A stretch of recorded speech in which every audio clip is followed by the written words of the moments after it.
Our hero suddenly found himself alone in a cave with a gravely wounded dragon. This magnificent beast was slowly dying. Yet, she took a liking to our protagonist because of his pure kindness. So, she wished to bestow upon him a final, powerful gift. She chose to impart to him the ancient secrets of dragon magic. Day after day, week after week, our young protagonist trained with unwavering dedication. He sustained himself on strange, potent fruits growing within the cave, and continually strengthened himself by training with the dragon. Soon, despite still being just a small boy, he surpassed countless adult mages in raw magical power and his profound understanding of magic. But the wise dragon didn't stop her teachings there. She sealed a portion of her immense power within him, intending for him to wield it in the distant future, once he had grown and honed his own strength. But how did such an exceptional boy come to be in this mysterious cave? Well, it's a long, yet utterly captivating story that simply must be told, right from the very beginning. We've mostly read tales of weaklings, losers, and runts, who tragically die and then get reincarnated, only to return as ridiculously overpowered powerhouses later. But this is the story of a powerful king, who had countless triumphs and achievements under his belt before his untimely demise. The true reason behind his death still remains a profound mystery. But after his death, he opens his eyes once more, now as a newborn baby, and contrary to the lavish chambers befitting royalty that he'd expected, he awakens in a surprisingly humble home. His mother's name is Alice, a truly kind-hearted woman, and his father is Reynolds, a dependable and charismatic man in his own right. If you can just overlook his occasional bouts of childishness, the era the king is reborn into is far more archaic than his own. After meticulously observing his new surroundings for weeks, the king finally comes to a startling conclusion. He's learned everything this seemingly mundane world has to offer. But that's precisely when he discovers he couldn't be more wrong. He later discovers that this world is, in fact, brimming with magic. When his mother skillfully uses healing magic to treat a wound inflicted by his father's rather clumsy mischief, it's then that the king truly realizes there's so much more to this new world than he could have ever possibly imagined. And if he has to be brutally honest with himself, he actually knows absolutely nothing about it. As time swiftly passes, and once the king is able to crawl, he often stealthily sneaks out of his crib to avidly read any book he can find and broaden his knowledge about this mysterious world. Ever since he stumbled upon this place, he's been secretly slipping out every single night to delve deeper into its secrets. He's uncovered that this world he's now inhabiting is comprised of three mighty major kingdoms. Elenwar, the elven kingdom nestled deep within the forest. Darv, the vast underground kingdom, home to the mighty dwarves. And Saphan, the human kingdom, which also happens to be the most densely populated region. Both this new world and his previous one share a monarchy system, but rulership here is simply passed down, not earned through merit, which basically means that this world is drastically underdeveloped. Compared to his old one, he quickly realizes the primary reason for this glaring lack of technological advancement is the undeniable presence of magic in this world. He's been diligently studying the fundamentals of magic ever since. In his old world, there is a vital life force called Ki, which practitioners utilized to fortify their bodies and weapons through years of rigorous training. But this world possesses a similar, mystical force called mana. However, unlike Ki, which exists only within a person, mana is actively present all around them. The power to control mana is, surprisingly, largely genetic. Roughly 1 in every 100 children possesses it, and it can be wielded in a variety of ways.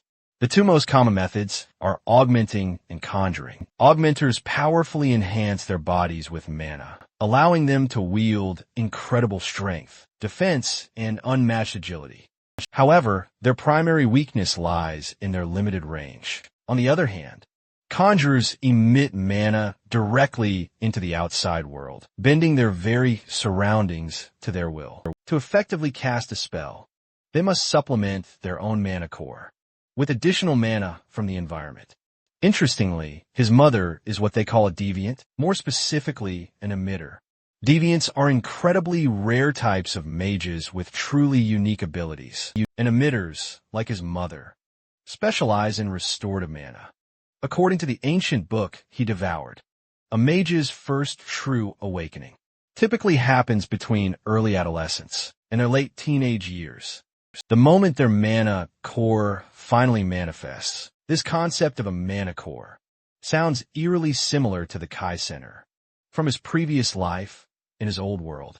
Back then, children were taught to meditate and sense the fragments of Kai scattered throughout their bodies, gathering them into a single place to form a Kai Center. But when our little king decides to try this technique himself, to his surprise, he nails it on his first attempt. His mother interrupts him before he can do anything significant. Time rolls on, and 2 years fly by. Yet Alice feels like she hasn't fully figured out her little boy. She's learning about him slowly, piece by piece. She's named him Arthur, and he's the most precious and adorable thing in her life. One day, she notices her husband teaching their little one how to swing a stick and fight, which immediately sets her temper flaring. Because their baby can barely crawl, Alice loves documenting everything, keeping a daily diary, and moments like these never fail to put a smile on her face. She's also noticed that Arthur absolutely loves visiting the small merchant strip in Central Ashboro. So, instead of shopping for groceries once or twice a week, she's taken to going downtown every other day. Of course, she tells herself she's not spoiling him by doing this. It's all for educational purposes, since Arthur loves learning and seeing new things, and the fresh food she can bring home daily is just a bonus. Watching Arthur grow up so quickly, she sometimes wonders what it'll be like when he's older. With Ray as his father, she's sure he'll have an interest in becoming an adventurer, but she can't help worrying. She only hopes he fares better than the naive young teens dreaming of making it big as adventurers. Now, if only she could do something about his perpetual habit of sneaking into the study. It's even tempted her to move his crib into the study. But that's a decision for another day. So far, this is the gist of what Alice has learned about her son in the past 2 years. One day, as Arthur peers through the window, he spots his father preparing to perform some magic. Reynolds closes his eyes to concentrate. The sheer intensity of his concentration leaves Arthur brimming with curiosity, eager to see what kind of magic his father will perform. Suddenly, the pebbles on the ground begin to lift as his father reaches the peak of his enchantment. The debris floats only a few meters into the sky. Arthur is left utterly disappointed seeing this. While Reynolds looks quite pleased with his achievement, Arthur feels equally unimpressed. Watching his father take 3 minutes of utmost focus just to lift some pebbles a few feet is just ridiculous. He can't help but think doing it physically would have been easier. Just then, Alice joins him by the window. When she glances outside, her expression shifts to mild annoyance as she notices her husband has ruined the front yard. Again, Arthur has learned that his father is an augmenter, which only deepens his curiosity about himself. He wonders what he'll be when he awakens his mana core. After watching his father practice for a while, Arthur decides to retreat.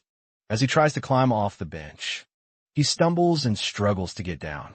His eyes are half closed from focusing too hard, but Alice misinterprets this, thinking he's getting sleepy. She scoops him up, deciding it's time for his nap. But the poor boy quickly claps his tiny hands together and earnestly requests his mother to let him study instead. The innocence radiating from him is overwhelming, leaving Alice with no choice but to give in to his request. Arthur sits down with a book larger than himself, spread open in front of him. Suddenly, a crashing noise echoes outside. Alice fears her clumsy husband might have knocked down yet another tree. She hurries out to investigate, leaving Arthur with a golden opportunity to perfect his mana core formation. You see, aside from accumulating vast knowledge about this world, Arthur's greatest accomplishment so far has been his incredible progress in forming his mana core. Over the past 2 years, he's painstakingly moved tens of thousands of tiny mana fragments within his body, gathering them near his solar plexus.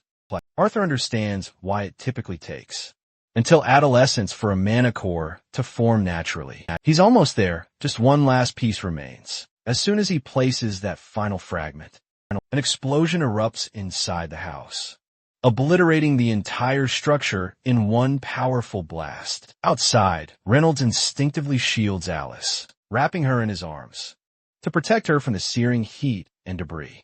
When the dust finally settles, the devastated couple turns to find their home in ruins. Alice is beside herself with shock and grief as they rush toward the wreckage to check on their son. Reynolds frantically pushes aside debris, but when he notices his son, his worry quickly turns to shock and then to amazement. And there, amidst the destruction, their son floats casually in the air, as if nothing had happened.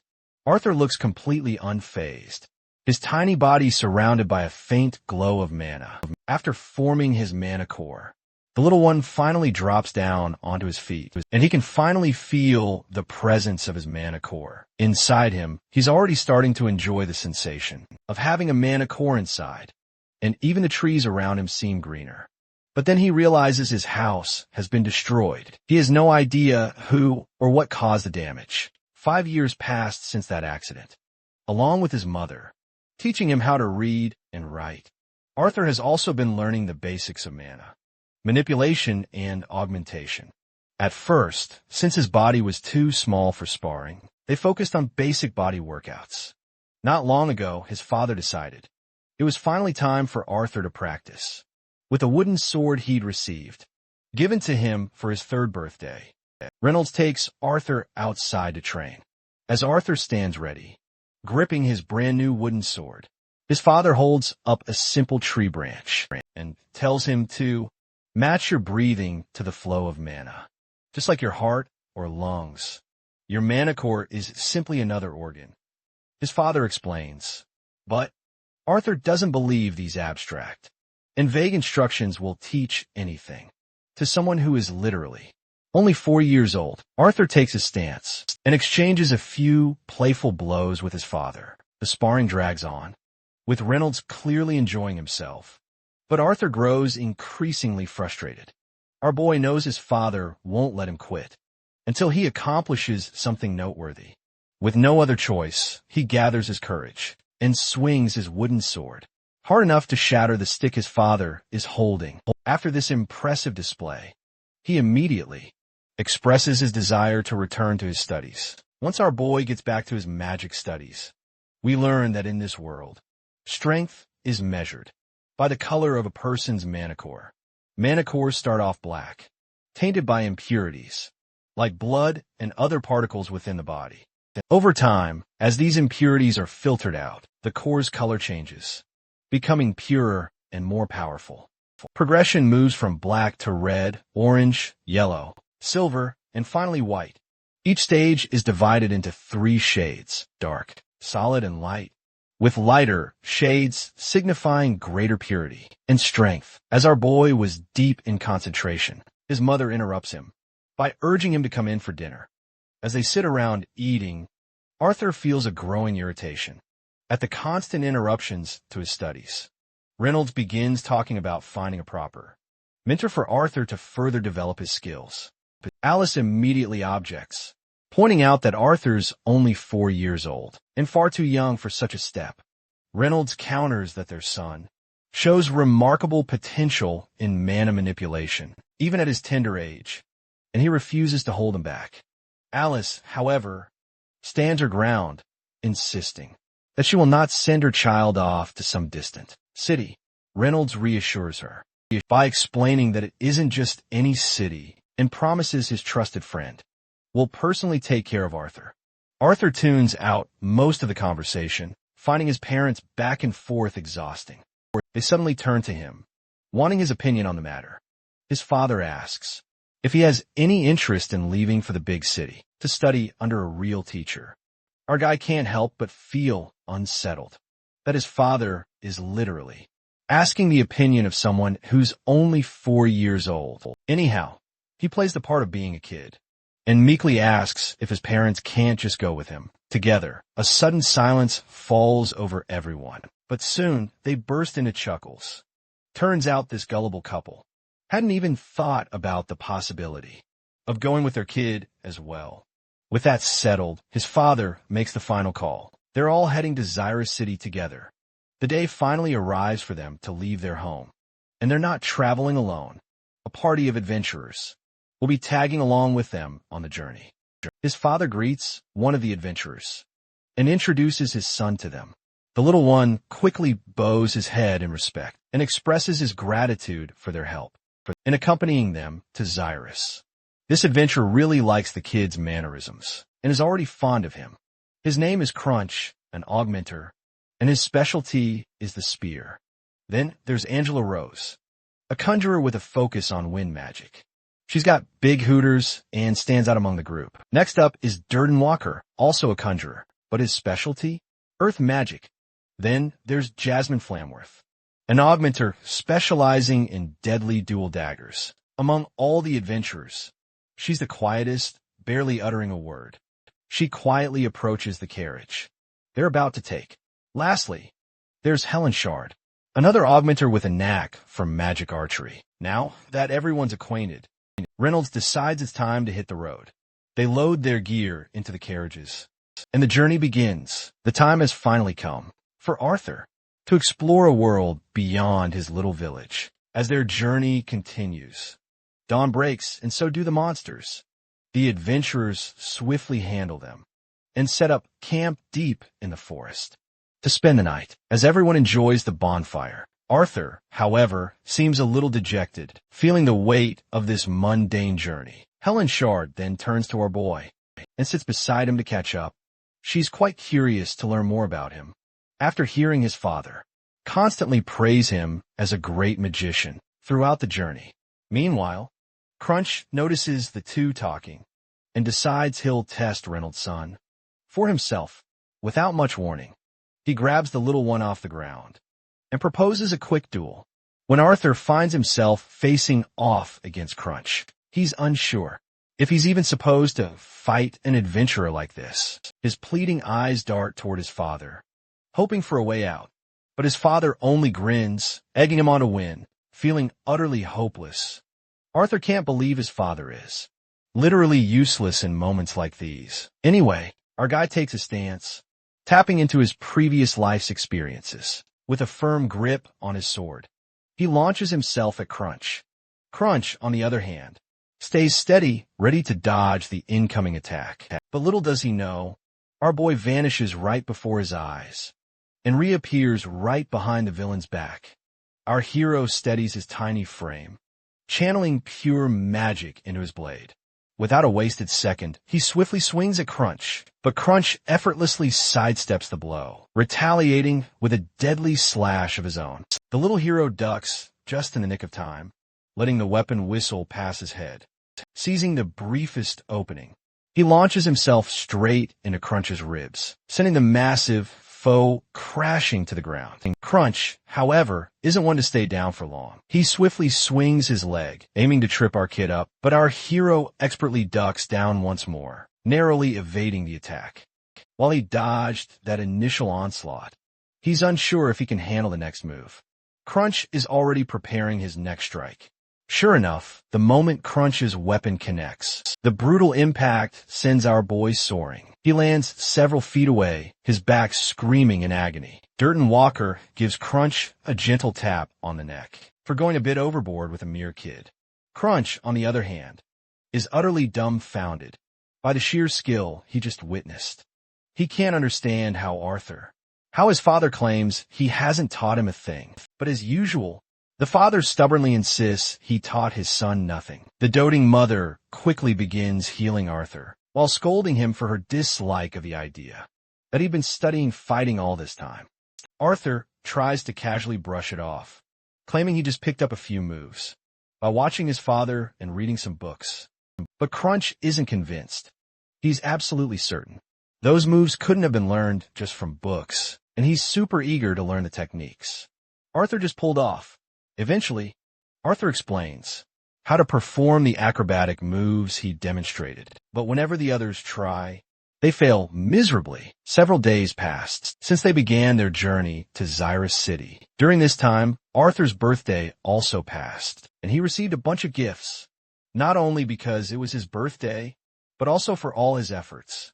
The effort he pours into teaching them those techniques. Surprisingly, the one who gives him a gift is none other than the usually passive Jasmine Flamethorpe.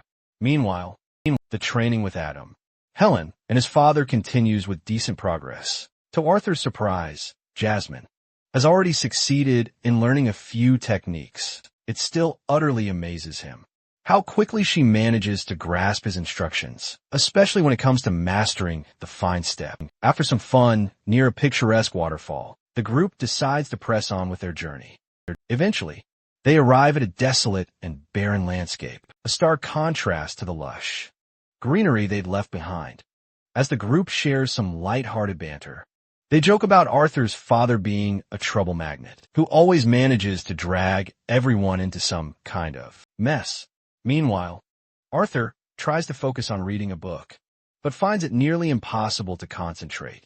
The cause of his distress? Jasmine's unrelenting stares, who just can't stop staring at him for quite a while now.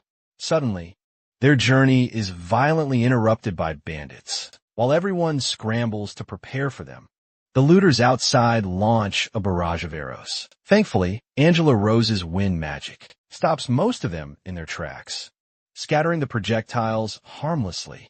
The adventurers quickly exude an intense aura as they grab their respective weapons, preparing for the brutal fight ahead. Helen immediately takes her stance, drawing and readying an arrow. But judging by the sheer number of bandits swarming over the hills, it's clear her single arrow won't be enough to deal with the overwhelming danger. There are a shitload of bandits surrounding them, completely cornering the group from all directions. Finally, we get a glimpse of this disgusting guy, who seems to be the leader of the bandit gang. The bastard wastes no time barking orders at his goons. Leave the women and the kid alive. He doesn't want any damage inflicted on the two. He mentions, after all, damaged goods won't fetch a high price. This is it, the pivotal moment, when Arthur truly grasps that this world is terrifyingly similar to the one he left behind. Crime thrives here too, just as cruel and ruthless. Regardless, our guy is locked and loaded to face this challenge head-on. He grips his dagger, knuckles white, bracing himself for the storm ahead. But before he can even blink, his mother instinctively yanks him into a comforting hug, whispering for him not to worry, because she's right by his side. The bandits loose another barrage of arrows, but Durden Walker wastes no time conjuring a massive stone wall, using his earth magic to block most of the onslaught. However, the bandits soon begin to overwhelm them, charging in from all sides. But a few arrows manage to sneak past the stone wall, aimed straight for Arthur and his mother. Thankfully, Angela Rose leaps into action, deploying her powerful wind magic to deflect those deadly projectiles. The bandit gang's leader finally decides to make his move, striding down the hill to confront our heroes. Helen Shard isn't about to let that slide, unleashing a volley of her own arrows, taking down two of the scoundrels with expert precision. But the leader effortlessly deflects her shots. Meanwhile, Reynolds is going absolutely berserk, slashing down these lowlifes left and right with one lightning-fast dash. He wipes out a whole squad in one fell swoop. A sneaky bandit tries to ambush Reynolds from behind, but Helen spots the danger just in time and drills him with a perfectly aimed arrow. The brutal battle rages on, and we get a glimpse of Cranch in action too. He's absolutely unleashing hell as well. When a portly foe tries to sneak up on him, Cranch deftly dodges the attack instantly and counters with a series of devastating stabs. We also see just how fierce Jasmine can be. With her dual daggers, she's absolutely brutalizing these scoundrels, slashing necks or gouging eyes. Without a moment's hesitation, a creepy bandit in the background cracks a wicked whip, aiming it straight for Jasmine. But instead of striking her, the whip slices through one of his own men's legs. The blow is lightning fast and absolutely devastating, and Jasmine barely manages to dodge it. Undeterred, the bastard cracks his whip yet again. The speed at which he swings, it is absolutely insane. But Jasmine effortlessly matches his pace, using her impressive acrobatics, dodging and weaving through his furious attacks. While she manages to avoid some major blows, she still ends up with some nasty grazes. That just goes to show that even she's not invincible. Meanwhile, Arthur watches the fierce battle between Jasmine and the whip-wielding bastard. He notes how Jasmine is at a significant disadvantage against her opponent's ranged attacks, and he realizes he needs to figure out a way to help her. But as much as he wants to assist, he's not sure if he even stands a chance against an adult augmenter with his tiny body. Suddenly, someone crashes into their carriage, and unfortunately, it's Reynolds, and he's severely injured, clearly overpowered by his opponent. And that opponent is none other than the boss of the bandits. Arthur quickly tells his mother to heal Reynolds, but Alice is too devastated by everything happening around her. She's crying uncontrollably instead of using her magic. Reynolds flashes a reassuring smile at her and says his injuries aren't life-threatening, so she doesn't need to worry. The proud father then addresses his son, claiming that he can fend off the leader, but not while worrying about protecting his family. He urges Alice and Arthur to head back down the trail they came from and not stop running. But Arthur refuses. He declares he can fight too. Reynolds gives him a proud pat on the head for his bravery. He acknowledges Arthur's bravery, but reminds him that his real duty is to protect his mother and the baby she's carrying. Before Reynolds can say more, Arthur swears on his life that he'll protect his mother. His father nods and urges him to hurry, pointing out the enemy's backed by a formidable quartet of mages. The bandit leader quickly sources out their plan and immediately commands his men to capture the healer. Without a moment's hesitation, Arthur seizes his mother's hand and bolts, running for their lives. Determined to protect her, suddenly, one thug lunges directly at the duo, but Crunch instantly intercepts, blocking his path, jumping in to pin down the foe, giving the mother and son precious time to escape. Another villain tries to sneakily snipe the duo with an arrow. However, Arthur senses the approaching arrow almost instantly. He quickly tries to swat it down with his wooden sword. The arrow, though, is devastatingly powerful, shattering his wooden sword in two. The archer stares in utter disbelief, dumbfounded that a mere child blocked his mighty arrow. But while he's distracted, an arrow from Heron drills straight through his head, who urgently shouts for Arthur to run. As the young boy sprints with his mother, he notices something truly peculiar. As far as he remembers, they were supposed to be for mages, but he can't seem to spot the fourth one anywhere. He even tries counting them. One is locked in battle with Crunch, another with Dern Walker, and the third with Jasmine. That's when Arthur's eyes snap to the fourth mage, standing ominously atop the hill, conjuring up a colossal ball of raw mana. The villain swiftly hurls that devastating ball of energy straight at the mother and son. Arthur is paralyzed, unsure what to do in this critical moment. Even if he tries to block it with mana, his mother won't be fast enough to dodge. In a split-second, desperate decision, he slams his tiny feet onto the ground, shoving his mother out of harm's way. And through that hazy, destructive ball of mana, he hurls his dagger with incredible, godly speed. The dagger immediately impales the villain's leg. The mana ball, however, brutally slams into Arthur, sending him careening toward the cliff's edge. As he begins to plummet, he drags the mage down with him. The dagger Arthur threw was connected to a mana string, which is now pulling the mage along with him. But just before they hit the ground, the mage desperately clings to the cliff's edge. Unfortunately, the section of the cliff he's gripping crumbles under their combined weight, and both begin to plummet into the terrifying abyss. Durden Walker spots the little one plummeting to his death, so he conjures a massive hand of earth to catch him. But it seems Durden's efforts are already too late. Tears well up in Arthur's eyes as he continues his helpless descent. What truly breaks his heart isn't just the fall itself. It's the crushing thought that his precious dream of becoming a big brother is slipping tragically from his grasp. The scene transitions to the opulent chamber of an old man, known as Marlin, an esteemed advisor to King Gray. And yes, King Gray is our boy Arthur. King Gray, in his past life, arrives to meet with him. Marlin expresses how profoundly grateful he is to be part of the council. But he also admits that despite this rewarding position, he sometimes feels a pang of envy for the fame and glory kings receive after their grand victories. Eventually, Marlin questions the purpose of King Gray's unexpected visit, wondering what could have brought him here. To meet an old man like himself.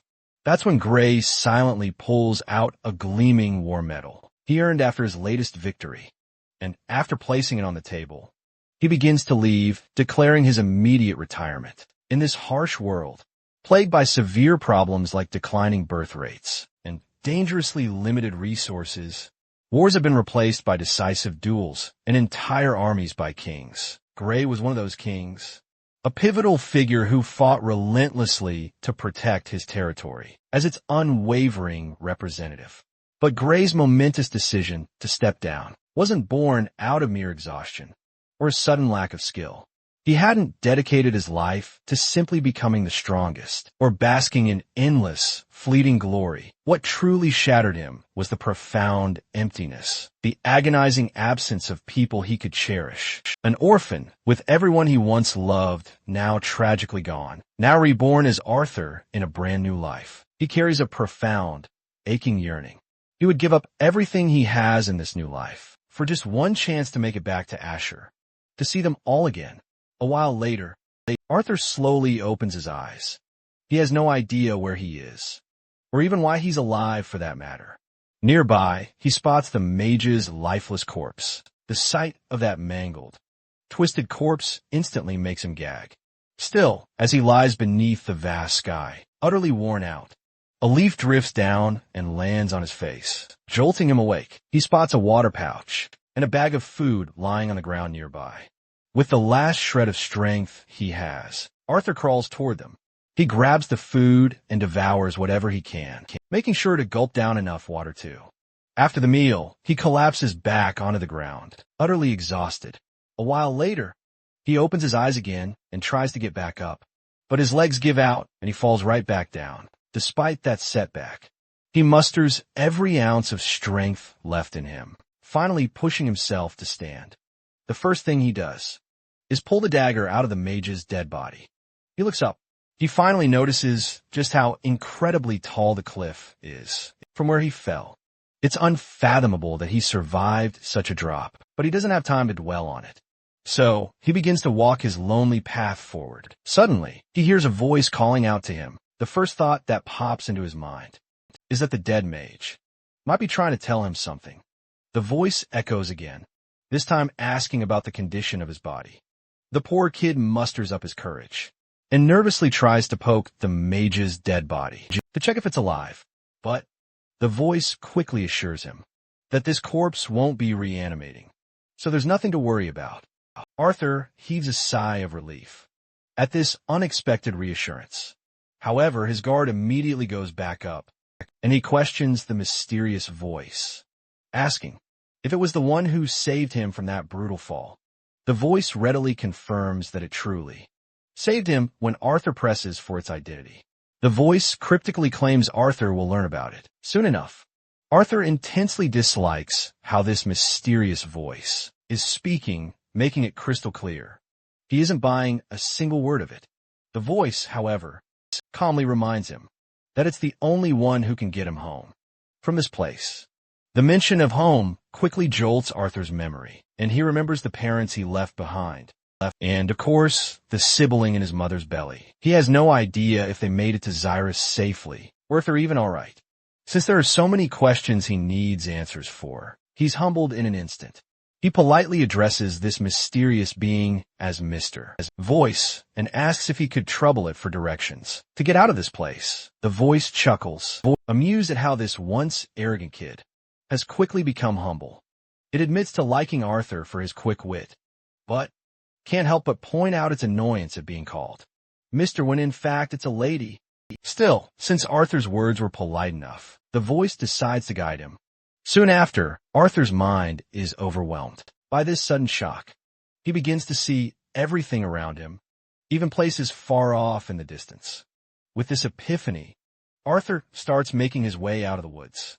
His body is recovering gradually, leaving him with only a few faint aches and pains by the afternoon. But he is still trying to figure out what magic she used to save him, how she knew he was falling, and why she only saved him. The more Arthur tries to come up with plausible explanations, the more questions he seems to end up with. Suddenly, Arthur's ears pick up the sweet sound of flowing water. He climbs up a giant rock blocking his path, and then literally dives into the river. Without a second thought, as he savors this refreshing moment, the mysterious lady calls out to him. She comments on how utterly carefree he seems, then proceeds to question the size of his manhood. She even expresses disappointment over his small gun. Arthur feels utterly humiliated and quickly pulls his clothes back on. Before continuing his journey, he makes sure to fill his water pouch and eat enough to keep his strength up. Since he fell off the mountain towards the east, he must be near the elves' domain, but he doesn't see any of the characteristic fog that Forest Elser is known for. His fears about traveling through the beast glades are quickly quelled by the fact that only small animals seem to be present. Although he's surprised he hasn't seen any mana beasts, given how rich the area is in mana, he would love to stay and absorb some mana, but he knows he can't linger. He has no time to waste, especially as getting back to his parents is more important. With his mother pregnant, the stress of his potential death could endanger the baby inside her, and if they are still alive, he needs to be there for them. After walking for what feels like an eternity, Arthur finally arrives at the place where the mysterious lady resides. For a moment, he mistakes her for a cluster of rocks and feels immense relief to have finally found her. But the lady quickly reminds him that she isn't some sentient pile of rocks and tells him that if he wants to meet her, he'll have to head into the crevice. Without hesitation, Arthur begins making his way inside this tunnel, which has a faint, arcane glow emanating from within. He swallows his fear and descends further into the passage. As he walks, he suddenly stumbles and plunges into an abyss, glowing with arcane blue energy. Eventually, he lands hard on solid ground. The crash is brutal, and his jaw aches like hell. Still, Arthur forces himself to get up. But no sooner does he stand than he collapses again. Standing before him is a terrifying monster, so immense that he trips over himself in sheer terror. But as it turns out, this monster is none other than the mysterious lady, who's been talking to him this whole time. As she slowly walks toward him, Arthur is completely beside himself with panic. His jaw hangs wide open in pure, unadulterated terror. The girl suggests he shut his mouth, unless he wants bugs to crawl right in. She then extends her massive hand toward him, which understandably freaks him out a little. Calmly, she explains that it will take her some time to open a dimensional rift, strong enough to transport him back home. Until then, she suggests he enjoy the nourishment provided by the mysterious plants all around them. Arthur bows his head, expressing his gratitude, before walking toward the strange, glowing fruits nearby. They're so shiny that he can literally see his own sad reflection on their surface. He feels a pang of sorrow as the fruits remind him of the times he spent eating with his family. As he drifts into these thoughts, the lady monster suddenly startles him from behind. The sudden scare causes Arthur to unintentionally crush the delicate fruit in his hand, splattering its juice all over his face. Later, both of them settle down to chow down on the fruits. And while eating, Arthur finally decides it's time for this creature to introduce herself. The monster promptly reveals her name as Sylvia. With names exchanged, Arthur's initial fear of Sylvia's appearance slowly fades, and he begins asking all the questions that have been on his mind since waking up from the fall. Where was this place? Why was she here all alone? Where did she come from? How did she get that wound? And most importantly, why did she save him? Sylvia starts by answering his first question, explaining that this place is a narrow zone resting between the beast glades and the forest of Elshire. No one knows about this area because she has been warding off anyone who comes near. Besides, not that many ever come here in the first place. So, Arthur becomes the very first to step into her domain. Feeling more at ease with her now, Arthur gives her permission to call him Art, just as his family does. Sylvia acknowledges this with a nod and moves on to his second question. She explains that she's here alone because she has no one left.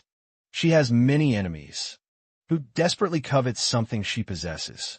Her last battle with those foes, before she managed to escape, left her with a wound on her chest. As for why she decided to save Arthur, she admits she was moved by his courage and the sacrifice he made.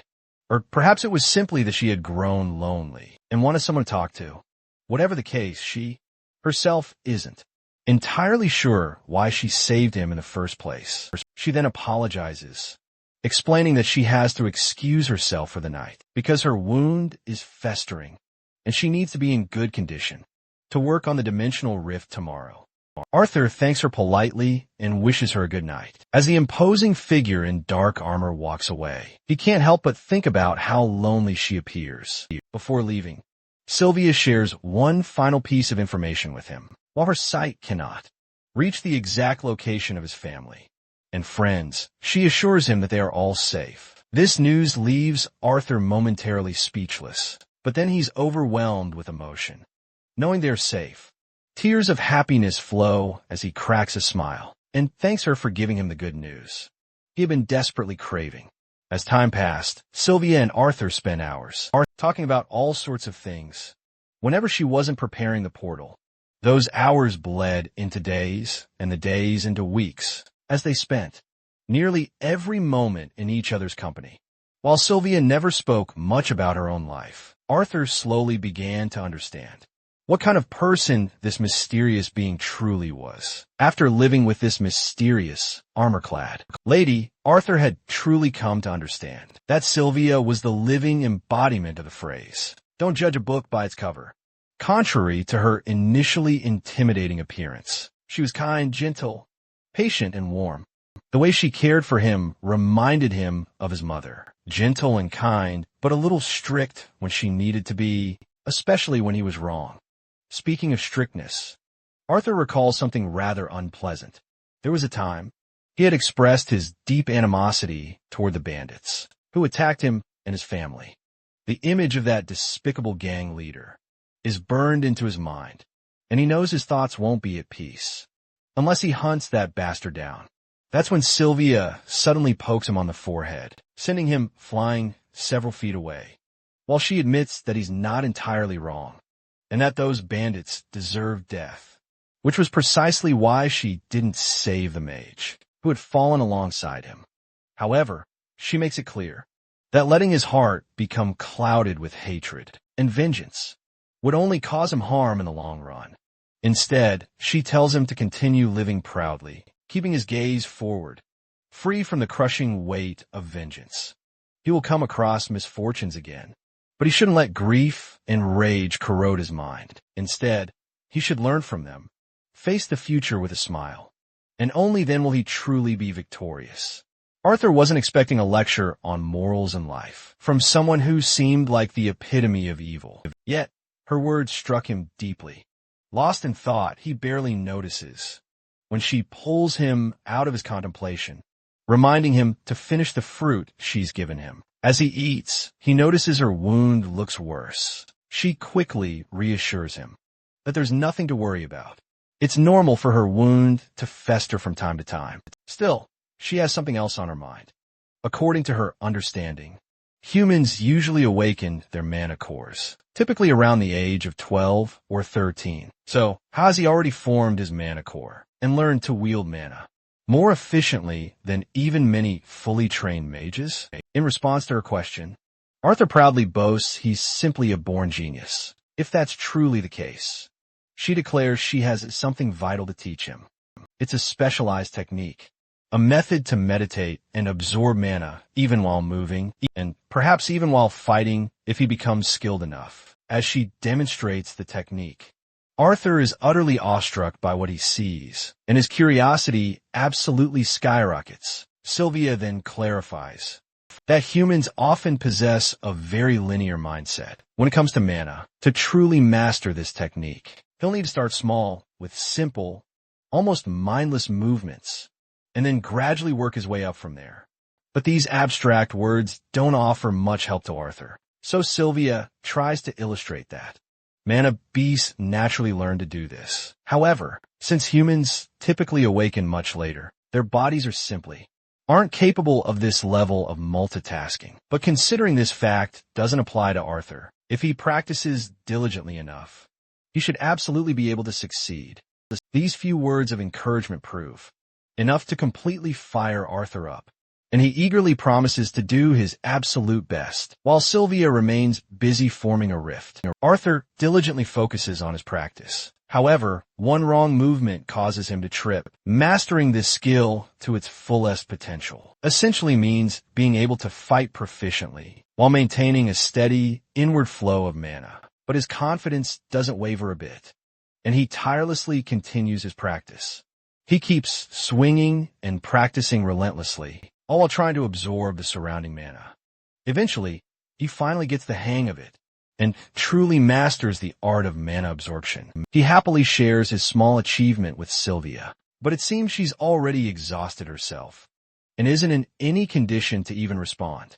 Seeing her lifeless, there causes Arthur to truly panic. It seems her injury has finally gotten the best of her, and the blood from her massive body is gushing, filling the area. He quickly grasps her enormous hand, and with every ounce of strength his small body can muster, he manages to turn her enormous form over, only to find her wound has grown even worse. But when he looks ahead, the rift she's been creating is finally complete and ready for travel.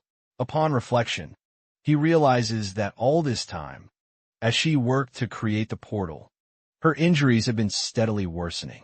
This realization utterly devastates him. The thought that she has suffered trying to create this portal for him, and he hadn't even noticed until now, crushes him completely. That's when Sylvia speaks, her voice faint, and assures him that everything will be all right. Arthur can do nothing but cling to her, tears streaming down his face as he cries his heart out. He doesn't know how it can possibly be all right when she's about to leave him like this. The thought that she has essentially given up her life for him makes his heart ache even more.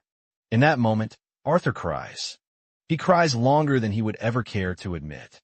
And for the first time, he cries like the child he appears to be on the outside. Sylvia reminds him gently that their time together is short, and she would hate for it to be wasted on him, blaming himself. But Arthur doesn't know how he can possibly not blame himself. She's sacrificing herself so he can reunite with his family. Sylvia, however, is grateful because of Arthur. She will finally be able to leave this forsaken cave a little sooner, and for that reason alone, she has no regrets. Soon enough, her body begins to disintegrate, turning into ash. As the black armor she wears crumbles away, a pair of radiant white wings appear in its place. Before him stands Sylvia in a new form, one where she looks more like herself than she ever did before. Arthur. Well, that was certainly unexpected. Sylvia's a dragon. She totally owns it, though. She is a dragon. Or at least, that's what humans would label a being like her. However, she quickly reminds him they've no time for idle chit-chat. She needs her original form to finish the portal, and now that her veil is gone, her enemies will soon be hunting her down. But before they part ways, she has a few crucial things to tell him. She bestows upon him a shimmering, rainbow-like egg, along with a handful of her own feathers. She instructs him to warm the egg with the feathers, to conceal its aura. Before Arthur can even process what in the world is happening, she suddenly bumps right into him. Right at that moment, some strange reaction causes his clothes to tear, and mysterious patterns begin to appear across his skin. Sylvia reassures him he'll understand everything in time. Now that she's done what she needed to do, she decides to open the portal. She doesn't have time to make it lead directly to his home, but it should get him close to human civilization. She urges him to hurry and jump into the portal. Just as he's about to leap, rocks begin to rain down from the ceiling. Sylvia quickly spreads her massive wings, saving him from being crushed. The one responsible for this destruction is a creepy figure who strikingly resembles Sylvia. He formally addresses Sylvia, requesting she cease her stubbornness and hand it over.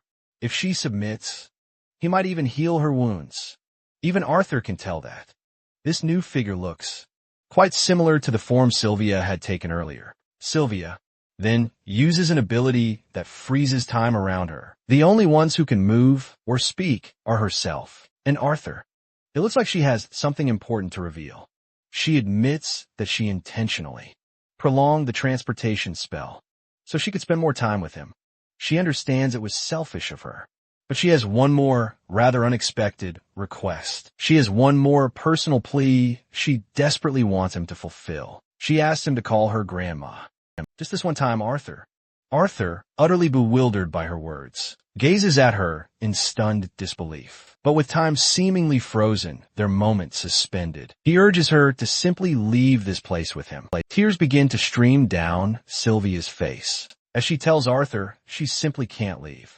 Before he can protest or question further, she forcefully shoves him into the swirling portal with a final, bittersweet farewell as he tumbles through the shimmering rift. Arthur cries out to her one last time, finally fulfilling her request, addressing her as Grandma. His words bring a soft, gentle smile to Sylvia's face. She thanked him softly, and with those final parting words, their shared story reaches its emotional conclusion. But Arthur's personal journey, however, must continue. He lands roughly in a dense, unfamiliar forest surrounded by towering trees. His mind is consumed by only one thought, her. His chest aches, not only with profound sadness, but also with overwhelming frustration and simmering anger. He knows, with crushing certainty, he will never see her again. The immense weight of that realization feels utterly unbearable. All he can do is let out a primal scream.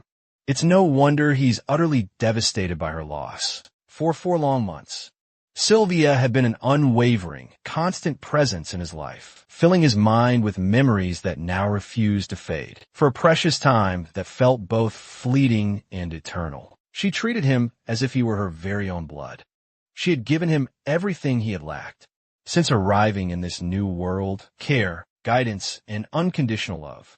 But it seems this isn't truly the end of their connection. As he lies there, he suddenly begins to hear her voice. But, as it turns out, it's merely a pre-recorded message. Sylvia had burned it into his mind before their final parting, leaving him with one last, precious piece of her. The recorded message from Sylvia then begins. She immediately tells Arthur that he is nowhere near ready to know the full truth. His body is still that of a mere boy, barely past the tender age of 4. And though his mana core has already progressed to the dark red stage, she further explains that she has infused him with a parting gift, a unique will that will undoubtedly shape his future as a mage. It all depends on how well he learns to wield this gift. But Arthur isn't exactly thrilled or grateful for this so-called gift. Bitterness churns deep within him, a swirling mix of sorrow, anger, and guilt clouding his every thought. Almost as if sensing his turbulent emotions, Sylvia knows exactly how he feels in this moment. He must remember, she insists, that he still has a family waiting for him, and a greater purpose to fulfill in this new life. Her only wish for him is to embrace the joys and innocence of childhood, and one day, grow into a man both his parents and she can be proud of. Sylvia's message concludes with a crucial promise. When his mana course surpasses the white stage, he will hear from her again. At that time, she'll explain everything to him. Until then, she bids King Grey farewell. The mention of his previous life's royal title immediately grabs Arthur's attention, leaving him frozen in place. His mind is completely clouded with utter confusion. The biggest question haunting him now is, how long has she known his true identity? And how did she even know him in the first place? For now, he brushes off all thoughts regarding her and focuses on his current predicament. If he spends this new life only training for the sake of revenge, it will barely be different from his last. So from now on, he has no choice but to move forward. But first, he wonders where the hell is he. He activates the mana absorption technique and dashes through the forest with incredible godly speed. After running for a while, Arthur realizes that despite using mana, his vision is still somewhat restricted. But one thing becomes undeniably clear. He is deep within the Elsha forest. Even though he's still barely able to use the mana rotation Sylvia taught him, he can now sustain magic for much longer. However, after roaming around for what feels like ages, he still hasn't found a way out. Sylvia had promised him he would arrive near other humans, but so far, he hasn't seen a single trace of them. After hopping through trees for what feels like forever, Arthur begins to truly feel like a monkey, a natural master of the treetops, where he suddenly detects a human presence.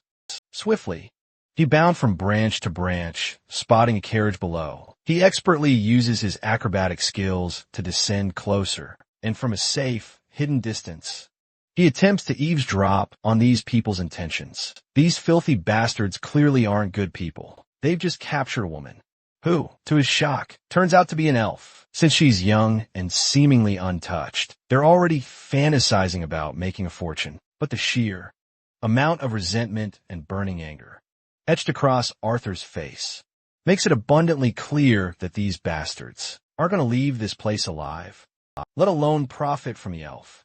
Arthur has no idea how these pigs managed to get their hands on forest hounds, but he knows that securing one of them would be his best bet to escape this forest. As for the slave traders themselves, he's planning to use them as his personal punching bags to blow off some serious steam. As eager as Arthur is to get back home, he knows he still needs a solid plan to achieve it.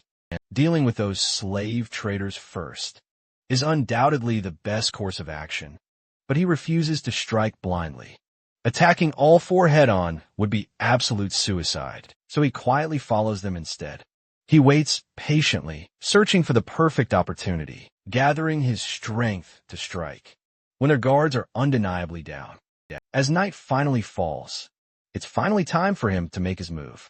Arthur executes his cunning plan by subtly throwing a nut into a nearby tree, which immediately sends the hounds into a frenzy. One of the men snaps at his companion to shut the dogs up before they awaken and attract all the dangers lurking in the forest. While one man is thoroughly distracted with the hounds, Arthur seizes his perfect opportunity.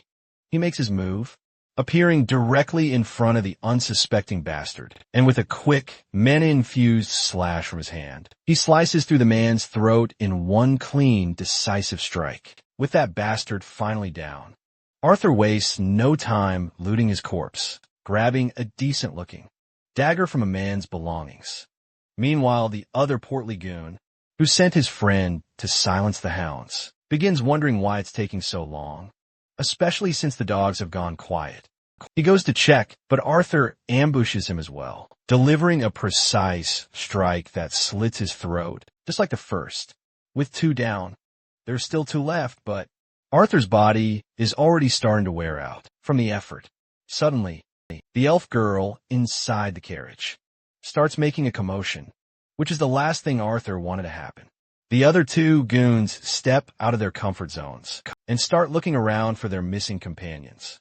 Arthur stays hidden behind the carriage, but one of them senses something and attacks. Arthur barely manages to block the strike and counters by cutting the man's legs clean off. The piercing scream echoes through the night, catching the attention of the other bandit, who had been searching in the opposite direction. He rushes back to the scene, finding his friend writhing on the ground, mortally wounded. The injured, baldy bastard warns his friend to be careful, because the brat they're dealing with is a mage. The mention of a mage piques the curiosity of the long-haired bandit. He eagerly tosses the sword aside and opts to use his bare hands, clearly not wanting to harm this golden hen he's about to capture after all. This brat might fetch an even higher price than the elf girl if they're to sell him in good condition. With that in mind, he charges forward. Arthur leaps away just in time and counters by throwing a rock straight at the bastard's face. The rock lands with enough force to leave the man bleeding from his mouth. Arthur tries to take advantage of his day's situation by throwing a mana-induced dagger at him, but the bandit snatches it mid-air. This strike only serves to intrigue this bastard. It's even more shocking to realize this kid really has some nasty tricks up his sleeve. The bandit unleashes a powerful kick, slamming right into Arthur with enough force to rattle his small frame and send him crashing to the ground. For a moment, Arthur is completely out of commission. Winded and vulnerable, the bandit doesn't hesitate before grabbing the little one off the ground, locking him tightly in his grip. But Arthur isn't one to go down quietly. He quickly seizes this bastard's wrist and begins condensing mana into his hand. At one particular moment, the technique causes an explosion, big enough to leave the bandit's hand scorched and utterly useless. The bandit screams in agony, clutching his fried hand. This is a clear chance for our boy to strike, and he doesn't hesitate to seize it. He throws his knife and slits the man's throat, ending him on the spot. Now, only the bald man remains, who is already writhing on the ground, begging for mercy, as his severed legs leave him completely immobilized. But Arthur abandoned the concept of mercy a long time ago for scumbags like these. So, it goes without saying that he finishes the job, ensuring none of them leave the forest alive. With these scumbags taken care of, he turns to the timid elf girl, whose first instinct upon seeing our boy is to cower in fear. He gently tries to assuage her fear with some sweet talk and comforting words. And once she calms down, he pulls the cloth tight over her mouth. Now that he has saved her, he decides to walk his own path.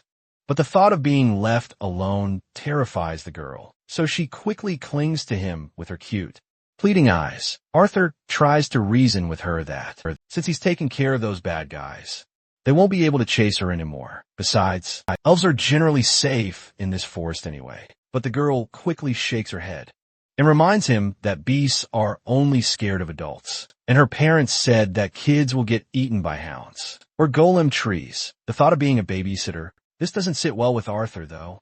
But since he has no other choice, he reluctantly asks her how far her home is, to which the girl nonchalantly responds that she has no idea. He lets out a sigh and begins to walk away, assuring her that he's merely gathering some supplies for both of them, although he'd salvaged what he could for the journey ahead. Neither of them knew how long it would take, and he also had to consider the journey back. He's quite sad to realize that they can't put this carriage to use, as it would have been much faster. But if they did, they would just stick out like a sore thumb. He's looking forward to finding the elves, as they might possess something that can take him back to the human kingdom. During his supply hunt, he found some clothes in the carriage and presents them to the little elf, telling her to wear this cloak, as it will probably get cold. The little lady is grateful for his kind gesture, and he gives her a pat on the head in response. With that, they are ready to make their way home. As they walked in a vague direction she pointed, Arthur got to know more about the elf child. Her name is Tesha Aerolith, and she got separated from her family and left out in the forest. She questions him if he's from the human kingdom. Whenever she remembers the human kingdom, all she thinks of are the rumors that claim all male humans are perverts and have more than one wife. And so, they spend their journey like this, with playful back-and-forth banter and teasing. As night settled, and they set up their camp in the thick of the woods, Arthur decided to keep watch outside, suggesting she get some sleep in the meantime. Once Tesha Aerolith got inside the camp, to get some well-deserved rest, Arthur sat alone, under the expanse of brightly lit stars, as he reflects on his situation. Turns out his initial plan was to spend his time figuring out what this will Sylvia had left him was truly all about, but it looks like he'll have to put that on hold to unravel that secret until he escorts the elf girl safely home. The girl steps out and suggests he get some much-needed rest as well, despite her grandmother has forbidden her from sharing a bed with boys. She offers to make an exception just this once, but Arthur tells her he's not sleepy. Before retreating back into the camp, the girl reminds him that wild beasts are much more likely to appear if they notice him. So, she insists he get inside even if he's supposed to be on guard duty, as it's safer for both of them that way. Eventually, Arthur gives in to her earnest wishes, and they both snuggle into the same bedding. The next day dawns, and after their well-deserved naps, they continue their journey onward, with unfamiliar surroundings, and time quickly slipping by. As the only real indicators of their progress, Arthur admits that worries about his family and impatience to get back home definitely didn't leave him in the best of moods. But what truly made the journey almost unbearable were the agonizing, piercing pains from his monocle that struck unpredictably and relentlessly. This pain has now become an everyday occurrence. Every day he wakes up, he's randomly ambushed by it. On one particular day of their arduous journey, we witness that they're being followed by a pack of wild wolves. But our guy doesn't even glance back, where he hurls that knife, which expertly lodges itself into the tree right next to a wolf's head. And soon, all these poor bastards get the jump scare of their lives, as Tesha Aerolith points her finger towards something ahead. Arthur is suddenly hit by that unbearable chest pain. Once again, he quickly hides behind a tree, so Tesha doesn't have to witness the miserable state he's currently in, because he's afraid she'd only worry. Night falls yet again, and they set up camp deep within the dense forest. And just like that, a new day dawns. Days bled into weeks this way, and Tesha began recognizing more and more of their otherwise indistinguishable surroundings. This was certainly a positive sign. However, their pace had significantly slowed because Tesha's young body couldn't keep up with the constant toll of their journey. So, to ease the burden off her tiny shoulders, Arthur took her luggage upon himself. But Arthur wasn't exactly having an easy time either. Despite strengthening his body with mana, the pain continued to grow, making it harder to hide from the worried elf. Another night passes, blending seamlessly into day. One day, as they continued their trek, Tesha made a rather odd request. Since they'd become quite close, she wondered if she could call him Art, just like his family does. Our boy gave her the green light right away. Tesha wasn't expecting him to agree so easily, so, for that reason, Arthur decided to act dramatically on purpose, in the creepiest way possible. He declared he'd be most honored if Tesha Aerolith would deign to refer to this humble countryside boy as Arthur. The girl pinched his cheeks for teasing her like that, and as their playful banter continued, Tesha suddenly noticed something. She happily rushed in that direction, while our boy wasn't exactly thrilled. As far as he could tell, it was just moss, leaves, fog, trees, and lots of more trees. Anyway, their journey pressed on, and I'm going to be honest, this is one of the longest journeys I've seen in the manhwa, though this journey truly serves its purpose in character development, and because of it, our boy seems to have grown closer to the little lady. Despite their mental age gap, they've definitely grown a lot closer. Another day arrives, bringing another round of exploring the unknown woods. It looks like this long journey has finally borne fruit, as they seem to have finally made their way. After sensing the energy of every tree around her, Tesha finally pinpointed the exact one she'd been searching for. She then worked her magic, a mysterious mojo, opening a vibrant green gate within the ancient tree, and beckoned him to follow her through. The moment Arthur stepped through, he was whisked away to the gate's other side. As Arthur picked himself up and gazed forward, he was met with an absolutely magnificent sight. Before him lay an entire civilization of elves, and the only word that popped into his mind, after witnessing such grandeur, was pristine. But even that single word felt like it barely scratched the surface of its beauty. The moment the local elves' eyes locked onto our boy, a squad of soldiers promptly materialized before them. These soldiers, however, weren't here to apprehend him. Instead, they were here to escort the royal princess. With full protocol, the scene utterly shocked Arthur, leaving him with absolutely no clue how in the world he was even supposed to react. His mind was flooded with a barrage of questions, but Tesha simply offered a subtle nod to affirm that what he was seeing was indeed very real. One of the knights reported they had arrived as soon as they noticed The ancestral teleportation gate had been activated. He also mentioned that the king and queen had returned, as well quite promptly. The scene then panned to the panicking parents, rushing straight toward their beloved girl, Tesha. The lady was Muriel Aerolith, Queen of Elenwar, and the man right behind her was, of course, her husband, Aldwin Aerolith, King of Elenwar. Another prominent figure, Virion Aerolith, then entered the scene, a name etched into every history book.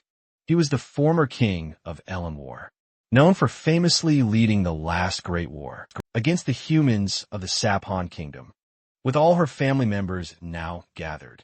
Arthur gently nudged Tesha forward towards her deeply worried parents, and they immediately exchanged warm, loving hugs with her. Witnessing such a warm and love-filled scene, Arthur's thoughts drifted to his own parents. He couldn't help but wonder if his own mother and father would react the same way when they saw him again. King Alduin then turned to Arthur and pours out his heartfelt gratitude, not just as Eleanor's king, but also as Tesha's father, as a token of thanks for ensuring Tesha's safe return home. He then invites Arthur to join them at their royal abode. Arthur is welcome to rest there for a few days, and in the meantime, the king is eagerly looking forward to hearing the tale of their journey. Arthur can sense the man's firm yet gentle tone, but his eyes clearly betray his true feelings. From the look in his eyes, it's clear his request isn't merely an offer, it's an order. Arthur, however, reciprocates the gesture by expressing his gratitude for the invitation. But before he can properly respond, he's yanked away as Tesha grabs him by the hand and starts dragging him along. Even the onlookers are startled by this sudden move. The girl, on the other hand, is just dying to show him everything this place has to offer. And our boy, his first impression is one of absolute awe. Although he had somewhat expected an impressive castle, after learning Tesha was a princess, the magnificent sight before him is just more than a castle or mansion to simply live in. At one point, Arthur even starts to wonder if he's accidentally transmigrated into some corny fantasy novel. The queen quickly introduces their little guest to the maids and orders them to make sure Arthur has the best time possible while he's there. Arthur is glad to receive all this pleasant treatment, but he feels the need to explain what happened first. It looks like Tesha's parents are more than willing to hear all the juicy details. So all the core members of the family, including some senior knights, gather to hear Arthur out. Our boy gives an introduction, presenting himself as Arthur Leywin, from a humble town in the kingdom of Saphan, and he's quite honored to be in the presence of the royal family. It's a little over the top for an introduction, but Arthur knows the discussion won't progress any other way if they treat him like a child. Even the king can't help but point out how, despite Arthur claiming humble origins, he seems rather mature and well-educated. This only piques their interest in what he has to say. And so, our boy recounts his journey, starting with a vague explanation that he got separated from his family after running into bandits.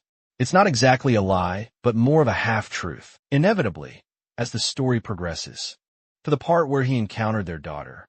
The atmosphere shifts. The king grows visibly angry upon hearing it was slave traders, or rather, humans, who captured Tesha. It's clear that the king doesn't have a favorable impression of humans to begin with, and this revelation only fuels his disdain. Our boy also doesn't like the fact that this elf king is stereotyping the entire human race based on a few slave traders. So with all due respect, our guy corrects this man that slave trading is a profession, not a race. This remark only earns our boy a lot of shining blades pointed right at him, but Virion Aerolith quickly stops the knights from stepping forward.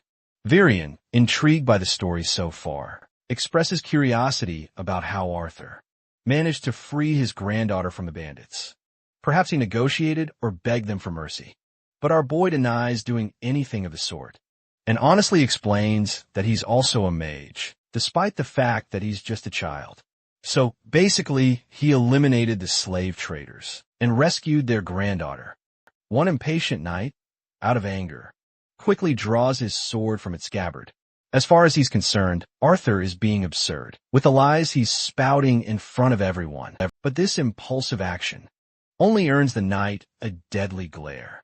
From Virian Airlith, a glare so intense, it rattles the overeager knight on the spot. Finally, Arthur stands up from his seat and boldly declares that he doesn't care whether anyone believes him or not. The fact remains that Tesha has been returned safely, the only wish he wants granted. He plans to return to his family in Sapon. Hearing this news, Tesha is absolutely stunned that Arthur's leaving so soon. The girl's parents are startled, seeing the immense compassion she feels for him. Meanwhile, Arthur gently reminds her of the shared history between humans and elves. So, he doesn't believe it's appropriate for a human to remain within this kingdom for too long. Besides, his top priority is ensuring his family is safe and letting them know he's okay as well. The king then steps forward to speak.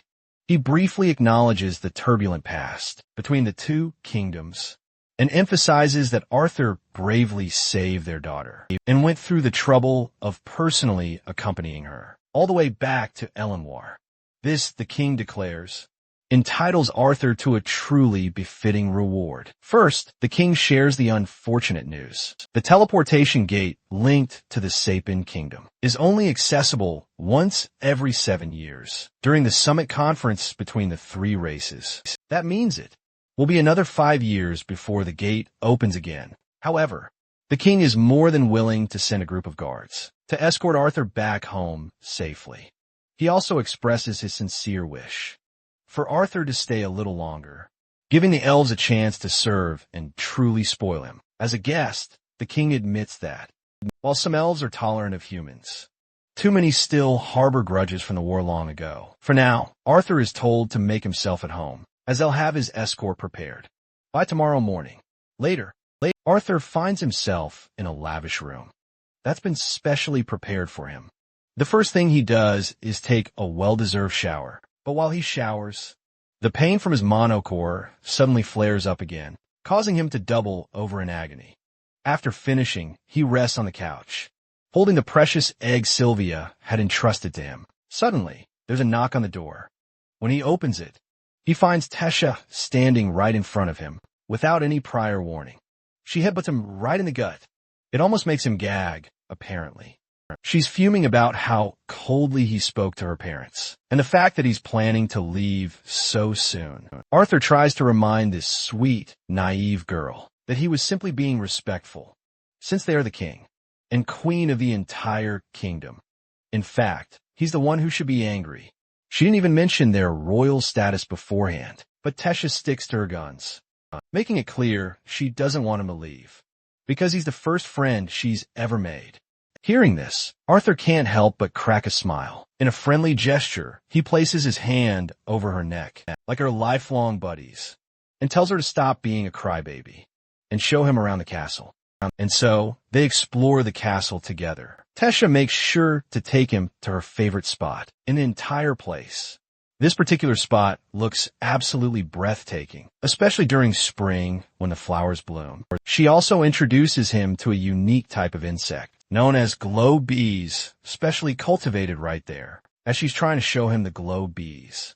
Arthur suddenly notices something coming from behind. It's a dagger. Without wasting a single nanosecond, he grabs the little lady and pushes her aside. In the same instant, he catches the weapon and retaliates with insane speed.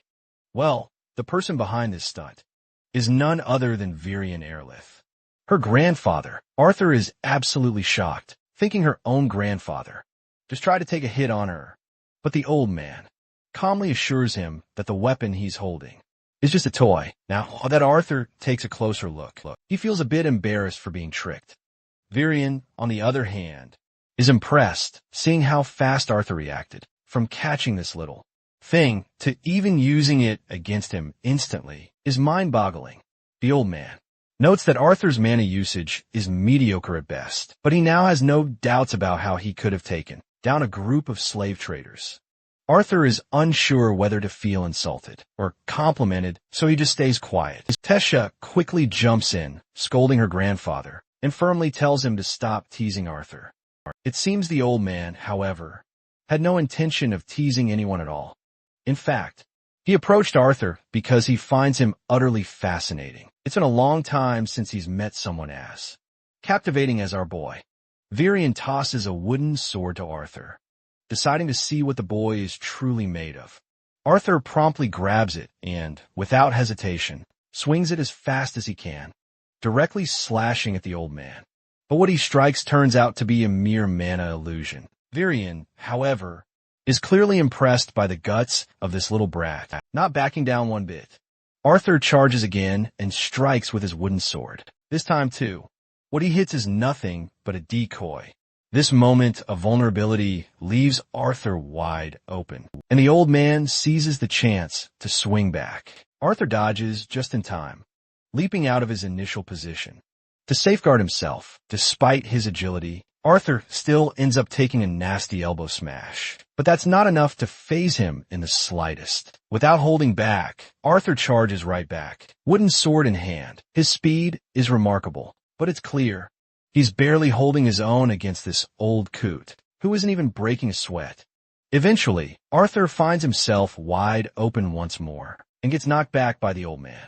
Tumbling away, Tesha quickly rushes to check on him. It looks like the old man, however, hasn't gone off without taking some damage either. Arthur has finally managed to graze the old man with his blade.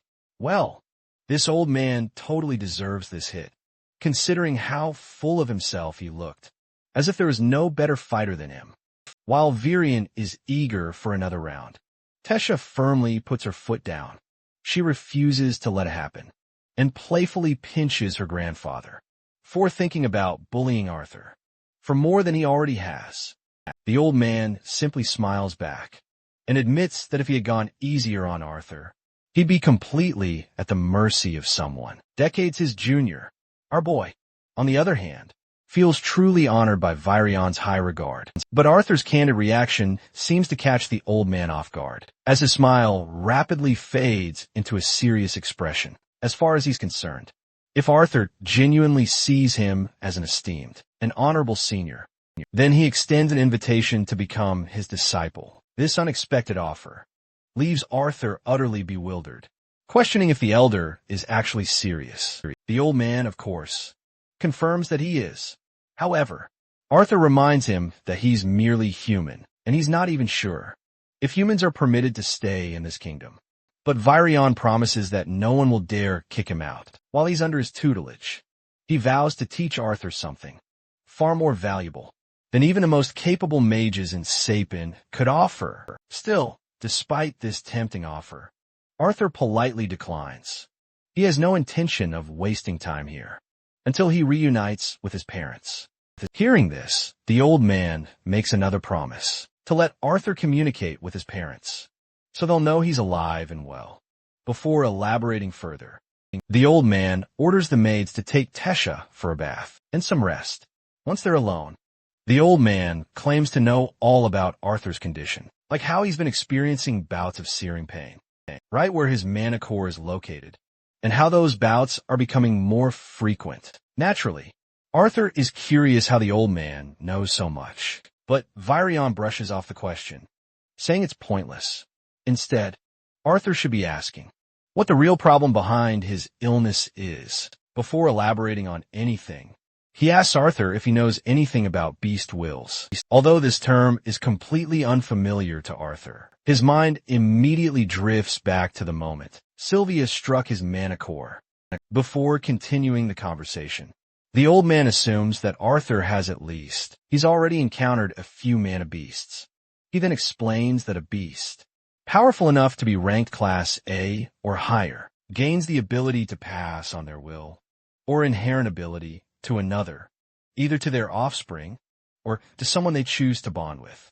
He promises not to pry into how Arthur stumbled upon such a powerful beast's will, but warns him that at this stage, the power within him is doing more harm than good. The old man, knowing all this, makes Arthur assume that Virion also possesses a beast's will. Well, the old man doesn't shy away from admitting it. He claims he's a professional beast tamer, a title he earned by fully conquering the monstrous beast's will inside himself. He acknowledges why. Arthur desperately wants to see his family and return home, but he warns that doing so right now comes with a grave risk. The power of the beasts will inside Arthur is too potent for his immature body to handle. If it isn't controlled soon, the power he has obtained will destroy his body from the inside out. As Arthur lies down, his face is covered with glistening sweat. A heavy sensation presses down on his body as he drifts in and out of unconsciousness. He sees the monstrous personification of his worries and burdens. The expectations placed on him haunt him, even in his sleep. But the source of all this weight is not some ethereal creature.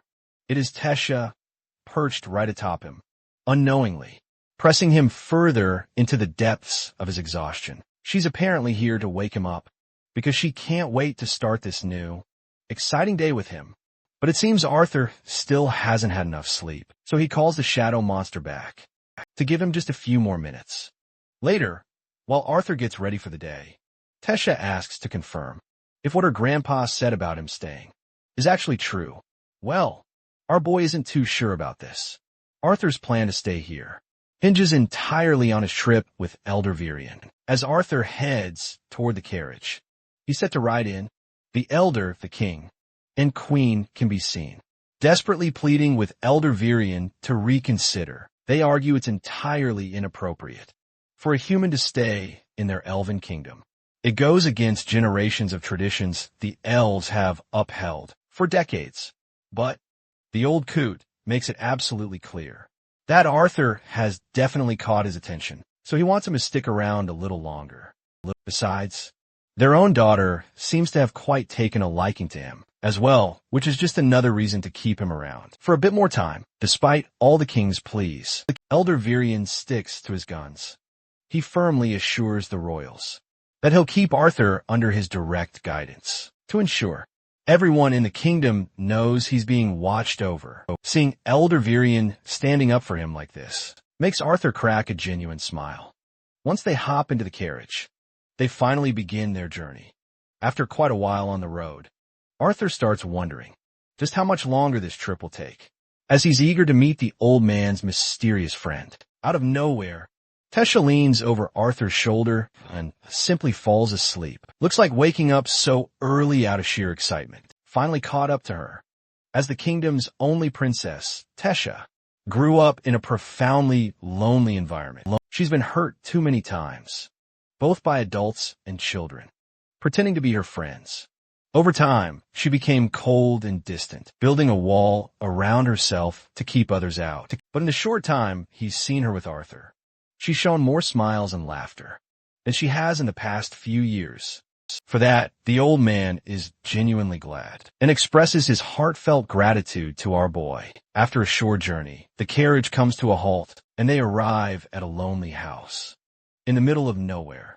By now, Arthur's absolutely buzzing with curiosity, eager to meet this mysterious friend that the former king, Virion, traveled all the way to this remote area to see. The old man, however, absolutely loses his mind, kicking the door with all his might and screaming for the witch inside to come out. A woman finally emerges, equally annoyed and furious at Virion's rudeness. The old man then slowly introduces her to Arthur. This is Lilia Darkasan, an old friend and a truly special deviant who, according to Virion, can definitely help him.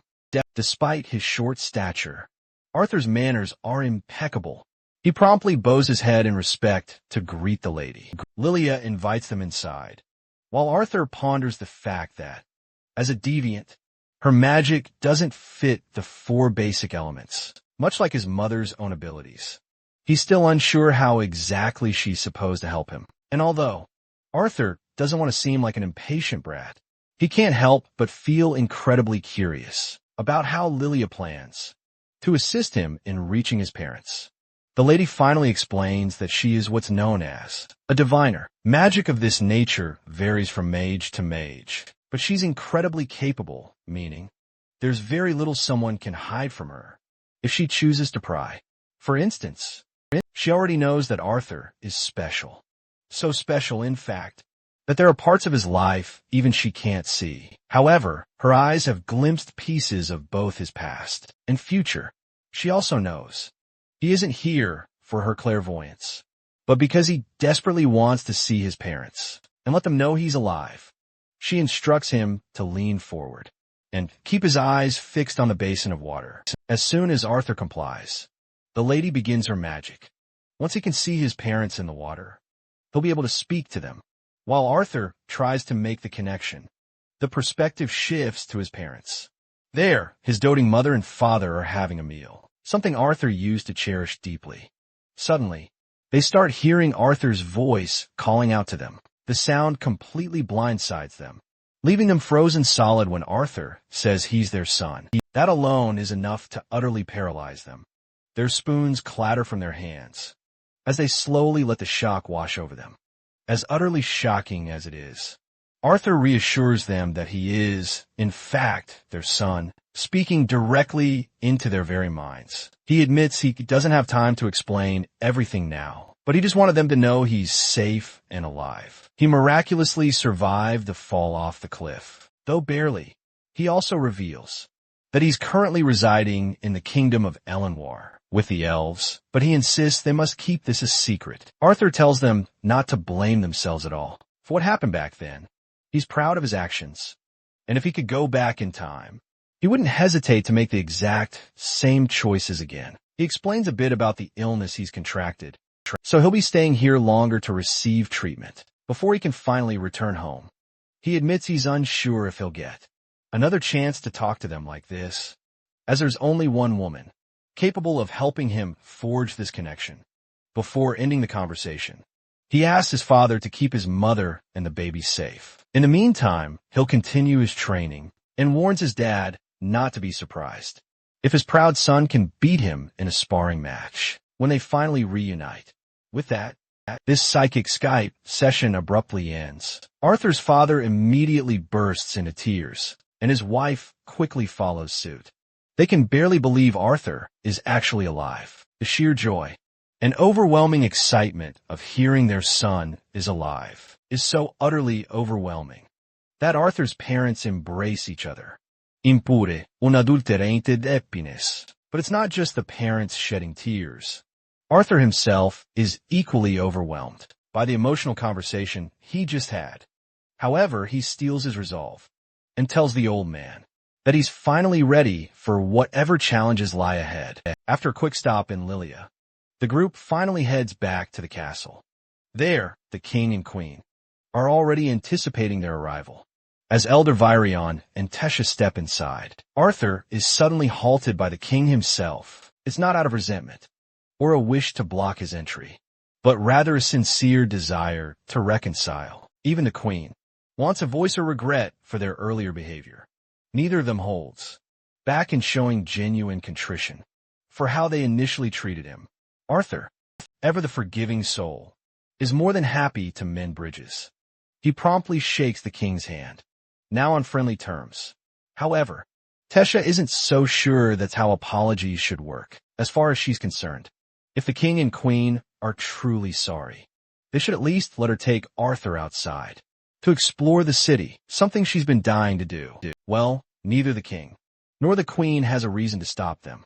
So, Arthur and Tesha eventually prepare to head out and explore the city. Tesha eagerly shows Arthur everything unique to Eleanor. However, during their walk, Arthur accidentally bumps into an elf. Or rather, the elf intentionally bumps into him, clearly looking for an opportunity to trash talk the entire human race. After setting the scene, this opportunistic elf directly points a finger at Arthur, reminding him that he doesn't belong here, no matter the favor he's receiving from Elder Virion. While Arthur feels a bit pissed at this cocky bastard, Tesha steps in to confront the guy. The elf introduces himself as Ferith Ivsar and arrogantly counters Tesha's questions, asking how she can tolerate breathing the same air as a mere commoner like Arthur. Being the great knight he is, Ferith even offers to take responsibility and escort her himself. But Arthur quickly turns the tide with some playful banter. His few well-aimed words manage to piss Ferith off to no end. The very idea of someone mocking his knighthood is simply too much for this little punk to handle. In a fit of rage, Ferrith throws down the gauntlet and challenges Arthur to a duel. Arthur, who already thought this guy was stupid, finds his expectations utterly exceeded, in the worst way possible. Tesha immediately steps forward, questioning the audacity of this so-called knight. How dare Ferrith challenge the disciple of Elder Virion to a duel? Ferrith makes it clear that he would never allow anyone to trample on his pride, as this is the way he was raised, determined to defend his honor.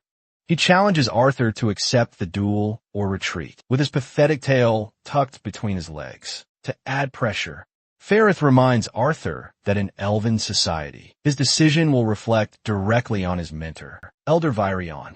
Arthur, on the other hand, is fascinated by the intense expressions on everyone's faces. He hadn't realized that dueling was taken so seriously. Here, Ferrith, eager to get things started, takes Arthur's silence as acceptance. To get things rolling, he insists that Princess Tesha officiate the duel. Reluctantly, Tesha agrees, and as soon as she gives the signal, Ferrith charges forward, aiming to land the first blow, but our guy simply balls up his fist and delivers a single, devastating punch. The impact is so brutal that Ferrith's spit flies out of his mouth. He's sent sprawling a few feet away.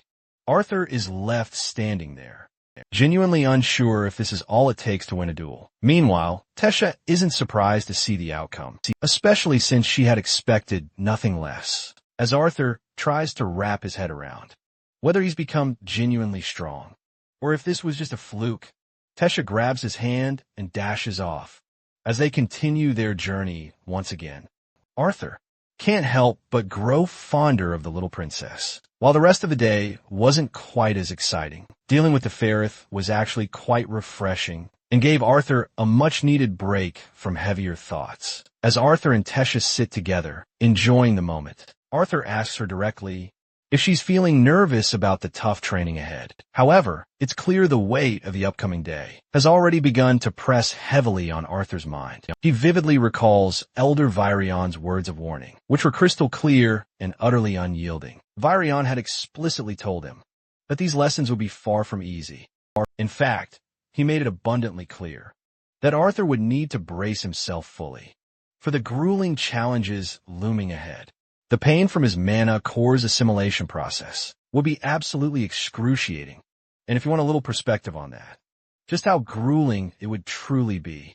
It's like submerging your entire body in boiling tar. Arthur would be isolated in this foreign land, far away from the comfort of his family. Even the simplest aspects of daily life itself would feel arduous. But Virion had also promised that if Arthur could truly endure these grueling trials, the rewards awaiting him at the very end would be absolutely extraordinary. Back in the present, Arthur snaps out of his deep thoughts and responds to Tesha with a determined smile. He tells her he's excited, feeling no nervousness at all. He's come a long way to get to where he is now.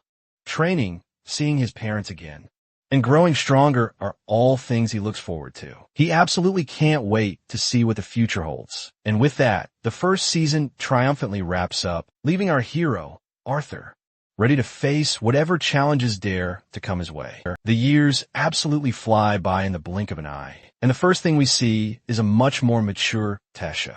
She's here to wake our boy up, who has also grown significantly since we last saw him. It looks like their relationship has truly evolved a lot, and just as they're hilariously bickering, the old man abruptly cuts them off, telling them to get ready for their lessons ahead.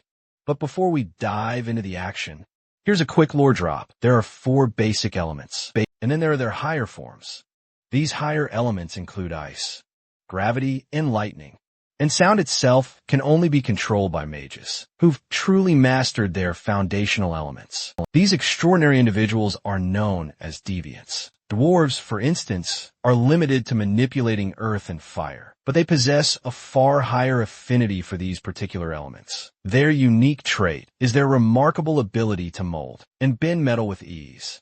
The most skilled among them can control fire and earth so profoundly that they can even summon and manipulate magma. Elves, on the other hand, can manipulate water, wind, and earth. However, they do so with a much higher affinity than humans. In rare cases, Elves can also produce a special type of deviant mage, capable of controlling plants. However, elves cannot produce mages, who can control the higher forms of water, wind, or earth. Humans, on the other hand, can manipulate any of the 4 basic elements, and are the only race capable of producing deviants in any of those elements, as well as anomalies that can't be strictly categorized into the basic elements, like emitters or healers. There's a delicate power balance that exists between the 3 races, taking into account their populations, overall affinity to elements, and the sheer diversity of their mages. At least, this is all Arthur knows, and he asks his master if this level of explanation is plausible for their audience. Urian takes a moment to think before giving it a pass. It seems Tesha has something to say, while she understands that the assimilation process is meant to prepare Arthur's body for his beast will. She believes it would be even better for him to train his body physically, just as she does, using magic in the process. Arthur understands the reasoning behind her response. Over these 3 years, the differences in their races have really stood out to him. While humans are considered talented, if they awaken in their late preteen years, it's not surprising for elves to awaken by the age of 10. But for Tesha, it all began even earlier. She was just 9 years old, and ever since that day, she's been honing her magical skills with a private tutor, all while learning to fight from her grandfather. Her grandfather playfully asks if she's perhaps a little mad that she's the only one getting totally pummeled during her training, which the poor girl quickly admits. As utterly grueling as these exercises seem, Arthur knows one thing.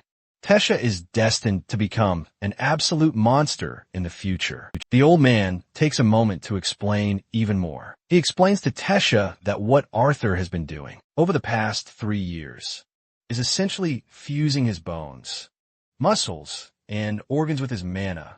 While he hasn't been physically training like her, the old man assures her that once this process is complete, Arthur's body will be stronger and more resilient than even a veteran warrior. Now, shifting back to Arthur, the old man notes that 3 years of mana fusion hasn't been enough to fully drain his energy, so he decides to help him out a little. After today, Arthur will become a true beast tamer, unlike those lucky adventurers who treat their beast wills as mere tools. Apparently, Virion plans to ignite Arthur's mana core by transferring a massive amount of his own mana into him. He reassures his junior that it might feel a bit warm, but it shouldn't be too bad. As soon as the old man begins the process, Arthur quickly learns the hard way that it's far more than just warm. It's downright hellish. Searing pain courses through him, and the light emanating from his chest grows ever brighter, intensifying to an almost blinding level. Then, without warning, a powerful wave of energy blasts everything in its range, throwing both the old man and Tesha across the hall. When the procedure finally concludes, Tesha and the old man rush to our boy's side, and thankfully he seems to be okay. He's dazed but intact. After witnessing such a terrifying display of power, the old man's curiosity hits its absolute peak. He finally decides to confront Arthur about the beast's mysterious origin. The boy earnestly responds, claiming it was gifted by none other than a female dragon. The mere mention of a dragon hits the old man like a thunderclap. He goes into a frenzy of excitement and disbelief. The realization that he's been training a bona fide dragon tamer is absolutely driving him crazy. A while later, our boy opens his eyes in bed. The old man feels relieved that nothing major has happened to him. Meanwhile, our boy asks if they'll keep his abilities a secret. Even after he leaves, the old man promises they will, but then unexpectedly drops a bombshell. Apparently, Arthur's departure has been set for just 4 months from now. Of course, this news shakes our boy to his core. He had been under the impression he'd be stuck here for another 2 years.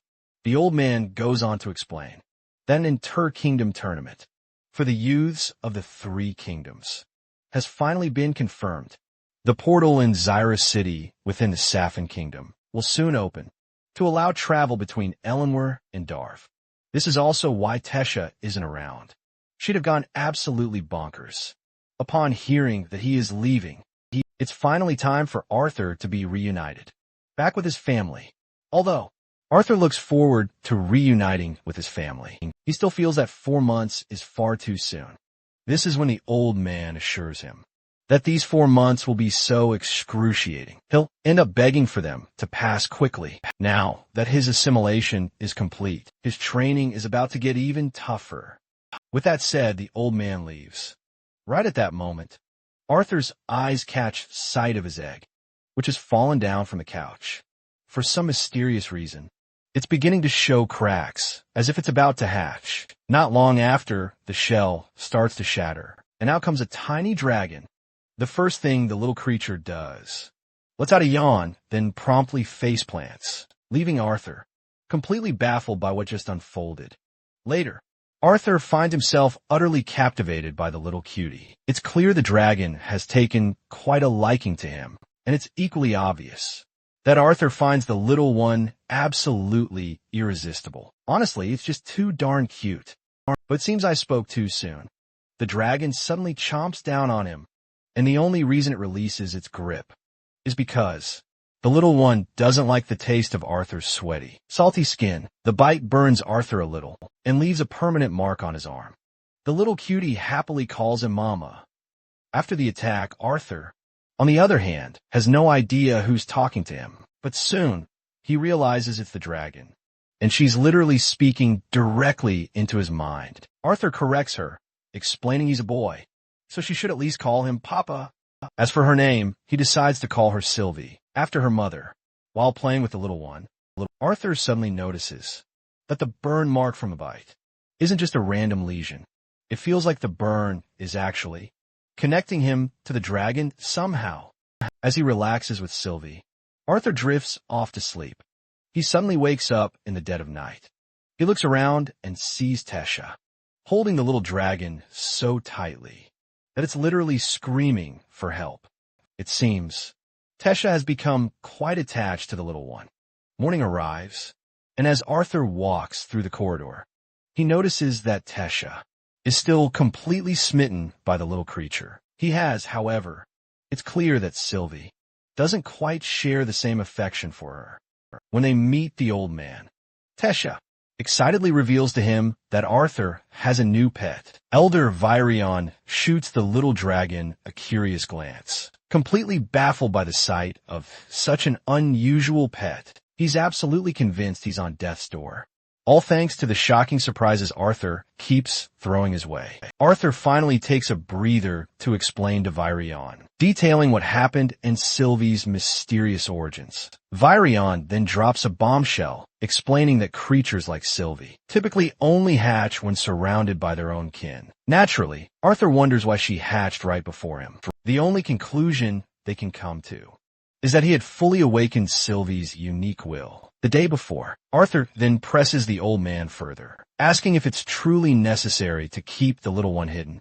As far as he's concerned, most people won't even realize she's such an incredibly powerful being. The old man nods, acknowledging his point, but swiftly reminds him that he has far more pressing matters to worry about.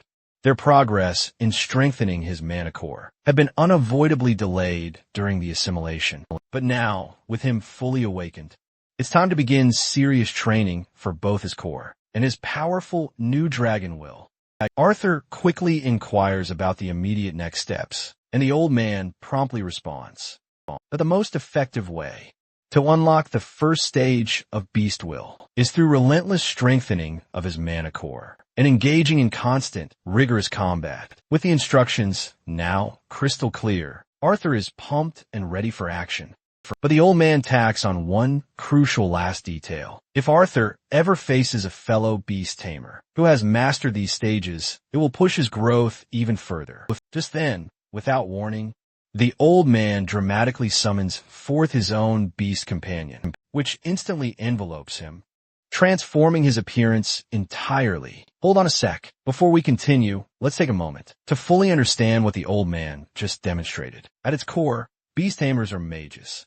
who are able to harness the unique powers inherited directly from their chosen mana beast. The initial stage, known as the acquire phase, is when a beast tamer can temporarily borrow their beast's raw, inherent strength. However, it's not until the second stage, aptly called the integrate phase, that the mage can finally fully utilize their beast's true unique abilities and characteristics. For Elder Virion, who had painstakingly unlocked the second stage, after decades of relentless study and mastery of his beast will, witnessed the transformation.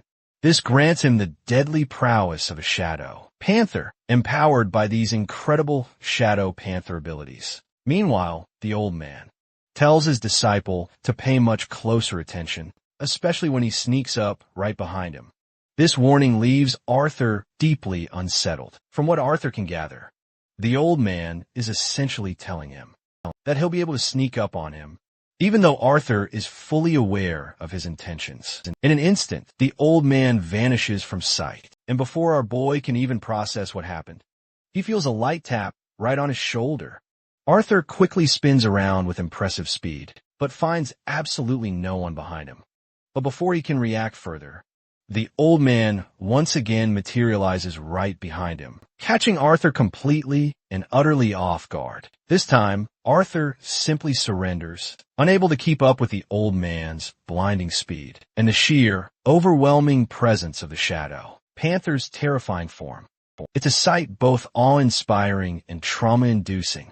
Virion reveals a significant drawback of his integrate phase. It also takes a heavy toll on his own body every single time he activates it. Arthur, however, is still completely awestruck by Virion's speed. The movements alone were incredibly impressive, but what truly shook him to his core was his inability to sense Virion's presence, even when he stood directly, impossibly behind him. Apparently, shadow panthers possess the unique ability to instantly manipulate wind and sound, rendering themselves completely undetectable. Virion decides that playtime is officially over and extends a training sword toward Arthur, signaling that the real, hardcore training is about to begin. Days pass by quickly as Arthur becomes completely immersed in his rigorous training. Under Virion's expert guidance and through his own brilliant insights, Arthur manages to access the first stage of his dragon's will. In addition to mastering this first stage, Virion also teaches Arthur how to conceal the presence of his beast will from other mages. When Arthur isn't strengthening his mana core or delving deeper into Sylvia's dragon's will, he's often sparring against Virion, and fortunately, the assimilation process has made his body incredibly resilient, strong enough to withstand the relentless training and conditioning. And in his downtime, Arthur makes sure to embrace the joys and innocence of childhood, just as Sylvia had wished for him. He cherishes these precious moments, especially as his time grows short. Finally, the day of his departure arrives. Kasha is devastated, to say the least, after spending every day together over the past few years. Breaking the news of his imminent departure was especially hard on her. Now, Arthur is ready to leave, his bag fully packed. He also makes sure to hide the mark Sylvia gave him by covering it with the feathers Sylvia gave him. The carriage is ready to take Arthur away, and as a parting gesture, the old man hands him a pendant, adorned with the Airlith house crest. The pendant is meant to help him navigate the forest. Now, it's Tesh's turn to say her parting words to Arthur, but instead of speaking, she simply nods her head in a dejected manner. However, her sadness is quickly melted away when Arthur pulls her into a tight hug. The warmth of the embrace overwhelms her, and she begins to cry uncontrollably. After exchanging their goodbyes, Arthur steps into the carriage, only to find Ferrith and a few escorting knights accompanying him. On the journey, Ferrith immediately recognizes Arthur, but our boy has no clue who this person is. Ferrith starts yelling and reminding Arthur of the time they dueled, when this lowly human had supposedly won unfairly. As soon as Arthur remembers Ferrith's name, he greets him politely, which helps to ease Ferrith's anger. However, Ferrith's embarrassment quickly returns when one of his friends casually exposes his nickname, Fei Fei, in front of a lowly human. Despite the rocky start, the group spends the journey in as lively a mood as possible. Soon, the carriage whooshes through the portal, and they emerge into the floating city of Xyrus. Xyrus is absolutely buzzing with vibrant life, a city teeming with people from every profession and from all walks of life. The carriage finally halts before a grand mansion, where his family is currently staying. Standing before the mansion's towering doors, Arthur feels his chest tighten as he knocks. Memories from the past 3 years immediately flood his mind. He recalls the terrifying fall from the hill that nearly claimed his life, the devastating loss of someone so dear to him, the blood on his hands, and the grueling training that forged him into who he is now. Yet, none of those experiences seem as daunting as this very moment. He gulps down his rising anxiety and waits for a response to his knock. A maid quickly answers his knock and swings open the doors. Right behind her stands a precious little girl, no older than 3, her bright eyes sparkling with curiosity and full of life. Then, after what feels like an eternity, we finally catch sight of Alice, his mother, playfully chasing after the little one, Eleanor Lewin. But the moment Alice's gaze lands on her son, she freezes on the spot. Even the bowl of food she was holding clatters, slips from her hands. The boy, on the other hand, is equally overwhelmed with emotion. To think that this little one is truly his sister. He gathers his thoughts, flashes a smile, and greets his mother in the most heartfelt moment possible. His mother comes rushing in response and hugs him tightly.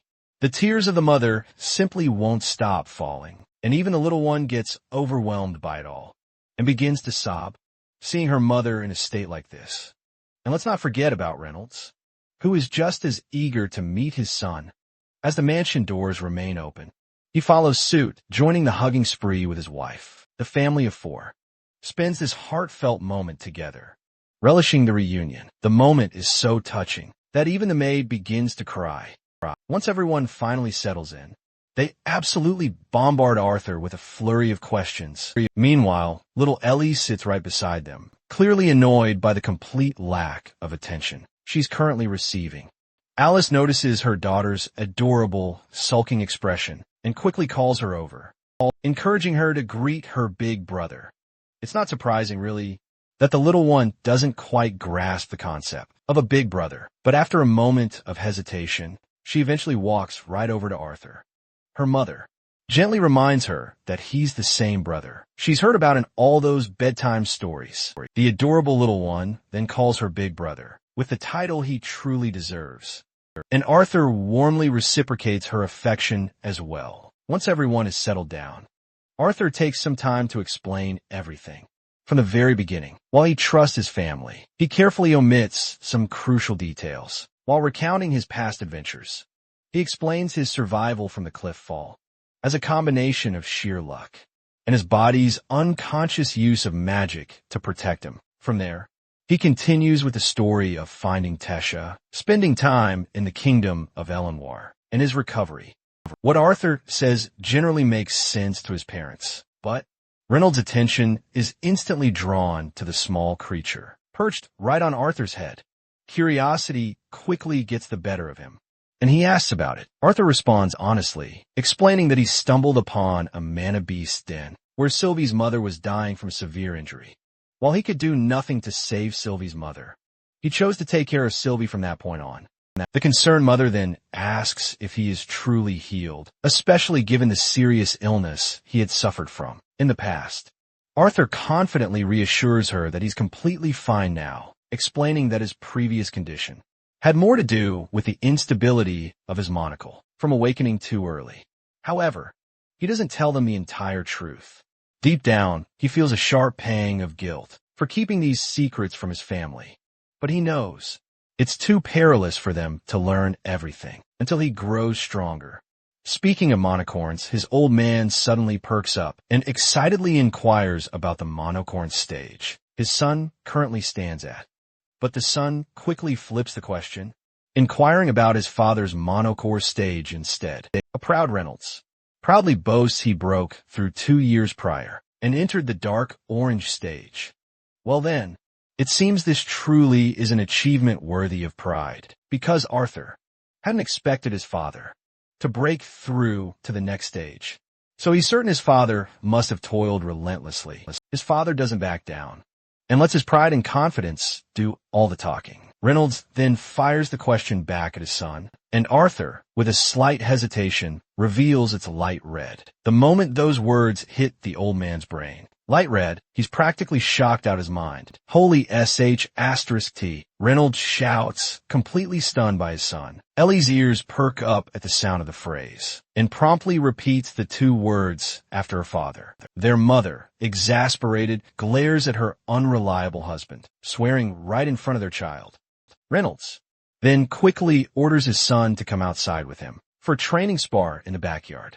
Witnessing this familiar sight of his father brings a wide smile to Arthur's face. He finally feels like he's truly back where he belongs. Suddenly, someone comes barging into the mansion, having heard the news of Arthur's survival.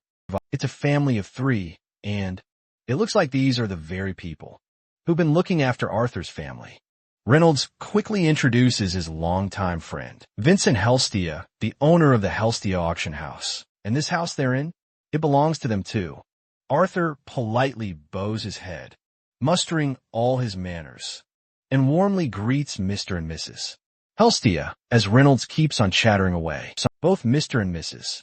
Helstia can't help but notice the striking difference between Arthur and his father. For a moment, Vincent even wonders, so, is Arthur actually blood-related to Reynolds, anyway? Mrs.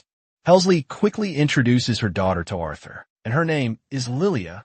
Both Arthur and Sylvie greet the girl warmly. However, Arthur's greeting goes completely unnoticed, because Lilia falls head over heels at first sight, not with him, though, but with the adorable creature resting on his shoulder. With pleasantries finally out of the way, Reynolds decides it's time to proceed with their planned duel.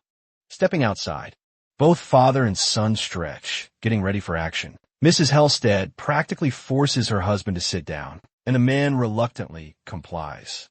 He's utterly bewildered. After learning an 8-year-old not only awakened, but has already progressed through 3 stages. Even those snobby, genius brats admitted into Cyrus Academy are barely reaching the dark red stage, and they're 11 or 12. Meanwhile, noticing how dubious Vincent seems, Arthur feels a wave of relief. But he hadn't revealed much about his true powers. After all, light red is just the beginning. If he can train his core, while assimilating with Sylvie's beast will, he knows he'll be in a league of his own. Anyway, his father is all geared up and ready for a showdown with his son. Arthur, on the other hand, is equally prepared for the challenge ahead. They both dash at each other, with Arthur taking the lead by launching the first punch, aimed straight at his father. But Reynolds blocks his son's punch barehanded. However, Arthur quickly turns the tide by executing a completely unexpected move that his father didn't even see coming. Still, Reynolds isn't a one-trick pony. He quickly reads his son's intentions and sidesteps, just enough to avoid the direct hit aimed at him. Arthur, though, manages to seize the upper hand and grabs his father in an attempt to throw him forward. But Reynolds somehow catches himself mid-motion, landing gracefully back on his feet. After a few more intense blows, Reynolds grudgingly admits his son's growing power. He makes it clear he's been holding back, though, warning Arthur that from this point onward, things won't be so easy. The father clenches his fists and ignites the fire within himself, both literally and figuratively. This is a little trick he picked up after breaking through to the dark orange stage. To understand this new trick Reynolds just pulled off, a bit of lore is needed. Mages, starting from their awakening, always have elemental affinities or strengths regarding which elements they can best control. Parents often seek out professionals for expensive tests on their children, so they can learn early on which path to push their newborn mage toward. In this world, conjurers have the innate advantage of being able to manifest and manipulate their affinities element right from the start. On the other hand, Augmenters have a more subtle elemental affinity, with actual manifestation of elements, coming only after they've crossed a certain threshold. For his father, who had been fighting and training hard since an early age without formal training, it took him until the Orange Core stage to turn his explosive mana usage into actual fire. But from the world Arthur has come from, elements weren't something you were born with. They were a path one took willingly. You see, talent played a large part in it. But since no one was restricted to just one affinity, hard work also played a significant role. So for Arthur, who had so many advantages after coming to this world, he's learned a trick or two as well. Our guy also releases this crackling power he has under his sleeve as both contestants stand face to face, ready to give it their all. Vincent is left with his jaw hanging. The fact that Arthur is a deviant is a feat in itself. Even his father, who was brimming with confidence only moments earlier, seems utterly rattled after witnessing this spectacle. Arthur charges forward, lunging at his father, and their intense exchange immediately ensues. As they continue to exchange powerful blows, the sheer ferocity of their strikes rapidly escalates. At one point, they unleash an explosion so colossal that people miles away can't help but feel the tremor. It's clear neither combatant is willing to concede easily, and the fight only continues to ratchet up in intensity. After a relentless barrage of blistering punches, one of Reynolds' powerful punches finally lands squarely on Arthur's face. But instead of feeling disheartened, this powerful punch only fills Arthur with glee. This is precisely the challenge he anticipated from his father. Reynolds' punches are growing noticeably sharper, and he's leveraging his superior reach to prevent Arthur from closing the distance. But our guy, Arthur, isn't letting his old man get the better of him. He swiftly ducks low and throws a precise uppercut that has 0% chance of missing its mark. This incredible sight leaves everyone's jaws on the floor in utter shock. And as you can imagine, the fight is over. Hitting his father felt unnecessary at that point, so Arthur halts his punch mid-motion. His father feels immensely proud of his son and pulls him into a tight, loving embrace. As for Arthur's lightning powers, they're by far his most successful deviant affinity. However, he still has a long way to go. His ice magic remains quite unstable, and he hasn't even begun to unlock sound or gravity yet. Despite all this, it still feels good for Arthur to brag a little to his proud parents. Vincent, on the other hand, is completely exhausted. All this is simply too much for him to handle in one day. Later, both families gather for dinner together, and Reynolds is still absolutely gushing, smitten with his son's incredible prowess. He fondly reminisces about how Arthur was only 3 years old when he first awakened. Mrs. Helstia is utterly flabbergasted to hear that Arthur literally awakened at the tender age of 3. Alice then chimes in and further reveals that Arthur even blew up their entire house in the process. After everything Vincent had endured that day, he wasn't expecting to be overwhelmed even further. Yet, here he is, snapping out of his drunken stupor. He suggests enrolling Arthur in Cyrus Academy. However, Arthur doesn't seem particularly thrilled by the idea. His father, too, is unsure about this decision. As far as Reynolds is concerned, Arthur is only 8, and Cyrus Academy is the most prestigious magic institution on the continent. Mrs. Helsty, however, supports her somewhat tipsy husband's suggestion. With Arthur's level of talent, she believes it would even be worthwhile for their family to sponsor him, so he wouldn't have to worry about tuition costs. But Alice firmly refuses to accept yet another favor, especially after all the Helsty family has already done for them. Vincent assures her that it wouldn't be a burden, since he does a lot of business with the famed director of Cyrus Academy herself, and he can speak to her directly. That's when a man in question finally speaks up.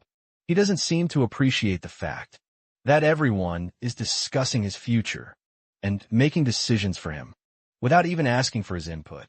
Later, it's time for everyone to head to bed. Before going to sleep, both parents once again express how grateful they are that Arthur has returned. They are overjoyed to see him grown up and thriving. The idea that their son is a deviant with the potential to become one of the strongest mages in the future, is news of an extraordinary scale. His mother also acknowledges this, but seems a little sad as she remarks that Arthur can't give her good night kisses anymore, now that he has grown up so much. Seeing how earnestly his mother is pleading, Arthur relents and give her a sweet smooch on the cheek. With that, the parents decide to head out. However, Reynolds stops once again to address his son. He reminds Arthur not to hold it against Vincent after all that earlier excitement, since Vincent holds absolutely no ill will towards them. The scene then shifts back in time to when Vincent first suggested that Arthur join the prestigious academy. Arthur immediately replied, explaining that he had just reunited with his family that very day and wanted to spend some quality time with them before deciding if he'd leave them again to attend the academy. With that said, Arthur respectfully excused himself from the dining area. Later, as Arthur walks towards his room, Lilia suddenly pops out, giving him a fright. She points out that he's actually heading the wrong way and invites him to a much better, more private spot to talk. They eventually arrive at the servants' quarters, where it's immediately clear that Lilia gets along with the staff incredibly well. The servants respectfully offer them a comfortable place to sit. Lilia even happily munches on some food while there, her infectious high spirits causing the servants to crack smiles. One of the maids then reveals to Arthur that Lady Lilia often sneaks into the servants' quarters whenever she's feeling stressed out. At that moment, Arthur realizes something he hadn't seen before, that the Helstia family truly has such good hearts. Back in the present moment, Arthur responds to his parents with reassurance, clearing their doubts by revealing he holds no animosity whatsoever toward the Helstia family. In fact, he acknowledges just how kind and genuine they are as a family. The next day arrives, and Arthur is gently woken up by his little companion, Sylvie. The tiny creature looks incredibly excited for the day ahead, and seeing Sylvie's sheer eagerness, Arthur suddenly remembers Tesha completely out of the blue, but he quickly snaps out of his melancholy when his nose catches a strong whiff of the foul odor Sylvie is giving off. Well, it seems like Arthur isn't the only one who's going to take a shower today. As soon as they approach the bathtub, the now stinky Sylvie starts cowering at the sight of the water.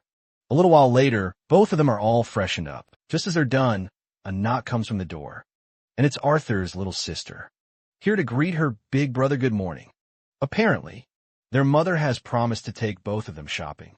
A perfect chance for them to bond and get to know each other better. The little one is already practically vibrating with excitement at the thought of spending time with her big brother. We race through the corridors toward the dining hall, eager to join the family for breakfast. Not long after, we're swept into the bustling marketplace, where energetic merchants eagerly hawk their goods to passers-by. Arthur is absolutely captivated to finally see Xyrus City up close and personal. The marketplace bursts with all sorts of intriguing items, and one particular shop instantly catches his eye. This shop proudly displays crystal balls and the mounted heads of fearsome monsters. Naturally curious, Arthur asks his mother what kind of shop this is. Mrs. Helsley is quick to explain that those crystal balls are actually called beast cores. These are magical cores extracted from powerful mana beasts and are used to boost a person's power. But she quickly adds the effects of these cores can vary greatly depending on their type and the specific mana beast they came from. Purchasing beast cores is always a bit of a gamble, as they can easily cost hundreds of gold, if not thousands. However, if you're lucky, one might even contain a beast will. The mere mention of spending hundreds of gold leaves Arthur's jaw practically hitting the floor. Mrs. Helsley then mentions that her auction house receives quite a few beast cores and even infant mana beasts. She invites Arthur to take a closer look at them whenever he gets the chance. Arthur flashes a warm smile, and he is more than ready to take advantage of the generosity and the opportunity she's offering. Just then, Lilia starts eagerly pushing Arthur forward, eager to show him a place she's been excited about ever since she saw him. Just a short while later, they finally arrive at the shop she had in mind, and it turns out to be a barber shop. Arthur seems unsure if a trip to the barber is truly necessary. But his mother insists it's long overdue because, as far as she can tell, his current hairstyle is nothing short of atrocious. Our barber, though, is quite the character. Looks like he has watched too much JoJo's Bizarre Adventure, especially when he gets unusually hyped about Arthur's feminine charm. Arthur's inner self absolutely recoils in terror, feeling as though his very soul is trying to escape his body. After his haircut is finally done, the moment of the grand reveal finally arrives. With a little drum roll, please. Arthur graces the scene with his brand new look. He looks more charming than ever, to the point where even little Ellie enthusiastically approves of her brother's haircut. After their little trip to the barber, they return to the bustling streets of the marketplace. While crossing a particular bridge, Arthur notices something intriguing. Down below in the market, he spots a group of boys in the crowd mocking someone. Ellie quickly fills him in, explaining that those boys are students from Xyrus Academy. She adds that wearing the Academy's uniform is considered a major status symbol. Arthur doesn't even need a closer look to tell that these guys are complete jerks. Their arrogance is apparent even from a distance. Ellie seems to share the same opinion and highlights that since these students are treated almost like royalty, they feel entitled to act as they please. Their mothers soon catch up to the duo, and as soon as Alice asks what they're discussing, Arthur suddenly bolts ahead like an excited puppy. Although the reason behind Arthur's sudden excitement remains a mystery, his mother finds herself smiling. She's just happy to see her son acting like a normal kid again. Mrs. Helsley also feels relieved to see him acting like a kid, especially after the dramatic events of the previous night that she still finds hard to forget.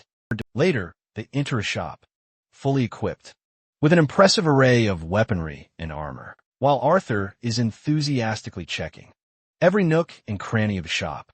The shop owner appears, quickly reminding him that this is no place for a child to loiter. So politely but firmly, the owner suggests he should really leave. Meanwhile, this cocky rich jerk is also hanging around, utterly full of himself. He just can't resist reminding Arthur that these aren't toys for a kid like him.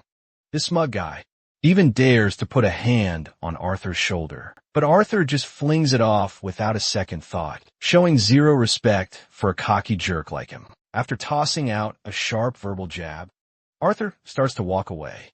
But of course, this idiot can't stomach being humiliated by a kid, so he tries to make a comeback. Before this guy can start flaunting his title or bragging about his wealth and influence, Mrs. Helstia walks into the shop.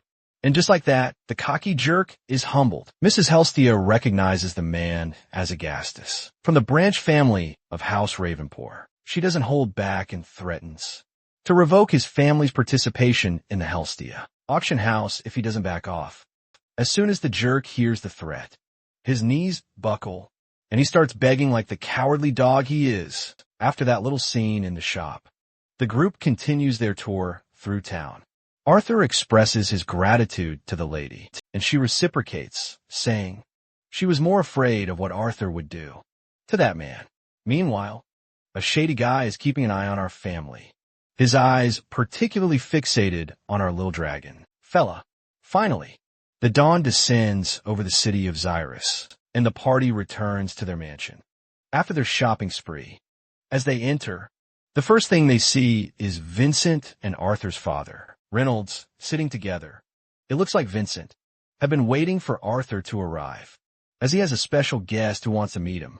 It turns out to be Cynthia Goodsky, the founder and director of Xyrus Academy. She is genuinely pleased to meet Arthur in person. Vincent, the boy we've heard so much about. But before we dive deeper, let's take a moment to truly appreciate the prestige of this institution. Xyrus Academy is hailed as the most exalted sanctuary for any aspiring mage, fortunate enough to possess both the talent and the background to gain entry.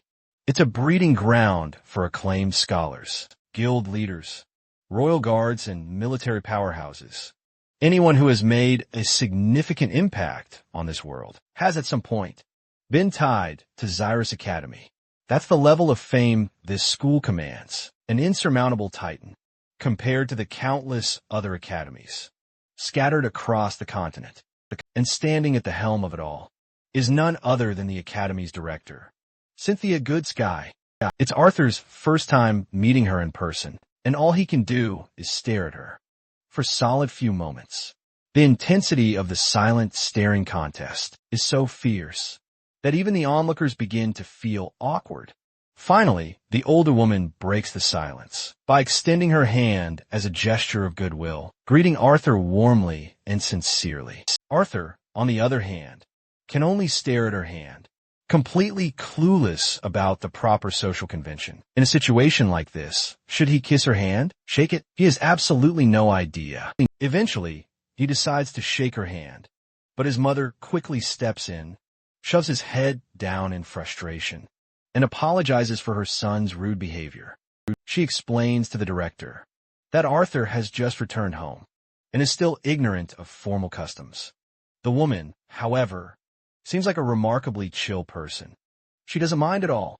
In fact, she's the one who apologizes for intruding unexpectedly. She admits that she couldn't refuse a favor from Vincent, given all his great efforts and contributions to Xyrus Academy. Meanwhile, we shift our focus to Lilia, quietly standing in the back. Her mood is noticeably sulking. It seems she's not a fan of all the attention Arthur's getting, or perhaps she just doesn't want him to leave for the academy. Regardless, we shift our focus to this old hag, who reveals something quite intriguing. She mentions that it's not often she takes a trip to someone's house just to visit a potential student, but Vincent had piqued her interest when he insisted a prodigy of the highest caliber was currently staying in his home. She then turns to Mrs. Helstia and requests her to lead them to an open space so she can catch a glimpse of what this boy is truly capable of. Arthur, meanwhile, tries to bail out of the scene, making the excuse that he's hungry. Unfortunately for him, his mother doesn't allow him to act on that thought. Eventually, Vincent and Mrs. Helstia proceed to escort their esteemed guest to the mansion's beautifully paved courtyard. As for Arthur, it seems he wasn't lying. He really is hungry and looks even more defeated to see that he won't be able to eat dinner anytime soon. Little Sylvie, equally hungry, has no choice but to follow her papa, looking just as dejected about this whole ordeal. This is the moment when the old hag notices the little one, finding the mana beast quite adorable. She asks if it's his father's contracted beast. Arthur quickly clarifies that Sylvie is his bond, and that she hatched just a few months ago. The old woman finds this fascinating. You see, most nobles here purchase mana beasts to form contracts, but she has never seen a mana beast quite like Sylvie before. Arthur then explains that Sylvie's mother was some kind of scaled wolf with small wings. He was gravely injured, almost dead, while protecting her egg when he stumbled upon her nest. He chalks the whole thing up to nothing more than a stroke of luck. Cynthia, however, seems skeptical but keeps her doubts to herself. After walking down the corridor for a few minutes, they finally arrive at the grand courtyard. Now that they're outside, Cynthia is eager to see if Arthur can live up to the praise Vincent had showered on him, or if it's all just empty talk. As far as she remembers, Vincent mentioned Arthur was an augmenter, but he didn't provide many details, as he just wanted to keep it a surprise for her. We then get a peek into Cynthia's thoughts as she examines Arthur closely. She notes he doesn't appear worried or scared. She can't quite tell if it's confidence or arrogance that keeps him so composed. As for Arthur, he's not even concerned about the current situation. His thoughts are entirely consumed by one thing: the goddamn dinner. He's desperately craving grilled fish today, and that's all he can focus on. Meanwhile, Vincent looks quite smug, as he confidently claims that Cynthia will definitely be shocked when Arthur shows her his fire and lightning magic. He's also relieved that Reynolds won't be able to burn down the courtyard again. Like last time, before Arthur begins, Cynthia questions whether he isn't going to arm himself with a weapon at the very least. In response, Arthur casually remarks that he can tell she has no intention of using the wand. at her waistband, so he'll go barehanded as well. This causes Cynthia to pause for a moment, realizing he's right, and his unexpected response makes her crack a smile. With that, they decide to begin the match. During his training with Virion, the explosive power of fire, and the adaptive nature of water were the first key arts from Arthur's world to manifest as actual elements here. After that, the earth and wind style, martial arts techniques from his previous life, also culminated, allowing him to control the mixture of internal and ambient mana, shaping it into the desired effect. Unlike counters, though, these are the fundamental steps augmenters must take to truly manifest an elemental attack. Of course, he still faced limitations due to his past knowledge. After masterfully mixing fire and earth spells, Arthur fiercely kicks the ground beneath him, shattering it like it's absolutely nothing. Although Vincent expected Arthur to surprise everyone, he still absolutely rocked to his core by this incredible display. Among all the stunned onlookers, his proud sister and Sylvie are the only ones genuinely thrilled to see Arthur rocking the stage. With his next kick, he sends all that shattered debris flying at the lady. The lady smiles, seeing that this boy is indeed some seriously good stuff. She quickly blocks all the debris. Arthur then braces himself, generating a massive blast from the ground that instantly propels him forward. He breaks through the barrier of air surrounding her and attempts to strike her right across the face. She counters effortlessly, throwing him back with a powerful burst of her magic. Arthur quickly reacts, using earth and wind spells to conjure a floating stone that supports his body, preventing him from careening aimlessly through the air. He grits his teeth, frustrated by how difficult it still is to use earth and wind spells simultaneously. Even after all his training with Virion, it feels far more challenging compared to his fire and water techniques. He launches himself at her once again, but she effortlessly uses her powerful wind magic to push him back, not even allowing him to get close, let alone cause any real damage. Amidst the swirling winds around her, she chants an unusual spell, summoning 3 for powerful tornadoes. Arthur, however, has a clear plan to counter this. He conjures wind around his hand, spinning in the opposite direction of the oncoming tornadoes. As soon as his winds clash with them, the tornadoes are completely dispersed. Though his reckless move left him with some nasty cuts and bruises, Arthur successfully accomplishes his mission. He even earns a rare compliment from the old hag for his efforts alone. She's genuinely impressed by his skills and precision, but she also believes he's a bit overconfident in his ability to face opponents head-on. All in all, his display of magical and combat prowess is exceptional. For his final test, an extra challenge of sorts, she quickly enchants him with a spell and informs him that his only task is to stay conscious. Whatever she did feels like his brain is being split apart. It's actually sound magic she's using, a clear indication that she's a deviant. Despite the excruciating pain, Arthur braves through the test. When it's over, the woman happily announces that he's passed, with flying colors. Given the aptitude Arthur has shown in wind magic, she admits she's tempted to teach him personally. The father, on the other hand, is still completely confused. Since when did Arthur learn to use earth and wind magic as well? The mention of as well catches the lady off guard. From what she understands, Arthur might even be able to use more elements. A shocked Vincent quickly responds, explaining that Arthur used fire magic just yesterday and lightning magic as well. He brought him to the paved courtyard because the boy had burned down part of the lawn. The old hag finds herself utterly boggled when she learns that this little boy can control not only 2, but at least 3 elements, none of which are even at a deviant level. Arthur, however, quickly corrects them, clarifying that he can actually use 4 elements. He makes sure to demonstrate by conjuring some water. The woman literally recoils in utter bewilderment, and Reynolds makes sure to support her. Seeing how strongly Cynthia has reacted, the little girl asks if her brother is strong. His mother, however, remains silent. Cynthia lets out a soft laugh, agreeing he's incredibly powerful indeed, and destined to grow even stronger in the future. Once everyone is settled, Arthur sincerely apologizes to his family for having hidden his powers from them. His chest tightens as he watches his mother, so visibly worried about him. Realizing her son had been concealing something, she hopes that from this moment onward, there will be no more secrets between them. As much as Arthur wishes he could promise her that, he knows he simply cannot. Once the apologies are exchanged, Cynthia decides to initiate a private conversation with our boy. She encloses them both in a bubble that appears perfectly soundproof, ensuring no sound can get in or out. Now that they can't be overheard, the old lady assures him he can speak freely. With no other choice, Arthur begins to explain. He reveals he only showed her his abilities because she possesses two things that he desperately needs: power and influence. He wants her to keep his family safe until he becomes strong enough to protect them himself. Not only will he attend her academy, but he will also consider her his benefactor.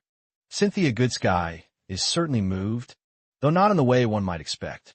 To see this brazen brat have the sheer audacity to demand something like this from her is almost beyond belief, truly laughable. Not even the king and queen of Sapon would dare propose such a one-sided deal, and yet Arthur seems to think she'll just bend to establish a relationship with a mere child. But our guy just smirks in response, fully aware of the immense potential and value he holds compared to the rulers of Sapon. Although his part of the deal will have to wait until he actually attends her academy, he's utterly confident in his position. You see, Arthur has made a solemn promise to someone important to live his life to the absolute fullest, and he firmly believes attending Xyrus Academy at a more normal age will help him honor that promise. Cynthia is once again left a little rattled to hear this. The thought of waiting 3 years for him until he joins them deeply unsettles her. She presses him to explain his plans. During this time apart, Arthur doesn't hesitate, speaking his mind freely. He reveals his audacious plan to become an adventurer. Later, Arthur's parents pull him aside for a serious private conversation. They're absolutely furious about his idea.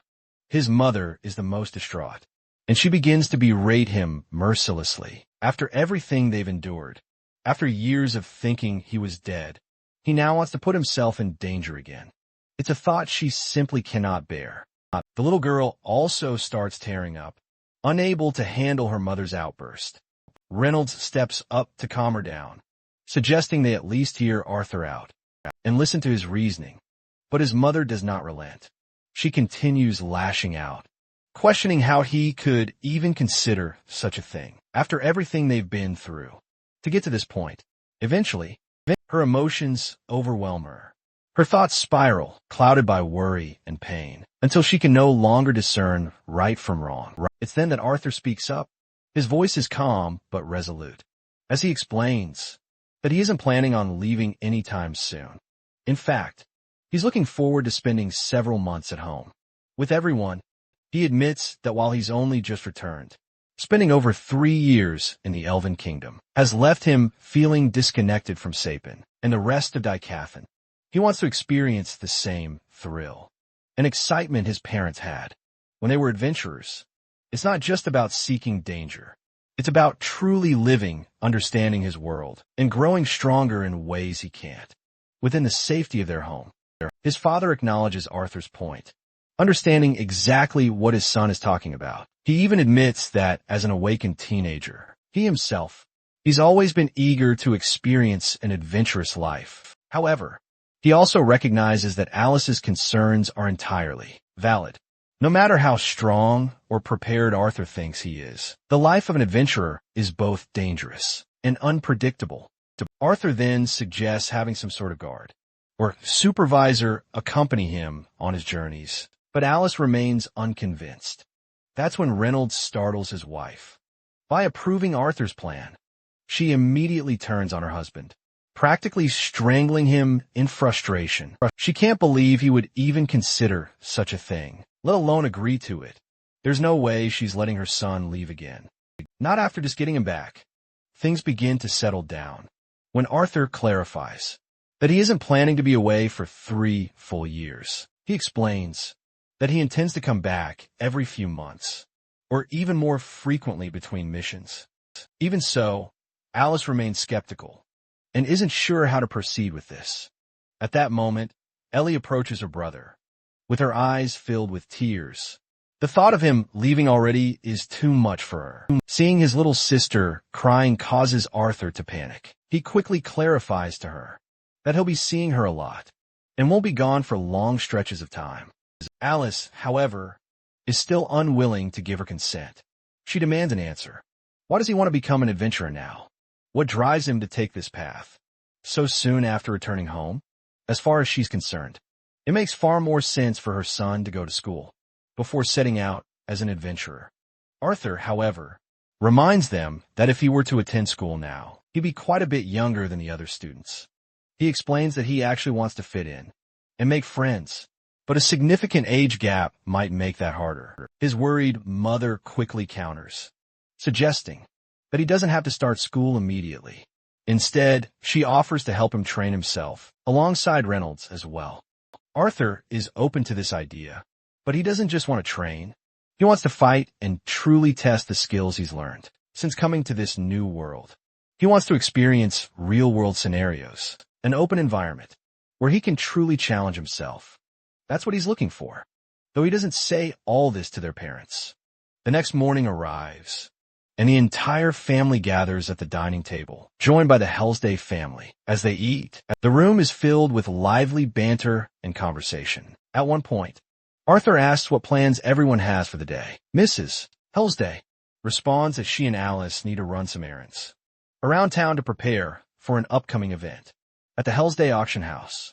She adds that they're taking Ellie and Lilia along, and Arthur is welcome to join them if he wants. Arthur, however, decides to stay behind today. Vincent then grabs everyone's attention and inquires if they've decided what to do about Arthur's plan. Alice then reveals that she has agreed to let him become an adventurer under certain conditions. His father outlines them as follows. First, Arthur will wait until after his birthday, in 3 months. Second, he must have a guard with him at all times during his missions. And third, he'll need to visit home at least once every 2 months. Beyond that, his father is confident that Arthur is smart enough to manage the rest on his own. Vincent acknowledges the rationality behind the decision, but raises an important question. Who will be Arthur's guard? From what he's seen so far, it seems highly unlikely that there's anyone truly capable of guarding Arthur effectively. Meanwhile, the little girl is having her own fun. He playfully pretends to be a Sylvie, balancing 2 forks precariously over her head, trying to mimic the creature's horns. Her adorable antics suddenly spark a brilliant idea in Reynolds. With a wide grin, he excitedly announces that the twin horns will be returning from a dungeon expedition very soon. He recently received a letter from the Adventurers Guild, confirming they'll be back in about 2 months, and they could even arrange for one of them to accompany Arthur as his personal guard. The idea is so brilliant that even Alice agrees immediately. Just the mention of the twin horns immediately excites Arthur, as he's been eagerly waiting for their reunion. After all, the twin horns were the very group who helped escort him back to his family years ago. This means he'll get to see all his old friends, Jasmine, Durton and Angela, Helen and Adam, all together again. He can hardly wait. Later, Arthur heads to Vincent's office to discuss a certain matter. Meanwhile, the ladies are out on a fabulous shopping spree. During their outing, Ellie and Elena unexpectedly get into an argument. Since Elena is older than Ellie, Mrs. Hellstead doesn't appreciate her daughter, teasing the younger girl so cruelly. So, she gives her a gentle bonk on the head, but Elena snaps, angrily responding that all Ellie ever does is think about her brother. She finally lets out all her pent-up frustration that has been bubbling over for the past few days. She admits that she doesn't like how everyone is giving so much attention to Arthur. She's jealous. She's jealous that Arthur is already a mage, stronger than most adults, while she herself hasn't even awakened her powers yet. Deep down, she desperately longs to become a mage too. Seeing the young girl's distress, Alice steps forward to console her. She gently reminds Elena that comparison is the thief of joy and encourages her not to compare herself to Arthur. Everyone grows at their own pace, and her moment will surely come. But Elena, still visibly upset, demands to know how Arthur got so strong in the first place. Well, even Alice doesn't know the answer to this question, and frankly admits she doesn't really know either. She explains that, aside from a little sword training Reynolds gave him, they didn't do much to shape his abilities. This revelation completely startles Mrs. Halstead. While she acknowledges that Arthur is undoubtedly a gifted child, the idea that he reached such an extraordinary level of skill without formal training sounds almost unbelievable. She is convinced there's more to the story and presses Alice for answers. Alice then further admits that Arthur is indeed hiding something from them. She confesses that even they, his parents, don't fully understand what it is. Mrs. Halstead advises her to just ask Arthur directly, as his mother, like how he became so strong while he was away, and how, even before the bandit attack, he was already so skilled with the sword. She is sure that both Reynolds and Alice must be dying to know the truth. Of course, as a doting mother, Alice does want to know everything her son is hiding and why he hasn't shared it with them yet. But she explains that giving him the space and support to open up when he's ready is what being a good parent means to her.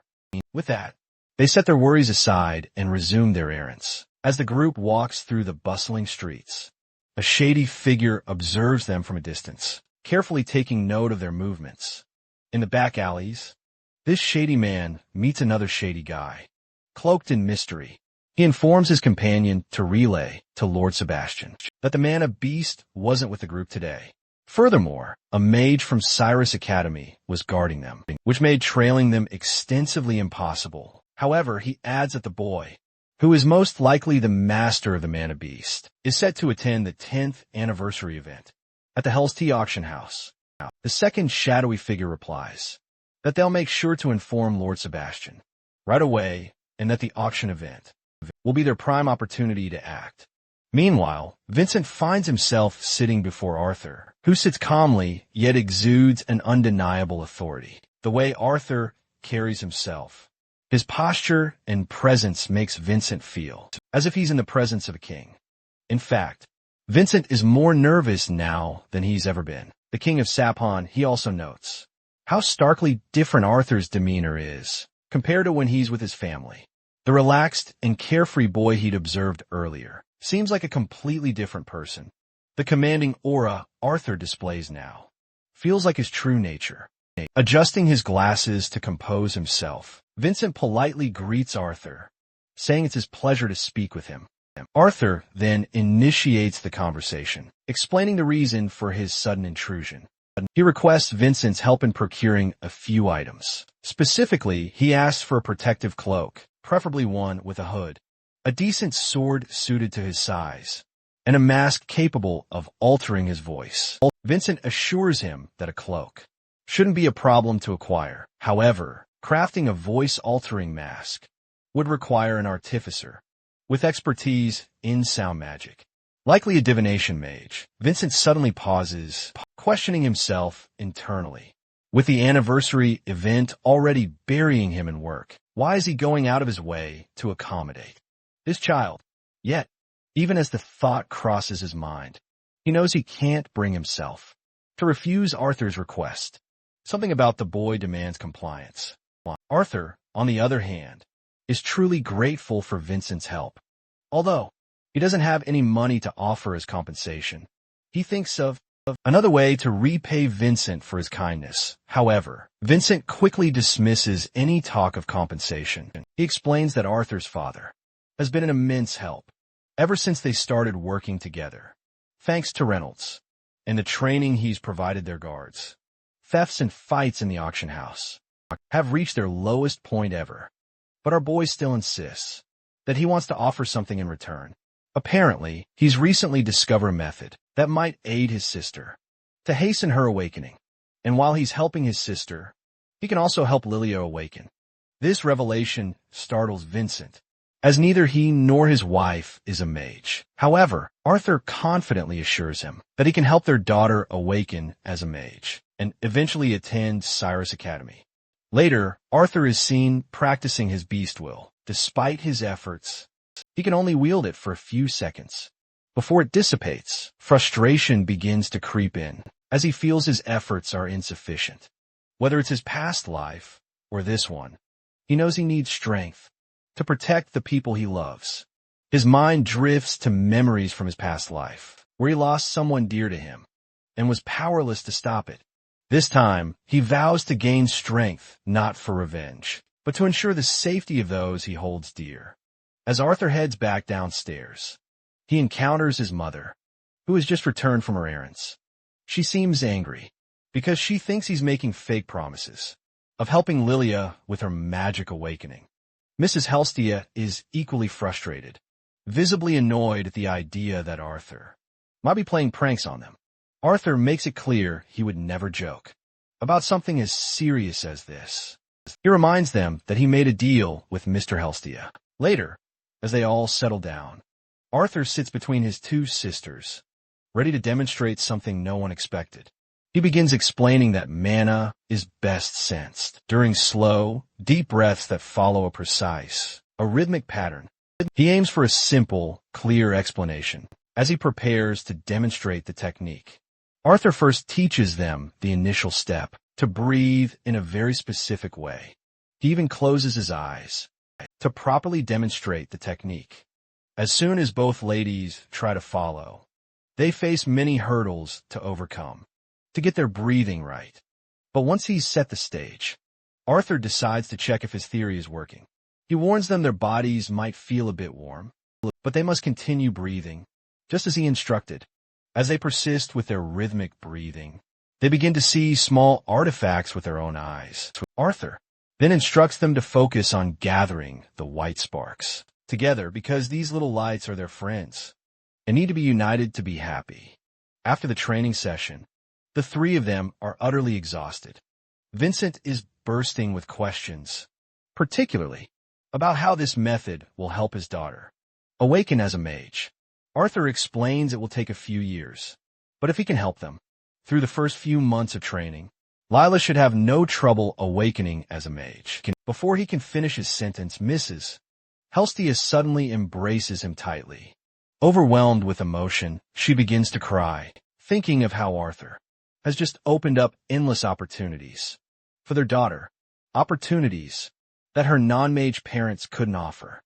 Vincent, too, is overcome, and the air is thick with emotion. From that point onward, Arthur's life settles into a comfortable rhythm. Every morning, he trains, then helps his sister and Lila draw closer to awakening. Even with his impatience to grow stronger, he makes sure to spend quality time with everyone, knowing such opportunities would soon be rare, like this in the future.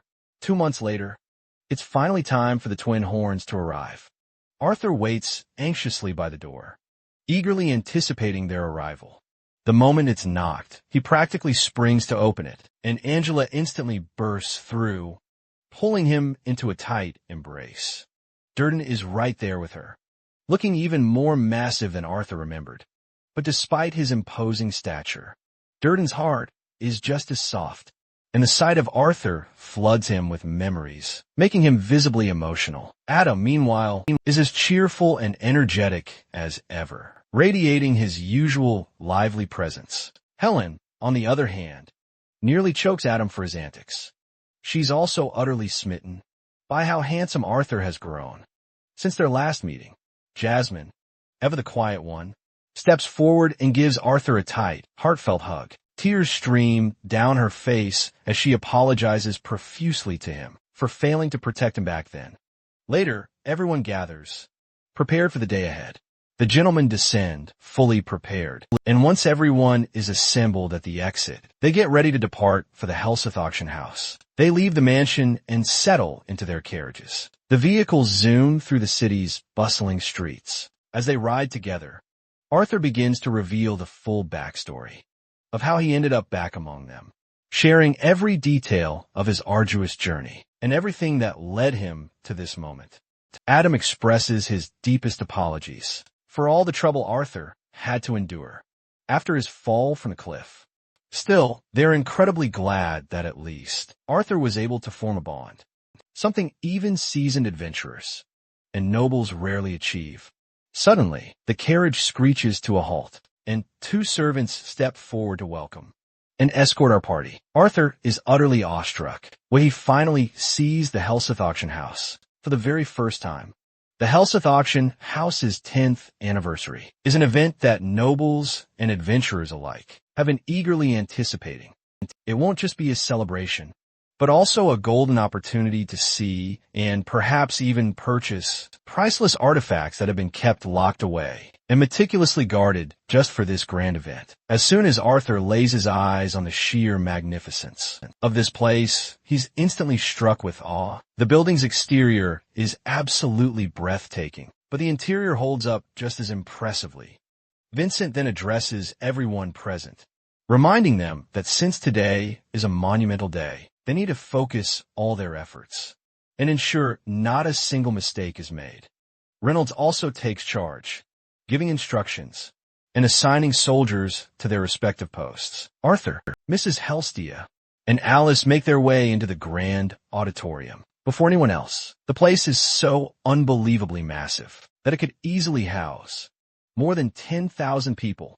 Arthur, who had once been a king and lived among the royal family of the Eleanor Kingdom, finds what he's currently seeing utterly jaw-dropping, even for him.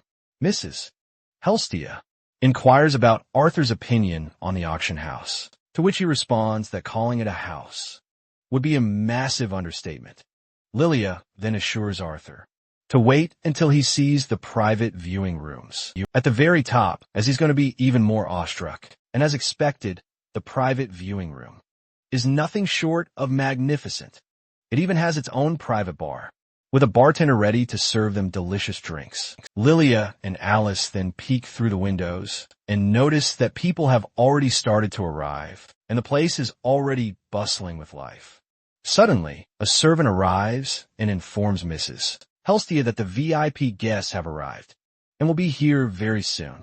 Our family members stand respectfully as the knights ensure the esteemed guests are escorted inside. The guests are none other than the king's own family. King Blaine Glader, Queen Priscilla Glader, Prince Curtis Glader, and Princess Kathleen Glader. Seeing the other guests, the king inquires of Vincent why he must share the space with them. Vincent quickly reminds His Majesty that this is his family and he brought them here. Recalling His Majesty's express wish to meet his family, Vincent introduces his wife, Tabitha, and their daughter, Lilia. Next, he presents Alice Leywin, his close friend's wife, along with her children, Arthur and Eleanor Leywin. The king appears incredibly relaxed and happily tells Alice and her children to rise, declaring Vincent's friends are his friends too. After all, everyone is here to congratulate the Hellstyes on the 10th anniversary of this magnificent estate and to enjoy the festivities. Suddenly, Queen Glider spots the tiny mana beast Arthur has acquired. Arthur swiftly replies to the queen, explaining she hatched just months ago, and introduces her as Sylvie. This immediately piques the king's interest as well, who promptly asks if this mana beast is perhaps his bond. Arthur proudly confirms that she is. The king is utterly charmed by the little creature, even tickling her. He notes Arthur is incredibly fortunate to have her, as even infant beasts are notoriously difficult to tame. Yet Sylvie appears remarkably obedient.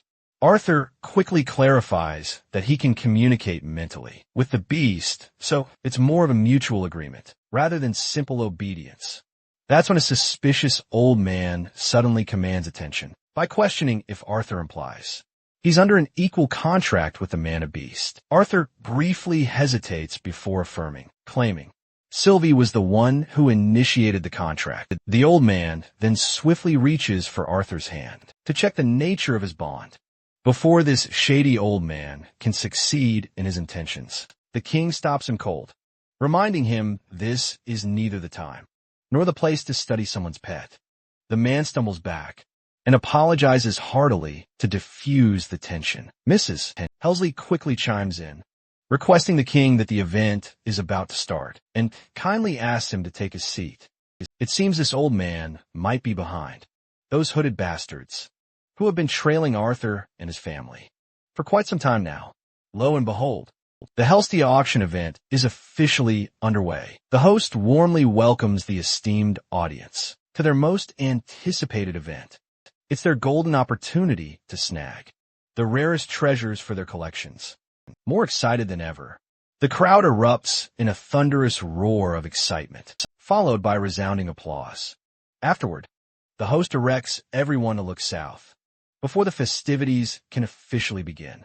A special shout-out goes to the most important figures of the land of Sapon, the royal family. The audience respectfully gives them the reverence they deserve. And just like that, the honors are complete. The host then introduces the man who made this whole grand event possible. Vincent Halstead makes a grand entrance as Arthur and company applaud. This scene brings back nostalgic memories of his past life as a king, but he quickly tries to shake those memories off. He'd rather not relive the past. He's still just a kid, hasn't even hit his growth spurt, and he's already back to thinking about being king. Arthur cleverly sneaks in some alcohol while no one's looking.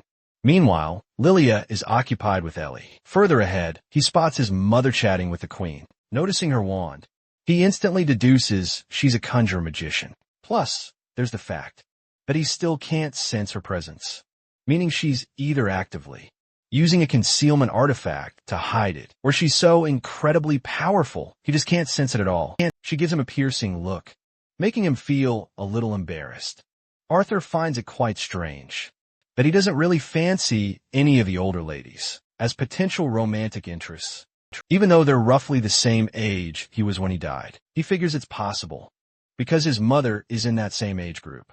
But simultaneously, Arthur doesn't find himself attracted to anyone younger than him either.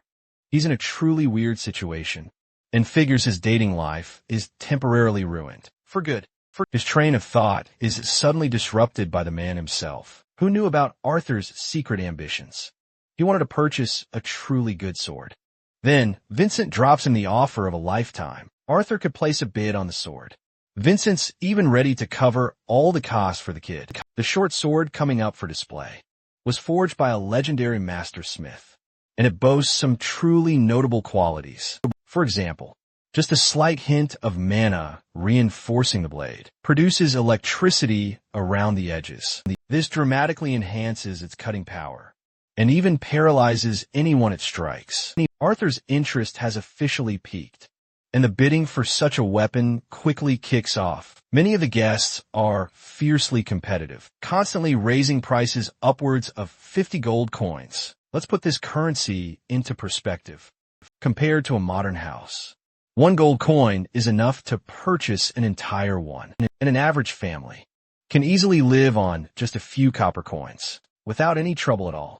That means just the opening bid for this pricey blade could easily sustain a family for a quarter of a millennium.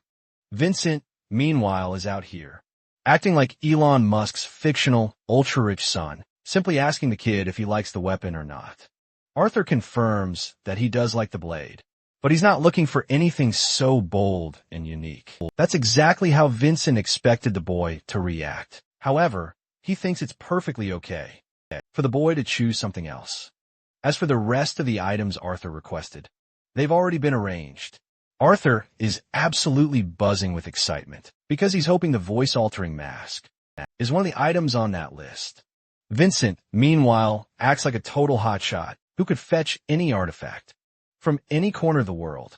He acted urgently and got the kid exactly what he wanted. Arthur is the happiest he's ever been.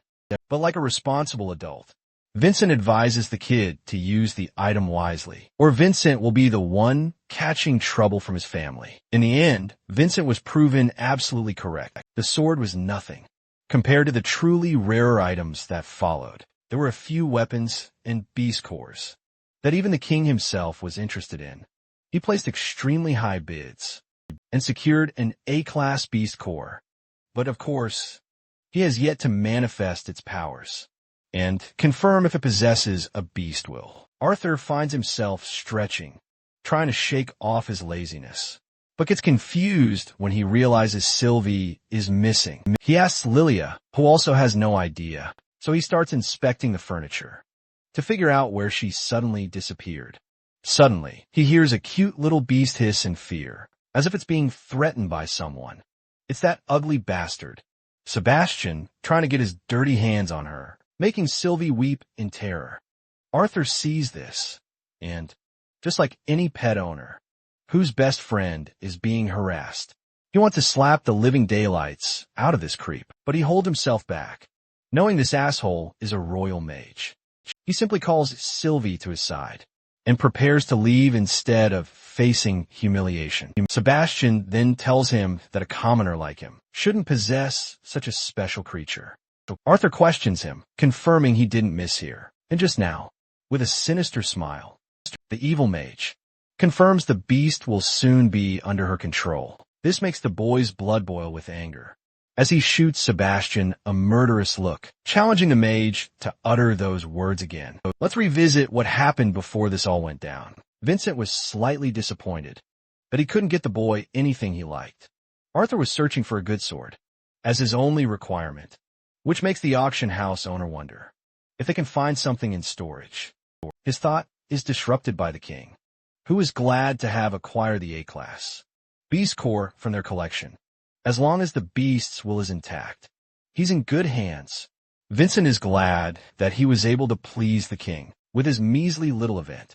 Their conversation takes a sudden dark turn as Vincent detects a bloodlust so powerful it brings him to his knees. This sends the royal knights springing into action, instantly alerted by the looming threat. With urgent resolve, the king draws his sword, demanding the attacker reveal themselves at once. We then catch sight of the royal mage. Sebastian utterly collapsed on the floor, terrified of Arthur's wrath. Vincent still can't grasp what just transpired, and the entire auction house is plunged into chaos. The knights haven't found anything suspicious, even after thoroughly searching the rooms. Arthur's father insists they search upstairs, and after a while, both the royal family and Arthur's family sit in tense silence, telepathically communicating with his familiar. He checks on Sylvie's condition. The knights then announce that they've just captured an intruder. Moments ago, the king's surprisingly calm reaction sends shivers down Arthur's spine. He's secretly thrilled an intruder disrupted the whole scene, proving to be the perfect distraction from Arthur's personal fiasco. As for Sebastian, they openly mock the royal mage for getting so worked up.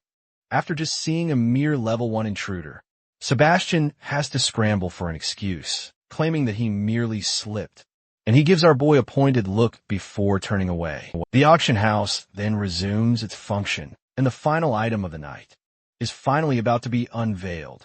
The veil is lifted, revealing an infant world lion, striking the guests with pure amazement. This mana beast is special for its nurtured treatment, allowing it the potential of becoming an A-class beast. In the future, Arthur's a little annoyed that the mage doesn't care about any other mana beasts, except Sylvie. The host starts the enormous opening bid. At 500 gold coins, people raise 550, 600, all the way up to even 800, until finally, the king steps up with 1,000 gold coins, offering double the price of the opening bid. Of course, the guests surrender their bids, knowing they can't compete with the king's immense wealth. Vincent congratulates him and asks about his plans for the new pet. After all, it takes a legendary beast tamer to raise it properly, rather than raising the pet himself. The king wants Curtis to care for this special beast.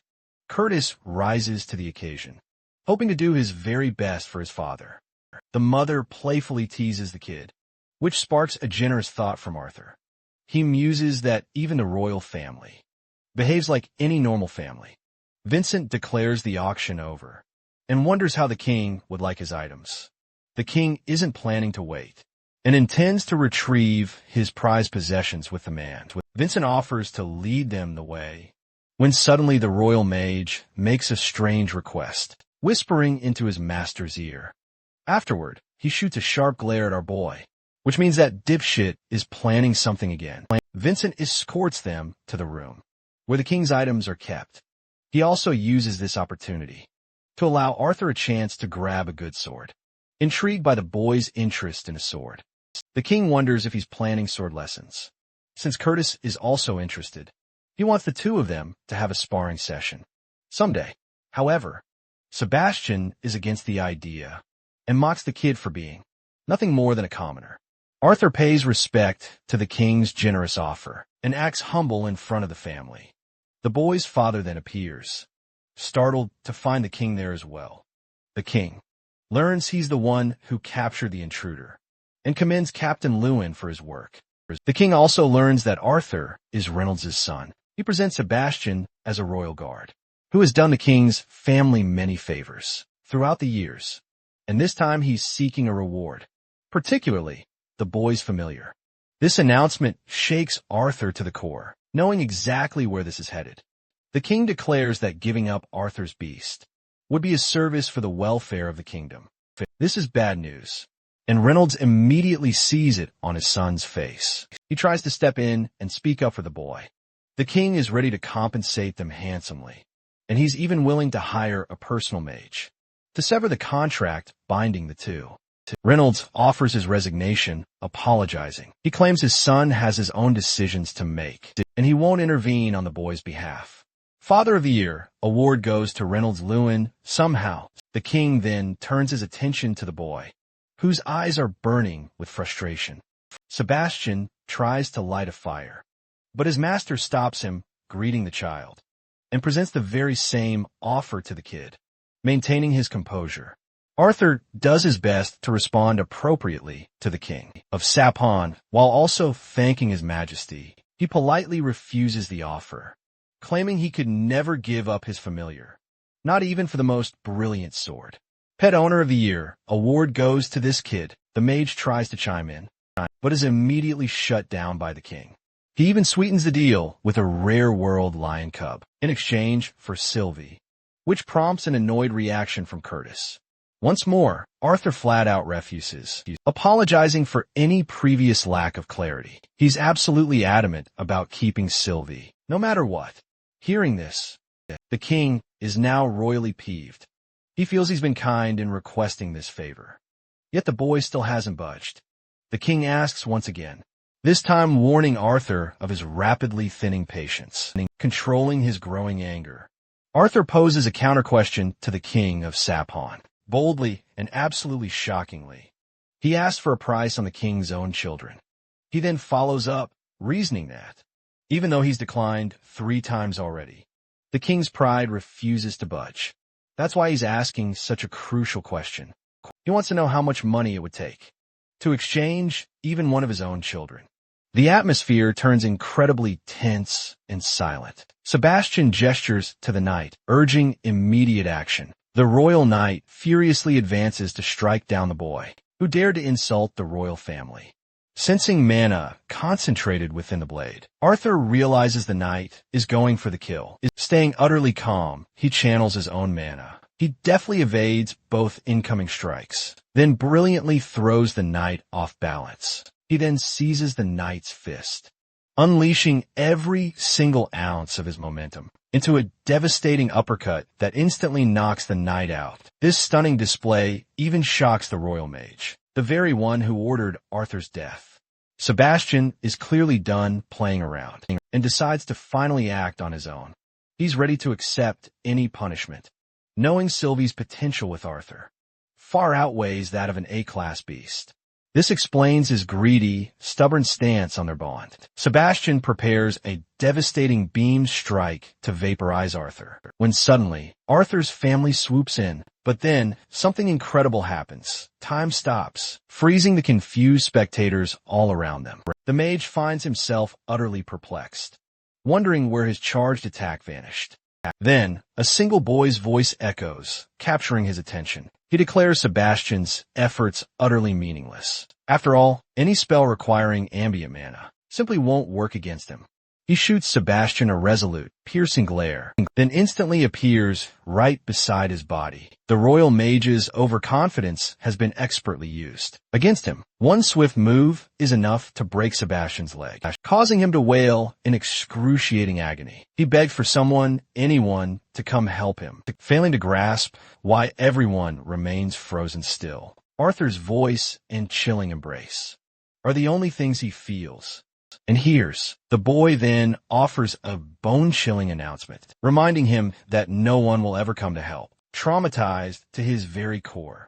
The pathetic mage begs desperately to be spared. As the royal conjurer, Arthur simply rises and confirms his statement. He utters only 3 chilling words, reminding the mage to know his place, like the dog he is. Now let's rewind to that uppercut from a moment ago. As you might expect, even the king himself was utterly shocked to find a commoner child, overwhelming a highly trained royal guard. So much so that he questions if his own guard made a grave mistake. Seconds later, Arthur's body is suddenly seen, collapsed in a completely different location on the ground, causing Lilia to panic. But what's even more brutal, that's when she and the others finally notice Sebastian's terribly twisted leg. The man's face is a contorted mess of tears and sweat as he lets out a frightened cry for help. Even the king is terrified, seeing him in such a state. Meanwhile, the queen quickly orders the guards to check Sebastian's vitals at once. A while later, Reynolds sadly checks on his son's unconscious body. The boy's mother is worried sick with grief. She does her best, try to use her healing magic, but eventually gives up in despair, realizing that nothing can be done for him. Vincent's family weeps alongside him in sorrow. Witnessing the boy's tragic loss, Arthur's fading consciousness is harshly brought back into reality. A while later, he finds himself on a bed, plagued by a ringing headache, wondering how he even got back here. He painfully remembers torturing Sebastian, using his static void, but it truly messed with his brain. It's only thanks to Sylvia that he was able to use the ability at all. Thanks to that, he could momentarily disconnect himself from the very string of time itself. It's a godly ability that only he possesses due to being a legacy tamer. At the same time, it comes at a great cost. He's done years of training until now, and still can't use the ability for more than a few mere seconds, without enduring a painful backlash. This time, he went over the time limit and suffered dire consequences. This was also his first experience using on another person, which only added to his list of troubles. He rests on the bed, grateful that the worst was merely him falling unconscious. The door suddenly opens, with Sylvie, curious as heck, eager to see her master. The boy's mother is shocked to find him awake at last. She endearingly hugs him, finding herself at peace after hearing the doctor's worrying verdict. It's been 8 long hours, and he woke up much later than expected. The boy is disappointed, making his mother cry once again. He experiences a sharp ache, startling his mother. Instead of addressing it, Arthur asks what exactly followed after he passed out. Turns out, the king's family actually left early. Instead, they sent a royal representative to have a word with the boy's father. Arthur, ever curious, wants to see what's going on. He assures his mother he's doing perfectly fine and insists she get some much-needed rest instead. He also orders Sylvie to stay by her side. Arthur makes his way downstairs, just as he overhears Reynolds' impassioned speech about his son's near-death experience. The boy interrupts their tense conversation, causing his father to rush to his aid. He reveals the king's representative is here to essentially throw a few gold coins their way for the small incident they caused. It's clear to see Reynolds gives very little regard to royalty, always placing his family first. The king's representative greets the boy, introducing himself as Jasper Cogwright and showing him a pouch of gold coins. In this tricky situation, Arthur decides it's best to play the victim, who is wronged. He greets the man with respect and learns from Jasper that both of the guards who dared to attack the boy were immediately suspended. Reynolds is still utterly frustrated that the king believes this will undo the unjustified treatment. Jasper and Reynolds are locked in a tense conflict with one another, so Arthur decides to be the one to de-escalate things. He admits that he acted out of line, and claims that he's not actually hurt, so there's no need to escalate things any further. Feigning guilt, the boy inquires about the royal mage, who had his knee twisted to the bone. It turns out even Sebastian couldn't escape the king's wrath and was suspended from his rank. Arthur curiously asks if they managed to figure out what exactly happened to his leg. To that, the representative mentions that they learned from a mage that the boy inflicted such an injury upon him. Reynolds finds himself in utter disbelief and lashes out.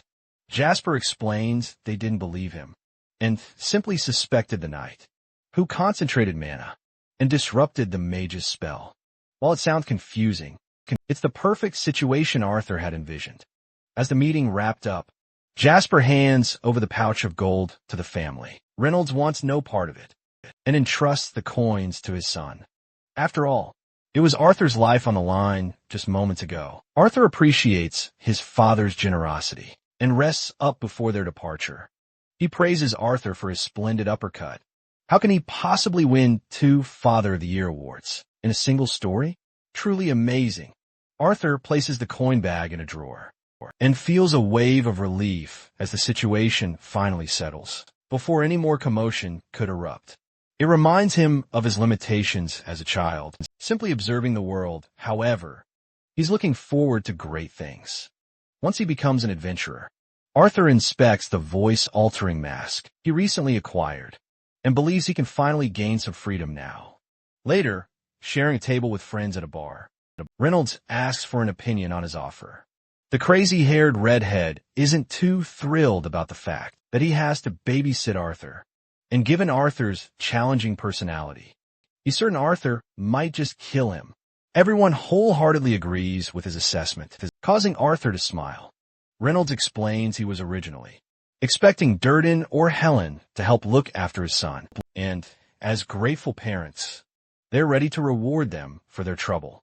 Durden assures his friend that they're all family and would be happy to help with Arthur's development. Even Helen agrees with the idea, and they're not looking for any money in return, especially since they earned plenty from their last raid. But then, one more person raises their hand to volunteer, catching everyone by surprise. This person happens to be Jasmine, who usually despises escort missions. It's truly surprising that she's okay with joining. For simple reason, it's Arthur. Helen argues that Jasmine is actually the most fitting person to look after the boy. Durden's expertise lies in powerful AoE spells, perfect for taking on larger groups, so he won't be much help here. And as for her, she's not exactly a master of defense or protection.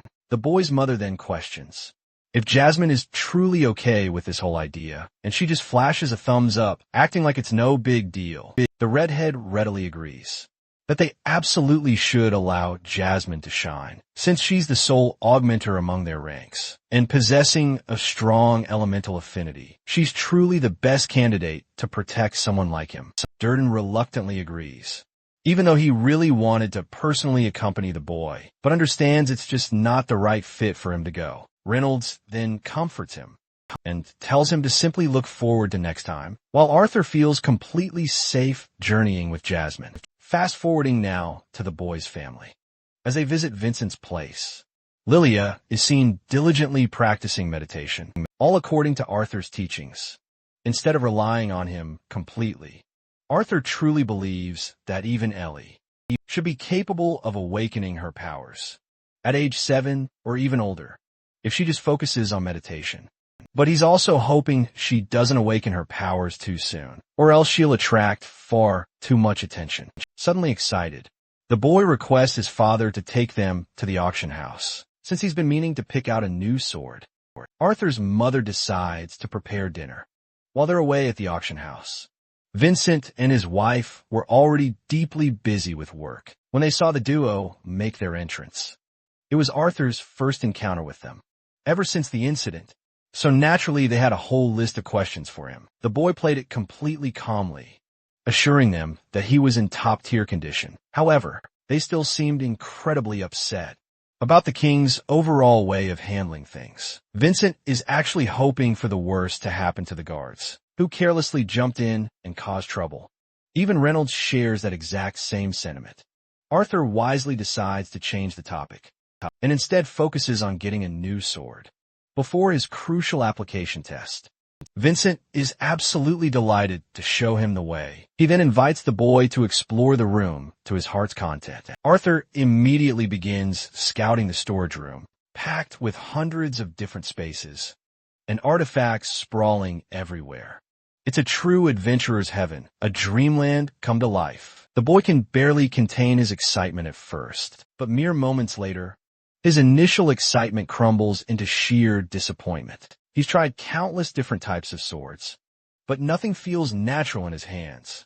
He tosses away another sword in frustration and realizes it's probably due to a common issue: the rise of augmenters in this world.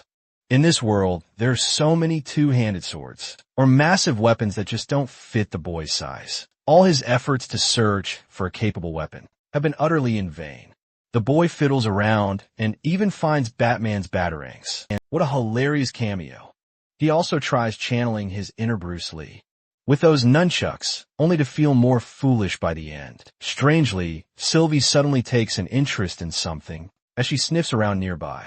She eventually manages to drag out a dusty scabbard, eager for him to try out this blade.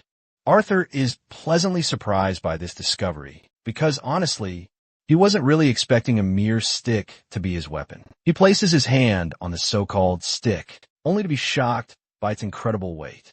Then it hits him. The weapon he's holding isn't a stick, but rather a sword. Arthur tries to unsheath it, but it doesn't budge, which makes him wonder if it requires mana to reveal its true form. He tries channeling his mana into it, but that doesn't work either.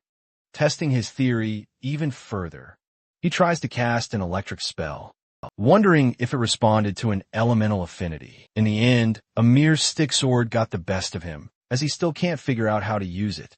Arthur has hit a complete wall, utterly out of answers, until he suddenly spots the mysterious band on his arm. He decides to put his new theory to the test, and picks up the blade once more. Activating his hidden powers, the boy finally manages to unlock the weapon at last. The sword now glows a mystical, shimmering teal, capturing the boy's undivided attention and gaze. He could instantly find himself swinging the weapon beautifully, so much so that he couldn't even see the blade as a tool for war. Yet even he understands the weapon is far too heavy for him to wield fully in his current state. Apologizing to Vincent, the boy takes a shot, cleanly cutting a barrel. This proves the sword possesses both the cutting power and the perfect size for him to wield. Arthur takes a closer look at the blade, finding a series of letters inscribed on it. The words read Dawn's Ballad, a name as confusing as it sounds. Suddenly, the boy experiences a jolt of electricity, wounding his hand slightly. He assures his little pet that he's all good, but strangely can't find an explanation for why the sword reacted that way. The bloodstains on the sword vanish moments after. He picks up the blade again, only to find himself astonished by how light it feels. It turns out, the weapon had adjusted its weight and balance according to the wielder's needs. This time, Arthur tests it out, only to perform his swings flawlessly, without any trouble at all. Even the length and handle have shortened to accommodate the boy's stature. It's the perfect kind of weapon. In his past life, he's had many invaluable swords, but none could compare to the synchronicity he feels. With this one, Arthur decides to take another swing at the barrel, this time cutting it clean with a precise slash. The barrel is sliced in two, instead of getting smashed from its sheer weight the previous time. It's a rare case for master artificers to create wands that have the ability to bond with their user. The weapon, in that example, would adjust to the needs of the user, allowing for better mana manipulation. However, the boy never anticipated for a sword to have a similar property of binding to its user. This makes him question the sword's previous owner. Right then, his father and Vincent come along, searching for the boy. They want to leave, since it's getting late. Arthur sprints for a sword as he picks up another blade. He's absolutely delighted that Sylvie selected the ultimate weapon for him. Even his father is impressed. that he managed to scavenge something so suitable. Arthur confidently claims this weapon is perfect. Vincent, however, remains unimpressed, since the boy chose a plain, common sword that would never sell at any stall. Unsheathing the blade, Reynolds tests the weapon to get a good feel for it. Vincent then asks for his opinion. Reynolds points out the weapon's glaring flaws, rooted in its poor weight distribution. Still, at the same time, he thinks it's the perfect weapon for the boy. He returns the blade to his son and questions the stick attached to his belt. Though Arthur desperately wanted to play it cool, things have just gone completely awry. Carefully maintaining his composure, he tells them that he simply liked the stick as a good practice tool. Vincent is quite surprised because he's never seen this thing lying around. Inspecting the cane for himself, he asks his assistant if they have any records of it. James explains that a merchant once sold it to them, with a story about a crazy old man. They even tried using multiple inspectors to check the alleged weapon, but it only ever turned out to be a mere cane. They wonder if they should fetch a master artificer to check it for them. Arthur apologizes for possibly overstepping his boundaries. The boy gives him the most puppy-eyed look imaginable, with his pet dragon adding to the effect. Vincent naturally can't keep the cane after that and returns it to Arthur with ease. The mission is a glaring success for our protagonist, who now has a special blade no one knows about. And just like that, it's that time of year again. Arthur's birthday is celebrated with a joyous roar, and he thanks the group for their unwavering support. They can't believe that he's reached the age of 9 so incredibly quickly.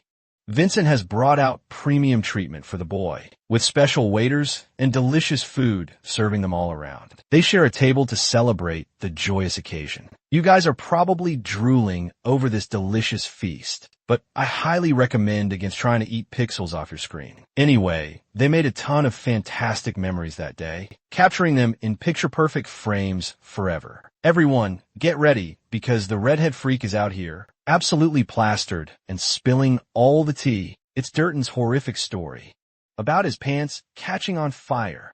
Embarrassed beyond belief, Durton quickly covers his face. Next up, Jasmine takes a hilarious dig at him and gleefully reminds him of that one time he got so scared he peed his pants in the dungeon. Yeah, that's a story not even Batman could beat out of me. Jasmine's story sent the entire party into a laughing uproar, including Arthur and our favorite little reptilian friend. After wrapping up the epic dinner party, it was finally time to get to the much-awaited presents. And first up on the gift-giving agenda, Reynolds and Alice prepared a super special gift for our boy. Arthur invited his adorable little sister to come, opened a present right along with him. He lifted the lid and discovered a very special glove. These incredible gloves were specially crafted by hunting down fierce monsters and imbuing them with powerful magical gems. The 3 gems can provide a one-time healing effect whenever he needs it. It's the perfect gift for Arthur, who's eager to gear up for his future missions. He embraces his parents with heartwarming love and endearment. Up next, it's time for Vincent's gift. He presents our boy with a mystical pair of rings. His wife then slaps the living daylights out of him for unnecessarily teasing the poor kid. I mean, Vincent is literally out here, getting down on one knee for a 9-year-old. So I totally get why she's so worried. Anyway, one of these magnificent rings is for Arthur, while the other is meant for his mother, Alice. The ring's main purpose is to immediately inform Alice of Arthur's mana levels whenever there, dropping down to a dangerously low level. This is truly the perfect artifact for someone like Alice, who constantly worries about her son. She warmly hugs her dear friend for presenting them with such a wonderfully thoughtful gift. As for our boy, Arthur, he sees the ring in both a positive and negative light. It might help his family stop worrying so much about him, but at the same time, they'd be in constant tension whenever the ring activated. Next up are Adam and Jasmine, who are ready to outdo all the previous gifts. They wanted to follow Vincent's thought process, and were well aware of the boy's monstrous strength. And that's why they got something for the entire family to enjoy. It's a sound transmission scroll. And let me tell you, they cost a damn fortune. Jasmine kicks the idiot for completely ruining the mood. Getting back to his presentation, the redhead explains how the scroll works. It allows for a one-way communication link, which would pair perfectly with the rings. Infusing mana into the scroll, and then recording a message are the only requirements. Then, as soon as Alice gets the message, she can reply once, and the message reaches Arthur. The scrolls will, unfortunately, vanish into thin air. Have you ever really thought about our phones being such a blessing to our world? Arthur has to go through so much just for one message. Arthur's application test is just one day away. His father is absolutely thrilled, while his mother only wants her son to be safe, no matter his rank or status. She kisses him with tear-filled eyes. His parents have so much love for him that he can't help but promise them he'll return. The party ends with the group departing. Jasmine, in particular, catches Arthur's attention as she waves him goodbye. That night, he found himself wide awake. Despite trying his best to sleep, he had come to a profound realization that he possessed an invaluable family, people who treasured him and supported him through thick and thin. The boy wanted to cherish this family and fight with every breath for their betterment. That's what fuels him to become stronger, even stronger than he was as a king. The following day, Arthur is out here, having a really tough time handling Sylvie, who absolutely doesn't want to take a bath. The little dragon is just like my cat, causing a temper tantrum every single time. Arthur is frustrated that she's using mana to repel him, which honestly is super relatable. Our dude goes full power by using his own mana and hauls her miserable self into the tub. We only see Sylvie's tear-filled eyes, brimming with betrayal as she's dropped into the tub. Arthur watches, ensuring she truly plops down. After the bath, he's all set to depart. But just look into Sylvie's eyes. This little girl is absolutely furious. His parents swell with pride at their son's attire, as if he were already a high-ranking adventurer. Reynolds places his trust in his son's powers, but reminds him not to get overconfident. And when things get tough, Jasmine will always have his back. Arthur promises to heed their words. Among them, Ellie is the most distraught, as she absolutely doesn't want her brother to leave. Her face is contorted in tears, sobbing for her brother, begging him to stay. Alice can't even bear to witness the sight, turning her face away in sorrow. Alice does her best to comfort Ellie, telling her that they'll all be back soon. But the girl is as stubborn as can be and refuses to let up. Arthur then gets on his knee, entrusting her with a very important job for Ellie to do in his absence. He wants her to protect their parents while he's away. In response, she embraces him in a tender hug, crying her eyes out. She tells him about the fruits of her practice and how she can now see the little lights he was talking about. Ellie is prepared to protect their parents for him. Reflecting on this moment, Arthur expresses that he had been absent for a large part of his sister's life. While it kills him to leave, he wants to become stronger for the greater benefit of his family.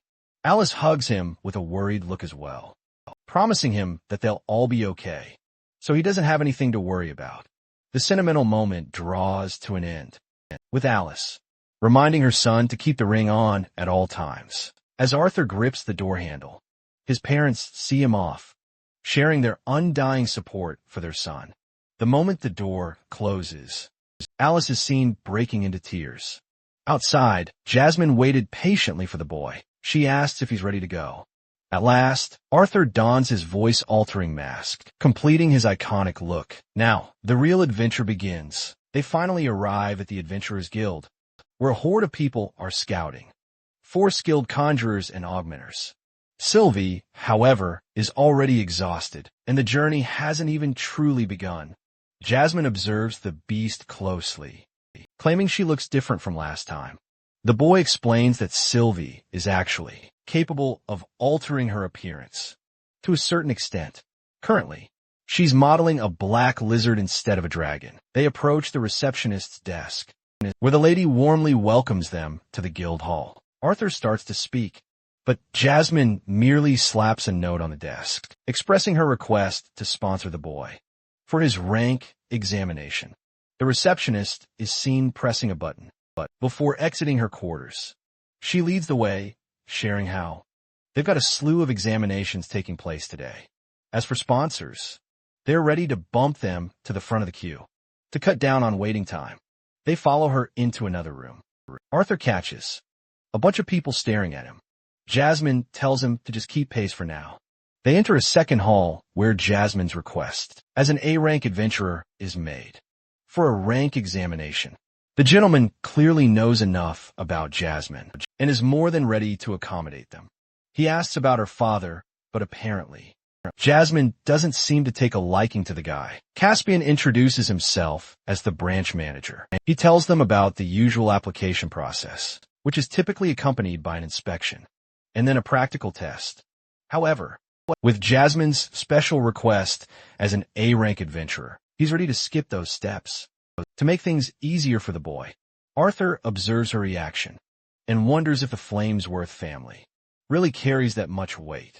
With the preliminary steps now complete, the only remaining test for Arthur is a mock duel where he'll face off against one of the examiners. Caspian judges the boy to be a fighter, or an augmenter type, while usually uninterested in knowing people's names. He's intrigued by Arthur's identity due to his connection with Jasmine. Arthur recalls observing the mark on his mask, which reminded him of a half note on a music sheet. So now, he introduces himself as Note and shakes Caspian's hand. Their first contact sparks a mutual reaction. Both instantly judge the other as a strong fighter. With that settled, the branch master tells Mary to handle things from here and take the boy to the exam hall. He shoots Caspian a pointed glance before departing. As they walk along, Arthur comes to a new understanding. He now grasps the immense weight of the Flamesworth household, which also makes him wonder if that was the true reason Jasmine volunteered to come with him. At the same time, he could tell she was annoyed at the mere mention of her father. There's no telling her true goals for now. Mary introduces them both to the route that leads them to the level where the testing will occur. Arthur blocks a powerful shimmer of light as he enters the testing hall. Here, one examiner is deftly dodging a warrior's repeated strikes. Arthur observes an egghead fighting here. This dude thinks he's in a comic book, announcing his attacks right before using them. Even Arthur thinks he's a little lame for that. Conjurers are supposed to use incantations, so Arthur figures that. Augmenters also chant the names of their attacks. Still, it's stupid to do that for simple moves. The egghead finds his spear tossed aside and loses the fight. Much to his surprise, the examiner is thoroughly annoyed and tells him that even grannies could swing his weapon better than him. Yeah, this examiner just verbally annihilated this man. He critiques his strength to mana reinforcement ratio. His wide-open attacks are so easy to dodge. This dude just ends up whining like a child, despite being in his mid-30s. He's the classic rookie who thought 100 push-ups, sit-ups, and squats would be enough. The examiner is absolutely done with this guy and recommends placing him directly into E-class. At the same time, he does acknowledge the candidate's fire affinity, slapping the note on his face. We learn he's actually placed in D-class instead of the absolute bottom rung. Egghead walks away, clearly disappointed, as the next candidate is announced. To step onto the stage, forget about beating monsters. Diane can't even beat a flight of stairs. She crashes down, face-planting spectacularly on the floor, and earning everyone's laughter. One particular brat thinks she deserves E-class, just for her inability to walk. Arthur observes this kid from afar, immediately classifying him as one of the strongest people here. Diane quickly regains her confidence and introduces herself loud and clear. She's a conjurer specializing in water. But this introduction turns incredibly awkward as the examiners remind her that they already know all about her. She is directed to choose her weapon and assured she'll be fine even if she gets hurt. Sitting on the side, Arthur notes that conjurers reach their specialty after crossing the orange stage. Instead of the stupid approach of mastering all 4 elements, like the Avatar or something, they focus on mastering one element to the highest level. Arthur has also heard how some conjurers are capable of commanding dual specialization, which makes it incredibly difficult and demands a much stricter test to judge their true abilities. The professional examiner awaits Diane's powers and urges her to give it her absolute best shot. Waving her wand, she commands a powerful water spell and surrounds herself with a body of water. Jasmine then teaches Arthur about the limitations of conjurers, who can't reinforce their bodies with mana.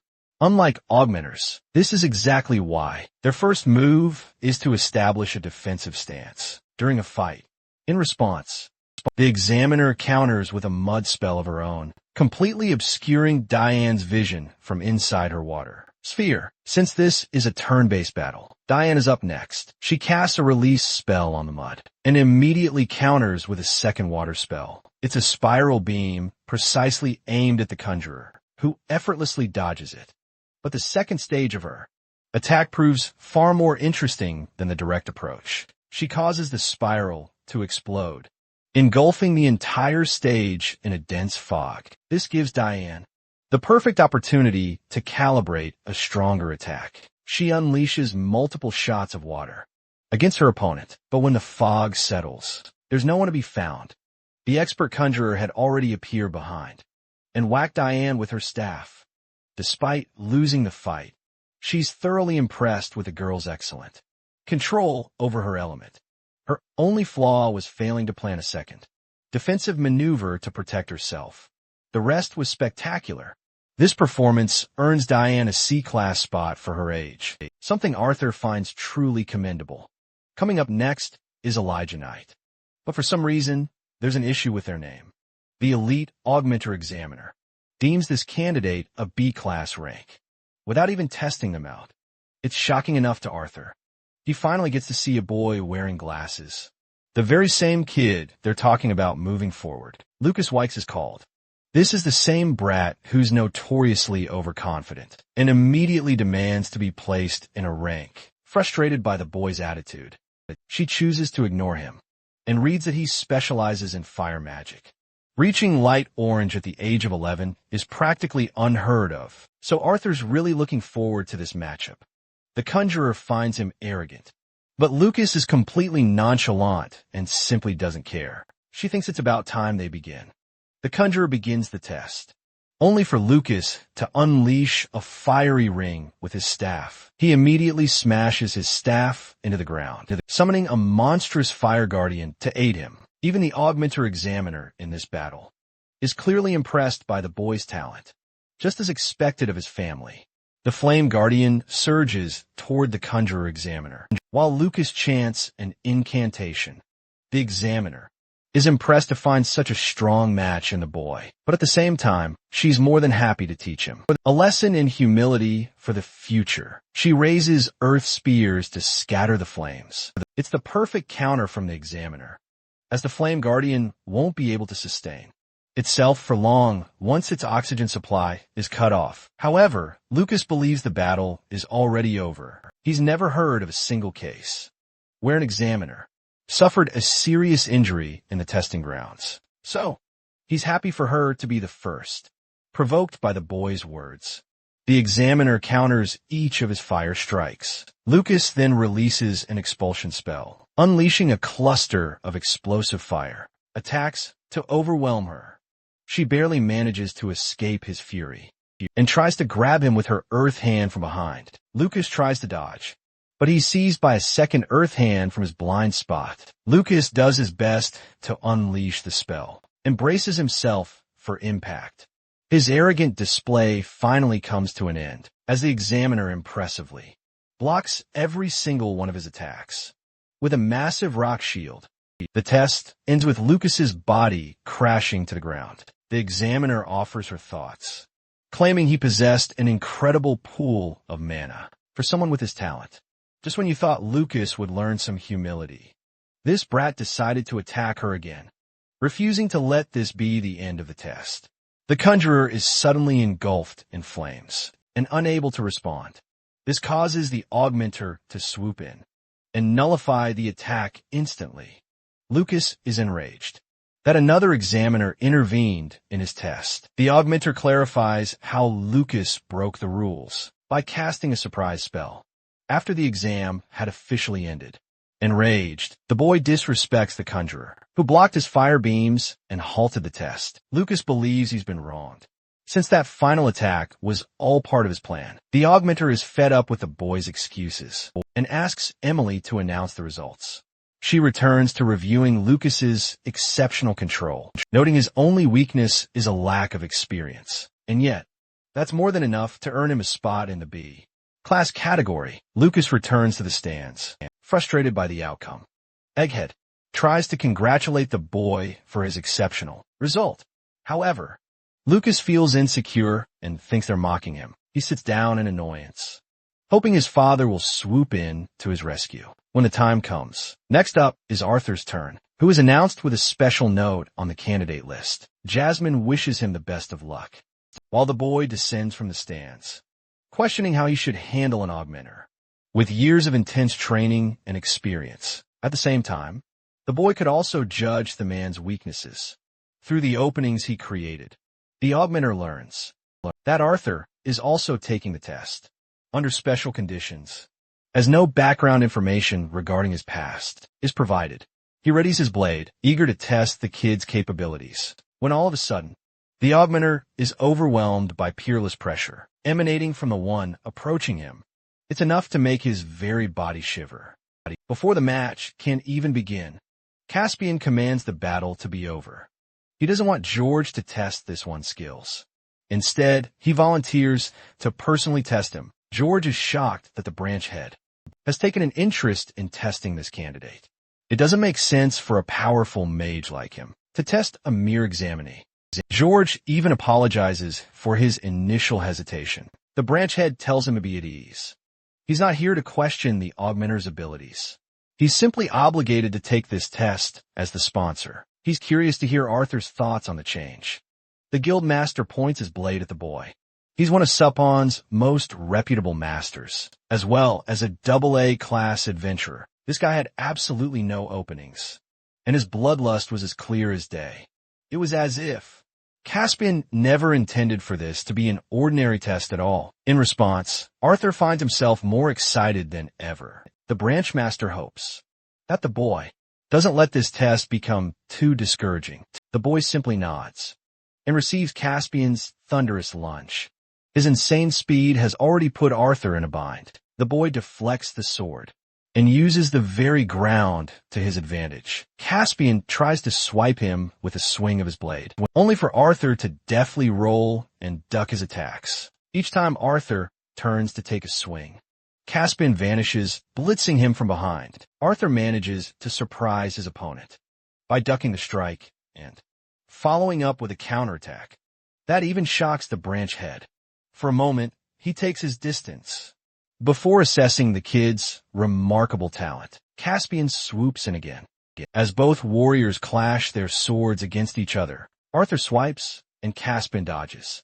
The guild master grazes the boy's face before bolting from behind and attacking Arthur with the hilt of his blade. As the battle raged on, Arthur was starting to understand his disadvantages, since he had a lower physical strength and stature than his opponent. He is constantly more on edge than when he was at his prime. Caspian relentlessly attacks him, while Arthur is busy thinking about his body's weaknesses against an advanced fighter who had exceptional control over his mana. Seizing an opening to strike, Arthur lunges with a swing of his blade. Both swords deflect each other. As they gain distance again, he finds his current body trembling. Despite his skill, his inexperience shows through. Caspian decides it's best to take things up a notch and imbue his body with mana. It was at that precise moment that every fiber of his being screamed for Arthur to move. Faced against this version of the guildmaster, his body could only trigger the flight response, running away.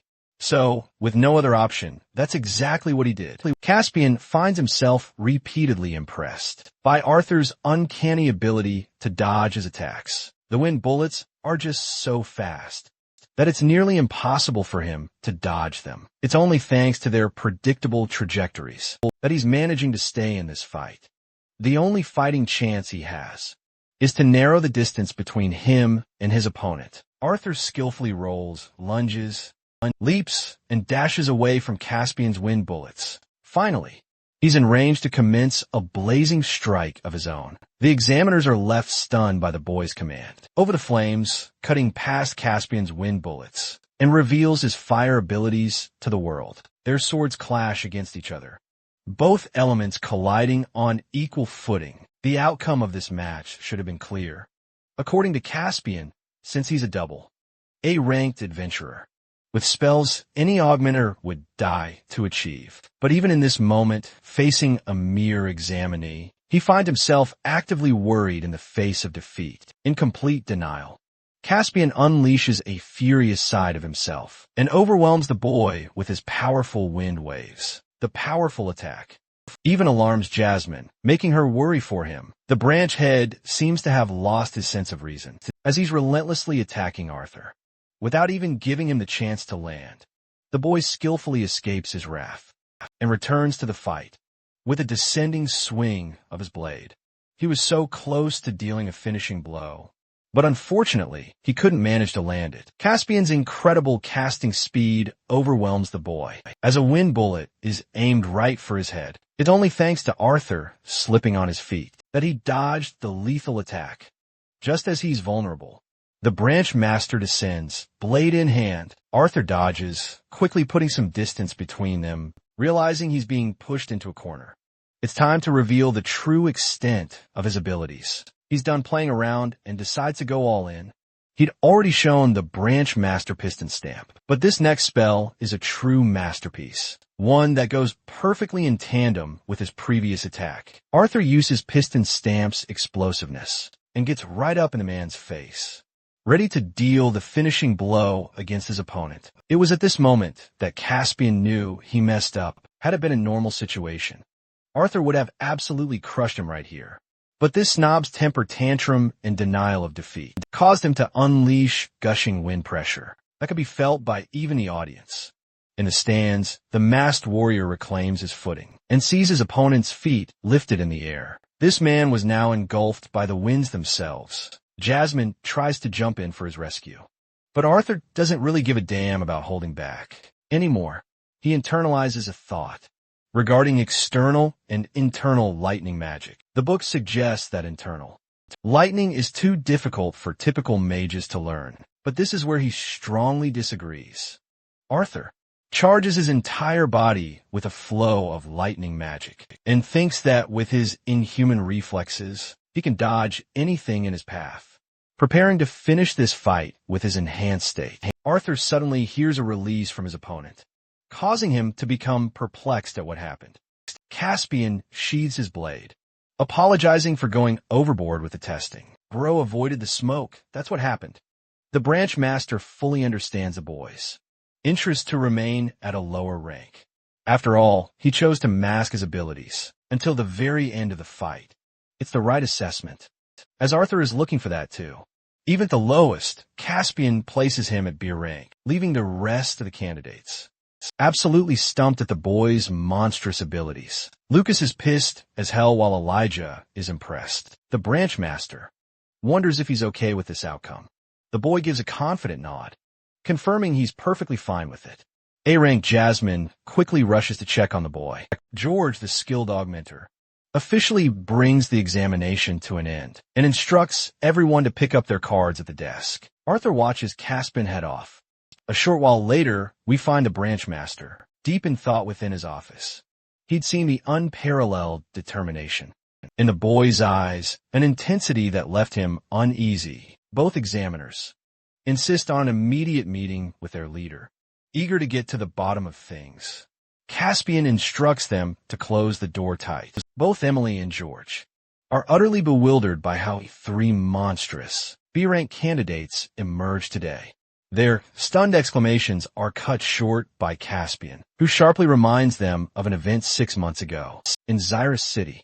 It was the time the first ever tournament between the 3 races had taken place. Caspian confirms this and explains that he'd recently been informed of the revoked, banning policy against elves and dwarves from joining the guild.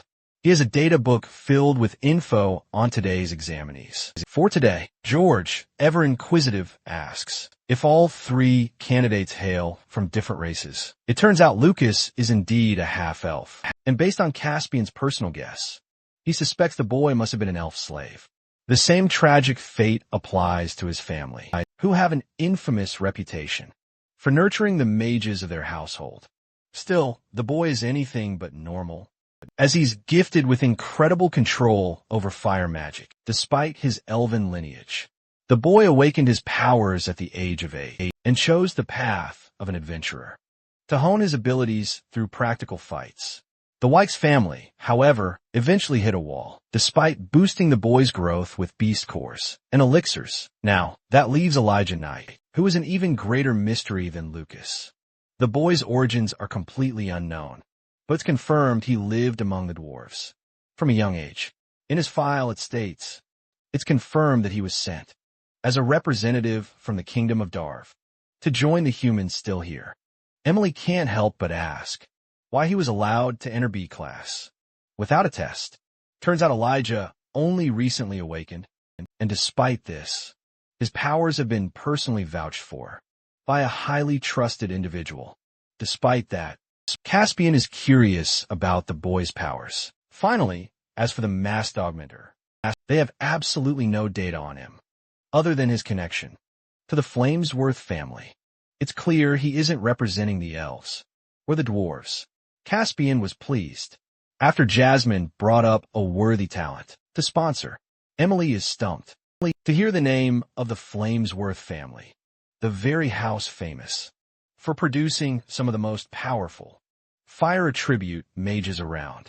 George thinks it provides a reasonable explanation for his fire magic. The branch master also intends to make this public knowledge very soon, but for now, he strongly warns them against discussing it before the announcement is made. Both examiners depart, but Caspian is still deep in thought about his fight with the masked augmenter.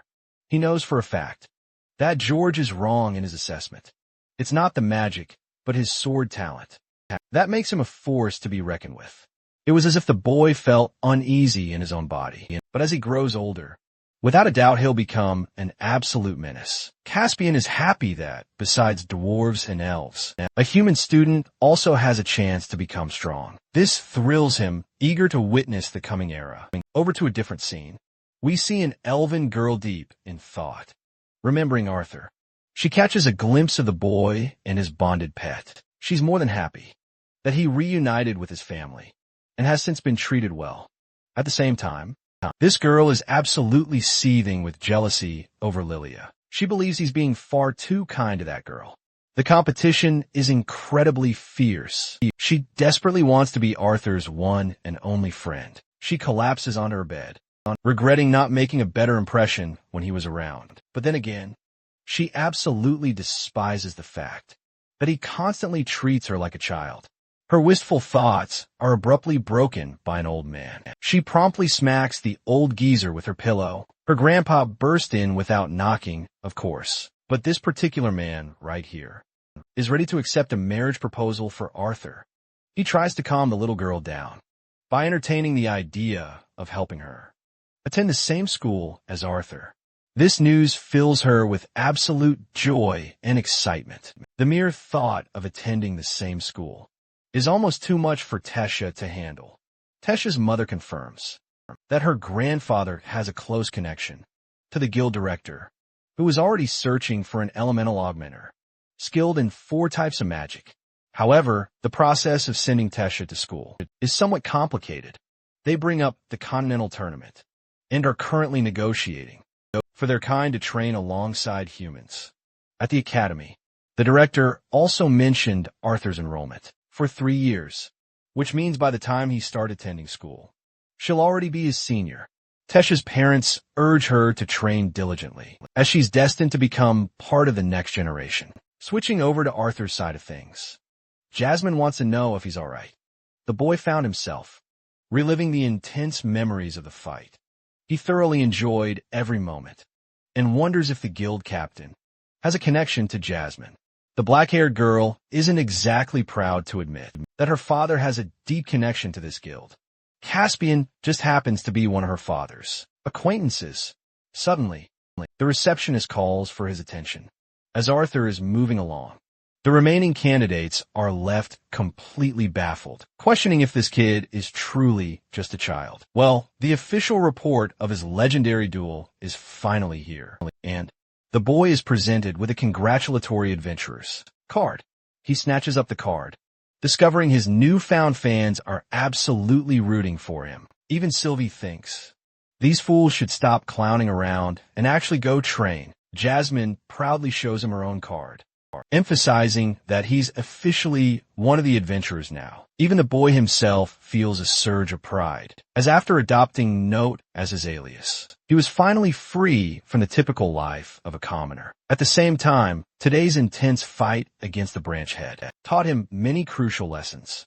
He invested a lot of time learning about this world's intricate magic system. Sylvia's powerful will now course through his very body. Then, he honed his elemental control over various affinities. He becomes so deeply invested in his new powers, ever since arriving here, completely neglecting the training. The one thing he was absolutely the best at in his previous life, the only thing he truly fixated on, were his fundamental techniques. But limitations simply don't exist in this world, which puts him in a serious dilemma. Should he hone his powerful magic, or his deadly sword skills? The boy's thoughts are abruptly disrupted, as he quite literally bumps into Elijah Knight, the same kid who somehow acquired rank B, without even proving himself in a proper fight. Elijah acts dismissive, nonchalantly thinking, it's all right. Lucas then joins the party of two, wondering if there's something he's missing out on. As a B ranker, Arthur provokes him with a question regarding his questionable temperament. Lucas reminds the boy not to get arrogant, stating they share the same class, but even among the ranks, there are distinct levels. He grossly underestimates Arthur's abilities, confidently placing him at the absolute bottom of those levels. Before strutting off, Lucas even bumps into him just to add insult to injury. Arthur considers this dude a cliché side character, with seriously nothing new or exciting to add. As for Elijah, that kid disappeared faster than Batman. Arthur then asks Jasmine, should he go and pick up his first quest from a board meant to assess his capabilities? As even Jasmine believes that's an utter waste of time. So, she's got something else planned. She takes him to a portal leading to the Beast Glades. It requires a permit, which both adventurers proudly show to the guards. Arthur's already packed everything he needs, so they step through the portal without a single worry. Now inside, they're met with a breathtaking view of nature. The Beast Glades are far too peaceful for his expectations, but that's only because they're in the explored area, at the base of the mountains. Jasmine explains that lower-class adventurers typically use this area for simple training and gathering quests. The lower-level monsters release liquids that can be used for brewing potions and elixirs, so there are countless quests available here. Whoa, some poor guy just got annihilated by a skunk. As they're moving past, Sylvie notices a fox-like beast and leaps from his body. Sylvie wants to eat the creature and immediately starts chasing it. Jasmine considers this normal and explains that mana levels are denser in this area, meaning their connection is now easier than ever. She urges them to hurry, as their first stop will take a full day, and they'll need to make camp for the night. Jasmine enhances her body and hopes the boy can keep up.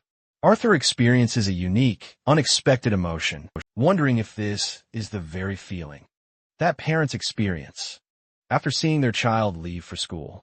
He's had so many lovable memories with his little baby that it's hard to say goodbye, even for a while. Arthur hopes Sylvie stays safe while they're busy. It takes a while, but Arthur eventually collapses in exhaustion. He never would have been able to match Jasmine's incredible endurance, if not for Sylvia's mana rotation technique. She's quite impressed by the boys' physical abilities, as she expected them to stop for much more rest. In between, she adjusts some sticks and uses the kid's fire attribute to light them on fire for the night.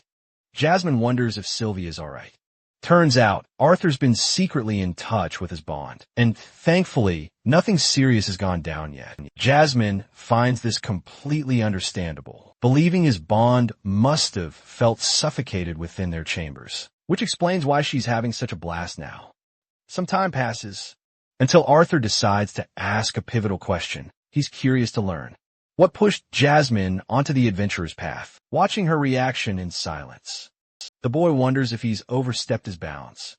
In a surprising reveal, she admits it was her desperate desire to escape her family. This revelation clicks into place and only confirms Arthur's growing suspicions. Jasmine, ever so sharp, knows that. He's already picked up on her subtle reactions. The notorious Flamesworth house is a significant power player in the colossal war waged against the elves.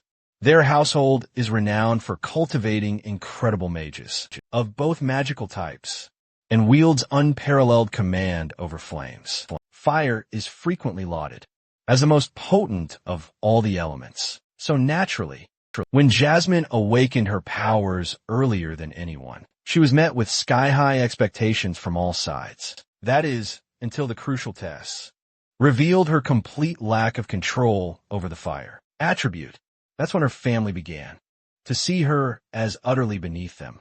She then fiddles with wind magic, a look of profound disappointment etched on her face. The boy roars in fury at their unbelievably narrow perspective. He deems it absolute madness for mages to establish a rigid hierarchy solely based on the elements themselves. After all, no single element is the undisputed best in every situation. Each possesses its unique strengths and applications. His utterly explosive reaction just now causes Jasmine to burst into genuine laughter. It catches him off guard, making him blush. But Jasmine can't believe he reacted so passionately, despite usually staying composed almost all the time. Arthur internally notes this, believing it stems from his past life. His single major disadvantage back then was his minuscule Kai pool, much like this world's mana core. He was far weaker than even an average person. In his previous world, he had to struggle just to survive. But this new world, it's completely different.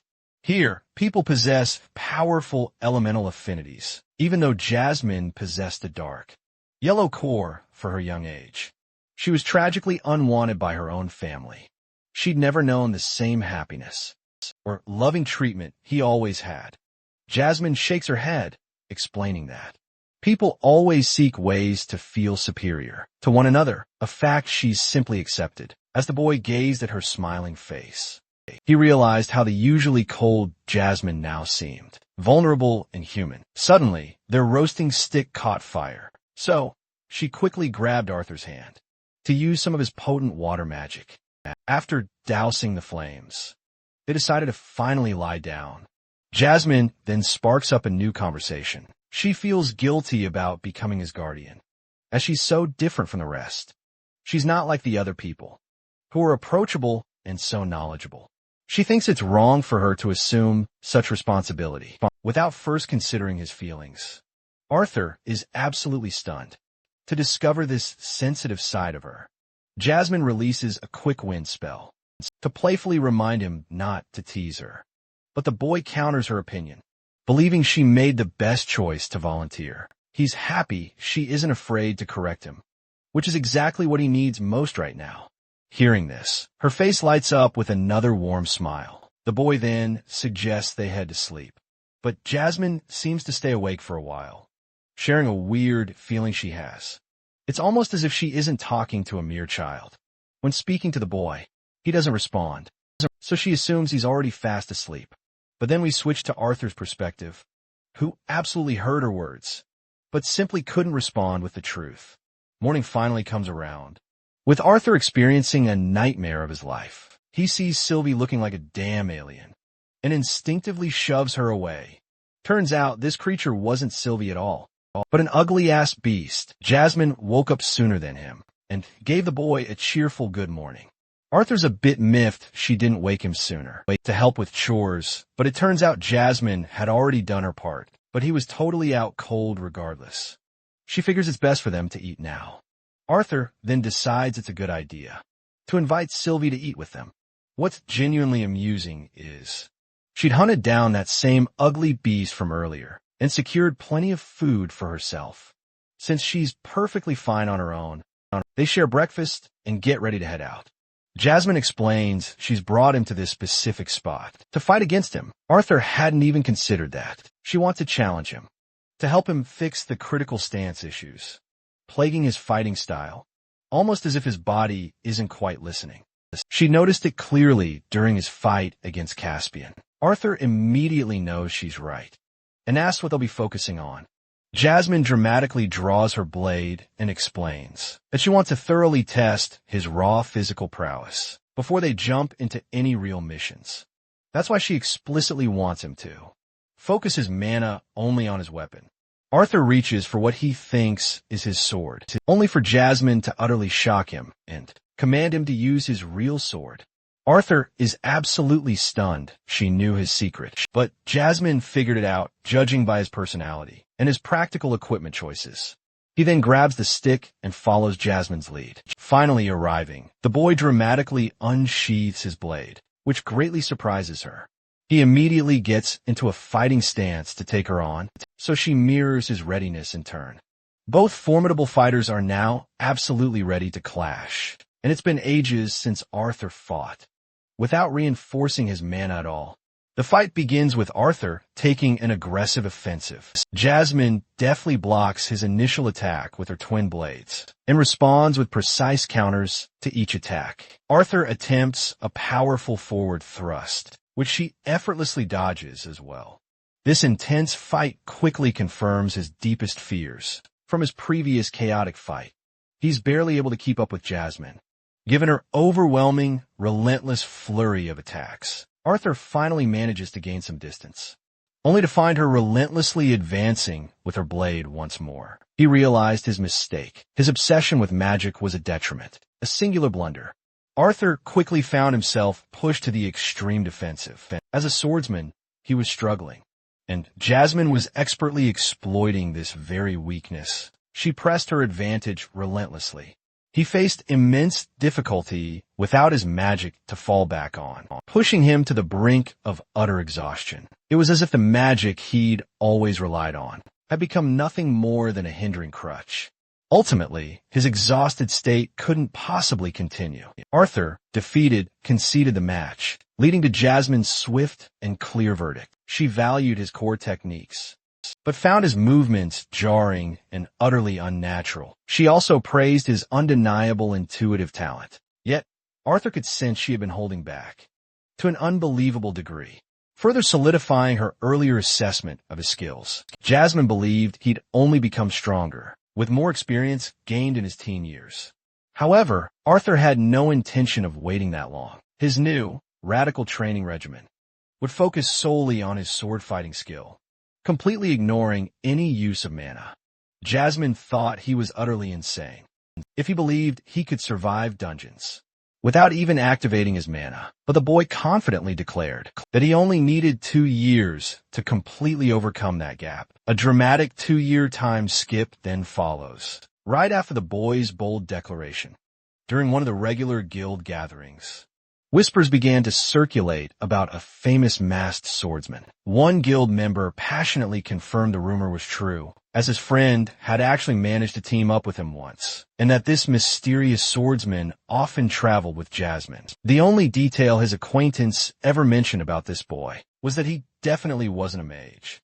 But absolutely no one was willing to believe those words. After all, most were under the firm impression that the legendary masked swordsman was, without a doubt, an augmenter. Everyone had heard incredible stories about this guy, solo clearing dangerous dungeons all on his own, something even seasoned B-class augmenters greatly struggled with. That's precisely why no one was willing to believe that this kid was merely an ordinary swordsman and completely without mana. Jasmine's presence alongside him only strengthens the idea he got a lot of help. They all relentlessly belittle the masked swordsman's skill, convinced the rumors must be tied to Jasmine. But then this brute, a total drunk musclehead, is absolutely itching to take on a masked swordsman any day of the week, regardless. Meanwhile, Arthur's identity, as note, has truly become a massive topic of discussion. Some stories even claim he's Jasmine's very own personal apprentice. But that possibility is also quickly dismissed. They all recall the boy being placed in B class, Right off the bat, only recently moving up to A class, heavy on the drinks. These dudes assume he became A class, only after rigorously honing his skills. This NPC deeply regrets being nothing more than a C class. Adventurer himself, unable to promote for 3 whole years straight. He understands the musclehead's frustration perfectly, as he's a B class augmenter himself. The masked swordsman's very existence is an infuriating truth for many to accept, all because of their own glaring weaknesses. Interestingly, the door swings open as a warrior steps forth. None other than the guy they were just talking about. It's the masked swordsman in the flesh, and he's arrived right on time. Terman tosses his drink aside and prepares his blade. He's ecstatic to test out this midget, who everyone's been obsessing over. Terman's aggressive outburst elicits concern from his friends, but he's too busy trash-talking Arthur. The boy merely ignores him and walks past as if he were nothing at all. This instantly provokes the brute into taking a swing. Terman tries to go for a kill shot from his blind spot, but the attack only wraps up in his disappointment. He totally missed the boy. Either that, or the masked swordsman dodged. He stares at Terman with a dark, piercing glare, pissing him off even further. The brute rages on. After infusing his blade with powerful wind magic, convinced the outcome this time will be different. But Arthur simply dodges all of his furious swings like nothing. In one precise moment, Arthur gets so utterly pissed that he slashes the man's fingers. Clean off his hand, Terman wails in agony and fear. Sobbing his eyes out, he suddenly spots a chilling face. An overwhelming aura unlike any other. The formidable swordsman is completely fed up with this guy's temper tantrum and then takes his seat. The others are utterly intimidated by his sheer presence. Arthur asks the waitress to fetch him a sack of rations. He grabs his rations and heads back to Jasmine, who's wondering what took him so long. Rather than divulging the truth, he blames it on the waitress. But Jasmine can tell something definitely happened. With blood on his mask, Arthur lifts it up, confirming he didn't inflict irreversible damage to his victim. The same day, Arthur decides to pen a heartfelt letter to his parents, mentioning his upcoming dungeon expedition. He apologizes for not visiting them more often and carefully glosses over the past 2 years. His excitement for Lilia is absolutely uncontainable and hopes Vincent will take it easy on his daughter. He wants Lilia to train independently for a while before heading to the academy. The boy finds it quite strange to think that she'll be a senior. He talks about getting even stronger than last time when he challenges Pops to an arm wrestling match. And recently, the boy just broke through the light orange stage. Jasmine, on the other hand, is helping him immensely with training and her expertise in wind magic. At the same time, he's coaching her on new techniques, so they're learning from each other. As promised, this will be his last trip before he officially starts his school life. He closes the letter with an endearing confession of his love. After finishing the letter, Arthur mentions the letter will be mailed soon. Jasmine believes there's nothing to worry about now, because a letter is better than his family. Waiting outside a dangerous dungeon, Jasmine asks if their little bond will be accompanying them today. But Arthur tells her that Sylvie has only been communicating telepathically. She's also grown much smarter, now speaking with incredible detail. She's unwilling to engage with him until she's completely prepared. Arthur has no clue what she's hinting at. The black-haired girl suspects she aims to become stronger before their school year begins. With that matter settled, she emphasizes their current objective. They both rush ahead, only to find themselves stuck with Lucas's annoying group. Yep, that bratty kid who totally got on our boys' nerves last time, the burly, mustachioed man, appears to be the group's leader, eager to introduce his party. He's also thrilled to meet the masked swordsman. In all his glory, this guy is Reginald Bastion, an A-class warrior. He mentions Lucas's specialties, but they hardly need an introduction to that, as they're already quite familiar. There's also Creole, a water specialist augmenter, serving as their steadfast line of defense. Then there's another member in their group, Elijah, who's currently an A-class warrior, with a specialization in earth. Oliver, the conjurer, also makes his presence known. As an A-class mage, he specializes in healing magic, but, judging from his words, He sounds rather arrogant. Then there's Samantha Tempest, a pretty girl who's also an A-class conjurer, specializing in water, just like the others. She's heard plenty of rumors regarding the masked swordsman and hopes to be under his care. Broad Landon is the group's undeniable Prince Charming, who recently transcended to the double A class. He's the one who will lead them into the dungeon. Raid today, Broad invites Jasmine and her friend to introduce themselves to the party. She mentions her rank as a double A-class augmenter, specializing in wind magic. Now, they've got two incredibly reliable warriors among them. Lastly, there's our boy Not, an A-ranker specializing in fire attributes. Hearing this, Samantha is astonished to learn that he's capable of using an elemental affinity. Our boy reveals he's been holding back on using his magic for quite a while now. For a personal reason, Broad seems incredibly intrigued by him. He wonders if neither of them has a dimensional ring to handle all their luggage. Both shake their heads, refusing. So, Broad turns to Lucas for assistance, but Lucas immediately rejects him. Oliver's inventory is already completely full, packed with Samantha's belongings. However, Elijah's storage seems open, so he happily offers his dimensional ring to help. He quickly absorbs their luggage. Arthur is quite surprised to see Elijah possessing such a ring. It's a type of ancient technology, crafted by the same mages, who created the magnificent floating city of Cyrus. As expected, they cost a fortune. I'm talking thousands just to snag a single one. Arthur expresses his gratitude with a warm smile, which makes the glasses-wearing boy blush. With their preparations finally complete, the group collectively heads straight into the dungeon's entrance. The party finds themselves deep inside the drenched dungeon. Their leader, Brawl, instructs the group to remain extremely cautious as they've finally reached the first level. Lucas is quite surprised that they haven't encountered a single monster yet. In this supposedly monster-filled dungeon, they found nothing in this eerily silent cavern. That is, until one tiny rock suddenly catches their attention. Brawl's gaze snaps up towards the ceiling, as he's horrified to see terrifying creatures, eyeing them menacingly from above. These are the vicious bat runners, and these creepy bastards won't leave you alone until you're dead. Jasmine quickly saves Oliver's life, while their tank sets up a shield to block off the creepy crawlies. In the face of this sudden and unexpected attack, their leader quickly enforces a team formation to counter the onslaught of monsters. The healer among them casts his healing spell to make sure no one stays injured for long.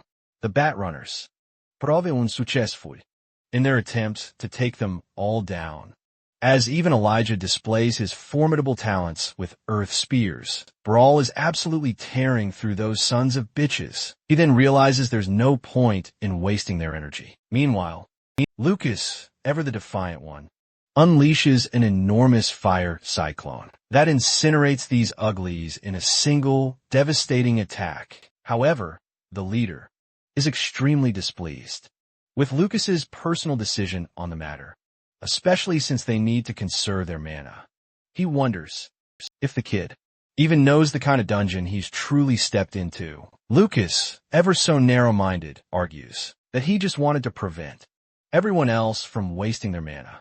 The leader, letting it go, recommends they hurry up ahead, unless they want Batman's cousins here to get back up. Arthur notes that this dungeon is infamously known for its mysterious, undead, and immortal creatures. This makes it impossible to recover mana cores. For other adventurers, it's just an endless amount of fighting to no avail. There's a solid reason why the first raiders of this dungeon decided to call this hellhole the Dire Tombs. As they traverse deeper into the dark dungeon, Brot recalls the location he marked during his last visit. This assures Arthur of the true reason they stepped into this dungeon in the first place. The leader wants Elijah to cast some handholds for them to use as a climbing mechanism. The rest of the group decides to assist each other using the handholds, and eventually all of them are up at the top. The leader recalls how he only made it to the second floor before deciding to opt out last time. This means whatever is up ahead is completely unknown territory to all of them. At the same time, Brawl is optimistic that the artifact, responsible for the infinite reanimation of the Batrunners, is also hiding somewhere around here. The tank of their group is willing to do whatever it takes for his share of the prize money. Brawl is happy to compensate Creole well, as long as they finish things up. His gaze falls back to the floor. Broad thinks it's high time they step inside. The group makes their way deeper inside, until, suddenly, Arthur dashes in to save Samantha from a projectile only he could see. Samantha has no clue what just happened, and some are frustrated that their leader failed to mention any traps. Around here, this is actually a shocking occurrence, considering not even Broad remembers facing traps the last time he was here. The healer quickly checks on Samantha's condition, but she confirms she's okay, and turns her attention to the masked swordsman, who's inspecting the projectile that nearly hit them. Arthur sharply declares this wasn't a mere trap, but rather the work of a powerful mana beast. This utterly shocks the rest of the group, and puts them on high alert for what's next. Broad insists everyone remains sharp from this moment on, since things will only get even more unpredictable. The group delves further into the dungeon, until at last they arrive near a pulsating red, smoky domain once more. But things are definitely not as they seem, as Broad recalls something distinctly different this time. It's not just steam emanating from the cave, but rather something else entirely. Even Arthur picks up on the exact same sensation. It's not the heat they're truly feeling. It's the immense pressure coursing past them. As they enter the volcanic room, they come across a cluster of geysers, scattered throughout the entire area. Suddenly, the entire group experiences a sudden collapse and questions what in the world is happening. Even Broad is completely perplexed as to why the very ground is shaking. All their questions are answered when a colossal, terrifying sandworm, straight out of Dune, erupts from the ground. This colossal horror scares the healers senseless, and Broad immediately shouts for their tank to step forward. Creole might be a big guy, but he can still jump incredibly high, and conjures a massive water sphere to shield the group. Now the sandworm is temporarily blocked off, giving them just enough time to plan a counterattack. Brawl can't recall ever facing a giant mana beast like this, while Creole is absolutely dumbfounded by how a brand new monster species suddenly spawned inside their dungeon. Their discussion means absolutely nothing to the creature, which is about to unleash its first wrathful attack. But to everyone's utter astonishment, it chooses not to attack at all. It just burrows underground instead. This makes it seem like the monster has stopped targeting them entirely. The healer arrogantly recommends they focus on the artifact instead of worrying about some worm. He stupidly rushes on ahead, completely defying the leader's orders. Even Samantha thinks he's being a complete idiot, but this guy has balls of titanium, especially for a healer, and just walks away from the team anyway. Broad calls out his name repeatedly, but this idiot just refuses to listen. Meanwhile, Arthur senses something from underground and finds himself absolutely terrified as he realizes what's truly happening. He alerts Lucas to immediately cast an instant heatwave barrier and then reaches for Broad next, grabbing his coat to pull him back. Lucas snaps and has no choice but to cast the barrier. But in confusion, the attack is directed right near Oliver and right. When Arthur is about to suggest he cast a barrier for himself, this guy is incinerated in a damn explosion, wiping him out instantly in response to the tense situation. Samantha immediately casts her own water barrier. When the scene settles, Brawl's face turns to pure horror. The rest of the group can't even bear to look at what they now see before them. Their healer's body has been roasted to the bone, leaving horrifying pieces of his flesh scattered on the ground. May he roast in peace. Arthur decides to retrieve the mana crystal from his remains and tosses it to Samantha, requesting her to quickly replace the gem with the one in her wand. She follows his instructions, as Arthur emphasizes the critical requirement of an immediate exit. Even the leader can't turn down the boys' crucial suggestion, as they've got no way to survive another eruption. Blasting out from one of these geysers The group quickly gets moving, sprinting full tilt towards the exit. But that's precisely where their friendly mother of all uglies bursts out from. Once again rolled, commands their tank to conjure a water barrier. However, this time, the worm is incredibly aggressive, launching a full-scale offensive. Next, Elijah and Samantha step up to the plate as they unleash a potent stun attack. To buy them as much time as possible, Elijah unleashes his stone, Serpent's Grasp, to bind the monster. But its power can only go so far. Even their leader is stunned to see both their spells rendered useless. He quickly directs Jasmine and Reginald to launch a devastating combined assault with him. Brawl's body becomes empowered by intense flames as he tasks Jasmine with distracting the creature, clearing the way for their final assailant to land the killing blow squarely between the monster's eyes. If this ambitious plan of attack falls short, then, without hesitation, Lucas and Arthur will unleash their full offensive power. Brawl lands the first blow against the creature with a flurry of fiery slashes. Next up are Jasmine's precise wind cutter slashes, both attacks scoring minor injuries on the worm. Finally, the main attacker, Reginald, steps forward, who unleashes a crushing blow on his target, cracking the monster's skull.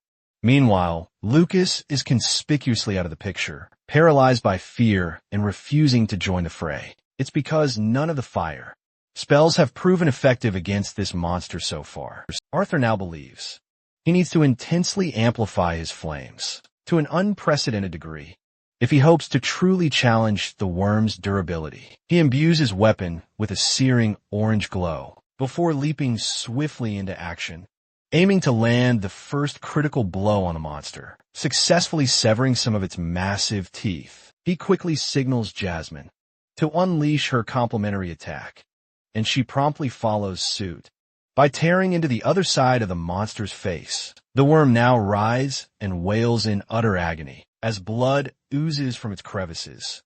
Their leader shouts for Lucas to act immediately, but before he can leap into action for the attack, the monstrous worm suddenly begins to retreat. They're temporarily safe for the time being, and their leader is grateful for the group's performance. Jasmine urges them to hurry, while Lucas is already getting boastful, claiming the worm was easily scared away. But our boy is about to be humbled as the ground shakes uncontrollably, this time even worse than before.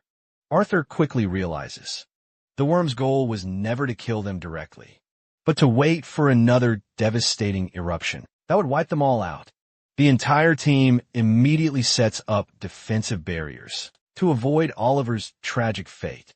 Jasmine could have saved Arthur, but then Lucas would be left undefended. Our boy risks his life just to save Lucas's hide and casts an incredible wall of flames, becoming his savior. The eruption finally ends, but Lucas's temper tantrum definitely doesn't. He aggressively swipes Arthur away, which honestly makes me root even harder for Arthur, wishing he'd chuck Lucas right into a volcano. I mean, come on. Arthur turns his attention to their gravely injured leader, who did his best to protect their teammate, but tragically lost his limb in the process. Samantha can't even bear to look at the horrific sight. The man wails in unrelenting agony, screaming his lungs out, as his companions desperately hold him together to seal off the terrible wound.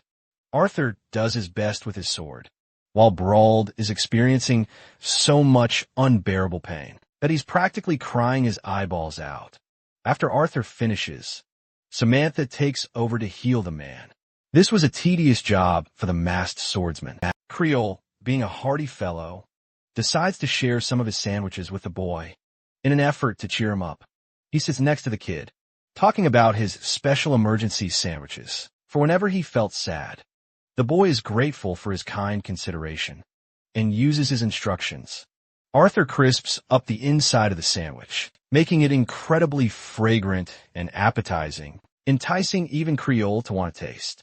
The two happily devour the delicious sandwiches, made by Creole's fiancée. Arthur thinks Creole is one hell of a lucky man to have scored such a chef of a wife. He asks Creole to send his regards, but Creole's hesitant reaction suggests we can only assume the worst for his wife. Meanwhile, the rest of the group is in shambles, all thanks to Lucas messing around and blaming their leader.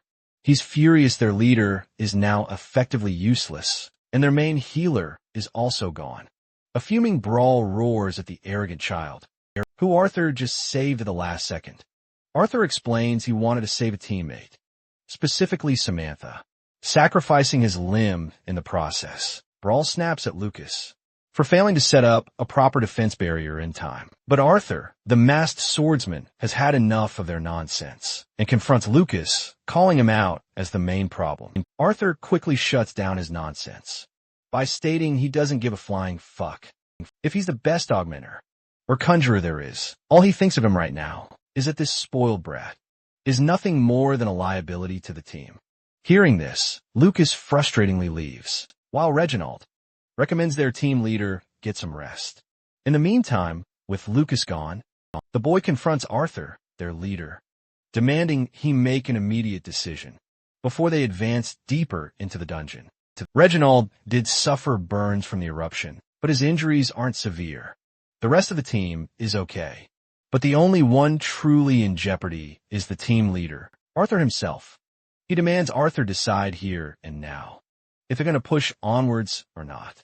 Grinding his teeth, Arthur shows eyes of fierce determination, claiming he's ready to take on the final dungeon raid of his life all the way. Samantha voices her concerns, knowing he'll have trouble fighting with only one arm. Still, Brawl is a powerful augmenter, a true force on their team. He assures them he won't be a liability, but there's a catch: his soul condition. Arthur must take over as their leader instead. After all, Arthur is the most practical mind among them. And despite facing such overwhelming uncertainty, the rest of the team readily agrees to this decision, without any fuss or trouble. Realizing everyone is on board with the change, Arthur accepts his new role as leader. His first command, a crucial 1-hour rest before they push onward. After their break, the team forges ahead. But Brawl remains utterly perplexed by new revelations. The tunnel wasn't blocked before. Reginald fiercely swings his weapon, but it only leaves a measly dent.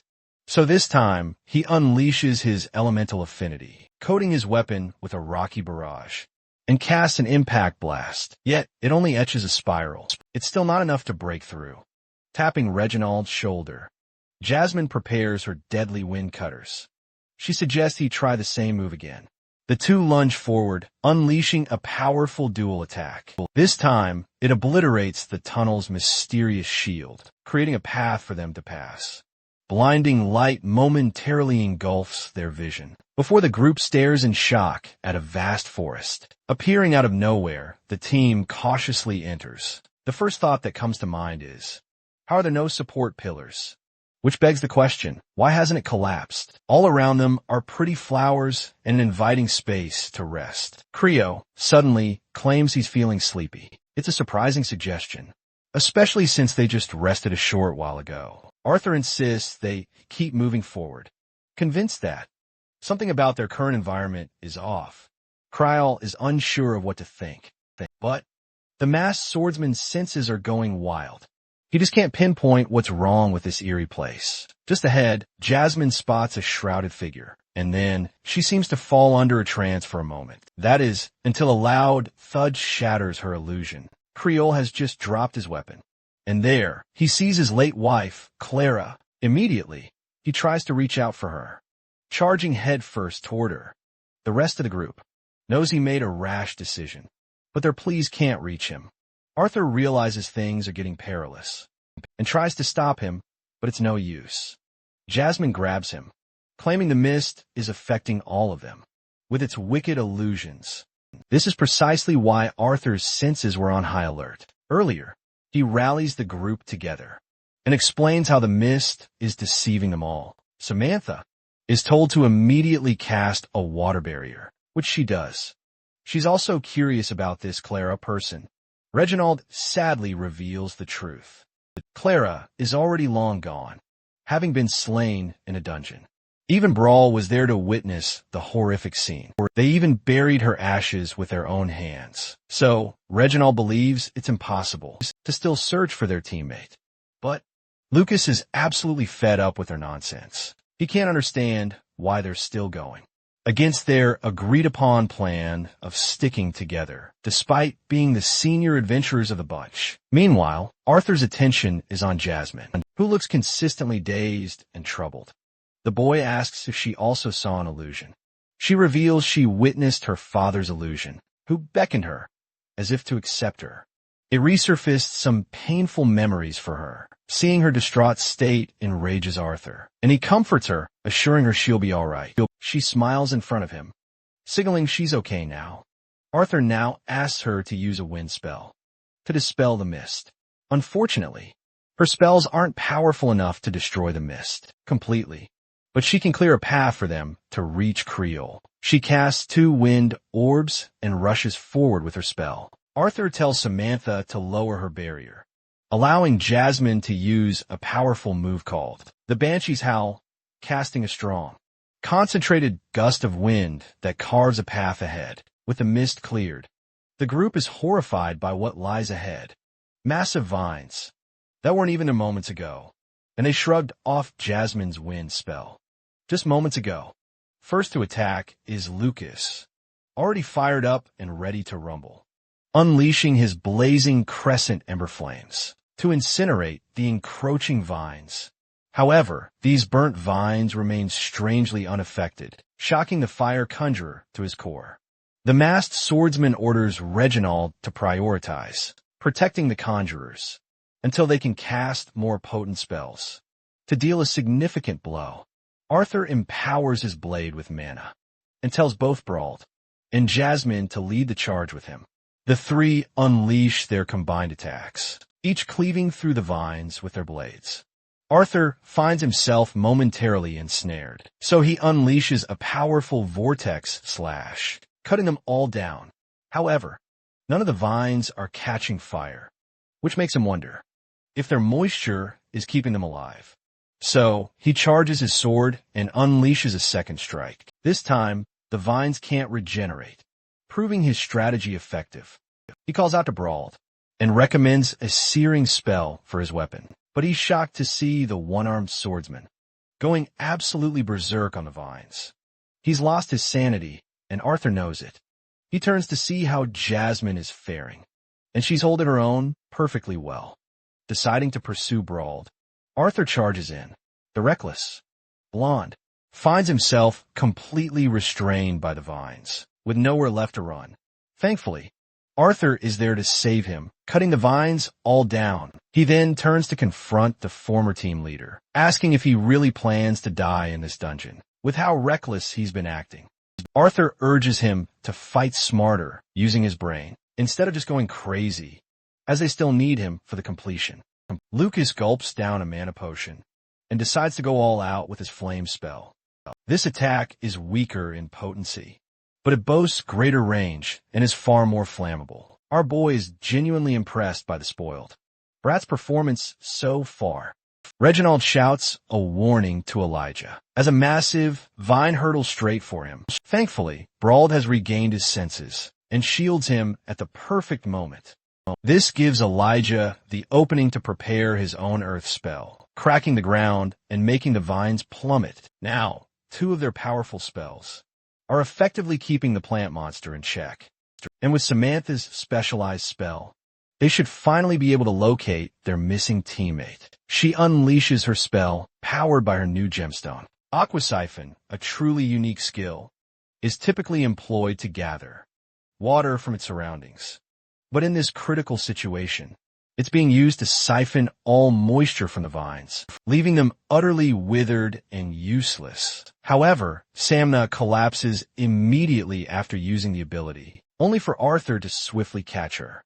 He's clearly impressed that she so efficiently wielded a utility spell as an offensive one. Samantha has certainly earned his praise, and then they quickly turn around to witness the mist drawing back towards the vines. Once more, these damning vines end up completely regenerated, proving all their previous efforts utterly useless. Even Lucas, usually so calm, is visibly concerned now. Arthur, meanwhile, quickly realizes that the vines are being forced to absorb the surrounding mist due to their relentless, heavy attacks.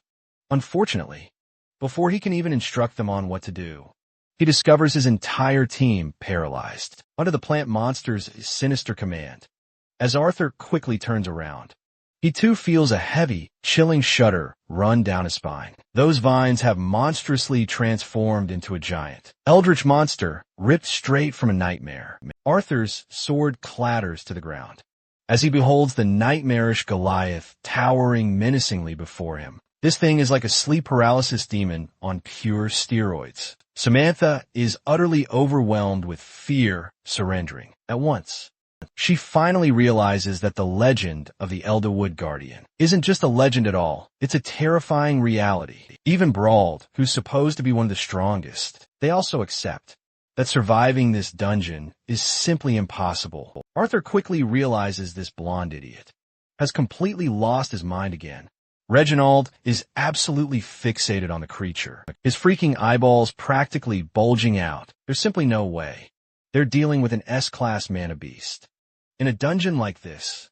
What's more, they witness Kryal's body being consumed like a mere vessel, his very life force being violently drained away. Yet he's still a pathetic, whining mess, desperately pleading for his wife to return. The entire team is utterly stunned, unable to lift a single finger. The Elderwood Guardian then lifts its colossal leg and brutally crushes Kryal, leaving Reginald to wail his lost friend's name in despair. In response, the monster unleashes its own chilling, guttural roar, revealing terrifying layered mouths and horrific teeth. Reginald is practically turning Super Saiyan now, as if he just lost his Krillin or something. Arthur knows this guy is about to get annihilated if he dares challenge a colossus monster like that. He desperately wants them to stop fighting, but Reginald is absolutely enraged and uses his hammer to send Arthur flying. Reginald is done playing around. He's completely lost his mind, covering his body with rocks. Adopting a powerful, monstrous transformation, the battle truly begins. As the horrific colossus unleashes its vortex of razor-sharp vines, blitzing straight at the man, Arthur begs Elijah to cast an immediate shield to protect Reginald at once. But the shield immediately shatters upon impact. Meanwhile, Jasmine grabs our hero's hand, insisting they leave this instant, since they have absolutely no shot at defeating this Goliath. Arthur, on the other hand, is gravely worried about his team.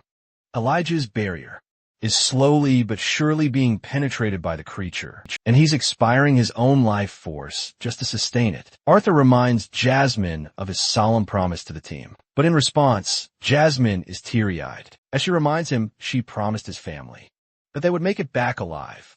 The devastating attack annihilates Elijah's barrier, while Jasmine fiercely insists on her promise to protect Arthur. For his family's sake, Reginald is absolutely unhinged, because this guy somehow survives the attack and comes out absolutely cursing the colossal veggie beast. Arthur knows they should be leaving, but he refuses to abandon his team in a lurch. Not like this. Despite her personal feelings, Jasmine reluctantly accepts his decision. All right, back to the brutal brawl between the monstrous matriarch and the Rocky Hulk. Meanwhile, Reginald's got his golem armor primed, and he's primed to obliterate this walking salad. His first attack pierces through the creature's vines, causing it to shriek in agonizing pain. The rest of the vines lash out, straight towards the other team, who can barely manage to deflect them.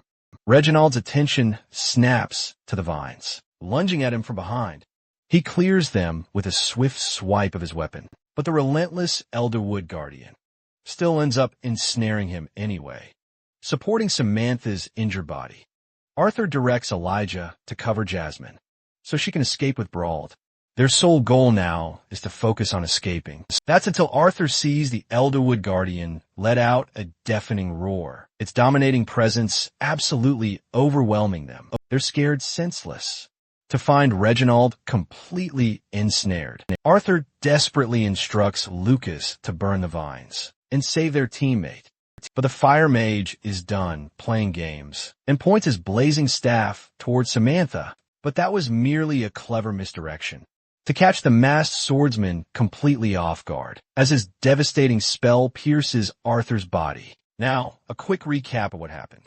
When the vines first struck down Lucas earlier, he swiftly got back on his feet and realized how utterly outclassed he was. He could see the exit just within reach and saw his teammates desperately fighting for their lives. But his damn pride in the Wykes family got the better of him.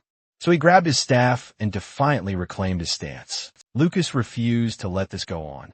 In an utterly unexpected plot twist, he pointed his weapon straight at Arthur, ensuring only his own survival. Then he blasted Arthur at point-blank range, sending him flying from the sheer impact. His body is mercilessly tossed aside, with grievous injuries tearing at his abdomen. The very sight leaves Jasmine utterly terrified as she mindlessly leaps in to protect him. Lucas warns her to stop, then unleashes a fire beam. While she's distracted, the attack hits her too, giving her injuries similar to Arthur's, as her body flops lifelessly to the ground. Brawl is in a real pinch now too, while Lucas points his staff menacingly toward Elijah, happy to send him straight to hell if he moves an inch. Elijah questions what possibly gotten into him, but this stupid half-elf is consumed by his pride and isn't ready to risk his life to let the rest of them escape. He thinks they should be honored to die as heroes, giving him the time to make his escape. Lucas blasts the crystal, hoping to inform everyone about their courageous sacrifices. Elijah absolutely wants to kick his ass, but he's unfortunately knocked down hard by the Elderwood Guardian, leaving very little hope for our struggling heroes. They're all in critical, life-threatening condition as the toothy plant monster gnaws relentlessly at them. Elijah refuses to let this be the end of his story, stringing together every last shred of his strength to do whatever he possibly can.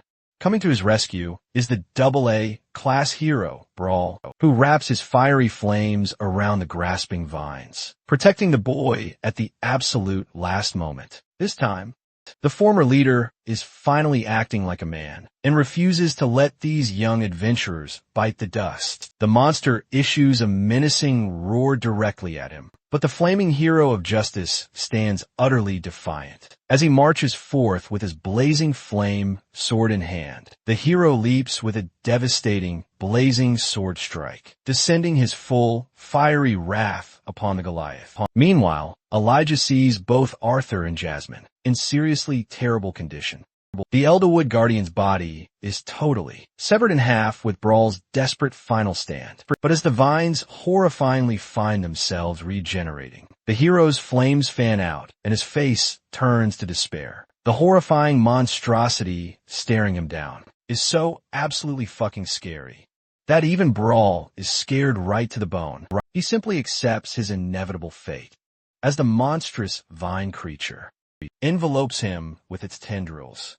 It's safe to say Brawl is utterly doomed. Meanwhile, Arthur is in a terrible state. Coughing up blood, his mask has fallen, and he's barely clinging to consciousness. The boy then turns to look at Jasmine, who is also completely incapacitated. His gaze then falls upon the crystals and grasps there's truly no way out, except his last resort still. A movie might not even survive. Arthur then unleashes his powers and taps into Phase 2 of the Dragon's Awakening. Previously, his training in the Land of Elves led to significant breakthroughs. The first was unlocking Phase 1, called Acquire. By utilizing Sylvia's innate skills, he could temporarily disconnect himself from time and space, though it came with many limitations, as it strained his mana core and sapped him of his energy. The second breakthrough in the Land of Elves was something beyond his personal expectations. This same transformation, that took Vrian decades to achieve, only took the boy a mere 3 years. This phase is called the integration phase. Arthur's body then undergoes a change, as his hair shifts in color. Finally, we behold the missing Sylvie, who is now a mature winged dragon. She senses Arthur in danger and rushes to help him out. He communicates with her mentally, urging her to stay away for the time being And if anything happens to him, he wants her to return to Vincent's place. Sylvie, ever the defiant child, chooses to ignore his warnings.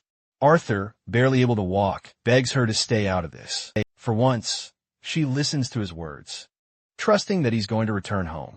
We then get a menacing shot of our boy, walking towards the eldritch monstrosity, his mind reeling with raw emotion as he leaps onto a rock.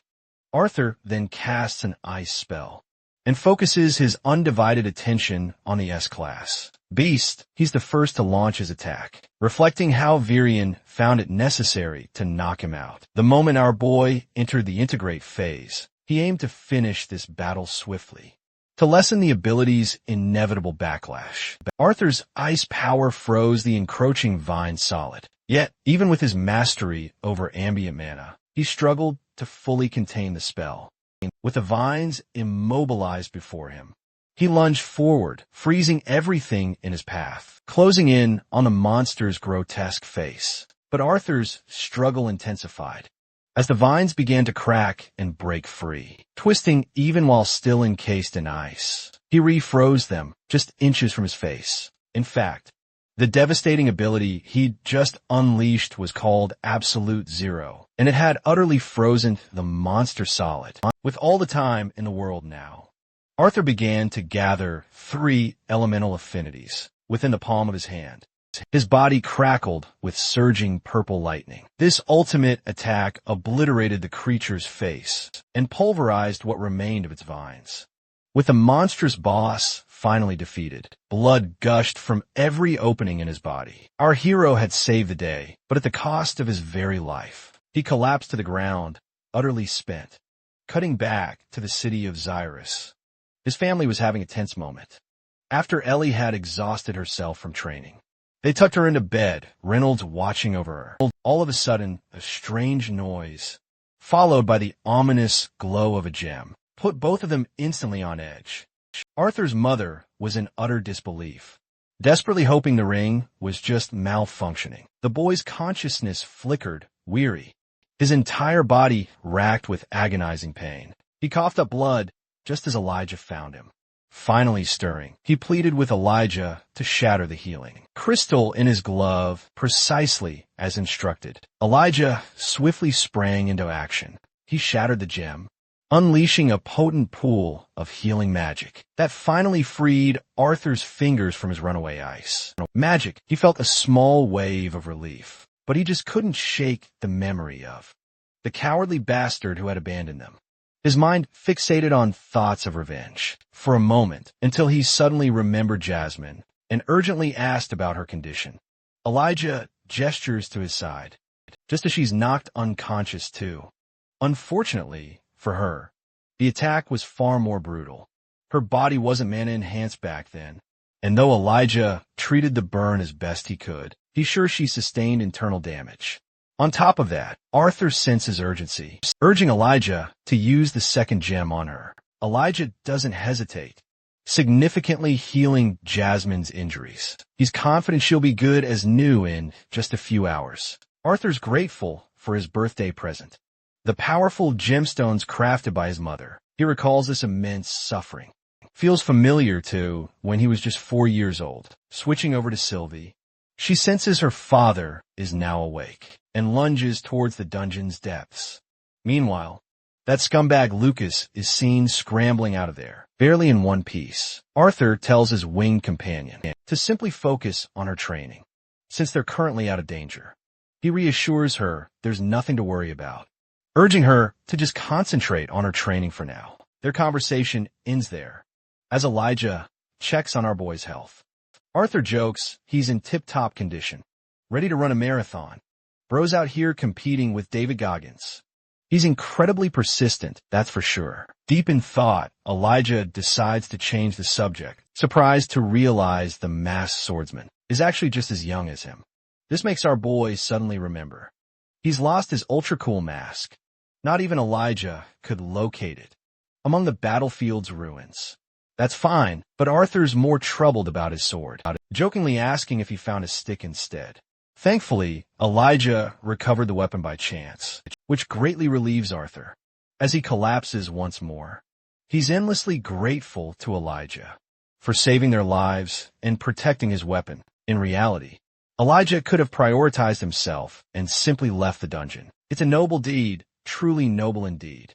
Elijah argues that if he had done that, he'd be no different from Lucas. The boy just laughs, scoffing at that statement, because that spoiled brat is far worse. Glass's boy wants to know why Arthur chose to stick around and fight for others when he could have just left at the right moment. To this, Arthur responds that he promised someone incredibly dear to him to become a person who could cherish others around him. This kind of confession makes the usually stoic Elijah burst out laughing. He thinks Arthur is speaking no differently from an old man. He wonders what kind of life someone his age must have led up until now to believe in such things. Arthur quickly changes the topic and asks how long he was knocked unconscious for. Elijah isn't entirely sure for certain, but claims it's more than 1 day at the least. Arthur regrets that they'll be stuck here until Jasmine is up and running. So he thinks this is a good opportunity to become familiar with one another. He extends his hand to Elijah, this time introducing himself by name and even his nickname, Art, with a smile.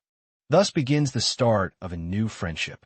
Elijah introduces himself as one from the Dwarven lands. Tapping the metal, Arthur asks if he's the one responsible for creating the metal shelter.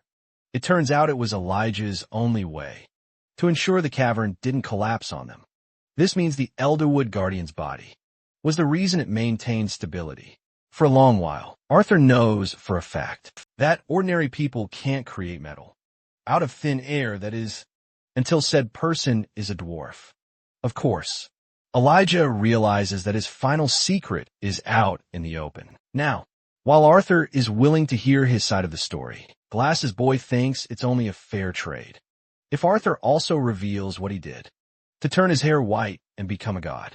For a moment, Elijah could even remember Arthur's eyes turning a glowing purple. So there's a lot to explain there. Our main character is perfectly fine with these explanations, as long as it's an equal exchange of information. Elijah kicks things off by confirming his suspicions regarding his true origins. He hails from the Dwarven Kingdom, where Elder Redius raised him, yet rarely spoke of the boy's parents. The only childhood memories he possesses are, in any case, fragmented flashes. He lived a fairly normal life there, until he passed the dark orange stage. That's when he felt a massive surge of energy, and promptly blacked out. When he awoke, the boy found himself surrounded by metal spikes. It was then that Redius decided it would be best for the boy to explore the rest of the continent, without really giving a core reason why. Much of his own power is shrouded in mystery, and he always gets this uneasy feeling that something about his origin is out of his control. Just as it's Arthur's turn to explain, Jasmine lets out a loud snore in her sleep. She's out cold, talking to Arthur in her dreams, causing both of them to erupt in hearty laughter. Elijah apologizes for his emotional story, but Arthur assures him it's fine. He's eager to know about the masked swordsman's true origins now. Arthur straight up tells him that he's proficient in quadra, elemental casting, and he's an augmenter, with a rare deviance of ice and lightning. It's so much to take in at once that Elijah carelessly bumps his own head in shock. He thought he'd earn the top spot for being a weirdo, but Arthur's unique composition just utterly blew him out of the water. Arthur explains the reason behind the markings. As he's a beast tamer who released his beast back then, Elijah is continually stunned by his words, especially when he discovers Arthur's only 11. Elijah is older than him by a year, but he thinks that's hardly a proud admission. Hearing that, Arthur's the one trying his best to contain his laugh now. Both misfits share a good laugh, forging new memories. Still, Arthur hasn't fully recovered and still feels pain from his injuries. He uses the final gem on himself. And that's when Jasmine finally wakes up, spotting the boy's critical condition. She quickly cradles him in her arms, desperately apologizing for letting him down. Jasmine's eyes well up with tears, burdened by the crushing guilt of not protecting him. Now, Arthur's stern gaze softens, witnessing her distress, gently telling her it's going to be all right. He pulls her into a loving embrace. As the gravity of her actions sinks in, Arthur's comforting words continue, affirming it was his own choice to stay and face the danger, and she ended up getting hurt. As this moment unfolds, Arthur's mind drifts, a surprising thought surfacing. He realizes it's the first time he's ever felt that. Jasmine truly feels smaller and more fragile than him. A soft groan of pain escapes Arthur, instantly making Jasmine worry about his wounds. She urges Elijah to activate the storage ring so he can retrieve their travel bags. Thankfully, she wisely packed a fully stocked emergency kit. After a while, she skillfully bandages up Arthur's wounds. With all those bandages, he now resembles a mummy. With his friend's support, Arthur slowly manages to stand. Now, it's finally time for them to head back. The heroic trio, against all odds, emerges alive, just as Elijah dissipates his impressive metal barrier. Outside, a shocking sight awaits. The entire area is encased in ice. Arthur's immediate question is about other team survivors. The grim truth is that Broad and Reginald perished, making it highly probable no one else survived. Arthur is once again racked with unbearable guilt. Jasmine, however, is more concerned about Samantha. Elijah reveals he formed a protective metal shelter around the girl, Samantha, right before they split up, though he can't confirm if she's still alive. Even Arthur silently poses the same urgent question. It's impossible to tell how they'll ever break free from this frozen prison. Arthur starts desperately searching for the monster's core, probably buried deep within the icy debris. Elijah previously failed to pinpoint its location, but he believes he can try to locate Samantha now. Elijah begins concentrating his powerful energy into the earth, tasking it with searching for the one who is lost. This incredible technique is aptly named Earth's Pulse, which sends a vast, life-detecting signal across the land. And thankfully, he successfully locates Samantha, apparently unharmed. With a determined stride, he moves forward to rescue her. Elijah's newfound ability leaves Arthur utterly flabbergasted, since the spell usually only scans the surface, instead of what's hidden underground. They both decide to follow in his footsteps, until Elijah suddenly halts. Right there, he spots the metal casing he'd wrapped around Samantha. He grips the metallic wall and carves it open. He calls for her. Samantha is in seriously bad shape, burned and bruised all over her body.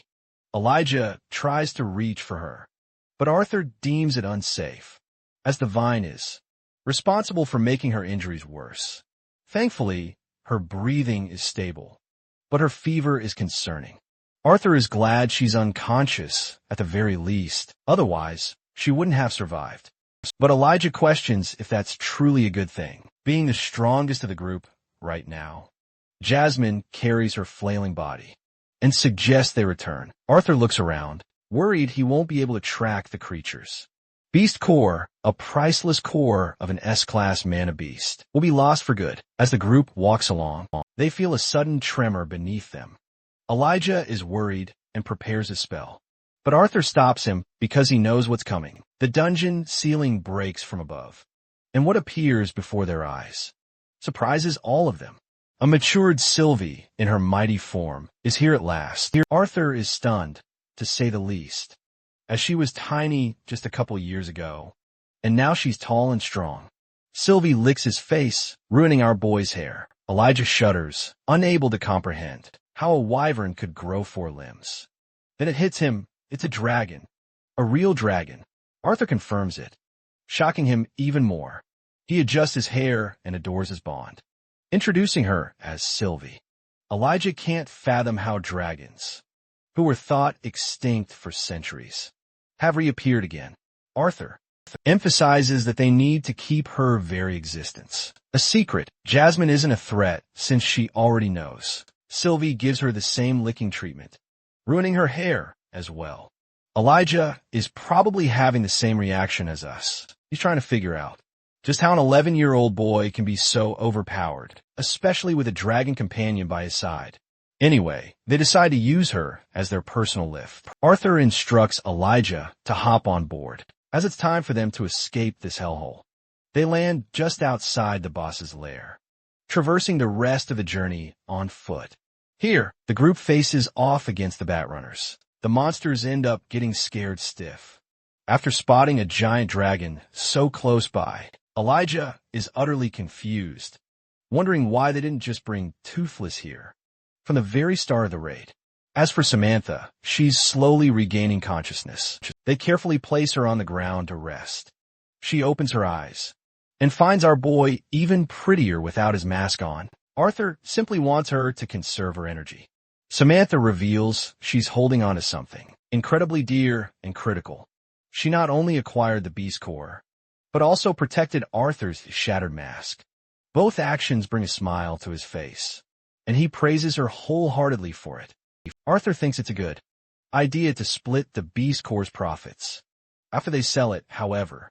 Jasmine, however, refuses it, believing Arthur is the most deserving of the group. The same goes for Elijah, who seriously wants nothing to do with the monster's remains. Arthur tries to remind his companions just how much the mana core is truly worth.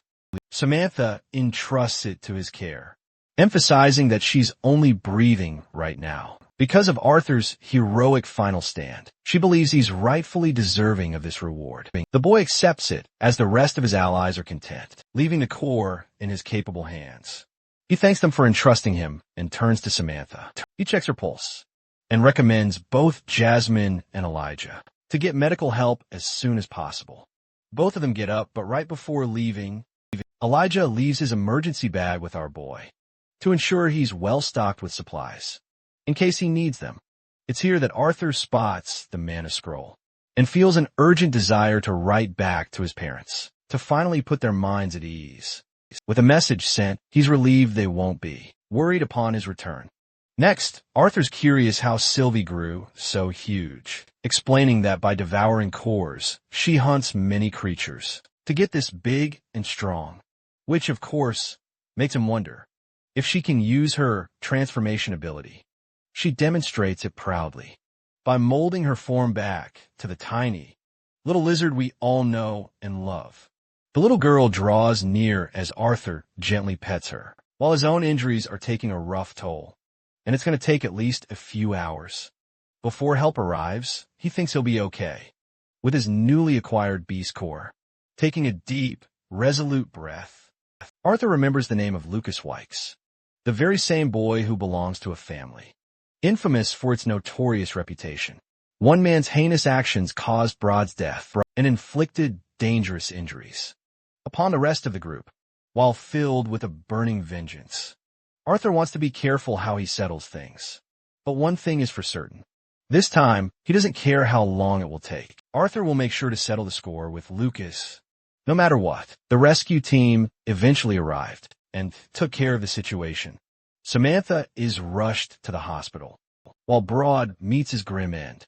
Arthur, thankfully, is doing all right in one piece, while his friends handle the report with the branchmaster. The traumatizing retelling of the story finally comes to an end. Arthur is fed up they're going this far, just to pursue the true story.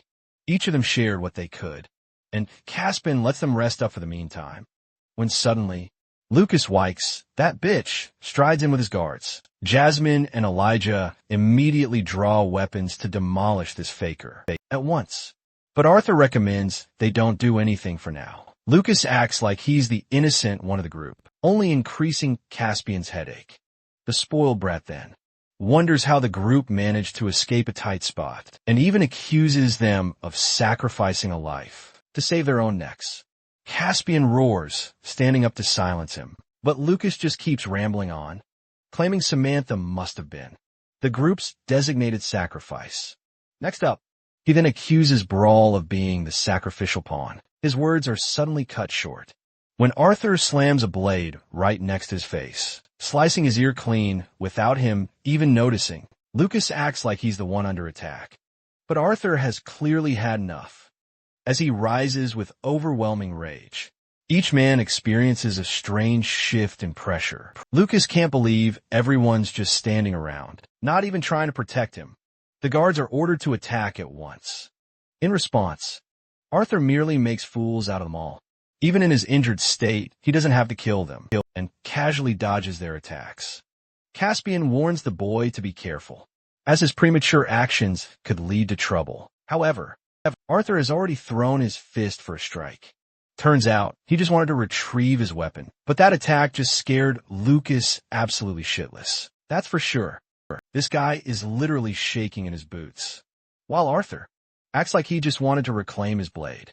He then turns to Caspian, who orders his assistant to escort Lucas to the medical ward immediately. Arthur wants both of his friends gone for a one-on-one conversation with the branch master. Caspian was clearly scared for a moment and advises Arthur not to fall for provocations. However, Arthur ruthlessly marches forward, making his own case. He has the full power to squash this bug and protect his identity using his mask. He also really doesn't like Caspian's tone, as if to suggest he's the one threatening the boy. Arthur releases a bone-chilling question, asking if Caspian is truly capable enough to protect Lucas from his wrath.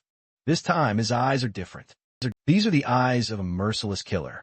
The branch master maintains his calm and explains that he isn't threatening him, but rather stating it was for his best interests. Even if he manages to squash this bug, the Wykes family won't stay silent. They'll start with Jasmine and then target the rest of the group.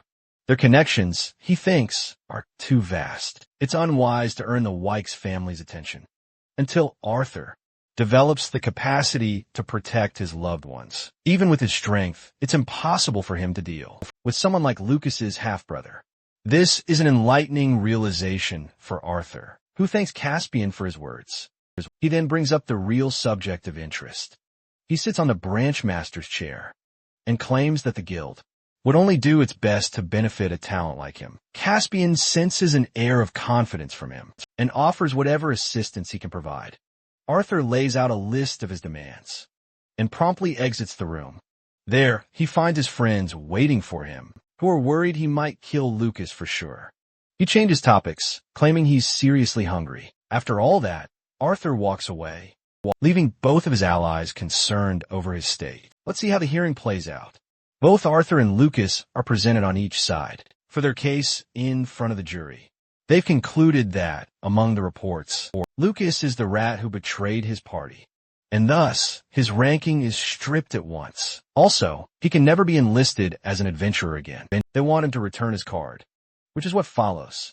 Arthur is unimpressed that he was freed with such a minor punishment, when his crime could have ended with him in prison. The panel then turns to Arthur for his crimes against Lucas Wykes, and potentially the rest of the Wykes family. The Adventurers Guild has come to a conclusion to ban Note completely from the city until Lucas Wykes' term at the academy ends. This is the exact outcome the boy wished for. He's smiling under his mask and deliberately decides to object to the decision, to make it seem like he's worried. The panel emphasizes their order, claiming that they refuse to revoke his guild license, all thanks to his righteous deeds. He's now free to continue his adventures as an adventurer, so long as Lucas Wykes steers clear. The spoiled brat's smug smile quickly fades as he voices his obvious concern regarding Note's true identity. After all, Note could easily unmask himself and decide to target the Wykes family under a completely different identity. The panel has decided the boy's identity will be recorded right after sentencing is cleared. They won't inform Lucas's family of his identity either, but only a select few guild conjurers will keep a close eye on the boy's whereabouts. Lucas's temper tantrum does him no good, and he's left fuming on the sidelines. He leaves Arthur with a final warning to stay as far away from him as possible. In response, the masked swordsman calmly retorts, claiming Lucas is nothing more than a pretty boy. Lucas turns away as Arthur is asked to be escorted. However, the panel's head decides it's best to grant the boy special protection and personally leads him the way. They enter a secret passage room, and as the door closes shut, it's revealed everything was a setup. From the very beginning, Arthur is glad they complied. The court hopes he doesn't cause any more trouble, as they won't be able to contain the truth from the Wykes family for long. Arthur emphasizes that, underneath his mask, he's cautious. A secret passageway opens. The panel is hoping that Arthur remembers this favor that was granted to him because they just might need his help someday. The masked swordsman is glad they chose to support the correct person. He turns to remind them he'll never forget. And then he walks away. The final impression of this note character, according to the elder, is that Caspian was right to call him truly frightening. Arthur reaches for the door handle and opens it to find Sylvie tackling her papa. His friends are right there alongside him. And with that, it's finally all over. As they walk together, it's time to head back home. Elijah asks if visiting Samantha before they leave would be the right thing to do. Before leaving, Arthur believes it's a bad idea for him, but suggests Jasmine go check on her instead. Eventually, they reach the kingdom's gate, where Elijah realizes their paths are about to diverge. Arthur remembers that Elijah isn't from the Sapien kingdom, and offers Elijah an invitation to hang out with them. Before he heads off to school, that is. Arthur then tries to explain what a school even is, which quickly frustrates Elijah. He never originally had any ambitions to attend a school, which is why Arthur's suggestion catches him off guard. However, the masked swordsman believes it would be a wise investment to climb the social ranks by receiving an education from the prestigious academy. Elijah, however, has strong objections. He doesn't know how he'll ever manage to step foot inside the best magic academy in existence. After all, there are demanding qualifications, along with money and a strong network, that come first. Arthur simply wraps an arm around Elijah and confidently assures his friend that he can handle all the rest. All Elijah has to do is drag himself to the academy, and the rest will be absolutely nothing to worry about. Arthur then tells Jasmine to take their new friend home, because he's got something else entirely to deal with. For the meantime, there's another pressing issue. Lucas is also going to attend the academy, which, ironically, is one reason Elijah decides to go. He is immensely grateful for Arthur's help, having truly earned himself a really good friend, with them finally gone. He tells Caspian to emerge from his hiding spot now. Arthur is thankful that he successfully got the judge to act exactly as he wanted. Lucas is effectively blinded for the time being, and so the immediate issue has been resolved. However, Arthur is quick to sharply remind the branchmaster that this shithole of a place still resulted in the murders of numerous valuable heroes. Caspian emphasizes, however, he truly doesn't want to start a fight right now. He tosses Arthur a bag, a parting gift for the boy. It's absolutely full of glittering gold, the kind of money that could genuinely change his life. Through Caspian's eyes, Arthur believes he'll only face trouble if he allows it. The only concern is whether Lucas has spotted Sylvie yet, but to his surprise, the creature simply morphs into another form. This surprises him. He hadn't expected her to wield such a multitude of transformations. It's just a perk of having a dragon familiar. Fast forwarding, Arthur adjusts his hairstyle and decides to enter an inventory shop to buy a dimension ring. The boy acts clueless and lost, so the shopkeeper reminds him about the ring's hefty price tag. Arthur decides to flaunt a bag full of gold and ends up leaving the man utterly speechless. He foolishly spends most of his gold on a dimension ring that could barely fit his sword and a beast core. Even so, with this, his preparations are now fully complete. He books a carriage to Hellsday Manor. Lost in thought, the boy remembers that 2 years have passed since he adopted his new identity. He then gazes at the view and wonders how his school life will go. That night, Arthur returns home. Ellie angrily stares him down before tackling her brother mid-sentence. She can't believe that he returned, but she said it through angry, tear-filled eyes. Arthur, happy, returns her smile. She finally releases him and goes inside. Arthur is glad to find her growing up quickly, but a shocking realization hits him. There's going to come a time where she'll date some bozo, and that's just every brother's nightmare. His parents are quick to welcome him in loving arms. Reynolds mocks his son's hair as the only growing factor in his physique. They tease each other lots, as Arthur's mother hugs him dearly with open arms. She's just happy that he returned in one piece. The boy apologizes for always worrying her. Vincent and the others are also here to welcome him. The whole family and friend group gathers around, while Arthur freshens up by taking a shower. He realizes that Jasmine left a letter before going on a mission again. He's sad to see her go, and her letter is incredibly to the point. She's even scribbled out any affectionate words. It truly reflects her personality. He's heartbroken he couldn't see her off. At least he knows her current whereabouts. Meanwhile, Vincent is absolutely beaming like an angel, ready to announce that Lilia is now a student at Cyrus Academy and has been for nearly a year. Arthur is genuinely thrilled to hear this. Vincent's family will forever be indebted to him for helping their lineage become mages. They never expected such generosity from the Helstia house. In return, Arthur turns to Elijah and says he has a special request to make. But before that, Reynolds is all hyped up and excited to hear about the boys' dungeon adventures. It's a long story, and he struggles to even begin. Finally, they get to the truly terrifying bits, and that's how the story concludes. Vincent is left absolutely shuddering by the end of it. They can't believe an Elderwood guardian actually faced them down, and Arthur single-handedly defeated the monster. The boy is curious, asking about his father's mana stage. He learns that Reynolds hasn't advanced past the dark orange stage, no matter how hard he tries to purify his mana. So, Arthur tosses a beast core to Reynolds, recommending he use it.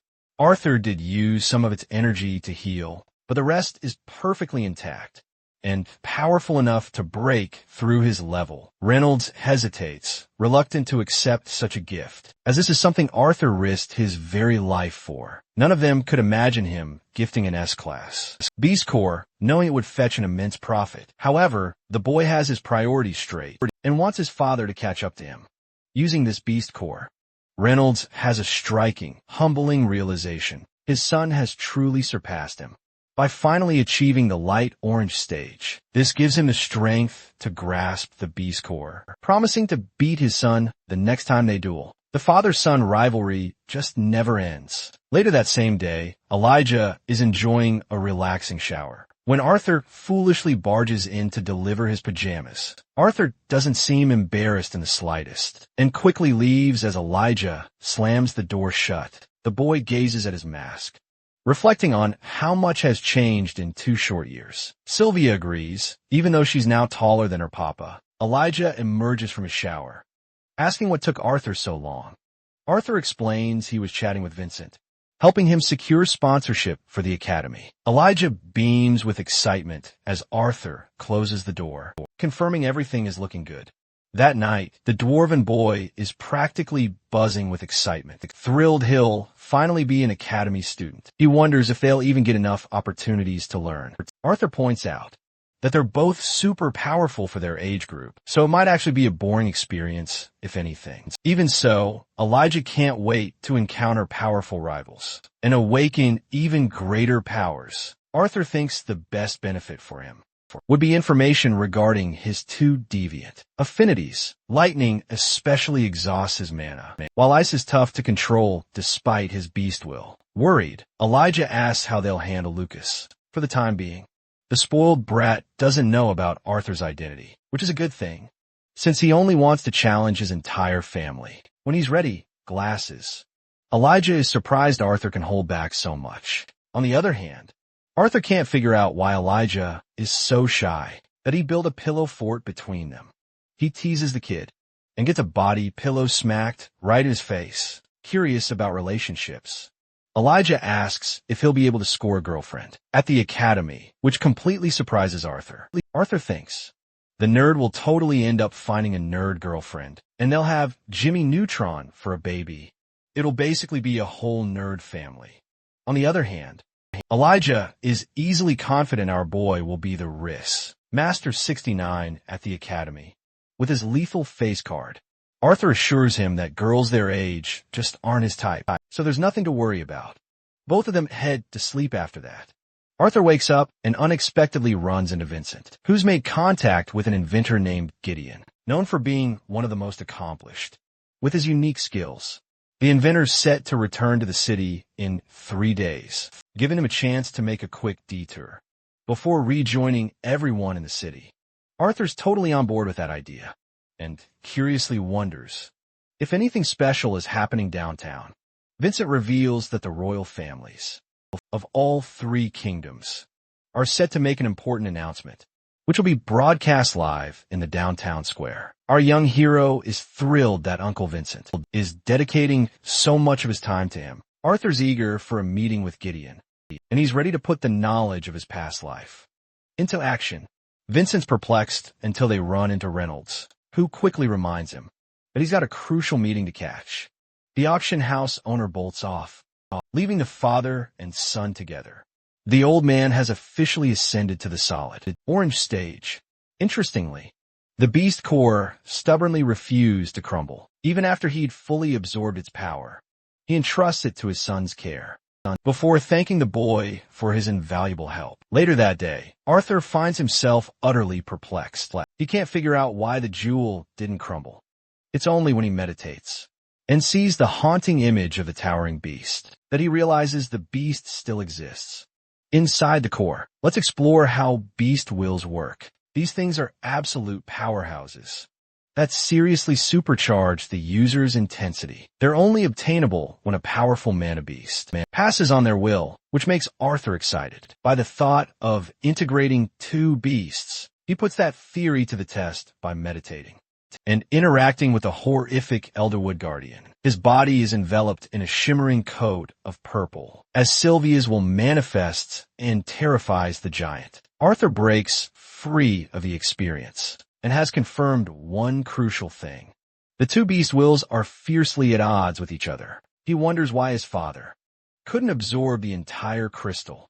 The kid suddenly remembers that a huge factor relies heavily on one's compatibility. Now, he's absolutely certain of who should receive this beast core.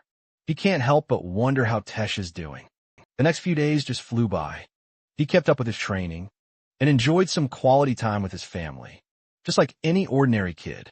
One day, Ellie arrived to tell her brother breakfast was ready, but she found him out cold, talking in his sleep. It's the day of the announcement, and their mother wants them ready.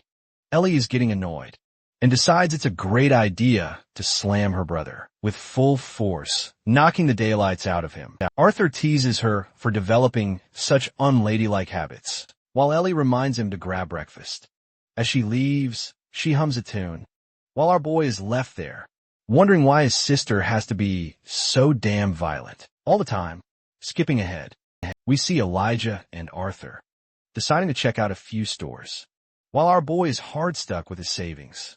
Elijah has kept his savings intact. Arthur suggests his bond follow Elijah, while he chats with the inventor. Later, he and Vincent go to greet the inventor, whose imposing butler startles them both. Himes leads the way when suddenly, Arthur catches a musty smell that stops him dead in his tracks. The old butler thinks he's asking the wrong question and should instead focus on what isn't a smell. The inventor pops out practically in rags, looking like a zombie who hasn't showered in 2 centuries. He's furious at first, but quickly realizes it's Vincent, who's come to meet him. The inventor, Gideon, expresses his annoyance with meeting people these days, as he's received over 12 messengers from the royal family coming to him. They've all tried their best to coerce him into traveling across the ocean for his abilities. Arthur questions why they'd ever try to do that, which only makes the inventor more pissed. Anyway, Gideon wants to know about the pipsqueak that Vincent has brought along. The boy introduces himself with impeccable manners, being a member of the prestigious Lewin family and a keen admirer of Gideon's groundbreaking work. The inventor is absolutely fuming about the fact that Vincent dragged him here anyway. He detests the idea of taking any disciples. The auction house owner, however, points out that it was actually the boy himself who insisted on coming. Arthur seizes this chance to make it clear that he has a proposition for him and is more than willing to arrange things.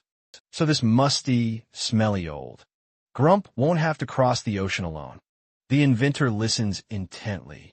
So Arthur snatches a chart and begins sketching. Gideon scoffs, dismissing the boy's drawings as mere doodles, until he finally comprehends what's on the canvas, which hits him with a massive shock.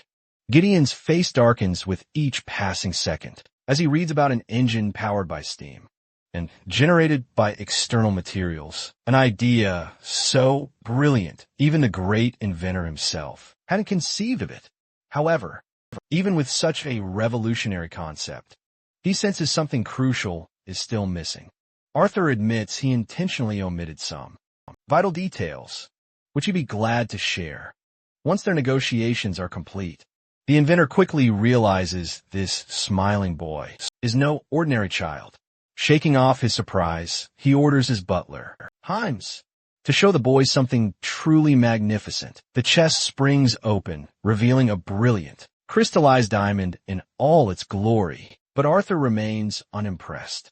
The inventor explains this rare gem is one of the most valuable on the entire planet, capable of storing 5 times its mass in mana. However, Arthur just isn't interested, as the object holds little to no use for him. Gideon decides it's time to pull out the big guns and presents a dazzling array of valuable items from the impressive pile. He pulls out one mirror so incredibly special, he's never shown it to a soul. The boy, however, coldly rejects every single offer, causing the inventor to drop the mirror. In utter, stunned disbelief. Good thing Alfred the butler was there to catch it. They'd have lost it forever. Vincent watches as Arthur repeatedly snubs the great inventor himself. Things escalate so much that Gideon's practically throwing treasures at our boy, begging him to just take something for once. Vincent can't even fathom what's happening anymore. Cornered, the inventor believes the pendants are his only options left. The butler reminds his master of their immense original worth. But Gideon has snapped now.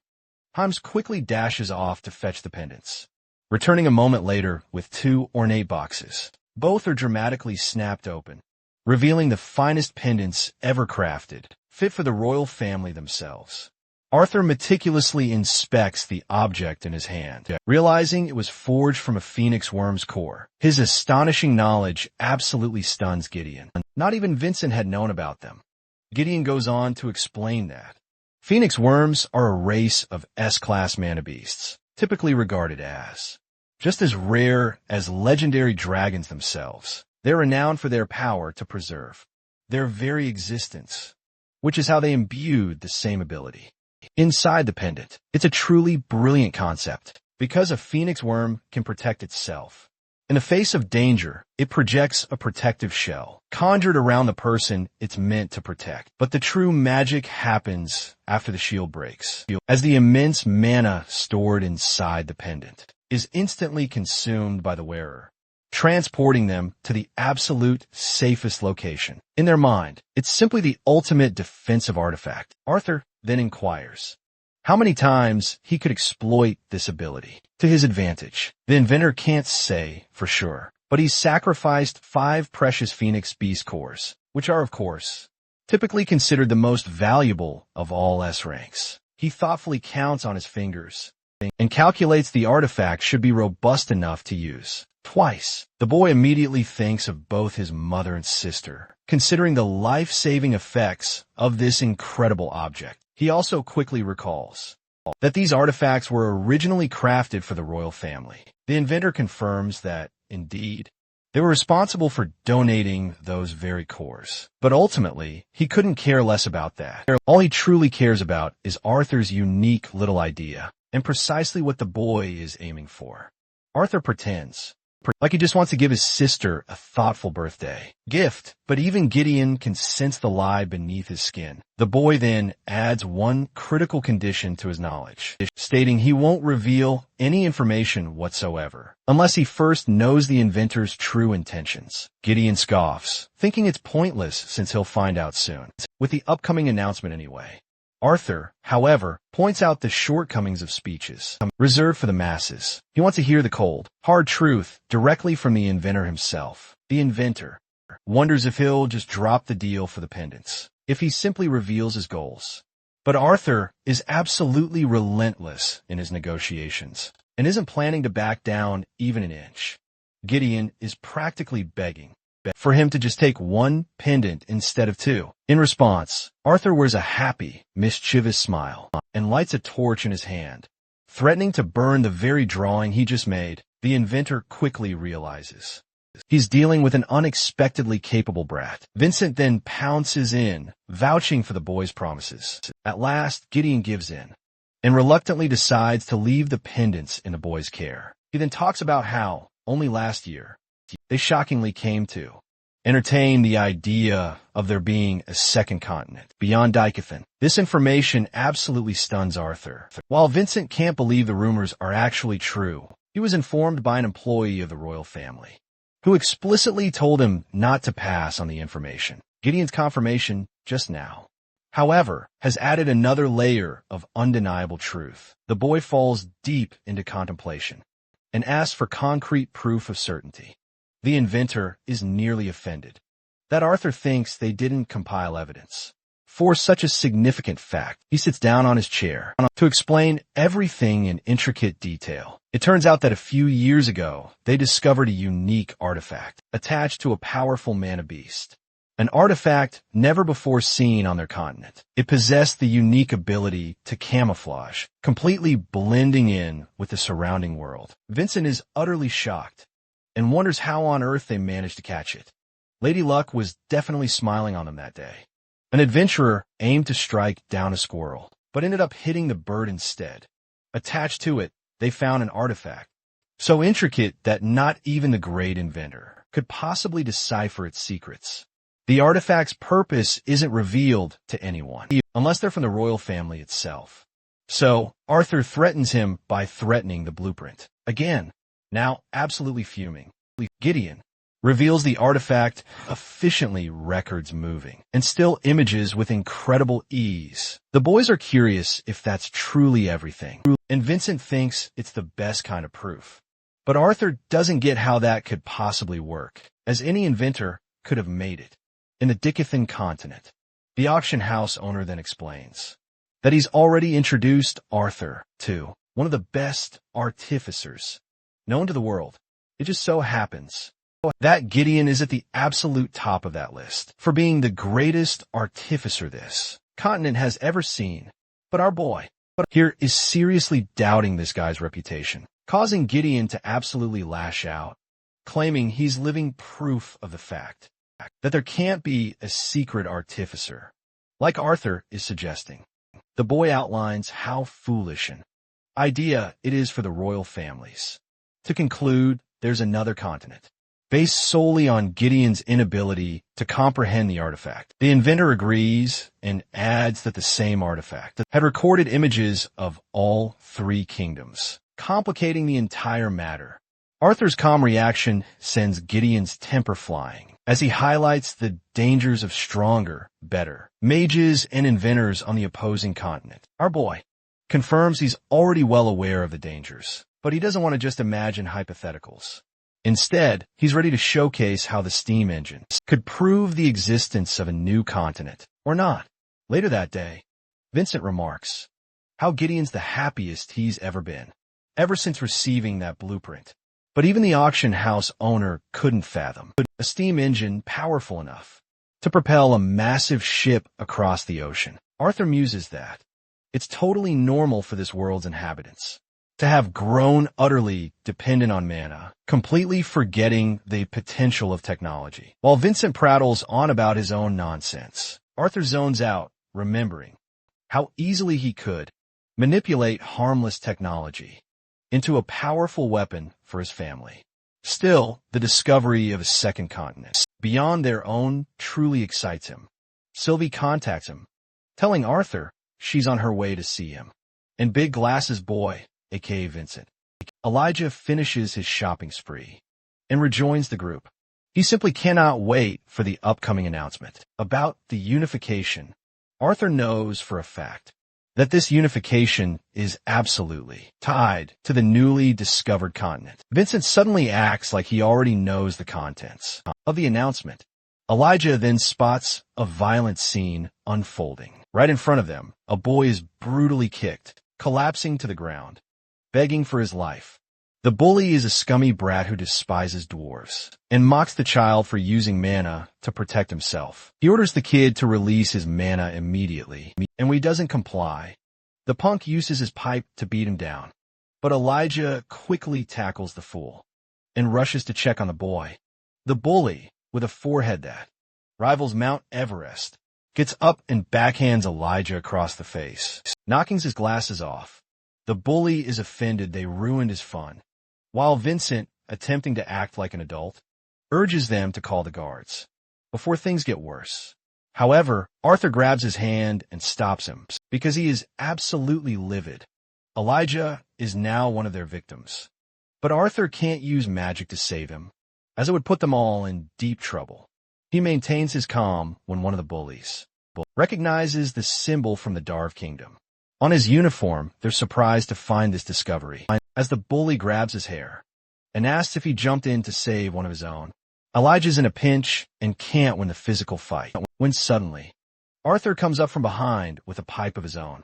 They can't believe they've run into another annoyance. But the way Arthur is walking towards them, I have a feeling they're going to be rushed to the in the royal carriage.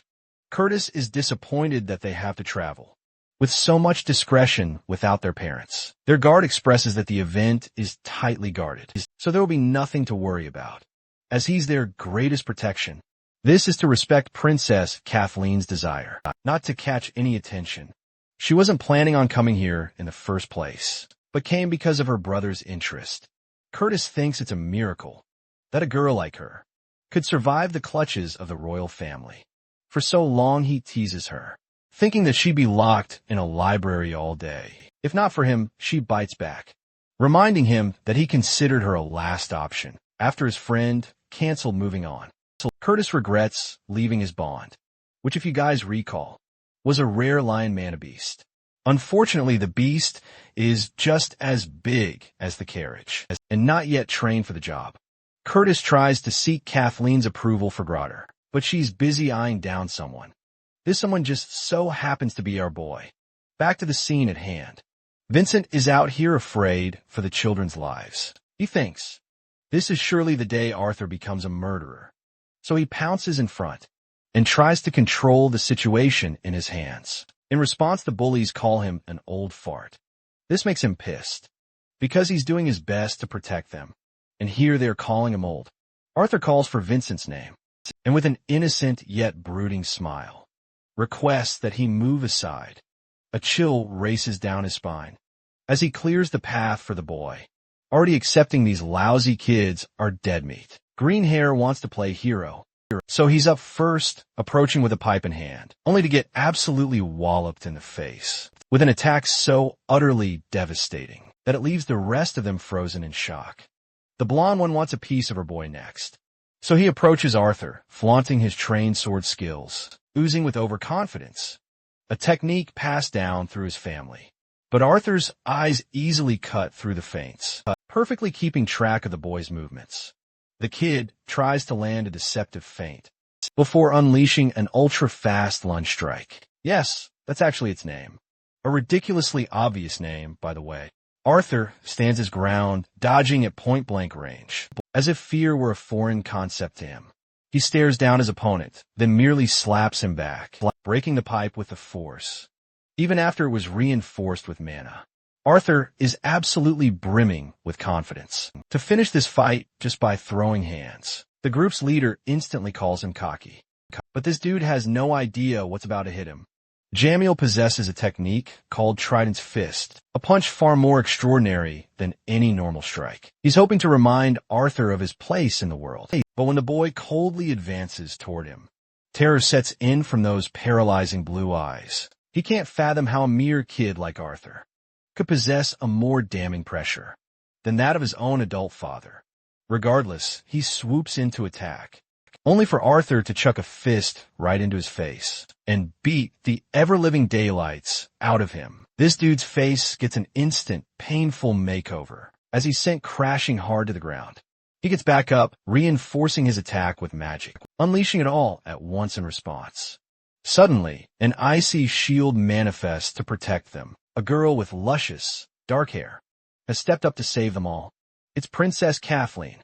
But before we proceed further, here's a little glimpse into Kathleen Glider's mind. In her eyes, Arthur was just another boy, like her childish brother and all his rowdy friends. Or so she thought, during their brief time together. But her gaze always seemed to drift back to him.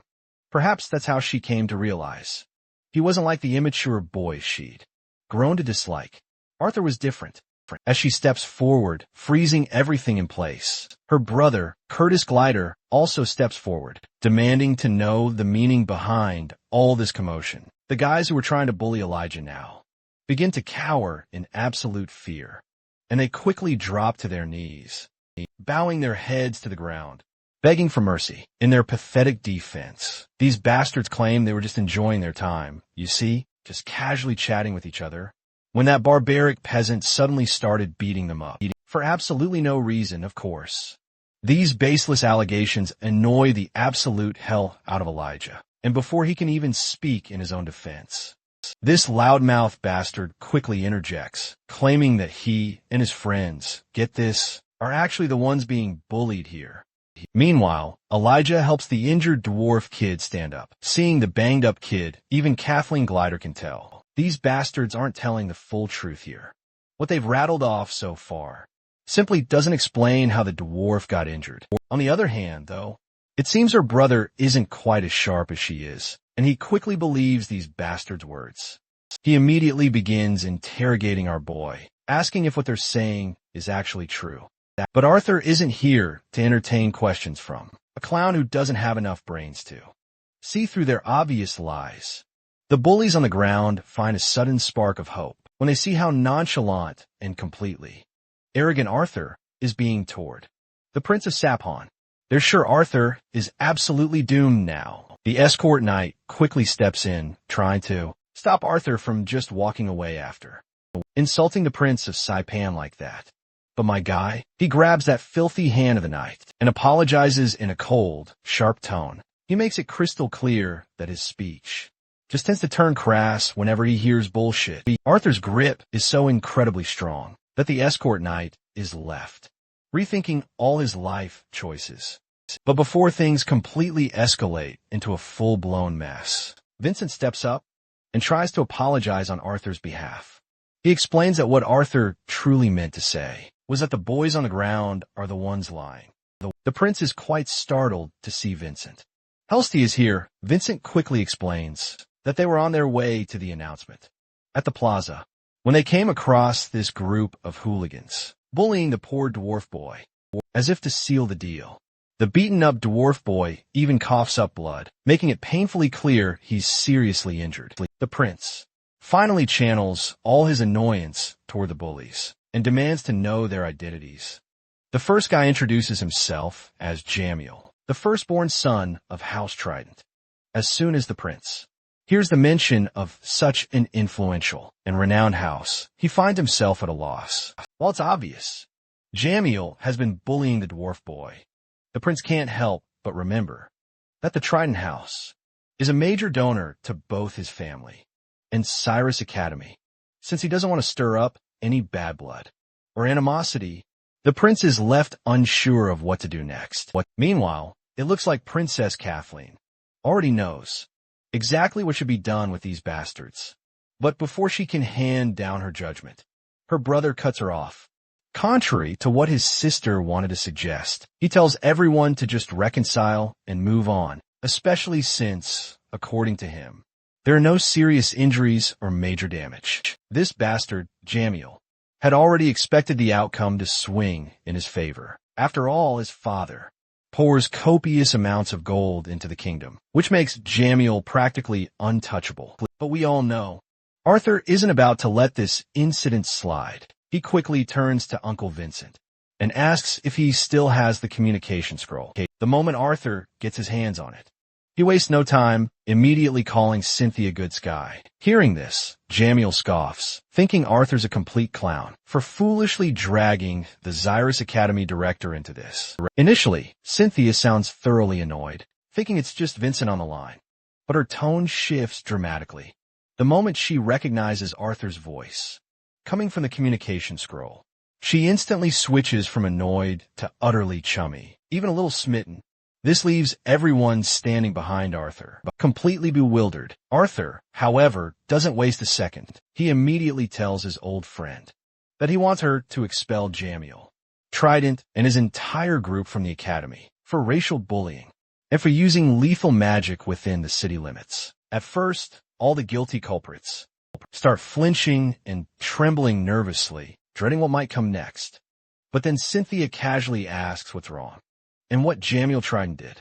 For a moment, Jamiel feels a glimmer of hope. Even if that peasant, Arthur, is a bit chummy with the director, there's no way she'd actually side with him. Not when his family pours so much money into her school. But our guy, Jamiel, doesn't hesitate. Before issuing his own subtle threat, he might reconsider joining her academy.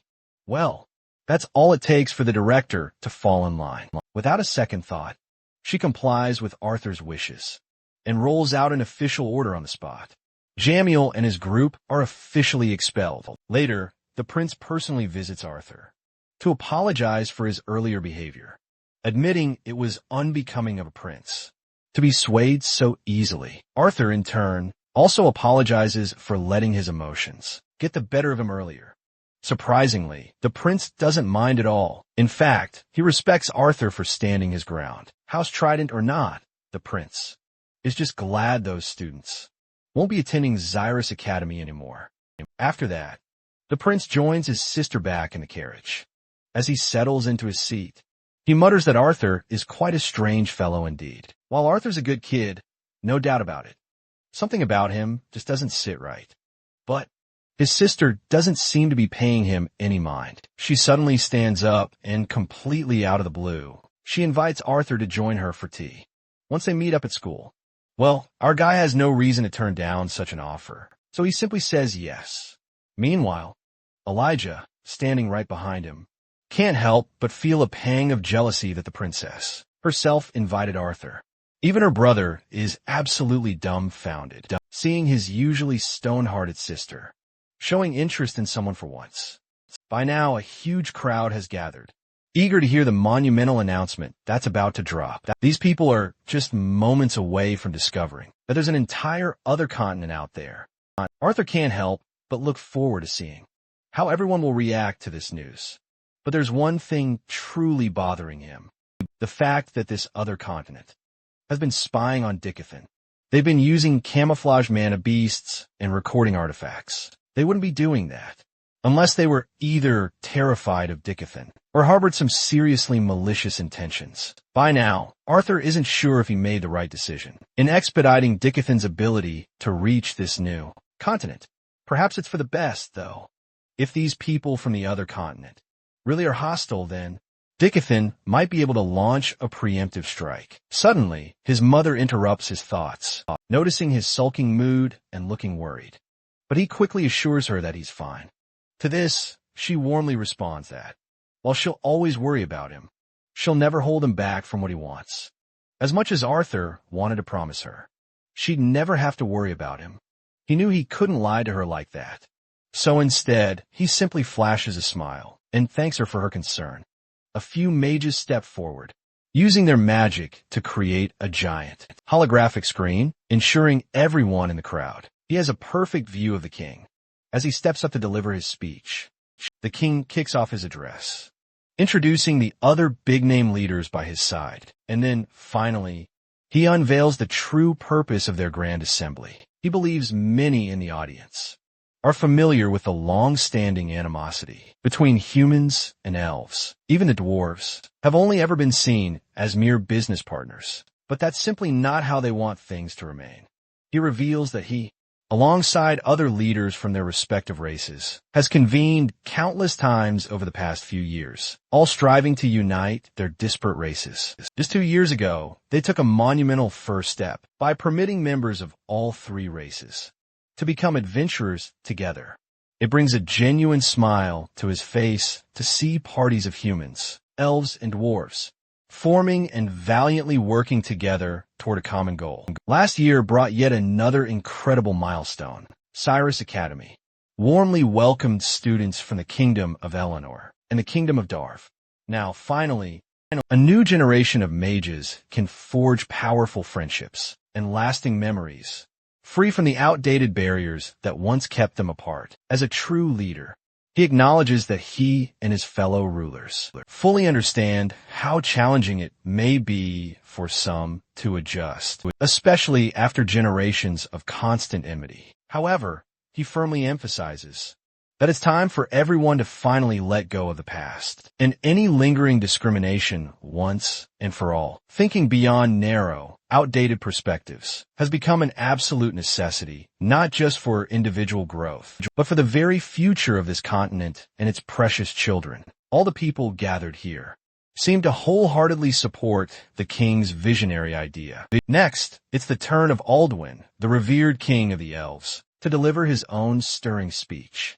He begins by profoundly expressing how honored he feels to speak on behalf of everyone gathered here on this truly unforgettable historic day. He wholeheartedly agrees with the powerful message King Glader has so eloquently delivered regarding the promising future of their entire continent. However, while they undoubtedly share a clear vision for the future, Alduin humbly admits this continent still holds countless hidden mysteries right here in their homeland, Dicathan.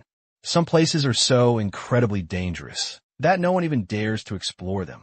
But what if there's a chance of even grander mysteries and greater dangers lurking just beyond their borders? With that, the Elven King formally declares they've uncovered evidence of another continent. The mere mention of a new continent sends the entire crowd into an absolute frenzy. Clamor and shouts erupt from every direction. Arthur had certainly expected the common folk to react like this, but the king of the elves quickly steps in and swiftly calms everyone down. He explains that even they don't know much about it yet, with many questions still lingering, unanswered. What they do know, however, is this. Out there, a new continent awaits, full of mystery, adventure, and yes, possibly danger. He adds there's even compelling evidence suggesting the other continent has also tried to reach Dicathan as well, but the current technology on both sides doesn't yet allow them to travel such an immense distance. That's when the Dwarven King rises to address the captivated crowd, calling for silence. As Alwyn stated, they don't know much yet. However, he emphasizes to the assembled masses that, in these uncertain times, one truth is crystal clear: standing united as one people is truly what's best for their continent and its future. Squabbling amongst themselves is utterly pointless. Their appearances may vastly differ, and their cultures may sometimes clash, but everyone must remember this vital truth. They were all born right here on the continent of Dicathan, and he, for one, is profoundly proud of that fact. He hopes future generations will feel the exact same way. He asks the crowd if they share this powerful sentiment. For a moment, the crowd falls completely silent, deep in silent thought. Then, they erupt into a thunderous round of applause, clearly confirming their overwhelming support for the idea. The grand process of uniting the three races and kingdoms is a monumental, long-term endeavor. To ensure this crucial process runs smoothly, 6 exceptional individuals will be appointed for this monumental task. These individuals, handpicked by the royal families, are believed to be the most courageous, tactful, intelligent, and powerful representatives of their respective nations. They will represent each of the three races on a continental scale. Their primary goal for these 6 individuals will be to defend and safeguard the well-being of Dicathan. They will work alongside the rulers of this continent to ensure their home remains protected. As they enter this exciting new era, these individuals will henceforth be known as the 6 Lances. Each lance symbolizes the unity they share, not only with their own kingdoms, but with the entire continent. To represent this, each of them is given a special ring that signifies their esteemed title and will be recognized throughout Dicathan. The first representative is Aaliyah Triskin, followed by Varai Ori. Then comes the third, Ulfred Warren, the fourth, Aya Griffin, the fifth, Mika Earthborn, and finally Baron Wykes. The mention of this familiar name completely catches Elijah off guard. Even Arthur doesn't look quite pleased to hear that name, and a thick tension surrounds him. Spotting one of the Wykes family members on stage the day of the announcement serves as a harsh reality check for Arthur. Lucas Wykes, whose insubordination and betrayal led to the deaths of most of their party, had used his family's power and connections to walk free from his atrocities. Arthur had been warned that seeking revenge against Lucas would be suicide. Standing behind Lucas was his older brother, a powerful mage who now holds the title of a lance. While this complicates his plans, Arthur decides to push all of it aside for now, as he has more pressing matters to attend to, such as his sister's birthday. He's ready for the event, looking like an absolute gentleman. When Sylvie tries to come with him, he quickly tells her to stay in the room for the night. Guests at Ellie's birthday party might be present, watching him under false pretenses. He's not taking any chances. He reassures his little buddy, promising someone will bring back plenty of food for her. That promise alone is enough to perk up the little one's spirits. With that, they happily wave goodbye. The night comes alive as the mansion buzzes with activity, thanks to the arrival of all the guests. Arthur stands prominently at the door, personally welcoming everyone inside. Meanwhile, Elijah, ever the charmer, is in a corner chatting up a gorgeous woman. He wastes no time seizing the opportunity, inviting her to grab lunch together later. But his signature clumsiness causes him to spill his drink all over his clothes. And just like that, the girl quickly puts some distance between herself and him. Arthur quickly twirls around, desperately avoiding eye contact with his friend, knowing it would only embarrass the poor guy further. Finally, the spotlight of the day arrives. Her mother playfully covers her eyes as they make their way into the living room. Once inside, her mother swiftly uncovers Eleanor's eyes. There, Arthur stands with all the family members and everyone dear to her, all gathered to celebrate her special day. Her brother seizes this opportunity to request a dance from his sister. Eleanor is naturally startled to see her brother inviting her like this, for something she never expected to happen. Her father, on the other hand, quickly orders the musicians to let the rhythm fill the room. As soon as the music begins, so does the captivating dance between brother and sister. Their performance truly is a sight to behold, leaving all the guests in utter awe and amazement. We also spot another unexpected guest gracing the party. It's Gideon. It seems even here, this nerdy guy wants to discuss some serious business with Arthur. The scene then transitions to outside, where a carriage that screams royalty pulls up. And honestly, it wouldn't be surprising if the guest inside is Tesha. Though she never leaves the carriage, she's only here to drop off a gift. After all, today is Arthur's sister's moment to shine. And Tesha absolutely doesn't want to steal that spotlight. Instead, she just tells her servant to deliver the gift. Now let's get back to this nut job, Gideon. Once they step aside for a private chat, Arthur hopes Gideon didn't just crash the party, just to talk business, but Gideon quickly denies it, adding that he even brought Eleanor a gift. Either way, Arthur quickly asks Gideon what brings him the pleasure of a visit from the number one artificer of Dicathan. Gideon, with his usual annoyed expression, explains that he just wanted to deliver the news, that the council has approved the design he refined from his blueprint, and it's already under construction. The council, by the way, is what the kings and queens of Dicathan now prefer to call themselves, after abandoning the monarchy they once held over the three kingdoms. Arthur congratulates him, certain that Gideon's efforts are deserving of a reward, befitting his achievements. But for Gideon, money and fame are just means to an end. What he actually wants is something even the council can't provide. Suddenly, Gideon's fans begin to surround him, completely occupying his attention and leaving Arthur deep in his own thoughts. As Arthur stands there, he notices Lilia calling out to him. She's out of breath after sprinting all the way here and apologizes for being late. Arthur assures her it's fine, mentioning that her parents had already told him how busy she's been these days as a secretary of the student council. Putting that aside, Arthur greets her properly, as it's been forever since they last saw each other. As they stand face to face, Lilia suddenly notices how tall he's gotten. They spend some quality time catching up, and Arthur finds himself glad to see how much she's grown. The little girl who used to hide from her parents and eat meals with the maids and butlers. She's become so incredibly accomplished. Lilia gives him a charmingly annoyed look, thinking he's just teasing her, just because she once showed him her secret hiding spot. Still, Arthur can't help but point out how far she's come. The girl who used to stress about Her future is now thriving at the most prestigious academy in Dicathan, judging by the number of boys who've been sneaking her soulful stares during their conversation. Arthur assumes she's become quite popular as well. Well, there goes her Freudian slip. Lilia unintentionally lets it slip that she doesn't even have a boyfriend. But our boy doesn't catch on to what she's trying to imply.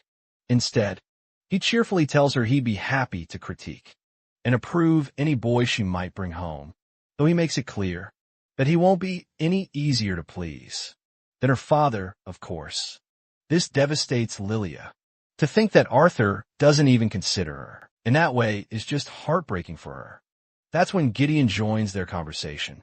Lilia quickly bows in respect to her senior and then excuses herself, walking away to give Arthur and Gideon some time alone. Gideon can't help but notice that he always seems to be surrounded by girls.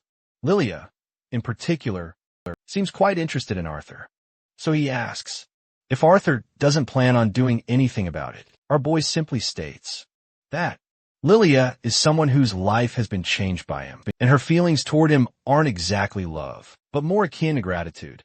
As far as Arthur is concerned, what she's feeling now is more like the infatuation a damsel might have toward a hero, but in the future, he's sure she'll be able to distinguish those feelings. Gideon finds it frustratingly repulsive how deeply and thoroughly Arthur seems to analyze these situations. Anyway, Arthur's absolutely certain that Gideon isn't here to give him relationship advice, so he asks what Gideon really wants to discuss.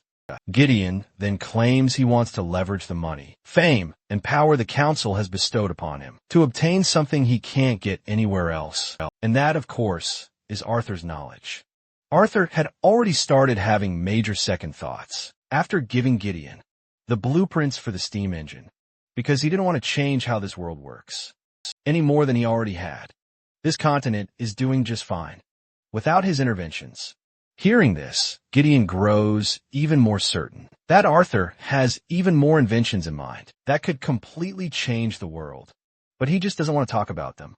Arthur finds it deeply concerning how easily Gideon cherry-picks only the parts of his thoughts he wants to hear. So Arthur coldly addresses Gideon and makes it crystal clear that he's not here to indulge his selfish curiosities. In response, Gideon decides to offer a trade. He promises not to ask about any world-changing inventions, but he wants to borrow Arthur's mind from time to time. In return, he offers to become Arthur's personal benefactor for whatever sort of artifacts or goods he might need. The deal is incredibly lucrative, and Arthur sees no reason to deny it, so he shakes Gideon's hand to seal the agreement. Meanwhile, we see Ellie unwrapping all the gifts she's received among the sea of presents. Arthur notices an oddly shaped one that stands out the most. Ellie quickly unwraps it, and besides the gift, there's also a letter. As Arthur reads the letter, Ellie finds a bow and arrows inside, and the design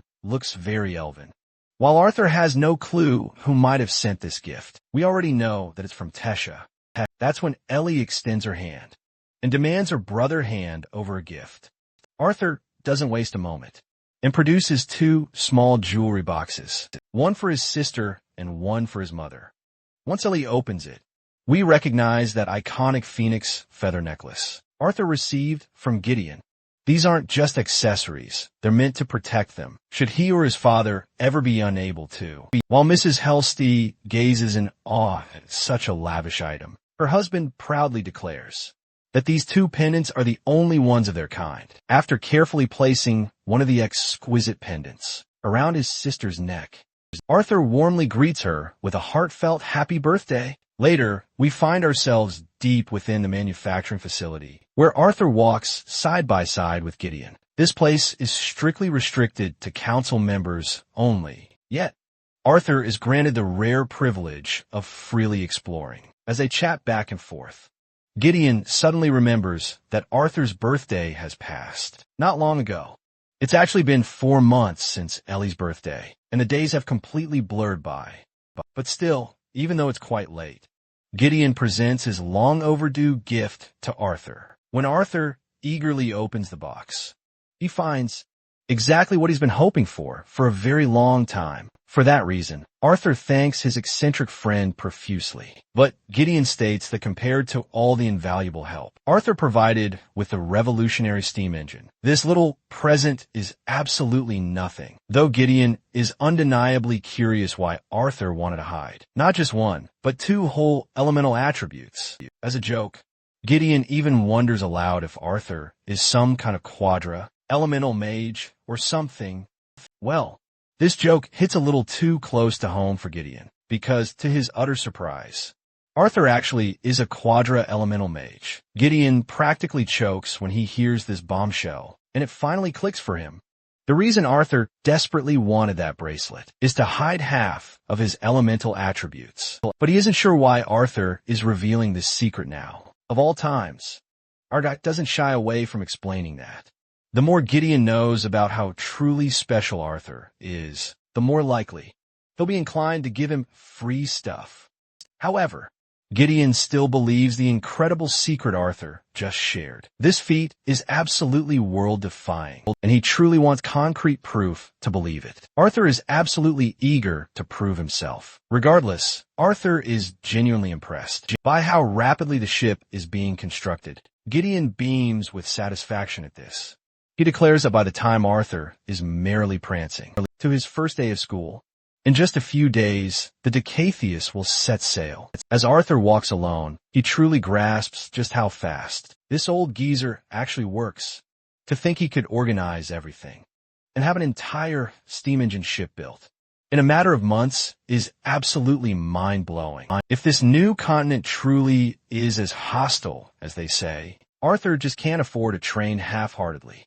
With the artifact Gideon gave him, he should focus on getting his wind and earth magic closer to his fire and water magic. And lost in thought, Arthur accidentally stumbles into a hulking figure who's also got two chicks clinging to him.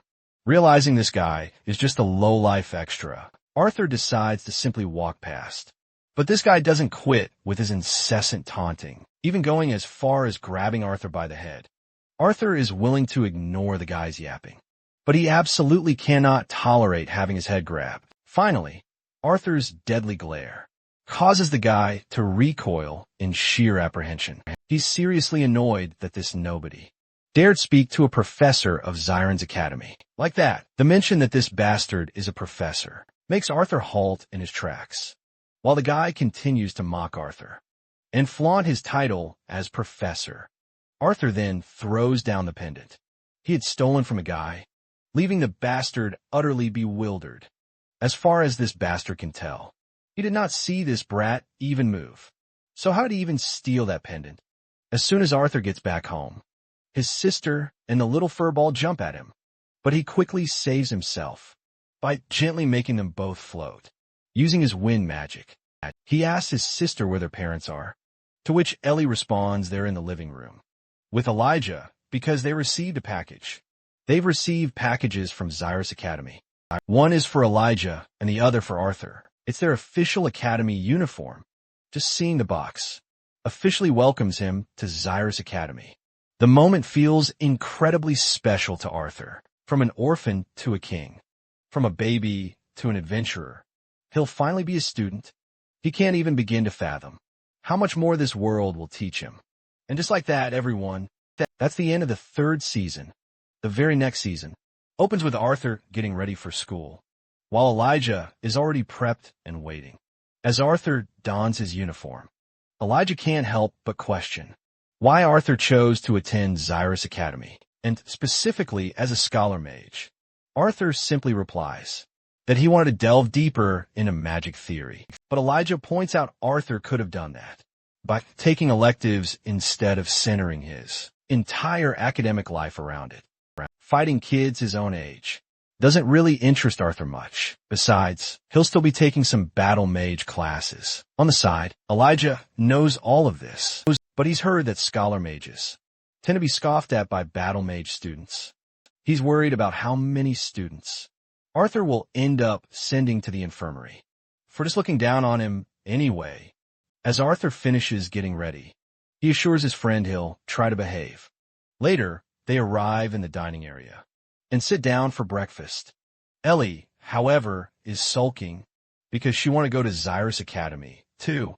Seeing her brother in that prestigious uniform doesn't make things any easier for her. After breakfast, Arthur and Elijah are finally ready to head off to their academy. Before boarding the carriage, Arthur makes sure to give his parents a loving hug. He also makes sure to give his sister some love, ruffling her hair playfully. Arthur reminds them to keep the pendants. He gave them on at all times. Both his mother and sister proudly display the pendants they're already wearing. Not wanting to be left out, his father asks if his son has any last words for him.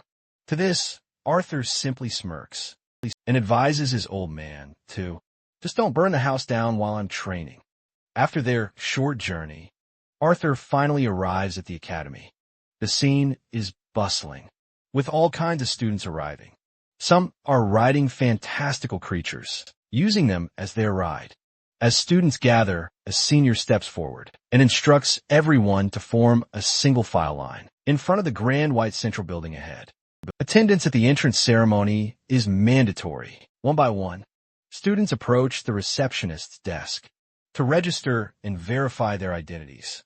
When it's finally Arthur's turn, the receptionist is visibly shocked upon learning that Arthur has affinities for both earth and wind magic. After a brief moment of surprise, she regains her composure and directs him to proceed further.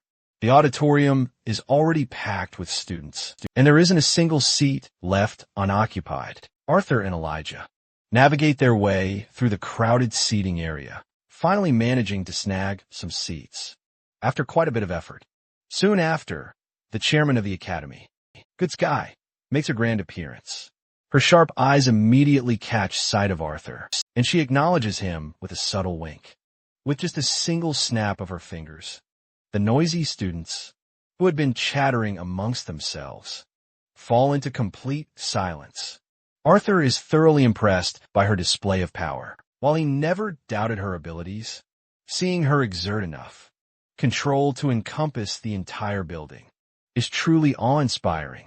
The old hag finally begins her speech. She starts by apologizing to all the students for silencing them so abruptly, but explains that at her age, her voice can only carry so far. Following her introduction, instead of her usual, generic annual speech, she decides to spice things up, considering this year is special. With immense pride, she reveals that, since the institution's founding, this very academy has never seen so many elves and dwarves in attendance as it does today. With that in mind, who better to welcome them all than the students who will help lead and give voice to all? She then calls for a round of applause to welcome the members of the Zyrus Academy. Student Council, the first 3 members, make their way onto the stage, but they barely draw any attention. However, the one who walks in last commands an undeniable presence, instantly stealing the spotlight and drawing every eye in the room. The figure is so familiar that even Sylvie perks up in excitement. Arthur can't help but crack a smile as well, his heart warming as he finally sees Tesha. After such a long time, all the students had heard rumors that Tesha had been on campus since last year as a direct disciple under Director Good Sky. What makes this so shocking is that the director is infamous for never taking on a disciple. That fact alone speaks volumes about just how talented this lady is. As the student council takes their places on the podium, Tesha takes the initiative to introduce herself as the student council president. First and foremost, she congratulates everyone for gaining admission to the finest institute of mages this continent has to offer. While she's a first year like the rest of them, she shares that she had the privilege of observing the academy for an entire year beforehand. During that time, she not only gained insight into the lessons and bonds formed within these grounds, but also witnessed the discrimination that some scholars, mages in particular, have faced immense hardship. She highlights how, if something as simple as uniform differences can divide people so easily, she worries what racial differences might ultimately cause. Standing before them as the new generation of students, Tesha implores them to cast aside the older generation's mindset, a mindset that only bred hostility among races, just as the royal families have come together to form the council. Everyone should do the same. For the future of this continent, everyone erupts into a huge round of applause at her energetic speech. Sylvie is also really happy to hear the speech and feels very proud of her mama. This, of course, catches Arthur off guard, wondering why Sylvie is calling her mama. Meanwhile, it looks like Elijah has been struck by love at first sight. Well, our guy isn't surprised to see Elijah in love, because, to be fair, she does look too damn cute. After that long speech, all the students walk outside to catch their breaths. Suddenly, they notice some guys trying to bully a short dwarf about his height, and Elijah decides to step in. Seeing this, Arthur can't help but make a mental note about how Tesha is going to have a hard time cleaning out all this filth. The human, Nicholas Drayle, keeps mocking the dwarf in response. The dwarf, Bronze Boar, issues a duel to defend his pride and honor. Nicholas quickly accepts the duel, flashing the artifact on his uniform in order to confirm the duel. Seeing this, Arthur realizes that these school-issued artifacts can conjure barriers around their users. For sanctioned duels, well, that's a pretty interesting concept, as both contestants ready themselves. Elijah can be seen cheering for the dwarf, Bronze Boar. Meanwhile, Arthur scans the two contestants and notices Nicholas is a dark red core. Meet Bronze Boar, a formidable black core augmenter. Bronze Boar wastes no time, taking the lead. He charges headfirst at his opponent, ready to strike. But Nicholas swiftly counters with his powerful earth magic, conjuring twin blades of solid earth. This incredible display leaves Elijah absolutely awestruck, and Arthur is just as impressed. To conjure earth with such finesse as an augmenter, especially as a red core mage, is truly remarkable. It clearly demonstrates not only incredible natural talent, but also years of extensive, rigorous training. Meanwhile, Bronze Boar expertly counters by using his giant axe to fend off those earth blades. Simultaneously, Nicholas has a trick up his sleeve. He attempts to sneak behind his opponent for a surprise attack, but the dwarf reacts in a flash, staying light on his feet and agile. He repels Nicholas instantly, sending him back. Nicholas lands deftly back on his feet, and the cocky smirk spreading across his face clearly says, "I'm not done yet." He then resorts to a cheap tactic. Nicholas shoves a handful of debris straight into Bronze Boar's eyes. While the poor guy is temporarily blinded by this sudden, dirty attack, Nicholas wastes absolutely no time at all. He lands a devastating, decisive blow on his helpless opponent. And just like that, the duel of pride is officially over, with Nicholas emerging victorious in the most underhanded and unprideful way imaginable. The duel is truly over, as the protective barrier has vanished. But Nicholas shows absolutely no signs of stopping. The scoundrel proceeds to brutally break the poor guy's arm, while he's lying helpless and injured on the ground. But Elijah absolutely isn't ready to let this travesty happen. He seizes the moment, determined to play the hero. However, his heroic dream is quickly, comically dashed when Arthur simply shouts for the student council president. Nicholas is utterly caught off guard, frantically looking around, trying to figure out where the president might be. Meanwhile, Elijah is loudly complaining about how Arthur just ruined his perfect dramatic hero moment, when suddenly, Arthur is roughly yanked by that absolute bastard, Nicholas, who's clearly annoyed by Arthur's unexpected antics. Arthur tries his best to keep his cool, and calmly reminds the infuriated bully that discrimination isn't a good thing. Besides, the duel was already over long before he interfered. Eventually, Nicholas shoves Arthur away roughly and stalks off, muttering furious insults under his breath. Arthur, unfazed by the insults, simply starts walking off. Then, completely out of nowhere, Sylvie pulls off something totally unexpected. She literally spits on the guy's neck as he walks away. Well, that just seals the deal. This is more than enough to make Nicholas, who's basically a ticking time bomb, finally erupt. But once again, Arthur stays cool as a cucumber and points to his little buddy, claiming this little furball is the culprit. before that jerk can start his bullying again. The student council strides right into the scene. Yes, guys, it's the legendary student council, the most powerful faction, more formidable than anything else in the anime world, whether it's the government or even the mafia. While the vice president of the student council is busy outlining all the regulations regarding discipline and discrimination, Tessia's mind is completely elsewhere, lost in thoughts of Arthur. She hadn't been able to spot him in the sea of students during the speech, which makes her wonder if he might have skipped it altogether. But she clearly remembers Director Good Sky mentioned he was already at the school. Now, her mind is spinning with scenarios on how to act when she finally sees him for the very first time. Should she play it cool or be more friendly? And what if he's the one who finds her first? All these thoughts are really weighing her down. And just as she gets lost in her own musings, the vice president snaps her right out of it, asking if she's feeling unwell, and offers to cancel the remaining meetings for the day. But Tessia quickly brushes it off, saying she's totally fine. That's when her eyes catch something completely unexpected. It's Arthur. Noticing the direction of her gaze, the vice president also looks over and starts explaining that's Nicholas from House Drell. He's one of the more promising students who joined last year.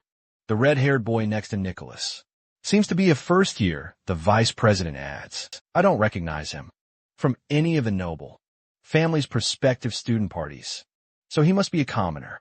Lilia, another member of the council. Then, both Tessia and Lilia spot Arthur, noticing how incredibly rowdy Nicholas is becoming. Their immediate thought is identical. This student might actually end up dead if he keeps provoking Arthur. To prevent things from escalating further, Tessia steps in, confronting Nicholas directly, asking if he truly dares to unleash his abilities here. Nicholas quickly shifts into defensive mode, claiming it's all just a big misunderstanding. He insists he merely accepted a duel from Bronson when his first-year student rudely interrupted. Arthur, noticing Tessia, casually waves her way. But before he can utter a word, Lilia cuts in. She immediately interrogates him about what exactly transpired. Witnessing this exchange, Tessia turns to Lilia, asking if she knows Arthur. Lilia doesn't hesitate to reveal that Arthur's father has worked for her family for several years, so they've been friends for ages. Arthur further clarifies to Tessia that he and Lilia have actually been living together for a while now. While Arthur genuinely tries to clarify the situation, Tessia only grows even more bewildered. She just can't wrap her head around the idea of them living together.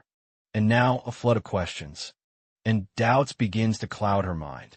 The vice president turns to Nicholas, demanding to know the meaning behind his absurd antics. He reminds Nicholas that even if he was interrupted, that doesn't give him an excuse to pull a weapon on any student. Nicholas quickly tries to defend himself, claiming he just wanted to scare the other student off and never actually intended to harm him. Although the vice president is clearly annoyed by such a flimsy excuse, he decides to let it slide. However, the president herself doesn't agree that Nicholas's actions should go unaddressed. As far as she's concerned, pointing a weapon at someone outside of a sanctioned duel is a clear violation of school rules. She firmly reminds him of the rules, stating that even threatening someone with a weapon is enough to warrant suspension. And if he ever laid a hand on anyone, expulsion would be the least of his worries. With a commanding tone, she interrogates him again, demanding to know if he dared act so recklessly. Seeing no way out of this mess, Nicholas finally owns up to his mistake and quickly offers an apology for acting so rashly. He blames it on his anger towards Arthur. Arthur, however, acts nonchalantly, not bothering to respond to Nicholas's apology. Tessia steps in, reminding Nicholas that his actions will be reported, but for now he's allowed to leave. The rest of the cowards, with their ill intentions, start retreating, not wanting to get caught up in any more trouble. Tessia then turns to Arthur, questioning why he's starting fights on the very first day of school. As far as she recalls, her grandfather had told her Arthur was trying to keep a low profile, but beating up a senior is hardly something that could go unnoticed. Arthur is visibly disappointed to see how lightly she's taking this matter. He reminds her that she's judging him based on just 5 seconds of what she saw, and insists that he never intended to fight in the first place. Tesha doesn't back down, making it clear that it doesn't matter who started the issue. He should have kept the consequences in mind. That could have followed if the situation had escalated further. Arthur stands his ground and clarifies that Nicholas was about to seriously injure that poor student. If Arthur hadn't intervened to distract Nicholas, that student would have been dealing with far worse than just a few injuries. Seeing how serious Arthur is getting about the situation, Elijah tries to snap him out of it. He tells his friend to let it go, since the president isn't entirely wrong either. With all the frustration caused by the people around him, Arthur has had enough and starts walking away from the scene. Seeing how rudely Arthur is acting, the vice president quickly stops him and hurls an insult, asking if he was raised in a barn. Our protagonist, however, simply lets out a heavy sigh, clearly fed up with people constantly putting their filthy hands on his shoulder. This, of course, infuriates Clive even more. But before the poor guy can even react, Arthur unleashes an overwhelming pressure that makes everyone around him cower in fear before anyone can even process what's happening. Clive is sent flying high into the air, only to come crashing hard down onto the solid ground below. Lilia quickly rushes over to Clive, who's sprawled on the ground, and checks if he's okay. So Arthur, thoroughly fed up with everyone around him, simply walks away. Even Tessia doesn't have the courage to stop him. Later that day, as dusk settles, Tessia is back in her dorm room, banging her head against the wall in sheer frustration. After messing up so badly, she's both frustrated and utterly embarrassed with herself. All she had been trying to do was to help Arthur avoid trouble. If he got into trouble, he'd lose access to the library and his training facility privileges, something she thought he'd truly value. But then she realizes she shouldn't have been so biased in her judgment. After all, Arthur wasn't the one holding a weapon in the first place. Though, let's be real, Arthur himself is practically a living weapon, but currently, this fiasco is the least of her concerns right now. Most importantly, why the hell did Arthur end up living with Lilia? Her irritation only grows as she blames it all on Director Good Sky. If not for Good Sky making her the student council president, she wouldn't have had to deal with all this fairness nonsense. She could have just reunited with Arthur, like an old friend, without all the formalities and pressure. But now, everything's completely ruined. Suddenly, a sharp knock on the door jolts her from her thoughts. It's Clive, standing just on the other side. He simply wanted to check in on her, since she seemed a bit drained after their earlier encounter with that annoying first-year student. She doesn't even bother opening the door, and simply tells Clive she's fine. As Clive walks away from her door, her mind remains fixated on Arthur. And what makes her situation even worse is this: that damn guy has somehow gotten even more good-looking, making him even harder for her to resist. Now that she thinks about it, she becomes utterly convinced that countless girls in the academy must be hitting on him by now. This realization only fuels her panic, and she ends up letting out a scream so loud it grabs Clive's attention as he quietly walks away. Meanwhile, we catch up with our boys, who have just arrived back at their dorm room. Elijah can't help but ask Arthur why he got so worked up earlier, pointing out that it's pretty rare for him to get that irritated. Now that Arthur thinks about it, he realizes that what Tesha said wasn't entirely wrong. Whatever the case, he decides to shove all the gloomy thoughts aside. What's done is done, and there's no point dwelling on it. Suddenly, there's a knock at the door. When Arthur opens it, it's none other than Director Good Sky herself. Elijah is completely shocked, unable to believe that Director Good Sky is standing right there in person. To meet Arthur, the poor guy starts bowing frantically, overwhelmed by the honor of meeting the director. So up close, Good Sky acknowledges Elijah, even sharing that he's been on her radar, and that she's heard great things about him already. While Elijah is practically glowing from the praise, Arthur casually invites the director inside. Once they're alone, Good Sky reminds Arthur that she had already told him to call her Cynthia, but Arthur, in his usual style, blatantly refuses Cynthia then spots the seal Arthur's wearing, only sensing wind and earth attribute mana. She's quite intrigued, realizing he's trying to hide his other two elements. But she also can't help feeling a tad disappointed. She was secretly hoping to flaunt him as her little quadruple elemental prodigy. Shifting the topic to school life, Arthur suddenly remembers something else he needs her help with. Apparently, he wants to take higher-level mana theory classes, especially those focused on deviance. Cynthia nods, remarking that it wouldn't be too difficult to arrange. But she's curious, she thought. One of Arthur's main reasons for enrolling at the academy so late was to blend in with his peers. Arthur quickly clarifies that he plans to take these advanced classes on top of his normal ones. With students his age, he's just feeling a bit impatient to learn more about deviant mana manipulation, since he's hit a ceiling in that area recently anyway. Cynthia promises Arthur she'll make it happen. She even mentions that she can arrange for him to observe mock battles between the top upper-class mages if he's interested.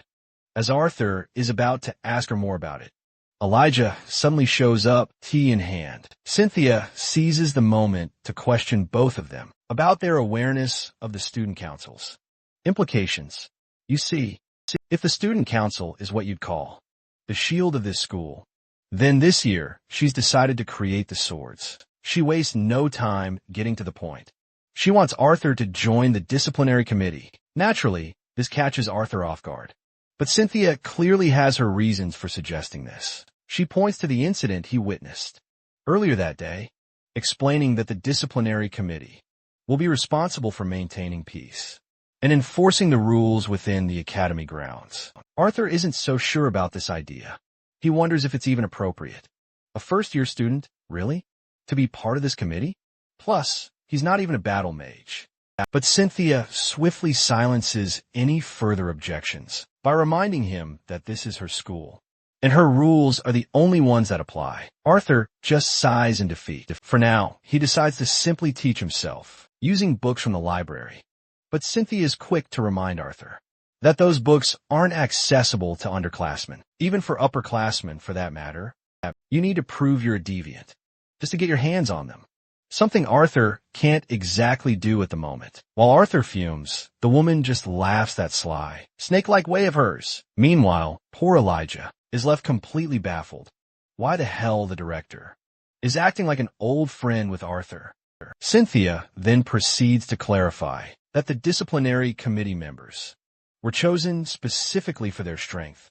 Joining would give Arthur access to peers he could spar with regularly and learn from. To sweeten the deal even more, she'll even throw in access to a private training facility. Cynthia even drops the bombshell that, while selecting strong candidates for the disciplinary committee, she specifically declined Lucas's application, despite House White's explicitly requesting it. Everything's clear to Arthur up until this point, but he makes one thing perfectly clear, that the training facility better be one of those mana-rich ones. Cynthia promptly uses her wind magic and tosses a gift box right at him. Before leaving, she casually drops another bombshell that she's already taken the liberty of getting his disciplinary committee uniform tailored for him. As Arthur stares at the uniform, he feels utterly exasperated at how she had already predicted he would accept the job. Before stepping out, though, Cynthia pauses to bring up another crucial matter. She advises Arthur to make up with the student council president, Tesha. It's not good to stay mad at a childhood friend, after all. And with that, she's out. That little revelation is more than enough to leave Elijah completely petrified, cracking under the weight of his jealousy. Later that day, Arthur apologizes to his friend for keeping his relationship with Tesha a secret. Elijah, on the other hand, remembers that he too has a childhood friend. Her name is Helgarth, but she's not someone he'd ever want to date. She's far from a lovely girl. What really annoys Elijah, though, is how Arthur seems to be connected with every notable girl around. First Lilia, then Princess Kathleen, and now even Princess Tesha. The way things are going, Elijah jokes that it won't be long before Arthur's next target will be the gods themselves.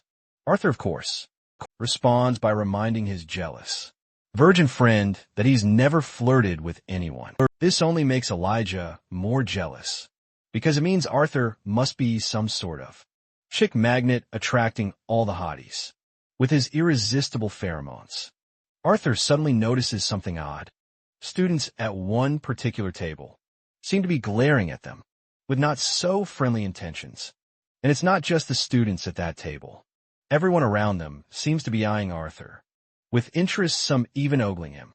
It looks like the rumor about Arthur being a disciplinary committee member has already spread. But all these contemptuous glares don't bother Arthur. He's just basking in the glory of how famous he's gotten anyway. They kick back and have some lunch. But suddenly a group of students approaches Elijah. The one leading the charge is Charles Ravenpour, the second heir of the famous Ravenpour house. He's sure that everyone has heard of his family name. Apparently, this guy's here to recruit Elijah into his group, thinking Elijah shouldn't be hanging around with lowlifes. Like Arthur, Elijah, however, pretends to mishear the family name as Ravenpoop and snickers along with his friend. He mentions he's never heard of a noble family, named after bird droppings. Naturally, Charles is fuming, seeing them trash his family name, and shoves Elijah's plate of food to the side. He's absolutely incensed that someone's daring to look down on a noble.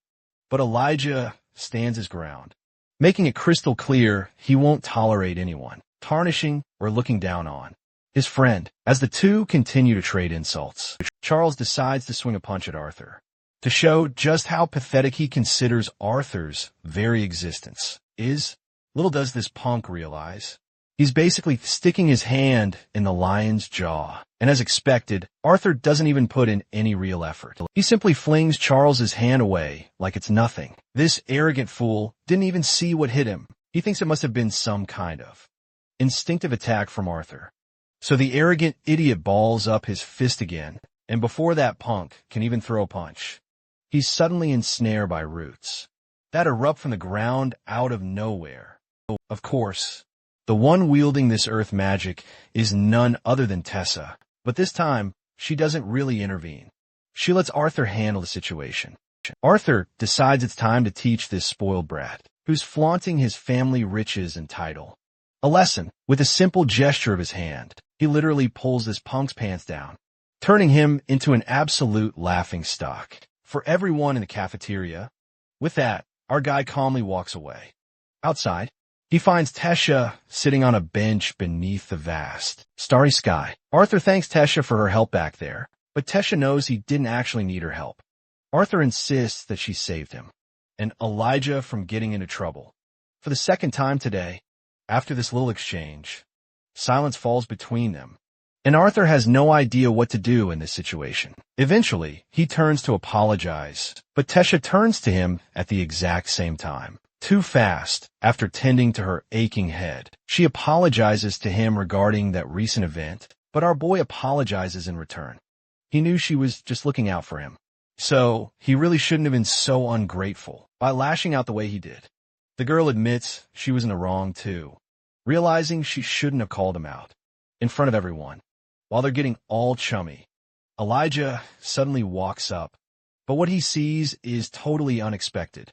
Arthur is literally resting Princess Tessa's head on his chest. This leaves Elijah with a sour expression, and he quickly decides to leave, giving Arthur some much-needed time with Tessa.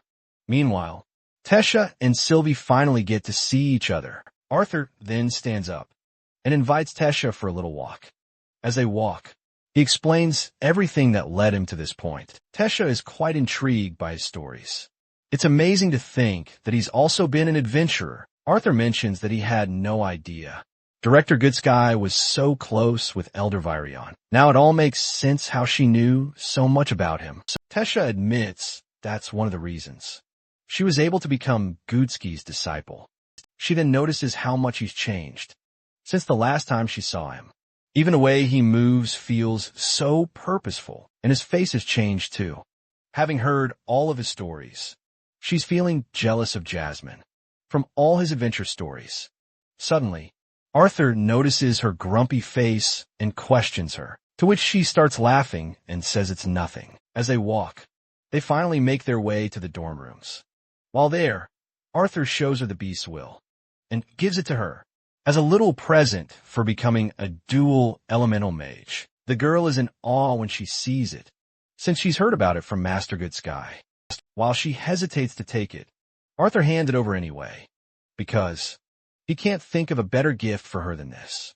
With that, he waves her goodbye and tells her to get some sleep, as they have a big day ahead tomorrow.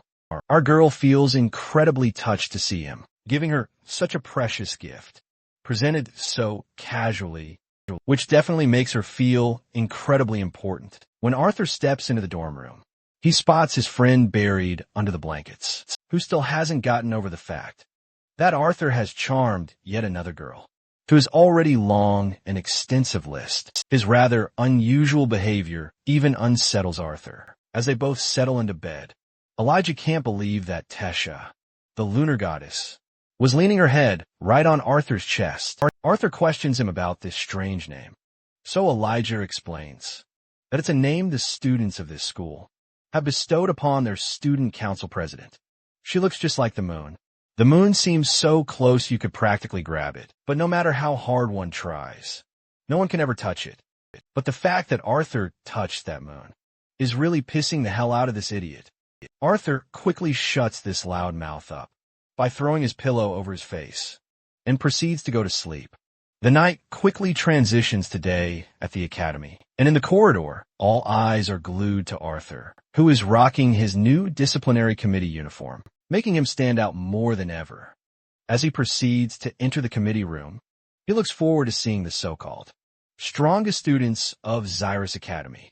As soon as the door is opened, a lion roars right in Arthur's face, and all the spit coming out of the lion's mouth glistens on Arthur's face. Then this guy steps forward, who had ordered his lion to intimidate our boy. But I guess his plan flopped miserably, as our guy didn't even flinch, let alone cower. He can now understand that Director Good Sky has indeed picked someone interesting. Regardless, the guy smiles and introduces himself as Kai Cressless from the 4th year, and he'd rather be called Kai. Arthur reciprocates the gesture and shakes his hand. Arthur also proudly introduces his bond, Sylvie. While Sylvie may be small in stature, her mere presence has already humbled that giant lion that was trying to intimidate everyone just moments ago. Even Kai finds it truly awe-inspiring to ponder. What kind of beast could make such a powerful lion so utterly submissive? Finally, another council member makes their grand entrance, and this one is incredibly vibrant, that I won't even attempt to assume their gender. Not wanting to offend anyone, of course, but seeing them immediately sparks a memory for Arthur, who recalls them as the Helgarth he knows, who's head over heels for Elijah. But it looks like our boy has mistaken this person for someone else, because this vibrant individual swiftly corrects Arthur, stating their name is Dora Dree Oregard from a 1st year. Arthur awkwardly smiles and greets his new fellow, and as a gesture of goodwill, he extends his hand for a handshake. But Doradria swiftly slaps Arthur's hand away in a rather playful manner. Kai then mentions that the rest of the DC officers are waiting in the other room. As they make their way through this grand place, Kai points out that Director Good Sky didn't even mention Arthur's name, let alone provide any details. So everyone was burning with curiosity. Dora Dree quickly grabs Arthur's hand and starts pulling him into the committee room to get him acquainted with everyone. But what Arthur sees inside truly catches his attention. It's none other than Curtis, the prince himself, who had been waiting for him inside. They both shake hands like old buddies.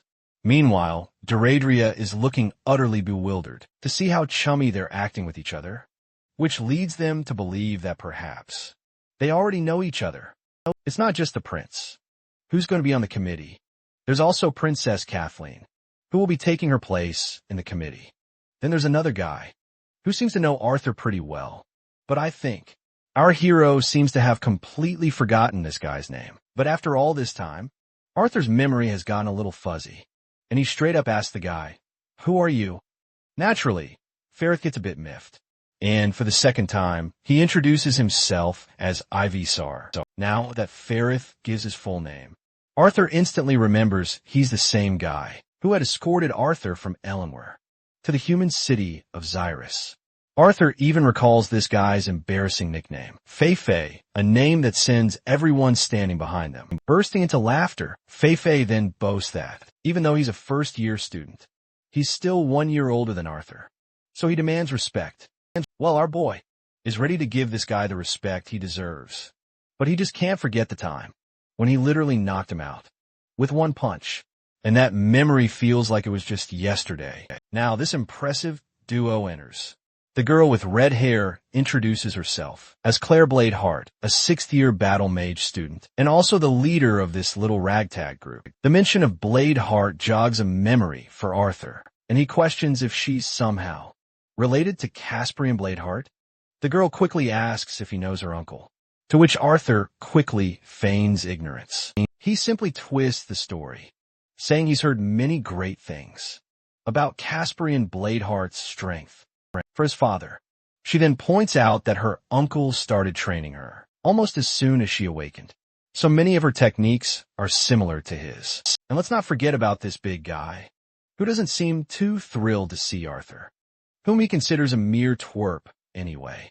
He extends his hand to shake, and as soon as their handshake takes place, Arthur feels this gravity magic pinning him down. He now knows that this big guy is just trying to test him.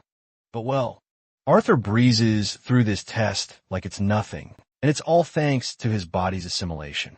With Sylvie's beast will, the entire crowd watches, absolutely spellbound. They're stunned Arthur passed the big guy's grueling test, and the big guy officially recognizes his strength. Oh, and by the way, this hulking figure is Theo. Kai takes a moment to give Arthur a well-deserved round of applause, especially since poor Feifei over there ended up face-planting hard into the ground when Theo pulled that same move on him. Feifei, naturally, is utterly annoyed by this jab and quickly tries to excuse himself by pointing out he's a delicate conjurer, while Arthur is a tough augmenter. So there's absolutely no comparing a brute to a conjurer. Claire quickly tells Feifei to take a chill pill, though. They barely have time for the upcoming club rush announcement. You see, this will be the very first time ever that disciplinary committee officers will finally show their faces to the entire student body. It seems Arthur, however, wasn't clued into this development beforehand, so he's completely unprepared for his big speech. The prince quickly assures him, though, that there's absolutely nothing to prepare, since the student council itself will be taking their turn to speak on behalf of the disciplinary committee. All the disciplinary committee members have to do is walk in and look tough. Easy peasy. Later, we see the student council president formally introducing the disciplinary committee, a prestigious group handpicked by the director himself, tasked with resolving and preventing student disputes, as well as enforcing punishments for any troublemakers, all for the crucial sake of upholding peace and safety for everyone. The group finally appears right in front of the entire student body, and Tesha proudly introduces them as the new disciplinary committee. A while later, when regular classes finally begin, we see all the students in the classroom still clamoring excitedly about Arthur, now officially known as a disciplinary committee officer. It seems all the attention his new title is attracting has already started to seriously wear him down. Finally, the mysterious professor arrives. This guy is a powerful conjurer, and his control over his core is so incredibly refined that Arthur can't even begin to sense his level. As soon as the professor confidently hits the podium, a thick book in hand, silence falls over the room. With everyone's attention now firmly on him, he seizes the opportunity to welcome them all to Fundamentals of Monotheory. He then introduces himself as Professor Avius, their instructor for this very course.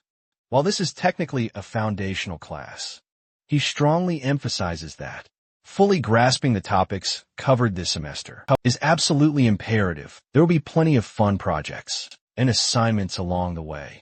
In light of the significant new changes starting this year, Professor Avius deems it appropriate to address what actually ignited the whole.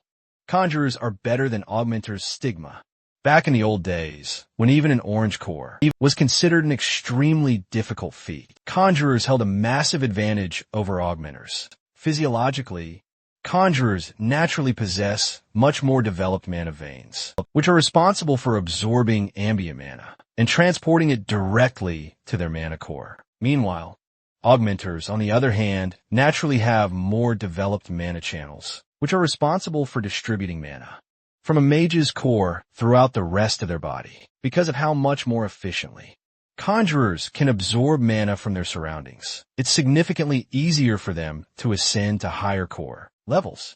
However, as both types of mages ascend to higher core levels, this distinction eventually becomes far less pronounced. Conjurers will eventually be able to distribute their mana through their body with greater ease, while augmenters will gain better control over manipulating mana remotely. So, Professor Avius asks the class, in the end, if two mages, one a conjurer and one an augmenter, both reach the silver core stage, who would truly hold the advantage?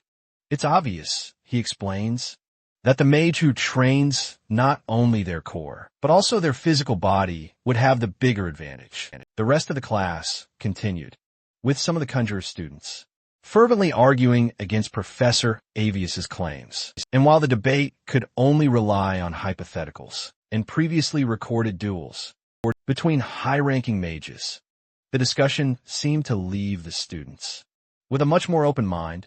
Anyway, the class finally wraps up, and Elijah and Arthur must part ways, since they're off to different classes. As Arthur heads to his next class, he's sure this one will be far more interesting. As he takes his seat, he notices Princess Kathleen joining him. She sits next to Arthur and notices Sylvie getting a little flustered as she calls the little fur ball a cute animal. Another familiar face pops up. It's Fei, of course. Without even bothering to ask, he plops himself right next to Arthur. Soon enough, the professor arrives, and just from hearing his voice from a distance, Arthur realizes it's the same drunken teacher he met a while ago. It turns out, this guy is here to teach practical mana manipulation, which means this class will be all about hands-on experience. According to him, the best way to learn is through real-world examples. As this guy delivers his lecture, he takes the liberty of eyeing all the hotties in the crowd of students. And then, in the midst of the crowd, he spots Arthur, the same brat who humiliated him before. Seeing Arthur in his class makes his shitty teacher downright gleeful, because now he can easily make Arthur's life a living hell. So, he indirectly calls Arthur out by sarcastically claiming how it's an honor to be teaching their very own disciplinary committee officer. He adds that he's really curious to see what kind of abilities the members of this newly formed DC have to offer. Arthur can see right through the bait this drunkard bastard is throwing out, so he doesn't take it because he's no idiot. However, while Arthur stays smart, Fei once again proves himself to be an absolute idiot. He introduces himself, brimming with confidence, eager to show off what he can do. Meanwhile, the smug teacher couldn't be smarmier, knowing his trap worked like a charm. As Ferrith faces the insufferable professor, the teacher smirks, then declares their little demo has begun. He conjures a sword, claiming that even as an augmenter, he'll only use long-range attacks for this demonstration. As a handicap, of course, this is totally just an excuse if he somehow loses to a DC officer. Once the barrier activates, it's finally time for them to throw down. Fei pulls out his tiny wand and conjures a flood of water around his feet, dubbing it the Flood Domain. Arthur looks genuinely impressed by this. The guy's actually using a higher tier spell that adjusts the very territory to give the caster a major advantage. Arthur had no idea Ferrith even knew a domain spell. With all that water, Fei takes it a step further, creating a powerful water serpent. But then, the horny teacher, Geist, steps in with an attack of his own.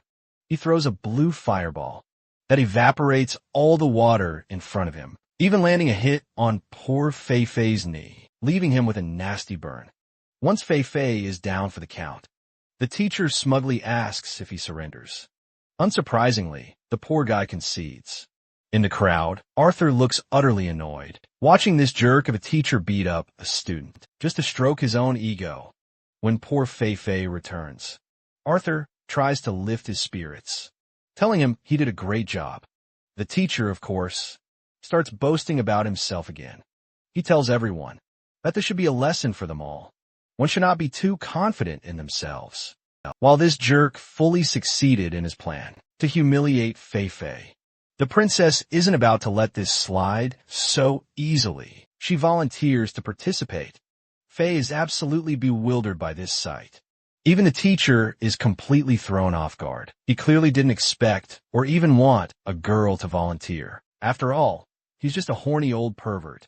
So he can't bring himself to injure such a hottie. Arthur suddenly remembers that Kathleen has a powerful affinity for ice magic, and now she's just witnessed Guy's fiery power in action. Fei tries to stop her, but it's no use. She eventually steps down, making her way into the arena. Our horny teacher, of course, feels incredibly honored to have the princess herself as his next opponent, and humbly asks her not to hold it against him. If he gets a little rough, of course, Kathleen barely gives a response, as she quickly conjures her wand and gets ready. The teacher, on the other hand, summons his fire powers once more and decides to proceed. Kathleen raises her hand and with a powerful command, launches a volley of sharp ice needles. But those are quickly blocked by the teacher's overwhelming fiery powers. Undeterred, the girl conjures up even bigger needles and hurls them down at her opponent. But once again, to no avail. The bastard's raw firepower shatters all the ice coming at him.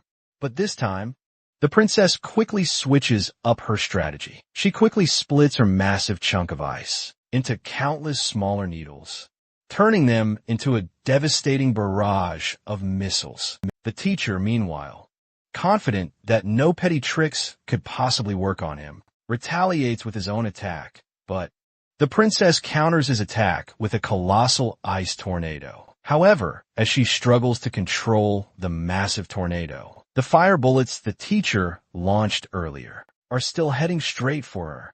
She's completely vulnerable in this critical, precarious moment, and both Fei and Arthur are absolutely losing their minds, thinking she's about to get utterly annihilated. Even the teacher starts to regret throwing those deadly fireballs, realizing far too late that the princess has no way to defend herself now. Just as the fireballs are mere inches away, a massive explosion suddenly rocks the entire arena, leaving the entire crowd of students completely aghast and in suspense. Everyone's wondering what just happened. As the dust slowly begins to settle, that pervy teacher frantically searches for the princess in the haze, but can't spot her. He glances in both directions and finally spots her on the ground with Arthur, who intervened at the very last second. Arthur is not messing around. He's completely furious with this teacher. That pervy gorilla can feel the hostility Arthur is radiating, though he doesn't directly voice his resentment. He plasters a fake smile on his face. While he appreciates Arthur's concern for the princess, he claims it was totally unnecessary. As far as he's concerned, he had everything under control. He questions Arthur, asking if a professor from such an esteemed academy would actually put one of his students in harm's way, insisting he was just about to cancel the spell on the spot. Well, that's what you call absolute BS. And Arthur knows it all too well. Once a spell attack is fully unleashed, it's impossible to cancel it mid-flight. But since Kathleen thankfully didn't get hurt, Arthur has no proof to call out the teacher's lies. In that case, Arthur decides to take a darker turn. He resolves to confront this bastard and force him to screw up in front of everyone. So Arthur requests to join the power demonstration on behalf of his colleague. And of course, this pervy bastard is more than happy to oblige. As the princess leaves the arena, Arthur asks her if she's okay, to which she responds that his assistance was unnecessary, but she still thanks him for saving her. After giving her a reassuring smile, our guy summons his weapon of choice. And let me tell you, the weapon Arthur picks is so eye-catching that even this bastard can't help but take note of it. Since Arthur is an augmenter, The teacher decides it's only fair to let Arthur choose the method of combat.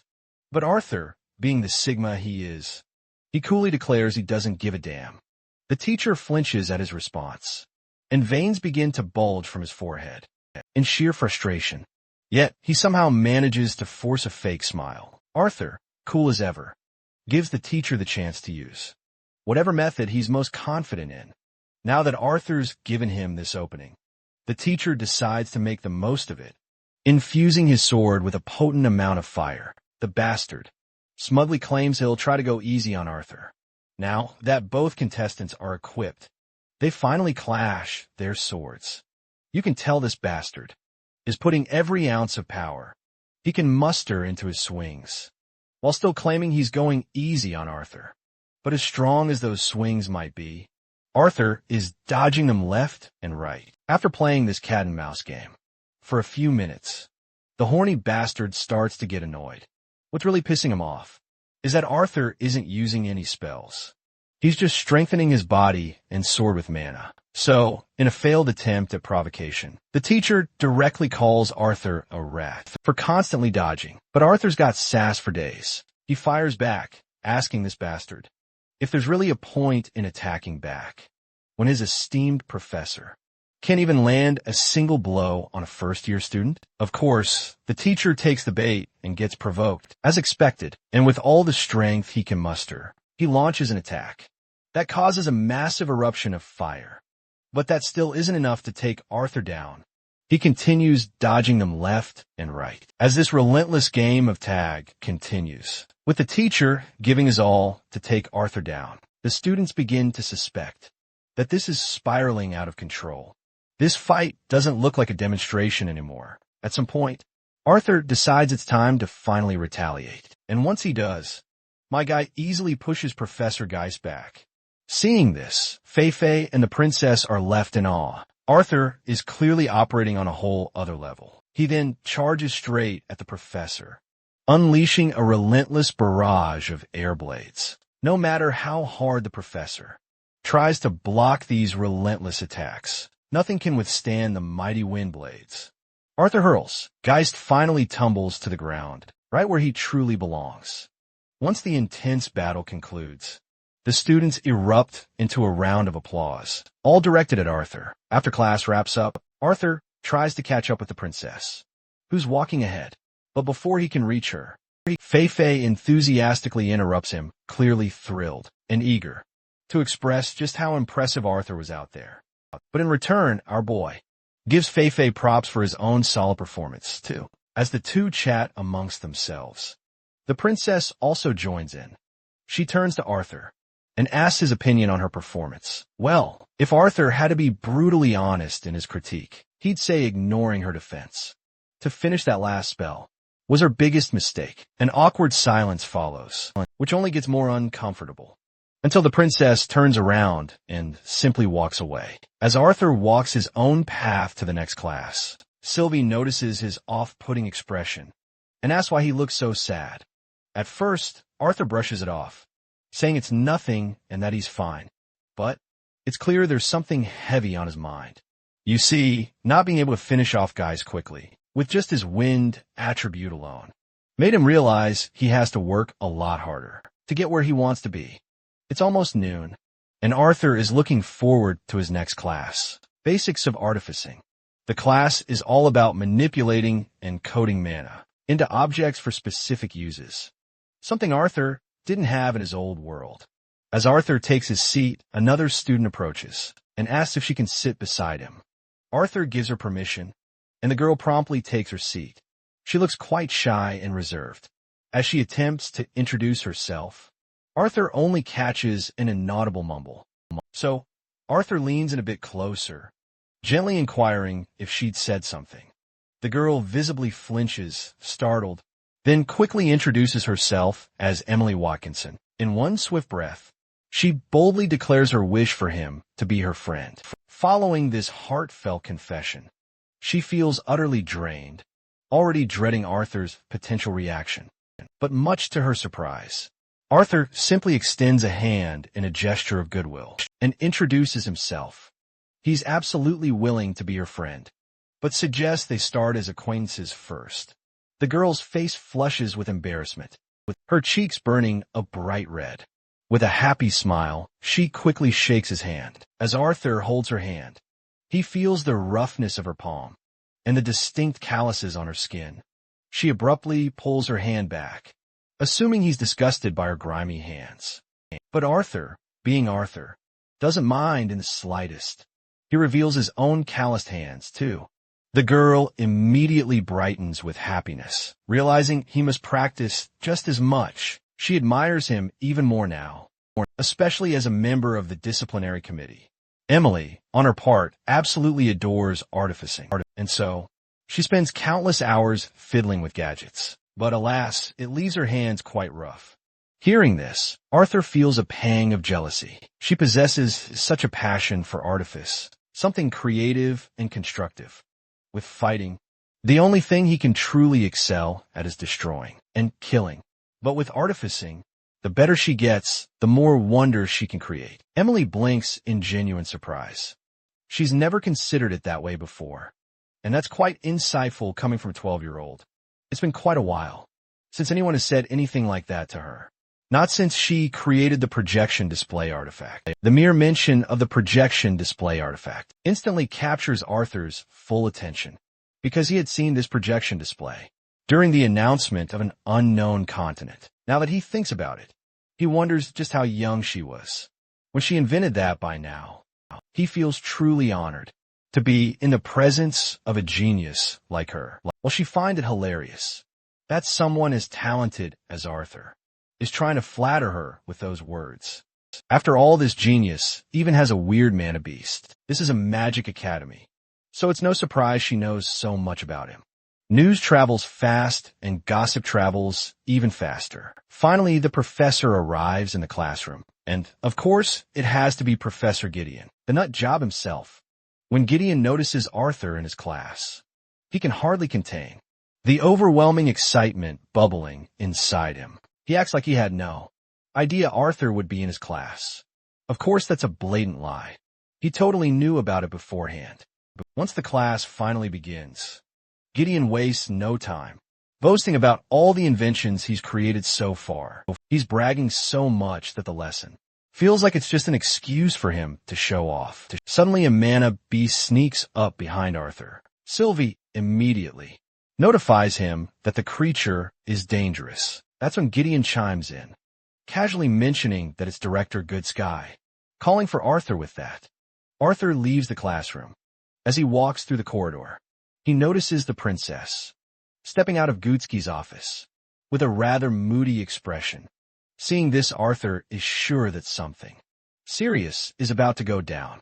So he cautiously peeks into the office and politely asks the director if she called for him. There's no doubt she looks pissed, but she invites Arthur in and tells him to take a seat. As Arthur sits down, he nervously begins venting about how much of a shithead Professor Geist is, but the lady, she quickly reassures him she didn't call him here about his affairs with Professor Geist. After a few moments of silence, she finally asks Arthur how he'd feel about being an intern professor for the practical mana manipulation class. Arthur immediately goes on high alert, wondering what exactly Princess Kathleen told her that led to this sudden decision. The cheeky old woman jokes that Arthur better not be stealing the hearts of both princesses, because the last thing she wants is for him to start a civil war between elves and humans.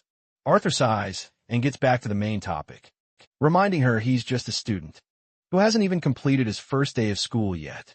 How could he possibly be both a student and a professor at the same time? The old hag tries to reassure him, explaining it's not as complicated as he might think. As the academy director, anything is allowed as long as she says so. There have been cases in the past where highly qualified upperclassmen were given the chance to teach basic courses, so Arthur becoming a teacher isn't anything out of the ordinary. Arthur then asks about Geist, to which the woman explains Professor Geist has been dismissed from the academy. She quickly assures him this isn't because of him. Apparently, she'd launched an investigation as soon as she heard what happened. And with Princess Kathleen's help, Geist had no room to defend himself. That being said, she admits she's never seen the princess, as worked up as she was today.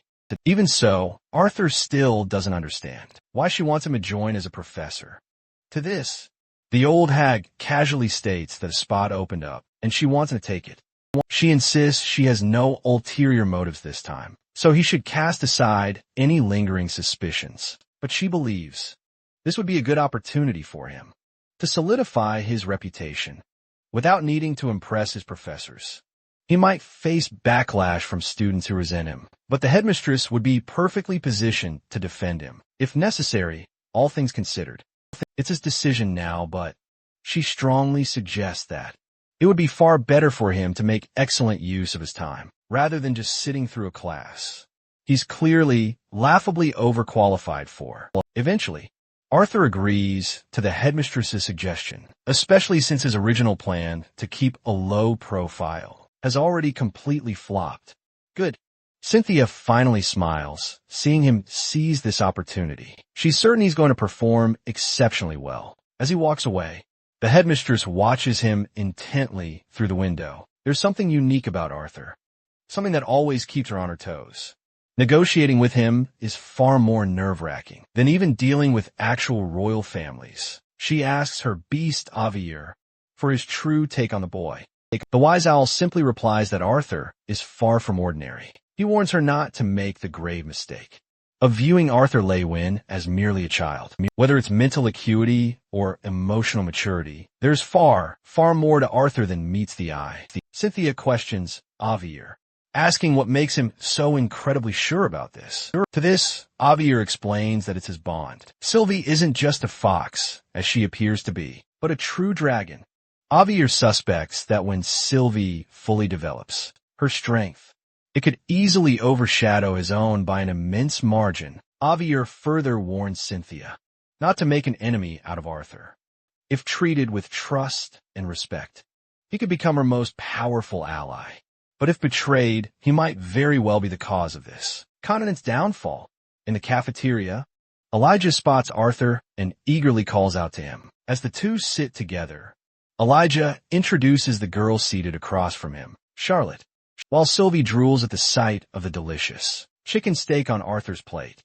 Charlotte eagerly tries to pet the little fur ball, but of course, Sylvie puffs up defensively, letting out a sharp hiss, making Charlotte quickly retract her hand. Meanwhile, Elijah explains that Charlotte is in his chain casting class, and she's exceptionally skilled at it. Elijah then recalls the rumors swirling in the academy about Arthur defeating a professor.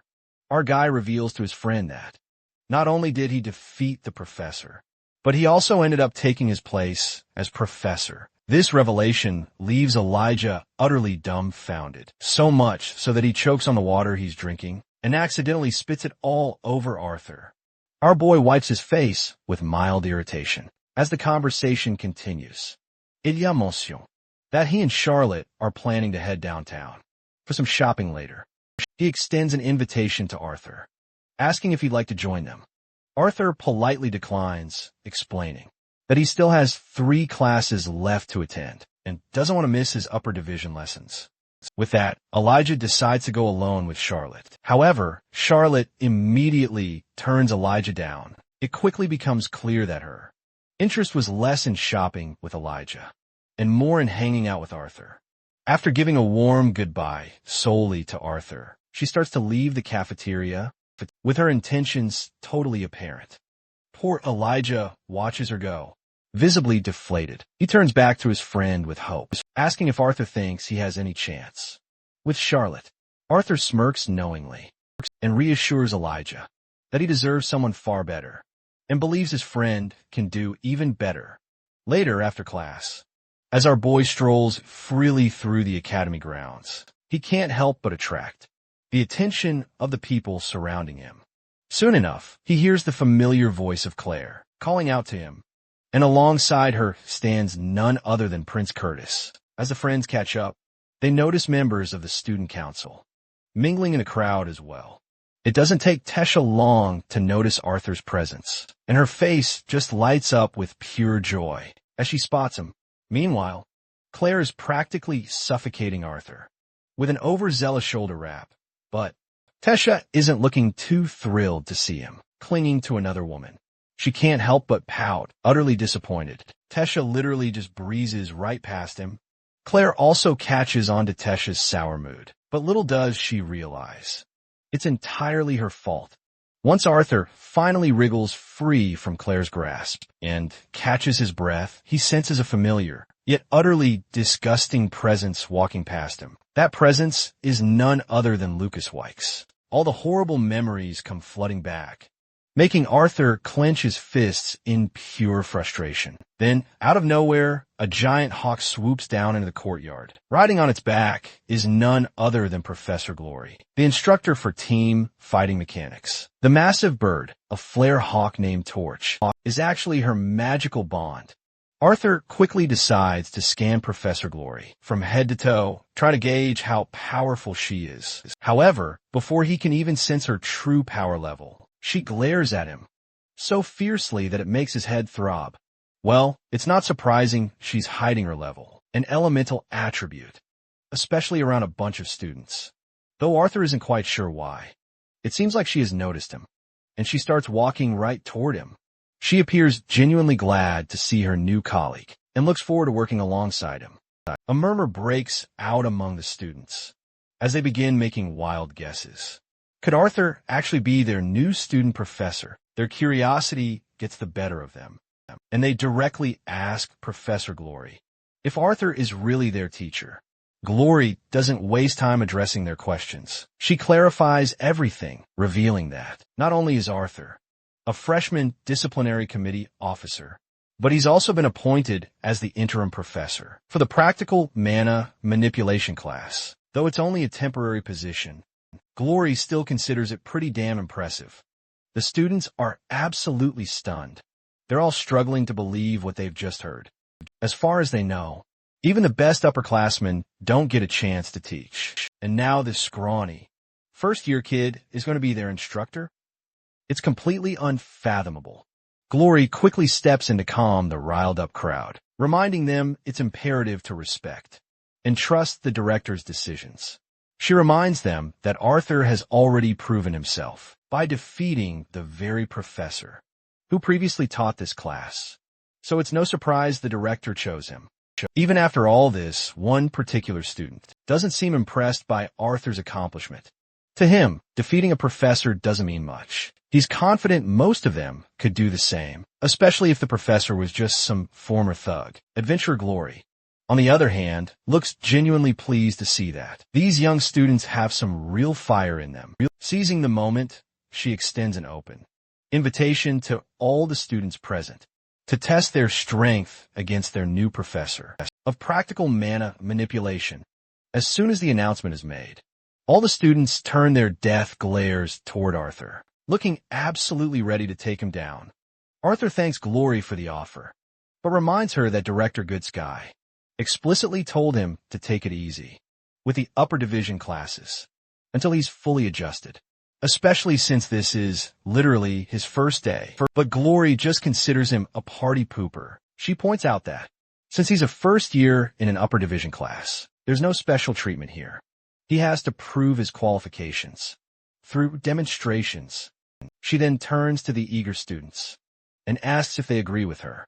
And unsurprisingly, the students enthusiastically support her idea. Glory then reveals that she wants to kick off the semester with a fun, casual game. She suggests war and conquest, but the students don't seem particularly thrilled by that idea. Prince Curtis chimes in with his own suggestion. A mock team battle is proposed, featuring the 3 disciplinary committee officers on one team. He explains that this would be a fantastic chance for them to really hone their teamwork skills. Glory quickly approves, finding the idea surprisingly brilliant. Vice President Clive volunteers himself, along with Princess Tesha, to act as their formidable opponents. Naturally, Tesha isn't entirely sure how she feels about facing Arthur, but Glory is absolutely thrilled by the prospect. In fact, she's now even more eager to see the disciplinary committee clash with the student council. However, she admits that 2 against 3 wouldn't be fair. That's when Lucas Wykes steps forward and volunteers to join the student council team, to even the playing field. Since Wykes is another genius freshman, Glory has no objections to him teaming up with the student council. In fact, it'll be a fantastic chance to witness his capabilities firsthand. Glory quickly instructs the 6 contestants to get ready as they head to their positions.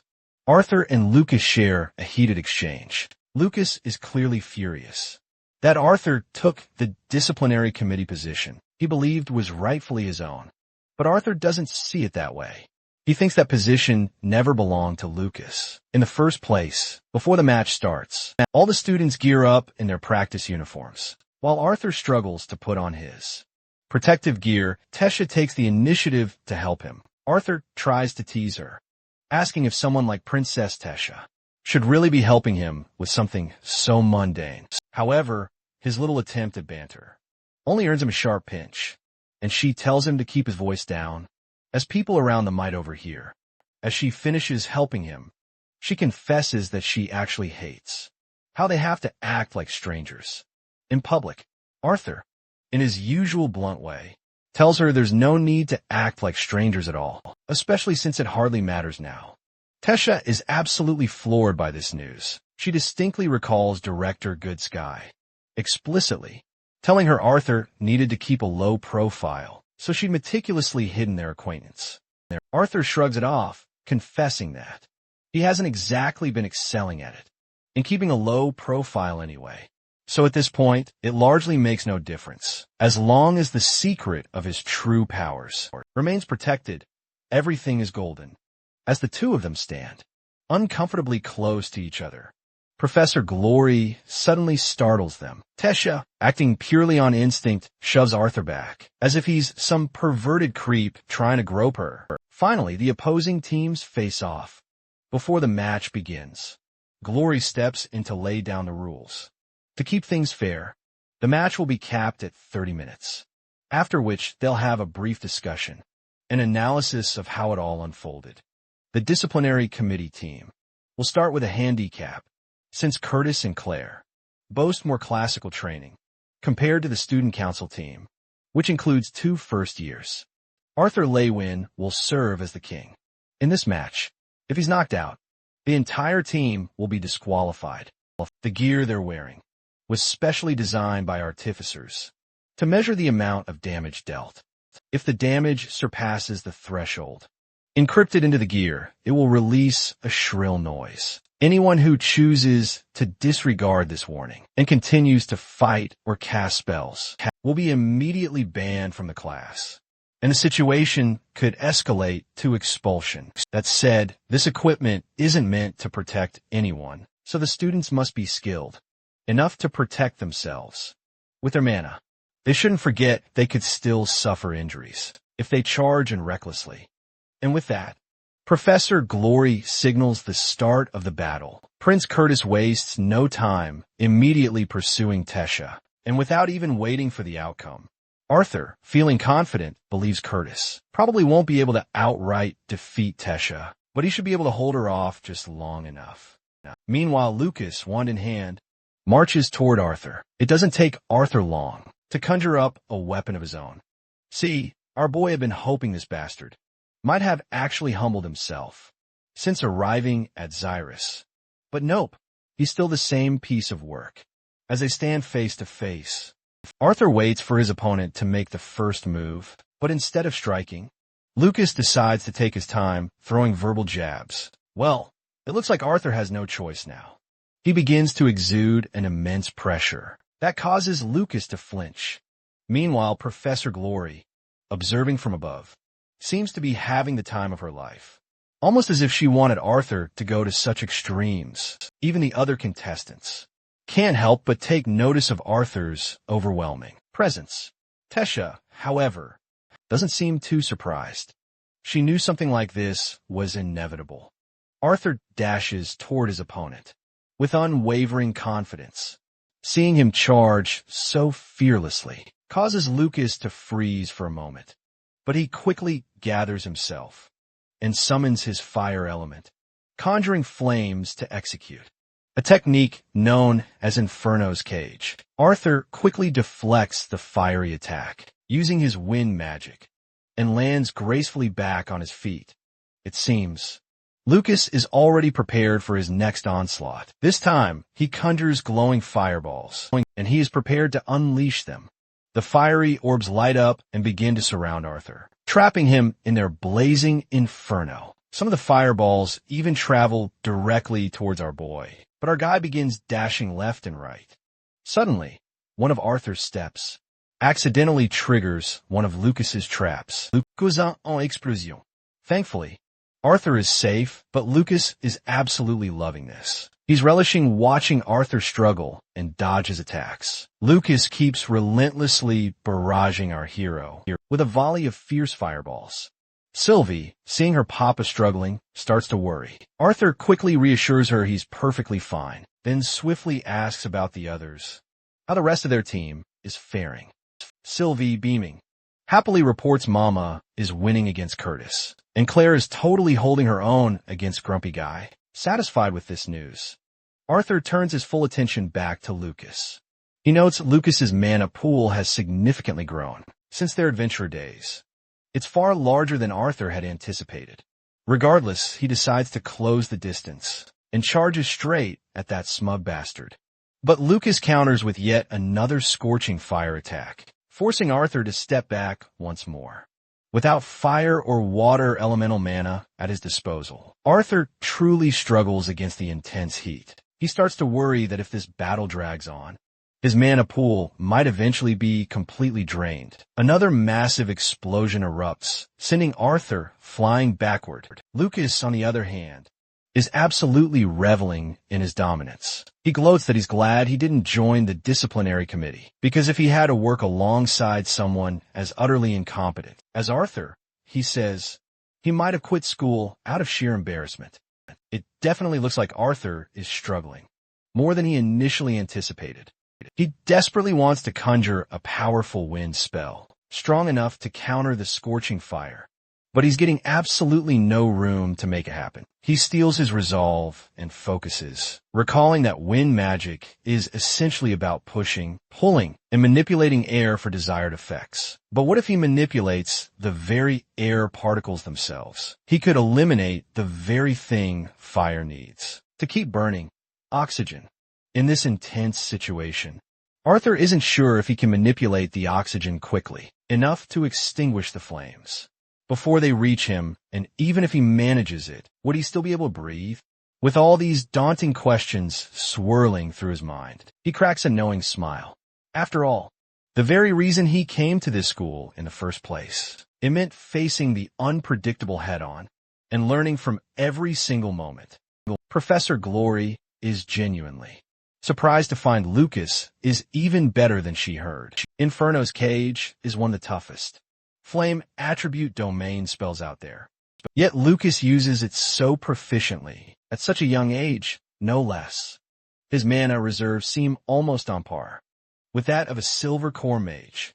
This actually makes her sulk a little, given how quickly the younger generation is rising. Old-timers like her will eventually be left behind. Still, she's glad to see kids like Arthur Lewin. He lacks the variety in his spells that would be typical for a dual elemental mage, but he makes up for it with fluid movements and incredibly tight control. She was only mildly curious about the kid, who managed to best a veteran adventurer, even one as careless as Geist. But after sensing the pressure he exuded, she has no doubts how he conquered his senior. It makes her wonder what kind of life he's lived to be capable of something like that at his age. Suddenly, she notices something unusual. From what she can see, Arthur seems to be holding his breath. After holding it, he stands still and lets the fireballs hit him. At first, she's unimpressed, thinking his uniform is about to burn off if he keeps this up. But then something totally unexpected happens. The fire simply disperses the moment it gets close to him. This instantly piques her curiosity. She orders her beast to lower its altitude because she wants to see this little monster up close. From what she can see, unlike wind magic, try to manipulate the air itself. involves much more insight and a higher level of concentration and channeling in order to cast properly. That's why there aren't many mages capable of just sucking the air out of their opponent's lungs. It would take hours of concentration to manipulate the air directly around a living target. That's why mages typically use their own bodies as the source, or a pre-designated, unmovable location. Arthur, however, is keeping his area of effect as close to his body as possible. Even then, to be able to do this in the middle of a fight is just awe-inspiring. Now, let's switch to our boy's perspective. Arthur is manipulating a thin layer of air around his body to form a vacuum and disperse the fire before it hits him. It sure sounded a lot easier in his head. But at this rate, his uniform is going to hit its threshold before he can even get the hang of it. Still, if he can just break through the barrier that bastard has surrounded himself with, Lucas is as good as defeated. Meanwhile, the bastard is starting to lose his cool, seeing how Arthur is able to block his spells like that. He doesn't see any wine magic being used, so he's dying to know how Arthur is defending himself. But regardless, Lucas decides to end this battle once and for all. He quickly uses another technique and conjures up a flame guardian. The fire golem charges at Arthur, but our boy isn't fazed in the slightest. In fact, he's kind of glad to see that. This bastard is finally pushed to his limits and has to use his trump card. As Arthur prepares himself for the attack, he suddenly feels an overwhelming surge of mana. Sylvie quickly warns him that the mana he's feeling is a danger before Arthur can figure out who is exuding this copious amount of mana. The Fire Guardian sneaks up on him and hits him hard, sending him skidding across the ground. Thankfully, he manages to save himself from getting hit directly, just as the beast charges at him. Arthur quickly uses one of his signature moves, where time seems to stop for him. But the hits he's taken already are weighing him down, and he knows he has to get out of there fast. He needs to reach Tesha, because he senses she's in trouble. He realizes that the mana spike he felt earlier is coming from Curtis releasing his beast will, and the target of this attack, none other than Tesha. What's truly gnawing at Arthur, though? It's the fact that Tesha has no protective barrier whatsoever around her. Barely clinging to consciousness, Arthur digs deep, and before that mana beast can even land a hit, he leaps into the fray, a true hero emerging. He clutches Tesha close in his arms, ready to bear the full force of the devastating blow, because he has absolutely no mana left to block it. This is going to hurt badly, but he knows it is sacrifice entirely worth making. But before we witness that heart-stopping climax, let's quickly rewind the clock a bit and discover how Tesha wound up in this dire predicament while she's sparring against the prince. Her mind gets momentarily sidetracked, lost in thoughts of Arthur. Suddenly, Prince Curtis aggressively charges right at her. She manages to deftly parry the direct hit, but Curtis is visibly seething with annoyance, knowing she wasn't even paying him any mind. The way she dodges his relentless attacks with such incredibly fluid movements makes it all look like an absolute breeze. With some truly slick, expert moves, she prepares to deliver her devastating finishing blow. But suddenly, her mana core begins to intensely throb. Though she manages to send the prince flying, her chest aches with an unbearable, fiery pain. She's completely unsure what's truly wrong with her, and she has absolutely no time to figure it out now. Curtis is primed and ready with his beast grader, and it's at this pivotal moment the prince decides to unleash his terrifying beast will. Tesha quickly realizes that immense danger looms ahead. Given the sheer amount of ambient mana they're both furiously gathering, Tesha, not to be outdone, also unleashes her potent earth magic, summoning powerful, twisting roots to battle her opponent. But Prince Curtis simply glides over those roots, effortlessly making it all look like child's play. Tesha, on the other hand, is still completely perplexed by what's happening with her mana core. She's gravely struggling to properly assimilate the immense energy from the Elderwood Guardian's core. She even considers forfeiting the match entirely. But then, her overwhelming pride instantly gets the better of her. As the esteemed student council president, She simply cannot bring herself to concede defeat. She absolutely refuses to let anyone think she's weak. She's no coward, so she throws her entire being into the fight. Prince Curtis, meanwhile, braces himself for his devastating final attack, funneling every last drop of mana he's gathered. With a mighty roar, he unleashes a massive blast of fire, sending it hurtling straight toward her. All the while, Tesha's mana core overwhelms her, and she begins to lose consciousness. The last thing she sees is the blazing inferno, barreling straight for her. Before her eyes finally shut, Prince Curtis's powerful attack erupts into a devastating blast that shakes the entire arena to its core. Professor Glory is utterly devastated when she realizes she couldn't get there fast enough to prevent the impending destruction. She quickly touches down. As soon as she approaches the explosion zone, the smoke is thick, but as it starts to dissipate, she sees nothing but burning roots. Looking to the other side, she spots Arthur on top of Tesha, his back burned to a crisp from the blast. The other students quickly rush to the scene, and Glory immediately commands them to get the rest of the team on standby. She further instructs one of the students to start the damage assessment. A while later, Arthur finds himself in the infirmary, his entire body wrapped in bandages. Sitting on top of him is an angry Sylvie, who presses her tiny paw against his head to express her frustration. She's in tears, overwhelmed by the thought that he had been on the verge of death. She doesn't know what she would have done if he hadn't made it through. Arthur is startled at first, but soon softens as he apologizes for worrying her. He admits that it was reckless of him, but he promises he'll never leave her again. Right then, Director Goodsky enters to check on Arthur and inquires about his well-being. But Arthur is more interested in hearing how Tesha is doing. The director claims that she is doing well, and the good news is that Tesha is in a much better state than he is. Arthur immediately pinpoints the cause of her condition. He's certain it stems from the beast's will, something her body couldn't quite contain. The old hag is visibly rattled by this news, swiftly demanding to know how he knew. Arthur confesses that he's the one who gave her the beast will. He feels he should be the one guiding her assimilation, but he questions if he's capable in his current state. Goodsky swiftly reassures him that he's already done more than enough. The blame actually falls on her for not paying close enough attention. Tesha is currently in the most vulnerable stage of the assimilation process, and the director believes if the girl had been taught about this earlier, this might have been entirely avoidable. Still, she thanks him for sacrificing himself to save her disciple. The director has already contacted both the royal family and Arthur's family, so they should arrive soon. She urges him to get some rest until then. With that, the director departs, leaving Arthur alone for some much-needed rest. Outside, Tesha lingers hesitantly, unsure whether to enter.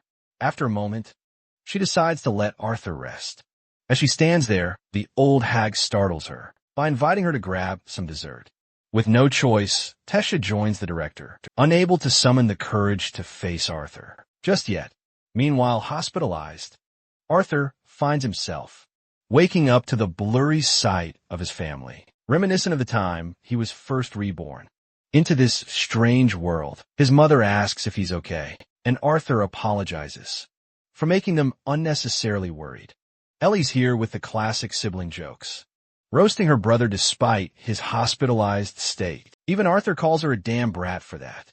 But their Giga Chad father knows what's up and exposes how Ellie was even more worried for her brother than Alice.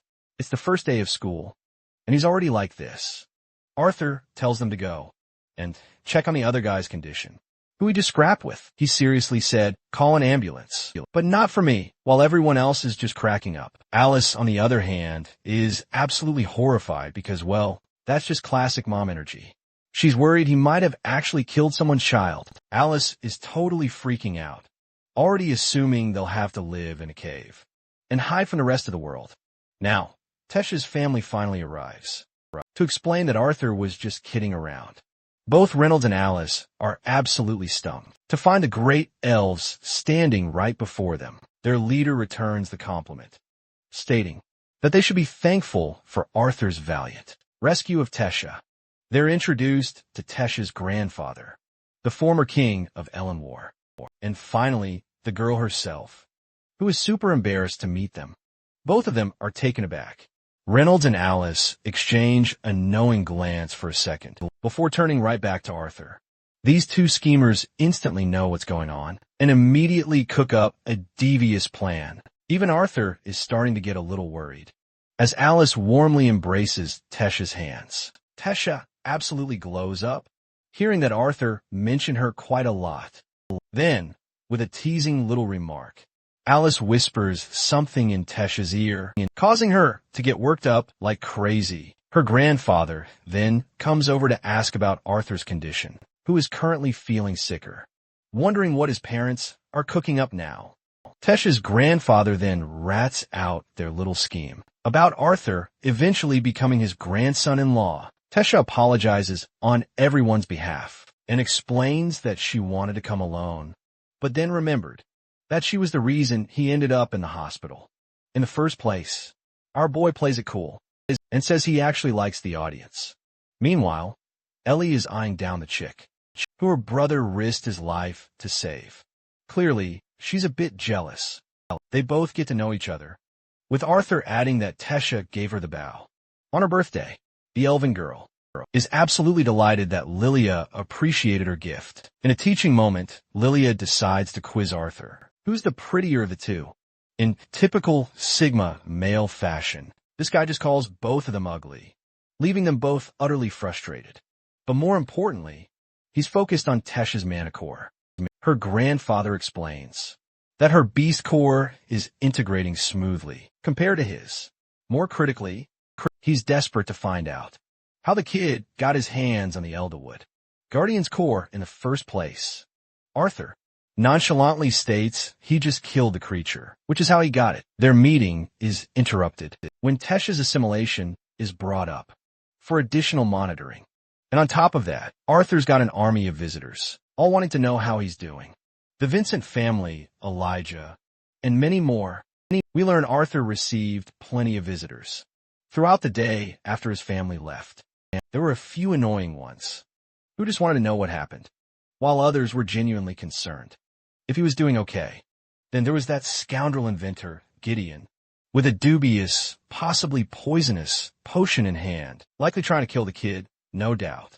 He eventually left, recommending Arthur drop by the training room, as Director Good Sky tasked Gideon to build training artifacts for him. The sleazy inventor then dashes away, ecstatic that he now has the boy indebted to him. Arthur finally collapses to rest when the door opens again. This time, it's the pretty-haired elf all on her own. Arthur happily asks if her assimilation is already wrapped up. She's told to rest for a while. So, Arthur wants to know if she experienced a pang of pain, again from her previous experiences. Strangely, Tesha just laughs. It's the fact that he just narrowly escaped death, and yet he's here asking about her condition. Arthur chuckles in response. She remarks that it's no different from the time he saved her life from the bandits when they were young. The boy tries to move his body and experiences pain. Tesha grabs his shoulder and helps him assist. Arthur tells her that he's going to be all right, so she shouldn't be so worried. The elf understands that but insists on another apology. Arthur explains that there's still nothing she has to apologize for. Our boy misunderstood, as Tesha's real intention was to lean in for a kiss, surprising him in the following scene. We see the elf barely taking her stand outside his room. She seriously flared up, all red, realizing that she actually kissed him just now. It was her first kiss ever, and she's puzzled with so many thoughts. The weird little elf looks at her reflection in the mirror, trying to mimic the kiss. Her head plummets in exhaustion as she falls to her knees, realizing that she might have overdone it. She took it a step further, and it's going to make things seem weird. She even contemplated returning to his room and acting like it was a prank. Tesha gathers her resolve and sorts herself out. She justifies her decision and understands that nothing would have come through if she let Arthur take the reins of their relationship. She also plays it like a boss girl, acting like it's going to be his loss if he rejects her. This girl lists out all of the brilliant things about her, such as her popularity, intellect, and talent as a mage. She's convincing herself that it's going to be his loss, if anything, and saying those words with a hint of flailing belief. She turns to leave meanwhile. Arthur is out here fucking stunned. Bro is in a daze, still unable to comprehend what happened. Dude's battling the pedophilia allegations with his own sense of morality. So he thinks he's going to go to jail for kissing a 13-year-old. Arthur reclaims his senses, claiming he's just a preteen himself right now, so it shouldn't even matter. Plus, many children in this world get married at this very age, not to mention that she was the one who initiated the kiss. Dude realized a single second of that kiss and slaps the living daylights out of his own face. Arthur desperately tries to calm himself down. In his young body of raging hormones, he plops onto the bed in defeat, questioning what his life has truly come to. Now let's shift away from that and see how the school's holding up instead. Classes are set to resume in just one day, and there are rumors of a brand new professor. And get this, they're a first-year student themselves. This mysterious student actually obtained the spot by utterly defeating their own professor. On the other side, Arthur is being prepared for his very first day teaching at the academy. He doesn't have materials or anything special prepared, but he's planning to wing it anyway. More importantly, though, he's worried about Tesh's assimilation issue. He's been avoiding her like a blind man ever since the moment she kissed him. Arthur then learns that her assimilation is proceeding smoothly, but Virion has to return to Eleanor soon. Gideon then breaks their conversation and wants him to focus on the main thing instead. The old lady is rather surprised, as he's beaming with joy to get the show on the road. She requested a bunch of artifacts to help with Arthur's training, but knowing our mad genius, that smelly psychopath of an inventor, he's busted his balls for a whole lot more. The guy then opens up the room, showcasing a paradise-like training ground and a massive metal robot. Arthur is more impressed by the room than by his actual artifact. They can sense mana fluctuations radiating about, which gives Gideon the perfect chance to explain the thing he just built. His newest creation is called the Training Operator, and Blast Inductor, a machine that can brutally withstand the brunt of spells from even the most capable mages.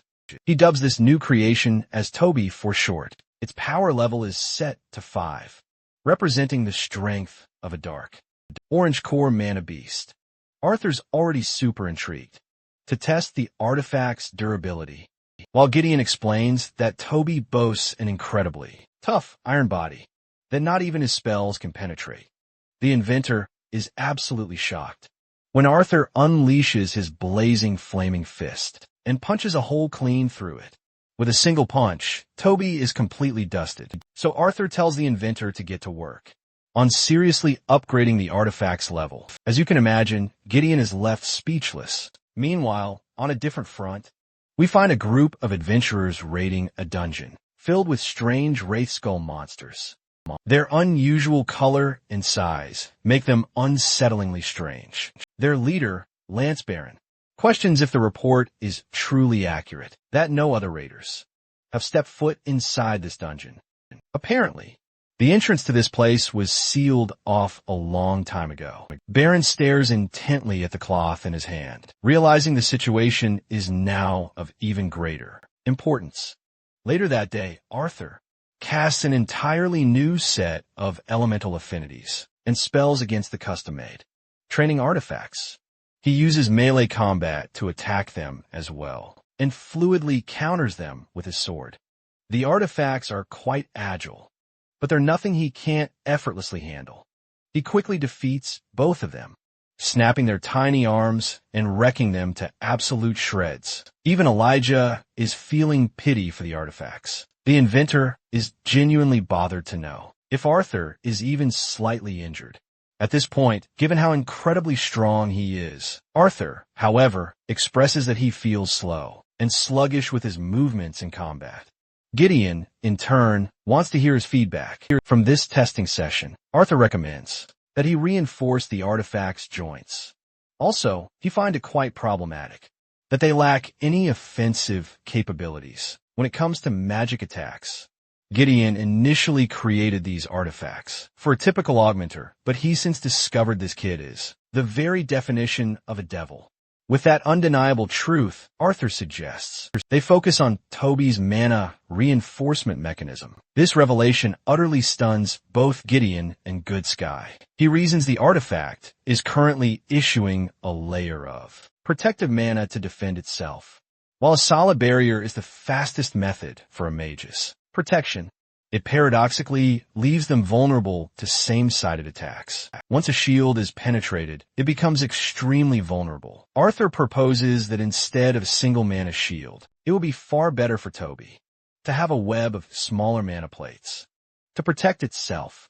This way, the barrier will regenerate much faster after breaking. This, in turn, will also significantly reduce mana wastage from the artifact. This ingenious explanation leaves all three of them utterly speechless. Good Sky is practically bursting to know if Arthur himself can cast a mana barrier, like the one he just described. The boy nods in confirmation, immediately seizing her attention. She realizes it's a vastly superior defensive maneuver than the ones mages typically employ.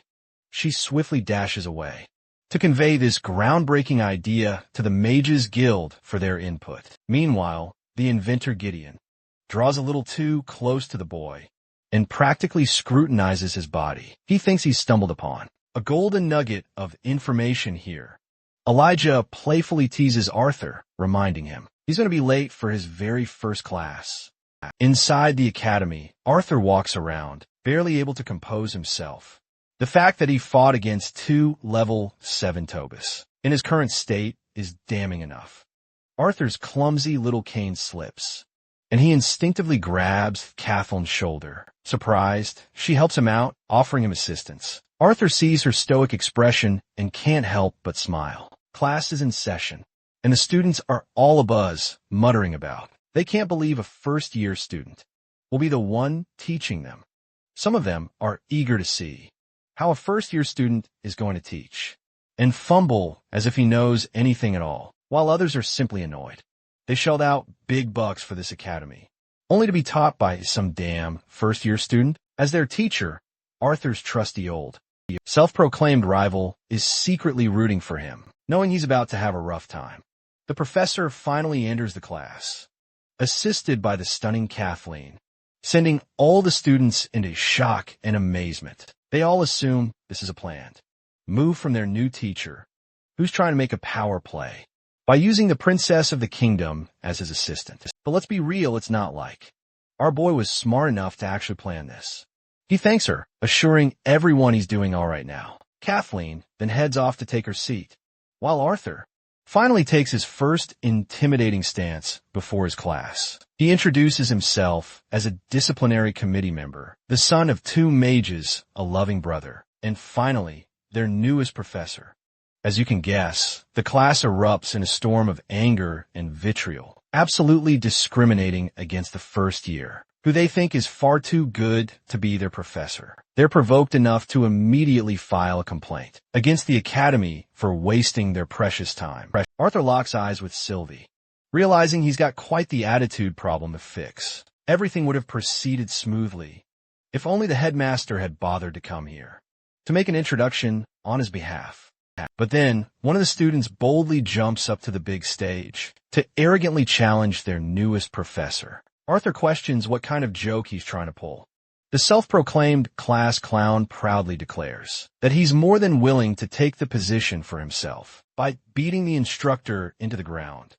The class roars for Lester in support, practically vouching for him to beat Arthur's ass. With one simple, serious tone, Arthur demands Lester to sit back down.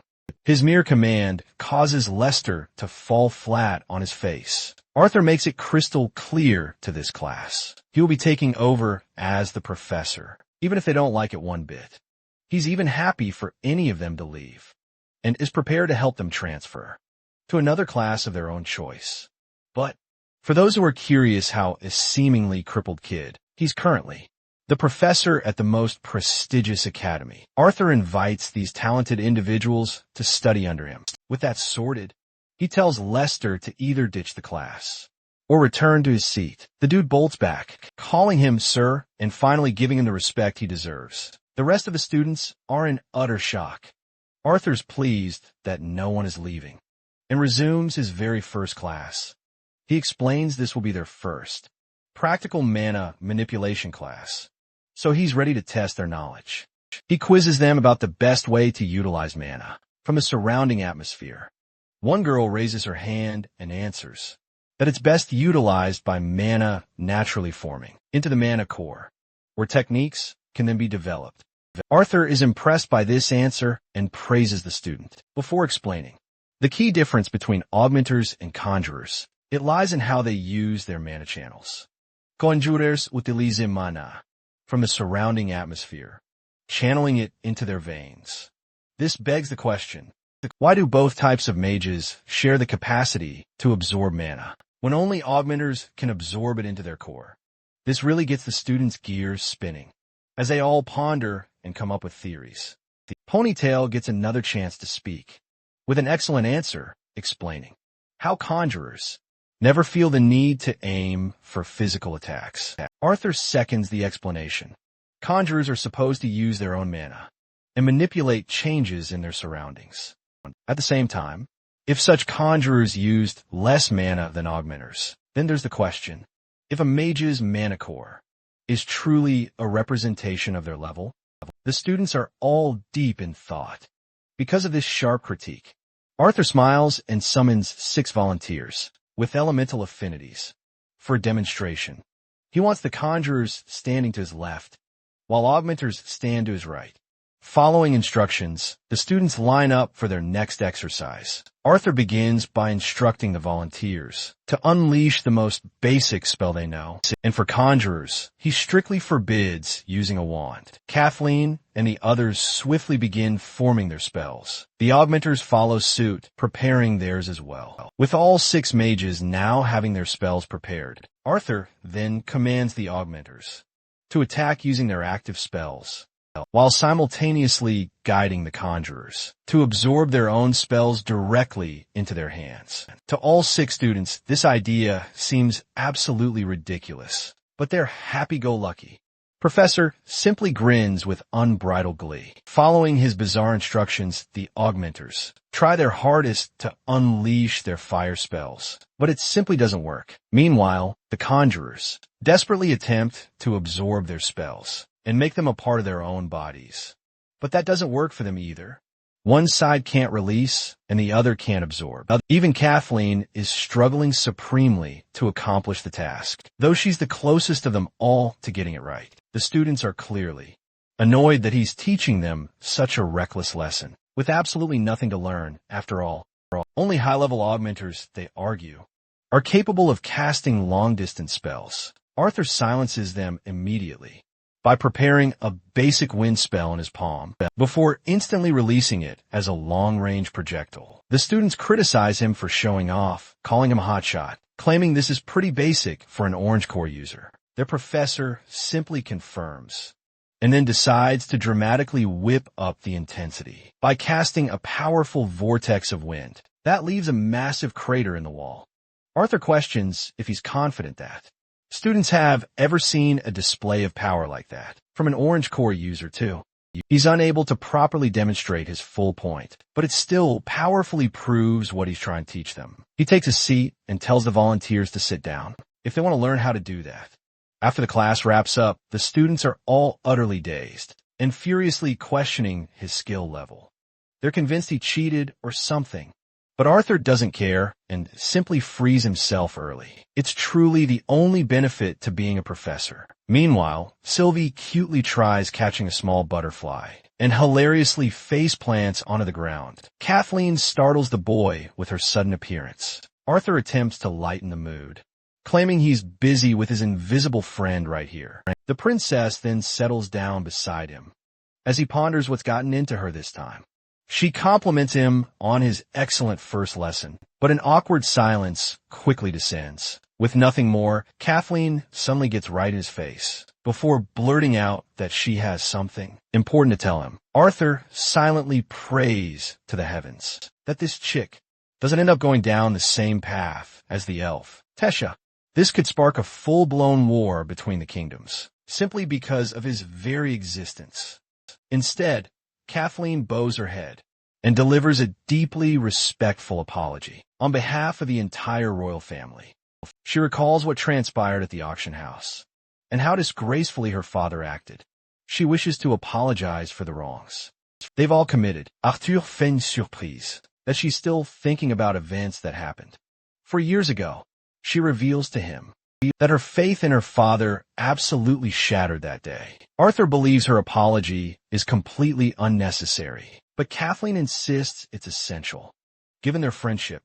Arthur, ever the cheeky fellow, wonders if that's truly what they are. The princess asserts that casually embracing someone is a clear sign of friendliness.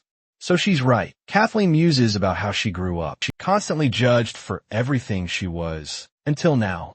Yet this guy, who's arguably one of the greatest talents around, is always judged as a goofy clown. She lets out a genuine laugh, a rarity for her. Arthur leans in, playfully teasing the ice princess. She quickly turns her head away and starts discussing the merits of his lesson. How to win bullet spells could end up being so vastly different. Arthur subtly scoots away, realizing she's here to subtly pry for information. Kathleen frantically attempts to defend herself, but Arthur understands and rises to his feet. He glances back at her and tells her it would be unfair if he were to grant his top student a significant advantage. As he utters those words, he strolls off, leaving her with a knowing smile. Sylvie, the mischievous little brat, has caught her red-handed, cackling right in Kathleen's face. Skipping ahead a bit, we find Arthur chatting with a friend during Gideon's lecture. Gideon, predictably, loses his temper and angrily rubs chalk into Watkinson's hair. This earns him bewildered stares from everyone. He demands Watkinson briefly explain the details regarding the light-producing artifact. Our girl, however, unleashes an entire essay's worth of speech because, well, she's a total nerd, a decision he immediately regretted after that meeting. Arthur's a little annoyed that Gideon is already on their case with yet another project. Interestingly, Watkinson has a whole stash of LPAs, or light-producing artifacts, ready and is more than happy to provide for him. Arthur is completely charmed by her direct approach and immediately treats her like a lifesaver, when, in reality, even Sylvie is desperately trying to remind this fool to be more responsible. Elijah then comes sprinting towards them regarding an urgent matter with the director. Arthur points to the girl in glasses and introduces her as Emily. They both exchange polite greetings.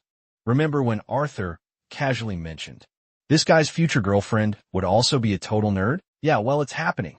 Elijah suddenly remembers the real reason he came here and instructs Arthur to head straight to the training room. Arthur quickly makes his way there and finds Tesha, meditating peacefully. Sylvie happily embraces Tesha, while Tesha, in turn, greets Arthur. Arthur is quite confused, as he doesn't spot the director anywhere. Turns out Good Sky already left, despite being the one who called him here. Arthur now realizes this whole thing is a prank, orchestrated by the headmaster herself. Tesha turns away, her face flushing with embarrassment, and asks if they should finally get started with the assimilation process. The process can't be undertaken alone, as it demands a tremendous amount of effort. Several mages with the same elemental affinity are needed to tackle the beast's powerful elemental affinity, given Arthur's unique situation and his mastery of 4 elements. He effortlessly helped Tesha assimilate. With her beast will, he acted as a mana battery, making sure she could effectively fight against the Elderwood Guardians Corps. The duo was utterly exhausted by the end of the session, and I definitely don't mean what you perverted bastards are thinking. They decide to call it a day, when Tesha questions if he's still upset about her recent move on him. The boy's a little taken aback by her question, and assures her he didn't feel any anger. The worried elf then asks why he's been avoiding her ever since the incident. Biting his lip in embarrassment, Arthur tries to play it cool, and indirectly attempts to disqualify himself from being her partner. But even Tesha understands that. He's just making crappy excuses, as they have no need to get married in the first place. She understands that. It was wrong of her to take advantage of his feelings, but she really wanted things to progress in some way. Arthur teases her by claiming they've progressed quite a bit already, as she's no longer the whiny princess he remembers. Infuriated by his responses, Tesha gets up, completely frustrated. The matter was important and delicate to her, but he kept treating it as a joke. She turns away, disappointed, while Arthur tries to call out to her. Before leaving, Tesha issues a scathing complaint. She knows he's good at everything he does, which is why he's so confident. But the only things he isn't confident about are his weaknesses. Tesha has seen through his facades and understands that he fakes his emotions. She's disappointed in the way he reacted just now and argues that he's the one being immature, just like he rejected Lilia. The conversation has taken a sharp turn, and Arthur is experiencing it in real time. Our dude realizes he fumbled the baddie big time, but he's more concerned that Tesha was able to overhear their conversation. He wonders what kind of response she even wants to hear, and he's forced into a position where he can't, to reveal his previous life. During the intense training session that follows, using a powerful magic artifact, Tesha's words still echo, plaguing Arthur's mind. A special shield has been set up, but that's not what's bothering Arthur at all. He's confidently taking on the artifact, without any trouble, yet her words race through his mind as he delivers a devastating, flame-infused kick, smashing across the training dummy's head. He even loses control for a moment and aims for a powerful finishing move. But before he can even land the final blow, the artifact suddenly powers down. After completely running out of mana, Arthur takes a much-needed break, while Sylvie worriedly tells him not to overtrain, since he hasn't fully recovered yet. Arthur pets her, reassuring her that he's fine. Hearing a knock at the door, Arthur opens the door to find the purple-haired teacher. She wants to know if things are going smoothly between the elf and the human, especially since they both skipped classes today. She then takes a quick peek into the training room and is utterly shocked by what she sees. Arthur quickly shuts the door, claiming he was just training, and that Tesha isn't with him at all. Her guess about Tesha being there was wrong, but she still wants him to join her class. Arthur decides to let loose and finally join in. What's truly shocking, though, is this. A private training room is actually made accessible to just one student. She's baffled by the kind of training this boy is doing at his age to require such a dedicated space. The more she learns about him, the more mysterious he becomes. During class, Arthur actually finds himself dozing off. His classmates are all talking and teasing him, but he doesn't give a flying fuck. Our boy just wants to pet his little girl. It turns out Sylvie isn't actually asleep, but training, which is quite the hack indeed. Arthur finally zones back in as the teacher calls his name. He's happy to greet the boy, who has finally returned to classes after his injury. Arthur apologizes profusely for missing so many classes and starting late, but the professor is completely fine with that, and he wants to give him a shot at sharing his knowledge, specifically about spell formations. Arthur dives right in, elaborating on exactly how spell formations work.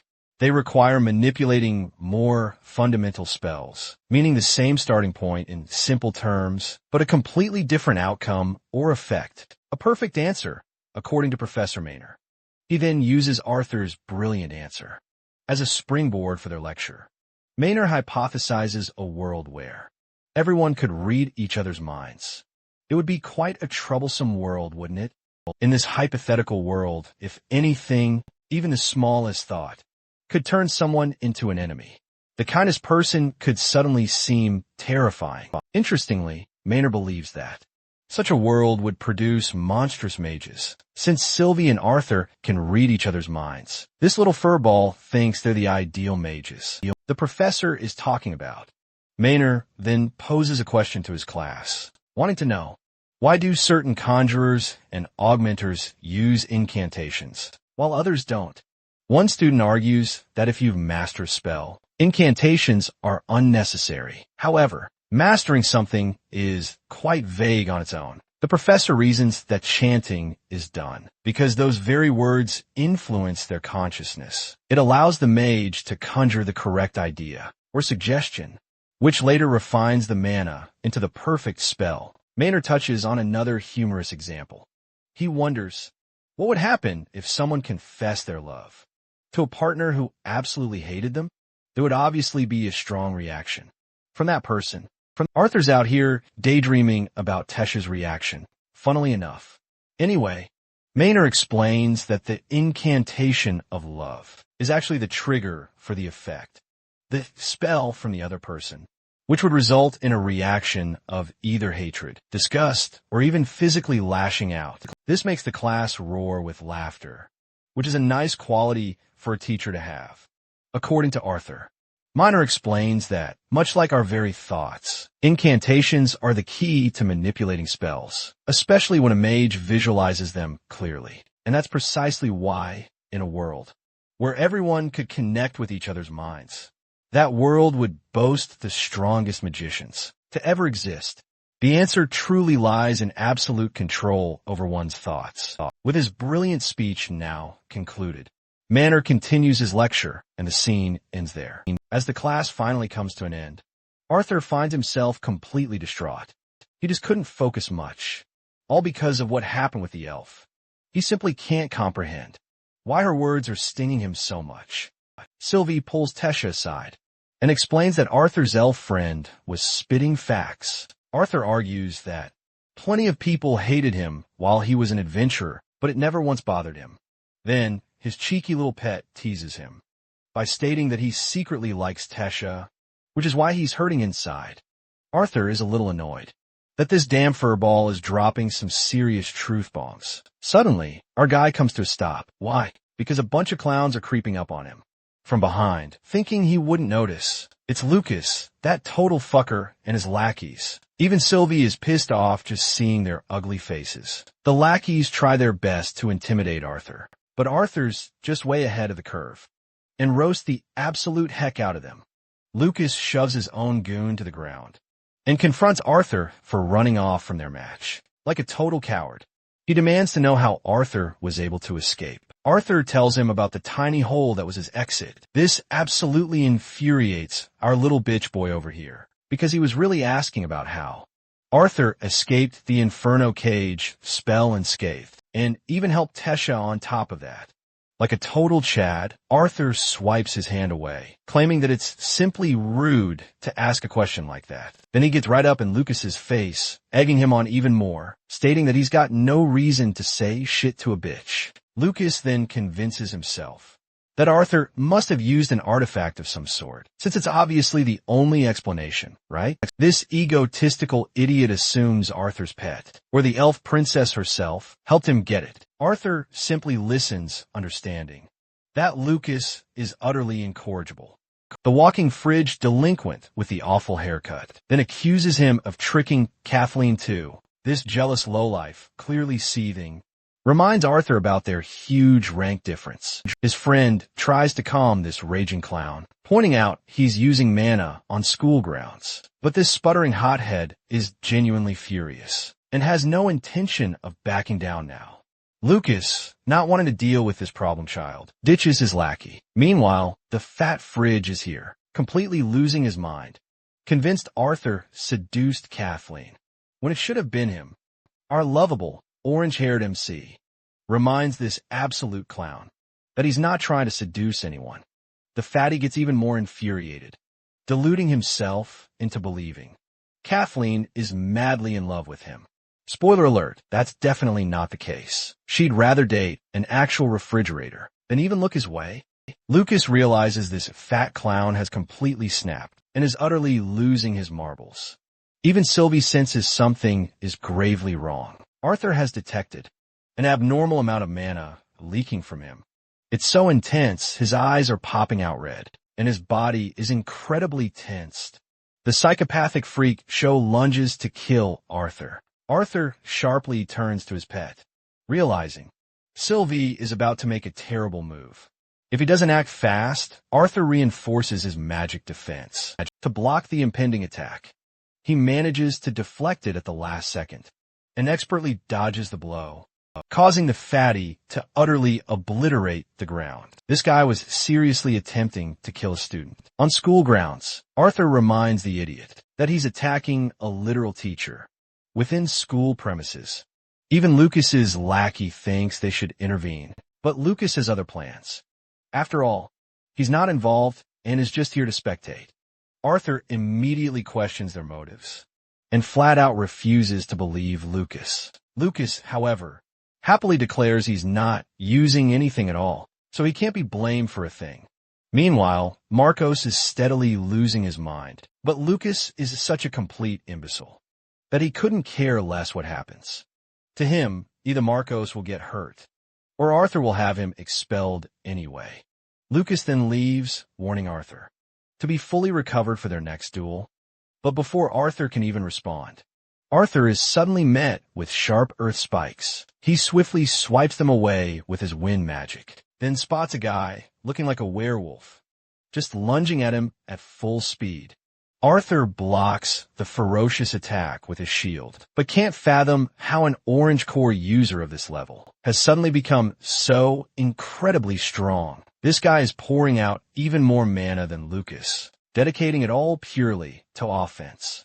As his shield shatters, Arthur realizes he might have to activate his seal to fully capture this guy without killing him. But just as he's about to make his move, a fully enraged Sylvie is looming over them, and with a single devastating attack, she knocks Manhwa completely unconscious. Arthur looks to his little pet, who clearly lost her temper seeing him hesitate. Soon, another member of the disciplinary committee comes rushing over to ask what just happened. Arthur quickly explains the situation, while the girl carefully checks the kid's body. She notes that his spine has strange marks imprinted on it, which means he's the second victim of this curse. After the incident, Manhwa receives immediate recovery. Arthur, ever curious, asks if it had been other cases like this guy. She confirms another student acted similarly, while Arthur was recovering in the ward himself. Too much remains unexplained, and he desperately wants to know what these markings mean. She doesn't have any answers for him right now, and plans to update her team in the meantime. Before entering, she instructs Arthur to tell the director everything he saw when they go inside. Arthur is utterly surprised to see two legendary faces. The red-haired girl is even more thrilled. After all, Lance Baron and Lance Aaliyah are here. Good Sky introduces both members to the committee, hailing them as the year's top mage talents. The girl excitedly shares her dream to one day become a Lance. But this dude Baron completely ignores her and turns to the director to wrap up his conversation. After their chat concludes, Lance Baron breezes right past Arthur, while Aaliyah offers her full, heartfelt support to the one who shares their dream. This makes the girl's heart absolutely flutter. Meanwhile, Sylvia and Arthur have both sensed one crucial thing. The two figures who just departed are, without a doubt, the strongest people they have ever shared a room with. With both now gone, Good Sky wants to know about the incident that occurred. Arthur is more than happy to explain, but he's left wondering what important business led the Empire's strongest mages to come in for such a personal discussion. The director assures him it's nothing serious, as Baron used to be a member of the Academy, and he was just here to mention his brother joining. Good Sky was hoping to hear more from them. Ceasing the meaningless chatter for some reason, she learns everything about the matter involving Lucas and Arthur. The boy focused on Marco's situation in particular, highlighting the bizarre abnormalities found in his magic. With the explanations finished, the director brings up the mysterious symbols appearing on the student's spine.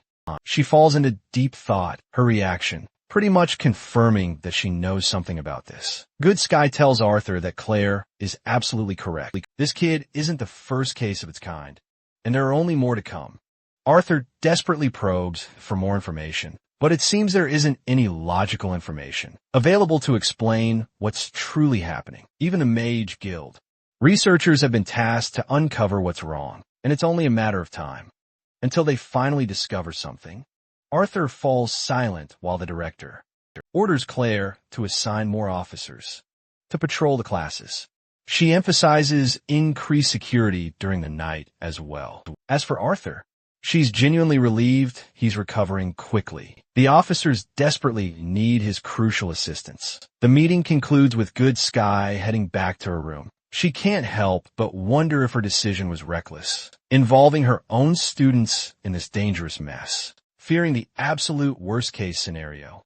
Yet, the director fully comprehends that sacrifices are often unavoidable. Still, Good Sky remains pensive, musing on why everything is accelerating far quicker than she ever anticipated. Afterward, Claire and Arthur exchange their goodbyes. Arthur soon finds himself encountering Baron, who's busy scolding his younger brother. He's utterly shocked that Lucas's usual arrogance means absolutely nothing in front of his brother. This makes him recall Caspian's old warning from long ago, who had cautioned Arthur not to challenge Lucas until he was fully prepared to defeat his older brother. It's a harsh reality that Arthur genuinely can't do a single thing, with Baron lurking around, at least for now. Then, in a sudden blinding flash, before Arthur can even draw his sword, Alea has him instantly pinned with her blade. She questions why he's overflowing with such bloodlust toward the lance, also sharply, pointing out Arthur's critical shortcoming, storing his weapon in a dimensional ring. Arthur puts his blade away once more, clarifying that his anger isn't aimed at the lance, since they've only just met.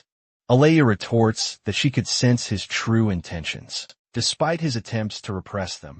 However, even his powers would be utterly meaningless against Baron, which makes Arthur truly wonder just how incredibly strong this lance truly is. Alea confirms he's seriously that formidable. Their conversation continues, with Arthur inquiring about Alea's comparative strength. She playfully jokes and gestures with her hands. Alea is disappointed he didn't laugh at her joke. Surprisingly, she's actually the weakest among the lances, and there's a significant power gap within their group. Our boy comforts the poor girl for her perceived weakness. Surprisingly, Baron isn't called the strongest, but only one of the strongest.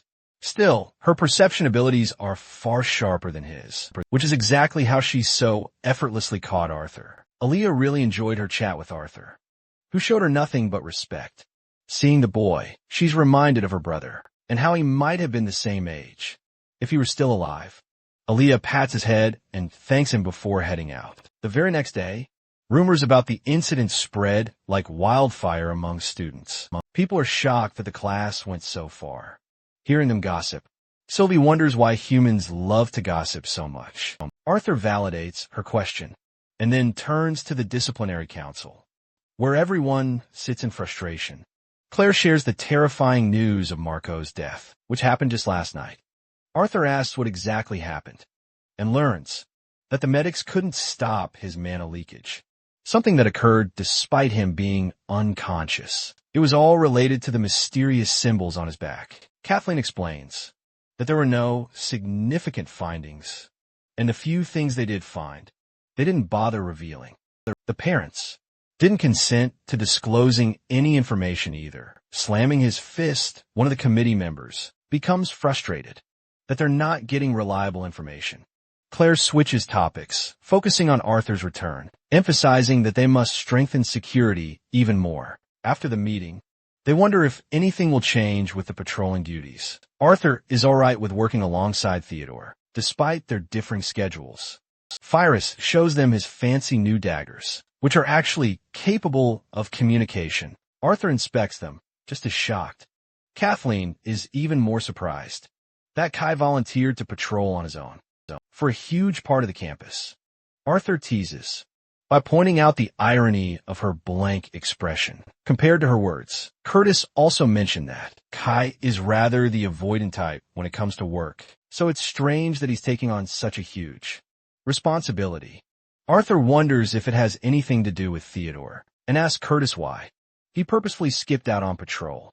All it took for Kathleen to really get under her brother's skin was her revealing the skin-deep connection she had with Arthur, which, as you can totally expect, could be misconstrued in a multitude of ways that this clueless girl utterly fails to comprehend. It's time for our boy to be back in class once again. He wants to know if any students have delved into his crucial question concerning mana core colors and how accurately they reflect a mage's true strength. Fairth promptly volunteers her reasoning.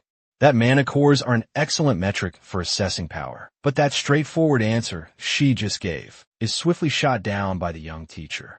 Arthur firmly argues that judging by a mana core is actually an inaccurate and unfair measure of a mage's true strength. It fails to account for a person's tactics, reaction speed, or even their battle IQ. It would be no different than evaluating someone's strength based solely on their muscles.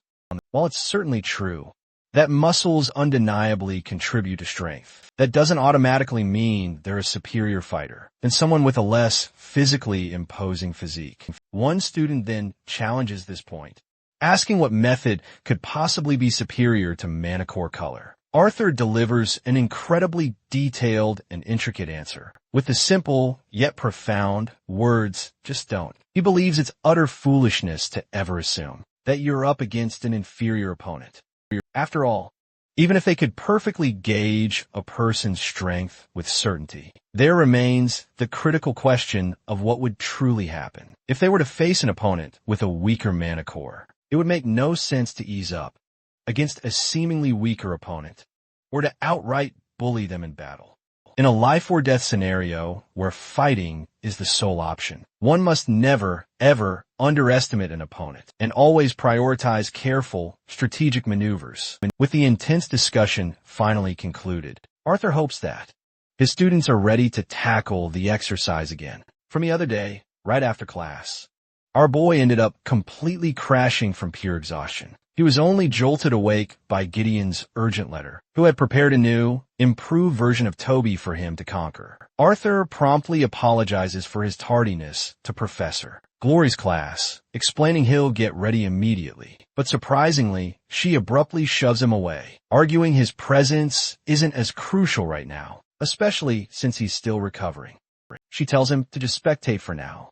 Arthur's relieved he won't have to pointlessly fight Lucas, now up in the stands. Sylvie joyfully bounces off to find the beautiful Tesha. The elf is both startled and excited to greet the little one, while shooting Arthur a sharp glare.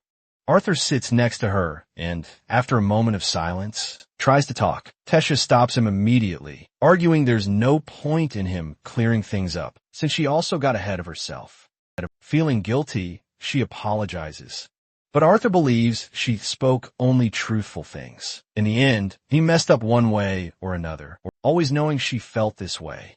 Even for a talent like Arthur, emotions are complicated and can't be trained. The elf seconds his words and points out how she lost control too, saying things she shouldn't have. Arthur thinks she's the better of the two, while he was just avoiding her all along. Being mature, he turns to face his actions and apologizes before rejecting Tesha to her face. You can practically see her heart breaking as she hears those words, turning away. Tesha feels disappointed before Arthur leaves her with a semblance of hope. He doesn't want a relationship, but that's only the case for now. He's willing to entertain the idea once they're older, but his heart gets shattered when Tesha claims she won't be waiting for him. Arthur clarifies things, understanding her popularity, but still feeling unready for the time being. Hearing that, she laughs in his face, glad that he's aware of her options. Waiting a bit, she pokes his face with her finger, asking if she can trust him. She doesn't want him to just go around dating other girls while confessing this stuff to her face. Arthur guarantees that's never going to happen. So she's okay with their current relationship status. Getting up, he admits he doesn't want her to wait, but to make up for some of the time lost, our boy give her a peck on the head. Don't you dare be smiling like that. Little bro, you won't be smiling like that. Well, right after that, our boy completely went blank. Everywhere he went, bro turned into a statue, all from one damn kiss. He's still so embarrassed, even after just one kiss. But more than that, Arthur is curious. Why are the current lectures redundantly covering older classes? One student then points out his confusion, arguing how gravity, lightning, and other deviant elements all exist in nature. So, it begs the question, why isn't mana naturally produced, unlike the basic elements? That's a really good question, and the teacher is happy to address that. It's something that has bothered mages for decades, but with no plausible explanation. Some believe that certain conditions must be met before deviant elements spring forth into existence. Mana, however, means nothing to them. One of the exceptions is fire, which can occur naturally without a previous cause. That's also the reason why mages consider fire to be the highest form of basic magic, specifically because it follows deviant magic so closely. Arthur finally comprehends why this class is falling behind in lectures. But even more, he wonders how Tess is holding up after what happened. Speaking of the elf, the girl is practically bursting with happiness and embarrassment that he made a move on her. Despite him being a bit of a dummy, it was still something. She's so happy that she's out here checking herself out. Not only that, this girl is already wondering how their kids are going to turn out. And of course, to have kids, they must undergo the sacred ritual of the birds and the bees, which only makes her even more embarrassed. On a different note, a bunch of clowns are spraying graffiti to inspire hate against elves and dwarves. Arthur catches them and scares them shitless. One of them naively attacks him, only to get swept with a single kick. She faceplants into the ground while insulting him for hitting a girl. And get this, my man goes, "I believe in gender equality." That's pure gold. He demonstrates the point by charging up a powerful wind spell and politely asks if she's willing to F*CK around and find out. And the other kid gets snagged by another patrol member. Unfortunately, they can't find any symbols on either of their backs. He leaves Arthur on his own and takes the two to the admin office. Their patrol duty is making poor Sylvie hungry, tired and sleepy. Arthur assures her they're almost finished. He heads near Kai's route, wondering if now's a good time to head back. Suddenly, Sylvie senses Mana. Arthur quickly grabs her and hides behind a pillar. This guy definitely has the symbols on his back. As Arthur can see from afar, he's practically leaking mana, and the water under his feet proves it. Arthur stops following him and simply observes from afar. He wants to use this guy as a lead to get to their hideout while secretly observing. One idiot calls out Arthur's name, completely blowing his chances of tracking the guy. Now, they're nowhere to be found, while our boy lashes out at the stupid fool who ruined everything. Kai makes a huge deal and is more concerned about his territory than anything. He looks around for Theo, who also isn't around. Arthur explains that he's taking some students to the office right now, which also means there's no one left in Theo and Arthur's area to patrol. Suddenly, their blades glow with a yellow beam, symbolizing that Theo's triggered the dagger. Kai instructs Arthur to go see what's up with Theo while he'll track down the escaped guy. While leaving, our boy tells him about the guy's appearance. And then we catch a sinister look from Kai, implying this guy is definitely suspicious and probably ruined Arthur's hunt on purpose. The two of them bolt right towards Theo and the others. Arthur learns that someone bashed his damn head. He was hit with a bat, but immediately sensed the attack was overpoweringly strong. He'd been completely blindsided, just as he escorted the children to the admin building. Locating the children shouldn't be too difficult, given that they're students. Arthur ponders if a third attacker was involved, someone who might have tried to help, but it makes no logical sense at all for Theodore to be knocked out by a single attack. Arthur then suggests the possibility that someone like Manhwa could have been involved. Unfortunately, the attacker struck, and Theodore was unable to get a clear look before losing consciousness. Arthur recalls Kai mentioning an injury to his arm. Even more pressing, though, Theo is dying to know Arthur's whereabouts. Arthur has no clear evidence against the person he was tailing, so he decides to keep silent about it. The rest of the committee appear confused. They think he's just compensating for Kai's actions, who is stronger and more dependable than he appears. The following day, Arthur reflects that they were unsuccessful in finding any leads from either front. He's still bothered by his intrusive greeting, clearly overthinking everything and making a mess of his project. Gideon startles him, expressing disappointment that Arthur couldn't devise another revolutionary idea. His friend notices that Arthur is spacing out and seems worried about something. He tells her it's regarding the committee and everything. He'd been so focused the entire morning that he completely zoned out in his first 2 classes. Bumping his shoulder, the nerd girl reveals the light-producing artifact she procured for him. Arthur's face is beaming with joy, while Sylvie realizes he's just cheating. In Professor Glory's class, the students are hard at work battling each other. Arthur observes all of this unfolding from the sidelines and still can't fathom how. Lucas only received a suspension for the previous incident. Sylvia is bored because Tesha isn't around, but they'll meet her soon in the training room. Tonight, Sylvie is thrilled they won't have to patrol anymore, since she absolutely loathes it. Meanwhile, drawing near the boy, Professor Glory slumps down, utterly exhausted. She explains that the council has decided to ban all excursions in the safe dungeons she typically explored with her students. Arthur's curious about the trip, but Glory thinks they'll explore an even lower level dungeon than usual. It'll be way too easy for someone like Arthur. Later that day, Arthur and Tesha finished their assimilation practice. Now exhausted, Arthur suggests they enjoy the pool for a bit. They sit together, observing the inactive Toby artifacts. Arthur checks on the elf's health, and if she's been rejected by the beast will. So far, thankfully, nothing of the sort has happened, which is great for them both. Arthur tells her to inform the director, or even him, if something goes wrong, since her grandpa is away for a while. Tesha stretches her body, claiming she'll be just fine. In the best-case scenario, Arthur thinks her assimilation should complete within a few weeks. In the luckiest case, they could get her core to a high level. That is, until Arthur gets his face splashed with water. This cheeky elf, in response.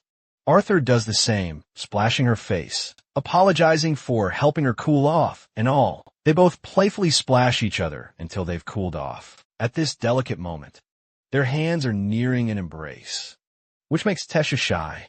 The moment is interrupted by director Good Sky, who appears completely battle-worn and fatigued. Tesha runs to the director to check on her health, but Good Sky is strictly business, claiming she's all right, and simply had a sparring session of the guild. Arthur is worried, because he recalls she was going to group up. At the council, Good Sky claims she was interested, even when making a small detour. Tesha worries the elderly woman is really pushing herself too far, given her advanced age. Good Sky acknowledges their worry and promises to be more cautious next time. She then requests Arthur's training room for the class lesson that evening. Arthur doesn't mind at all, as he's already completed his assimilation exercise. For the day, he leaves Good Sky in Tesha's care, and senses the director is definitely holding back some secret.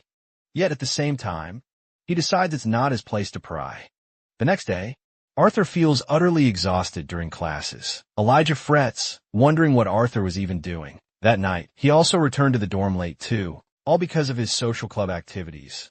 Elijah proudly declares his interest in joining the Chain Casting Research Club. And why, you might ask? For the ladies, of course.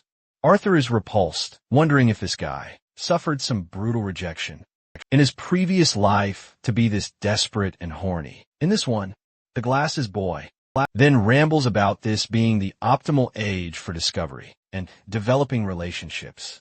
His little declaration is abruptly cut short by the professor, chastising him for being more focused on romance than his classwork. The scene is truly hilarious, as even Arthur laughs along with the entire class. Poor Elijah slumps down in utter embarrassment. The professor then brings up the recent incident concerning their tragic classmate, who tragically passed away just days ago, stressing that he intends to teach them the immense dangers of wielding magic's power that far too many take for granted. The most skilled mages and medics are already working to uncover what went wrong with Manhwa and the truth behind his passing. But one undeniable fact remains. He had been utilizing a form of magic far beyond his body's natural limitations. Overexerting one's mana core carries severe risks. It's just like any other muscle in the human body, leading to extreme, even critical, strain could leave them with permanent injuries, and, in rare cases, even prove fatal. A student quickly counters, by arguing that Manhwa was still alive. Despite experiencing such severe backlash, she can't figure out why he couldn't survive, even with mana elixirs at hand. The professors agree that while her point is valid, there are always exceptions to the rule. He simply wants to warn his dear students about the dangers they should be wary of. After all, external supports designed to boost mana reserves are notorious for severe side effects. Mana leakage is just one of many such effects. Arthur listens intently, but he secretly internalizes that Manhwa's deranged behavior still remains unexplained. The same goes for the curse markings on his back. Fast-forwarding to Arthur's own class, he greets them warmly and decides to offer them hints for the solution to the exercise he'd assigned. The first person he calls is Lester. That ugly, arrogant brute Arthur humbled on day one. Lester practically fears for his life after being picked, while Arthur instructs his class to imagine a scenario where they're facing a formidable opponent. The augmenter, in this case, wouldn't risk getting close to Lester, but instead focus on striking with a long-range spell. Using a small, molded piece of paper, Arthur then announces he's prepared a spell. He then blows the paper off his hand, but it doesn't even reach Lester before dropping. Next, Arthur wants to demonstrate the spell he'd shown as a solution last time. He wraps it up into a tight paper ball and uses a pipe to blow it, smacking Lester right on his massive forehead. The entire class roars in laughter, but Arthur delivered his hint quite smoothly. Next up, he begins to explain the hint for conjurers, but that isn't revealed to us, as the scene quickly shifts to Lance Baron and Lance Alea. And Alea was initially under the impression that their next mission was set in Eleanor with Lance Aya, but apparently they were called in early by Lance Fry for some reason. Baron explains that they have a pressing matter to attend to. Let's talk about the dungeon, tucked away in the Beast Glades, a discovery he made himself. Without further ado, the third Lance is finally introduced. She takes her seat, sporting white hair and skipping all formalities. She immediately explains why the council decided to detour from their mission. With Lance Aya, it's all thanks to a new discovery. Deep within specific dungeons, they've unearthed actual traces of mages not from the Dikthon continent. Alea jumps up in shock, remembering how a second continent's existence was just a rumor. But Baron preaches, the worst part? This foreign continent knows them well. While they know nothing about these mysterious invaders, he turns to ask Vera if the material's been confirmed. She confirms it's true. The piece of cloth they discovered boasts mana unknown to Dikthon. Baron could even feel the mana in the fabric and wants to know what spell was cast. Varai explains the spell has been disabled, as the cloth no longer works. Varai then shifts focus to something only for Alea. She reveals a scroll, highlighting sightings of giant bloodworms across the Beast Glades. Alea doesn't get why this is an issue, since bloodworms aren't rare at all. To begin with, Veer then talks about the strangeness concerning these bloodworms. These monsters have begun deviating from their typical tunneling patterns. It may seem ridiculous, but their strange behavior might indicate the foreign mages are hiding deep in the dungeons. Baron recalls leading an investigation, but led to nothing. Since Alea excels at sensory magic, she believes her skills are perfect for the job. Veer wants her tackling this mission all on her own. This way, no one can hold her back. Meanwhile, Baron plans to delve into the deeper regions, seeking clearer answers. Lance Foray advises Alea to bring Lance Mika along if she wishes, but Alea immediately dismisses the idea. She understands countless lives hang in the balance. The longer they hesitate, the worse it gets. That's precisely why she must kick off the investigation right away. Now back to our boy, who can't stop yawning until he spots a disciplinary committee member getting absolutely clobbered. Kathleen was trying to save her brother, but trapping him in ice is just as risky as slamming him against a wall. Next up, Theo springs into action to attack his opponent. Curtis gets hit hard with a secondary spell, which completely messes with his gravity. This is something not even Arthur has mastered. Yet, His weapon is snatched from him, and then he explodes, unleashing a massive column of flame, splitting the two fighters apart. It's a tactic impressive enough to even catch Theo's eye. The fifth training round kicks off, when Kai deploys his threads to halt the fighting, all on Claire's orders. This marks the first time Arthur has ever witnessed this unique magic. He wonders just how Kai can manipulate these strings so well. The fight had been progressing smoothly, but Claire wants everyone attending classes safe and sound. The group gathers for a meeting, as Claire reveals that Arthur, Curtis, and she herself will be heading off campus for a trip into the dangerous Beast Glades region. They've already planned a bunch of patrol routes to cover for their absence. While they're away, Kai volunteers for extra hours on patrol. A cautious approach indeed. Another student quickly jumps in to volunteer too. Lastly, Kai subtly manipulates Dora Dree's arm with his strings to make her volunteer. He's eagerly looking forward to spending time with her, since it's been quite some time.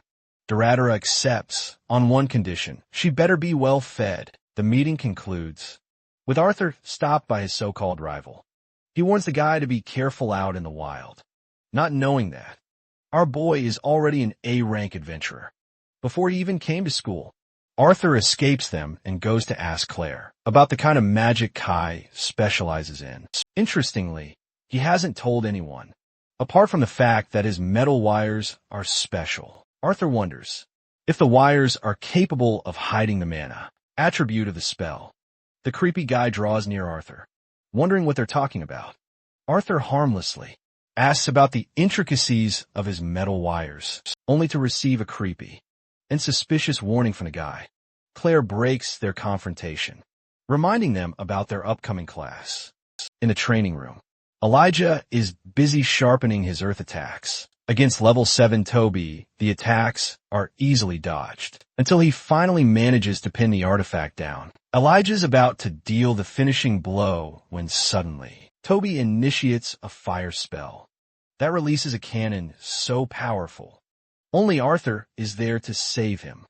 Elijah is dying to know how recently the artifact managed to learn to control flames. Even Arthur was unaware until now, and believes it must be a tricky tactic from the lousy inventor to beat him somehow. Elijah is really interested in how he works on the artifact's uniqueness. He's always had an interest in artificing, but was unable to take his interest anywhere, because he's trash at magic. Arthur teases him for only learning magic to impress the chicks. The nerd doesn't even deny it, so now his friend hands him a wooden sword, claiming he should at least learn the basics of melee combat. Bro finishes his point by saying that it's also for the girls. This provokes Elijah into attacking him, only for Arthur to dodge back to back. He's actually rather impressed with Elijah's form, and wonders if he's received training.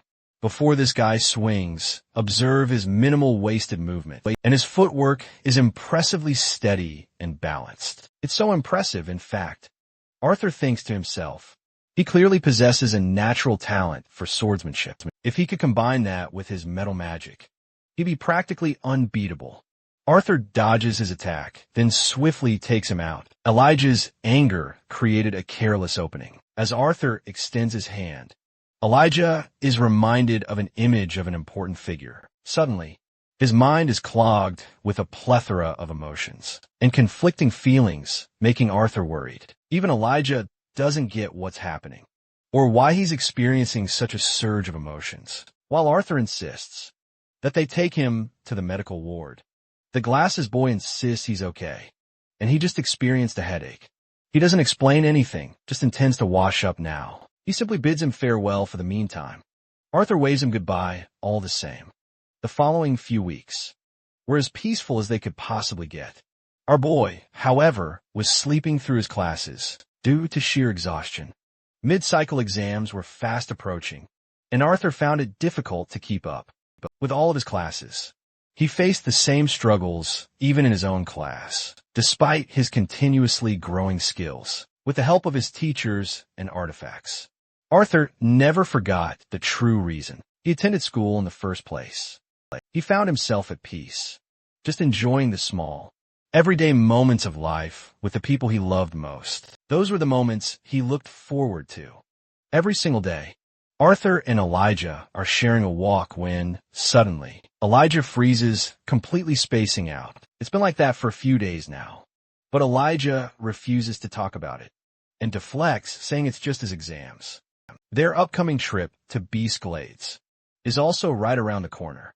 Elijah hopes Arthur will be careful in his training with Tesha to remain healthy. Interestingly, Sylvie noticed his bizarre anger directed at Arthur, and Arthur's felt that vibe as well. Later, during his assimilation training with Tesha, Arthur's thrilled to announce that Tesha's manicore is stabilizing super fast. She's got high hopes for the future, only for them to be utterly crushed by a simple flick of our boy's finger. He doesn't want her getting too arrogant, since she's barely at her full strength, thanks to the assimilation process. Then there's Arthur, who literally can't even use his most powerful elements right now for his upcoming trip, but his case is different, since he can always remove his limiters. Tesha, however, is bound, and she's frustrated that he always treats her like a kid, despite being a year older than him. Our boy doubles down instead of apologizing, and reminds her of the time she was scared senseless as a child because of the beasts. Poor Tesha gets so embarrassed that she pounces on top of him, ready to scratch him senseless. Thankfully, Arthur is saved by a surprise visit from Tesha's grandpa, who is utterly astonished these two lovebirds are so close. Already, the elf takes a moment to realize that she's actually sitting on top of him. She immediately leaps away in embarrassment. Arthur gets up and asks what Virion is doing here, since he should be swamped with meetings by now. Virion continues to playfully tease Tesha with his provocative remarks, causing the little elf to teach him a lesson. Virion is worried about the dungeon excursion event, since Arthur won't be around. He wants our boy to assist Tesha until tomorrow, at least, but our boy rejects the request because he's got to meet his family tonight before he goes away. Grandpa over here thinks it's a brilliant idea for him to take Tesha along.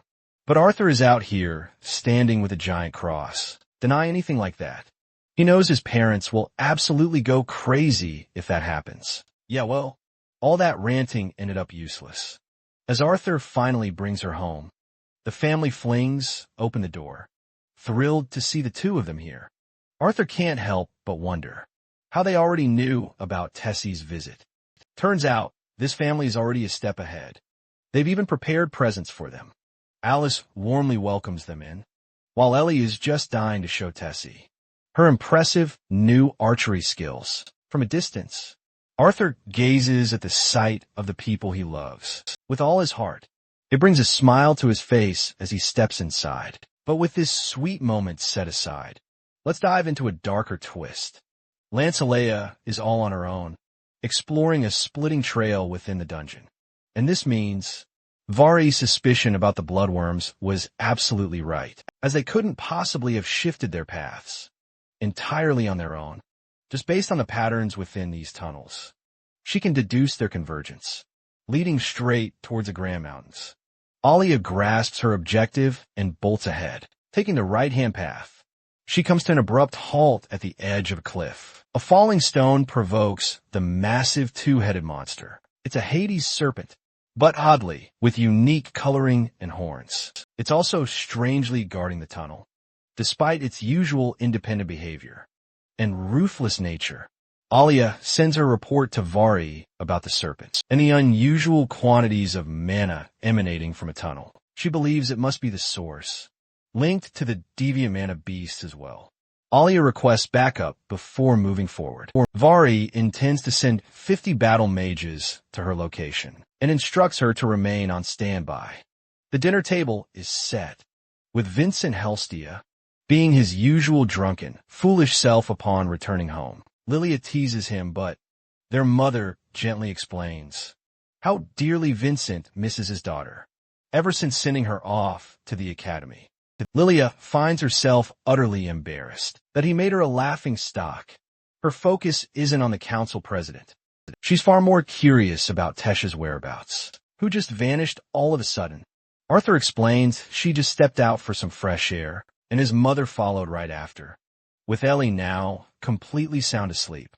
Arthur asks his father to carry her upstairs, but his dad just playfully passes her to Arthur, insisting Arthur be the one to carry her, since she missed him terribly. Meanwhile, outside, Alice and Tesha are sharing a peaceful moment. Tesha had a blast seeing Vincent and Reynolds earlier, enjoying their delightful company.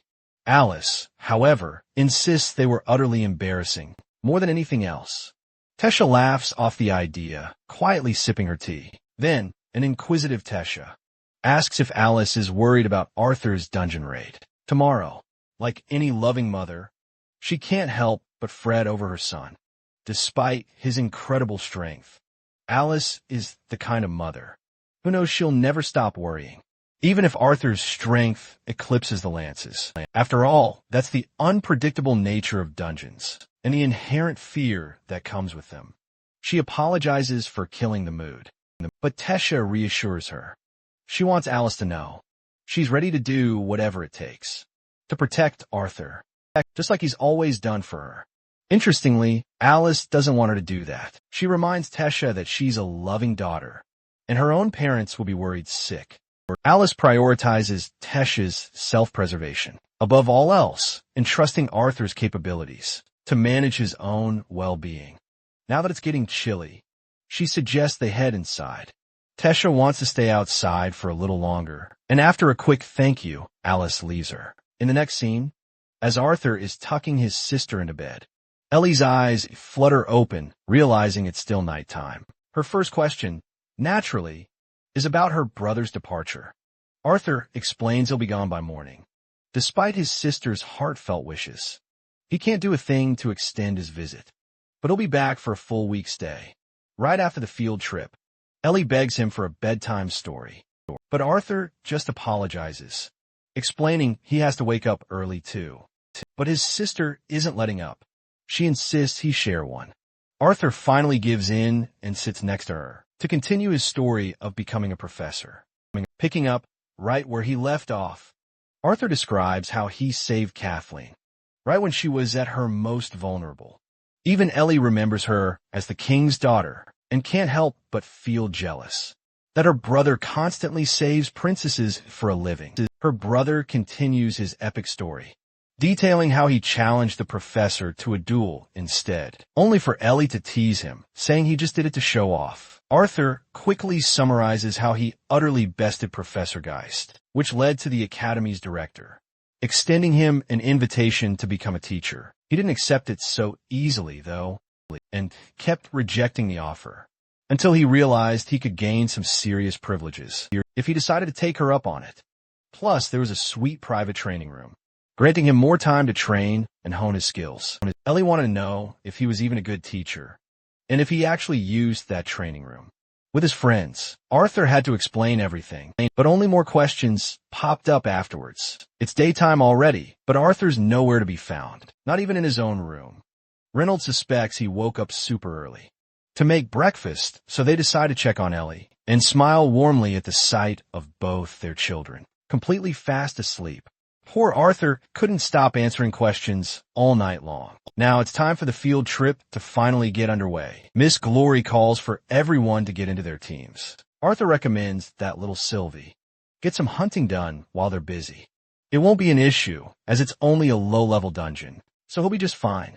Sylvie hops away and tells her master to inform her if anything goes south. Well, Arthur, for one, can't believe he was groped by freaking Lucas, of all people. The arrogant mage acts so tough and powerful, with his rank adventurer background.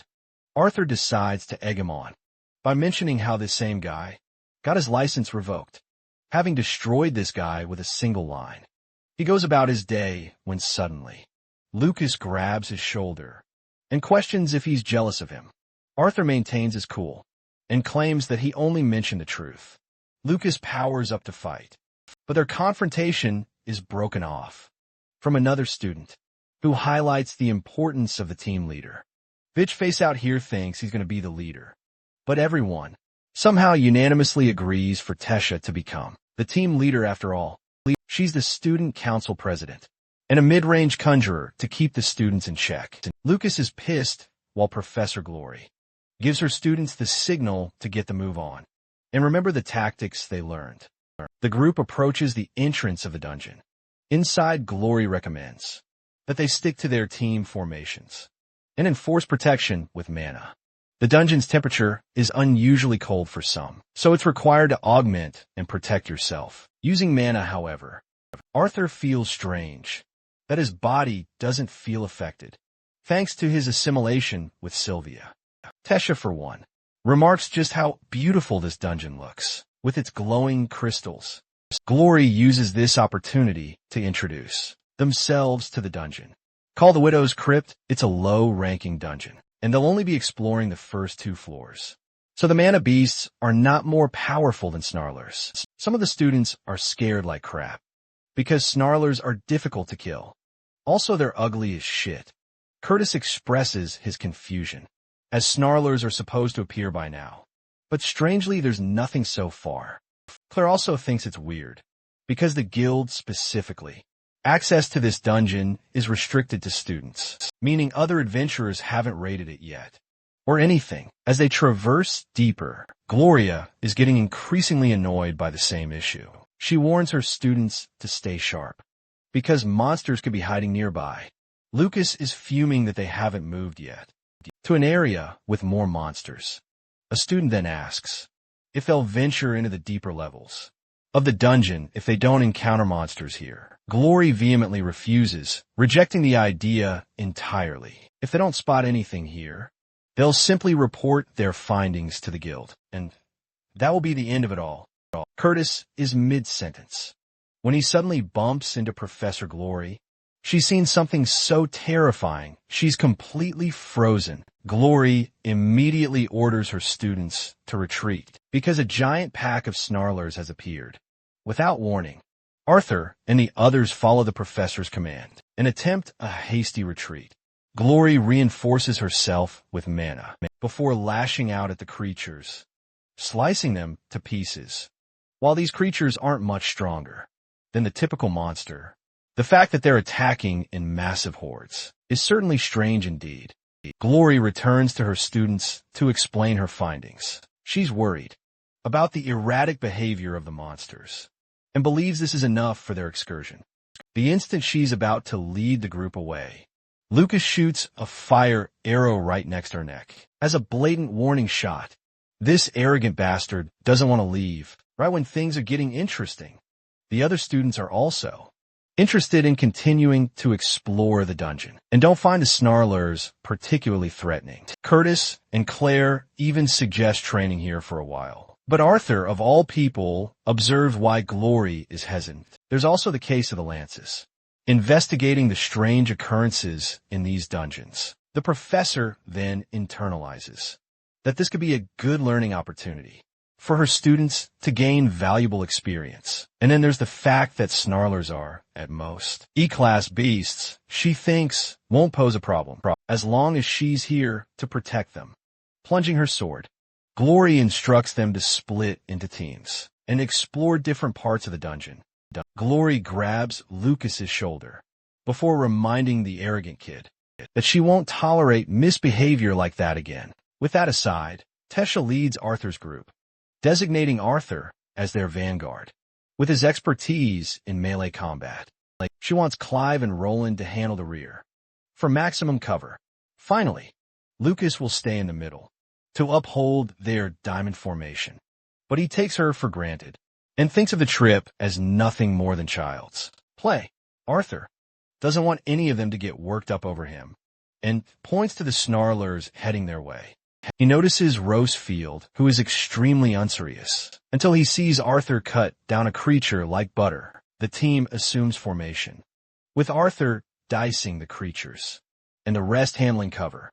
Lucas is going all out mayhem and erupting a bunch of fire spells. He spots Tesha, who covers for him by trapping a snarler and beheading it with her sword. Glory knows that her students can handle this level of threat pretty well thanks to their training. However, not even her students are used to prolonged battles, and the snarlers only keep spawning more. Glory instructs each team to follow their leaders, as they'll be heading back up now. Each of them retreats, until Arthur spots Rosefield slipping up. He goes back to rescue him, getting mauled by the creatures. Arthur realizes that he has to hurry and channel his power into a single attack to cut through the layers of monsters. He decides to whip out a new move that he couldn't use on Toby, unleashing a wind-type strike.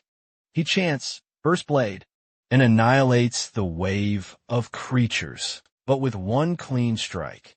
This daring move, however, comes at a cost, leaving Arthur's right arm severely compromised. Thankfully, his friend is safe. But that's precisely when things take a dark turn. Even more terrifying snarlers appear out of nowhere. This time, they boast the terrifying ability to fly, and the uglies just got even uglier. Now, they can even unleash hellish roars. It turns out these are queen snarlers, and they're not even supposed to appear on this floor level. These monsters are straight from the bottom floor, and they shouldn't be here. Feeling the urgency to get serious, Glory whips out both her blazing fire blades and expertly blocks an attack from two queen snarlers. Simultaneously, she repels them both. Then she lunges forth to slice them down with a single devastating attack. Glory insists on handling the queens on her own and urges the rest to focus on the exit. Arthur's injured, yes, but he's still trying to rally everyone to break through the blockade. From afar, he spots Delphine and urgently requests she come with him. Tesha and the others vow to cover Arthur and whoever is clearing the path to the exit. Upon reaching the designated spot, Arthur orders the student to patch the breach while he covers her. Unfortunately, they're ambushed from a blind spot. Delphine braces herself for the incoming attack, but our boy is lightning fast, cutting the monster down. He just wants her to focus on her crucial task. This time, Delphine, determined, initiates her powerful spell. While she's busy with that, Arthur and the rest of the team are covering the front lines. Tesha blasts the encroaching monsters with her mighty wind vortex. Finally, Delphine's all finished with her crucial task. Now, they're required to clear away some debris. Arthur fixes his arm and prepares for a powerful punch. This dude goes all One Punch Man and absolutely obliterates the boulder, allowing Delphine to catch its scattered fragments. Still, it's not enough to fully clear an exit for them. Arthur realizes they've got to figure this out. With one final attack, suddenly, he catches a whiff of a foul stench nearby. It's actually smoke, inexplicably building up. That idiot Lucas is overusing his fire magic and incinerating all the creatures. This means their only airway is rapidly getting blocked. Arthur immediately demands everyone stop using fire spells, or they'll soon suffocate from lack of oxygen. He realizes it'll be useless for them to try anything at all if they can't even breathe properly. Sylvie senses that something is gravely wrong. Arthur quickly explains the situation and instructs her to fly to the entrance and describe what it looks like from the outside. This sparks another idea for Arthur involving Curtis. He wants Curtis to use the World Howl spell to clear the blockade. Unfortunately, Curtis doesn't have enough mana without his beast to cast such a powerful spell. That's where Arthur comes in. Arthur tells Curtis to turn around and focus on entering his first phase. Then he instructs Delphine to return to the others and hold back the monsters. With both gone, Arthur takes a deep breath before activating mana transference. This is a concept that had been studied for many years before being considered largely ineffective. But since Arthur is a special mage, with quadra elemental affinity available to him, he can mimic the types of mana and control the ratio of each element to his liking. While he's far from achieving mastery, Arthur can still activate it. He bestows his mana upon Curtis, internalizing just how careless he's been. This entire time, he was far too confident in the dungeon and didn't think anything would go wrong. After all, he'd gotten powerful, and that left him arrogant in some regard. Curtis now has enough mana to activate his first phase, as Arthur refuses to remain arrogant. Beyond entering the first phase, Curtis's beast will reject him. At last, Curtis is able to cast the World Howl attack, incinerating the blockade clean. This gives everyone a clear exit to leave. Professor Glory is slashing monsters left and right. Despite her 2 deviant glass shards, Glory is struggling against the Queen's snarlers. Everything seems okay until Arthur spots Tesha. She's completely exhausted in her current condition. Unfortunately, her core is flaring up in the absolute worst place. He rushes to her assistance and wonders how 2 Queen snarlers suddenly appeared in the first place, while they're merely B-class monsters. The problem is Glory should easily handle them. Instead, she's actually facing trouble, despite being an A-class adventurer. Suddenly, the ground quakes as Arthur spots Professor Glory, looking utterly consumed by despair. A new monster emerges, radiating a venomous, dark aura. This beast is something you'd only ever encounter in your absolute worst nightmare. An exhausted Glory commands her students to flee, but she's literally bitch-slapped by this giant monstrosity. Glory barely clings on with her blades before getting attacked a second time.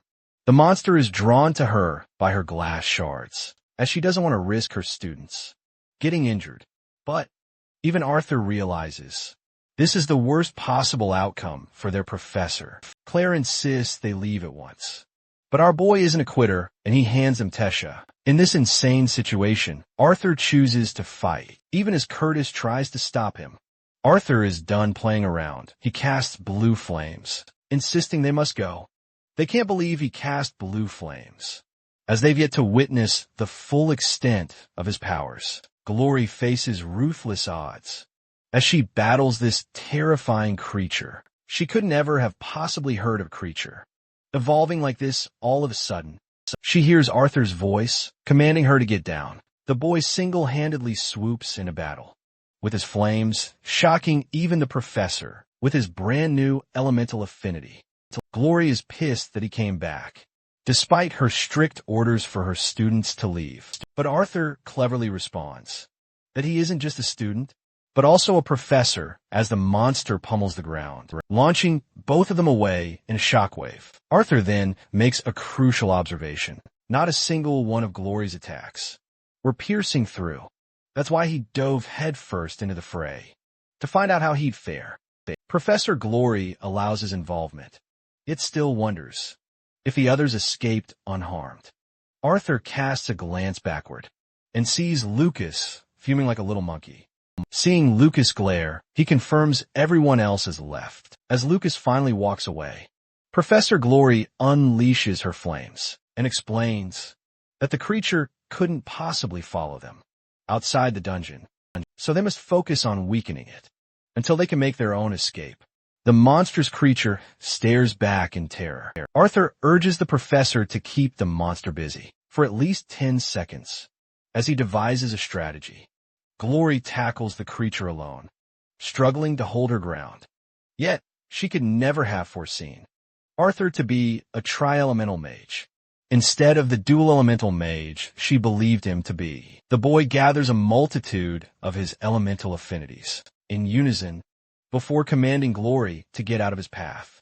With a single strike, Arthur chants Burst Blade, Storm, then hammers the beast with a powerful swing. His attack makes the creature shriek in agony. But just like last time, his body endures a brutal backlash, resulting in yet another dislocated bone. Arthur is nearly swiped by the monster when Glory snatches him away, insisting they flee. Unfortunately, his blade remains plunged deep inside the creature's body, and he can't retrieve it.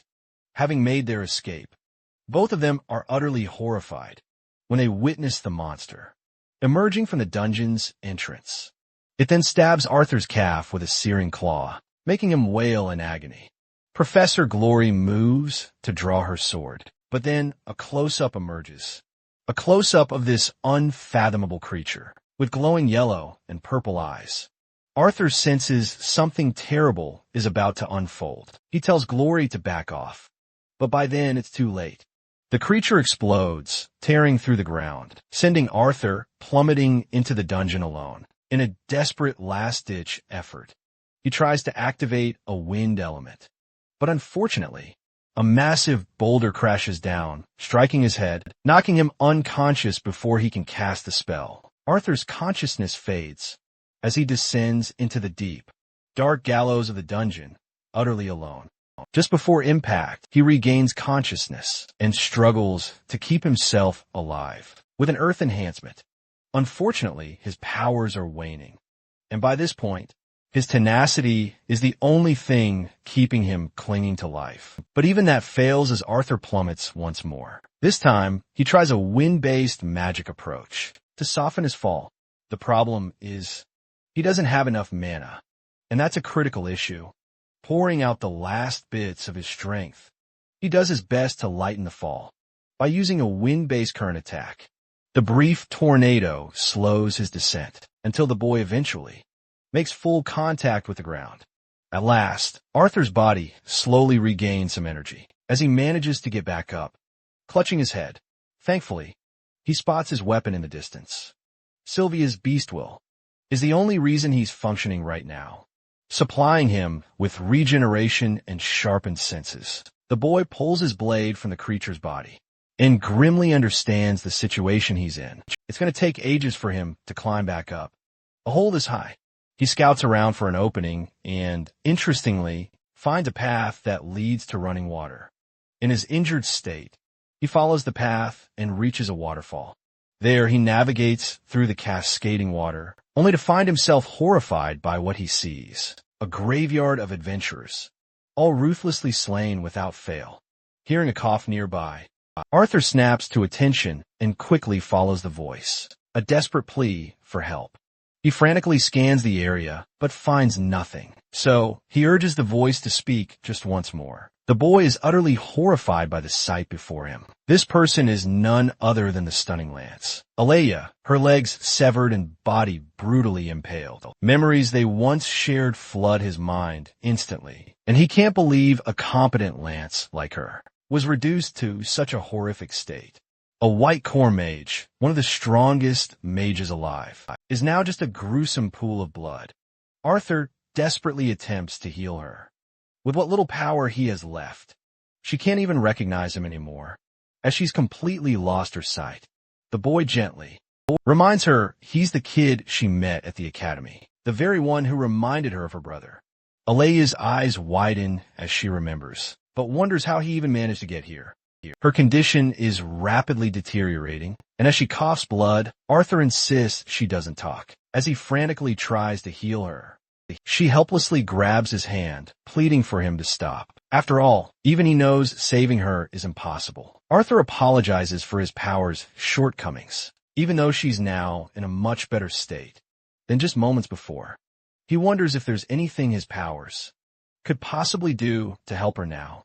But Alea simply shakes her head, defeated. Arthur burns with frustration, unable to fathom what the hell went down in this place. What could possibly turn a white core mage into such a mangled mess in her dying state? Alea explains the only reason she's still alive is because someone forced her to suffer. Through a cruel revenge for laying a single hand on him, she casts a small, glowing stone and shares it with Arthur, then requests the boy to draw closer. Despite her shattered core, Alea believes she's capable of showing him what truly transpired just moments ago. Arthur experiences a torrent of her memories, all the way back to when the battle mages arrived to take down the monstrous serpent. They successfully defeated this monster without much trouble, but something deeply bothered them. The group of battle mages then arrived before a mysterious warrior cloaked in black, staring them down in a lightning-fast flash. He impaled their bodies in a brutal massacre. Before long, the area was filled with suspended bodies. Yet, the man didn't budge an inch from his position. A close-up reveals this utter monster, and he looks absolutely terrifying. He offers Alea two grim options for her life. The first, fight him and suffer the same horrific fate. The second option? It was for her to kill each of her own team members, to prioritize her own agonizing survival. It was a brutal dilemma with no easy way out. Being the Lance that she is, Alea decided to put her bets on a fight. But ultimately, nothing mattered, as each of her men were impaled no differently from her. This gloomy and mysterious man thinks their efforts are utterly in vain, as the real war is soon to come. Interestingly, Alea was capable of smacking his head with her vines, which resulted in a chipped piece of his horns. Now, infuriated, the monster decided to make her suffer the most out of all, severing her arm from her body. He impaled not only her, but the rest of her men. Then, this bastard came up to her and grabbed both her legs, before brutally ripping them off clean. Finally, he wanted to make her suffer, in the most agonizing manner imaginable. So he took both her eyes out too. The poor mage experienced ruthless horror, and the worst fate imaginable. And then, she went through the fate of hearing all of her men die, while she couldn't even see them. Having witnessed such a traumatic memory, Arthur vomits at the thought. Alea apologizes and understands that not a single person deserves seeing something so horrific, but it was necessary. The boy argues that he's the only one who is capable of passing information ahead.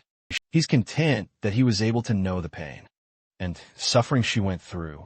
Arthur thanks Lance Alea for fighting for the kingdom. The poor girl, in absolute pain and agony, breaks her facade and reveals her tear-filled state, pleading desperately for another chance at life. No one wants to die. That's just the undeniable truth. Arthur stands utterly helpless before her and pulls Alea into a tight embrace, precisely when she's at her absolute most vulnerable, right when she's facing the greatest fear of her life. He assures her he's here and won't abandon her, no matter what.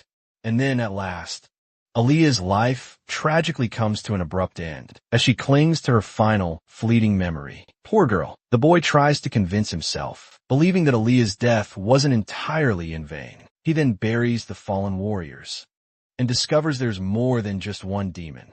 While he doesn't know how many, it's clear as day they have a sinister goal of their own. It's just like the time he encountered one at Sylvia's cave. This demon either wants Sylvia, or perhaps the entire Dicathan continent. And despite his incredible quadra-elemental powers, Arthur, at his current level, feels too weak to even dream of defeating one. He cradles Alea's blood-soaked body, and understands that from this moment forward, he can no longer afford to be complacent.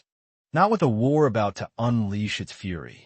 He tenderly wipes her face clean, and fully grasps the sheer necessity of becoming even stronger than ever before. The boy coats her body in his ice magic, before leaving a solitary flower to adorn her remains. Arthur makes it clear that he'll send others to retrieve her once he makes it out.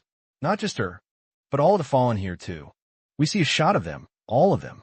He personally laid them to rest with his own 2 hands. He turns to see Sylvie, waiting just around the corner, assuring her he's okay. Even though Arthur has endured so much in one day, he knows it's time for them to just get the hell out of this place. There's nothing more for them to do here. And so, that's precisely what happens as Sylvie takes off into the skies, leaving behind the so-called low-level dungeon that was initially meant for training. As he makes his way to the entrance, Arthur is abruptly stopped by the guards, until they spot Arthur Lewin from Xyrus Academy. The guard quickly realizes he's returning from the brutal incident other students reported on. He immediately instructs another guard to inform the academy and the guild at once. It turns out they were already planning to assemble a rescue team for him. The guard wants to fetch a healer for Arthur, but Arthur stops him, expressing that he just wants to go home right now. He doesn't want to report anything to the academy until tomorrow. The guard understands and lets him off. In the next scene, Arthur arrives back home, standing before his house, realizing that everyone inside is probably worried sick for him. At the same time, if he goes in, he'll have to talk through everything. Right now, Arthur is so fragile that he thinks he can't handle going inside. He recovers Alea's lance badge and recalls her dying words. The poor girl suffered so much horror and loneliness stuck in that place, and she didn't want to die. He thought that somehow, in some way, she could get a second chance at life, just like he did. Since he didn't go in, Reynolds decides to show up without pressuring his son. He comments on the beautiful aurora and how close it appears because of the city, understanding that his son must have gone through some real terror. Reynolds offers him a space to just relax. He also reminds Arthur that his mother can't heal major wounds, and no differently from him. She too has scars that she hasn't grown out of. That's why he doesn't want Arthur to take the burden of forcing himself, as every person has a personal battle. They need to fight. He shows his promise, care, and unwavering support for his son, claiming that he'll be there for Arthur no matter what, not until he comes out as a winner. Reynolds leaves Arthur with words of wisdom that I'm sure all of you could also follow. He says that life isn't just one long battle, but rather a bunch of small battles.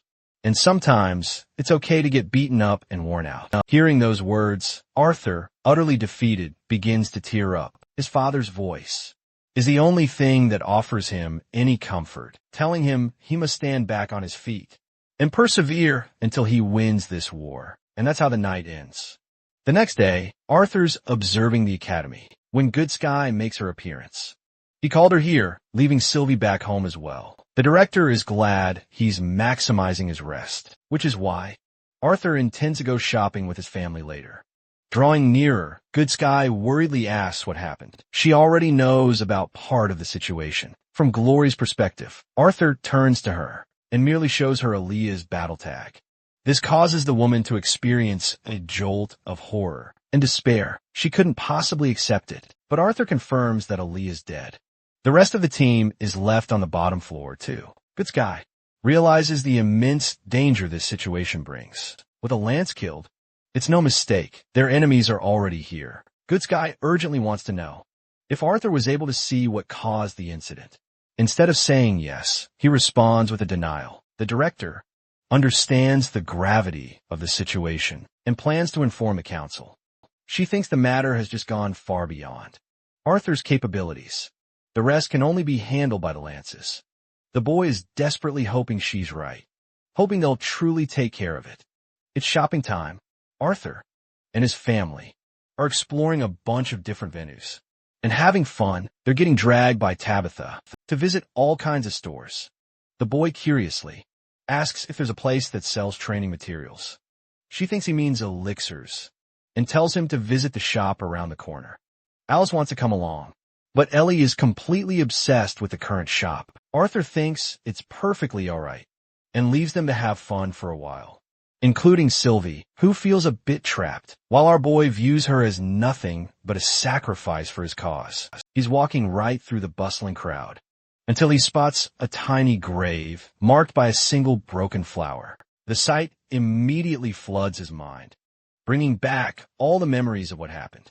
Yet, he walks right past it anyway. Arthur finally reaches the store that's supposedly going to sell him some vital elixirs, but he's immediately totally underwhelmed. He suspects this place probably just sells poisons instead. Inside, the boy finds himself utterly in shock when he can't sense an old man standing right next to him. The old man teases him, then begs for a few coins. Arthur wonders what led this guy to end up in such a state. Still, like the gentleman he is, he decides to help him out. Unfortunately, our boy totally overextended himself and accidentally handed the old fool a silver coin. But before he can even whip out a copper coin, the old fart is already long gone. Arthur feels a wave of dread over the loss of his precious money. Interestingly, he then finds a ring imbued with magic and wonders if it's some kind of test from a mysterious store owner. Arthur grabs the door handle and pushes it open, utterly shocked to find the very same bastard inside. He immediately hollers at him for stealing his coin and putting on such a fake persona. The smart old geezer is willing to hand him any item of his, choosing for free in return for the silver coin. Arthur carefully monitors his surroundings, but utterly fails to accept that even a single item here is worth that silver coin. So he just lost. Bro is on the brink of losing his patience, constantly reminding himself that he's got to respect the elderly. He inspects the shop more closely and realizes it's quite old and incredibly dusty to no end. The geezer doesn't even bother cleaning it, convinced it's just fine as is. Arthur investigates further until he spots a cat-like creature that instantly runs away upon seeing him. He checks a dusty ring box and wonders if this crappy object is even worth anything. Suddenly, Arthur quickly dodges a water beam that shoots right out of the ring. He slowly puts it down, getting even more ticked off that he has to investigate. A single good item for his money. At last, Sylvie comes crashing down right on his head. Arthur's just relieved she survived. Meanwhile, the little one is absolutely furious he left her. The old man notices his pet and completely freezes at the sight of it. Arthur has to frantically wave his hand to snap him out of his daze. The boy found absolutely nothing worth his time, so all he wants now is his coin back. The shop owner, however, thinks Arthur has an absolutely terrible eye for things. He then tosses Arthur something valuable and quickly shoves him out of the place. Without so much as an explanation, the door slams shut, and the boy once again sees that mysterious cat from before. He returns to his waiting family, still empty-handed, having found nothing worthwhile. Tabitha exclaims that the place is always utterly overcrowded, so it's practically impossible for him not to find anything worthwhile there. But, however, her description doesn't match the bizarre experience he just went through at all. But when they decide to revisit that same damn place, it's suddenly no longer a rundown shack, but a sprawling damn mansion. The scene then cuts to our least favorite mage, Lucas. He's here to meet someone. The group's leader is glad Lucas decided to join them here. However, the arrogant mage is quick to correct them, firmly stating that he has absolutely no interest in joining a group of clowns. He only came here on behalf of Charles, and finds absolutely nothing impressive here so far. The group's subordinates instantly call him a mutt, naturally angering Lucas. But before he can even think of responding, their leader brutally incinerates the man in a terrifying column of intense flames. While Lucas had intended to do the exact same thing, he's absolutely shocked the spell completely lacks any mana. He wants to inquire for more information about this cult, specifically why it's requesting his aid in the first place. It turns out these bastards are also the ones who have been drugging the students. The leader emphasizes that his grand plans reach far beyond the narrow scope of the academy. However, a few pesky conditions are currently stopping him from fulfilling his ultimate goal. He desperately needs more capable mages on his side, and Lucas just so happens to be one of those special few, while the rest of them are utterly worthless trash. These human nobles in their pathetic little group. Lucas shows some real promise, making him wonder if the boy also feels the same disgust for the academy's motto and its entire mission. Meanwhile, Lucas Wykes seriously despises the very fact that he's forced to share classes with such pathetic weaklings, whom he could effortlessly crush at any given moment. The same goes for the worthless, noble trash trailing behind him, who aren't even worth a second of his precious time. Lucas also has zero interest in taking orders from anyone, so he quickly rushes to exit this insipid interaction. The masked leader internally muses that it's certainly true that Lucas Wykes is indeed a prideful mage with an immense superiority complex. And then he unleashes words that freeze Lucas solid, mentioning Arthur's name and enraging Lucas to his very core. The leader continues his taunts, claiming that while Lucas was hailed as a prodigy, at first, he too was pampered by countless elixirs, and yet it all resulted in utter futility when it came to fighting against Arthur. Infuriated, Lucas now resorts to violent means. But then, the masked leader magnifies his sad reality even further. The shocking truth that Arthur had been holding back this entire time, a reality Lucas knew all too well himself. Lucas was absolutely livid when he saw the boy, matching Professor Glory's incredible strength and single-handedly defeating the monster with his powers. Lucas finally demands the identity of this masked mastermind. The mysterious man humbly introduces himself as nothing more than a humble benefactor who simply wishes to aid the city. He promises Lucas a clear-cut, advantageous benefit from this deal. But Lucas, thoroughly annoyed, demands to know just how long he's been meticulously spying on them. The man reveals that he will soon launch a devastating personal attack, and that attack will simply shatter the fragile alliance of the three races. He currently has the council and the academy director in a dire pinch. So, it's only a matter of time until he executes his grand move. The only thing left now is for Lucas to help him tie up some crucial loose ends. And one of those particular loose ends, Arthur himself, is the key to all of this. The powerful fire mage He readily admits he can't defeat someone like Arthur, who's barely even tapped into his true power yet. He's also in no mood to take that dreadful drug Manhwa took.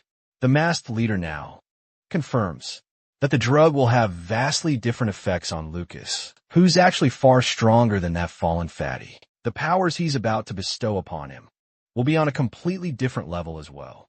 Lucas is eagerly hoping to push Arthur to unleash the full extent of his strength. The masked warrior explains it's only natural for any human to deeply value their family and loved ones. The one person who comes to mind for this scheme is none other than Tesha Aerolith, the princess herself. She's the council president, an elf leading humanity. His followers are not pleased by this. He then paints a vivid picture for Lucas, instructing him to severely harm Tesha, to the point where Arthur has no other choice but to invoke his absolute full powers. A sinister plan that thrills this villain to his core. The scene abruptly ends there, and we finally see Elijah Knight after a long break. His eyes are visibly sore and deeply stressed. Arthur opens the door, only for Elijah to hug him dearly. Elijah pats his friend warmly, expressing that he's certainly not an easy man to kill, even comparing him to a persistent cockroach. Elijah and Arthur then share conversation. The director had already personally reassured him not to worry about Arthur's condition after the incident, but he just couldn't stop. Arthur learns that everyone is thankfully fine, but Tesha is apparently in the training room with her grandfather. Elijah recommends he go and check on everyone else. Arthur knows he should, but just like last time, he just doesn't want to answer any questions. In his current fragile state, he wants Elijah to convey a message in his stead, confirming he's in top shape after all. Arthur entrusts Elijah to tell his friends the same. They share a fist bump, a clear symbol of their bond. And just like that, Arthur departs. The exhausted friend then flops onto the bed. Overwhelmed with stress, Arthur makes his way out. He knows both the director and Virion are busy. In sudden shock, Sylvie senses Tesha's urgent state, sensing her in grave danger. Arthur bolts through and bursts into the training room, only to find it choked with smoke. Virion needs Arthur's help, but something's happening with his ring. It's making his finger burn a bit. Arthur sees Tesha completely overwhelmed by her beast will, while her grandfather does his best to save her. It turns out Tesha's been like this ever since she returned from the dungeon. Her beast will is causing serious problems with the assimilation process, rebelling against her own body. Virion has realized something was different with the Elderwood Guardian they faced even after the assimilation process. It's not safe. It's mutated quite a bit, causing problems. Arthur now worries that his actions might have risked Tesha's life. His ring glows and reacts when suddenly a vine attacks Arthur with a sharp slash. The attack was clearly aimed to kill him, but luckily he dodged with only a slight graze. The vines go completely out of control. As Arthur dodges each attack the best he can, they become monstrous, erupting from the ground, entrapping Virion, isolating him from Arthur. The old man wonders if Arthur's holding up all right. Arthur's okay, but he started to feel like Tesha's seriously furious with him. The vines concentrate into thick, spiky drills, this time attempting to crush Arthur. He dodges each of them, while signaling Sylvie to protect Virion. In the meantime, their goal is to ensure Tesha's safety, no matter what happens in this moment. He wonders if cutting down the vines won't be an issue. To his complete surprise, the sphere he got from the elixir shop reacts on its own, reaching inside the vine cage. It glows a beam of yellow before freeing Tesha from their grasp. Her body suspends as the sphere is absorbed into her belly. Her hair blossoms a vibrant light green, signaling the completion of the assimilation process. Arthur gently lays her body down on the ground. Meanwhile, Virion is completely bewildered by what just happened. But one thing's for sure, the kid saved her life. Tesha awakens, confused as to why she's on the floor. As her vision clears, everything snaps back into focus, and she immediately spots both of her dearest loved ones. She rushes over, eager to embrace Arthur. The poor old man is utterly left in the dust, because he was totally expecting a hug too. Tesha is overjoyed that her beloved is still alive, and Arthur returns her smile, happy just the same. Meanwhile, Virion is getting third-wheeled to hell and back all on his own. Later, she's placed in the infirmary to recover. The orb's mystery continues to nag at Arthur, yet it still helped her calm down somehow. For now, the healers report on Tesha's condition, sharing good news. Everything's returning to normal. However, one thing truly troubles them deeply. It's all about her core stage. For some bizarre reason, they couldn't measure her core. Virion takes it upon himself and decides to check personally. What he discovers is utterly shocking, leaving him completely speechless. Tesha has evolved beyond all expectations. Her core is now nearing the silver stage. Both of them exit her room, stunned, all while contemplating how in the world she broke through 3 stages, all at once. For now, they want her to rest. On a completely different note, Arthur has recently developed an interest in lances, and he's eager to learn more about them. Questions like, just how strong are they? For instance, being a white core mage. To visualize the immense strength of a silver core mage, it takes at least 20 yellow core mages just to contend with one silver core mage, and then there's an exponential power difference between silver and white core mages. Virion himself is at a mid-silver level, but it would take at least 10 silver mages like him to even contend with one white core mage. Arthur, of course, teases the old man for being weak, but it's not that he's weak at all.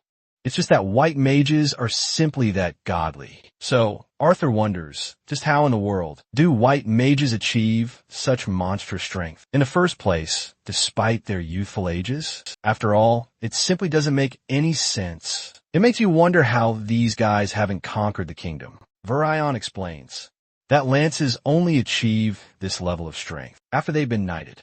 And this information truly perplexes Arthur. He learns their strength actually comes from the royal families. The information he's about to tell the boy is extremely confidential, so he urges him not to speak of it to anyone. He then asks the boy if he believes in gods.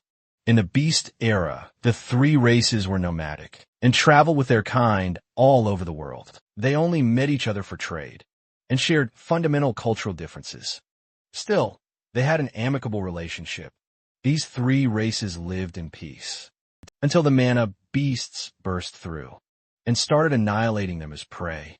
The 3 races eventually shrank in numbers until one day a deity descended from the sky. This deity gifted all 3 races the necessary tools to defeat the mana beasts and escape the terrifying era. The deity appeared before 3 people who became the founding fathers of the royal families, the Glader, Grace Under, and Araleth. The royal families were bestowed with 6 artifacts to be shared among the 3 once they became kings. The 3 kings weren't supposed to use these artifacts on their own. Instead, they bestowed them upon their most powerful subjects via a knighting ceremony.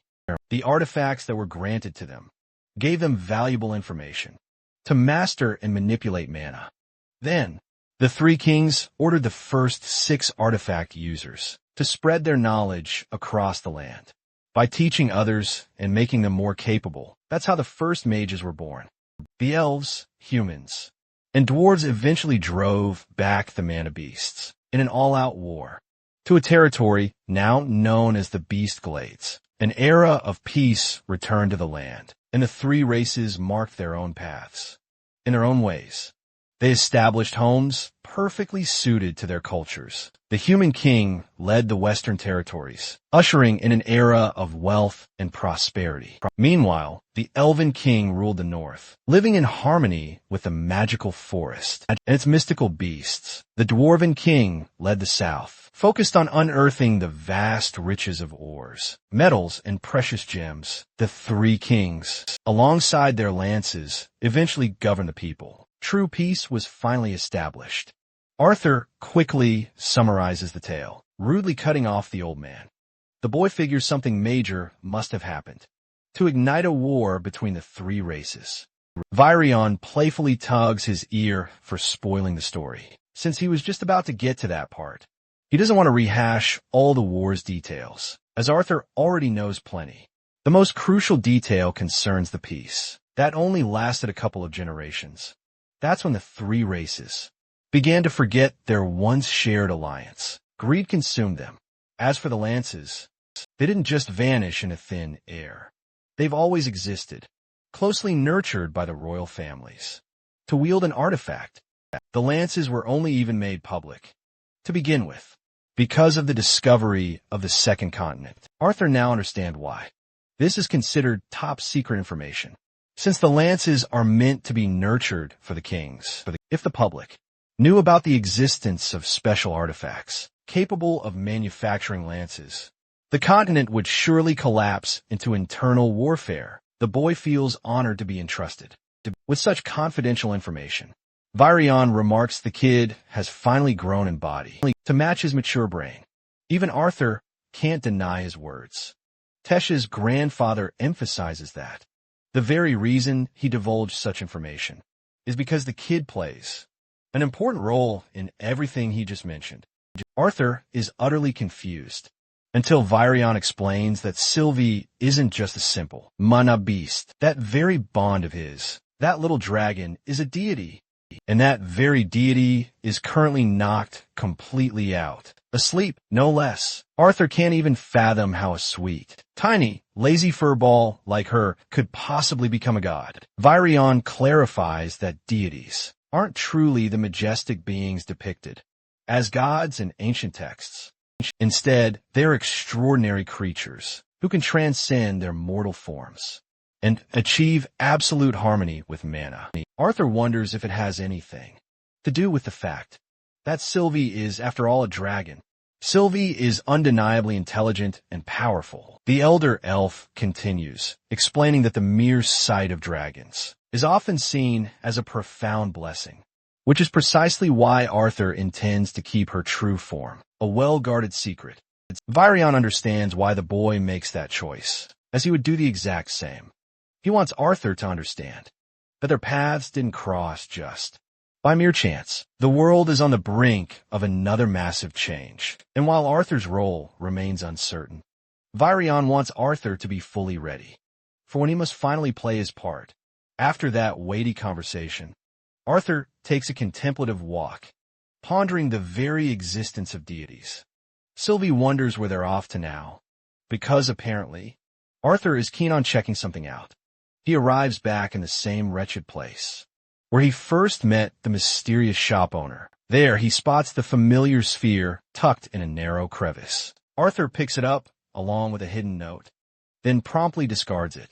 The very next day, Arthur's enjoying some precious family time with his loved ones. However, he's unusually lost in thought, so Alice gently wonders if he's all right. Arthur forces a bright smile and compliments his mother's absolutely delicious food, which he'd sorely missed for a long while.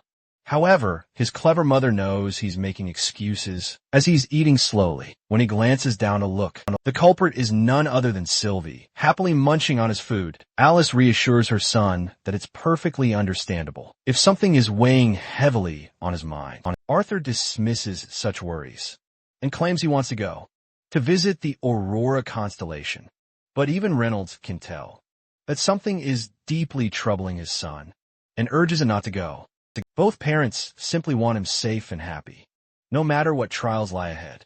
Ellie, ever the adorable sister, asks her brother to bring back some presents, since she absolutely loathes their father's gifts. Poor Reynolds. Arthur cracks a small smile, truly grateful that his family is so incredibly understanding. He finally bids them farewell, ready to embark on his next destination, with a mysterious note in hand. The message is at last revealed to us. The sender wants to tell Arthur the full story and requests that he pay a visit at the teleportation gate. From here, we transition into one of King Gray's darkest memories. One of his subjects spoke of the vital importance of killing a woman to showcase the king's devotion and determination for his people. They all wanted him to kill her, so no one would ever mess with their country again. That was all he heard: kill, kill, and kill. The boy snaps right back to his senses, with Sylvie's calls echoing his name.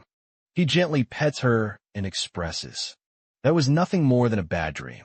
Arthur wonders why that specific memory popped up. All of a sudden, he pulls out the note again and recalls his recent interactions over the past few days. He's almost certain that this note is from the enigmatic shop owner. He definitely overheard their previous conversation and likely wants to tell Arthur an important detail that the elf elder might have missed. At the same time, Arthur considers that Virion wouldn't just leave out something so critical. He wonders how a mere shop owner could know more about this crucial matter than Virion himself. The carriage transports him to the gate, where he finds a guard requesting verification. The elf explains that the portal leads to the kingdom of Elenwar, so our boy needs verification to pass through. This is a truly surprising turn of events, especially since Arthur doesn't yet understand why he's even headed to Elenwar. Of all places, he then reveals the royal seal of the Elenwar family, making even the seasoned guard shudder.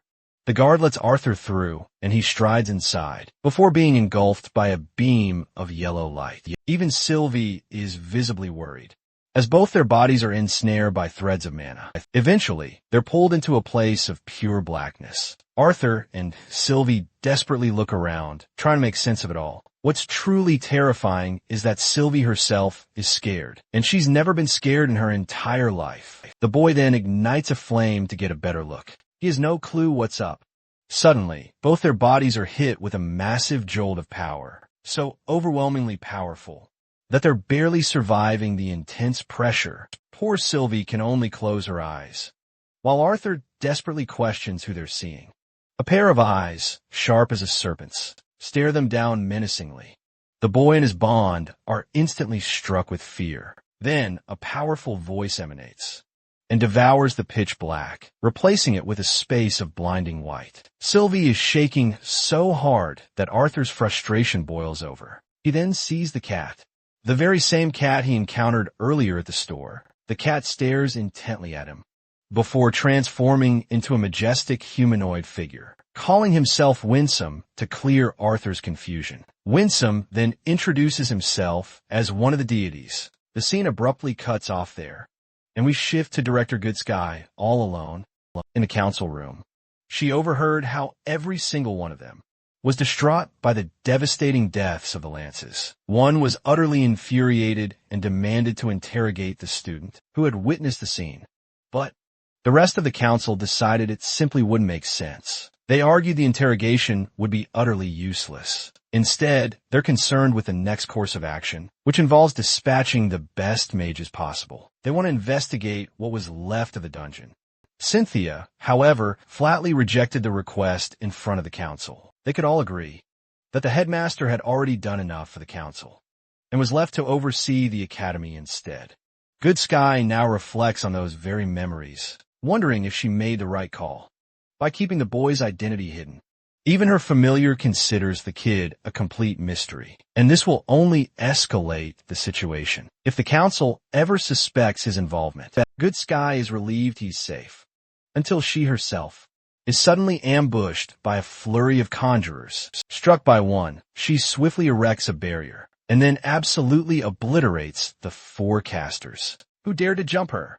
She leaves the rest of the fight to her loyal bond, as the creature transforms and devours them whole, while she interrogates one of the remaining assailants. Goodsky mercilessly presses this guy, but he steadfastly refuses to reveal a single shred of information. He claims she's made a critical error by simply assuming that the continent will endure for decades to come. In reality, spies infiltrate every dark corner of the continent, and it's only a matter of years before Dicathan erupts into all-out war. Before this bastard can reveal the name of his group, Goodsky intentionally silences him for good, likely because she already knows the truth. Avier also had to share grim fun by devouring the human meat of his targets. Her wound is fine, but Goodsky simply can't rest. Knowing how suspiciously easy this battle felt, she resolves to target the coast next, hoping her grim suspicions aren't mistaken. And then, oh my god, the mother of all plot twists, We see a sinister curse mark engraved on her very back, which means this woman has been with the bad guys all along. Before we jump back to Arthur's deity experience, he's overwhelmed by a sudden flush of memories before the winsome deity's presence. It changes into a human's appearance to better facilitate their conversation. Deities are beings even more impossibly strong than even the most powerful white core mages. Arthur can barely fathom its very existence in his presence and tries to stand firm before their critical talk begins. He immediately wants to confirm why they're headed to the Elf Kingdom, and if it concerns Tesha in any way. Winsome simply claims that he merely wanted to help him transition. With a lift of his palm, he opens a gate. He reveals both Virion and Tesha, safe and sound as ever. The princess is now in much better shape, all thanks to the elixir pearl he'd given her, right before her core completely shattered. The second pearl is for the boy to hold on to. Arthur is utterly stunned by this revelation. Tesha's core was actually on the verge of shattering, but that's precisely why Winsome brought the boy here. He begins to explain, initially regarding the child as a citizen of Dicathan, but it's now widely known that a second continent exists in this world, beyond just Dicathan. Alakria, too, has been governed by these deities, who reside in the fabled land of Ephiotis. The inferior beings call them deities, while they themselves prefer to be called Asuras. They're actually the very same deities who were responsible for bestowing upon the three races powerful magical artifacts to fight off the mana beasts. Winsome explains he knows of these artifacts, thanks to Virion, but the true reality of the Asuras is far, far beyond the comprehension of any person. In all of Dicathan, the Asuras themselves were also governed by a noblesse, a guiding principle of some kind. They weren't supposed to interfere with the three lesser races, or the continent itself, only intervening when a delicate balance of peace was threatened. However, that sacred rule eventually broke when the land of Ephiotis was violently divided into three distinct factions, each composed of different clans and races. The ruling clan within each faction had their own selfish priorities in mind, but they remained steadfast and never raised their powers against the so-called inferior races. That is, until Agrona seized control as leader of the Vritra clan. That particular deity brazenly broke their doctrine in order to further advance his own clan. Arthur is slowly but surely digesting this new information. Turns out, he's actually already encountered several individuals from that very same clan. But the Vritra clan is notorious, even among the Asuras themselves. They're essentially scientists and ruthless researchers, constantly striving for advancements in mana manipulation. When their leader, Agrona, finally surged into power, this clan's power skyrocketed, making huge leaps in strength. The deities later discovered that this clan's members had been cruelly experimenting on lesser races, manipulating them to enhance their own power. Arthur is absolutely disgusted to hear this, but now he's confused, questioning his own part in it all. Winsome declares that it has nothing directly to do with the child, but Arthur needs to be aware of the facts, especially due to his connection to the deities. He then uses his powers to force Sylvie's transformation, making her reveal her true, majestic form. The deities have been searching for Sylvie for many long years, and just as they finally discovered her, they witnessed a boy cradling a small deity in his arms. Winsome explains that Arthur is bonded with his master's own daughter. Sylvia is, single-handedly, the most powerful creature known in all three continents of this world. She is just that powerful. It's to the point where both Sylvia and Arthur are utterly stumped. The elder elf's words were undeniably true. Dragons are, in fact, true deities, and both Sylvia and Sylvie are among the most powerful creatures to ever exist. Deities usually manifest in three distinct forms, but when it comes to Sylvie, she prefers to maintain her tiny, adorable form to preserve her immense energy. Interestingly, Asuras prefer to keep their humanoid states for the preservation of their mana.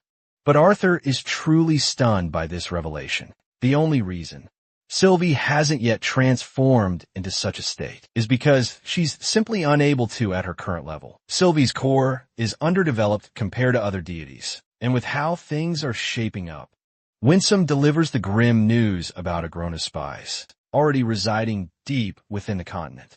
War is imminent. It's coming very soon. And while the deities of Aethus would absolutely hate to admit it, it's true that Arthur's role will undoubtedly shift the very tides of this war. If he agrees to become an ally to the deities, then they won't separate him from his bond with Sylvie. But that only means one chilling thing. He's being threatened, right here, right now. He'll lose his bond if he refuses. Arthur explains that the war threatens to harm his loved ones, leaving him no choice but to act, regardless of his personal wishes. However, he immediately realizes the gods are attempting to manipulate him as a pawn. Winsome is impressed by the boy's maturity for his age. It turns out the deities want to take both Sylvie and Arthur to the continent of Aethus for training, a revelation that utterly shocks him. The truth is, Sylvie's power is something even the deities would do anything to obtain, and it lies dormant within Arthur's body. The land of Aphrodite is the only place where he will eventually be able to control these powers and become even stronger alongside his bond. If he does that, he'll gain a fighting chance against Alacria's mages and saving the continent itself. Let's skip ahead to the disciplinary committee. Kathleen notes it's only been a couple of days since Claire and Curtis returned from the field trip, and yet they've already been dealing with so much regarding all that's happening on campus.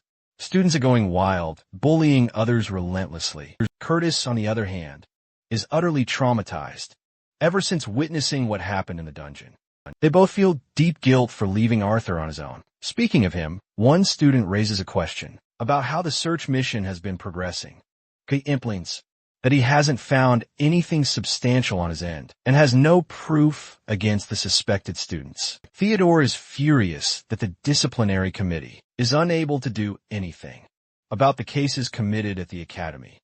Claire takes a deep breath and understands that only the director can truly resolve this. The school's progress is taking a drastic dive, and it's all being blamed on one particular student's involvement. The room goes silent when Kathleen roars in anger, passionately defending Arthur's prowess as a professor and his capabilities as a student. Everyone understands this, yet all the blame is pointed right at him. Regardless, Claire feels utterly helpless, while Kathleen is absolutely infuriated, because if Arthur were in her shoes, he'd know exactly how to handle this. Her brother, Curtis, speaks up, saying no matter what, they really can't talk about him when he's not here. Kathleen strongly believes he will return. Theodore is about to say something to her when Elijah makes a sudden, surprising appearance as Arthur's friend. He wants to tell them about Arthur's situation, when suddenly, an earthquake violently shakes the whole building down. The disciplinary committee quickly rushes to get everyone outside. Kathleen reflects on how equality has always been an important virtue, one her mother always prioritized. She always advised her to treat everyone equally, even if they came from a humble background. After all, one's status truly didn't matter. Each person was special in their own unique way. Her mother was a shining example of a truly good person who deeply cared for others. She was the one who fought the hardest to use the academy as a monument of alliance for the three races. Its hall was supposed to represent a symbol of peace and unity, and now it's engulfed in flames right before their eyes. The entire place is burning down as Elja and the other mages do their best to cast barriers and quench the raging flames. Professor Glory uses her bond to get the injured students to the nearest hospital. The water mages are targeting the flames from each end until finally the flames are fanned out and only broken remains are left behind. Kathleen roars Charles before Theodore comes up to catch the bastard from behind. He uses gravity magic to pin him down before involving him in an immediate investigation. Interestingly, Charles is playing the innocent, as if he's been wrongly convicted. One teacher comes rushing to his aid, arguing that It's not the right time to harass other students. Glory notices something peculiar about this guy. Charles plays the victim, pretending he's done nothing wrong, even after narrowly surviving an explosion. Theodore, furious, pins him down for daring to claim innocence, given he's been caught multiple times with a radical group, always present at the scene of the crime. A teacher steps in to defend Charles and strongly opposes the disciplinary committee's decisions. Glory steps in as mediator, stopping both. She knows Theodore is frustrated, but they can't accuse a student without concrete evidence. The disciplinary committee's actions are scrutinized, and the other students are gossiping about the committee's potential abuse of power. Curtis grabs Kathleen and then stops Theodore as well. Their current objective is to save the students inside the building, not to target a scumbag. Theodore angrily releases his spell from Charles, then grabs his shirt and shoves him away. As they walk away, Kathleen notices a sinister smile on that bastard's face, confirming he's definitely the one behind scenes. On the flip side, Elijah is training intensely in the training room. He finds himself completely exhausted, trying to hone his precision and control over his elemental affinity. Even after reaching the light orange stage, he knows a lot of progress still needs to be made for him to grow. His gift isn't doing him any favors here either, and now he regrets keeping his weaknesses a secret from Arthur, who could have helped him if he were here. He could have stopped this entire incident on his own, without needing the committee at all. After the fire was put out, Elijah told everyone about Arthur's survival, greatly relieving them. They wanted to clear up this mess before his arrival, so he wouldn't have to worry about it himself. Then again, these guys don't even know half of his true abilities. Only Elijah does. Still, he thinks they genuinely care about him, despite him not revealing his powers.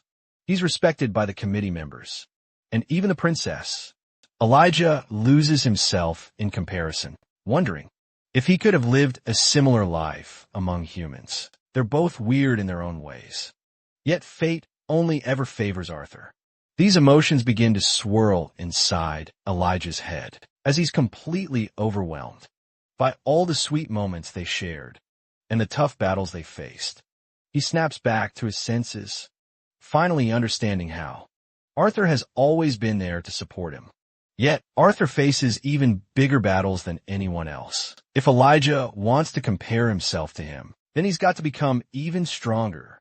At the teleportation site, a bunch of travelers are annoyed they have to do so much work. One of them spots Arthur and stops him immediately, claiming this guy isn't even an elf.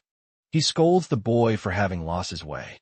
And right when the lady is talking about his importance in the kingdom, the man angrily swats her arm away.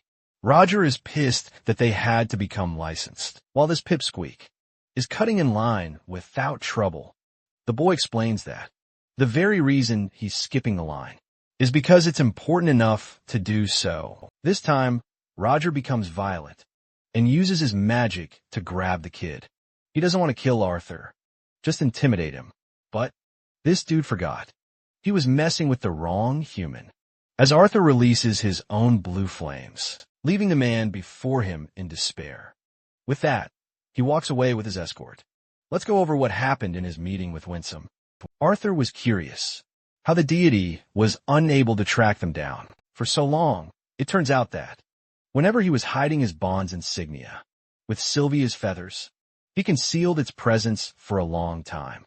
But now they've finally found him, and he's got no choice but to prepare himself to leave for the land of A. Theodos strides by, making his way.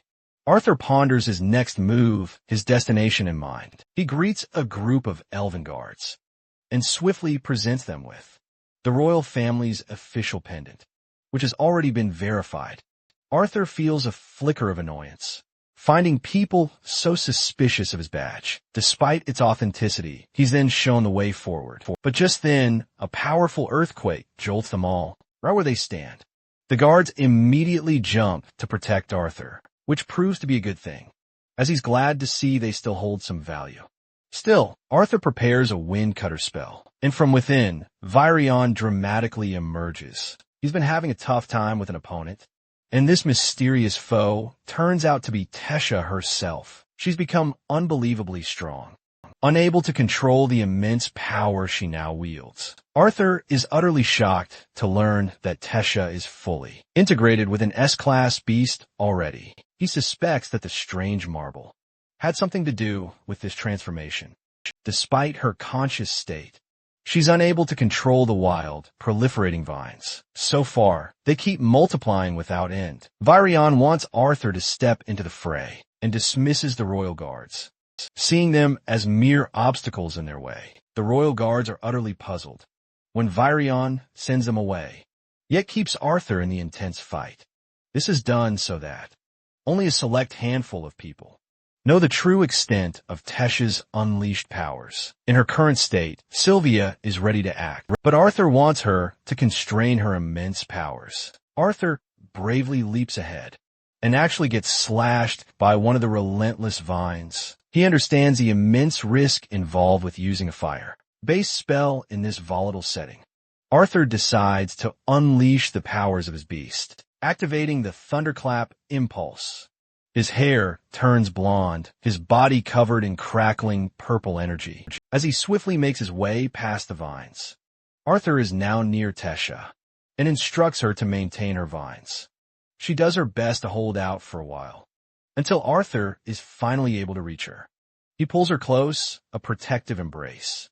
Then he unleashes his devastating ice magic to obliterate the remaining thorny vines. The boy has her safely secured now, and tenderly asks if Tesha's all right.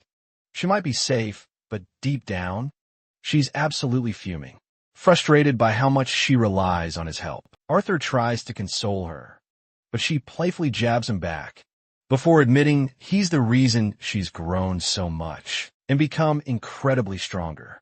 The boy smiles, touched, as they playfully bump fists. Winsome watches this interaction from afar and quietly realizes that one day, Arthur will have to pour his all into uncovering everything about Sylvie and the true origins of her family. As they're both still beaming at each other, Virion suddenly appears, breaking up their sweet moment. He's here to remind these two lovebirds that the cleanup crew has arrived to deal with the absolute mess they've created. Arthur and Tesha exchange a quick, meaningful glance before quickly looking away, flustered. The boy asks where they're heading next, and Virion is fine with going anywhere, as long as it isn't completely trashed, like the very spot they're standing on. Later, in the carriage, Tesha sleeps soundly, while Virion openly shares his deep-seated guilt over what's happening to her. He believed she could control the first phase, and that he was fully capable of handling it. Arthur, on the other hand, suspects that her integration process was far too rapid, causing her to skip the crucial training phase, which explains why she's so utterly out of control now. He can acutely sense how different Tesha's beast will as compared to his own. This power is still actively fighting her back, even after total integration. Arthur firmly tells the old geezer that Tesha needs to be far more careful. After all, she could jeopardize everyone's safety around her if this ever happens again. Hearing this, Grandpa absolutely bellows in response and justifies his actions by saying he only wanted his granddaughter to become powerful. Virion understands Tesha needs a mana seal until she can fully control her powers. At the same time, though, it's risky leaving her completely defenseless. So perhaps a protective artifact could be a game changer. Arthur agrees with this approach instead and vows to stay by Tesha's side until she's completely safe and sound. Speaking of which, Virion gets serious now and properly asks Arthur for his true opinion on Tesha. He wants to know if the young man harbors any intentions of seriously marrying her someday. To this, Arthur doesn't crack any jokes, but ponders deeply for a moment. Right when he's about to give his response, Virion talks down on Tesha's sour and spoiled personality. Arthur's a little overwhelmed because he thought elves were known to marry much later in their lives. The old geezer is ready to break this simple, traditional rule for the sake of greater progress. To make his words crystal clear, Virion straight up asks if Arthur takes a liking to Tesha. Arthur starts off with a clear yes, but then delves into ambiguity, claiming he has yet to experience what the words like or love truly mean. He wants to give it some time before settling on an answer. Until that time arrives, he wants to improve his abilities to their absolute best possible realm before he can even ask for her hand in marriage. Virion is impressed that the kid is approaching his life with such a clear direction. Teasing her as always, Sylvie jumps the gun and loudly confirms she was right about Papa being in love with Mama. Arthur's a little worried, but Virion assures him that Tesha is completely out cold. The really funny thing is she's actually awake, but she's slowly losing it in her mind. Hearing Arthur actually confess the truth of the matter, her face is sweating bullets, and her heart is beating like crazy. Even Arthur and Virion wonder if the girl is experiencing a nightmare. As she sleeps, Arthur's internal monologue begins. He confirms his feelings for Tesha, admitting he likes her. It's a different kind of affection than he feels for anyone else. Still, his top priority right now is keeping her safe, and a powerful artifact would be perfect for that task. He's also grateful that both his sister, Ellie, and his mother have others relying on them. Yet, that's still not enough protection. And his sister hasn't even awakened her powers yet. Even so, the young man is fretting over the impending war, the very one Winsome had warned him about. Suddenly, a brilliant idea sparks in his mind. He needs to get Ellie a powerful bond, one strong enough to protect his sister, should any danger ever arise.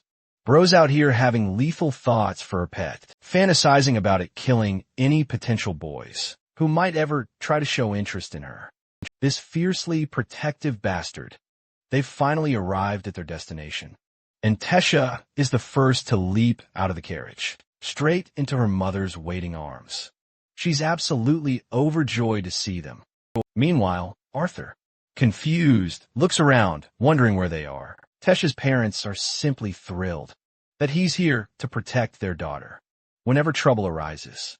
Also, they're dying to know what happened to the royal manor. But Virion struggles to explain that. It simply got blasted to smithereens. All thanks to Tesha. The poor girl confesses that it absolutely did happen, much to the shock of both her parents.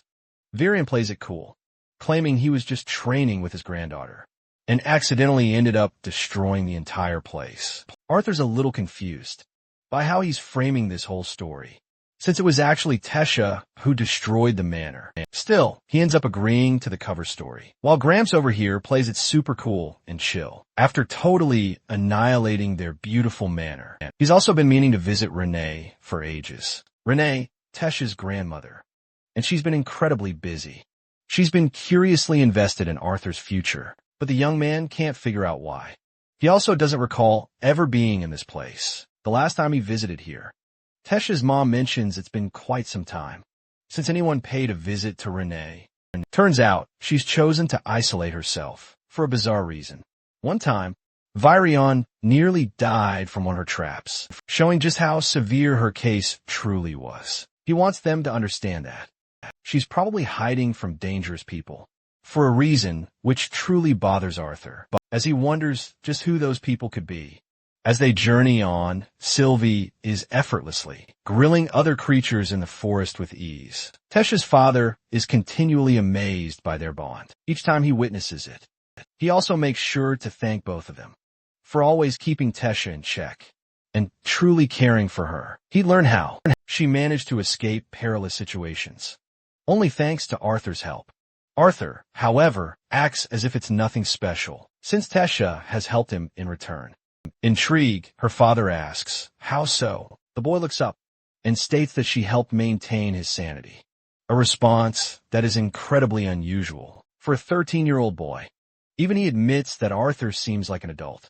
If anything, Arthur takes it as a compliment, but the leader of the elves stops him short and clarifies that it's not just a compliment. Rather, he explains that parents never wish for their children to grow up too soon and bear adult burdens. At this, Arthur internalizes how it's been nearly 3 decades since he lived his own youthful life.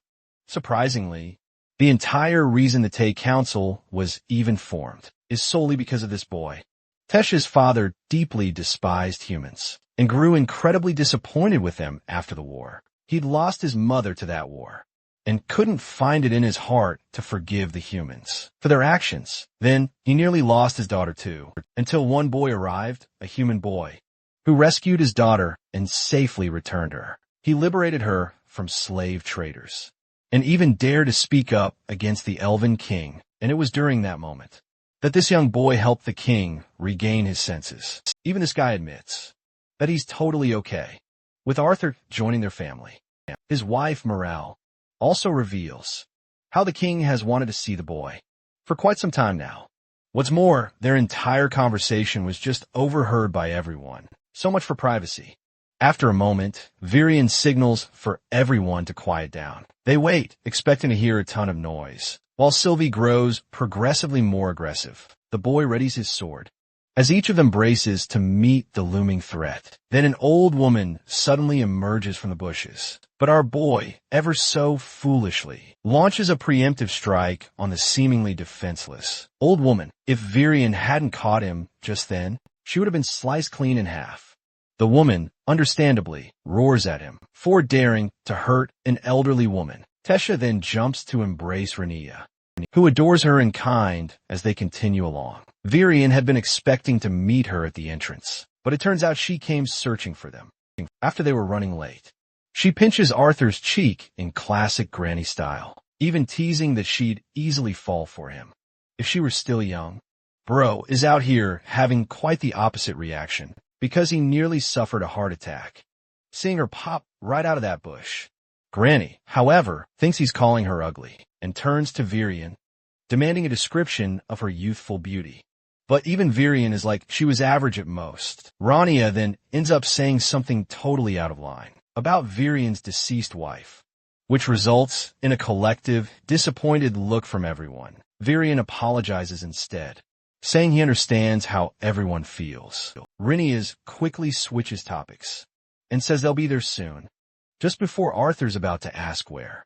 Morale stops him for some unknown reason.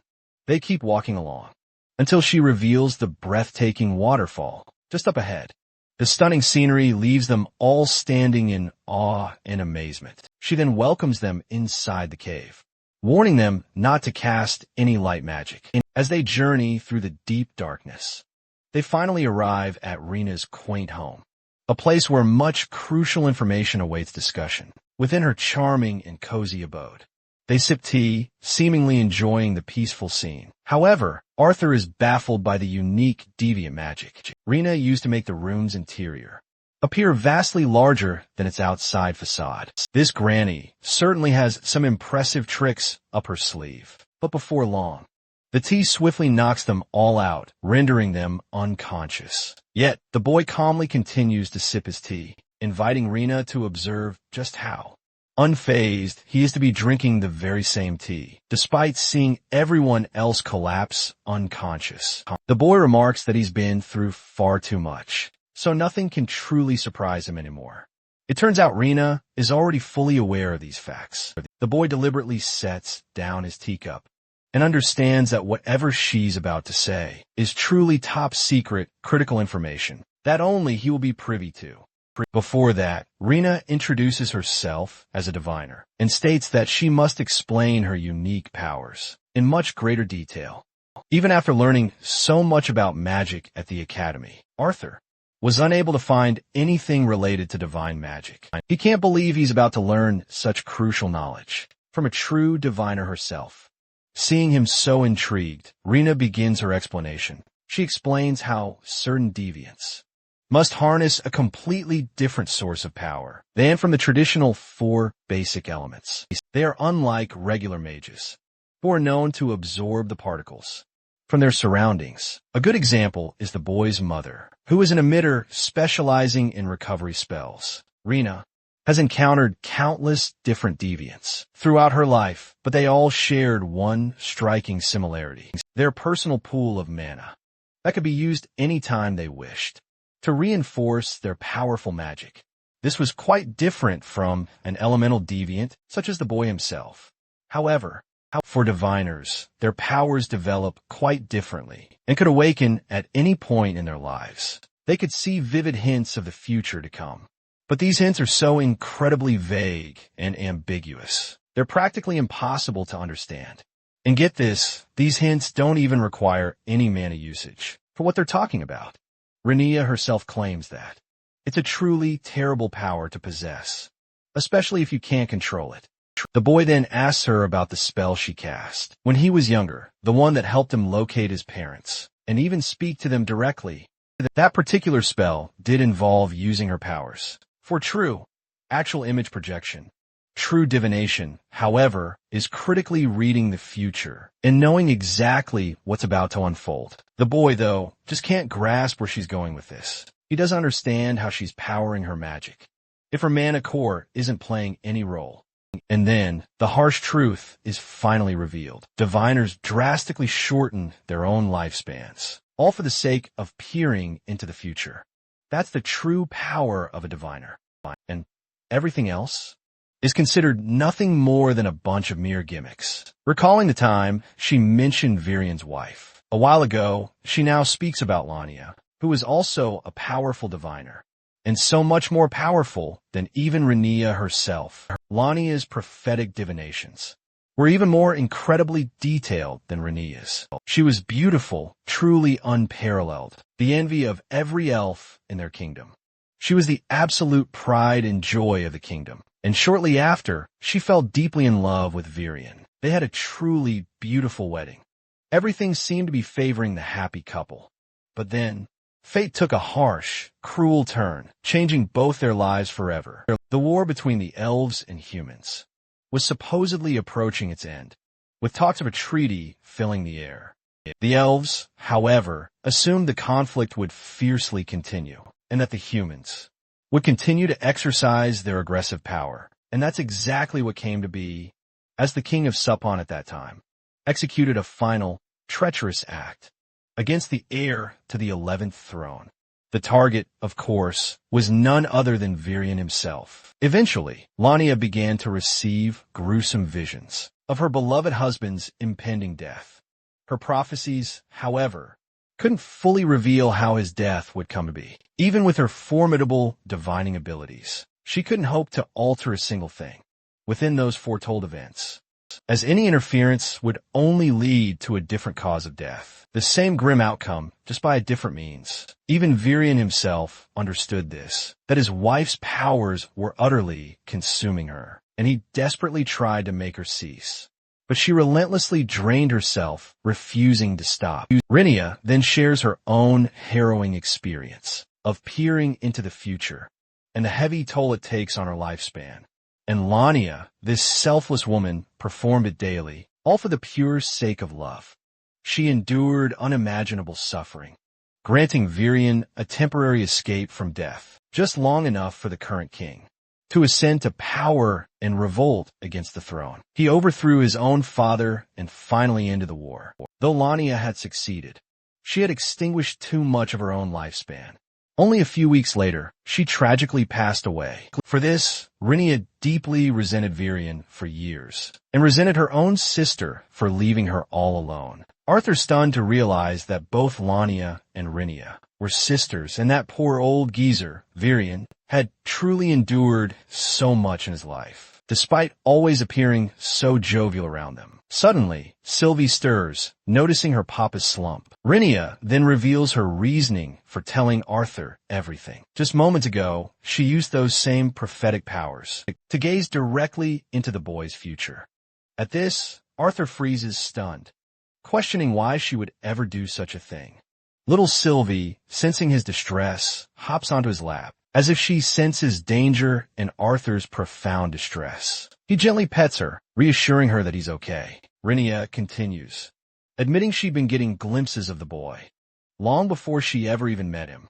This has never, ever happened to a diviner before, but regardless, the continent of Dicathan is entering a new era. Many profound things are rapidly changing, and everything will inevitably revolve around the boy. Arthur desperately wants to know why, but not even Rania herself fully grasps this, and she fears revealing too much could drastically alter the future. But then again, withholding the truth might prevent him from acting. Arthur stresses that she's willing to sacrifice her own life for these visions, so he truly wants to help her. A realization then hits him.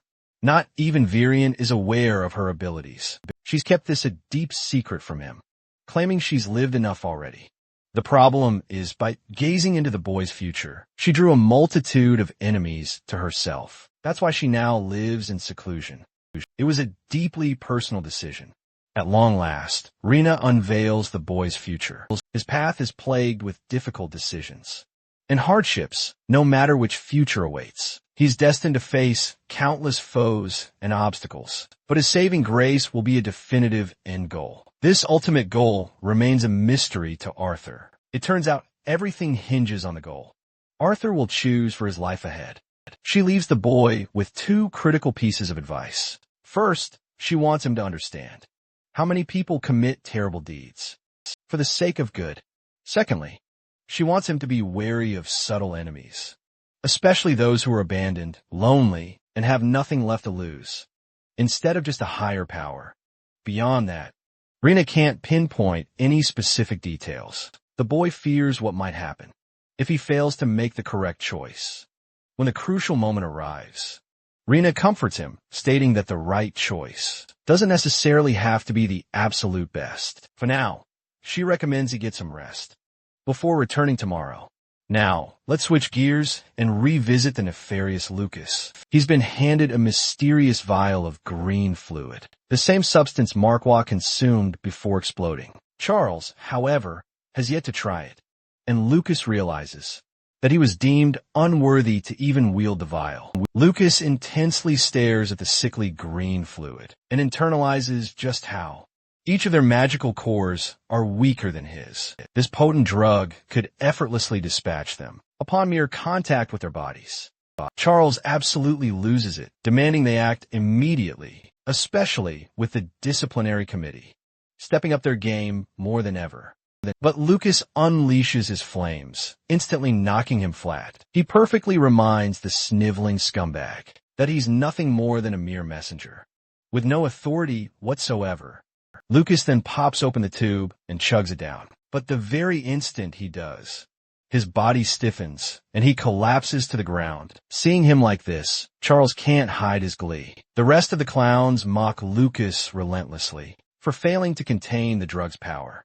Just like Manhwa, Charles gets all high and mighty himself, calling Lucas nothing more than a pathetic mutt. He is really pushing his luck here, deciding to stomp his foot right on Lucas's head. Lucas snatches him, sending a sharp, searing sting of electricity through Charles as he's sent flying. Charles's foot is severed, while Lucas's body overflows. With surges of uncontrollable, raw power, he's reminded of a past conversation with his brother, who scolded him for being pathetically weak and constantly relying on their family's name to save himself every single time.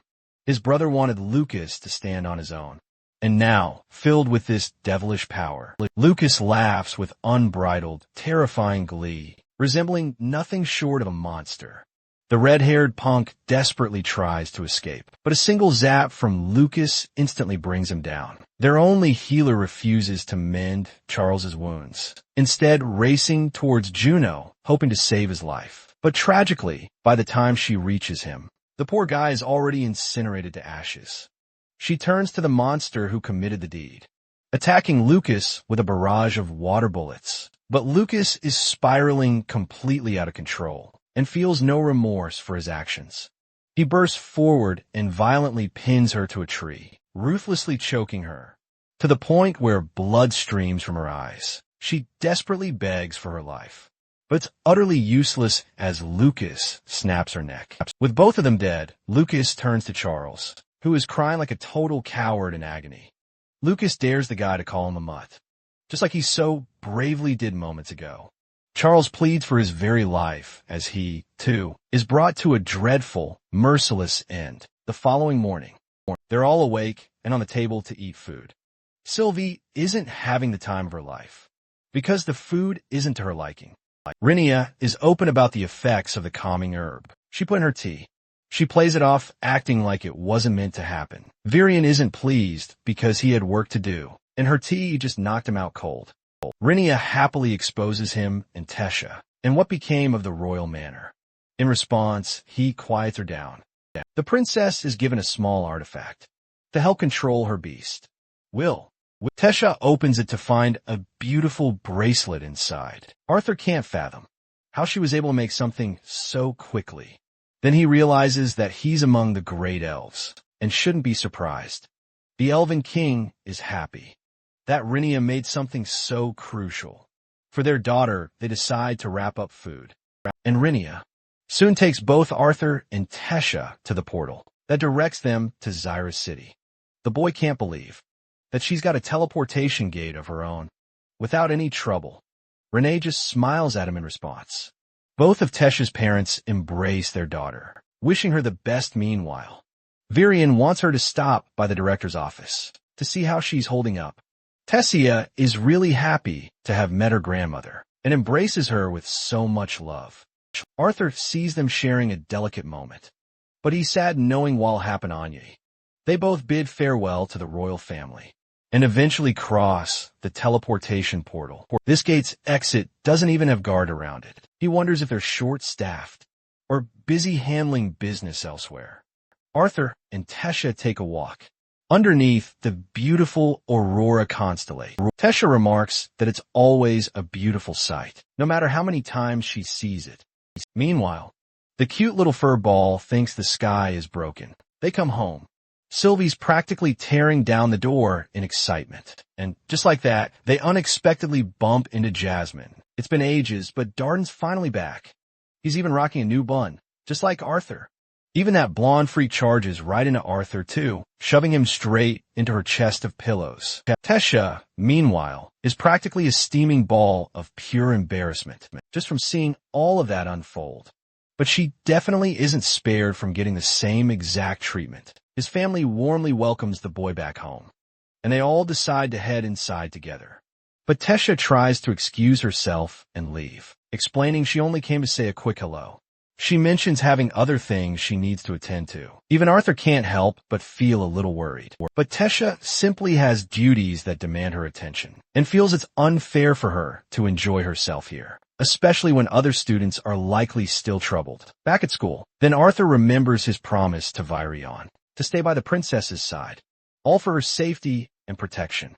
Arthur feels a pang of guilt having to leave her alone. Tesha reassures him, saying it'll all be fine, since it's only for one day. Alice then steps in and gently wraps her scarf around the little elf princess to keep her warm. She then bids them a fond farewell as Arthur watches her walk away.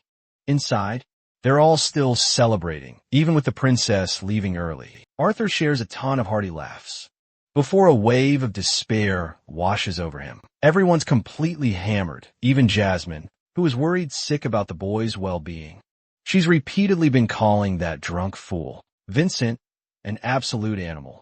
So Arthur figures it's best to catch some fresh air outside. He hears all sorts of crazy, wild stories, and shares how he consistently makes his mother worry. The black-haired elf acknowledges the boy's unique specialty and the grand role he's destined to fulfill, as long as he manages to stay grounded. Her words echo Renia's prophecy in his mind, that his ultimate end goal will craft the future itself. Arthur thinks Helen might be a bit tipsy too, and she agrees, admitting she's been worrying, especially since the discovery of the new continent. Helen decides it's best if she checks in on her teammates to see how they're holding up. Arthur thanks her for the company, and she recommends he get some rest too. As she leaves, the kid is left to wonder what or why he was thrust into this world, refusing to accept the harsh truth that he was sent here for a specific purpose. After all he's endured, he's learned to cherish the smiles of those he holds dearest. He cares not for deities, nor any monstrous threats that cross his path. He'll ensure he protects everyone he holds dear. That's the future he intends to forge. Meanwhile, the cult's leader has finally completed his sinister preparations and summons a swarm of monstrous beasts for their ultimate attack. Over with the disciplinary committee, Kai is diligently preparing an artifact. He doesn't want anyone else to contribute, even though they all know. The cultists will soon launch a brutal attack on the academy. Kai insists that any further training will only harm them in the long run. The musclehead girl sprints over carrying resistance bands for training. Before tripping and dramatically falling, Curtis snatches the bands and questions their purpose. They'll only drain their mana, which could prove disastrous during an attack. Claire, confident in Dora Dree's intentions, and with Theodore present as well, instructs Kai to cast the barrier.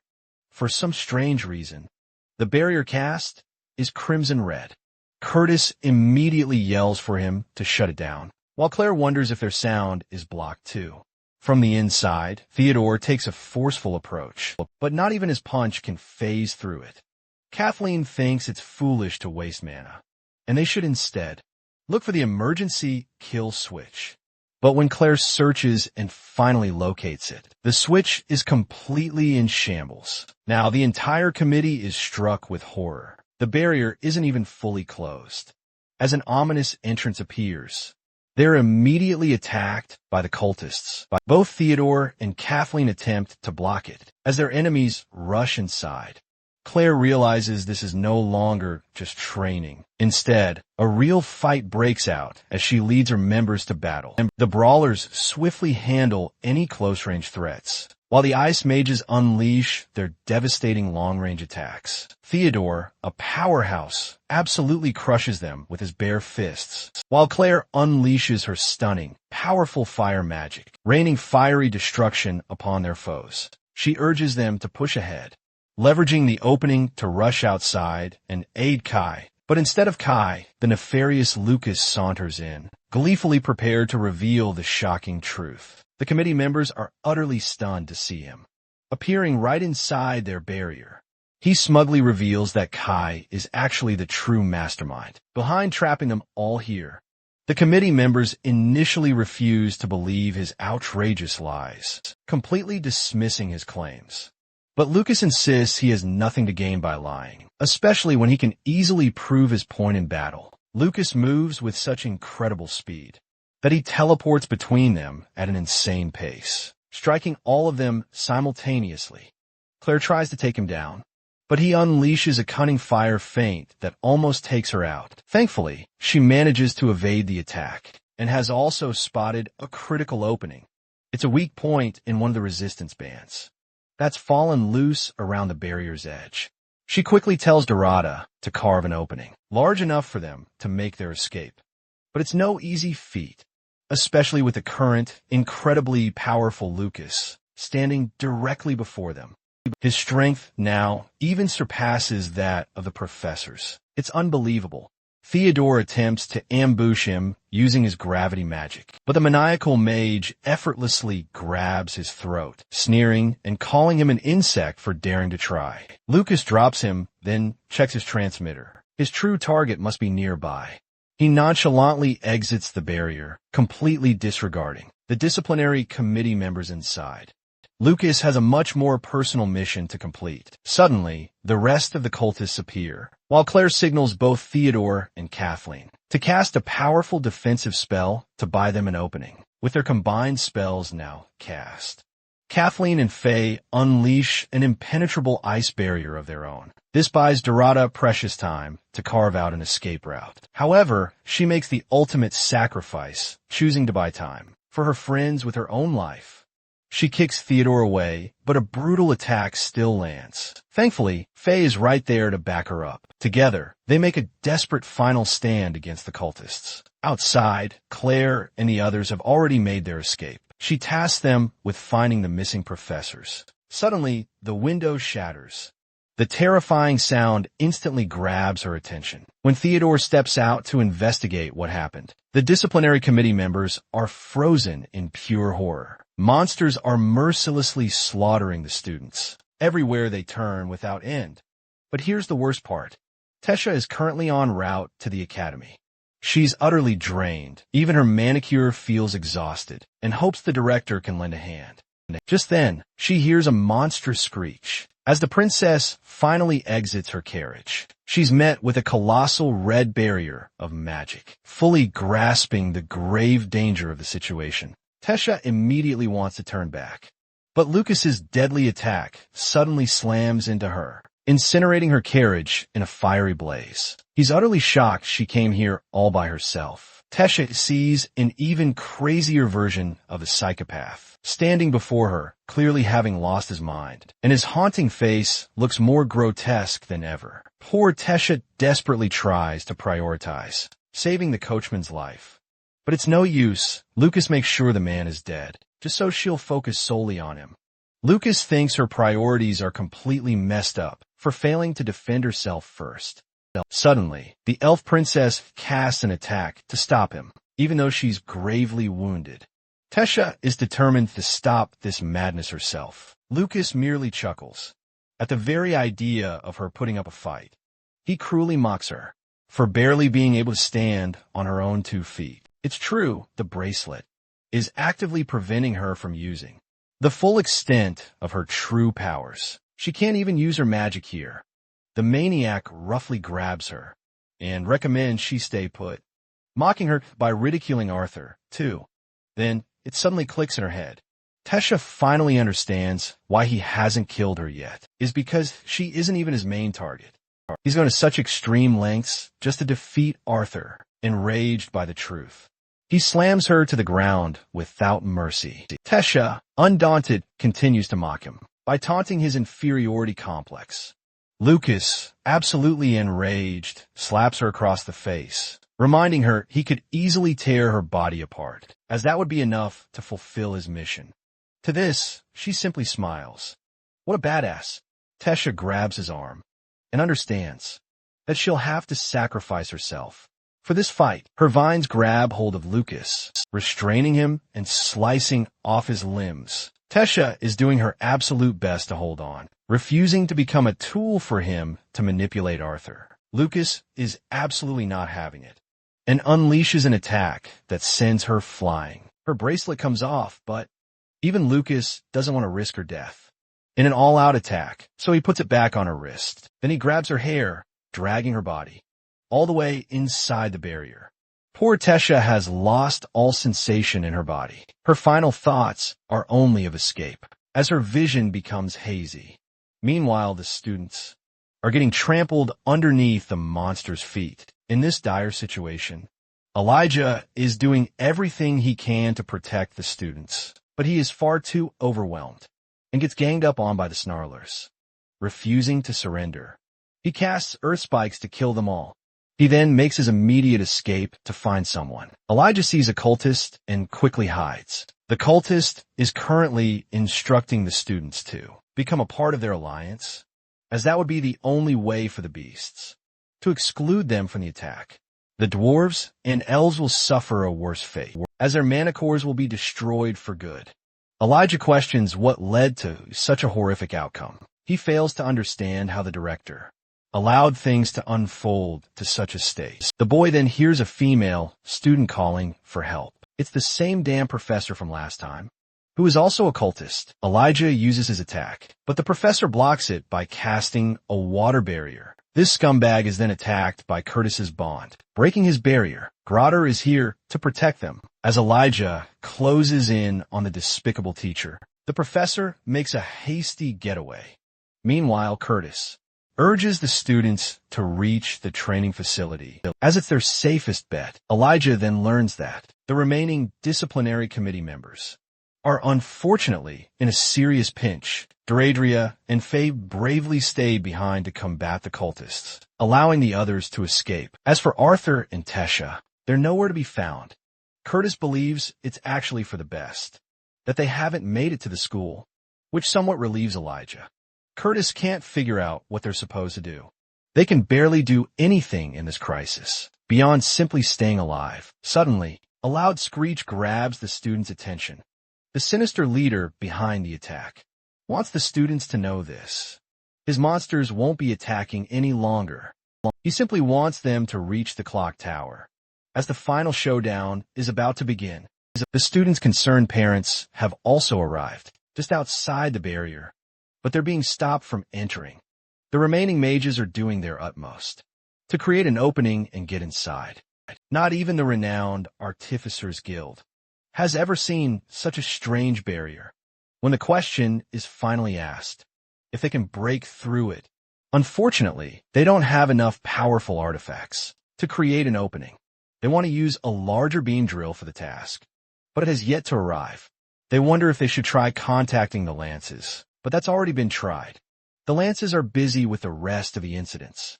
All across Blonde, someone suspects that this must be part of a coordinated attack, but he's quickly silenced, as his words could create serious trouble.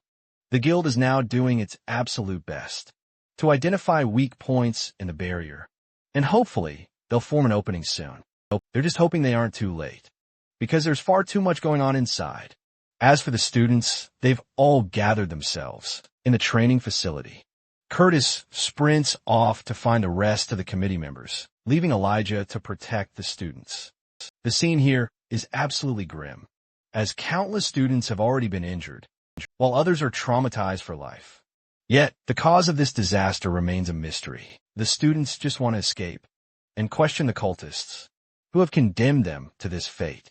The leader gleefully makes his grand debut before them, a gruesome, bloody bag in hand. The students attempt to unleash their attacks, but the barrier proves too strong. This situation draws out maniacal laughter from the mastermind who orchestrated this event. He's genuinely surprised these idiots have yet to grasp the gravity of their situation. Reaching for the bag, he brutally tosses a severed head into the open. Dronzer's mortifying and pitiful state elicits utter horror from the students. Elijah vomits in shock and utter disgust, refusing to believe this nightmare is real. Theodore is absolutely enraged, as he desperately tries to shatter the barrier, but it's all in vain. Dronzer is dead, and they can do nothing, burning with such intense emotion. He challenges the leader to fight him in a one-on-one battle. The leader cackles as he removes his mask, introducing himself as the mighty Dronzer. Theo truly wants to fight him, so this psychopath seizes his hand and violently pulls him inside the barrier. Theo regains his footing using gravity magic and goes absolutely berserk, determined to kill this guy. Dronzer simply waits for him to strike. Theo's first attack sends powerful ripples across the ground, igniting a spark of optimism in the students, who believe in his strength. But in the end, it's Theo who suffers brutal injuries. Dronzer then plants his foot on Theo's head, mocking him, asking if he's all talk. Without hesitation, Dronzer unleashes incineration magic and literally incinerates Theodore's body until he's burnt black. He then turns to the students in glee and sadistically assures them that Theodore is still alive and kicking. Dronzer invites them all to join the fun, to become the next casualty of this horrific event. The rest of the captives are then revealed, including a gravely injured Fae. Elijah's eyes then land in horror on the dragged body of Council President Tesha, who is completely unconscious. The academy is engulfed in roaring flames, and death looms all around. Theodore's body lies charred, while Claire desperately tries to hold back Curtis with every ounce of her strength. She understands the immense frustration of the moment, but firmly prevents him from charging inside. Curtis is absolutely enraged, but Claire refuses to risk losing him as well. Yet Curtis simply cannot sit idly by and watch his friends die. To take control of the escalating situation, Kathleen sternly raises her hand to her brother, reminding him that they must find a solution and protect the students who are still here. But if he lets his emotions consume him, they'll all die. Curtis finally understands, and Claire is there to offer him much-needed comfort. Professor Glory and the others then bear witness to Fairith being held captive, while Lucas cruelly drags Tesha's body away. Elijah cannot comprehend how she got here, as it's truly the worst possible outcome imaginable. With everyone's attention now fully captivated, Dronzer decides to formally reintroduce himself. He brazenly presents himself as a messiah who claims to have come to save them from a distant land, a place utterly torturous to the weak. Those currently standing in opposition to him are considered the supposed elites of the continent. But from the twisted place he truly hails from, these so-called elites are nothing more than utter trash. And he makes sure to hammer that point home. That's why he's only preparing a select few of them, so that eventually when his master becomes the absolute ruler of the continent. They'll also share a place in his new kingdom. Deneve believes they should be parading with excitement about the immense strength they could obtain. He then calls forth Lucas, presenting him as one of his own, who then smugly reminds everyone that he's now surpassed the strength of the elf princess, and even that of the formidable committee members. Just seeing this smug bastard's face, Elijah is absolutely seething with rage. Lucas has betrayed them yet again. Lucas spots his face and decides to take things even further. He leans his hateful face close to Tesh's body, which pushes Elijah's rage to unimaginable levels. He is consumed by a singular, burning emotion, a relentless, primal desire to kill. The boy has no idea what's truly happening to him as he unleashes a flurry of metal spikes and shrouds himself in a pulsating cloak of purple energy. Even though Elijah is overwhelmed with fear, his body reacts completely on its own, cutting straight past the barrier and annihilating the monsters with those metal spikes. This version of him is undeniably sinister and dark, merciless and utterly cruel. It makes him question his very own identity. The cultists try to stop him, but Dronzer understands the true gravity of the situation. Suddenly, Elijah's body collapses on its own. He's destroying his physical body in a desperate, final-ditch effort to take down Lucas. The metal spike manages to pierce Lucas's shoulder, but that's exactly where he burns out, completely losing all consciousness.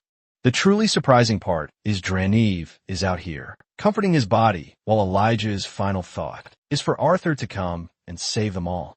Humility, loyalty, resolute determination, and courage, the four core tenets of the great family into which Claire was raised. These very qualities are what forged her into a skilled swordsman.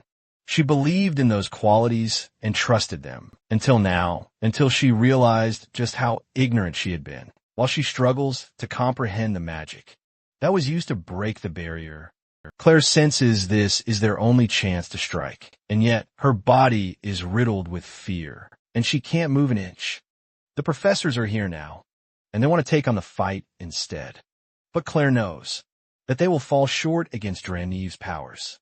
It's as if they are prepared to accept their own deaths. Claire's own committee is awaiting orders from her, questioning if they should support the professors. But she's here, on the verge of losing her sanity, desperately inquiring, why must she be the one to give such a daunting order? They stand ready to follow her command. But deep down, Claire secretly wishes the professors would fight instead. She doesn't want their lives to be senselessly sacrificed. She watches Drive retrieve Elijah's body, while Theodore is burned to a crisp, and Deirdre receives immediate treatment. Professor Glory turns to face her, smiling at Claire, reminding her of her core values. Channeling these inherent qualities, Claire conquers her fear and issues an order: fight for Xyrus City. Deneve approaches Lucas and explains he's returning due to an unexpected change in their plans. He's leaving, and he expects Lucas to follow suit right after he finishes off the professors and disposes of Tesh's body. Lucas tries to stop Dronzer, curious about what makes Elijah so special. Suddenly, an immense pressure overpowers him, forcing him to his knees. Dronzer isn't in the mood to answer any questions. He merely steps into the portal, expecting great things from his subordinate. The professors do their best to prevent this guy from escaping, but Lucas interrupts their attacks and unleashes his scorching flames against them. A professor summons a giant fiend of his own, devouring each of Lucas's summoned creatures. Then there's Professor Glory, who engages Lucas in a fierce, close combat fight with her twin blades. Unfortunately, she wasn't expecting a monster to attack her from her blind spot.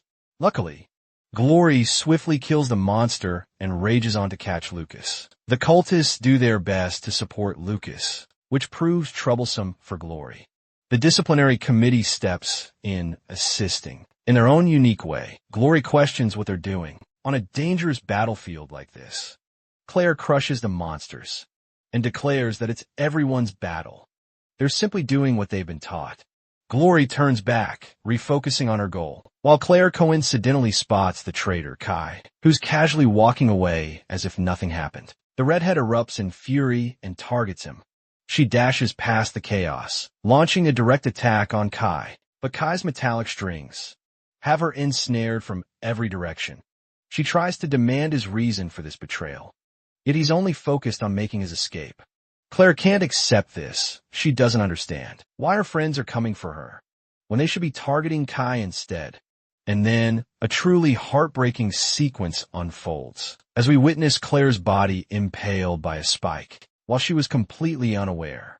It seems our heroes are in serious trouble, until one iconic dragon's roar seizes the attention of the entire battlefield. Lucas is stunned, while Claire and the others rejoice. Stepping into this intense battle is none other than a bloodthirsty Arthur and his dragon, now in her true form. The people gaze upon the horned creature, with eyes burning with an unparalleled fierceness. But even more than the dragon of incredible might, the child standing just beneath it was the true embodiment of terror. Each step he took displayed an otherworldly confidence. His body erupts in growing rage with each passing moment. Claire regrets being unable to spot the look of utter defeat on Lucas's face by the time the fight concludes. The teachers are all gravely injured as Lucas launches into his monologue. He boasts an infinite pool of mana to command and a body unlike any other. Jarniv's drug helped him transcend the realm of mortals, making the elites feel like mere bugs in comparison. But then, all of a sudden, he feels a strange, inexplicable discomfort. The maniacal mage wonders if Arthur's pet can help him achieve victory in this fight. A fight where not even the professors could defeat him. Arthur merely walks past him in a flash, coldly ignoring his very existence. As he moves to pick up Tesh's body, the rest of the cultists are utterly shocked, so frozen they can't even move. In the overwhelming presence of a true dragon, Lucas can't fathom being so blatantly ignored. Arthur checks on Tesh's condition and realizes she's been drugged to remain unconscious. He's simply relieved she's unharmed for now, all just to provoke him further. Lucas taunts him, claiming Tesha cried out for his help. His leader, that is, who forbade Lucas from laying a single finger on her. But Lucas simply couldn't stop himself. After all, his ultimate goal is to torture Arthur. After beating both Arthur and the princess to death, hearing his foul words, Sylvie roars in a furious rage. But even after all his provocative words, the boy continues to completely ignore him. This time, however, Lucas is done playing around and unleashes his flames, uttering words he absolutely should not have, until suddenly it happens. His body feels a crushing weight unlike any other, the very weight of a mad demon, one that's trying to claw at him from the inside. Lucas utterly fails to comprehend why his body is reacting in such a terrifying way, and why this presence is far more intimidating than even the professors from the most esteemed academy, even more than his own brother. A single word escapes Arthur's mouth. He calls out to Lucas and states how he declared him an insect a long time ago, utterly unworthy of attention. But Arthur was always prepared to squash this insect, should it ever even attempt to attack him. His chilling warning freezes Lucas in place, as he spots a multitude of shadowy arms looming over his body and trapping him there. Lucas refuses to accept this current reality. His powers should have exceeded Arthur's, and yet he's the one fearing Arthur. He can't comprehend the sheer number of lives that Arthur took to possess a bloodlust so potent. In a final, desperate-ditch effort, Lucas casts Hell's Rain, one of the most powerful attacks in his arsenal. He aims it right towards Arthur, and even Sylvie is clearly concerned. But our boy, he's completely done playing around.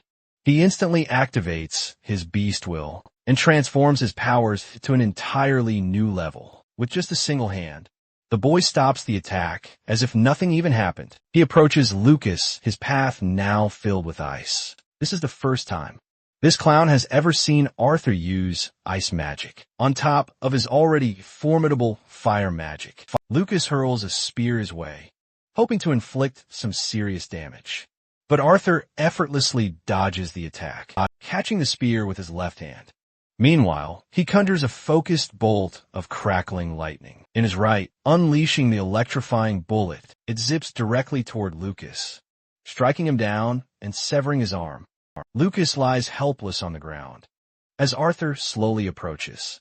He wails in excruciating pain and agony, utterly shocked that Arthur can wield lightning magic on top of all his other powers.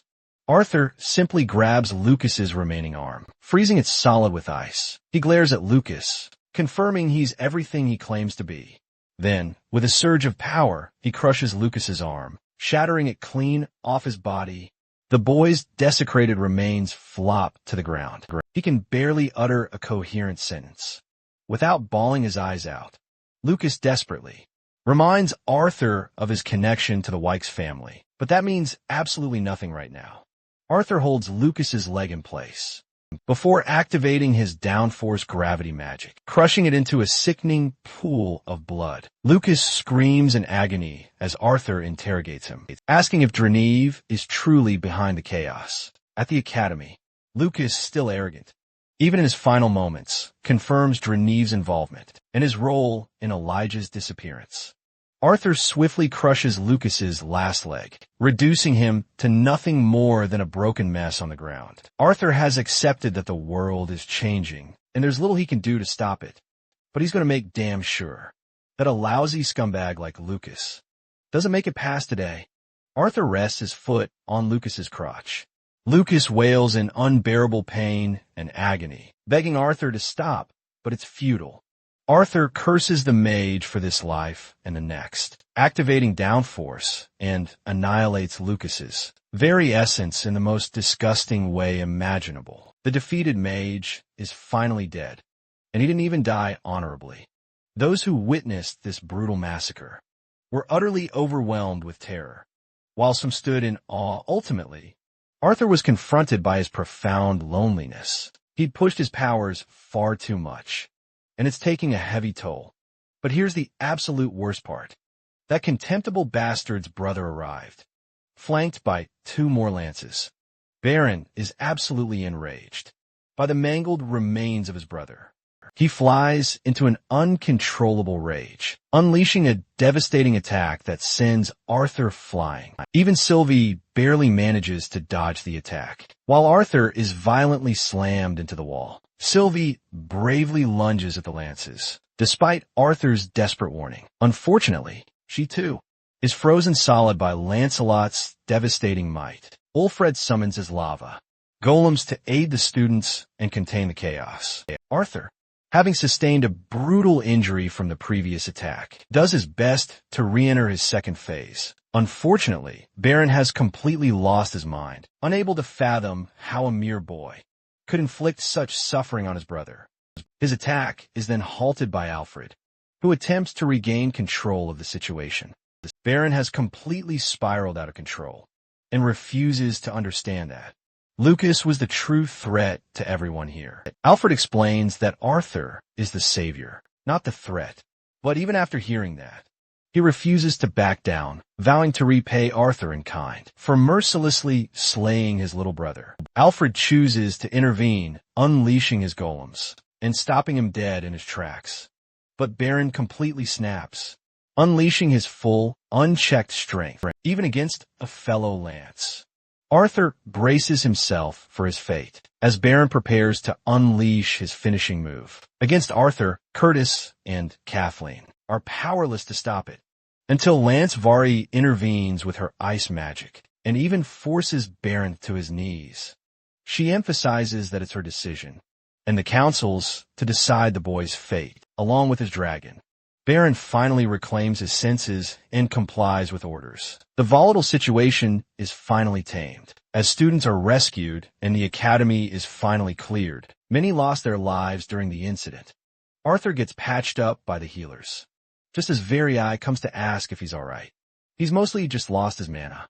Varii hands him handcuffs for the time being. She knows these cuffs won't be enough to stop him, so she takes an extra step, smashing an artifact right next to his chest. Arthur wants to follow their instructions, but hopes they can do the same for his bond. Vera is utterly surprised to find the boy has an entire dragon as his bond. She releases the spell, while Arthur orders Sylvie to return her fox state. Sylvie is furious about what they did, but even Arthur understands right now that they're totally outmatched by the lances. Sylvie accepts, transforming right back into her fox state. She runs to Arthur, worried about what might happen to them both. Arthur doesn't know either, but he believes they'll be okay. The boy and his bond are both chained together, following the lance's lead. They're being taken to the mage guild camp until they receive further orders. Here, many people are gossiping about the death of a noble from the Wykes family. They don't know the truth of the situation, but Arthur's brutal killing methods are being called into question. He's being judged for his class too. Even his family arrives at the scene, filled with worry. He asks Vera if he can have a moment with his family. She grants him permission, a decision that infuriates Baron the most. The older brother has listened to many testimonies of what went down, and his emotions are still overwhelming him. Arthur smiles before his family, separated by a barrier. He tells them it's just a misunderstanding, and that he'll be okay no matter what. He just wants them to take care of everything else. While he's away, Arthur emphasizes he's going to be okay. Now, the beloved son. Varys' ring glows with a yellow beam, which clearly means the council has already reached a decision.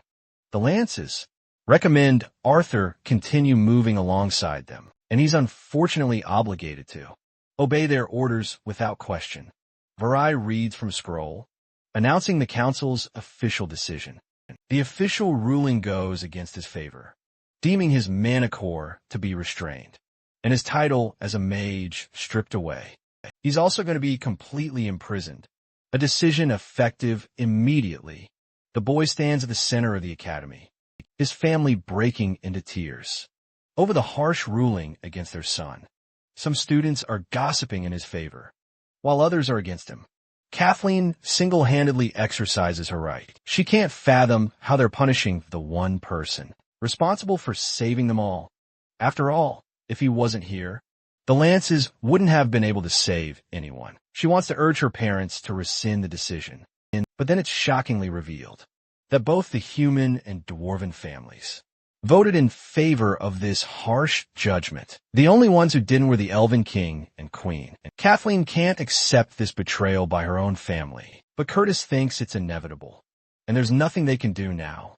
Arthur then realizes that there's nothing stopping the lances, especially if the decision is made by the higher-ups. What's even worse is that he's being treated as if he led the attack. In the first place, the boy requests Varys' attention and asks permission to speak to his family one final time before leaving.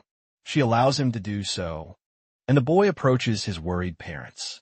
He smiles as always, masking his fear and emotions. Arthur confidently confirms that he'll help clear the misunderstanding.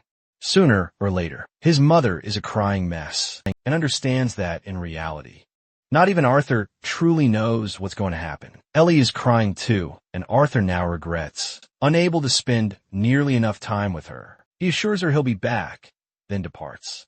His father is the last to speak, making a promise. Reynolds wants to remind the boy that, no matter what happens, his family will always continue to support him.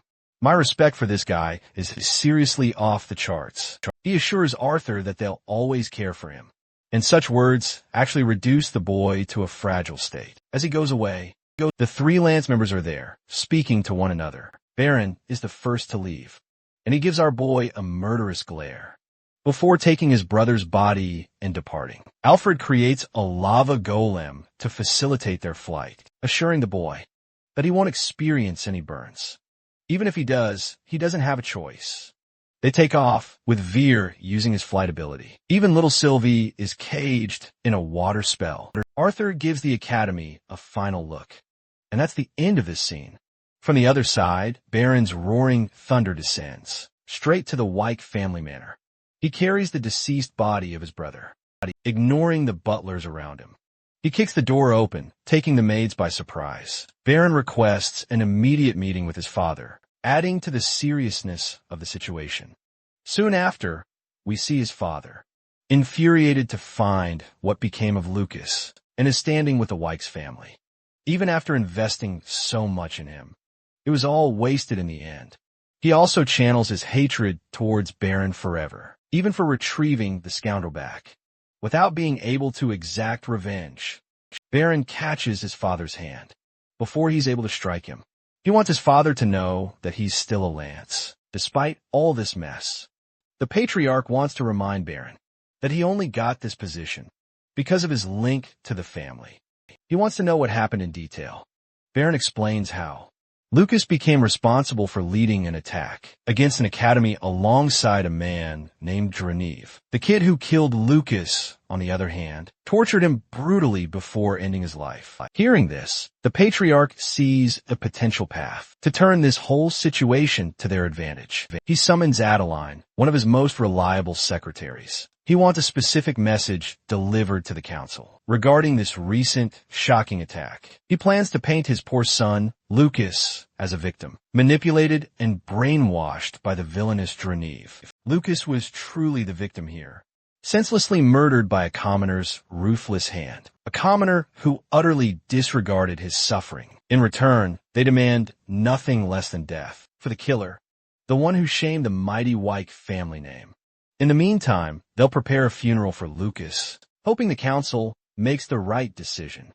Baron fully agrees with and supports this narrative. The secretary departs to deliver the urgent message, while the patriarch calmly resumes his own affairs. And as for Lucas's funeral, he couldn't care less about Lucas. He just wants Adeline to handle everything else. This man truly has no heart. We jump back to Arthur in the next scene, who's curious how much farther they'll have to go. He also doesn't think these handcuffs are even necessary, since he obviously can't fight two lances in a mid-air battle. But it's not him they're worried about. They're concerned about mana beasts running wild and attacking them completely out of nowhere. Now that would stir up serious trouble. Arthur is surprised that these lances are supposedly incapable of handling just a few mana beasts. In response, it's explained that while lances are incredibly powerful, they're still only human. The beast Glades holds a terrifying amount of mysteries, so anything could happen and catch them off guard. Alfred suddenly remembers he's speaking to a kid, but Arthur reminds him he's also a prisoner. He's just a chill guy who likes to chat. But he's stuck with the stoic Varai and Baron. Both of them are utterly cold during conversations. Alfred is practically dying to know how this boy became such a powerful mage at his incredibly young age. It's surprising to Arthur, since he didn't even fight in front of the lances. Apparently, Alfred learned a lot from Baron and the other students. Arthur is curious now, wondering what exactly he heard from them. He's headed to prison, no matter what. At long last, they've reached their destination. Veer carves a path forward for them. Their destination is none other than the official, floating castle of the council. Once they arrive, Alfred reclaims his golems and explains how the dwarves are infamous for tracking in dirt. Wherever they roam, he must collect it all, since he can't risk damaging the castle walls. Veer explains that magic is strictly forbidden within the castle's entrance. So, they take the manual route, climbing the stairs, until they reach a dazzling hall that momentarily blinds the boy. Once inside, Alfred advises Arthur not to engage with any of the lances.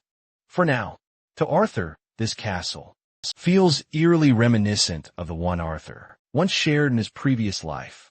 While undeniably beautiful, it feels empty, imbued with loneliness. Suddenly, the grand gates open wide, and the boy is presented before the council members, where the royal members of each family await them. Veer confirms aloud that she's brought Arthur Leywin before the council. As they requested, the boy offers his respect, but the dwarven king, ever prideful, believes the boy is disgracing them by refusing to take a knee. Arthur, not wanting to make a scene, so he quickly apologizes to them, before humbly claiming his uneducated self. The Glader family, in contrast, is far easier on him and requests Veer to uncuff Arthur, so the proceedings can properly begin. She complies. Both the Elven King and Queen wish to thank the boy for his services and for saving their daughter. However, the Graysunders are absolutely furious. As prominent leaders of the continent, they wish to exclusively highlight Arthur's crimes. for brutally mutilating a schoolmate before dealing the final killing blow. Further graphic descriptions of Lucas's brutal death are provided. Dawson is taking things way too far, as even the Dwarven King and the Elf King and Queen are clearly done with his words. They still need to remind him that he was ultimately responsible for saving the Zero Academy. But Dawson thinks it's just a convenient excuse, as it doesn't justify how Lucas was treated. He believes Arthur meticulously plotted this scheme to gain an advantage over his rival, whom he utterly despises. The Elven King points out that Arthur saved the Academy and the children of every race. That's why the Dwarven Queen only seeks to permanently strip the boy of his mage abilities. They deem him an untamable threat. They fear a future where he and his bond turn against all races. The Elven Queen thinks they're being incredibly judgmental in their reaction to this. She wants Priscilla's thoughts on the situation. She and her husband both agree that Arthur was the sole reason their children were protected. But when considering the subject, as rulers and leaders of the continent, they can't ignore the perspective of the Grey Sunders, who are thinking objectively. But this triggers the Elven King, who simply cannot accept the fact that they must go to such extreme lengths to cripple the boy and then kill his bond. Dacid roars back at the Elven King, who fights back fiercely, stating they can't throw baseless accusations here. Dacid takes it a step further, saying words he shouldn't. He points out the Elven family's weakness for losing their most trusted and powerful assets, the lances. Arthur tries to speak, but Dacid hammers down on him, reminding the boy of his place. One side is acting extremely irrationally, and Arthur, seeing that, finally speaks up, claiming his presence here is pointless if he isn't allowed to say a single word. He wants to offer his side of the story, or what truly followed the event. The obnoxious Dwarven Queen doesn't want to listen to his words at all, and orders Alfred to lock him up until further orders. The same goes for Sylvia, his pet. The Elven King strongly raises his voice, defending Arthur and even ensuring his only lance gets in on the scene. Aya is called out, but Dawson, ever the arrogant one, reminds the Elven King that he has nothing more than a single lance at his disposal. The tension finally settles. As he sits down, preventing Aya from taking action, Alfred quickly deploys his golems and swiftly escorts them out of the room. Back in the hall, Arthur confirms for himself that both the Dwarf King and Queen are fiercely against him. The gliders, however, remain extremely neutral. On the other hand, he's taken back to his cell, and he's relieved that Sylvie is exhausted and won't dwell on the chaotic mess. The boy wonders if he truly has no other choice but to rely on Aldwin and Mary. Meanwhile, Alfred, being the kind-hearted soul he is, promises to visit him often. Arthur seems to find his peace and solitude until he hears a familiar voice. The voice of director Good Sky herself, imprisoned in this giant cell. Good Sky had been held captive all this time. For the past few days, the news of the attack had been kept secret from her. So Arthur did his part in explaining everything that went down. He still couldn't comprehend why she was locked up by the council shortly after her meeting. Good Sky is happy to hear everything from the boy, but saddened that he got into so much trouble. She really wants to know more about what happened to Lucas. Arthur shares how he was also using the drug, but something was different. He retained some of his sanity. At least his actions were fully intentional. Apart from that, the boy was unable to see the face of the leader who launched the attack. Good Sky wanted to know about this person's appearance to confirm a few things. She knew this attack would come eventually, but she didn't expect it this soon. Their enemies are moving faster than anticipated. Hearing her words, Arthur is intrigued and wants to know more about this mysterious enemy. After a long silence, Arthur claims that he's starting to get a hint of the truth. Good Sky reveals that she's no longer even a director after being made a scapegoat by the council. It's the very reason she's trapped here. The council will likely pin the entire incident squarely on her shoulders. Unfortunately, Good Sky can't even speak the truth, because the harder she tries, the more the curse affects her personally.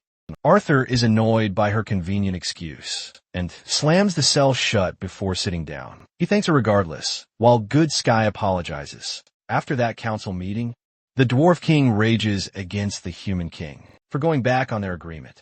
Blaine reminds Sid that he's sticking to the agreement, and the vote will be in their favor regardless. At the same time, he can't just spout senseless, baseless things at the boy, who's responsible for saving the academy. Sid argues that no generation will exist if humans and dwarves don't unite. He slams the table and confirms that the only hope for this continent is for them to give up Arthur and Sylvie. Blaine understands the stakes and wants to remind Sid that they'll be betraying their own people with their actions. Sid thinks it's justifiable. Since the continent will soon be headed for destruction anyway, they have to save what they can for now. Blaine thinks his words are nothing more than a sorry excuse, as they're still abandoning their people to save themselves. The Dwarf King is apparently happy to surrender, to gain new benefits from the other continent. As for their people, neither Blaine nor Sid know what will become of their kingdoms. Sid blames the elves for always trying to be right, instead of acting like true leaders. He wants them to envision the kind of technology that will arise in Daikathan. Once they accept, they'll be rich and powerful, with so much wealth to flaunt. Blaine is done with this bastard, stammering about how rich he'd like to be. His reason for pursuing this mysterious enemy is driven solely by his family. Dawson, however, is in it purely for the riches, without a single thought for the impending consequences. Blaine, a slave to his emotions, prioritizes his children's safety above the welfare of his kingdom. He's determined to prevail, to honor the sacrifices he made for the throne. Blaine hopes his ancestors will forgive him for his crimes. Sid leaves him be while the Human King gives no thought to the riches promised in their deal. His only goal in life was to become the strongest mage and make his ancestors proud. Yet, his talent bore no fruit, and despite receiving elixirs, he couldn't break through the red stage.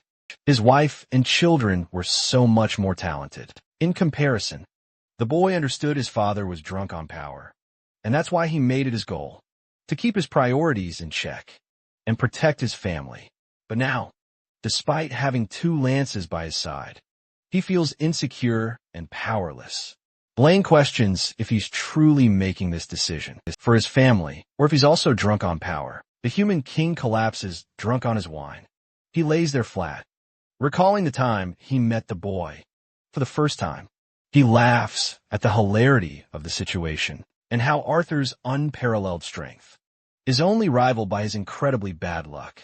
He feels truly sorry for the child, believing his sacrifice is necessary for the greater good of the continent. That's what Blaine keeps telling himself, believing that he's right.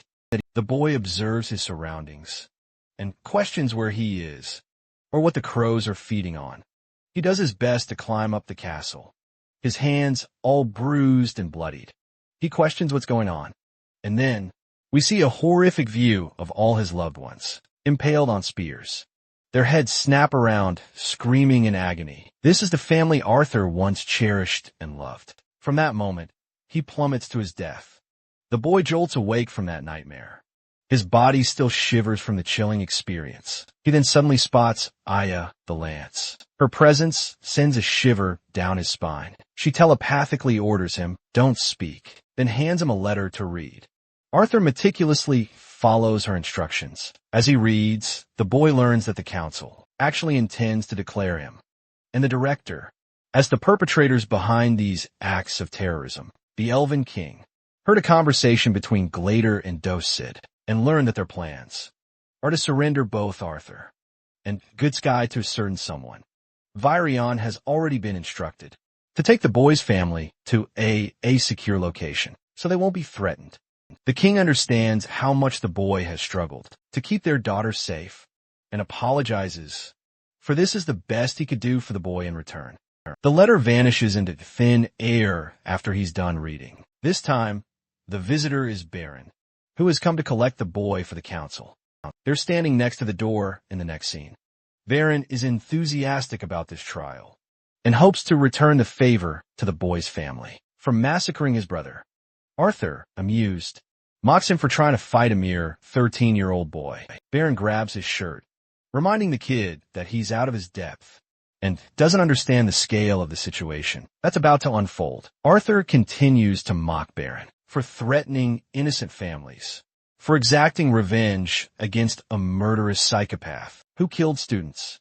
He also reminds this brain-dead fool that Alcoays willingly joined the bad guys and chose to kill the students, even going as far as to join the dark side. Hearing all of this, Baron has no choice but to shove him to the floor. The door opens. They deliver a bone-chilling sentence to Director Good Sky, condemning her to public execution. The boy overhears this horrific news. Witnessing Good Sky being escorted by royal guards, they exchange a poignant glance, and Arthur is devastated by her pitiful state. Next, the boy is brought before the council. They begin to declare his sentence, hypocritically citing the council's mercy and how Arthur's actions could have led straight to execution. However, they've ultimately decided that the boy's actions were for the greater good. That's why his harsh sentence will include his title being stripped and all his benefits revoked. Finally, he will be imprisoned until further notice. That last part immediately catches Arthur's attention as he requests clarification. Blaine explains that the families of the victims are being closely monitored. Right now, as soon as this tragedy escapes the public's mind, the boy will be freed from prison. So, it's more like temporary detention instead of an actual imprisonment sentence. But make no mistake, Arthur understands that these bastards aren't doing this out of kindness. Rather, their true goal is to deliver him alive to someone. That's why they're planting the thought of freeing him. The boy agrees to the perceived fairness and questions what will become of his bond. Queen Grace becomes extremely infuriated that he has the audacity to think about his bond. In times like these, the Elven King explains that losing one's right to be a mage also implies losing touch with their bond. As painful as that sounds, Arthur understands the situation. Dosid acts arrogantly, claiming his pet will be in good hands and well taken care of. Blaine orders his lances to return the boy to his cell and keep him chained after this meeting. From this meeting, Arthur confirms for himself that the Grey Sunders are only in it for themselves, by allying with the Vricher clan anyway. Baron takes the kid back to his cell. He's shoved inside, and the door slams shut. Come to think of it, Arthur finds this place surprisingly peaceful if you just ignore the whole imprisonment thing. At least it's better than his previous cell, that stark white room from before. It turns out Winsome is already here, and Arthur had been anticipating his arrival for quite some time. Meanwhile, the scoundrels of the Dwarf Kingdom are celebrating the monumental changes that will usher in a new era for the continent. Alongside their mysterious new ally, Glotera learns this mysterious ally is actually more terrifying than any mana-beast the Dwarf King has ever faced. It was a singular experience where he felt more fear than ever before. When that mysterious force made himself appear for the very first time, it felt no different than facing a true god, and that god chose them, despite not needing any of them to achieve their goals. These fools actually think they're happy for being the chosen ones. As for the human and elf kings, on the other hand, Dosid flaunts how he was once more powerful than both of them combined. It's only because of one incident that crippled him, but he has yet to tell Glotera about it. This dude acts like he's some hot shot, when he's merely an orange core at his level. They keep getting drunk on wine, while Dosid internalizes how his monocle became permanently damaged, all because a single peasant landed a proper strike. For cheating on his wife, I think this fat ass doesn't know what he's talking about. Dosid questions why the peasant got so upset when there were plenty of women to choose from. Not even torture or execution was enough for what happened to him. Glotera reminds her husband that their people admire him, but he's of the opinion they only obey him. It's only because of the lances that he's been able to maintain his throne, or risk being completely cast out. Glotera is just as much a psycho as her husband. She thinks it's completely justified to kill anyone who dares threaten their hold on the throne. After all, he wields immense power, controlling 2 lances, and now they'll gain even more power from their newest ally. These royal rulers are getting rather passionate when a loud bang interrupts them from the corner. A royal guard has been brutally slaughtered. A powerful old man, cloaked in all black, has arrived to make his introduction. Dronzer tries to act tough and angry against this intruder, but he's simply pure malice incarnate. He deems the Dwarf King and Queen an infestation that needs to be squashed, and that's exactly what was about to happen. Before Ulfred stepped in and saved them with his golems, this intruder has arrived with a clear mission: to retrieve the heads of the Grey Sunders. But Ulfred isn't ready to hand them over so easily. He is forced to manipulate the castle structure to erect his magma knights. Dronzer grows all cocky, believing these knights will be more than enough. The 5 knights jump the intruder, but all he has to do is lift his hand to annihilate each of them in a single devastating swing. Ulfred understands the seriousness of the situation and coats himself in hell armor, a badass reinforcement ability that makes him godlike. Dronzer is practically rooting for the intruder's death, as Ulfred puts everything into a single punch, hoping to deal some serious damage. But his attack doesn't even reach the intruder, as it's easily blocked by a shield. The man doesn't move an inch from his spot before sending Ulfred flying into the nearest wall. That fancy hell armor is ripped to shreds with a single contemptuous attack. The intruder actually admires Ulfred's powers for being of a lesser race and believes his strength may be useful for the future of Dicothan. But for now, they're simply unnecessary, as he appears right in front of him, a finger pointed to his head, as Ulfred is sent flying with immense pressure, sending him plummeting from the castle walls. Dronzer and his wife are utterly aghast at the unfolding chaos. The man calmly turns to face them, apologizing for their prolonged anticipation. But just then, the dwarf's second lance lunges, ready to strike. Wielding a powerful mace, her attack is effortlessly dodged, as the man calmly maneuvers, unfazed, as if utterly undisturbed. Mika declares herself the second lance, and apologizes for her belated arrival, promising to deal with the intruder herself, unleashing her formidable powers. Mika's mace lunges forth with a powerful swing. She wields incredible control over gravity manipulation, but it's utterly paltry compared to the deity before her. Mika can't fathom how this guy moves so effortlessly, despite his body being manipulated to weigh more than 4 tons. Mika refuses to yield to any limit and conjures an even larger mace to strike him down. In response, the man merely points a finger and once again annihilates her with a single attack. Despite her intense power, Dronzer realized she was utterly insignificant in comparison to her opponent's monstrous strength. The Vritra loyalists end up exposing themselves and their connection to Agrona and the Vritra clan, but Dronzer forces them to their knees. Knowing they stand no chance here, the intruder affirms to them that no such thing as a deity exists in this world, only Osiris. Dronzer's demeanor instantly shifts, like a peasant with nowhere left to run. This guy, however, is not to be trifled with. He believes Agrona made a grave mistake in choosing weaklings like Dronzer and his entire dwarven kingdom. The Dwarf King claims he hasn't even encountered Agrona and only surrendered under his immense threat. He desperately seeks forgiveness from this intruder. The intruder orders them to release their lances from their sacred oaths, an utterly insulting condition. But the old king is deadly serious. Dronzer was taught never to break such an oath, but he's willing to violate that sacred vow for the sake of his own life. He quickly releases both, begging for forgiveness. But here's the kicker. The intruder never even hinted at the idea of sparing their lives. He simply gave orders, and they followed without question.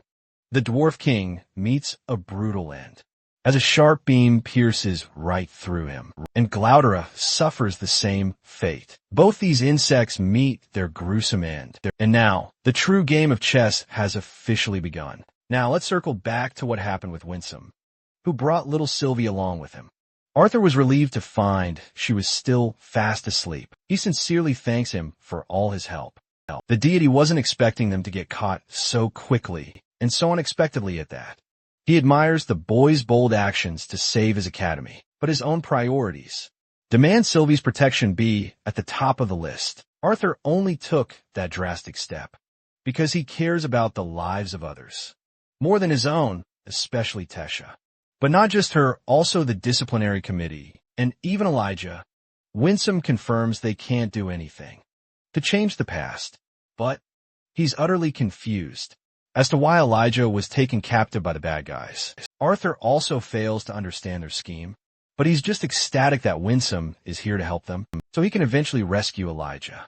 However, the deity strictly and shockingly reveals to Arthur that they've already taken Elijah to the second continent, Alacria. There's just no saving him anymore.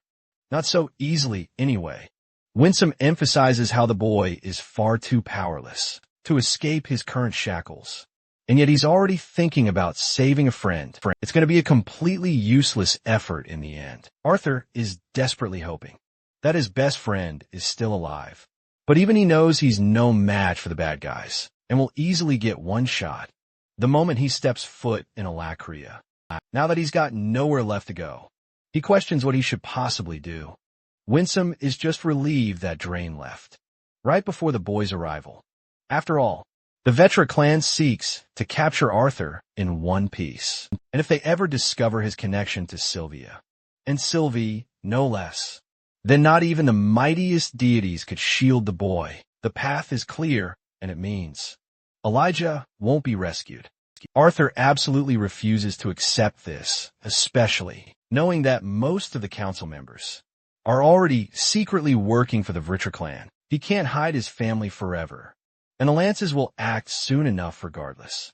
Hiding in the Beast Glades territory isn't an option, due to the rampant mana beasts.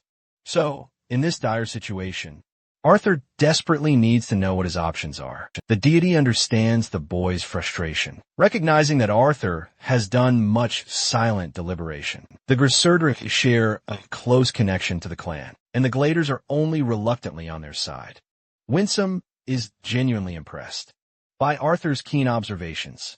Just as he was about to lay out their next plan of action, Baron suddenly cracks the door open, demanding to know Winsome's identity. He asks if Winsome and the other intruder share a connection.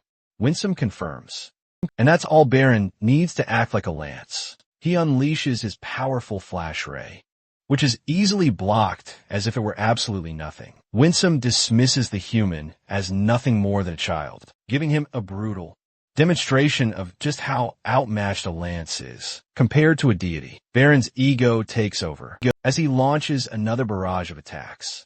But Winsome just plays around, merely tapping the electrical discs, as if they're completely harmless.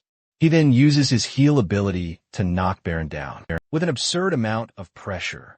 The lance is utterly powerless in this situation, so Vari takes it upon herself to step up and orders Baron to stop trying. He doesn't quite grasp what she's saying. Vari sharply notes that they are dealing with a deity, which means they absolutely cannot joke around, and she gives Winsome proper respect, before humbly requesting a meeting with the Human King. Here, all of the council members and Winsome's partner are present. Arthur spots the other guy, who introduces himself as Alder. He wants to make things abundantly clear. Both Winsome and Aldir were dispatched here to grant the three races a fighting chance at survival for the inevitable war to come. Thankfully, even Director Goodsky is still in one piece. The Elven King and the others are now absolutely certain that war is imminent, no matter what. Aldir made sure to eradicate the Grey Sunders and seize control of their lances. He also politely alludes to the alliance that was forged with the humans. Blaine speaks up, humbly accepting how the deities are far more powerful than the three races. But he wants to know, why aren't the Asuras acting to defeat the Vritra clan on their own? It's a valid question, but Aldir expresses that things are far more complicated than just that. The Vritra clan operates with three others beneath them. The evil Asuras have broken their law, and if they were to fight, the entire world would be flattened. The Asuras have formed a direct treaty, not to launch a direct attack or interfere with the affairs of lesser beings. But Arthur is immediately quick to point out the glaring contradiction. How could their current acts, to eliminate the Grey Sunders, not violate that very same treaty? Winsome explains that the Dicathan continent is soon going to face a population ready to fight the Vritra clan. But Arthur is absolutely pissed and mentions the Blackhorn, demons that were responsible for invading their nation for many years, causing utter havoc. He is fueled with raw anger, remembering how they brutally killed a lance. The Elven King stands up in confusion, questioning how this boy knows such information. Director Good Sky reveals a fragment in the palm of her hands, revealing exactly what he's talking about. Aldir now sees why Arthur is deemed such a complicated creature. But as it turns out, the spies sent to Dicathan aren't Asuras, but rather, these monsters were also lesser beings in the past. They've endured countless horrific experiments. Mariel fears these monsters are so incredibly powerful, they could effortlessly obliterate even the mightiest mages in Dicathan. Throughout Dicathan itself, their chances of victory are incredibly slim. Alder reveals the demons are Agrona's ultimate trump card, though not many in number. They're reserved for deployment only after their involvement is confirmed. Alder will serve as a general in the coming war, but even the Asuras themselves hope to protect and defend Dicathan as part of their own agenda. After the meeting, Arthur questions their destination, believing they should be involved in the war talks. Winsome clarifies that Alder will handle the discussions. For now, he's taking Arthur to his family, where he will bid them a temporary farewell.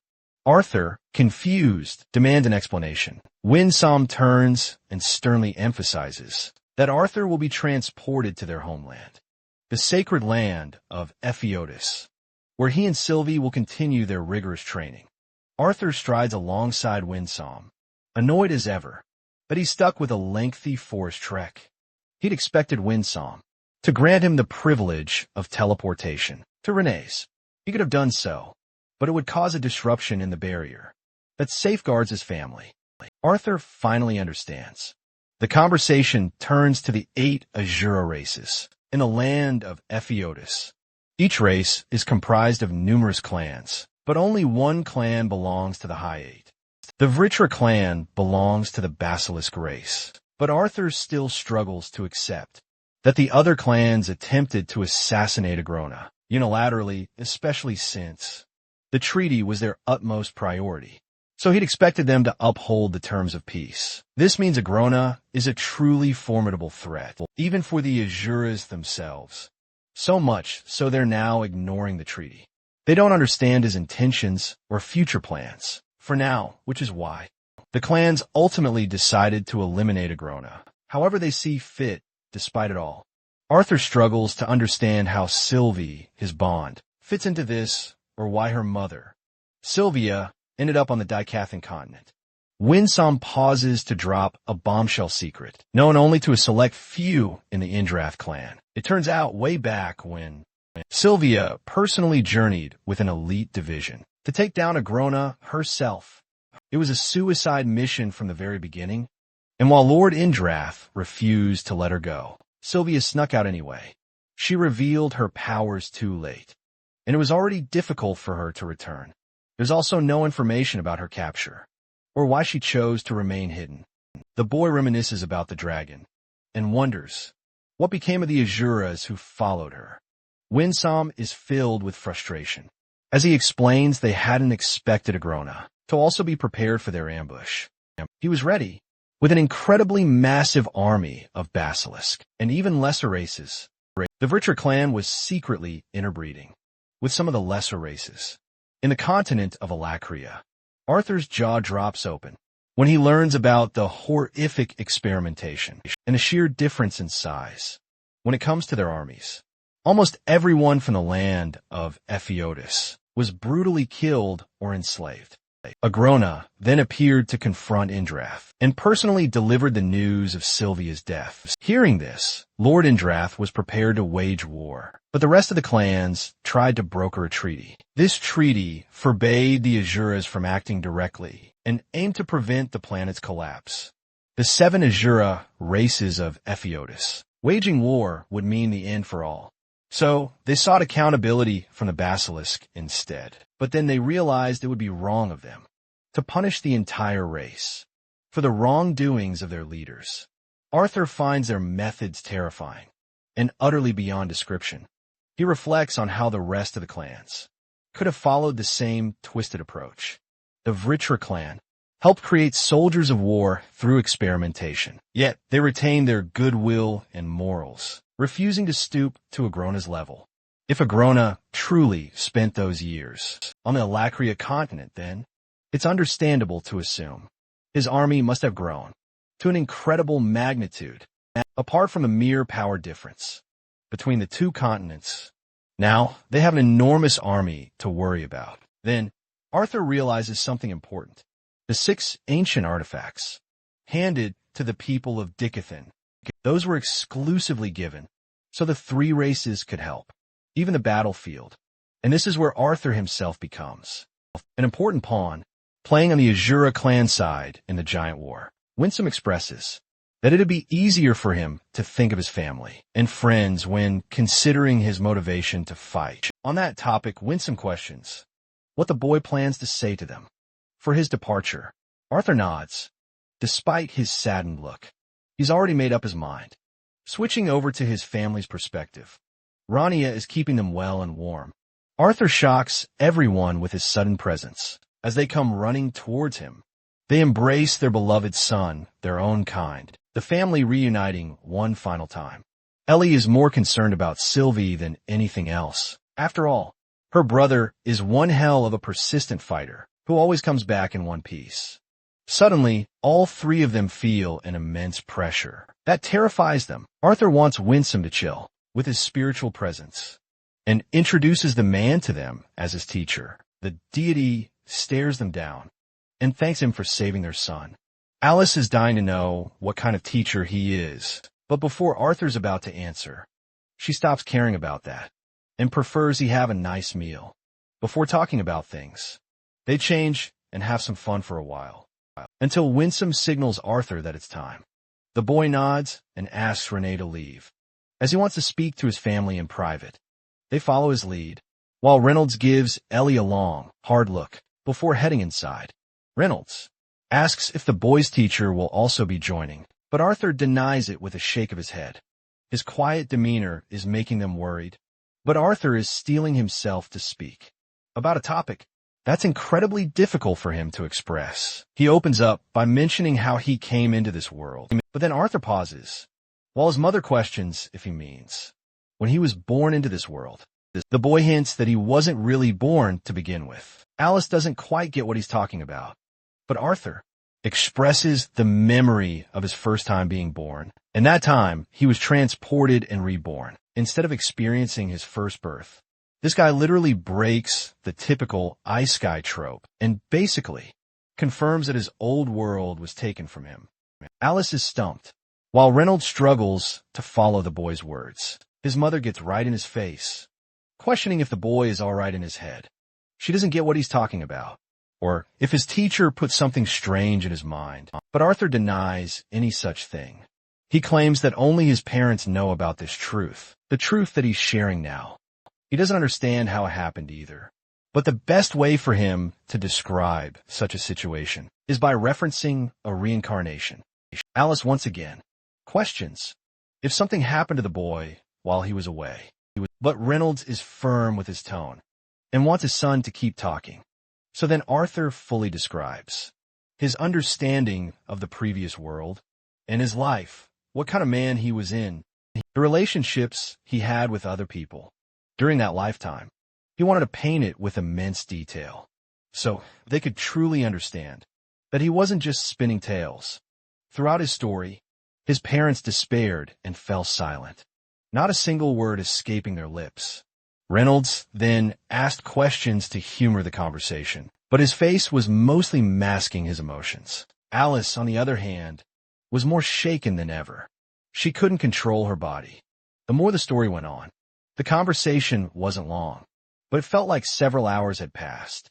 That is, until Reynolds finally understood where the boy's talent in magic and fighting came from. He was used to the Kai system in the previous world and adapted its principles to mana in this world. Hearing this, his mother sobs and laughs in the face of this unbelievable situation. She thinks this is a sick joke and constantly tries to reassure herself that she's being messed around with.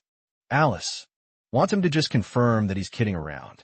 She looks at him, her face all flushed, denying the fact that a former king's consciousness stole her child's body just like that.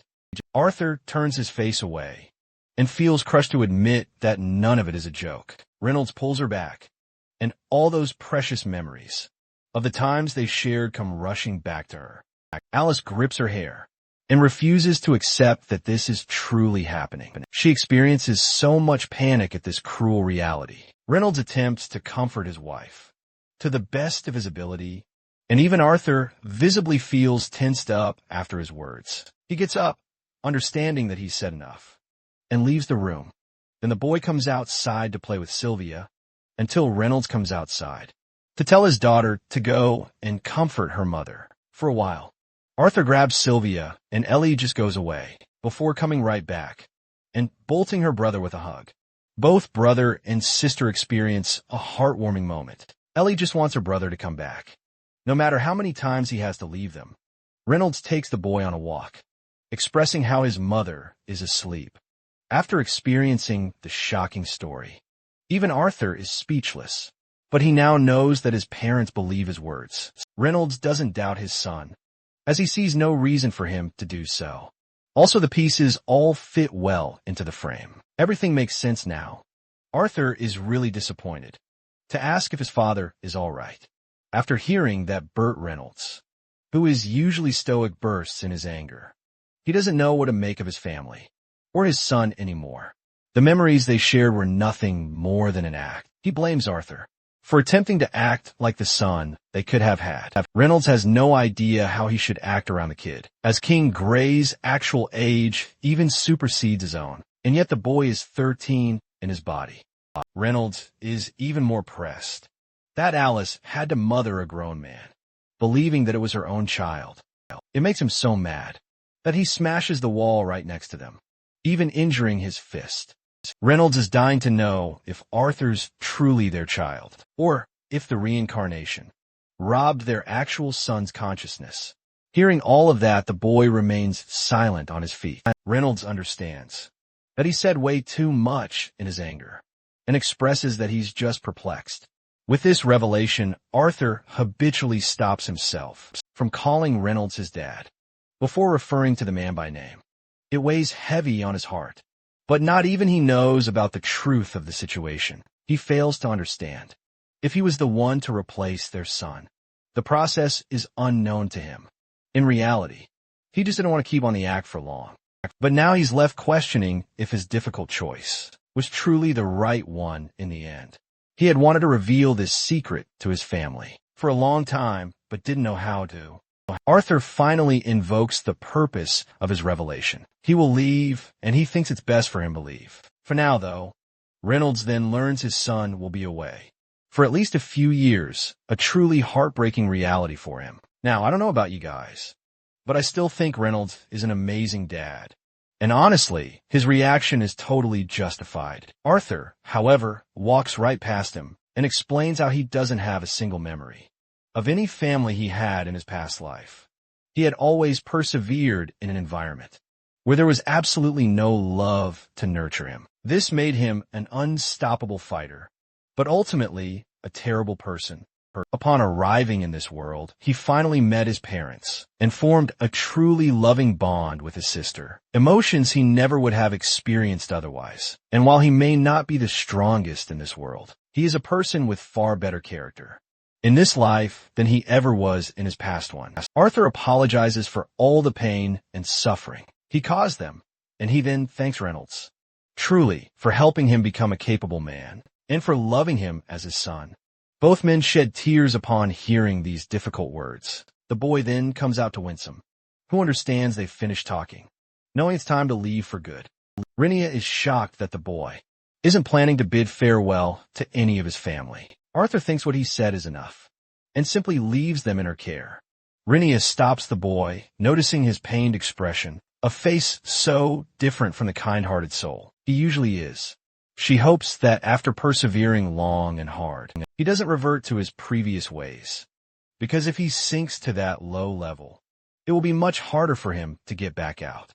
After saying those words, Rinia promises to take care of things for the boy here. While he's away, Winsome makes his preparations by setting a disc and using his blood as activation. The disc then opens a portal. Arthur then asks if there's anything unsettling about his current expression. The deity notes that his expression is just like the pantheon. Asuras, they are warriors who suppress their emotions to fight with incredible force. He wants the boy to be completely focused on what lies ahead. Once he's finished with his current tasks, Arthur, with a resolute expression on his face, boldly declares himself ready. Let's see Reynolds' reaction to what followed. After that intense scene, he despised himself for not being able to tell Arthur that they still considered him a part of their family. But what he despised even more was wishing he had never confronted them with the cold, hard truth.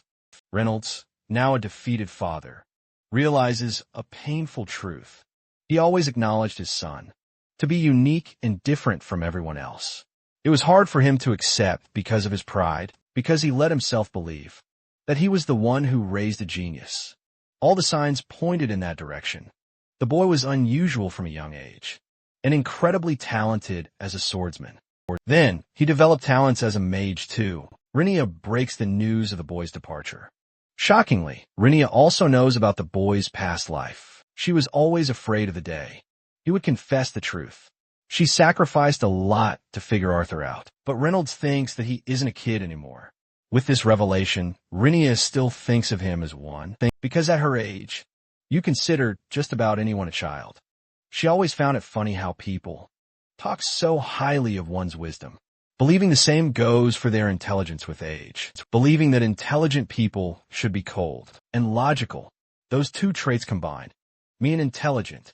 Older person should then be remarkably cold-hearted. Rinia teases Reynolds and asks if he views her as a cold-hearted machine. The father doesn't understand what this has to do with his son. Rinia explains that he's just afraid of the boy confessing the truth, wishing he hadn't. He's now wondering why the boy decided to tell them the truth in the first place. Rinia shares her opinion that men are blinded by their own minds. Sometimes the heart's emotions just hit differently, just clashing fiercely with what logic dictates. It's this very conflict that often gets people hurt, or even leads to their demise sometimes. Yet, humans just can't help but follow their hearts. It might make them seem inferior as individuals, but it truly strengthens their bonds as a group. Reynolds, curious and full of questions, asks if his son was truly operating on emotion when he spoke those profound words. Rinia wonders what could possibly be going through that boy's head, but she's acutely aware of a simple reality. She's known Arthur ever since he was a tiny toddler. He's truly come such a long way. And this crucial step was absolutely necessary for him, so he could finally break past his limits. Rinia then hands Reynolds something wrapped in a pristine white cloth. Apparently, Winsome gave it to her as a thoughtful gift for Arthur's family. As he opens it, a surprisingly cute bear emerges from inside. Ellie is immediately drawn to the adorable bear and immediately requests to keep it. Reynolds finds himself startled by his daughter's sudden, spirited appearance. The bear, in turn, finds an attraction to Ellie. Poor Reynolds was secretly hoping to keep it for himself, but he's at least happy knowing that his daughter gets to be the one to inherit it. She decides to affectionately call this little murder machine Boo, because the bear's eyes make it seem like it's always incredibly mel. Also, Ellie informs her father that Alice is finally awake now. In the very next scene, Reynolds goes to visit her and see how she's holding up. She had been asleep for a few hours on end. Alice is absolutely devastated to learn that Arthur has left them. She feels incredibly sad and guilty for treating him like that. But Reynolds, understanding her pain, believes that she handled it in the best way possible. Still, the grieving mother regrets calling her own son a sick individual. She simply didn't want to accept the harsh reality. Yet here she is, sobbing uncontrollably in her husband's arms. Even Reynolds understands that her strong reaction was completely warranted, given the sheer craziness of the entire story. Alice then questions if she's a truly terrible person for doubting the boy could ever be their own son. While Reynolds knows that her words are wrong, he just can't bring himself to say the same thing. When deep down, he struggles to find an answer himself, as the child's birth mother, Alice, endured so much just to bring him into this world. She was the one who nurtured him and taught him everything he knew. But now, she's learned their entire story was a lie. Reynolds wants to be the strong one in this situation and wants Alice to lean on him. Alice apologizes once more, so he embraces her lovingly and reassures her they just need time to process what happened. Their son knew the truth long before he told them. Alice also learns they won't be seeing him for at least a few years. Alice's pain cuts even deeper as she questions what kind of son they raised. If Arthur hadn't stolen his body, Reynolds is shocked by her words and tells her not to dwell on such thoughts or believe such things. But Alice is lifeless and her mind is reeling with thoughts of what their real child could have been. Reynolds sheds tears, unable to control himself, despite his efforts to be strong. He wants her to accept Arthur for who he is, but Alice simply cannot accept that. She reminds her husband that they haven't called him son ever since this conversation began, which means, deep down, they've already accepted the cold reality that he isn't truly theirs. Reynolds calms her, assuring her they're both struggling with this pain, but they'll learn to live with it. There's also the truth that they've lived with Arthur for 13 whole years, fighting side by side and celebrating countless joyous occasions. That is the true meaning of their relationship. It wasn't just blood or their past lives, but the memories they endured and created together. Reynolds wants Alice to remember when Arthur put his own life on the line, on his way back to the city. If he didn't truly care about them, he wouldn't have done something like that. He wants his wife to understand that. Neither of them is truly a bad person, nor terrible parents, but it'll just take them some time to accept just how delicate this situation is. Poor Alice wipes away her tears, thinking she looks an absolute mess, crying her eyes out, but Reynolds gently grabs her and gives her a sweet kiss on the head, reminding her she's just as beautiful as she's always been. Honestly, their chemistry is absolutely undeniable. They were practically made for each other. Don't you think? Ellie then comes rushing right up, asking her mom to take a look at her adorable new pet. Alice has absolutely no idea about Boo. But despite everything, both of them manage to make light of the entire situation and once again joyfully embrace each other. Now, let's see how Arthur's faring. Meanwhile, Arthur's just arrived in the land of Epheotis, the fabled continent of the Asuras.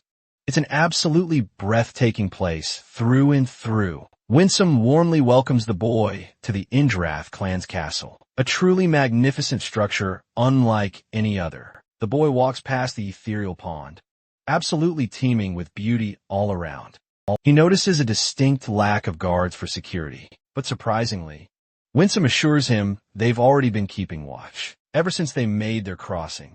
It's crucial they meet with Lord Indrath inside a massive hall lavishly decorated in gold, a sight that instantly captivates the boy.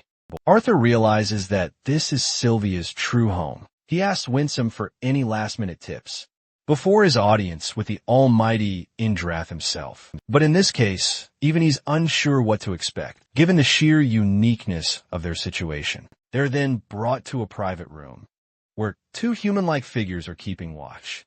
They respectfully refer to Winsome as an elder, expressing their relief that the human boy has been retrieved. They are then escorted to Lord Indrath's personal chambers. The door slowly opens as Arthur awaits in anticipation. They step inside, where the almighty ruler is seated comfortably upon his imposing throne.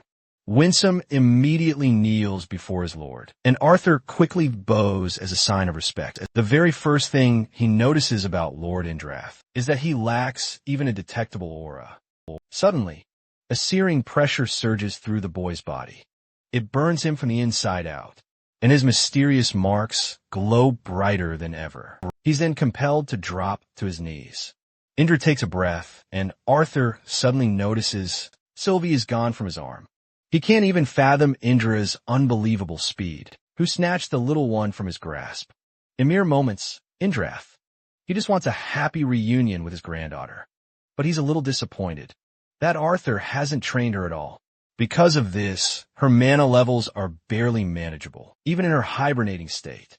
Indrath believes the boy has only held her back. Winsome apologizes for being unable to train Sylvie during his time in Dikathan. Indra wants to take personal responsibility for Sylvie, for now, which greatly infuriates the boy. After all, she's his bond. The man taps her head, making her jolt awake. Sylvie's eyes lock with Indra's as she questions where she is. Arthur doesn't know what to tell her, and simply asks if she's all right.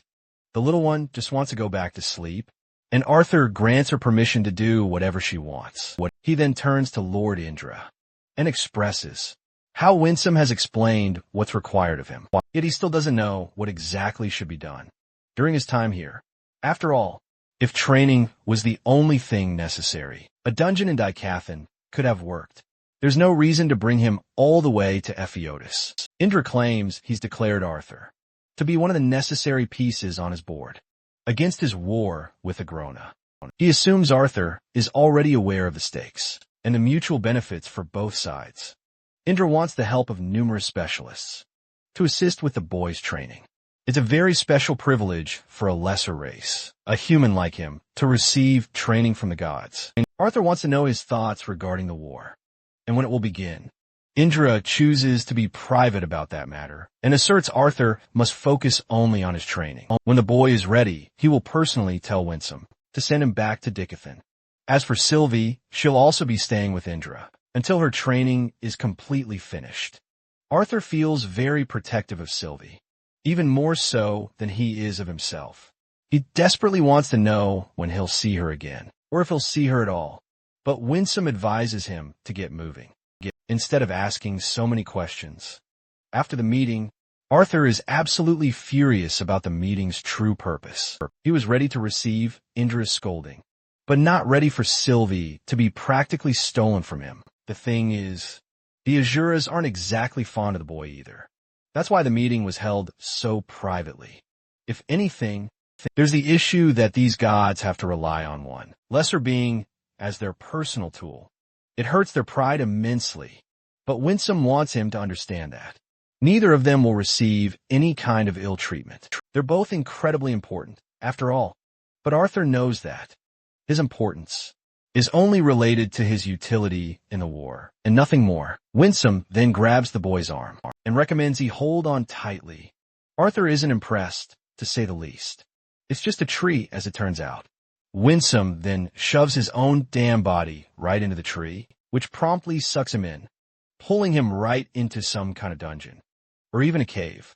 Winsome greets Cordry, who appears to be a bald figure, with mysterious markings engraved all over his body. He understands that Arthur Layan is being brought to him for intense training purposes.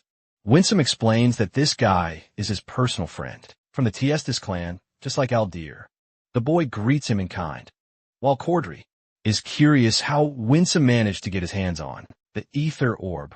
Turns out it's Indra's special gift, meant to invest in Arthur and bring out the very best of his abilities. The boy looks utterly confused and inquires about the orb's true purpose. Essentially, this will massively accelerate his training. They're channeling the dragon, race's ancient power to manipulate ether, an element that governs the entire universe. And that orb will sever Arthur's body from his soul, granting him unparalleled control over time manipulation. Arthur, however, didn't understand a single word and immediately demanded a recap. Winsome explains that besides the orb, Indra has also granted access to exclusive training grounds. These grounds are brimming with ether, which will massively accelerate Arthur's progress and even instantly heal his wounds. The boy, surrounded by the pond, asks in confusion. Winsome simply assures him to wait and watch. Let's flash back to King Gray's previous life. At the institution, he endured 8 hours of nonstop, brutal combat training.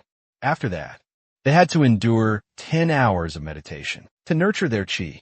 This brutal training definitely had its flaws, but the most crucial information he gained was understanding the vital spots of the human body. The techniques, on the other hand, were simply honed to inflict maximum damage against an opponent. Yet he strictly followed his instructor and attended every single lesson he possibly could, honing his skills. And before his chi center even reached cultivation, King Gray spent countless hours fighting and losing against his peers.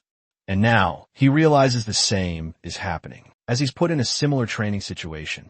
This guy, Cordry, is absolutely beating the crap out of him. Arthur is defeated again and collapses to the ground. But Cordry doesn't stop, delivering a brutal punch against the boy's shoulder.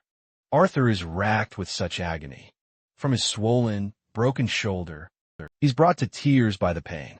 And yet, he stands right back up, showing his incredible perseverance. Cordry mercilessly restarts his attacks, but suddenly the fight is called to a stop. Arthur wakes up after the traumatizing training session, immediately vomiting from the experience. He's never endured such harsh training before. The boy pants heavily, then gets back up. Arthur declares he's ready for another round.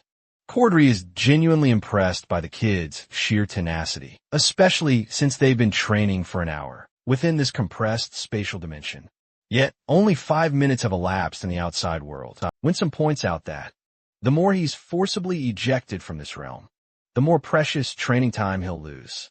Even with time drastically slowed down, he won't be ready for the impending war if he keeps getting incapacitated every few minutes. But it's not like the kid is entirely at fault here either. It's seriously just Cordry's overwhelming power, utterly defeating Arthur in a matter of minutes, over and over again. The four-eyed freak explains that he's actually holding back immensely, and that's the real problem. Young Asuras should be able to hold their own for much longer than Arthur has. Cordry admits he's at least impressed that the boy is coping so well with repeated death. Arthur sarcastically thinks that's one heck of a compliment. Despite the grim situation, the brutal training continues as they both transfer back into the dimension. Here, 1 week has already passed since their brutal training began. Arthur has been enduring relentless, brutal attacks left and right. Right when they first started, Arthur learned he'd be fighting Cordry in his soul-lonely state. It's only thanks to the miraculous ether orb that the pain of death has been somewhat mitigated. But in reality, it only made him shiver as he began to grasp the truly horrific pain he'd face in his actual body. Cordry smashes his ribs once more, leaving Arthur defeated on the ground yet again. By this point, Arthur had spent far too many months in the same endless grassland, consistently training against Cordry, who, surprisingly, kept his patience with the boy. When he first arrived here, Arthur's neck was snapped from a single punch. Before he could even react, Cordry didn't change his training methods. And despite weeks of relentless training, the boy was barely capable of evading any of his attacks. Once again, he finds himself defeated and advised to believe in his body, as it will never betray him. Arthur jolts awake, snapping out of his terrified stupor. He could only describe their power levels as an utter embarrassment for him. He was a mere ant against a towering mountain. Back to training, Arthur's relentless dodging continued. Showing progress, he was now getting grazed, but not entirely injured. Even Cordry couldn't help but commend his endurance and his staying power in training.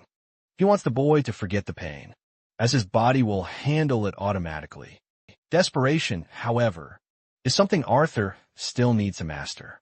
After much more dodging, the boy gets a brutal kick to the face and is knocked down. Cordry is impressed he managed to save himself from death. In response, Arthur launches a metaphorical nuclear middle finger at him. Why?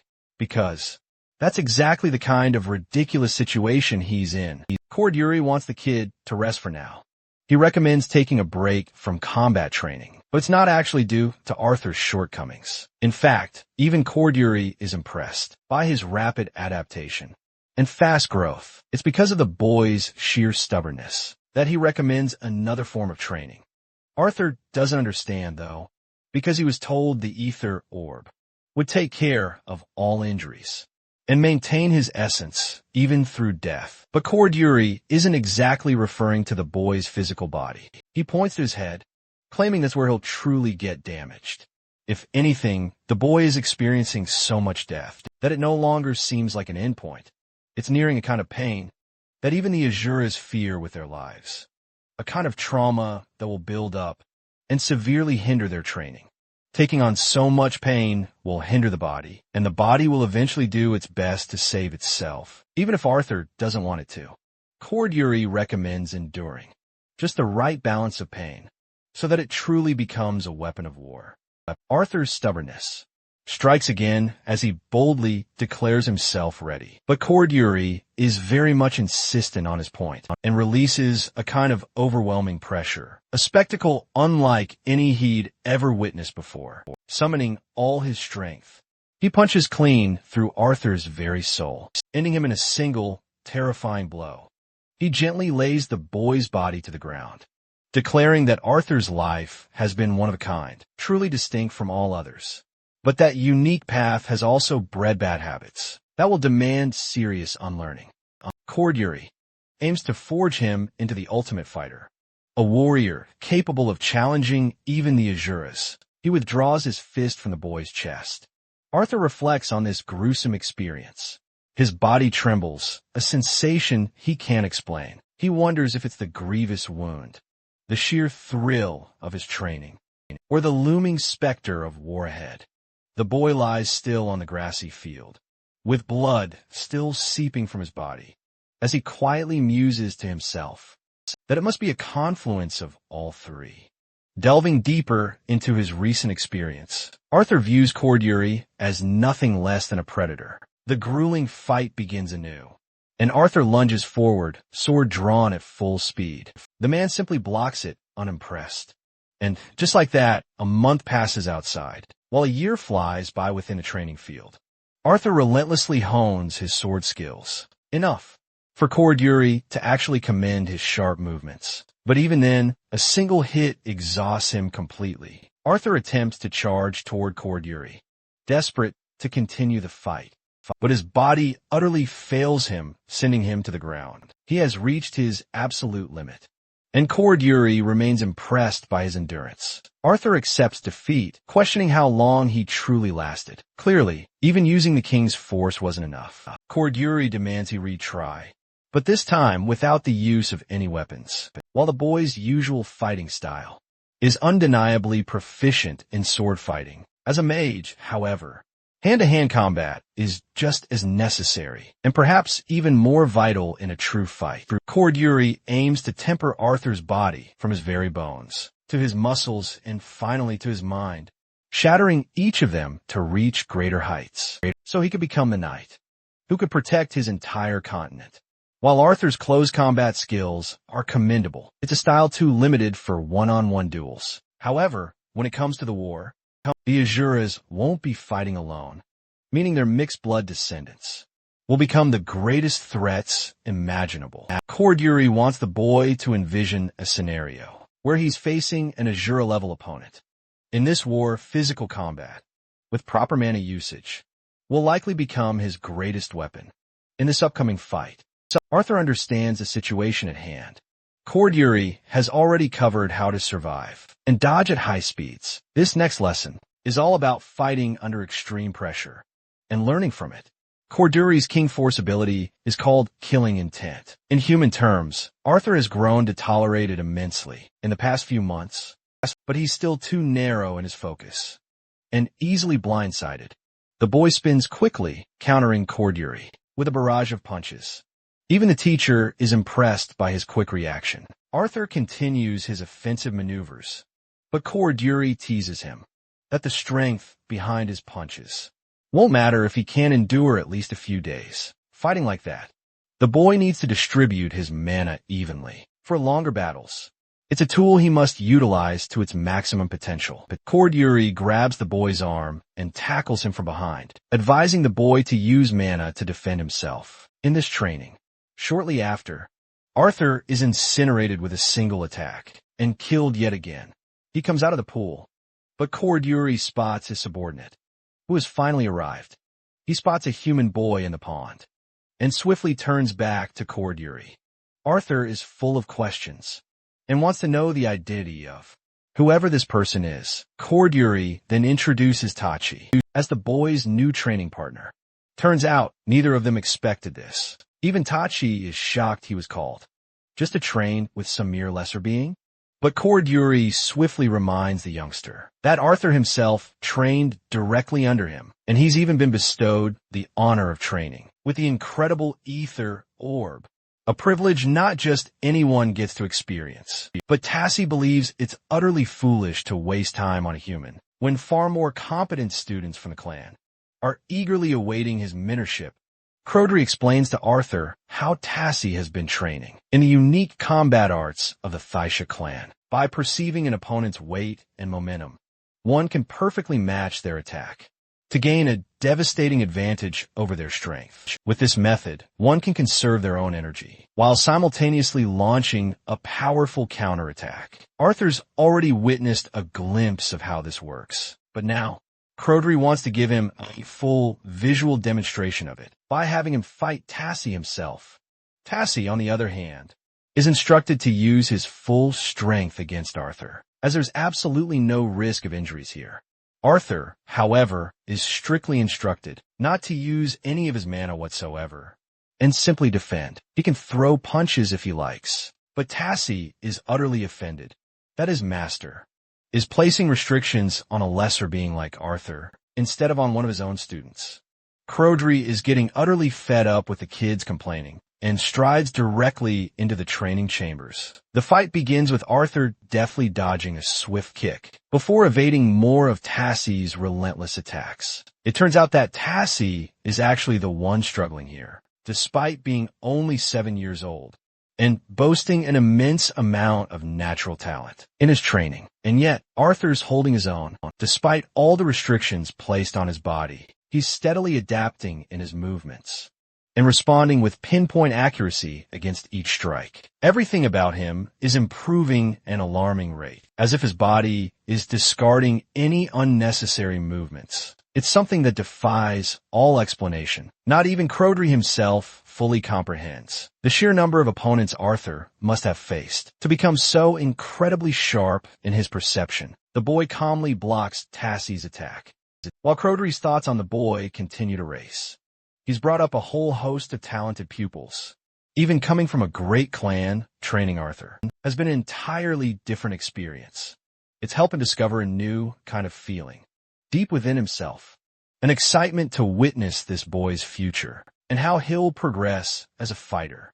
Emotions Cord Yuri never even had for himself. All he cares about is Arthur's inevitable growth and the feeling he expresses, for it is nothing short of pure excitement. Oh, if only the boy had been born in Asura, he would have quickly risen to the highest ranks of the gods. Remembering he can utilize throws in this fight, Arthur slams Tassie's body to the ground. Despite Arthur's immense talent, Cord Yuri pities him for being a pawn of the gods, only to be disposed of when he's no longer needed. What a dark twist of fate. Tassie dashes forward with an emotional, wild swing. Arthur capitalizes on his weakness and ducks before approaching the second fighter. He sees her kick too high, which will soon throw her off balance. Arthur takes advantage of her imbalance and flips her over. Then he advances towards the third fighter, who wound up his punch too early. Arthur calculated the evasion and easily dodged it before dashing away this time. Now all three are pouncing on him, aiming for different parts of his body. Their coordinated strikes mean nothing to Arthur, who's swiftly dodging and exchanging blows throughout the fight.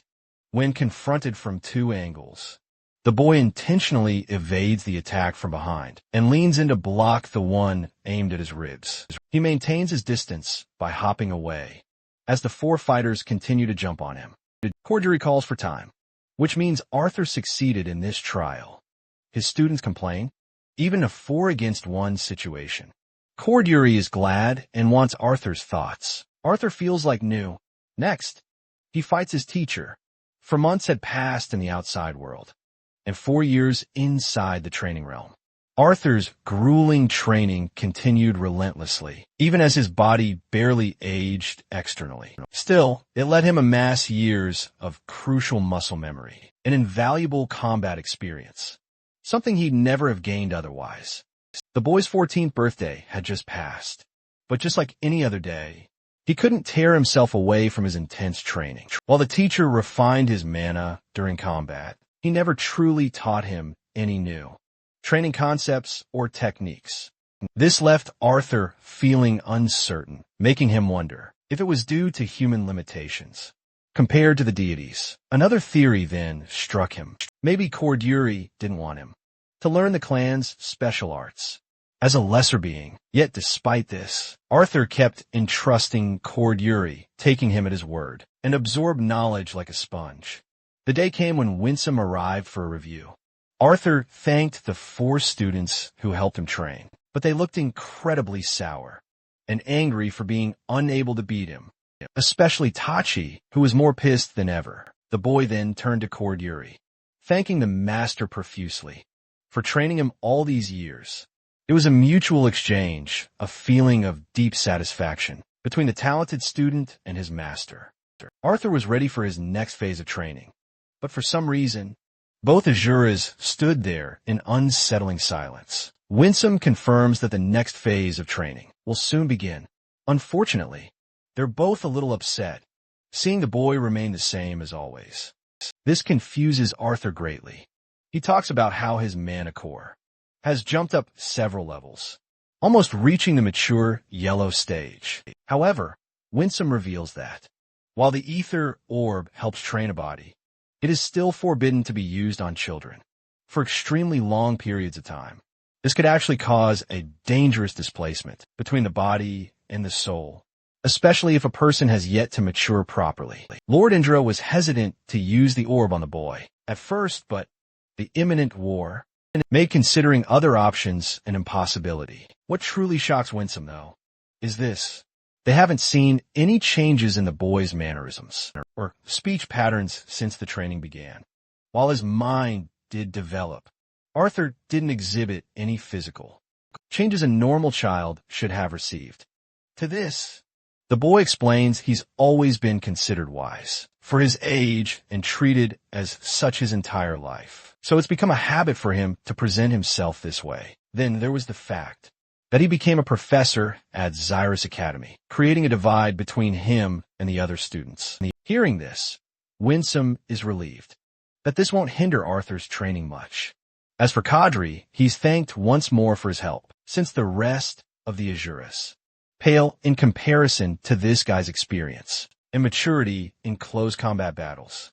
The master thinks little of the training, as he too wants Arthur to become a killing machine, to slaughter monsters much bigger than himself. He grabs the boy's shoulder and reminds him how mages in the Alacria continent have also received training from the Asuras. This, then, means that mana arts on that continent are actually far more advanced than on Daikathan. It's a truly upsetting situation that they've been snared in such a perilous situation. But breaking the treaty would only cause the entire world to be destroyed. That's why it's necessary that he and the rest of his allies do their very best to persevere and fight at their strongest. Arthur agrees with those words and receives a second scroll from Winsome. The boy opens it, only to be startled by what he reads. They take a walk, Arthur sulking, to find out that the Forsyths are their new enemies. According to Director Good Sky, they've also confirmed their association with a retainer of personal aid and a direct subordinate, who could very much defeat a lance on their own. But wait, there are 4 more, and they're even more powerful than those guys. This crucial intel came from a horn fragment Alea had recovered before her tragic demise. The director herself confirmed this. The fragment belonged to a prime blood, a being as formidable as a retainer, This revelation completely stuns Arthur, especially since he learned from Good Sky herself about her own curse and her inability to reveal vital information. The deity refuses to answer Arthur's question, leading Arthur to a chilling realization. The one truly responsible for Alea's murder must have been a retainer class mage, not even a scythe. This helps him grasp the true scale of the looming war, as both continents are set to unleash millions of soldiers from each side. Thankfully, his family is safe for now, but it's only a matter of time before Vritra's army unleashes pure chaos. Arthur shakes off these distracting thoughts and refocuses on his critical new goal, eliminating a whole new set of formidable targets. He's already locked onto his formidable enemies, while Winsome escorts the boy to his next training ground. And just like last time, it's a completely miserable location. The deity sternly reminds Arthur of the strict restrictions for this new, grueling training. Arthur can't use anything except for the essential items within his bag, and he's forbidden from using external mana arts. Winsome then lays out Arthur's specific win conditions for completing these treacherous missions. First, he needs to secure the pelt of a raptor squirrel, then the beast core of a silver panther, and finally, the formidable claws of a titan bear. These items will serve as living proof of Arthur's readiness and will truly indicate his level of preparation for the grueling next phase of his training. There's one last, critical condition Winsome adds. By producing a small bell, Arthur must wear this bell at all times to attract attention. Once he's collected the items, he'll break the bell to summon Winsome back. And finally, the deity demands all items be collected in a very specific order. That's an overwhelming amount of conditions for Arthur, and he's understandably getting seriously annoyed. Nevertheless, he prepares to unleash his full power by leaping right off the cliff's edge. Our boy lands stealthily among the bushes, doing his absolute best to snag those elusive squirrels. But the bell around his neck makes it all the more difficult, as it rings out with every single movement, inevitably scaring all the animals away. Arthur, clearly disappointed, has to hide once more. He spends days meticulously observing the squirrels, learning quickly that the bell wasn't his only hindrance. The boy soon gathers crucial information. These squirrels are highly sensitive to mana, able to detect his presence from a mile away.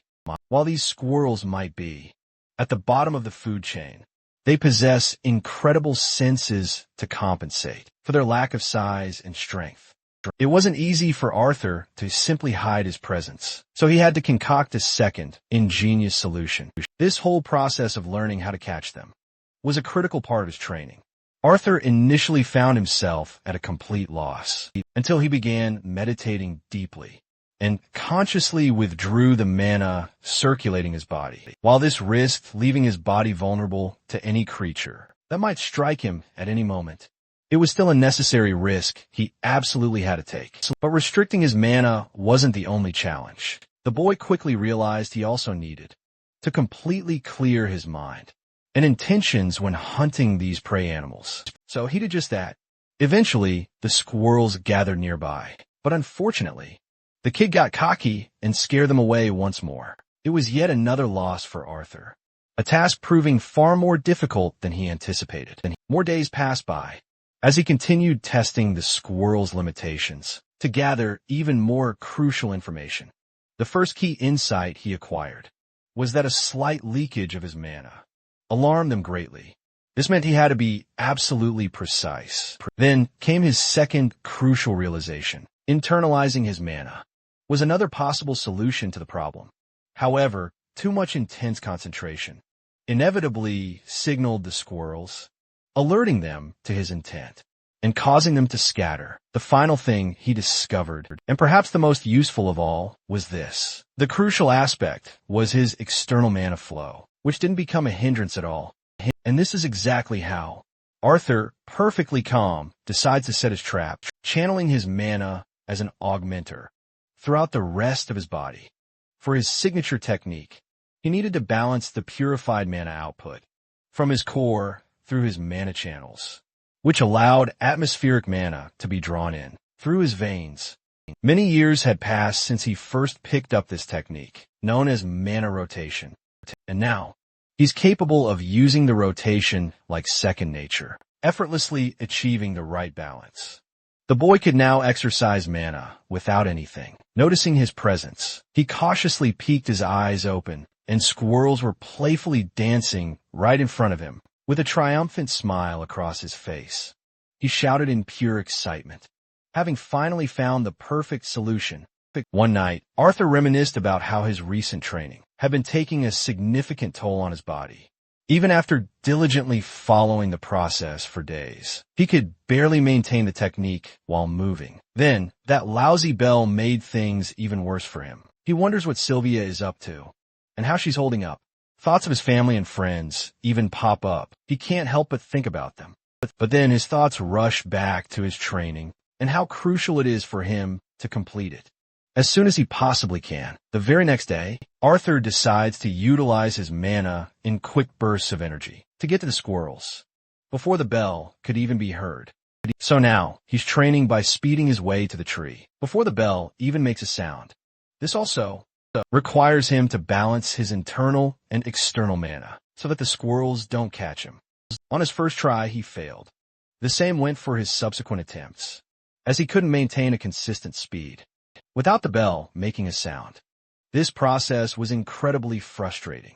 It reminded Arthur of Corduri's words, who had insisted on controlling the flow of mana and power, while simultaneously manipulating one's presence, masterfully erasing one's presence with atmospheric mana, then unleashing godlike speed from their internal mana to swiftly reach an opponent. This is the exact skill set that Winsome is determined to test Arthur with. As evening falls, Arthur pushes himself to exhaustion, trying relentlessly. The deity observes his grueling training from afar, questioning what the young kid is truly doing, essentially wasting his time for 2 full weeks. Winsome had clearly overestimated Arthur's capabilities, initially thinking that Arthur will be more than capable of catching a simple squirrel. He internalizes how raptor squirrels are incredibly simple-minded creatures, easily fooled. So the only real requirement is erasing one's presence and staying perfectly motionless with bait held in his hands. Still, Winsome is glad that Arthur was able to learn the fundamental skill of erasing his presence at the very least. Winsome is absolutely stunned, however, to find Arthur execute his high-speed move as he swiftly snatches the squirrel. Just milliseconds before the bell finally rang, Winsome is absolutely thrilled to see this kid achieve the first step of the Mirage Walk technique. It's truly stunning to him how a human boy was able to grasp the intricate fundamentals of such a special technique like that. It's a skill that truly separates the Tiestes clan from the rest of the Asuras, showcasing their supreme physical prowess. If he's able to get this far just from observing Corduri, it makes Winsome truly wonder about the boy's future progress in the upcoming 5 years. Now for his next target, Arthur locates a powerful silver wolf, who is currently hunting down a defenseless little squirrel. The boy instantly erases his presence and executes the same exact technique to land a powerful punch. But he misses the wolf as it swiftly dodges. With its immense speed springing away, Arthur uses his speed to match the wolf's trajectory, but finds himself lost and at a frustrating dead end. He smashes the tree next to him in raw frustration as his new trial officially begins. Turns out that Winsome decided to approach the boy right after his first major accomplishment of successfully hunting the raptor squirrel. He explained to the boy exactly what he had done and how he executed the initial step of the Mirage Walk. His technique, then, after 3 grueling weeks scouting the forest, the boy finally located Claude, the silver wolf he'd targeted. He had mastered using burst step by now, but his skill was still lacking. When it came to actually catching the silver wolf, Arthur stared at his reflection in the running stream, his exhaustion clear on his face. After freshening up, he turned to observe a squirrel having a meal. The boy, hungry and dying to eat, watched as he saw a hawk viciously snatch the squirrel before carrying it off as its evening meal. This hunting maneuver taught the boy one crucial thing. He learned how the hawk calculated the precise movements of the squirrel and devised a counter maneuver accordingly. Now Arthur understood a piece of the puzzle. Another squirrel then caught the bird's attention. It swiftly flew over to the second squirrel and snatched it before Arthur even could. The boy failed, even with burst step active. So for his next phase of training, he made observing birds his new mission. These birds were extremely stealthy, with their movements and blazing speeds, far more agile than any damn squirrel.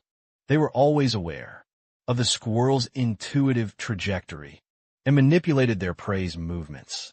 Arthur witnessed each scene unfold in immaculate detail and knew the bird's motives before it made a move. But that didn't apply to his personal hunt. The silver wolf he was hunting, Claude, was smarter than any squirrel he'd seen, so incredibly smart that it always avoided a direct fight with the human boy. And despite using his Mirage Walk sequence, Arthur struggled to execute the required movements for a proper attack. While it was quick enough for squirrels, it wasn't nearly fast enough for the silver wolf, who dashed away in mere instants. Before Arthur could reach it, another failure stared him in the face.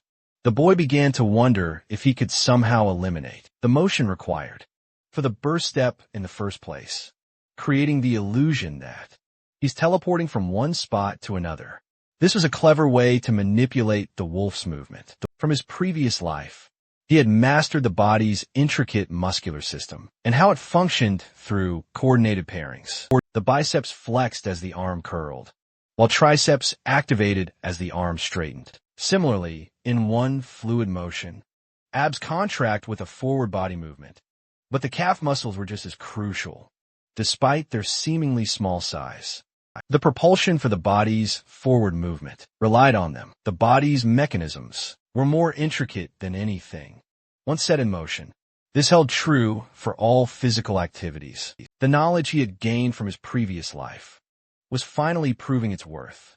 Arthur decided to mask his presence and focused on precise mana manipulation, channeling it into specific muscles at once. Essentially, during this training, he was aiming for precision and accurate timing. He wanted to achieve a type of movement that would enable the body to move without appearing to move at all.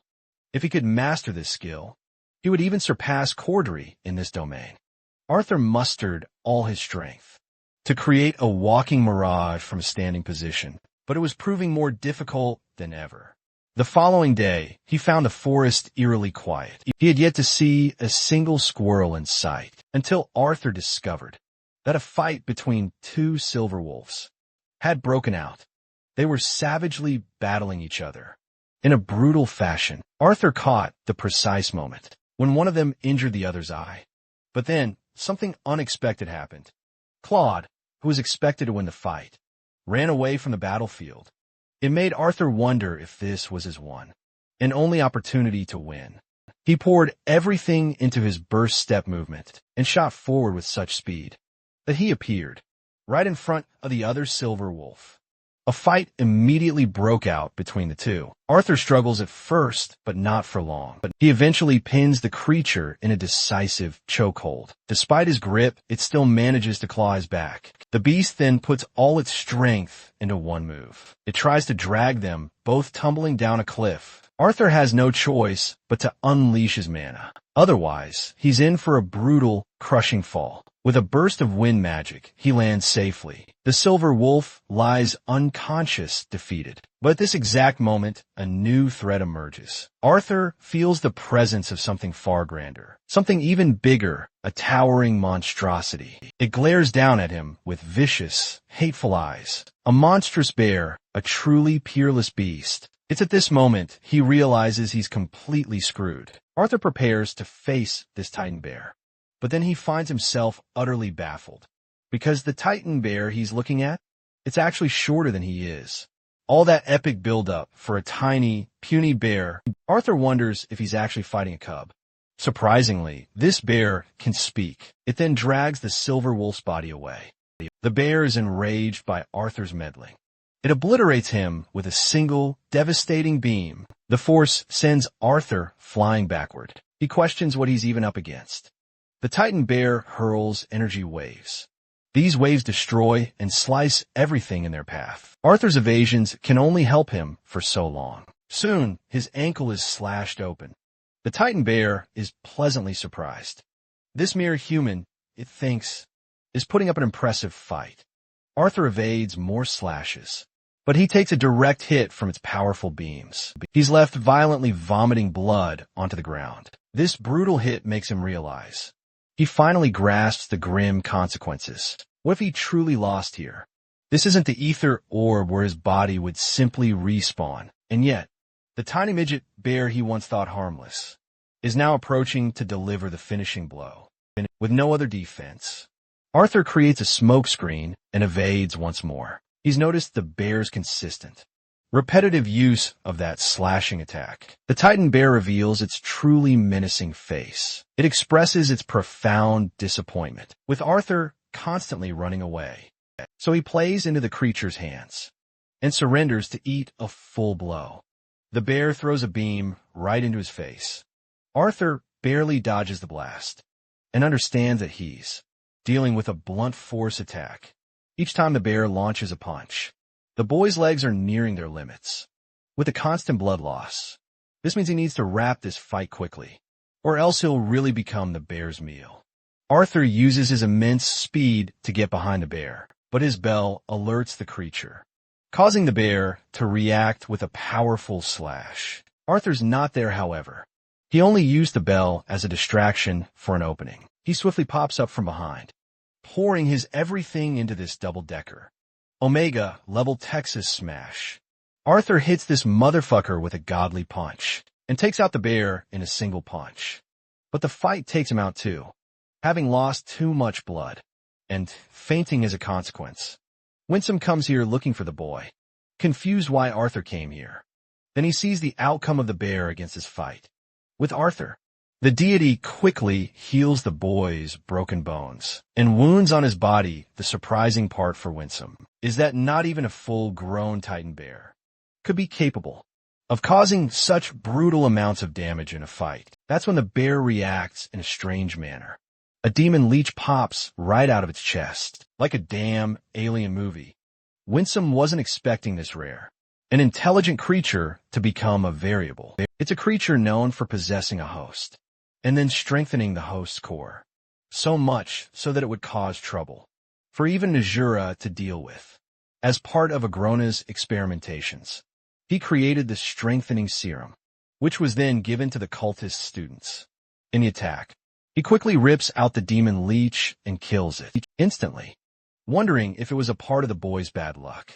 A crucial marble emerges from inside the leech's body. Winsome is deeply impressed that Arthur defeated such strength, then shoves the marble right into the boy's mouth. He's thrilled that the boy's efforts are finally bearing fruit. Arthur's body glows, and the very next thing he knows, he's recovering, completely covered in bandages. Yet, he still can't feel his legs. An elderly woman assures him his legs are doing surprisingly well. For now, the boy, curiously, asks if he's still stuck in Aphrodite's land. The woman introduces herself as Meyer and confirms this is the only place in the world where his legs could have truly healed. While typical methods of mana healing will have worked, they wouldn't have successfully fixed his bones. 2 full days have already passed, and Arthur is more shocked than ever. Meyer requests the boy to rest another night, as it took her many hours just to put his legs back together. He needs more rest, and that's the best thing he can do for himself. Right now, Arthur thanks her greatly for all her efforts. Meyer is happy to perform her service, and while she's selective about those who receive her healing, she really wanted to meet the human boy who would one day save the world. After she leaves, Arthur receives a sudden jolt of pain in his body, deciding that meditation would prove effective in this situation. But here's the best part. Our boy is utterly stumped to find he's reached the silver stage. With his core, suddenly, his body activates his beast transformation as bright colors burst forth in the room. Arthur stares in disbelief. He's never been able to see the purple particles before. He tries to exert some effort, but exhausts him out of the state. Meyer is glad to learn that he's inheriting Realm Heart. Finally, the boy is clueless, so She explains that the physical manifestation he endures after activating Sylvia's powers. This is called the Realm Heart Physique. This ability is unique to the Indra bloodline alone. She then asks if the boy successfully managed to see all 5 colors of the physical realm. Arthur confirms, then learns that the Realm Heart Physique earned its name from the clan's ancestors.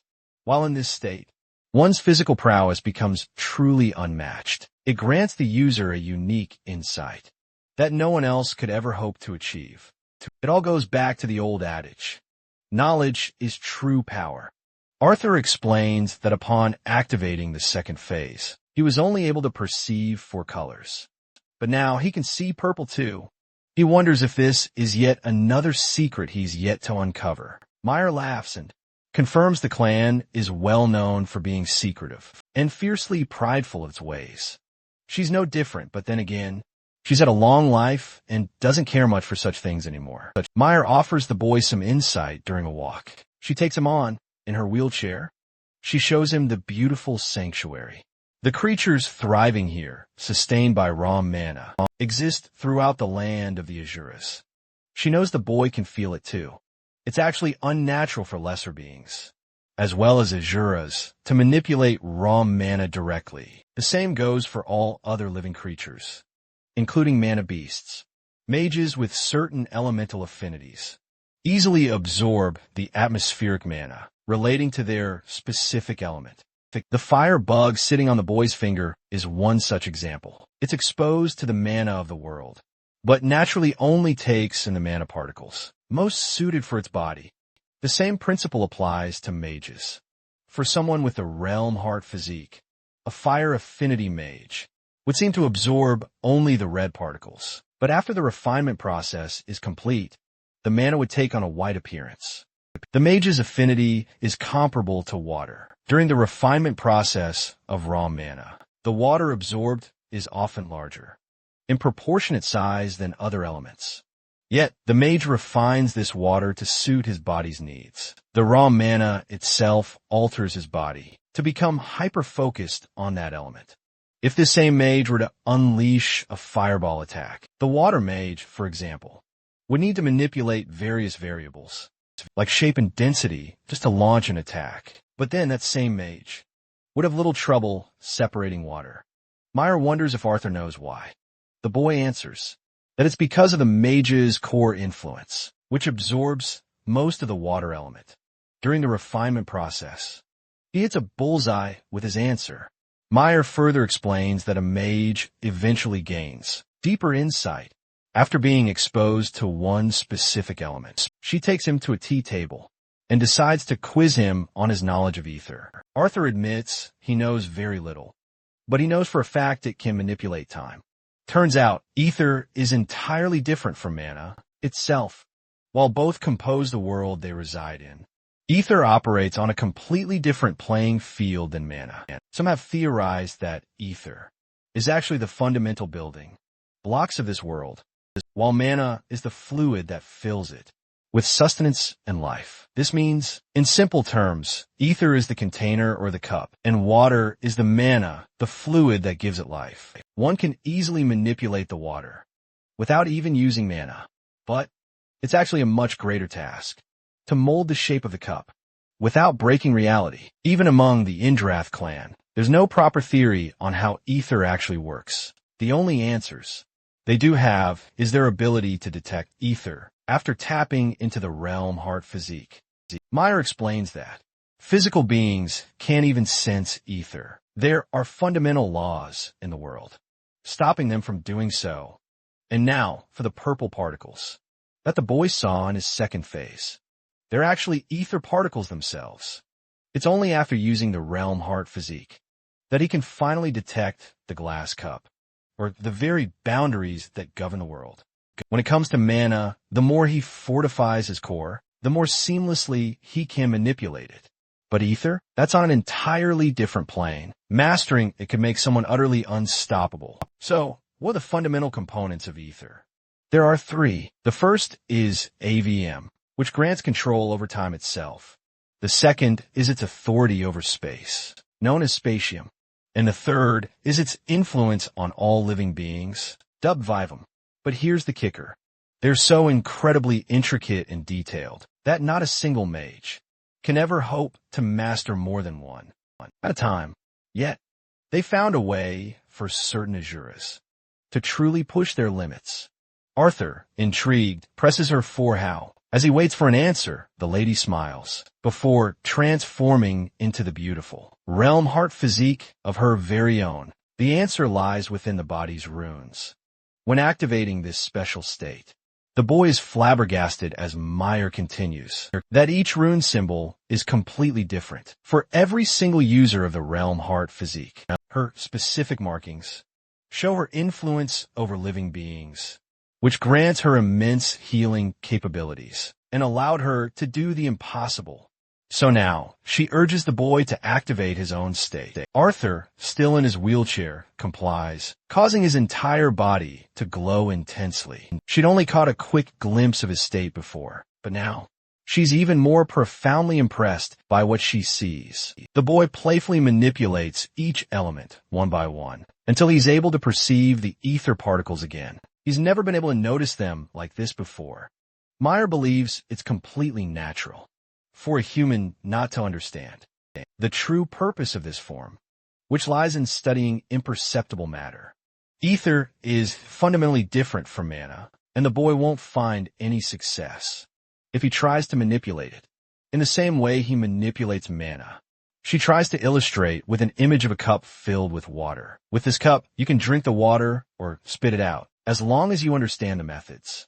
But trying the same trick with the cup itself would be pointless. Ether works in a similar way. It's completely different, shattering the very limits of reality. Vivum, or its pervasive influence on all living beings, allows the impossible to flourish. The boy watches, absolutely stunned, as she manipulates the ether particles, completely clueless himself. Countless burning questions immediately flood his mind. Meyer calmly starts to explain, telling him she'd meticulously studied vivum in intricate detail for centuries on end. Yet, despite that, her own answers remain limited. The boy eagerly expresses his deep desire to learn, and that's all the reason she needs to continue. She then explains the crucial difference between mana and ether, while one allows for absorption, but not the other. Arthur wonders if it isn't dependent on one's core, because the core merely serves to connect one's body to the physical realm. But the core proves crucial in this unique case as well. Meyer explains he'll soon manifest his true path over time, but for now, she wants to focus on the fundamental basics of his cultivation. Once a certain threshold is reached, cultivation no longer demands the refinement of mana, but instead the profound knowledge of things that can simply never be passed down. It's not precisely the work of fate, but there's actually one crucial reason that prevents a person from truly utilizing ether. She decides to quiz the boy's knowledge to see if he can provide the correct answer. Arthur thoughtfully explains that he always believed it was due to his beast will. While that's half of the answer, it's still not the primary reason as to why he struggles to manipulate ether. The boy suddenly reaches a profound enlightenment, finally realizing that it's because he can manipulate all four fundamental elements. You see, having profound insight into all four elements allows them to look beyond the mere flow of mana and truly reach for the glass cup, the container itself. She also notices Arthur struggling to maintain his realm heart state for very long, and advises him to release its potent powers. The boy promptly follows her instructions and expertly taps out of the state. But he's burning with curiosity if Meyer holds the key to the specific ether he's best suited for. Before answering, she issues a grave warning. She wants the boy to understand the stark uncertainty of his ability to manipulate ether in the same way the Asuras can. The boy possesses all four elements at his command, and even a dragon's indomitable will, along with the realm heart's physique. But despite all these incredible talents, he's tragically limited by his human body. This answer naturally deeply frustrates the boy. Meyer quickly tries to soothe his mood by offering a unique insight. While she's uncertain exactly why, He's unable to manipulate time itself. At his current level, she theorizes the boy's true path is vastly different from controlling or even the very flow of time itself. Instead, she believes he was unable to fully grasp complete control over either kind of manipulation. And despite possessing a dragon's powers, that's precisely why, much like Sylvia, the boy effortlessly controlled spatial boundaries. Meyer's theory boils down to one astonishing answer, that instead of manipulating time, the boy possesses the innate ability to control space. But even after learning this groundbreaking fact, it doesn't change the frustrating fact that he's yet to fully master this incredible ability. Arthur is truly in a dire pinch and desperately seeks a solution to his mounting worries. After all, he's been unable to truly harness the superior abilities he possesses. It's because of the inherent limitations of his human body that he's unable to handle the immense burden of ether. His frustrations are fully understood and acknowledged by Meyer, who pities the young man for possessing such unbearable potential for greatness, and yet being so cruelly held back by his own body. She hasn't wasted her time telling him all of these things. It's to make him realize he still possesses an extraordinary ability within him, and with eventual knowledge, the boy may yet discover a boundary beyond the knowledge of even the Asuras themselves. Finally, the lady expresses how she's essentially broken many of her clan's sacred rules by sharing so much forbidden knowledge with him. This very knowledge could be used against the entire race of dragons if it falls into the wrong hands.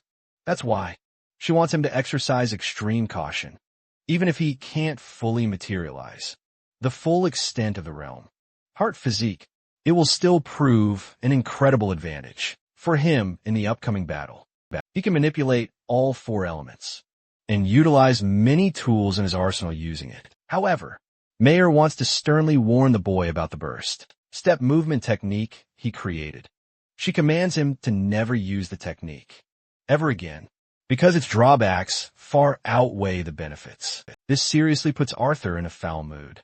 He wasted weeks of training and every hour of his day to forge a powerful technique, only for it to prove fruitless. Meyer wanted to understand the concept of Mirage Walk and how it worked. She was stunned to learn that it was Arthur's personal creation.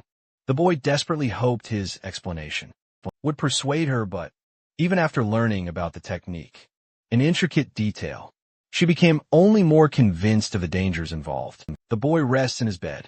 At least he's happy about breaking into the Silver Core, just as combat with Cordelia alone could classify him as a AA class adventurer without even utilizing his mana as he was right now. He's seen little improvement in terms of actual mana refinement. The only technique he made after exhausting efforts was taken away from him. The knowledge of Asuras residing in Alacria also troubled him. After all, they boasted mana manipulation far greater than the boy could imagine.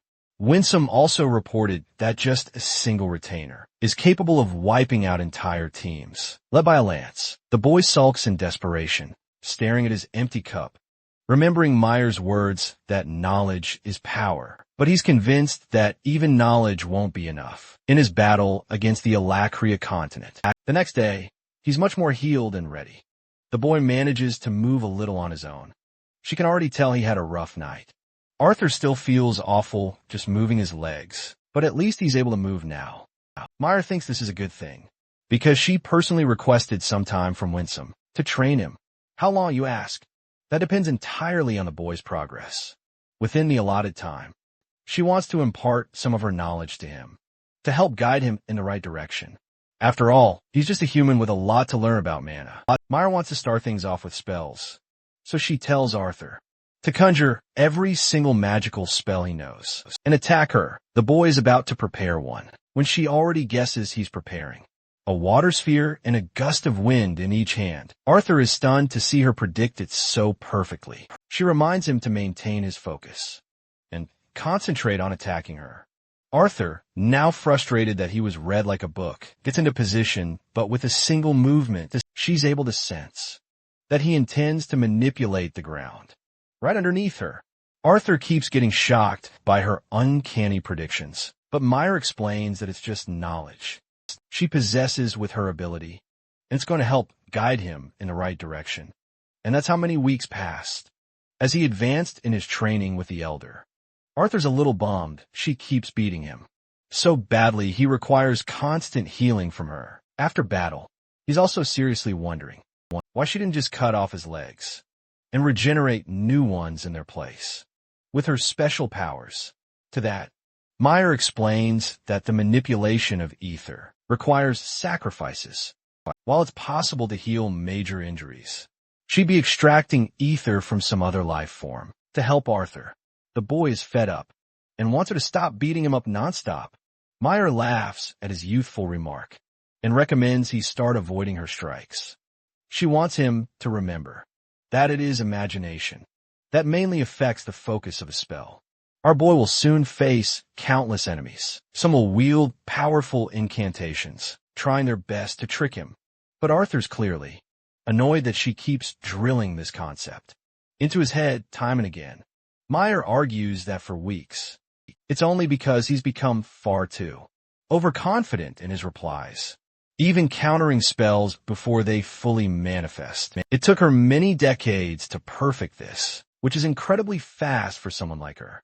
Arthur gets up once again, ready to give a shot. He enters the realm heart state. Seeing her manipulation of ether particles with wind, the boy immediately understands what's coming and defends against the wind bullet strike. An excellent response to her attack. Next, he evades an earth spike erupting from beneath his foot. Then a blast flares from nearby, which he skillfully deflects. He's getting hit by another earth spike from behind, but Winsome makes a surprise appearance and catches the piece for him. He's come to collect the boy, apologizing for his intrusion. Arthur is seriously shocked to see even Winsome pay his respects to Meyer. It makes him wonder what kind of influence she holds in the clan. Winsome apologizes for his sudden appearance, but it seems that Indra is requesting Arthur for a new instructor's training session. Meyer understands the situation at hand, and she's happy to announce the boy's progress. In the realm heart state, she truly wants to oversee the progress of his training, moving forward, telling Winsome that she'll be around to see how he develops, reminding the boy to focus on the knowledge she bestowed upon him. She hopes he uses realm heart physique more often. Arthur promises to master what she taught him by their next encounter, and with that, they bid farewell. After taking a walk among the trees, Winsome consistently glares at Arthur. Even the Asura is shocked to notice how Meyer went the extra mile with training the boy. Now he's curious. Arthur starts to question Meyer's true status. Unfortunately, even Winsome can't shed any more light, having already told him everything she knows. The boy admits he initially thought highly of Winsome, but now he's starting to see things differently. This kind of teasing is something even Winsome won't tolerate, as he sternly warns Arthur that, despite his lower rank among the Asuras, he's still far stronger than any lesser being out there. As for the boy's next instructor, they head straight into the portal to find out what he's up to. He's bursting out of the portal. Arthur is intrigued to find nothing but barren rocks surrounding him. From his intensive training with both Meyer and Winsome, the boy has learned countless skills for war. Now he's about to apply those skills in a unique style that will further amplify his elemental magic, as well as his potent melee combat. Suddenly, a booming voice roars from the cliff above, taking note of the human destined to be his student. The voice speaks with an unmistakably arrogant tone, almost as if he's disappointed to find Arthur here, as the supposed savior of the Dicathan continent. This instructor goes the extra mile to make a flashy entrance. As he descends from the cliffside, Cousin, a massive explosion. Then, a monstrous arm snatches Arthur's tiny body, before he can even stare at the towering golem before him. The colossal creature gently sets the boy down, before dematerializing into a formidable humanoid form. It seems Aizawa's cousin from My Hero Academia is here. He clearly wanted to scare his new student, but failed miserably. This is Run, Arthur's newest instructor. Arthur introduces himself, but Run wastes no time with pleasantries. He's already judging the boy for being late. even wondering if he should slice Arthur's fingers. As punishment, the kid is genuinely terrified now, thinking it's outrageous to punish him so severely for something so minor. Winsome quickly explains to Run that there aren't any severe consequences for tardiness in human society. This disappoints Rin immensely, as he would have imagined a race to be at least consistent with time, if nothing else. He considers Arthur's race underdeveloped and, for lack of a better word, completely backward. This guy is so cool. He dramatically smacks his cape in Arthur's face and proceeds to explain the purpose of their meeting.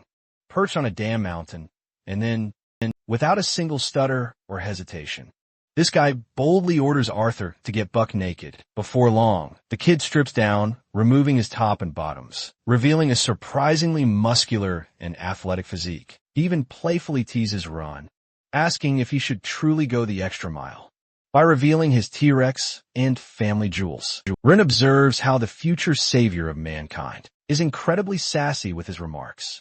He then glances at Sylvia's precious feather, wrapped around the boy's arm, before snatching it in a flash. Rin finds it frankly offensive that Arthur is using it merely as an arm warmer. The feathers of dragon wings, you see, possess unique properties of both mana and ether. Interestingly enough, dragons never shed their wing feathers from the very moment of their existence. So therefore, for a dragon to actually offer someone a feather indicates devoted and loving consideration. Arthur softens internally, knowing just how precious Sylvia thought of him. Rin abruptly breaks his happy moment by pulling his arm and meticulously observing every muscle of his body. Bro is seriously acting like some DD inspector or something, because what the actual fuck is the purpose of that? Rin finally concludes his bizarre findings and orders Arthur to cast a spell using only his right hand. First, he'll conjure a precise stone pillar with an accurate height and a specific radius. Both of those concepts completely fly over his head, but Arthur follows the command and executes it anyway. He then showcases a flurry of different elemental spells of every single element under his command, including both ice and lightning. With the basic measurements and calculations now aside, Rin wants the kid to exercise his mana arts in actual grueling combat. So this guy uses one of his damn golems and orders Arthur to quickly launch a spell at it. The boy casts an electrical spell, but this bitch isn't stopping one bit.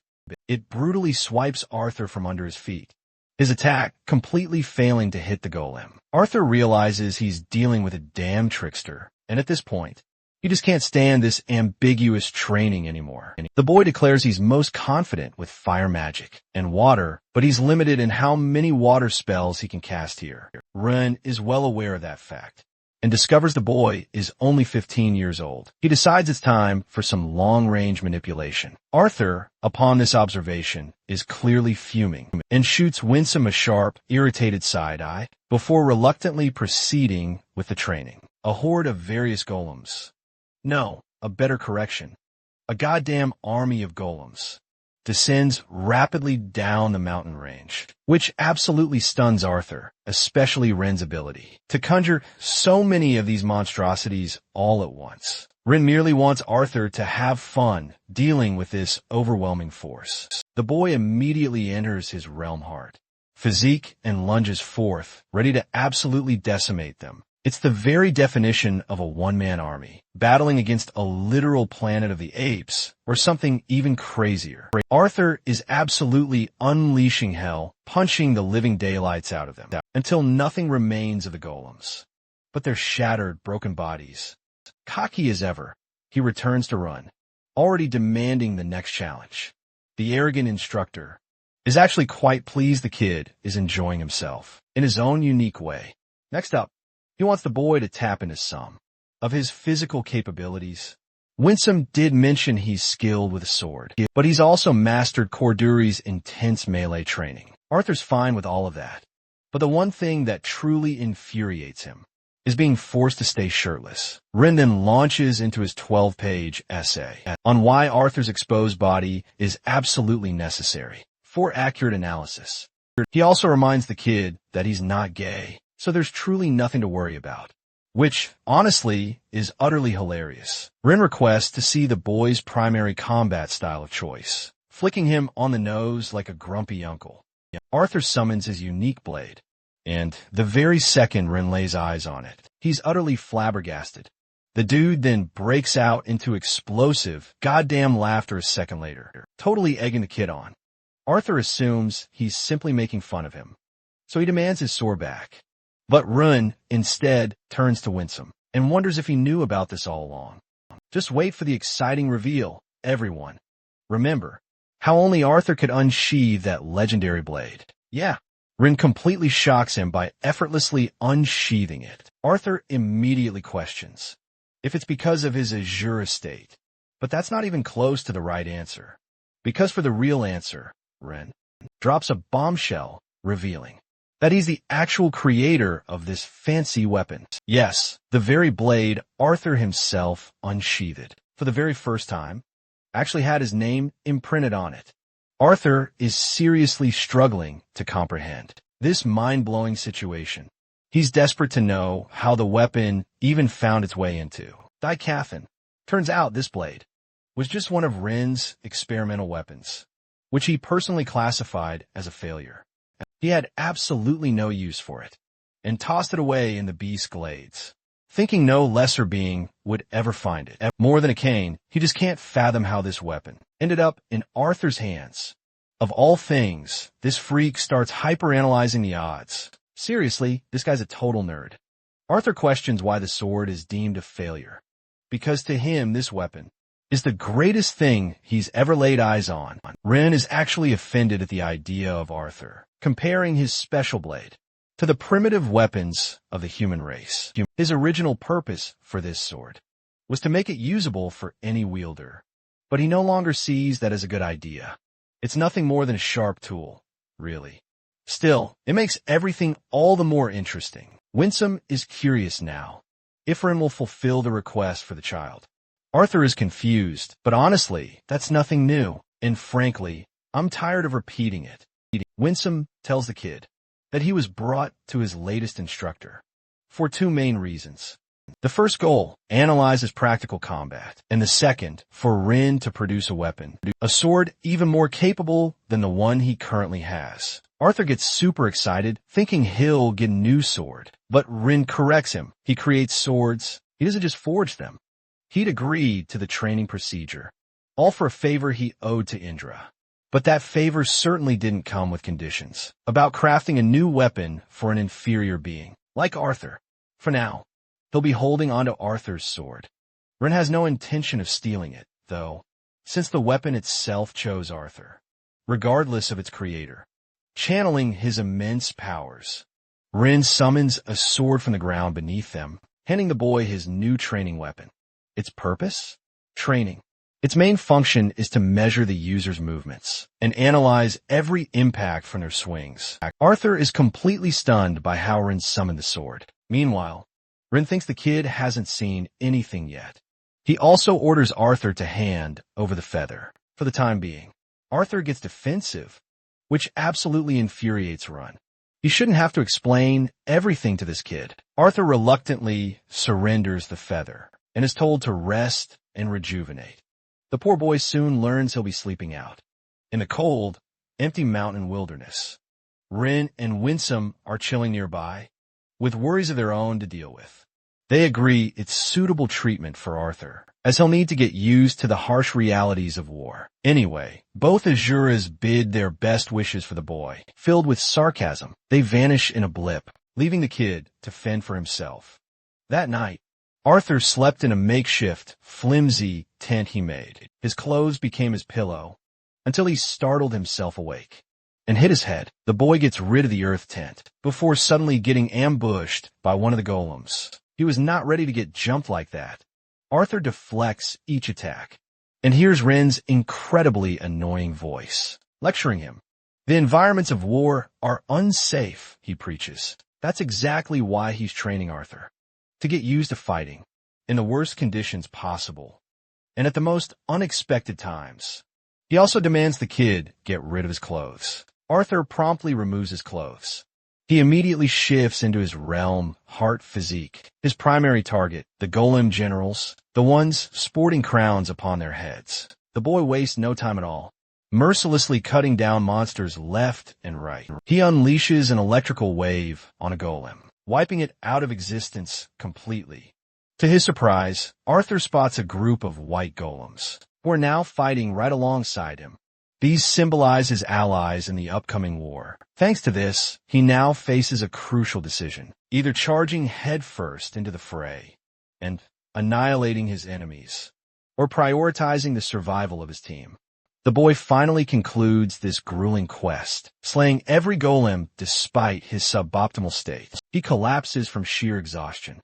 Azrin observes his 271 casualties, a staggering amount, nearly half of his foes. It was hardly the safest victory he could have achieved, especially given the weaker golems surrounding him. His sole mistake was allowing his allies to perish. Arthur starts to talk back, but suddenly freezes at the sight of delicious food and water. He devours it ravenously, while his instructor compiles the report. The boy struggles to perceive the rock golems as his true allies, which is why he's not motivated to save them. Ren, however, finds this perspective helpful and advises the kid to return to sleep, as his future battles will only grow tougher, utterly drained and exhausted. The boy shuts his eyes, and for what feels like mere seconds, he awakens the very next morning, only to see a murderous demon strangling Tesha. Bro, this crazy instructor went from 0 to 100 after that remark. The terrified elf screams out for help. Arthur instantly enters a static void, risking every ounce of his being to save her life. He prepares a wide swing and brutally slashes the demon's arm, freeing the beautiful elf from its grasp, before launching a powerful second attack. The demon dodges with ease and quickly gains distance, before unleashing a brutal barrage of its own strikes. Arthur instantly shifts back into Realm Heart Physique mode and expertly counters every single attack with a flurry of elemental output.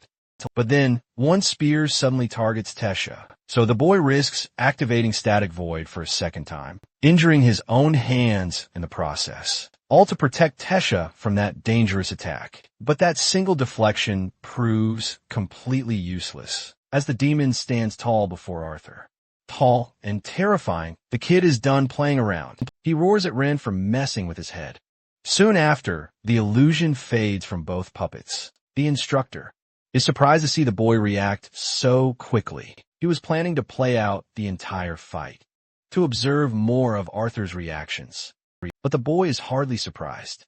After knowing what kind of instructor this bastard is, Ren explains that he adopted this harsh method for the boy's benefit, as in his current state, he used too much of his powers to prioritize saving just one elf. That could cost him his actual life on the battlefield. Arthur understands that, while it wasn't the best option on the table, he only did it because he prioritizes certain people's lives over his own. Ren criticizes his reckless decision-making, even if the boy did it for a partner. The word mate makes the kid embarrassed, as he explains Tesha isn't anything like that. It surprises Ren, who was thinking that she and the boy had already done the deed by now. Arthur becomes a beaming ball of pure embarrassment, denying anything like that ever happened. He quickly switches the topic and realizes that Ren has immense control over the earth, able to form anything from it. The chair is just one example. The only limitation that comes to his mind is that he can't mimic the properties of water. Using the earth he's also really curious. Wanted to know how Arthur was able to detect the demon was a fake. The boy explains that he could see a fluctuation of yellow particles around both puppets. The rest he pieced together by deduction. Arthur wants to know if lesser beings will ever be able to reach this level of mana manipulation that only Asuras are capable of. Paying Augus. That's incredibly unlikely to ever happen.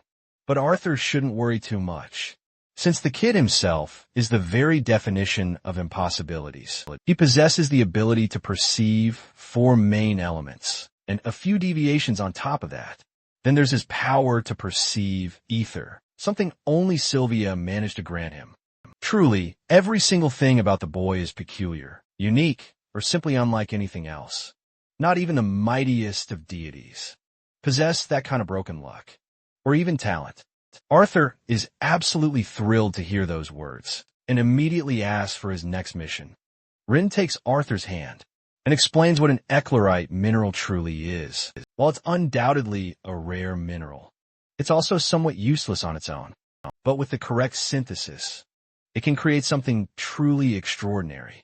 He refers back to his earlier words regarding his ability to create swords instead of simply forging them.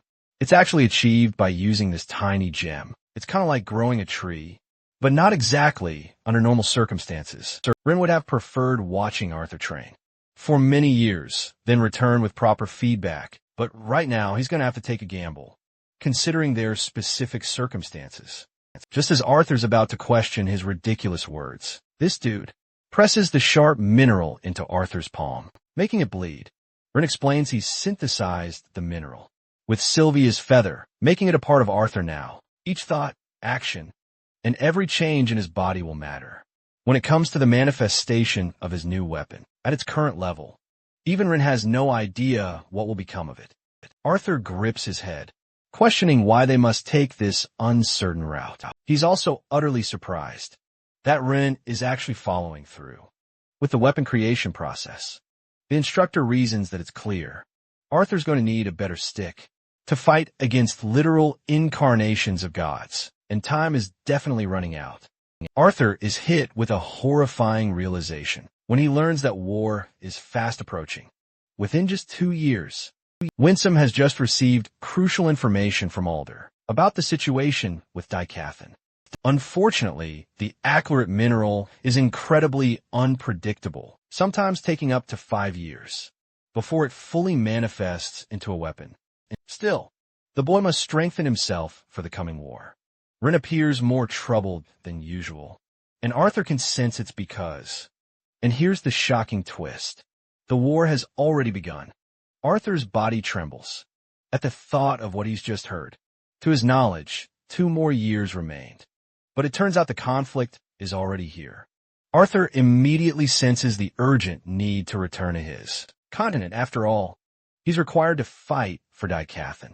But suddenly, both his legs are restrained by Golem's hands. He explains that the only conclusion his fight will lead to is death. Arthur argues he's done a lot of training to face these monsters. It's the sole reason he came here in the first place. But Rin knows, and even Arthur knows, that his training is incomplete. He's no challenge for even a mere retainer. Rin requests 1 year from the boy. In this year, he'll train him to become strong enough for the continent, to stand a fighting chance. Gritting his teeth, Arthur accepts the condition, hoping for this 1 year to pass quickly. It's been a long time since we last visited Dicathan. Tesha is now sitting on the council, and she desperately wants to fight in the coming war. But Virion strongly rejects her proposal, and Alder is in full support. Putting Tesha on the front lines is far too risky and unnecessary for now. The princess argues that her inaction could result in countless lives being taken. Despite her evolved strength, she's still not powerful enough. This fact utterly frustrates her, and Tesha angrily leaves. Virion's got a pounding headache and wonders if this is truly their best bet. Aldir has to remind the old man that Tesha is absolutely crucial to Arthur's performance. If they send her into the thick of battle, the boy's abilities will falter, despite his rigorous training in the hall. Tesha confidently approaches the gate guards, demanding they open the gates. However, they vehemently refuse, since only Aldir can authorize such a command. Tesha doubles down on her demands, so Lansvari steps in to back the girl. With her authority, the guards imbue the gate with their powers. As Vari and Tesha are asked for their destination, the princess names a distant city as their coordinates. The teleportation gate is now ready, but they're both reminded to properly authorize their arrival outside. Tesha questions if Vari's presence is truly necessary, but it turns out Vari is completely fine with it. She's just wrapped up Kathleen's training. After all, Idistan was once the glorious capital of the humans, in a country of Supon. In school, They learned it was built strategically out of reach of both dwarven and elven countries, as well as the Beast Glades territory. However, with all the fighting erupting now, it's the safest and most secure city from the war. The absolute best location for defense. The war was officially announced 1 year ago, and King Glader had the city completely reworked. It was rebuilt from the ground up to withstand a war against the other continent. We get a glimpse of the cadet preparing for war. Veri instructs Tesha to keep her sword ready, but Tesha doesn't understand why. She's protected by a lance and in the safest city. However, Veri, being an expert in combat, understands that war is unpredictable, so they must be ready at all times. They pass a shop where Tesha stops to ask Veri how the Glader siblings are holding up with their training. It turns out Curtis is extremely diligent, but his progress is faint. He's merely average compared to Kathleen, who is progressing sharply. She's clearly the more gifted of the two. Even the lance admits to her raw talent. Tesha quickly corrects Veri, hinting at Arthur's colossal talent. But the lance argues back, saying Arthur isn't even in the same league as the children, as he's in a completely different category of his own. She wonders just how monstrous he'll become after his training with the Azuras. Tesha then wonders if their enemies will ever manage to set foot on this side. But after all, Alacria lies to the west of Dicathan, which should mean that Etistan is actually quite close to their enemies. While that's true, it's also noted that their enemies don't exactly have a means of transport across the sea. That's why Veri suspects them of using a more subtle and devious method, such as hidden teleportation gates, scattered across the territories. The Vritra clan could seriously bring a huge army for them to deal with. Tesha is frustrated they're so limited in their knowledge of their enemies. We finally learned that Alder was able to break the curse that bound her from talking about her homeland and still fell into a comatose state. Tesha's relationship with her grandpa has also grown tense, but it's understandable, given the immense pressure he's dealing with. Both the Dwarven King and Queen are dead, and the Council did its best to gain their allegiance. They've also recommended each city prepare for war. While lost in thought, Tesha bumps into Emily, whom she assumes is an enemy, and immediately points a sword at Nerd Girl. Emily is happy to see a classmate, and hugs Tesha, also greeting Veri. Tesha collects her papers and apologizes for attacking so suddenly. Emily then realizes she's actually in a hurry and gets back to her work. She's supposed to send these papers to Gideon, who is searching for Lance's help. Veri and Tesha figure it's a nice way to join them. Tesha spots Emily's worn-down reaction and asks what Emily's been up to these days. The poor girl refuses to call her professor a professor because of just how insane this guy actually is. She's already lost her mind many times over, cleaning up his mess as usual. Emily playfully teases the elf about her princess name, discovering how suffocating it's been for her, trapped within the castle walls.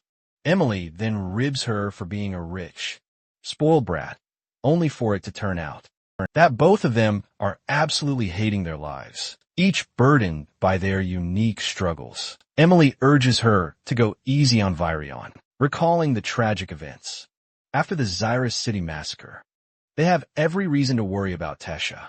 The past year has been brutal for all of them, and the only path to progress is rigorous training. Tesha has undeniably been having a tough time, but with the enemy's latest attacks, she's desperate to join the battlefield and help. Emily asks about Arthur and learns that Aldir has been repeating the same 2 lines about him for the past 2 years. He just keeps telling them the boy is training, and nothing more. Finally, on the subject of Elijah, Tesha fidgets, because she's genuinely got no clue how he's holding up. Right now, they don't understand why he was taken away. To begin with, she remembers his attempt to save her, and that's all. The touchy subject then comes to a close, with the group arriving at their destination. Emily struggles with the door and cranks it open. Inside, there's a foul stench of minerals and materials being refined. The workers are having a rowdy field day, yelling at each other, right until Emily hears her beloved master's booming voice. Their assistant has been anticipating Emily's arrival, as Gideon is in one of his sour moods again. and he's absolutely pissed. But before they can even think about trash-talking him, the inventor himself barges in and snatches a notebook. He's unusually quiet, before slamming the notebook shut and cursing the whole situation. He'd previously submitted a formal request to the council for a new lance, and he's thrilled to get the best of them for help.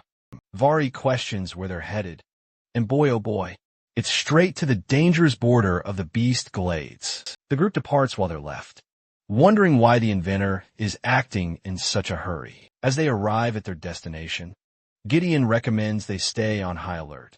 From above, they spot the Decathia ship. Remember when Arthur came up with a genius plan to travel across the sea using a steam engine-powered machine? Well, that led to the ship's full and complete invention, and now it rests in the ocean. Or so they thought. Tesha is shocked this isn't just Decatheus, but an even worse abomination. The difficult inventor is being annoying and refuses to be direct. They observe the ship's condition and spot a bunch of bite marks. There's nothing human on the ship. It's completely empty, which worries Tesha because she's curious about what this ship is. If it's not one of their own, after all, besides the great inventor himself, who else could craft a ship so giant or leave it out in the sea? She spots Vari, who claims everything inside has been destroyed, which also means that someone intentionally wiped it clean, which means the person who used the ship probably didn't want anyone to find out about its existence. Emily wonders if one of Gideon's competitors managed to get their hands on his blueprints for the ship and built it in secret. But even that's impossible, as this ship was fully submerged in the ocean just a short while ago. The only reason Gideon came to know of it is at the hands of random adventurers. As for the crew members, Gideon explains that there aren't any remains of anything. The crew who boarded the ship definitely came with a plan and emptied its contents completely. All roads lead to one possibility, a possibility that Vari wants to confirm. After reading the report, Gideon was hoping to God that his guess was wrong, but it wasn't. He was hoping for the lost crew of the original ship to return in one piece. But after examining it properly, he knows for a fact this ship isn't the original, and this crucial detail will completely reshape the war's dynamic. It means Alacria has now achieved the capability to construct vessels, carrying entire battalions across the ocean. Virion sits at his table, wearily accepting that war is upon them, much sooner than they ever anticipated. Both the human king and queen are deeply frustrated by the inventor's groundbreaking discovery. He's just confirmed the ship truly belongs to the Alacrians, and he has no doubt in his mind that it wasn't produced in the Decathian continent. To bolster his credibility, he explains how the Decathian ship was their sole source of engineering pride. That's why he placed unique markers all over their vessel. However, those distinct markings were not found on the ship. They just stumbled across. Even its frame was constructed differently, and the materials used were entirely different. Blaine rises in utter frustration, but there's not much they can do right now. The human king can barely maintain his composure after hearing how their enemies now have a formidable fleet of battleships prepared. Now the war will be even more damning, as Alacria can easily send thousands of soldiers across the ocean to wage a full-scale attack. It's already dire enough that some of the Alacrian spies have already shown up in the Beast Glades territory too. Aldir, sitting among them as the general, asks Lance Fry for her thoughts on the grave matter. Lance explains her full agreement with the genius inventor and has reached the same dire conclusion. Aldir entertains the possibility that the Alacrians are attempting to divide the Decathian forces by making them believe the ocean is where they will launch their main attack. Then again, this theory doesn't carry much weight due to the incredibly strong ocean currents, which could have easily destroyed the ship. The only remaining question to consider is for them to accurately gauge the risk. Aldir then talks about Good Sky's understanding of the dire situation. She thought the Alacrians, he wanted to gather their forces within the Beast Glades territory and manage the situation from there. But he also knows Agrona is cunning and has likely planned multiple moves ahead. That's precisely why they'll have to face a double-sided attack. The problem is on both fronts. The dwarves don't even have enough leaders. Their forces are also limited. Blaine requests to join the Elven King and Queen upon their next visit to the land of the dwarves to resolve the situation. Virion agrees, as they'll need all the help they can get to deal with the impending threat. He's gravely worried about the discovery of the Alacrian ship, as well as Tesha's well-being. Hearing a knock, he grants Tesha permission to enter. Apparently, her grandfather summoned her for a serious talk. He wanted to show her something vital. Virion showcases one stark reminder of the brutal fight that took place just a couple of days ago. 400 men were sent into the dungeon, and only a few returned from the fight. Virion instructed the forces to go down, and it's because of him they were all slaughtered. The elder elf understands that. He's made some grave choices in the war that are unforgivable, but that's exactly the kind of thing that requires him to keep his beloved granddaughter safe. Despite her value on the front lines, Virion wants Tesha to understand that. While she's a talented mage, she'd be a powerful asset on the battlefield. And yet, at the same time, her shortcoming is that she is just one person. One small mistake is all that's going to decide her fate. That's why he thought to prevent her from the war. But now he's changed his mind. Virion tests her resolve and questions if she's prepared to face the fight after seeing the brutal battlefield. To this, the brave elf nods with confidence. Virion challenges her to a fight to see if her words truly carry any weight. Both combatants fully understand the rules of this fight. Virion wastes no time, transforming instantly, and launches a direct assault. She deftly dodges, then uses her vines to ensnare him, attacking from his blind spot. He skillfully dodges some of the vines, maneuvering with all his might. But his constant dodging leads him to miss Tesha's surprise attack from behind. He barely manages to block it in time, then seizes her arm and slams her hard into the ground. Luckily, Tesha's vines shield her, providing the momentum she needs to launch herself right back at him. Virion notes, impressed that her control over her beast has improved. They trade blows, each matching the other's power. Tesha dramatically escalates the battle as her vines begin to consume her. Recalling their last encounter, Virion's worry for his granddaughter mounts. But this time, the outcome is completely different. She's tapped into a unique state of her own, much like Arthur. When he activates his phase transformations, intricate engravings appear across her face, and she's now armed with dual blades, empowered beyond belief. Tesha's rapid attacks overwhelm Virion, but even so, the seasoned elder manages to keep pace. They exchange fierce blows, leaving new scratches across each other's bodies. The battle hurtles toward its climax, as Tesha's transformed state can't last much longer. She gets utterly knocked out by a kick to the face. The seasoned elder beat her fair and square. Tesha slowly rises, consumed by shame, having failed to land even a single hit on him. But seeing her state, Virion reminds her that he'll be her commander on the coming battlefield. This essentially confirms she's passed his test, meeting his high expectations. She's overjoyed and thanks him profusely, but the old geezer has his own conditions for that. First, she needs consent from both her parents. Next, he wants her to always do her best and never become a liability to her team. Otherwise, she will be removed from the team. If she can't even take proper care of herself, Tesha, brimming with excitement, blindly accepts everything. Virion gently taps her head and warns her to steer clear of her second phase, as she's yet to fully master her form. Aldir already told her that the Elderwood Guardian she assimilated with is unlike any other, but why is still a mystery.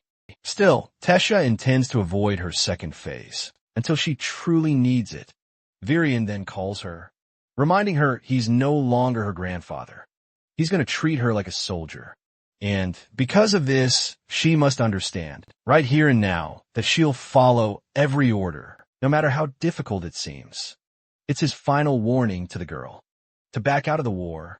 But Tesha rushes in to hug him instead, confirming to her commander that she'll be a reliable asset, who will support the continent. with their salutations wrapped up. Virion is still afraid for her safety, but he doesn't tell her that. In the next scene, the old elf makes his way to the lower levels of the castle. Here, he meets Anna, who is treating the director in her comatose state. Anna gives a general review of her condition. While Good Sky is doing well in her unconscious state, they still don't know if there's a way to bring her back. So Virion decides to do his usual thing. He greets her and talks about the recent update on the Alacrian army, how they've discovered a battleship. He's confident Good Sky wasn't aware of the ship either, but apart from that, he's come here to tell her something special. He just gave Tesha permission to enter the war, a decision very much unlike him. Virion laughs at the reckless things he said, but this poor old man is truly afraid. He understands his granddaughter's stubbornness. That's why he wanted her to take part in the war, under strict supervision. But poor old Virion collapses in his emotions. He stepped down as the Elven King, and now he's been placed with even greater responsibility than before. Every day, he trains with a formidable Asura to grow stronger and stay in peak condition. After all, this war will demand nothing less than his absolute best for Daikathan's survival. Yet at the same time, Virion doesn't want any part of this. He wants no part in this tangled mess. All he desires is to enjoy his final days, watching Tesha grow strong and thrive. He could never have imagined a day when he'd be sending his own granddaughter to war.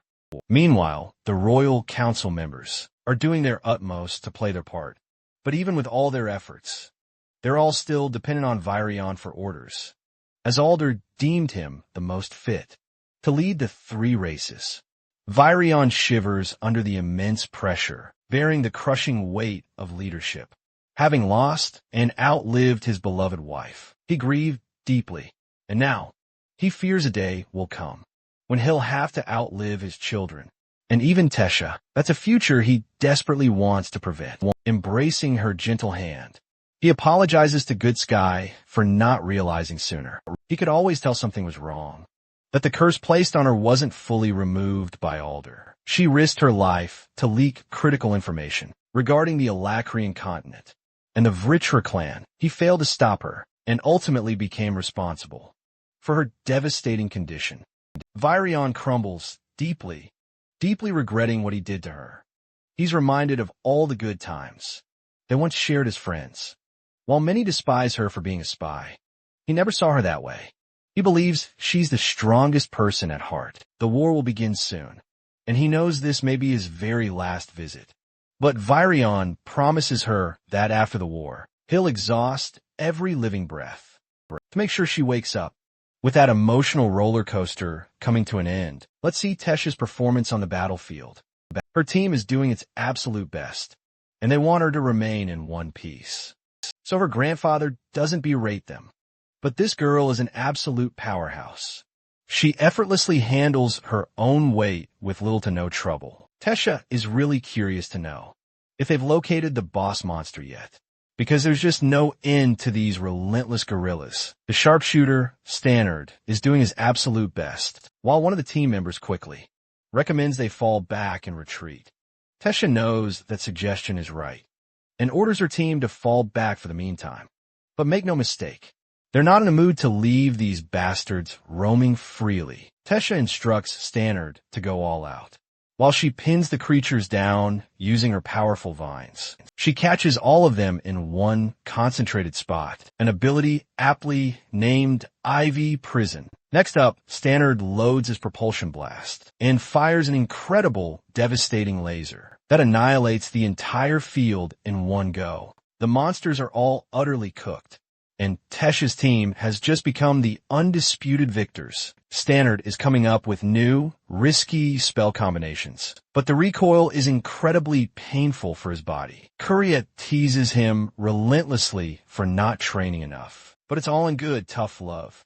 They laugh good-naturedly with each other, as Tesha orders them to focus on the next initiative. Unfortunately, these guys are hungry as hell, and they've already set their sights on Tesha's lunchbox. Darvis gets slapped by Kuria for harassing their leader, but this guy's way too chill and boldly calls her a shorty. The teasing is strong with this one, as he even calls out Stannard for his short height while they're flaming each other about their height.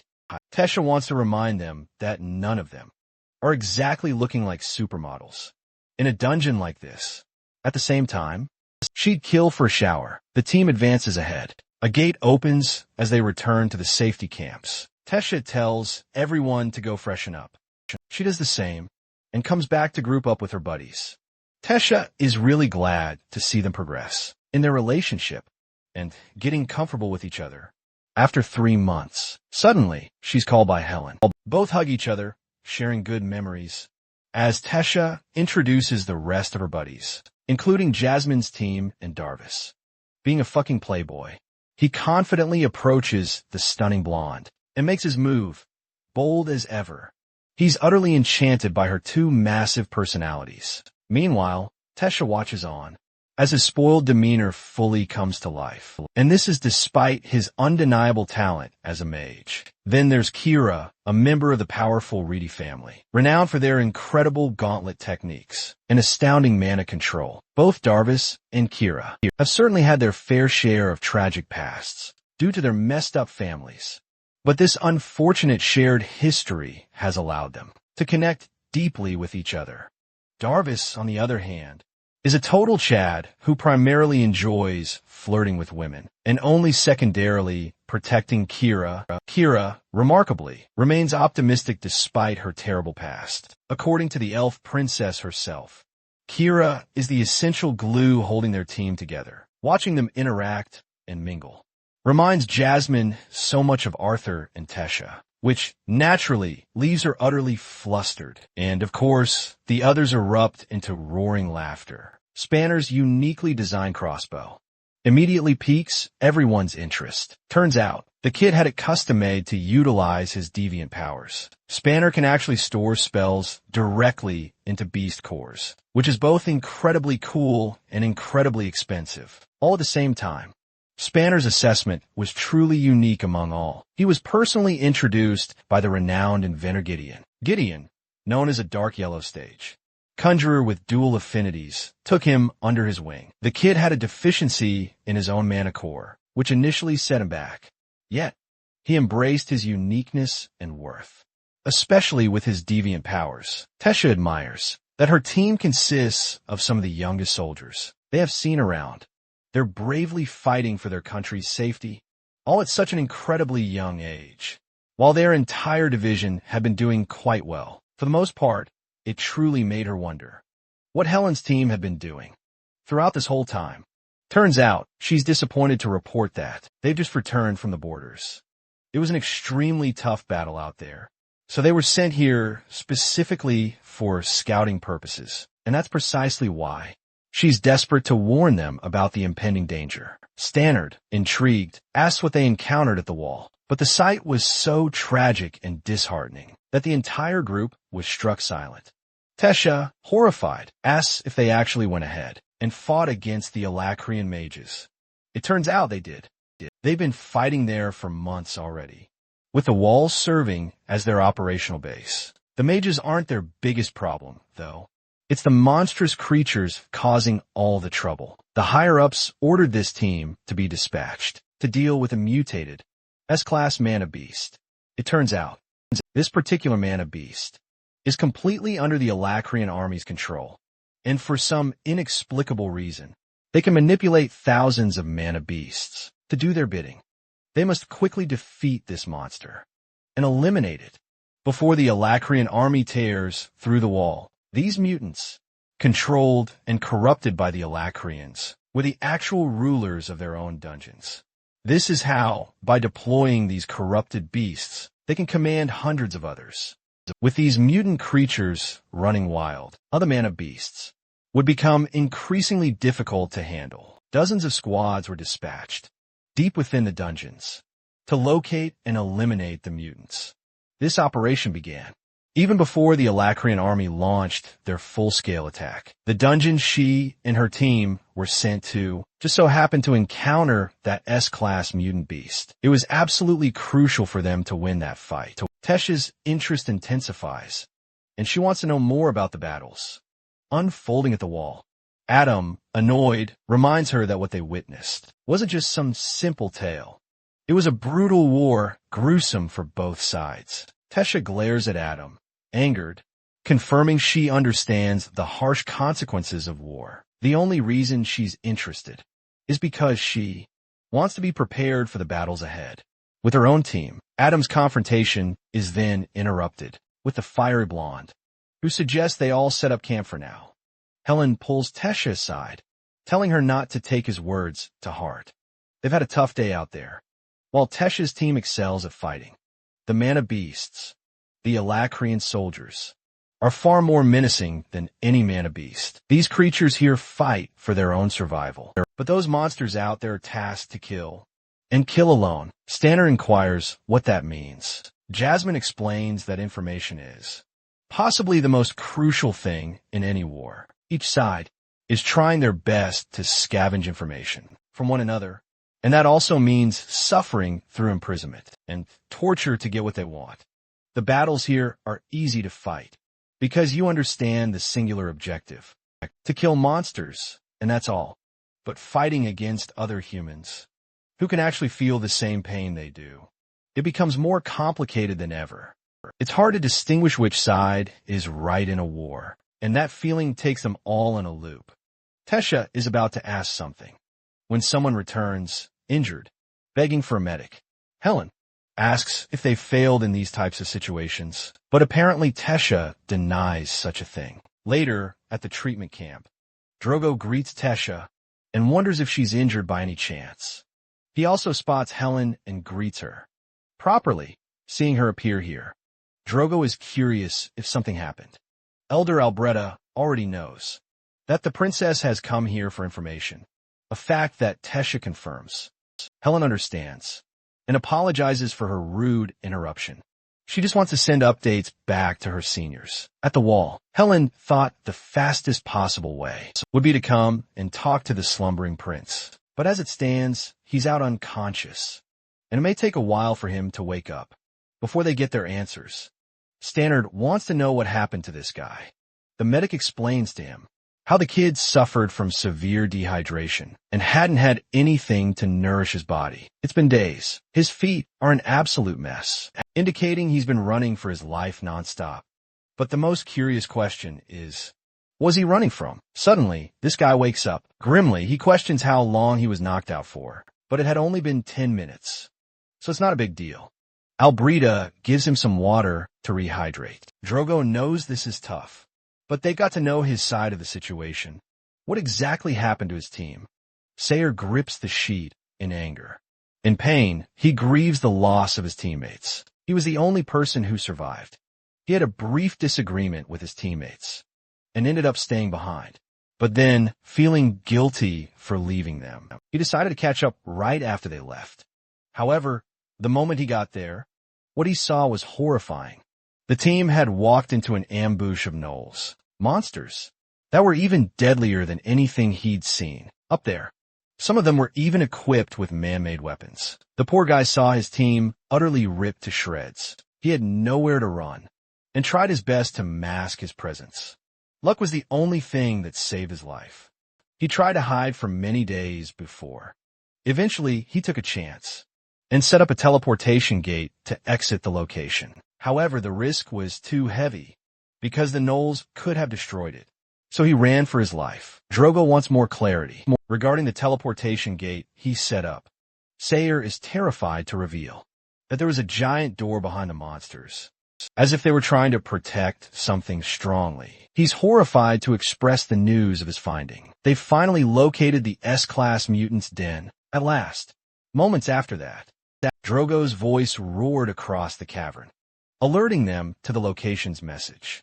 Everyone there, hundreds of soldiers, prepared themselves for the battle to come.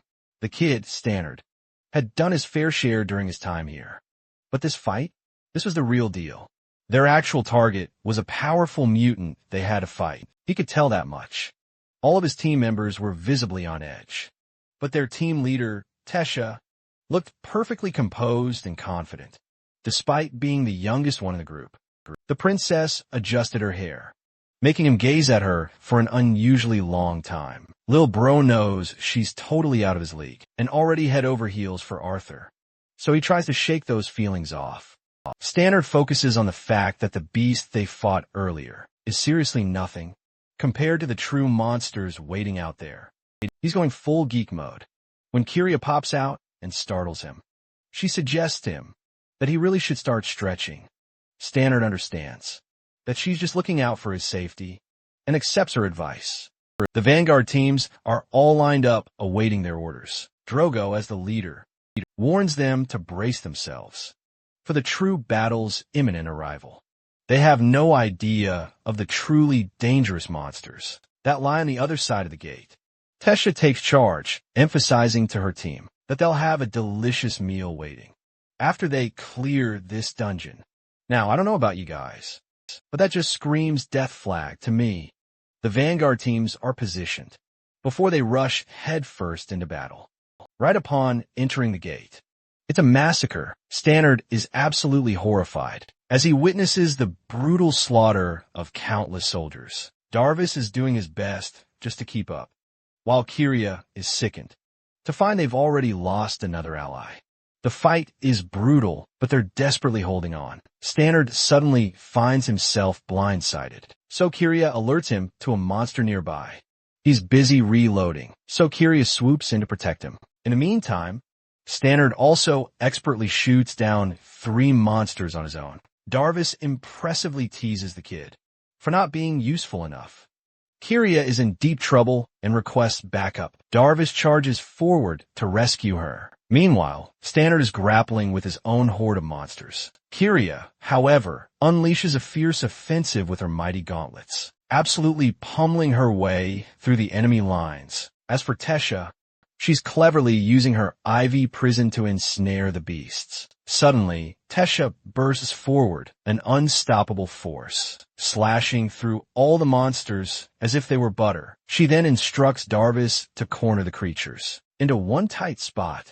On her command, Darvis unleashes a devastating crossfire spell, expertly separating the monsters from their allied soldiers. The remaining adventurers quickly do their best to erect sharp earth spikes. Then, a powerful combined wind and fire spell obliterates the monsters. Below, Tesha holds them firm with her sturdy vines, Kiria with her crushing gauntlets, and Darvis with his searing flames. Drogo witnesses this masterful teamwork and signals the long-range shooters to finish the job. Standard is among them, meticulously preparing his cannon, while the other mages launch their projectiles from a safe distance. From range, he orders his men to step aside, clearing the way for Standard to take his monumental shot. The young man prepares a gigantic, swirling orange blast and unleashes that son of a beast like a full-powered Kamehameha beam.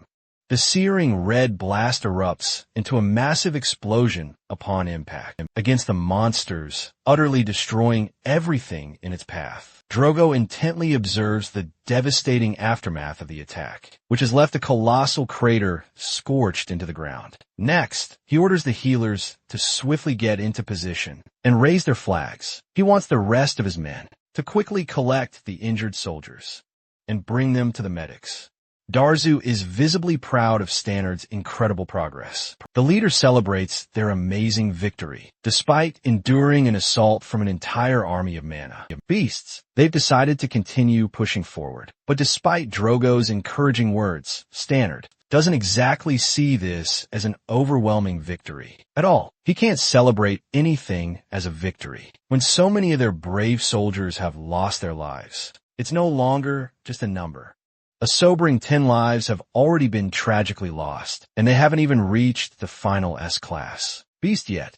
The harrowing question is, how many more lives will be sacrificed by the end of this brutal raid? Tesha watches as the injured are carefully tended to, but something about the situation makes her upset, and Standard can see that. He directly asks her what's wrong. The elf remarks that it's good that they won, but still losing soldiers makes her feel hurt. Darvis comes up and teases her for acting compassionate towards the commoners, and whatnot Kiria grabs her hand and emphasizes that they did their absolute best to secure that victory. Standard backs this statement and confirms that it's always a risk when going into battle. They can't save each soldier, and that is the reality. But he didn't word that right. and Tesha only gets more upset hearing the remark. Stannard tries to make up, but the princess is worried that she'll never be able to catch up to Arthur's level. Even Korea knows that. She's talking about the special guy, who she can't stop talking about for some reason. Darvis is pissed, because he doesn't even know who Arthur is. Aside from the fact that he's powerful and charismatic, without any weaknesses. It's clear in her description that she's being biased. But Korea thinks the green-haired Casanova is only jealous, because Arthur's the guy he wants to be. He was even popular in school, but never accepted that on his own. The teasing continues. When Tesha expresses how she felt scared of him upon their first encounter, Korea vividly remembers her saying how they escaped some slave traders. Tasha at the time felt like she wasn't saved, because Arthur wanted that to be kind. Rather, it was probably intended as a pragmatic move. On his part, hearing that Kyria deems him a bad boy, who does whatever the fuck he wants. Darvis, being the jealous cunt, thinks little of Arthur's accomplishments. He recalls how Tesha got kidnapped at the academy, and Arthur wasn't there to check up on her. After the fact to this, she angrily responds how he already checked on her health with Virion, but rushed off for his own urgent matters. Darvis, fueled by jealousy, continues to badmouth Arthur. Stannard and Korea both try to stop him for spewing nonsense he knows nothing about. He even labels Arthur a coward who fled the battlefield. Tesha, filled with frustration, flatly denies all that rubbish. She believes Arthur is many things, but being scared is not one of them. He cherishes his loved ones too deeply to simply vanish without purpose. Darvis leaves, still mocking her crush. Even Stannard is doubtful of Arthur's power, but Tesha asserts that this guy is incredibly strong. Korea is eager to meet him in person, and Tesha is all the more thrilled to introduce them soon. I don't know about you guys, but I've got a bad feeling this is one of those ugly foreshadowing moments. Okay. The mages are now deep and exploring the deeper parts of the den. The place is eerily quiet, so Drogo uses gestures to signal them. He indicates they're approaching the spot where Sayer's team was annihilated by mana beasts. According to the report, it's clear that they'll be facing hundreds of orcs and other monsters, which is why he wants the team prepared for what's ahead, praying for everyone's safety. By the end of this battle, Drogo charges with his men, then halts. He surveys his surroundings, monitoring the situation. He's stunned to find all the monsters already dead. This sparks fear and uncertainty in the soldiers' hearts, who don't know whether to celebrate or be afraid. Deciding to press on, Drogo signals them to advance towards the door. They approach the massive door, and Tesha instructs her teammates to maintain formation. This door brings another chilling revelation. It's not closed, meaning something or someone has already ventured inside. Drogo orders his men to open it, as Stannard readies his weapon. Inside, hundreds of monster corpses lie utterly annihilated. Blood oozes and gushes out through the gate. The adventurers freeze, trying to grasp the horrific situation. Tesha pushes forward, determined to see what's happening. Taking a closer look, she spots a single, familiar figure perched atop the army of slaughtered creatures. It's Arthur Lewin, the unstoppable, legendary Goliath. The absolute Chad of all Chads is just sitting there, looking cool as hell, completely unfazed. The princess can't possibly fathom seeing him here. The other adventurers are prepared to confront anything that dares to cross them. But then, our adorable little Sylvie appears, who bounds over, eager to reach the princess. Drogo initially mistakes Sylvie for an enemy, until Tesha quickly clarifies they've got nothing to fear. He then lets out a thunderous roar at the man sitting high atop the pile of monster corpses, forcefully demanding his name. Arthur calmly pulls out his blade before beginning his descent. His sheer presence alone provokes Tesha's entire team to remain on high alert. Even Drogo remains deeply suspicious of him, until Arthur coolly declares himself an ally of humanity. Upon seeing the young man, Helen and her team are overjoyed to greet him. Stannard then spots the man of the hour himself, the very one Tesha can't stop gushing about. However, Tesha herself is the most utterly shocked. For some reason, she still hasn't greeted him at all. Drogo, ever the party pooper, intervenes and explains they've got an urgent mission to execute. He urgently demands to know what exactly happened, as he wasn't informed beforehand of Arthur's critical contribution. The warrior confirms he only informed them a mere hour ago, and truly wasn't expecting to land himself. Amidst a raging swarm of mana beasts, Drogo is utterly flabbergasted to discover that Arthur single-handedly annihilated all the mana beasts,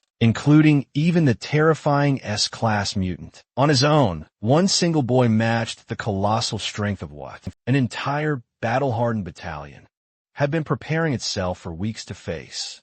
The other adventurers all start to profoundly question the strength of this child. Stannard, ever practical, wants to know what became of the beast cores. Arthur calmly explains that his bond, Sylvie, took her sweet time, devouring them. That tiny little fur ball they see before them somehow managed to devour hundreds of beast cores, as if it were absolutely nothing. Drogo and his squad are out on a mission when a monster ambushes Arthur from behind. Tesha tries to warn him, but in mere seconds, the fight's already over, with Arthur not even moving an inch. He apologizes for missing one, then explains he's fine with talking, as long as there's good food involved. Tesha and the Twin Horns all know this guy well, so they try to reassure Drogo. Helen agrees, and Arthur smiles, seeing them all safe and sound, then catches up with the group on their way back. Even though this guy was her childhood friend, Tesha couldn't shake a strange feeling about him. For some reason, she expected a very different reunion than the one she actually got. After all, they hadn't seen each other in years. Back at their base, Arthur kept his own secrets, only explaining what was absolutely necessary. Drogo, among others, was clearly unsatisfied, but the information was valuable enough for the battalion to plan their next move. Jasmine leaves Arthur and Tesha alone together. Seeing him now, truly alone, her heart starts pounding like crazy. Words tumble from his mouth as he gazes at her with an innocent smile. He missed her deeply, and it completely disarmed Tesha. She embraces him, full of love, confirming she missed him just as much. Arthur gently cups her face, calling her a crybaby as he wipes away her tears. Tesha tries to act all grown up now. Arthur dedicates this moment to hear everything that's happened to her out there. Meanwhile, Stannard is talking with Darvis. The team's a little unsatisfied that their major battle was hijacked, but Curry is genuinely, seriously happy that none of them were injured in the brutal fight. It's like a miracle for one person to take down a fleet of high-ranking monsters, along with an S-class beast. Darvis, however, greatly doubts him, and his jealousy just skyrockets beyond what it was. Stannard wastes no time grilling them both, explaining the crucial difference between envy and jealousy. But Darvis just gets completely fired up, ready to challenge this new hotshot to a duel. It's an absolutely stupid idea, and both his teammates totally agree. Korea, however, just can't fathom why he's so angry. After all, it's not like Arthur can win this entire war by himself, but this green-haired chump thinks there's just something not quite adding up about Arthur's accomplishments, calling him nothing more than a snobby jerk. At the same time, Stannard defends Arthur's position, pointing out that the people didn't treat him any better either. He believes it's incredibly childish of Darvis to jump to conclusions about Arthur's personality without even knowing what he's truly like. After all, Tesha always speaks so positively of the boy, so it's not like he's some sort of villain or anything. Deciding to really pull the trigger, Darvis teases Stannard, thinking the kid finally has a shot with the princess, since Arthur's treating her so badly.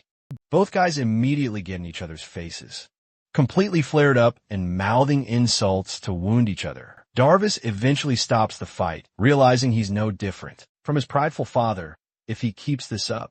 As for Tesha and Arthur, they both emerge after catching up as well. Darvis immediately spots an opportunity and strides right up to Arthur Leywin, challenging him to a duel right off the bat, with absolutely no time wasted. People gather around, eager for entertainment, largely supporting Darvis. Tesh's team, on the other hand, watches on with palpable worry. Darvis readies his axe, confronting Arthur, who just wants to inquire about the purpose of this duel. The green-haired chump calls it a matter of his pride, while Drago, the referee, reminds them of the fight's rules. Before they officially start, both fighters are restricted from using mana for bodily augmentations. The first person to surrender or be unable to fight will lose. Now, Drago understands just how powerful Darvis truly is, so he thinks Arthur here is way. Looks like someone's in for a rough time. Even he's curious about Arthur's true strength. And just like that, the fight begins. Darvis bursts forward with lightning speed, getting right up in Arthur's face. His first attack was a clever feint, before he swiftly moved to strike from Arthur's blind spot. But our boy isn't just some amateur. He sees Darvis coming and easily eyes him down. Sensing the immense threat of Arthur's counterattack, Darvis leaps away as if genuinely scared. This timid display is met with utter confusion from the crowd. They berate him while Kuria and Stannard exchange puzzled glances. They've always seen Darvis effortlessly, cutting down mana beasts like butter. They've even seen him defeat adventurers of his own rank with smug satisfaction. But in this situation, it's almost unreal to witness Darvis feeling genuine fear for the first time in battle. Still, the green-haired freak Sho pushes forward to strike, while Arthur gently sways his body, effortlessly evading each swing. Darvis tries to go even faster with an aerial attack, but Arthur merely blocks his axe. Before delivering a single, precise punch to his abs, Darvis is sent reeling backward, unable to believe. He's facing such monstrous reaction speed. He tosses a giant piece of earth, but Arthur merely crushes it with a single tap of his punch. That attack was, yet again, just another tactic for Darvis to catch Arthur from his blind spot. But Arthur easily dodges it without any trouble. Arthur is merely toying with Darvis, tapping his body from the front and back, before unleashing a flurry of furious jabs all over his body. The strikes only connect right as Arthur's walking away. As the victor, with Darvis's arms now useless, Darvis releases his axes before collapsing to the ground.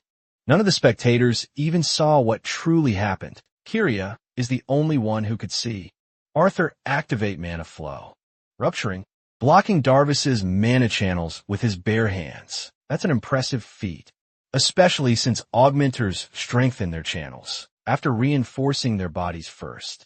But what Arthur did here was precise and incredibly fast, as if he were a veteran himself. Stannard admits they've just witnessed something truly amazing right before their eyes. Poor Darvis can't even get up because his body is completely wrecked. Then, out of the blue, General Virion himself arrives to meet Arthur, and he's brought Alder with him to the camp.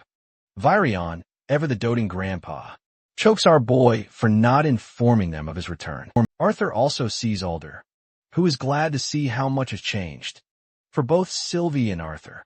Turns out they received a message from Winsome about Arthur's departure, though Alder wasn't expecting the kid to pop up at Tesh's battle station. Right away, it turns out that Run is the one who wanted things to happen that way. That cheeky bastard. Tesha remarks that she felt great seeing Arthur instead of an S-class monster beast behind the gate. Arthur confirms that they didn't even have a second to spare, as he was getting jumped by so many monsters. Right after his arrival, Tesha is amazed to hear that Arthur's story was the reality. He really did take down those monsters by himself. She's got a ton of questions to ask, but Virion stops her, explaining that he's got matters of his own to discuss with the boy before anything else. Tesha is told to stay here for now, but Arthur will be going away with them. She's annoyed that he's being taken away from her. Right after coming back, it's important for Arthur to tell them what's going on. Her grandfather emphasizes that after the clearance of this dungeon, they'll have their own battles to take care of, and that means her team is going to get even busier. He wants her to remember what they agreed upon. She's now a soldier, and he's her general. Hearing that, Tesha is happy to follow his command. She remembers his advice to level up from her fights, slowly and steadily build her strength. Aldir insists they depart immediately. Just before they leave, he perceives Tesha's power has grown over the last few months, proving her recent battles have helped her immensely. Hearing Tesha address Aldir as her master leaves Arthur utterly astonished. He wasn't expecting a student-teacher relationship to form between the two of them, no less. Arthur emerges from the tent and spots Stannard, who simply offers a slight salute, as if Arthur is too important to ignore. The trio then head towards the teleportation gate. Sylvia purposefully didn't speak to Tesha, knowing she's all grown up now, and keeping her own little secrets. She plans to surprise her during their next encounter. The three step inside the gate, only to be greeted by a giant fucking bear outside. From behind the bear's massive head, little Ellie pops up. Even Arthur is utterly shocked to find his sister mounted on top of the damn thing. She immediately rushes to her brother. Without hesitation, Arthur takes his sweet time adoring his little sister. For a moment, he's teasing her, before Ellie spots both of their parents. Arthur, remembering what happened last time, tries desperately to get away, but finds himself completely caught off guard. As they embrace him with loving, open arms, the boy can't believe he's receiving such warm treatment after everything that happened. But Alice, as a truly loving mother, reminds him he's still the son she raised for over a decade. The same goes for Reynolds, who's now sporting a beard. He knows his son has been through the worst of his training. Also, Alice truly can't stay mad at him for long. After loving Arthur so much, the kid is happy to confess that they both have indeed given him more than he's grateful for. Ellie then pulls at his shoulder because she wants him to ask about Boo. Arthur sees that titanic monster and jokes about how a giant dog is called Boo, triggered by his remark of all things. Boo is out here unleashing its fury. It unleashes its full force right onto Arthur's shoulder. The ground around them is absolutely trashed, but to the monster's utter shock, nothing happened to Arthur. Arthur just thinks the pet has quite the temper. Turns out, Ellie had instructed her little pet to test out Arthur's new powers. Right after his return, Arthur is seriously amazed to find Ellie has bonded so deeply with the beast. He wonders when this incredible bond formed. Apparently, Winsome had been keeping tabs for Arthur. He's the one who left the mana beast with Arthur's family before departing. Turns out, it wasn't Arthur's idea at all. Winsome just gave this colossal monster as a gift. Arthur thinks it was a ridiculous idea to give a giant bear like that to his little sister. Reynolds explains that Boo was just a tiny thing when they got him. Boo has aged incredibly fast in just 2 years. Aldir insists they need to get a move on and save their reunion for later, as more pressing matters are at stake. He promises Arthur he'll see his family often, so he's got nothing to worry about. Arthur bids farewell to his loved ones before leaving once again, this time more relieved than ever that Boo is being protected and no longer lonely. Even Sylvia is happy with this turn of events. In the next scene, Arthur is surprised that there aren't any royal family members accompanying them. The least he was expecting was director Gutsky's presence. Realizing Arthur isn't caught up to speed, Varian explains to Arthur how Gutsky fell into a deep slumber.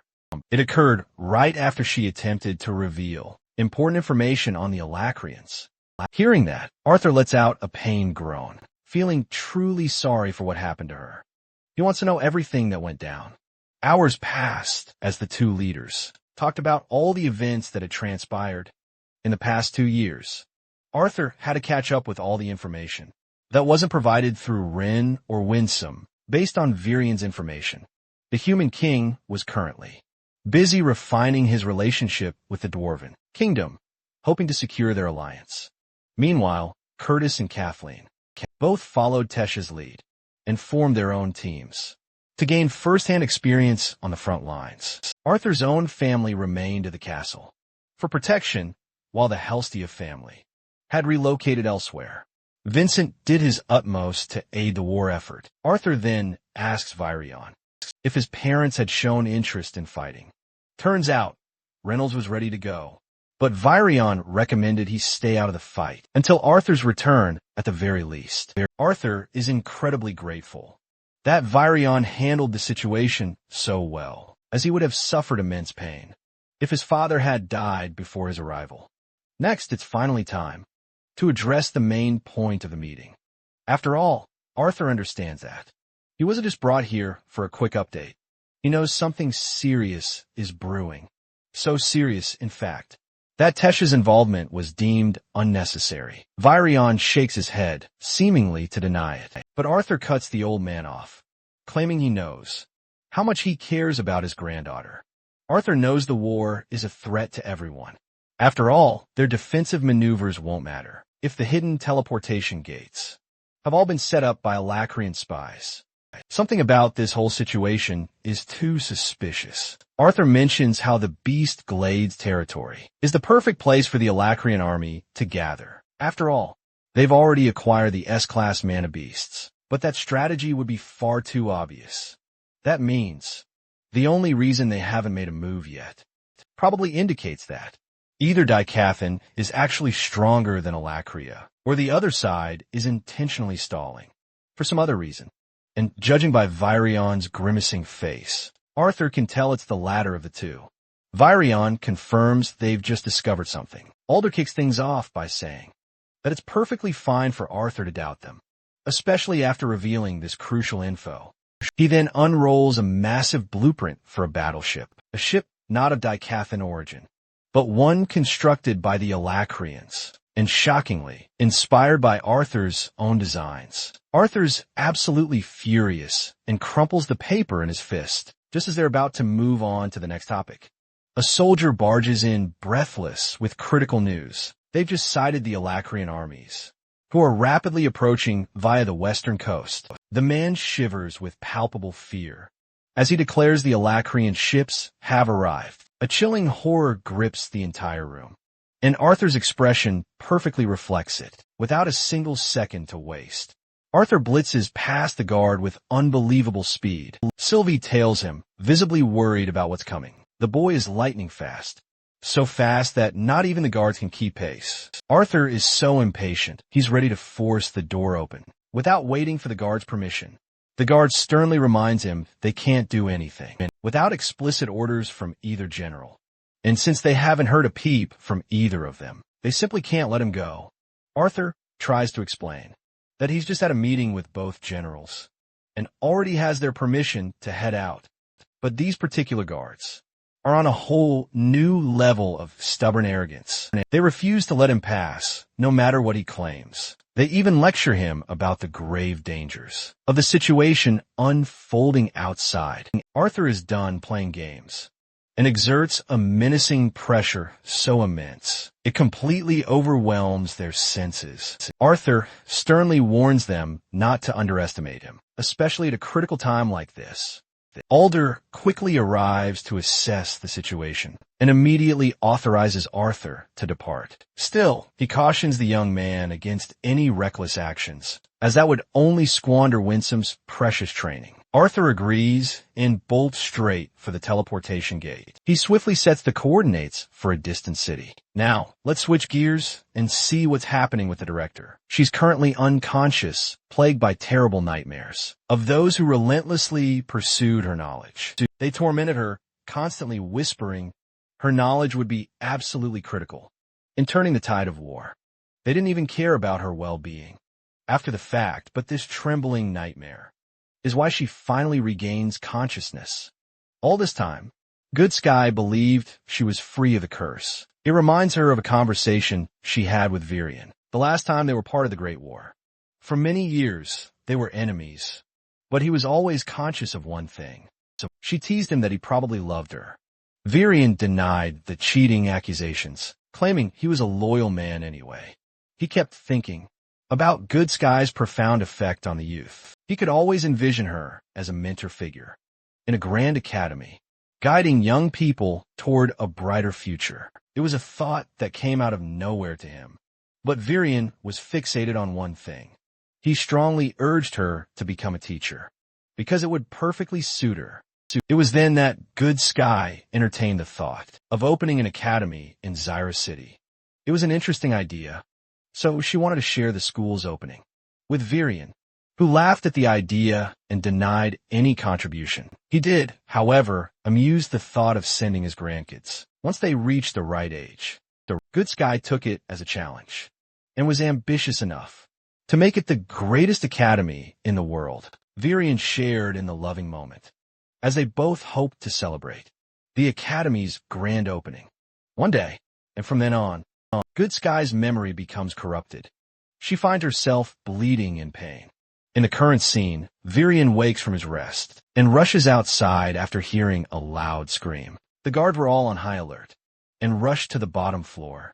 A terrifying realization set in, as Virion sensed Anna was in grave danger. As for Arthur, he's blitzing past at full speed. He's annoyed that people are stopping him and demands the guards open the doors. This annoying grunt thinks a kid like Arthur he really shouldn't be joining such a crucial battle. He's acting so high and mighty. But then the mere presence of a gigantic dragon makes them all tremble in sheer terror. Arthur is more than happy to force his way in, if they dare become an obstacle. He takes flight with a fully matured Sylvie, who's now a beautiful horned dragon. Too much is flooding through the boy's mind. He remembers the time when the blueprint for the ship was first made. Sylvie lands them in a desolate, snowy setting. From here, Arthur trudges through the heavy snow, recalling Virion's words to keep moving forward instead of trying to correct the past. Meanwhile, Virion himself is forcing his way towards Gutsky's room until he spots Cynthia Gutsky's body in shambles. The Alacrians got to her, and she's nothing more than a pool of blood on her bed. Virion roars in pure agony.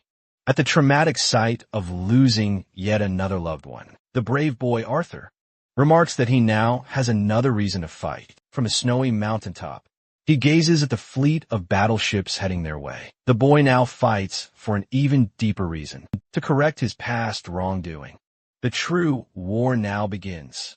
We get a sudden cliffhanger after that, and now we're in the heart of a vibrant blue city, witnessing a daring burglary scene. Two kids are trying to make a fortune, one lockpicking the door while the other is keeping watch. Finished, and like a typical young boy, Nico is incredibly proud of his powers. He then goes around searching for valuables. The boys reason with themselves that what they were doing was actually necessary, that it was justifiable to steal from someone when their own orphanage was at stake. It was precious money, money they didn't need for themselves, but for the sake of their orphanage. This kid is none other than Arthur's past self, King Gray, who had just finished the job. Gray was curious if they should really trust a man who was willing to buy from a bunch of kids. But Nico was confident, really confident. But for some reason, knocking on the guy's door, waiting out in the biting cold, they both grew agitated, feeling their patience were thin. The man slowly opened the door, begrudgingly letting in the two persistent kids. Nico explained he was here with his friend to sell their merchandise. The man finally let them inside, but they were immediately taken aback by a strange, yet potent smell. Nico told Gray to look around while he finished talking. Gray did exactly that, making his way through the cluttered warehouse. He checked on a book, while the man inspected the quality of a gemstone. This was the first time the boy had ever found an ancient instruction manual on controlling Kai. Nico startled him by creeping up from behind, but Gray reasoned it was just nothing important. The man offered the book to the boy as a gift. After all, none of them could read or learn from it anyway. Nico was totally chill with the whole thing. The boys left that night, and now Gray was soaking in the rain, questioning why he was even tasked to come along. After all, Nico pretty much handled everything on his own. Nico remarked that at least Gray got to keep a book, if nothing else. That's when Gray alerted him about the two creepy men from the shop. They were tailing the boys from behind. He signaled Nico to turn right, and then make a run for it as fast as he possibly could. So they did exactly that, both boys bolting with every ounce of speed they had. They climbed over a wall, but Nico crashed hard, so Gray had to help him up. They both hid behind a garbage can, where Nico stupidly tried sneaking a peek at the men. One of the bastards had located them at last. He tried to snatch Nico, but his friend pulled him down. He told Nico to make a run for it, as he fought off the man with his bag. But poor Nico had just tripped, complicating their situation even further. Gray grabbed the bag, calling out to both men, knowing they were after the money. He made himself a decoy and began running, until the boys spotted something in the distance. He stopped, turning in their direction, and then, with a mighty kick, he sent it flying, tripping the first attacker. He casually used that very guy's body as a springboard, leaping high over the gleaming puddle below.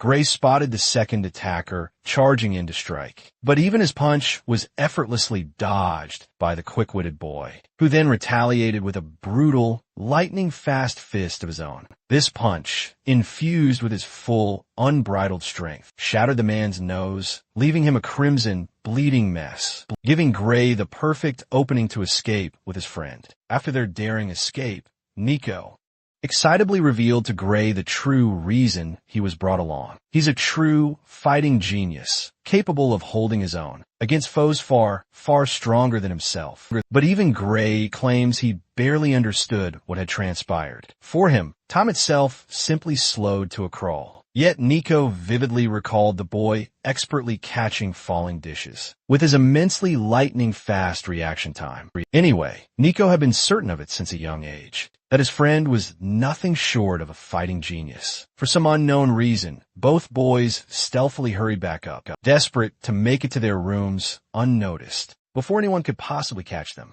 Even the faintest whisper of a sound sent shivers down Nico's spine. But just as they crept along, agonizingly slowly, a single voice sharply called out to them both, demanding they come over there immediately. They nervously told the Grandmaster to wait just a moment, while Gray nervously wondered if she'd already caught on. Nico didn't think so at first. But then again, the headmaster is a sorceress, so there's absolutely no telling with her. They slowly made their way up to her room, before the two boys were formally introduced to Cecilia, a beautiful girl who was exactly their age. The headmaster hoped for the three of them to become the best of friends. That reverie of his, Arthur's, abruptly comes to an end as he awakens in his room. The morning sun gently kisses his face as he pets the little fur ball. It had been quite a while since he'd remembered a dream from his previous life. He gazes outside, seeing the winter season descending upon them. Hearing a polite knock, the boy tells his assistant to come inside. The man reports that they've finalized the location for their upcoming meeting, and Virion wants him to prepare at once. For a moment, Arthur is utterly confused, before he's suddenly confronted by three of his maids. Even Sylvie, ever observant, notices that these maids is actually head over heels for our boy. She teases Arthur for only ever chasing princesses, slightly miffed by her remark. He reminds her he's not afraid to beat her up, even here, anyway. The two then make their way to the generals. Arthur, our protagonist, who we've watched grow up, now looks utterly majestic in his new attire. Virion even teases him for snapping pictures, for Tesh's sake, as Arthur gripes about the outfit's intricate design. Alder recommends they get moving. The three pivotal figures walk purposefully side by side. Virion's health has improved ever since Gudski's tragic passing. Even Arthur understands that, in this situation, Virion has no choice but to stay strong. He trails them, lost in thought, consumed by thoughts of how the Vritra clan ever managed to get to Good Sky.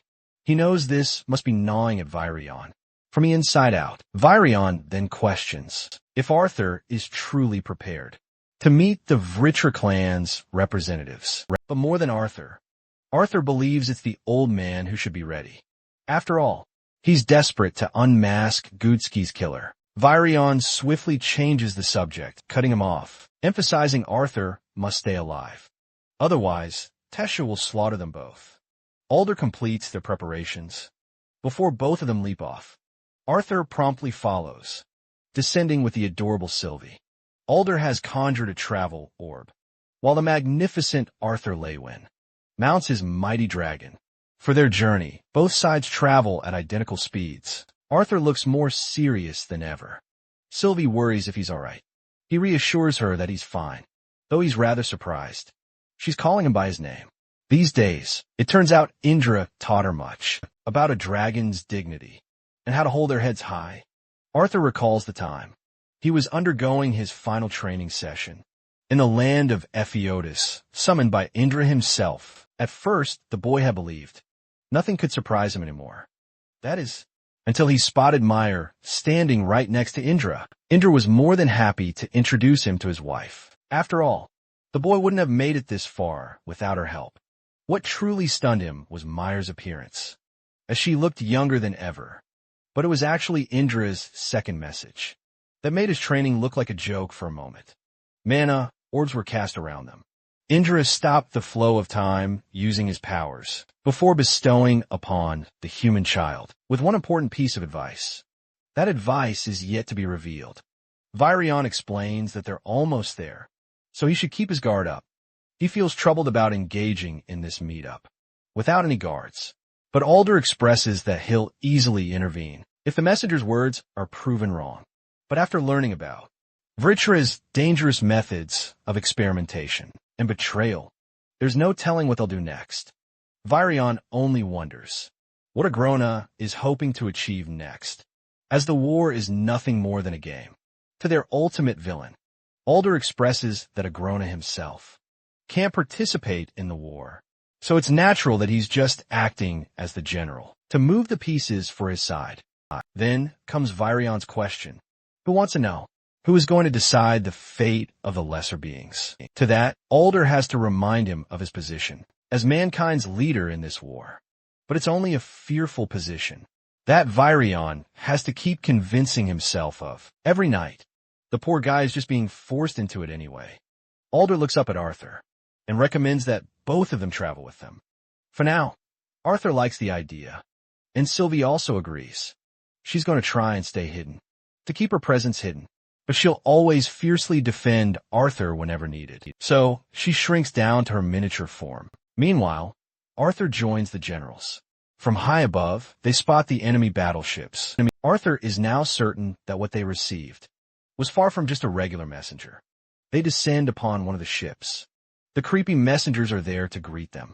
Sarit, the more human-looking of the two, introduces himself. Standing right beside him is Yuchio. And surprise, surprise, both of these guys are retainers, instead of just mere messengers. They've heard plenty about the famous Asuras from the land of Epheotis. They want this meeting to guarantee the Asuras will stay completely out of this fight. Aldir confirms he won't intervene, as long as their side complies. Utio, however, is quite intrigued by the boy wonder that everyone hails as special. Arthur Lewin himself. Arthur, in turn, returns the remark, questioning why. They've been introduced to high-ranking retainers already, but Utio is incredibly confident in his words, claiming they're just playing as messengers who didn't want to give them the chance to capture a weaker Alacrian. After all, it's a role Utio himself loves playing the most, so he's wary of others trying anyway. Silver warns Utio not to get carried away, but Utio is severely overconfident, since Asuras can't intervene in this fight. The Asuras want to hear their message immediately. Sarit explains that their leader has requested they deliver one message alone. It is his order that the Dicathan continents surrender their ruling families. And if they abide by this treaty, the rest of them will be spared. Continual resistance will only invite permanent destruction. From their side, hearing this message, Virion's temper boils as he mocks their ridiculous terms. It's nothing more than a blatant ultimatum. But then, Utio argues it's actually a saving grace for them, since they've got absolutely no chance otherwise. This smiling freak of nature assures them that he'll be merciful, choosing the path of outright slaughter. Silrit has to remind his maniacal, hot-headed retainer that they weren't sent here for a fight.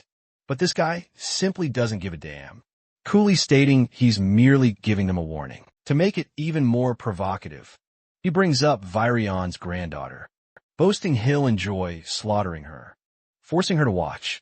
But this vile remark actually gets on the serious nerves of Arthur Lewin himself, who instantly manifests his blade. But before Arthur can even act, Virion has already struck this bastard with a resounding slap. Yet, that's exactly what Yudo wanted. He barely registers the attack and reveals his fragmented horn. He's the monster who took down Lancelia and reduced her to a horrific state. All the memories come flying back to Arthur. He's now furious and charges ahead, demanding to know if Yudo killed Lancelia, the one sent into the dungeon. Her limbs severed before her death. Arthur has a bloodthirsty, murderous look on his face as he poses the question. Yudo casually ponders for a moment, but he can't recall which one. He'd slaughtered many of the Dicathan people in the very same way. Then, he's suddenly reminded of the beautiful elf he cut up. Yudo provokes Arthur with a mischievous smile, practically daring him to make the first move. He laughs in the boy's face, and all Arthur can do is restrain himself. Greatly, Virion grabs the boy's shoulder, while Sylvie is there to restrain him too.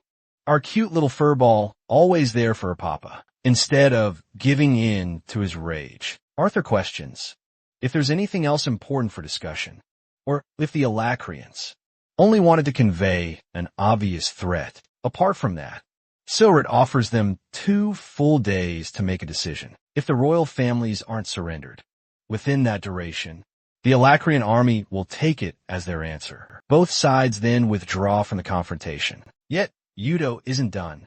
This little pest just keeps egging Arthur on even more. He recounts Aleya's pitiful scream, the one that made it so hard for him to deliver the final, killing blow.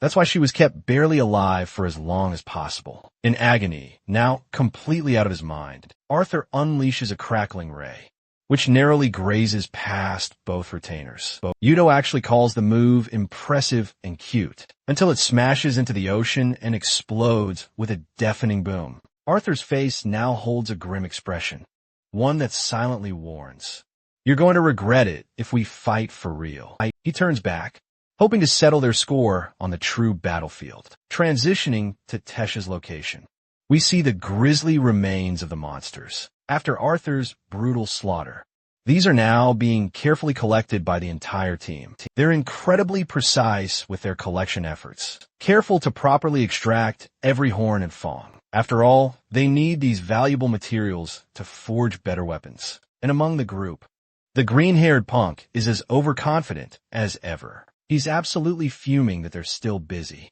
with this extraction procedure, collecting the junk from these monsters. Unfortunately for these guys, though, Arthur's little pet ended up devouring all the cores. This puts Stannard in a seriously tough position, since he can't conjure any more ammunition for his weapon. They can't believe that a tiny little monster was able to devour so many cores at once. That green-haired loudmouth even thinks that Arthur might have stolen some cores himself. What's more, he can't fathom how an entire tower of monster corpses got stacked up on top of each other like that. They wonder if it was Arthur's little stunt, just to appear cool and show off. Perhaps it was truly the author's intention, if you really think about it. But this theory is quickly disproved by Stannard, who explains that these beasts are quite different from normal monsters. They appear far more psychotic than usual, and that's probably why they were trying to gang up on Arthur, attempting to collectively reach their prey. Naturally, things didn't quite go their way.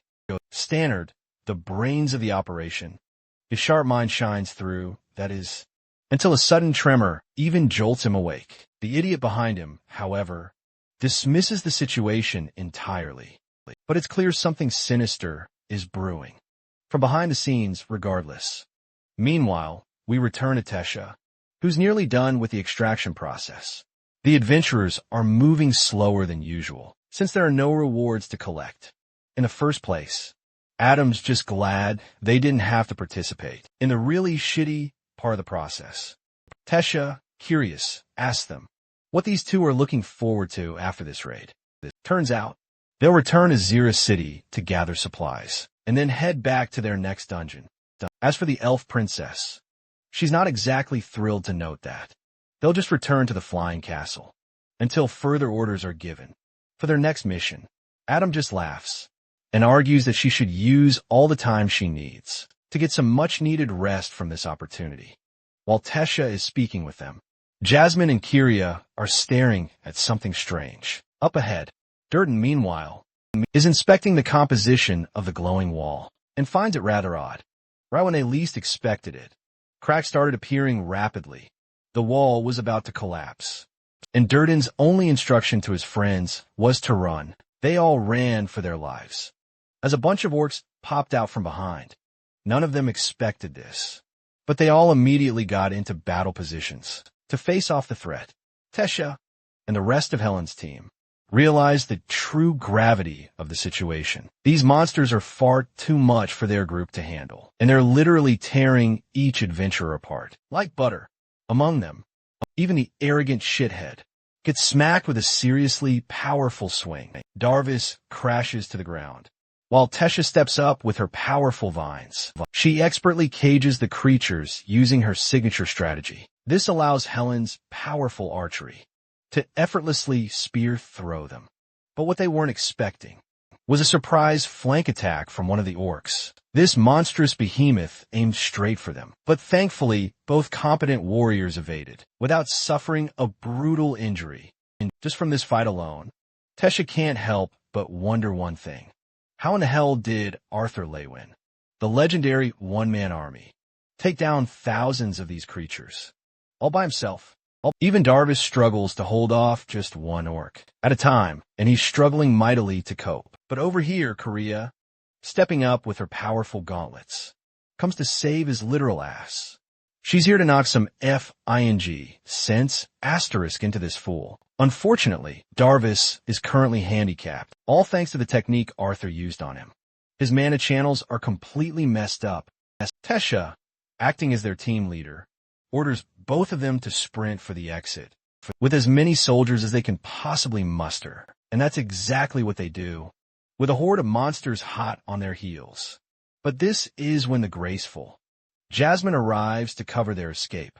She leaps away and all by herself, effortlessly slashes through a group of orcs. Meanwhile, Darvis and the other adventurers are being safely escorted out, while Stannard and Helen's team provide cover. Even Adam is absolutely shining with his spear strikes, though he's also finding himself panting heavily from the fight. Suddenly, a colossal explosion erupts from behind. He recognizes that it was Durden's doing. To save his hide just now, Durden recommends that he focus on the bigger threats ahead, instead of worrying about repaying favors right now. But they're both utterly surprised when a barrier of vines suddenly erupts to cover them. It's Tesha and Helen's doing. The girly pop duo just saved the clown duo. But it's not like the barrier is worth much, though. The orc easily rips it apart, allowing other monsters to pour in.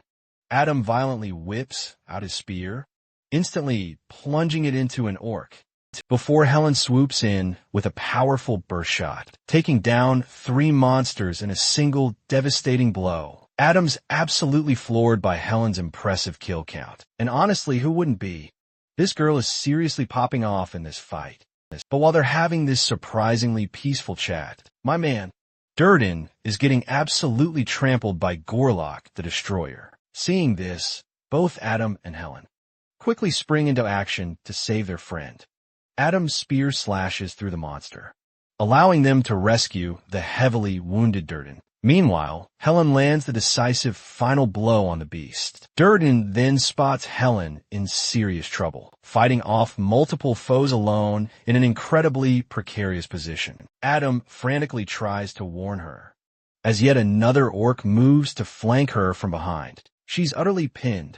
It looks like the absolute worst-case scenario is about to unfold, as a monster's deadly claw lunges for her face. Tesha screams out in anguish and worry. From here, we're hit with a classic cliffhanger moment as we jump back to the majestic flying castle. Emerging from the teleportation gate are both Arthur and Virion, fresh from their intense encounter against the retainers. Arthur is fervently hoping that the old man isn't actually considering their enemy's offer. Right now, however, Virion is visibly struggling with the immense weight of the decision at hand. He believes that preventing a full-scale war through immediate surrender could ultimately save countless innocent lives in the long run. Still, Arthur views this as a colossal miscalculation and a devastating giant sacrifice that even his own family might have to offer. Alder, interestingly, expresses a surprising agreement with the young boy. He believes that the land of Epheotis will also be severely threatened. If this path is taken, as future generations will inevitably strike against the other Asuras. Virion is fully aware of the dire gravity of the situation, but he's deeply concerned about the public's reaction. That will surely stem from his decision. Arthur finally realizes that Virion's true goal is to announce the offer publicly. And you guys know how that's going to play out. The people are going to shit on the royal family and devour them alive. Virion offers a proverb, which basically implies the fragility of trust, how it is gained with much difficulty and dedication, and yet destroyed and lost with ease. He's a leader who wants to be trusted by his own people, but in this extremely difficult choice, he's going to lose all of his trust after they hear that he's choosing to head into war, with their lives racked against them. Arthur feels immense guilt and expresses that Virion will only give the people a voice if he reveals the offer publicly. They could very much protest and revolt against their leaders. In that case, but the old elf argues that they've already gone past the age of the kings. This war will involve every single person, no matter the status, so he thinks it is only right for them to make a choice of their own. In the next scene, we see an exhausted Arthur trying to relax on his own. Sylvie points to Ellie in the garden, but the little girl looks terrified for some reason. It's only when Arthur and Sylvie take a closer inspection will they realize that she's talking to this weird-ass clown who is acting like he's giving a TED Talk or something. Luckily, the girl's very protective bear is there to make amends. This thing picks him up, and you can just see the dude's soul being sucked out of him. Boo tosses his shit onto the next planet in fury. Ellie has to warn her bond not to chuck away people into outer space. All of the time, she catches the sight of Arthur and immediately hugs him dearly. After his return, the boy is rather confused that he's the center of attention right now. Turns out that he's become seriously popular, as his name is recognized by every noble on the decathlon right now. As for the angry bear, who loves tossing people around, he and Arthur lock eyes in a tense stare-down before surprisingly reaching an understanding, like they're long-lost best friends. Even Ellie is absolutely stunned they're so chummy already, because she distinctly remembers this mother *Cur trying to utterly pulverize Arthur the first time they ever met. Arthur, confidently channeling his inner Chad, declares that men with shared goals bond quickly. And honestly, he's so damn right. His sister's genuinely relieved he's here for her, as he's the only one who can stop them. But Arthur is utterly confused. He needs to know who exactly are them in this situation. The young girl is saddened as she reveals that this whole matter concerns her parents. Both of them have decided to enlist for the war. Cut to the next scene. Arthur's approaching his parents' room. His sister's words echo in his mind, still haunting his thoughts. He feels a pang of guilt trying to stop his parents from joining the war in the first place. After all, they're both incredibly powerful and could be vital assets to their side. Arthur's hand trembles as he reaches for the door. The thought of them risking their very lives on the front lines. He absolutely doesn't want that to happen. This is his one selfish wish. He knocks and promptly enters, where Reynolds and Alice are quietly busy. They're startled to see him appear so suddenly, and soon enough, Arthur picks up their gear, realizing they were planning to leave, without saying a single word to him. It stings, but Alice quickly clears up the misunderstanding by explaining they were just preparing until he returned. Arthur shares that he really wasn't expecting them to take on such a risky mission before Ellie had properly matured. To that, Reynolds explains that even Virion told them the very same thing, but he also gave them the option to fight in case Arthur returned. The boy's face turns to worry as he realizes his parents are now suddenly joining the fight.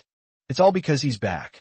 Turns out, they received a frantic transmission from Helen. A devastating final attack rocked the dungeon right as they were making their exit.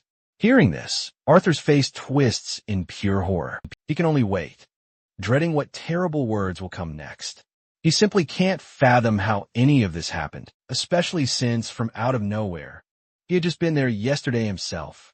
He cleared out every single monster, including even the powerful boss monster. All on his own, that is, until Arthur learns about a hidden entrance in the walls, allowing even more beasts to suddenly pop out. Reynolds painfully reveals how the Twin Horns group heroically stayed behind to buy time for the other adventurers, but it led to something truly tragic.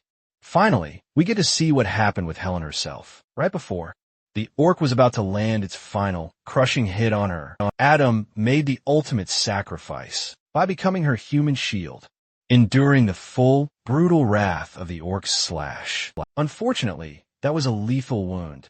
A wound Adam simply couldn't fight against. And now, Arthur experiences yet another gut-wrenching feeling of loss. He stutters, unable to even complete his words. He can't believe that this actually happened. Even after he had cleared the dungeon completely, Reynolds understands that this was something completely out of the boy's control. As the other side was actually blocked off at first, the walls ended up being a barrier, preventing them from sensing creatures from the other side. And then there was the fact that no one was truly ready for a fight. That day, they were just working for extraction. The Twin Horns did their absolute best to hold the monsters off, but it still led to an unimaginable number of deaths. The moment he hears this, the first thought that flashes through the boy's mind is Tesh's safety. He's terrified to ask who else suffered the same fate, but unfortunately, not even his parents know about anyone specific. It was only an emergency transmission, and Helen could only talk about the core situation. Arthur is consumed by grief for Adam. Yet, he absolutely cannot accept his parents joining the war, especially after Adam's passing. Reynolds clarifies that Arthur is misunderstanding something truly important. They're not participating in the war out of guilt, but entirely of their own volition. Arthur confronts his parents with a forceful tone, arguing that it's selfish for him to try and stop them from participating, but it's equally selfish of them to risk their lives when it isn't necessarily required. He really doesn't want any of this to impact Ellie's mental state, as either of their deaths could plunge her into a terrible state. Alice responds, completely agreeing with Arthur's words. They're choosing to make a selfish decision here, knowing the potential consequences. However, it's actually her who wants to participate in the war, more than anything, to help the Twin Horns. It's not even primarily Reynolds' choice. Arthur is stunned, and he asks his mother again if she's truly certain of her choice. But Alice confidently declares that she's sure. Arthur finds himself struggling to reason with his mother, arguing that she stopped using magic in the past because of the trauma she endured.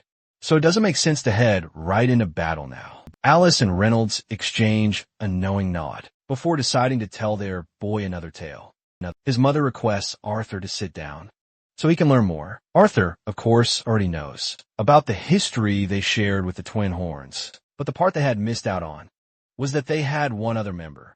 Before Arthur's birth, her name was Linza, a purple-haired, cheery girl, who was the complete opposite of the sensitive, careful Alice. Their chemistry matched, and they got along super well. Now, Linza was extraordinary in swordsmanship, slicing apart monsters like butter.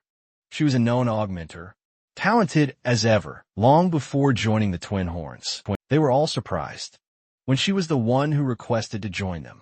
At the time, Linza soon became the very image of the team. She was constantly teasing Reynolds, and even managed to fluster Reynolds himself. Poor Reynolds often struggled with her relentless teasing. She even brought a rare smile to Jasmine's face, thanks to her bold and upfront personality. But sadly, Linza's time with the team was tragically cut short. Only 2 years passed before the Twin Horns faced a devastating accident. They were ambushed by a vicious pack of stingers, leaving them with gruesome, life-threatening wounds. The whole team was severely injured.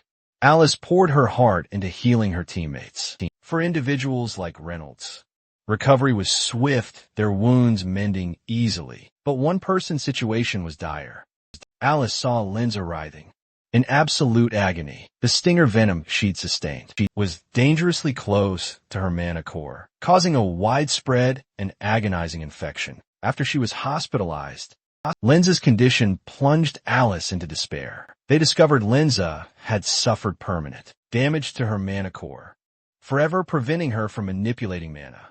Despite tirelessly closing her team's wounds, Alice's attempt to heal Linza's injuries inadvertently accelerated the venom's spread throughout her system. Alice was racked with immense guilt, blaming herself for the venom's rapid advancement and for stripping her friend of her greatest joy. As for Linza, she yearned for a glorious, sacrificial death. She longed to fight on the front lines to vanquish enemies in a blaze of glory. But unable to use mana anymore, everything changed. One day, she quietly left her bed, determined to venture into a dungeon by herself. After that, Linza was never seen again. To this very day, Alice is brought to tears, blaming herself for being the one responsible. Linza might have survived if Alice hadn't healed her wound, sealing off any chance of venom extraction. She wants Arthur to understand that while his life is undoubtedly unique and dramatic, the rest of them have endured countless hardships, unimaginable pain. Alice and the team deeply loved Linza, but ever since that tragic incident, Alice has been terrified to use her magic to its absolute limit, far beyond just surface wounds. She grasps that Adam's death is unlike anything they've faced before, but Alice sees her team's unwavering support as a clear reason to stand by their side. Another driving factor is their fear for Arthur, constantly out there, risking his life daily, while his parents wait at home, hoping he returns. That a fate they simply refuse. While their concerns are valid, Arthur counters, making a strong point for Ellie, who would be utterly broken beyond repair if they don't all make it back from this battle. Reynolds shares a heartfelt moment with his son, sagely explaining that death seldom stems from personal weakness. After all, death often strikes when one's guard is down, no matter how invincible they might appear. The same goes for their son, Arthur. And that's why Reynolds vows to protect Alice with his very life. He's already set his own goal for this war, to return home in one piece, for both his son and daughter. But they want him to make that same promise. Despite the shocking reveal of his true self and his past life, they still want him to remember this. Ellie sees Arthur as her older brother. That's why they don't want him to just volunteer for a perilous sacrifice, all in the name of the greater good. After all, even if they lose this war eventually, they can always regroup, revolt, and fight back later. The only true loss is death itself, because after that, the game is definitively over and no one returns. Arthur, ever the pragmatist, points out that he, in fact, reincarnated. Despite his logic, both his parents are quite shocked that he's so casually joking about such a grave matter. Their tender family moment is interrupted by Virion, who arrives to offer condolences for Adam's passing. He came hoping to comfort them both.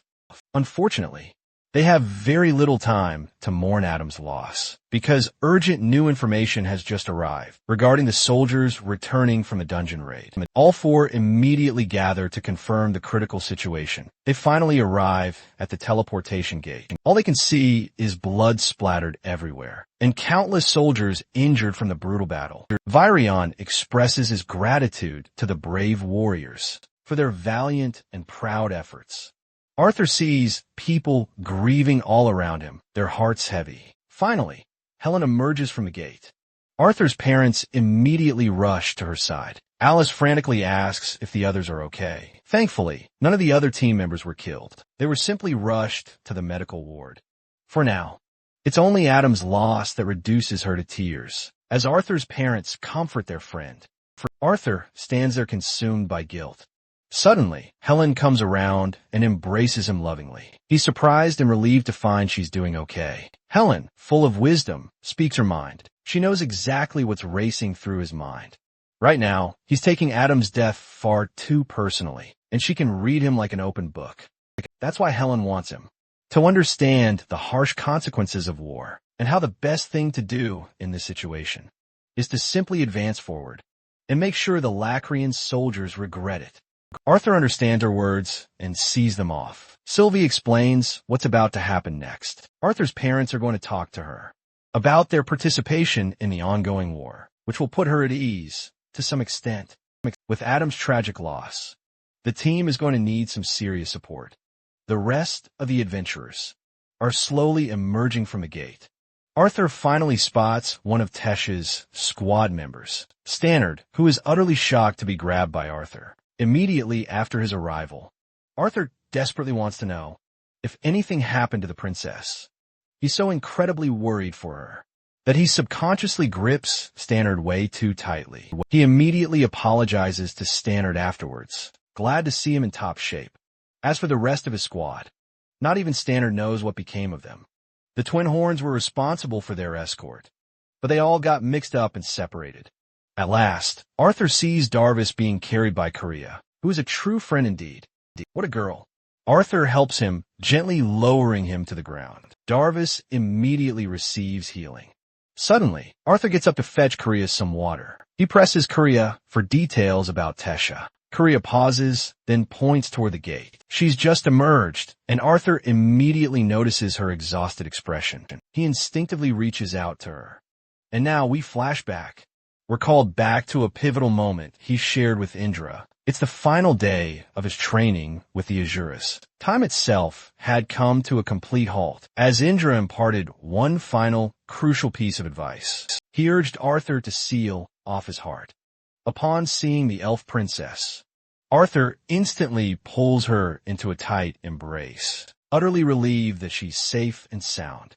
She is clearly surprised by his actions, as he's there to escort her safely to her grandfather. Next, Virian warmly greets his granddaughter, and they share a heartfelt, if brief, reunion. Unfortunately, Tesha couldn't speak with Arthur for long, as she was immediately tasked with healing the injured. In the medical ward, she found herself to be okay, apart from her profound exhaustion. The other injured were already being treated, while Stannard and his remaining friends slept like babies. Tesha had arrived before them, happy to find her entire team safe and sound. Stannard's beaming smile was proof enough that they had emerged from the battle victorious. Later, in the quiet of her room, Tesha finally collapses on her bed. Feeling immense relief to be back in her own bed, she glances over to her right, cherishing the framed memory of her time with the lovable Cynthia Goodsky. That very night, Tesha struggled to fall asleep, despite her utterly exhausted state. She wondered if Virian was still awake at this late hour, so she decided to venture out into the hall, hoping to find her grandfather. But then she overheard the voices of both Arthur and Virian, engaged in a hushed, private chat about Tesha's future. Arthur pressed Virian to reveal the truth directly to Tesha. He insisted Virian tell her now, because any later reveal would only cause her greater suffering. Their conversation truly piqued her interest, as she listened in intently. Arthur, meanwhile, kept pressing Virian to tell Tesha everything. He argued that if she discovered it from anyone else, she would be absolutely devastated. But Virian remained unyielding in his position, which annoyed Arthur greatly. He then questioned what would happen if she decided to go anyway. Arthur passionately argued that Tesha was more than capable of achieving anything, if she truly set her mind to it. However, what Virian said next truly shook Tesha to her very core. He revealed the grim report of Cynthia's death, detailing how it would deeply impact the princess. Just like that, Tesha's mind was flooded with memories of her beloved master, struggling to comprehend the harsh reality they had just been discussing. The conversation abruptly ended there, with Arthur heading back to his room. He waited for Virian's call, ready to inform Tesha, but neither of them expected to encounter her, standing right before them. They were utterly shocked as Tesha stood there, dazed, urgently requesting to be taken to her master at once. The trio then made their way downstairs, heading toward Goodsky's room. Tesha couldn't fathom why her master was being kept in such a dreadful place, especially since these rooms were reserved for traitors. Tragically, though, it was the safest possible place. For now, Virian wanted them to give Goodsky a proper goodbye. When the time was right, he arrived before the cell, requesting it to be opened. As the door opened, they were met with a casket. Tesha immediately collapsed before it, realizing only a few knew of her death. A woman as brilliant as her should have had a grand ceremony. with all her students and peers present. She had done so much for the continent, yet she died a disrespectful death, only to be placed in a cell. Virion tried to console her, but Tesha erupted in a furious rage, roaring at her grandfather for keeping such a precious truth from her. She's left questioning when she ever would have learned about Good Sky if she hadn't overheard them discussing her. Tesha's trust shatters, and she begins to doubt every word he's ever told her. She tried so hard to prove her growth, yet he still treated her like a mere child. Tesha's raging emotions halt abruptly when Arthur Leywin directly intervenes, bluntly calling her a child despite the gravity of the situation. She can't believe he'd utter such words when he should be comforting her in her most vulnerable moment. Arthur, however, delivers some serious tough love, stating it was utterly reckless of her to just rush headfirst into the front lines, believing it would somehow earn her maturity. All it would do is jeopardize her life. Arthur completely loses his cool and literally calls her a tantrum-throwing child. Even Virion is utterly floored, wondering if Arthur has completely lost his mind. Arthur follows up, explaining how truly clueless she is for not grasping her grandfather's intentions in keeping Cynthia's death a secret. He's desperate to know what the public's response would be if they discovered someone important to them was killed, right in the safest location on the entire continent. His harsh words only fuel her anger. Arthur brings up her age, dismissing her as just a 17-year-old, but she's furious that a boy younger than her is spouting all this at her. And yet, neither Virion nor Good Sky ever treated him like a child. To this, Arthur counters that he wasn't trying to prove himself as an adult. It was just the impression others formed of him. Virion tries to stop Arthur from saying anything more foolish, but for some reason, Arthur is in a combative mood and insists on arguing. Tesha is in shambles, crying her eyes out, questioning if anything about this situation is fair. Arthur is free as a bird, while she can't do anything on her own, always the one who needs rescuing. The boy attempts to counter her, but she cuts him off, declaring it's completely unfair of him to expect her to react just like Ellie. In a situation like this, those words completely shut Arthur down, as Virion swoops in to break up their heated confrontation. From this, Arthur looks up at Virion, filled with anger, realizing he was the one who had been wrong all along. He shouldn't have sided with her against her grandfather earlier.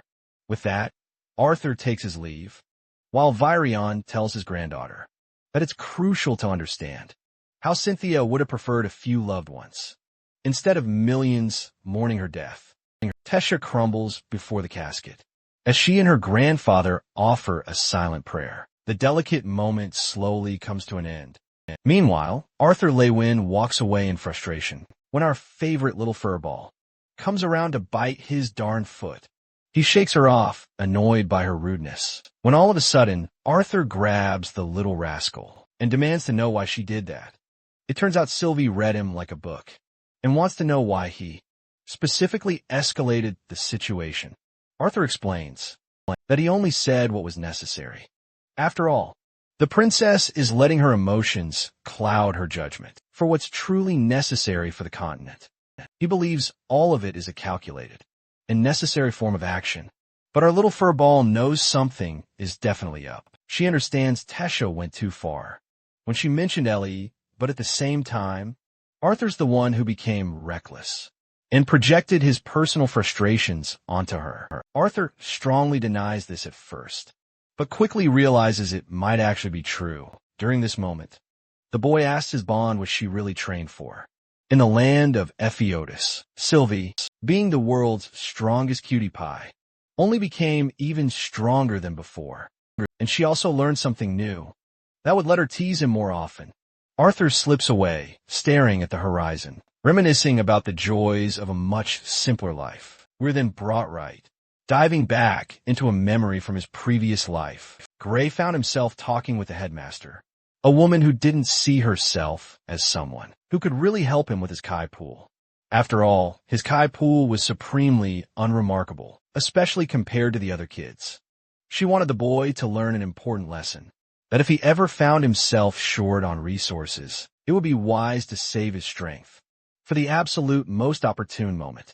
Gray took those words to heart and thanked her sincerely. The headmaster was also really curious to know how they, suddenly and seemingly out of nowhere, received an immense amount of donations. Gray immediately became nervous, tried to act surprised, but the headmaster decided to playfully mess with him by simply stating that they would no longer be accepting any donations from anyone.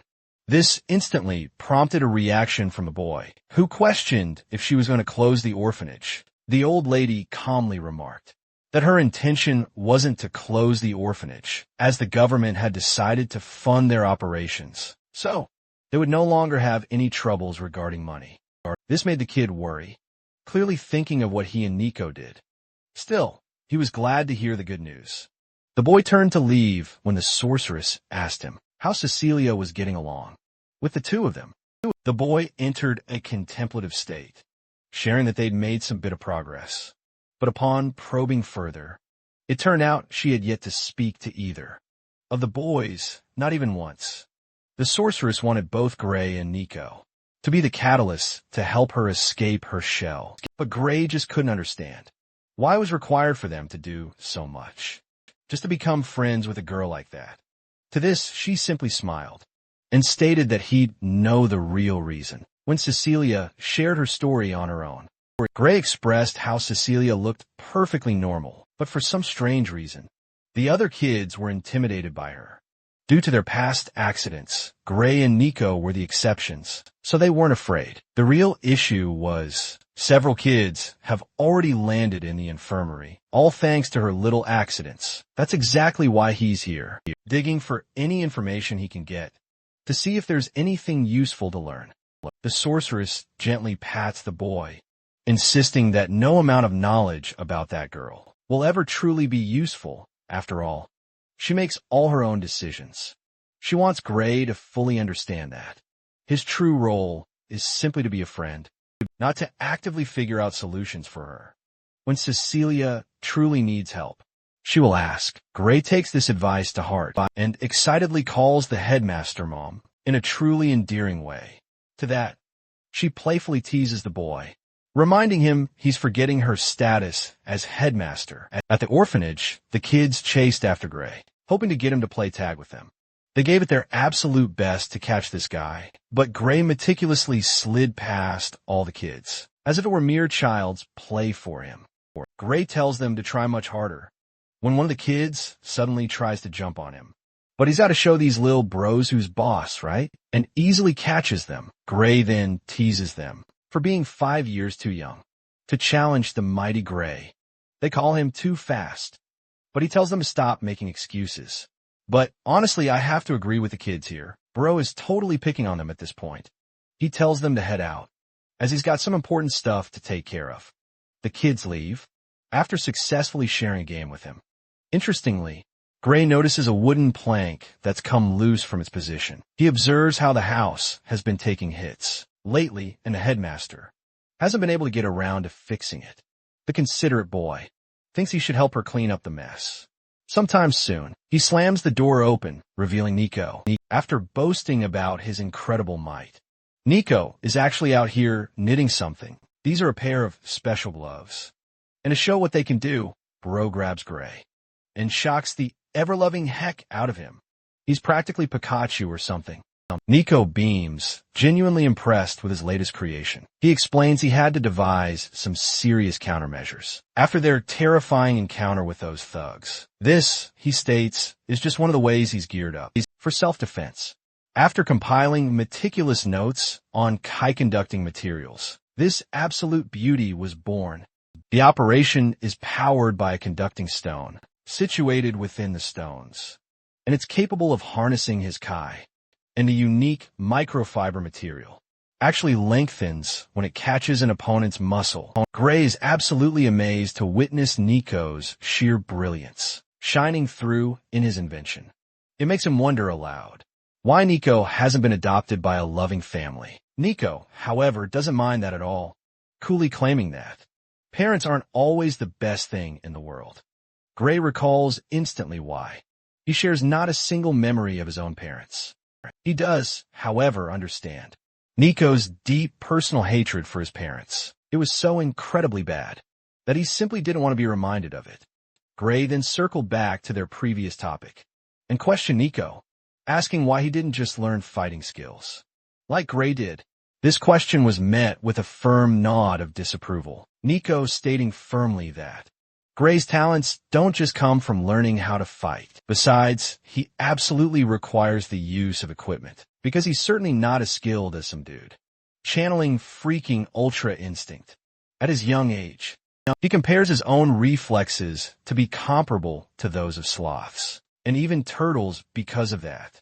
Gray, however, believes that even these gloves won't prove to be much assistance in a situation like that. Nico reluctantly confirms this, adding that those microfibers are incredibly expensive. On top of all that, he ended up spending some of the cash they collected from selling the stolen jewelry. Gray then curiously asks how Nico managed to deliver the remaining amount to the headmaster. Nico's glorious plan was to use one of his own guys to deliver the money as a generous donation in exchange for a percentage. Gray is completely baffled by this news. He's now left wondering just how much of that money actually went to developing the orphanage. Nico struggles to form a response, claiming he didn't really have a choice. After all, the headmaster wouldn't just take the money directly without bombarding them with a mountain of questions. Gray pinches Nico to remind him to respect her name. He also wants to share the good news he learned from the headmaster. The orphanage is now backed by the government. This makes Nico absolutely delighted at the thought of spending all his money on his inventions now. That earns a glaring look from Gray, which basically screams, no, the heck you won't. Nico hands him some of the books he purchased for Gray as a gift with some of the money. It's enough to spare his life for the time being. Suddenly, both of them feel a rumbling. It's Cecilia's work, and it's lasting longer than usual. Nico recommends they check out what's going down, which is a crazy idea to Gray, who emphasizes how dangerous that would be. The last person who tried couldn't even get near her, and that guy was an adult. At the same time, Nico really feels bad seeing her in pain, and just waiting for her to pass out on her own. Gray instantly calls him out for having feelings for Cecilia, reducing him to a flustered mess. Nico denies the accusations like he's dodging a lawsuit, but also confesses that she's pretty anyway. The two of them try to make their way through the orphanage, stumbling as they arrive at her room. They see Randall standing there, but for some reason, the adults aren't intervening to help her. Gray quickly grabs Nico's gloves and dashes away to act on his own. He wears the gloves, understanding that Randall simply won't be able to get past Cecilia with this intense level of an outburst. So he unveils the place on his own, where he sees the girl radiating a massive pool of chi, unlike anything he'd ever witnessed. She was an irregular among all chi users. Even the most skilled chi practitioners could only muster a mere gust of energy, but this girl was an absolute monster, with her immense, disruptive waves of Kai. The only issue was she couldn't control her powers. According to the headmaster, Kai outbursts only happened with emotional provocation. Some Kai users described this power as a gift, but Cecilia was just a child, and it felt like a curse to her very being. The boy did his best to call out to her, but Cecilia was in so much pain that she couldn't stop crying. She'd beg him to stay away from her, as even the slightest gust could cut Gray's skin. Despite the dangers, he pummeled his way past the torrents. Even though she warned him of the dangers, Gray extended his hand, asking her to grab it. Cecilia reached out for his hand until they finally made contact, activating his special glove. The crackling lightning canceled out Cecilia's episodic outburst as she fell on her bed, knocked unconscious. But even Gray couldn't manage to maintain his consciousness. As this tiny little glove robbed him of all his chi, the boy fell right next to her, with Nico rushing inside to see them. Now, let's jump back to Arthur's present day. He's out cold with cute little Sylvie, while his maids are requesting him to come out, as he's going to be late for Virian's speech. Lance Baron decides to act with his powers and decides to wake up our boy. With a nuclear fucking alarm, bro. He literally destroys the damn door and reaches for Arthur, who quickly grabs the bolt of lightning. To protect himself, Arthur's not exactly pleased to run into this dude. Again, the Lance is impressed that Arthur's also improved, in his own way. The youngster accuses him of being treacherous and dishonorable for striking him while vulnerable. Baron only came here to tell him that he's running late for their big speech, while the rest of the Lances are already gathered at the teleportation gate and waiting for him. Arthur knows it's inevitable, that they're bound to have their differences, especially after what happened to Lucas. Yet, Arthur grasped a crucial realization when Baron told him they were officially at war. It meant both he and Baron were of paramount importance. Their roles were critical to deciding the tide of war, and their differences mattered very little. In the face of that, the maids profusely apologize for the inconvenience, but they truly want him to understand. He's running late. The maids even assist him and offer to bathe him if he's not in the mood. Our boy thinks that won't be necessary and politely declines their offer. They present the finest uniform that Alder, specially made for Arthur, for the speech. Apart from Arthur, the human king is also getting dressed and readying himself for the speech. Blaine is gravely concerned about the consequences that will come with Virian's announcement regarding their continent's critical decision. After all, the Alacrian terrorists are nearing their shores, which spells imminent danger for them. Even Queen Priscilla doesn't fully understand the commander's intentions, especially since they abandoned their own castle, all for the sake of safety. The Elven royal family is also present, with Virian adding his perspective. Virian believed it would be better to boost the crowd's morale by showing them the royal families are also present to share the risks in this impending war. Not to mention, they got their lances ready to fight for them. Virian is hoping for a very specific reaction from the crowd. Blaine truly hopes that's the case. And then the royal families turn toward the last person, who finally makes his grand entrance. Virian looks at the boy with a warm smile. Arthur stands before the assembled royal families, looking like a majestic king in his own right. He greets each member of the royal family with proper respect. The royal families are proud of Arthur's growth and how far he's come. Blaine is hoping that the kid's strength exceeds even further beyond his height, as he's going to be one of the best soldiers. In this upcoming war, Arthur counters, wanted to make it clear that he isn't just a soldier to humankind, but to the entire continent of Dickathon, at his current level from the side of the dwarves. They have sent radios as their representative, and the new delegate. He's heard a lot about Arthur's greatness from Elijah's writings. Arthur quickly learns that Radios is the man who became Elijah's guardian. From a young age, Arthur frowns, still upset that he failed to protect or help Elijah when he needed it most. He apologizes, but Radius grabs his understanding, comforting the child that he did his best. Arthur deems Elijah his best friend and recalls the precious memories they made. He promises to bring him back, no matter what happens in the war to come. Radios thanks him for the promise, and Virian calls forth the attention of the lances. He instructs them to wait for the gatekeeper's signal until they're ready to walk.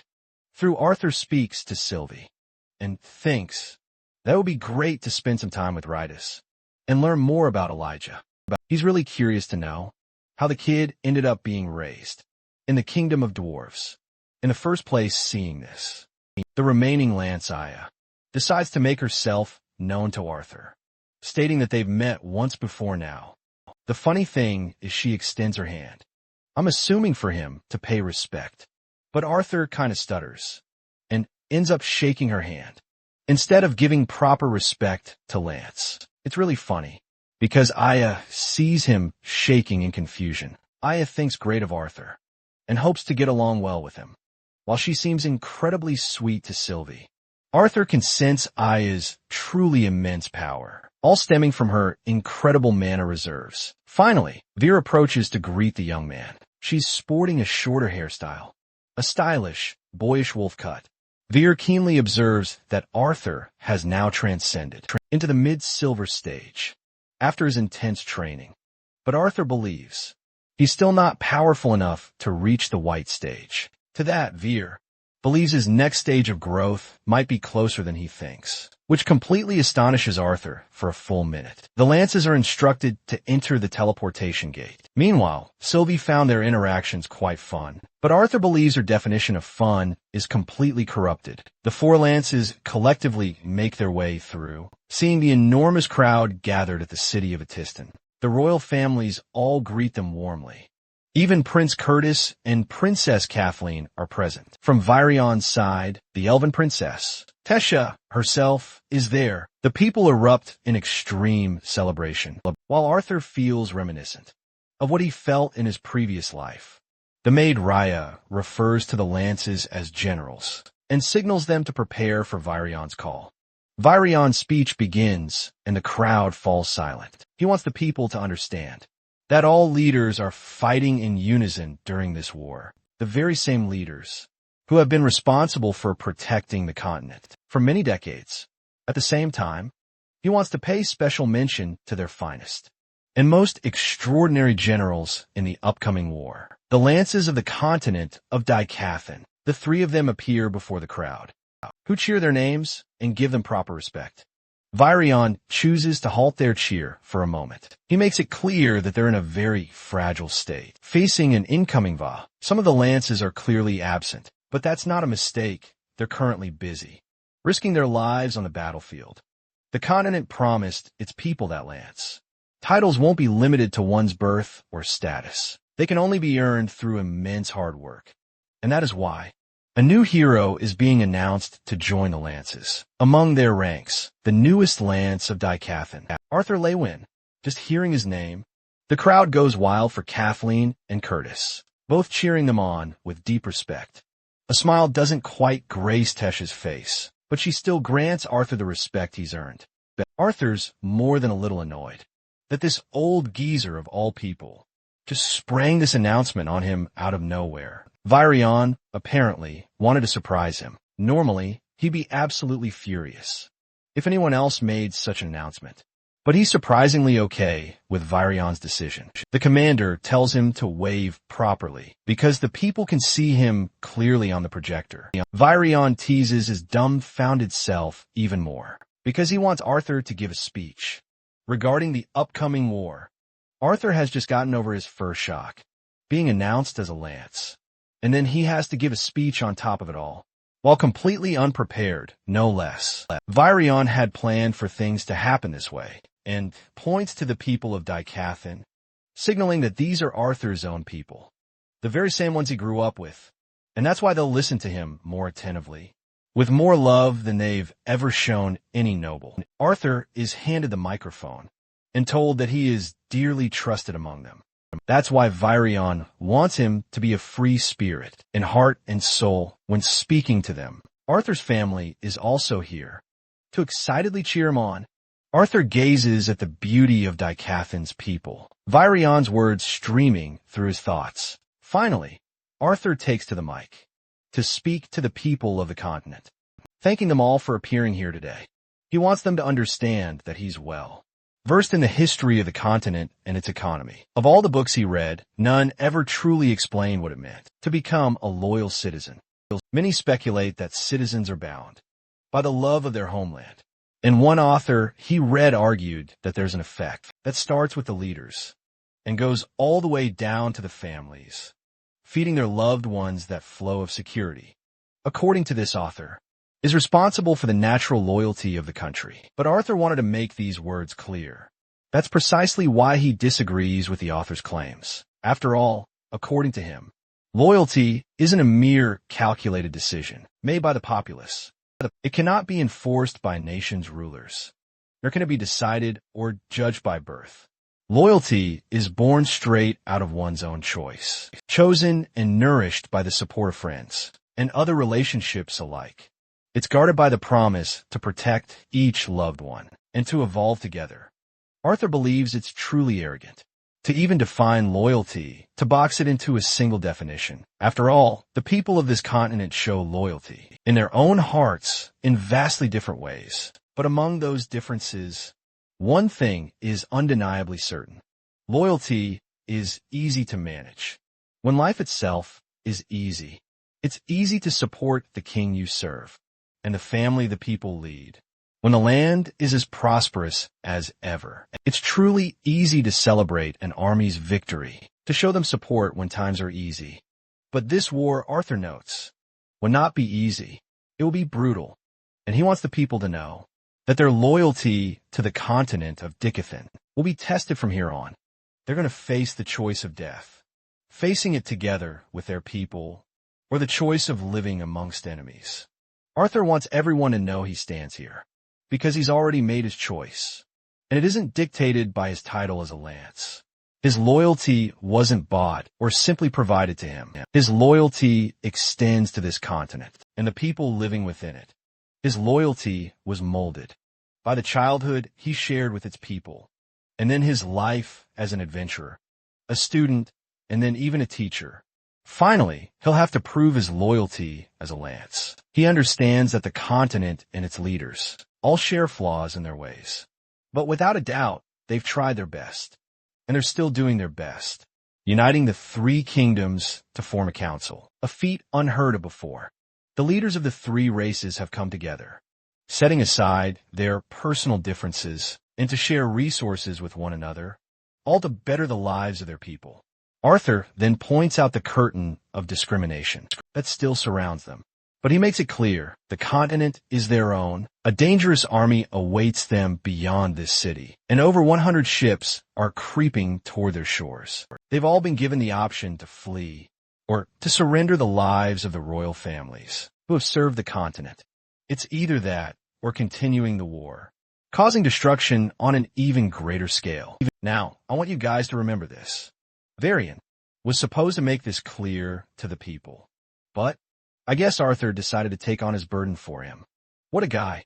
Arthur continues, declaring Commander Virion as the man ready to sacrifice his very life to protect the continent. But his hope was different. He wanted to fight and risk death for the life he had treasured in Dicathan, instead of relying on their enemies' promises, which they may just toss aside. However, Arthur refuses to make that choice for the rest of the continent. He just wants every single citizen to understand that the people up here, the royal families and the lances, will fight until their dying moments to protect the continent from their enemies' invasion. Arthur's speech is met with a flurry of reactions, but the most prominent one is the roar of the Dicathan continent. Instead of lashing out against their leaders, they want to show them their full support. At this moment, Sylvie decides to manifest herself as the beautiful black dragon, roaring alongside the people. Arthur is glad to see her, while the people continue to cheer for the Dicathan continent. As he walks away, Sylvie wants to know how she performed, which is really funny, because all this furball did was roar at the end, leaving all the difficult parts to Arthur. Curtis and Kathleen come to meet him. They were all buzzing about his brilliant speech. Of course, they'd already heard Sylvie was a dragon back at school, but they're even more thrilled to see him back. Kathleen wonders if he'll be staying for the noble reception, the one exclusively made for nobles. But Arthur has no such plans. He's got a personal event of his own to handle. The event he's referring to? It's to mourn the tragic death of Adam. In the very next scene, those closest to Adam all gather together to pay their final respects to him, remembering him as the warrior who fought alongside them, yet always remaining true to himself. A loudmouth, perhaps, but fiercely loyal to his teammates. Reynolds reminisces about all the good times they shared, understanding it's wrong to merely cling to the past. He wants them to remember Adam as a fierce fighter, a protector, and a true friend of them all. Adam, ever ambitious, would never want to sit still. He'd always want to relentlessly pursue strength. That's why Reynolds wants them to do the same, to channel Adam's motivation and become stronger, and lead the world to a better future. And with that, Adam's heartfelt funeral concludes, as his loved ones weep in his remembrance. Arthur is also visibly hit hard by the loss. Meanwhile, Helen specifically thanks him for coming. Durden and the others apologize. They couldn't make it to his earlier speech. They want him to truly understand how incredibly proud they are of his progress, even as he's haunted by the devastating loss of a good friend. And surprisingly, even Virion skipped the noble reception in the city and came all the way here. Arthur emphasizes that holding the funeral here at the Flying Castle was more than enough on the commander's part. But Virion willingly made this decision, explaining that the kings and queens are already present at the reception, and that's apparently enough for him. Virion wants to talk to Arthur about another urgent matter. He hands Arthur Alia's artifact, the very same one that all lances possess. Virion confirms this, stating that if Arthur bonds it with his blood, it will trigger the boy's rapid growth, pushing his body straight into the white stage. Even though Arthur isn't an elf, it's true, Virion earnestly wants him to serve under the Elven Kingdom's banner. Arthur wants him to know he'd still fight for his sake and all of Dicathan, even without such a special artifact. Additionally, he declines this offer, plainly stating that he wants no help ascending to the white core stage. After all, Arthur intends to reach that on his own. Alder interrupts their conversation and surprisingly agrees with Arthur's decision. Arthur then realizes this guy was hiding in the shadows all along. The Asura argues that the artifact will indeed grant the boy immense strength, but it severely limits a person's ability to grow stronger. He thinks it's a good choice for a lesser being to use in times of absolute need. But for the critical warrior, Arthur Leywin, things are different. Inside him, he has Sylvie's dragon blood, as well as his brimming talent coursing through him, not to mention the incredibly powerful will of Sylvie herself, which may seem like a disadvantage at present, but it will prove to become a massive strength in the future if his survival is guaranteed. The boy hopes that such a future comes true soon. Virion asks Arthur if he's truly prepared for the war. To that, surprisingly, Arthur says no, despite all his training. And yet, despite all of that, he is fully prepared to fight for his loved ones. Against the Vricher clan, Reynolds and his wife, Alice, are ready to head to the war. Ellie is most devastated by this, while Arthur feels deeply disappointed.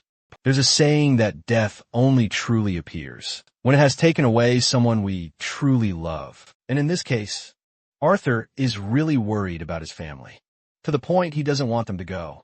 Alice grabs his hand, comforting him one last time, before entering the dangerous battlefield. Arthur's hand shivers in fear. He completes his thoughts, believing that death should always serve as a reminder, all for the people, so they can protect those they hold most dear. Later that night, back in his room, he feels profoundly hurt.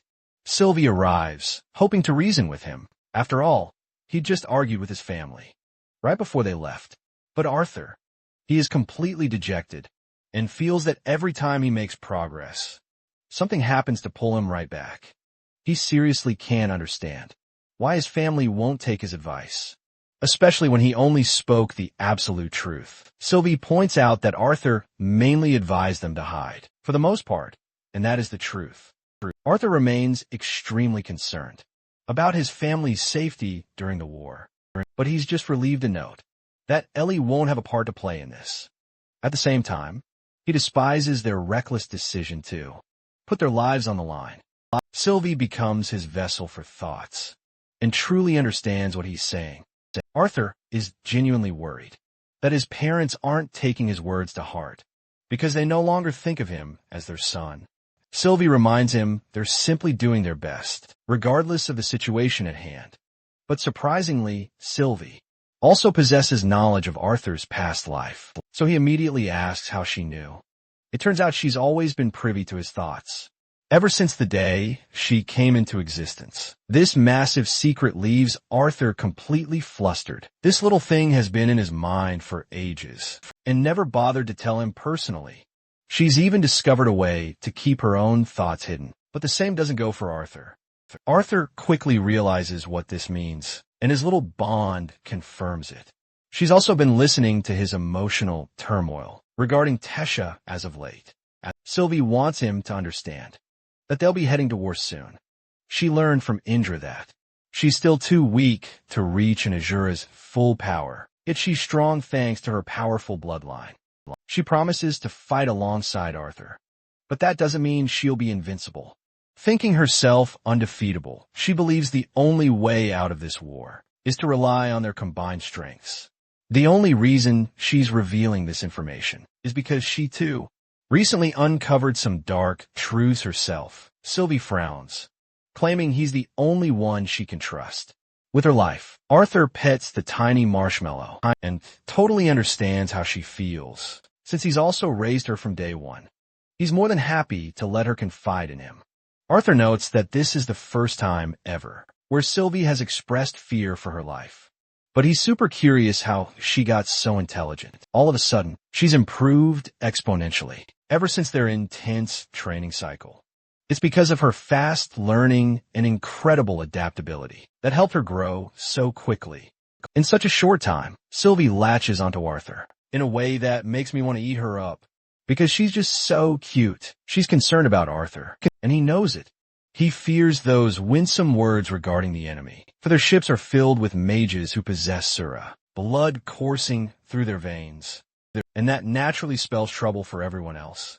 Their intense conversation is interrupted by Aldir, who popped up out of nowhere. Our boy is seriously starting to get annoyed with this dude, popping up out of nowhere lately. Aldir explains that he's searching for something important and needs Arthur's help.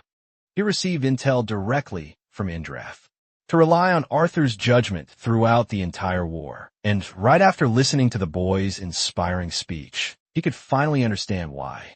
Aldir now believes that Arthur is more than just a soldier on a battlefield. That's why he wants Arthur by his side as a guide.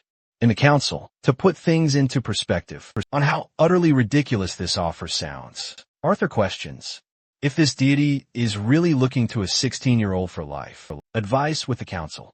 To counter this, Aldir argues that Arthur's mental capacity is far beyond a regular teenager's. That is why he will be required to attend certain crucial meetings when the time is right. But he also wants to make it crystal clear that he has specific plans for the boy. Arthur, clearly frustrated, questions why someone as wise and capable as Aldir isn't chosen to make these crucial decisions. Aldir then reveals that this impending fight will be unlike any other, and his time to shine and contribute will come. If the Decade and continent triumphs and uses Asuras to fight alongside them, then Agrona and the rest of his clan are absolutely destined to fail. The world will finally have access to a new continent. In the end, Arthur makes a sharp assumption, questioning if Aldir has lost a loved one by Agrona's cruel hands. Aldir gravely confirms that too many have lost their cherished ones. The boy then shares that he has no intention of slowing down with the current state of the war, but if he's going to help, he requires Aldir to trust his advice. He also wants to make it clear that the Lessers are fighting battles for the Asuras, so he'd prefer they be addressed with proper names. Aldir immediately puts this request into action by calling out the boy's name, and shockingly agrees to comply with his conditions. Instead of Lessers to describe the three races, he uses people in his speech, a small touch that makes the boy smile. He tells Aldir to wait because of one other thing. Arthur knows that he's soon to initiate his new duties as a lance, but there's something else he wants to do first. The scene ends there, leaving his request ambiguous for now. Let's cut to the shore, where Jonah is facing an elven warrior in a duel to sharpen their skills. Many adventurers have set up camps here, and Arthur's mysteriously hiding among them, perhaps to see how they're doing. He watches people managing food, until a woman, donning black hair, recognize sa familiar stature. Arthur's glad that none have recognized him.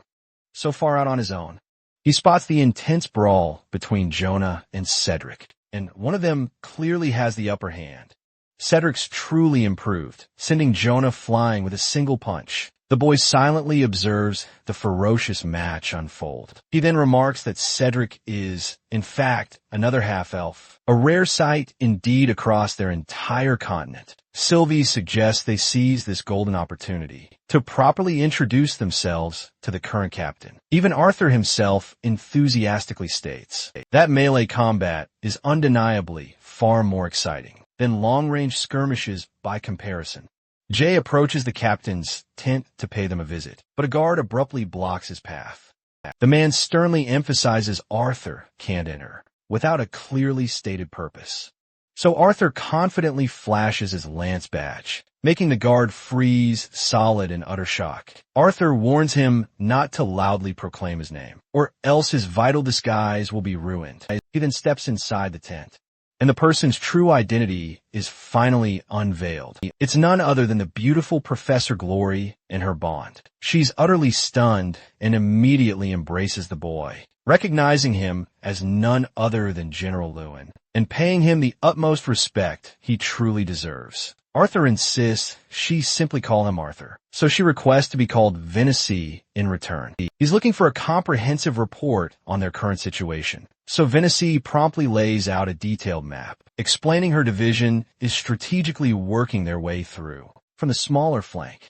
Her group consists of roughly 20 skilled conjurers and 10 augmenters within her ranks. The remaining soldiers are all highly capable, a mix of mages and non-mage warriors, who have united for this monumental fight. Captain Otter and his division will soon converge with theirs. Coming from Mabon City, Arthur then shares his thoughts, suspecting the enemy ships won't venture this far out. Venacy has already heard about Arthur's daring major plan against the Lacrian soldiers along the coast, but she questions if it will truly be effective. Arthur hopes it will, at the very least, divert some of their massive fleet. Venacy even offers him a drink of alcohol, but the boy promptly reminds her he's still a minor. Venacy retorts he's old enough to do anything if he's fighting in a war of this scale. So he goes wild and drinks far too much. Let's get straight to it. Even Sylvie's wondering if it's wise to be so careless. It seems before the battle, Virion had instructed Venacy to use Arthur as a powerful beacon of motivation for the soldiers. However, regarding that big speech, Arthur prefers to keep his identity hidden until Captain Otter arrives. Sylvie is genuinely concerned that he's acting so carelessly and smugly in a situation where the fate of the entire continent rests on his shoulders. Stepping outside her tent, Arthur has to quickly remind the slacking guard to keep quiet about him. He then sheds his cloak and casually strolls over to ask who won the match between the two. It turns out Cedri actually clinched the victory. It was her very first win out of all the matches they've had against each other. Jonah introduces himself and playfully teases Cedri, calling her an immature girl. They wonder if Arthur's a new recruit, and he confirms their suspicions. The people here are enjoying the fights for the rest of the night, with the audience cheering especially loudly for Cedri. Her training clearly paid off, and she's incredibly proud of it. Jonah points out her flustered face, which makes for a cute interaction between the two. Sylvie remarks on how close the recruits have gotten in such a short time, but something about these two makes Arthur suspect that they might be more than just friends. Then one big mouth saunters over, immediately calling Arthur a country bumpkin, and even starts cussing him out. Arthur wonders if he genuinely looks like a guy who just rode in from the countryside. Cedri immediately jumps to his defense, snapping at Herrick for always targeting new recruits. But Arthur's in the mood to cause some trouble, so he happily takes Herrick up on his challenge. The fool thinks he's just using this as a chance to give new recruits some tips, so Arthur plays along and shakes his hand right before the guy yanks Arthur, in an attempt to smack him right in the face. Herrick's cheap shot, his first tip, actually lands, as Arthur takes the full force of the blow. He's really questioning the kind of alcohol Venice drinks because that stuff is seriously potent. Meanwhile, Herrick's slightly disappointed that his punch didn't just send Arthur flying from his incredibly powerful punch. So he channels his mana, ready to strike Arthur down a second time, and you won't believe this, but Arthur gives this jerk the most adorable "he'll-mess-you-up" smile ever, and unleashes a counterpunch, knocking Herrick clean out and sending him crashing to the ground. The crowd absolutely erupts after his attack. Meanwhile, Arthur can't help but wonder how he still managed to launch him so far, even while limiting his mana to a minuscule amount. A new challenger steps forward, a girl ready to fight Arthur. She's just as cocky as the last guy, and she's accustomed to using weapons. She even recommends Arthur use one too, but he doesn't exactly have a sword to play with. So, that's just not going to happen. Arthur then gets tossed a normal-sized sword to use. Nifia asks if he's ready, and then quickly attacks him without a moment's hesitation. She quickly realizes he's no ordinary fresh recruit, as he's dodging far too swiftly for his size. Arthur comments how she possesses excellent control over her mana, and is clearly in a different league than the last opponent. The only thing holding her back is pure inexperience. He expertly exploits her weak footing and kicks her down. Nifia swiftly recovers, but she's determined to get truly serious this time. She tells everyone to back away, as she's about to cage the entire match. Arthur reminds her that this is just a friendly match, and there's no need to get so serious. But Nifia strongly disagrees, claiming that this is her warm-up for the brutal war ahead, remembering that she uses her earth magic to form a powerful cage, reminding him that anything goes in a real war. But Arthur finally realizes it's a completely flawed analogy, since there aren't any cages in an actual war. In his previous life, he came to understand that people often become careless when it comes to fighting, with a strong ally protecting them. Some soldiers still cling to the belief that victory in this fight is within their grasp, as long as the lances fight their battles for them. In reality, actual wars are decided by the choices that weigh heavily on a single person, the nation's leader. The nation, on the other hand, remained as powerless as ever, unable to enact significant change with their meager contributions. But that was only true in his previous life. For this war, he has hungry soldiers who will only grow more motivated to fight, with a lance fighting alongside them. Arthur goes all out in his attack against Nifia, yet still finds time to ponder his thoughts. He believes the mere existence of mana is powerful enough to rectify some battle blunders. However, it also makes certain soldiers forget about improving their own weaknesses, a mistake Arthur Lewin himself made when he first entered this world, and quickly had those errors annihilated by the Asuras in Epheotis. The intense fight between Nyafia and Arthur comes to a close, and dinner time is just around the corner. Nyafia was fully expecting a kick to the face, but instead, she found him offering his hand. They shake hands in good sportsmanship, while his new friends eagerly urge him to try the delicious stew. Even the cute marshmallow comes out of her hiding spot to feast on the food by night. These soldiers are as joyous as ever, as if the specter of war wasn't even on their minds. Arthur spots Cedri, who is popular and loves getting along with everyone. He learns from Jonah that she joined the war to fight fiercely for her family, and she's a serious, stuck-up person who really doesn't like receiving anyone's help.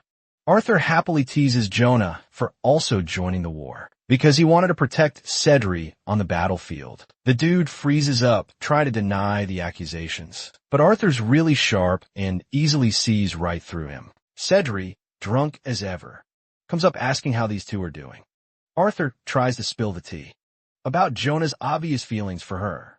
Before he can stop, Jonah quickly tries to cover it up by pretending to be interested in one of the girls, the one with longer hair. Their little exchange catches Arthur's eye, reflecting on how truly enjoyable life can be when you're young. The black-haired lady from before approaches, suddenly startling the boy. She's been consistently noticing him entering Venice's tent, and that comment she just made draws the attention of some of the soldiers. Arthur learns that this woman is Chef Asteria, who is curious about him and wants to spar. But for some reason, seeing her ripped fucking arms, Arthur thinks she's clearly more than just a normal chef. They both arrive at the dueling site, where Asteria recommends they fight seriously and give these people a show. Shockingly, this woman flash steps so fast that it surprises even Arthur for a second. He blocks her strike with his blade, confirming Asteria's thoughts that she's not dealing with an average teenage boy. Her blade nearly strikes him down again, with Arthur reminding Asteria that he's just as much an average boy as she is an average cook. He's implying that they're both hiding something underneath their disguise. Turns out, Asteria's got her own students around here. So Arthur questions if he's dealing with a former academy teacher. But Asteria is pissed that he even compared her to that school's standards. He tells her about his experience as a student, and both of them agree that the students there are annoying stuck-ups. Asteria explains that she taught at the Lancelot Academy right after the war between the humans and elves came to an end. That school is known for producing the finest soldiers, but after the war, those elite soldiers weren't needed anymore. Seeing their incredible fight, Jonah and Cedri are stunned. Arthur, now annoyed, questions why she's here as a chef instead of nurturing students at Lancel Academy. But Asteria isn't ready to reveal that part of her life just yet. Also, she really wants him to stop holding back his true strength. Arthur tries to conjure an excuse, claiming that limiting himself to augmentation magic makes for a fair duel.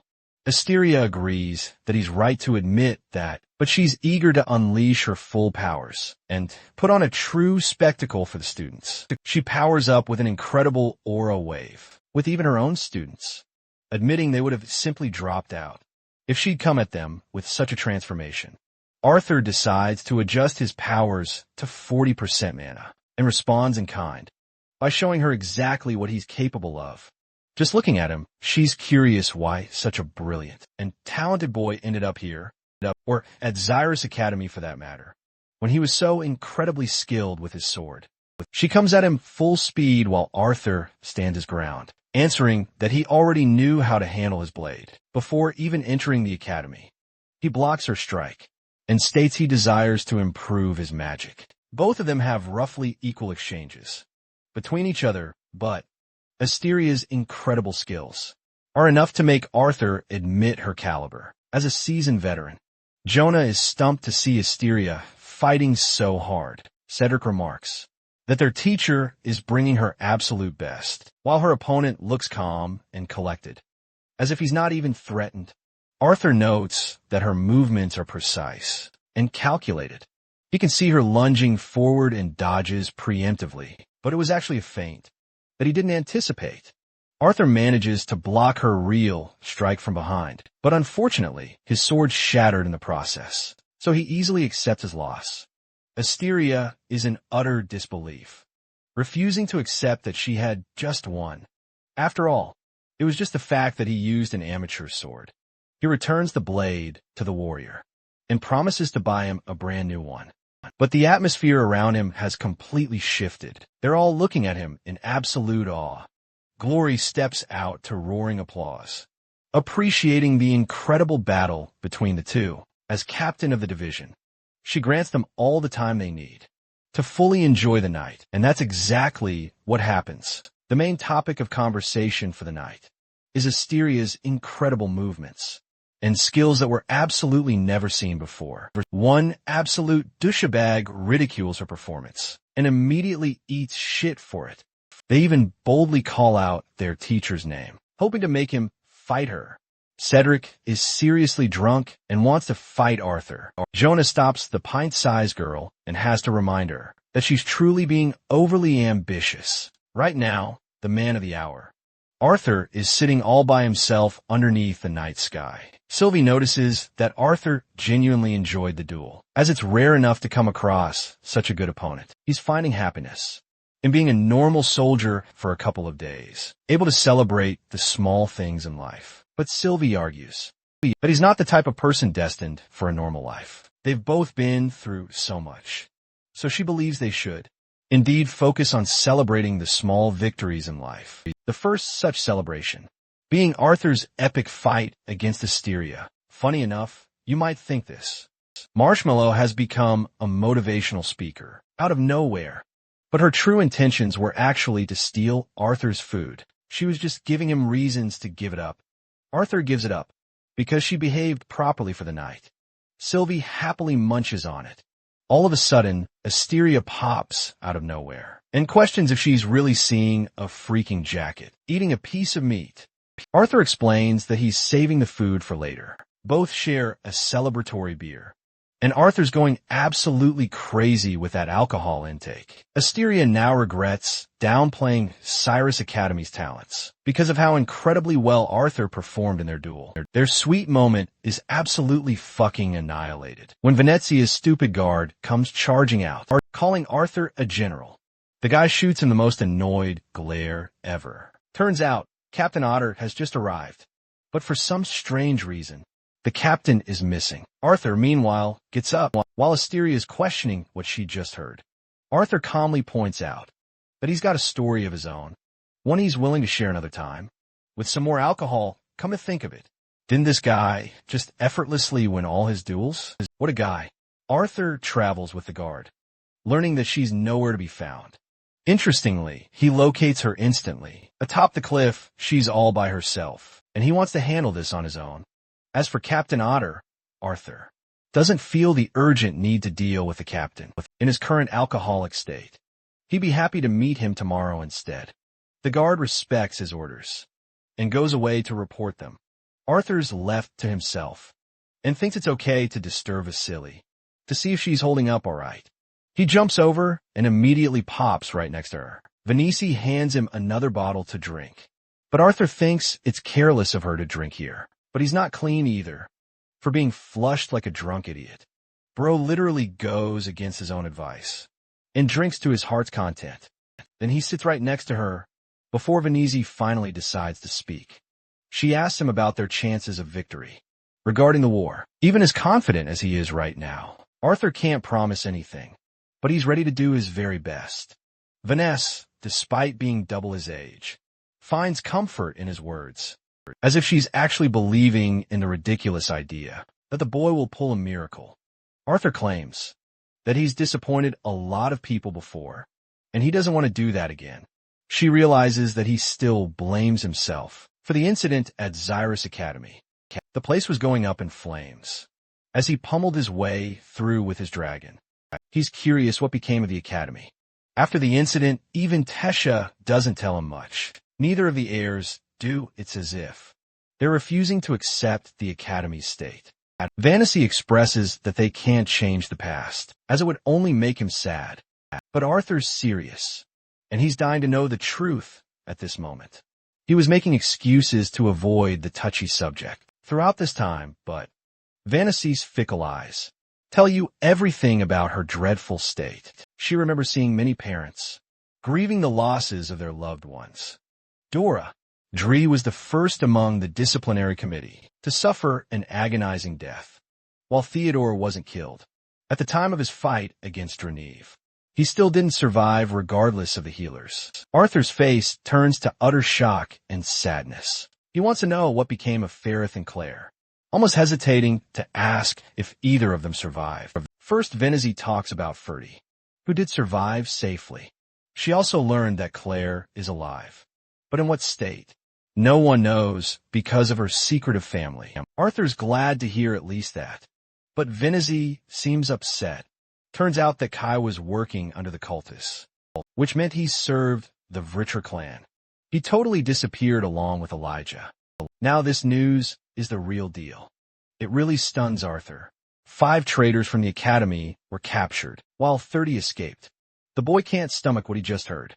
Finally, this knowledge has offered him a second chance to reflect. He's forgotten about much of the memories of his past life, and it's true that his past self is slowly withering away. It is now helping him become a person of this world, rather than his last, but it's true that, in this very sensitive and fragile moment, Arthur is hoping to embody the values of his previous self, the man who was as cold and calculating, the one who suppressed his emotions and did not show weakness of any kind.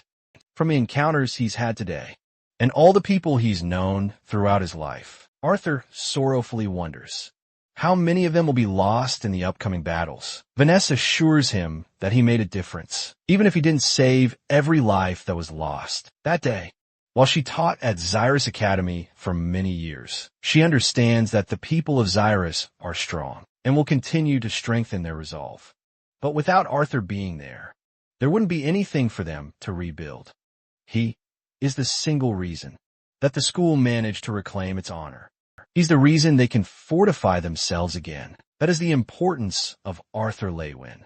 Venice feels a heavy guilt and remembers failing Arthur time and time again. At the widow's crypt dungeon, she remembers losing him and was unable to help him even then. But the boy, as outstanding and brilliant as ever, returned to them even with the attack at the academy. She couldn't have imagined the kind of strength he embodied. Venice wants to be strong for her soldiers, but she's the one feeling powerless and afraid. Hearing this, Arthur requests Sylvie to keep watch over them for the night.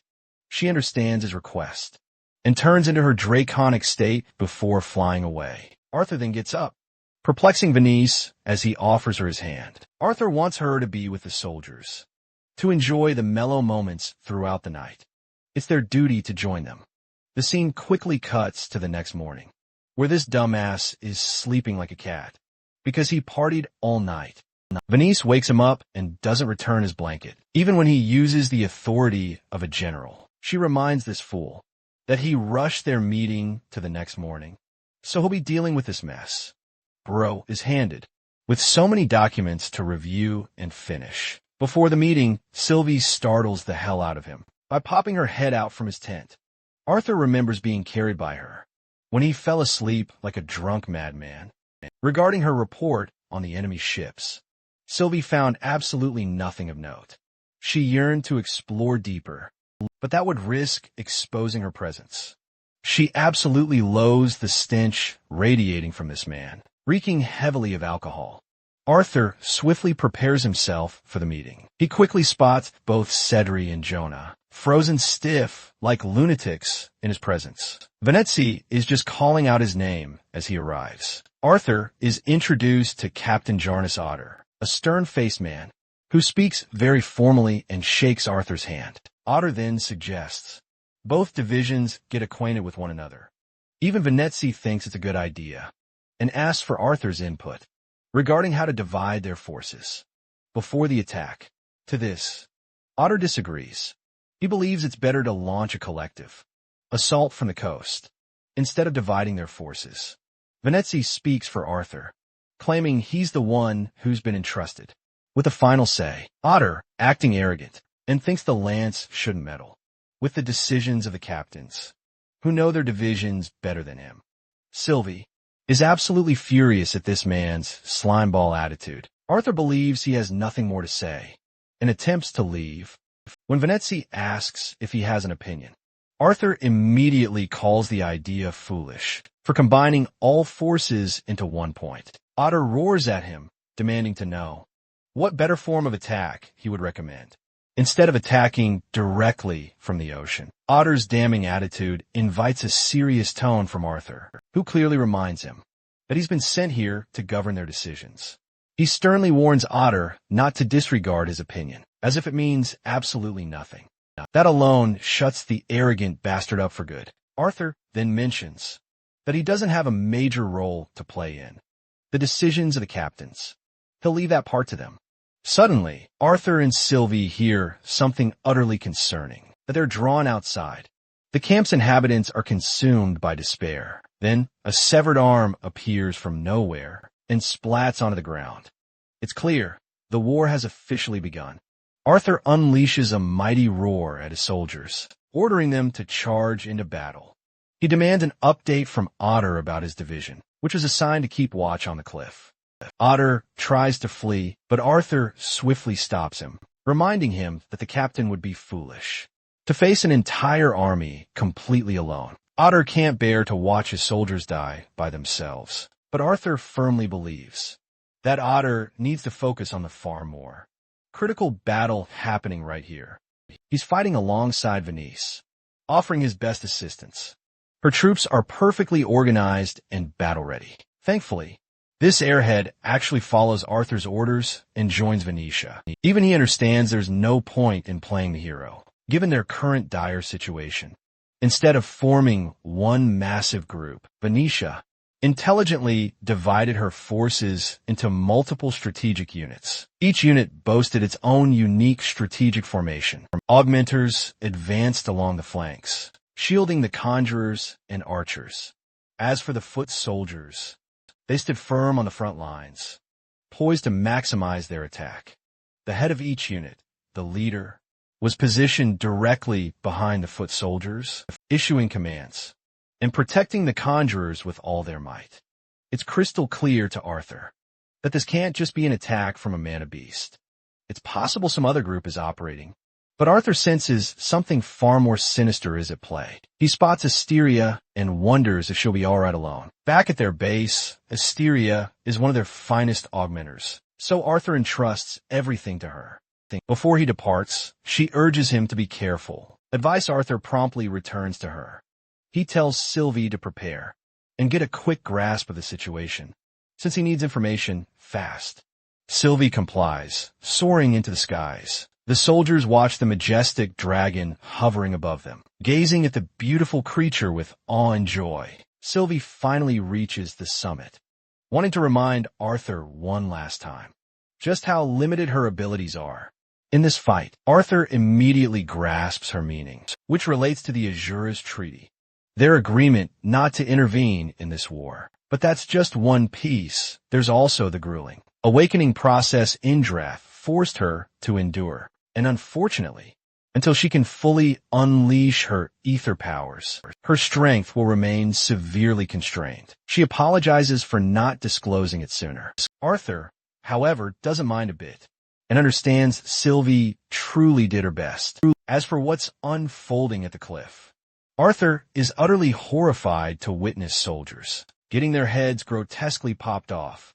He never could have imagined this outcome, and that was his gravest miscalculation. Below him, a literal sea of blood forms as monsters systematically annihilate Otter's division. Sylvie can't comprehend how the enemy forces managed to reach the cliff's summit without anyone noticing a thing. After all, not even their ships were visible. Arthur commands her to soar even higher, instructing her to follow the Alacrian's trail to uncover the root cause. Arthur fully intends to join this fight, which can barely be called a fight, as humanity's forces are getting ripped to shreds. Sylvie is terrified he'll get hurt, and she won't be able to help him.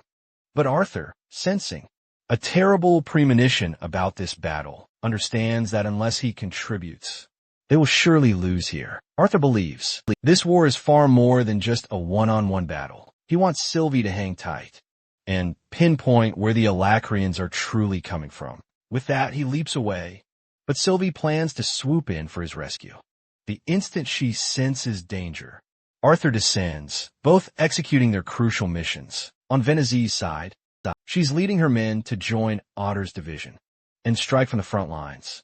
As for Venezi herself, she senses a figure leaping up from behind her and instantly draws her blades. Thankfully, it was just Arthur who utterly terrified her. After he flew off, he tells Venice about his change of plans and that he'll join them in this battle. Arthur continually felt worse about their situation because for some reason he anticipated their enemies to be no different from the Vricher clan, nothing more than monsters. But from up close he can see that these soldiers are no different from the ones in their own army. The only thing unique about them was that they boasted quick spell casting and wore a different outfit. Arthur begins his first battle and senses that he's dealing with a silver core augmenter. He goes quickly on the offensive and slashes his opponent's abdomen. But for some reason, his blade doesn't penetrate. It's because his body cast a shield that protected his armor. The man responsible for casting this shield is an Alacrian soldier from afar. Arthur is stunned to see someone manipulate a barrier like that. He finds the current mage troublesome to fight against, so he quickly switches targets to the one who is casting the barriers. His opponent follows up from behind with a prepared attack of their own, but Arthur easily intercepts him with an earth spell. He's rather surprised to find that the soldier didn't augment or enhance his body. While this guy fights like a seasoned augmenter, he doesn't really have any reinforcement to protect his body. Still, Arthur's peeved about the way the Alacrians are fighting. This war in general, something about it feels strange, as if they aren't even being spotted by the enemy soldiers. It's to the point where Arthur is beginning to wonder if an illusion is set in place The Alacrian soldier tells his friend to cast more shields, which gives Arthur the opportunity to reflect on the difference between their fighting styles. He still doesn't get why the soldiers are choosing to manifest mana, taking matters into his own hands. Arthur deems knowledge of the enemy forces absolutely critical to winning this war. The augmenter he faces is incredibly skilled, yet he's no match for his mentor, Cordry. What truly bothers Arthur is why this guy only channels mana into his claws. The Alacrian man is shocked to discover Arthur is just an average soldier. The boy masterfully fakes a move to catch his opponent off guard, and yet the shield mage still manages to cast a barrier to protect his friend. Arthur is perplexed because none of the Alacrian soldiers seem worried about the shield mage, even though he's defenseless. Just as Arthur moves to attack him, fireballs suddenly barrage him out of nowhere. Arthur points his blade toward the long-range enemy soldier in the distance. He then hurls his sword at full speed to take the guy down. Luckily, the shield mage deflects the sword, casting yet another barrier. Then the clawed combatant moves in, using deceptive magic to trick Arthur. The dude literally creates fake shadow clones of himself.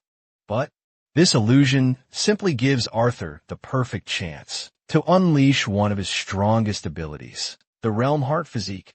This power lets him instantly distinguish between the fakes and the original. It turns out the illusion being cast is actually coming from a shield mage, instead of the augmenter Arthur's fighting. This other guy is merely the direct attacker, lunging at Arthur from every direction. The long-range conjurer is supporting them, with heavy blasts from the side.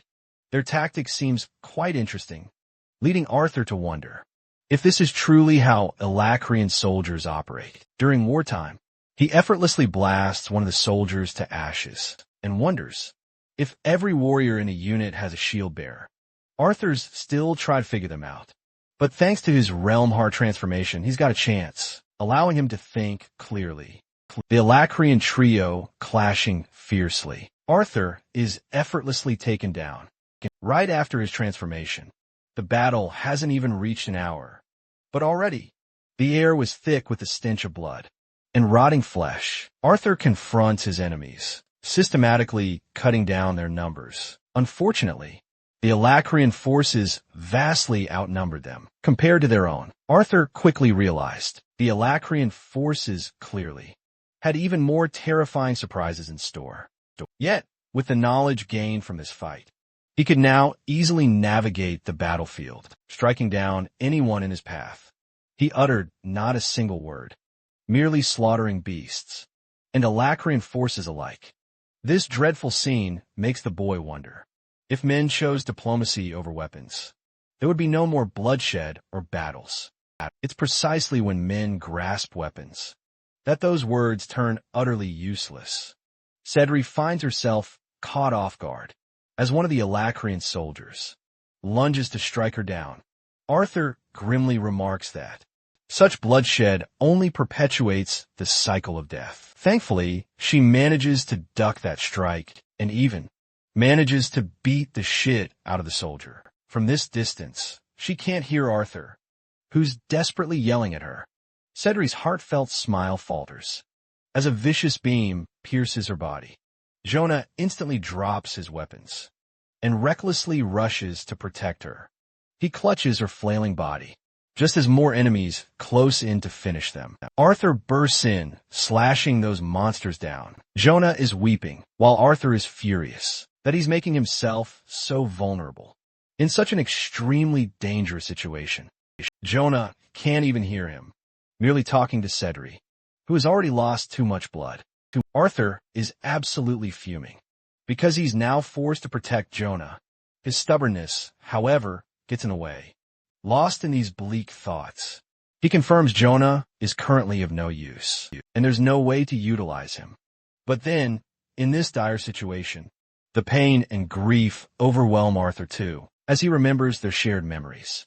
Despite his turmoil, Arthur knocks Jonah out, protecting them both. All the while, blasting his way through the Alacrian soldiers. Wielding his wind magic, he even casts Static Void to freeze the arrows soaring towards his head. And you won't fucking believe this, but Arthur literally caught an arrow between his damned teeth.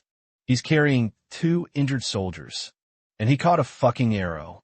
Like Saitama or some shit. Anyway, back at base, Asura is doing her part, tending to the wounded soldiers. She then sees Arthur carrying both her students. He sets them down and asks her to care for them.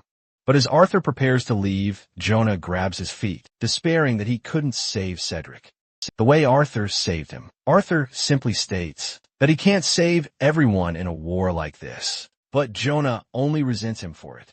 He believes a lance should be capable of saving everyone. He could even sense that Arthur had stopped time because of the projectile aimed his way.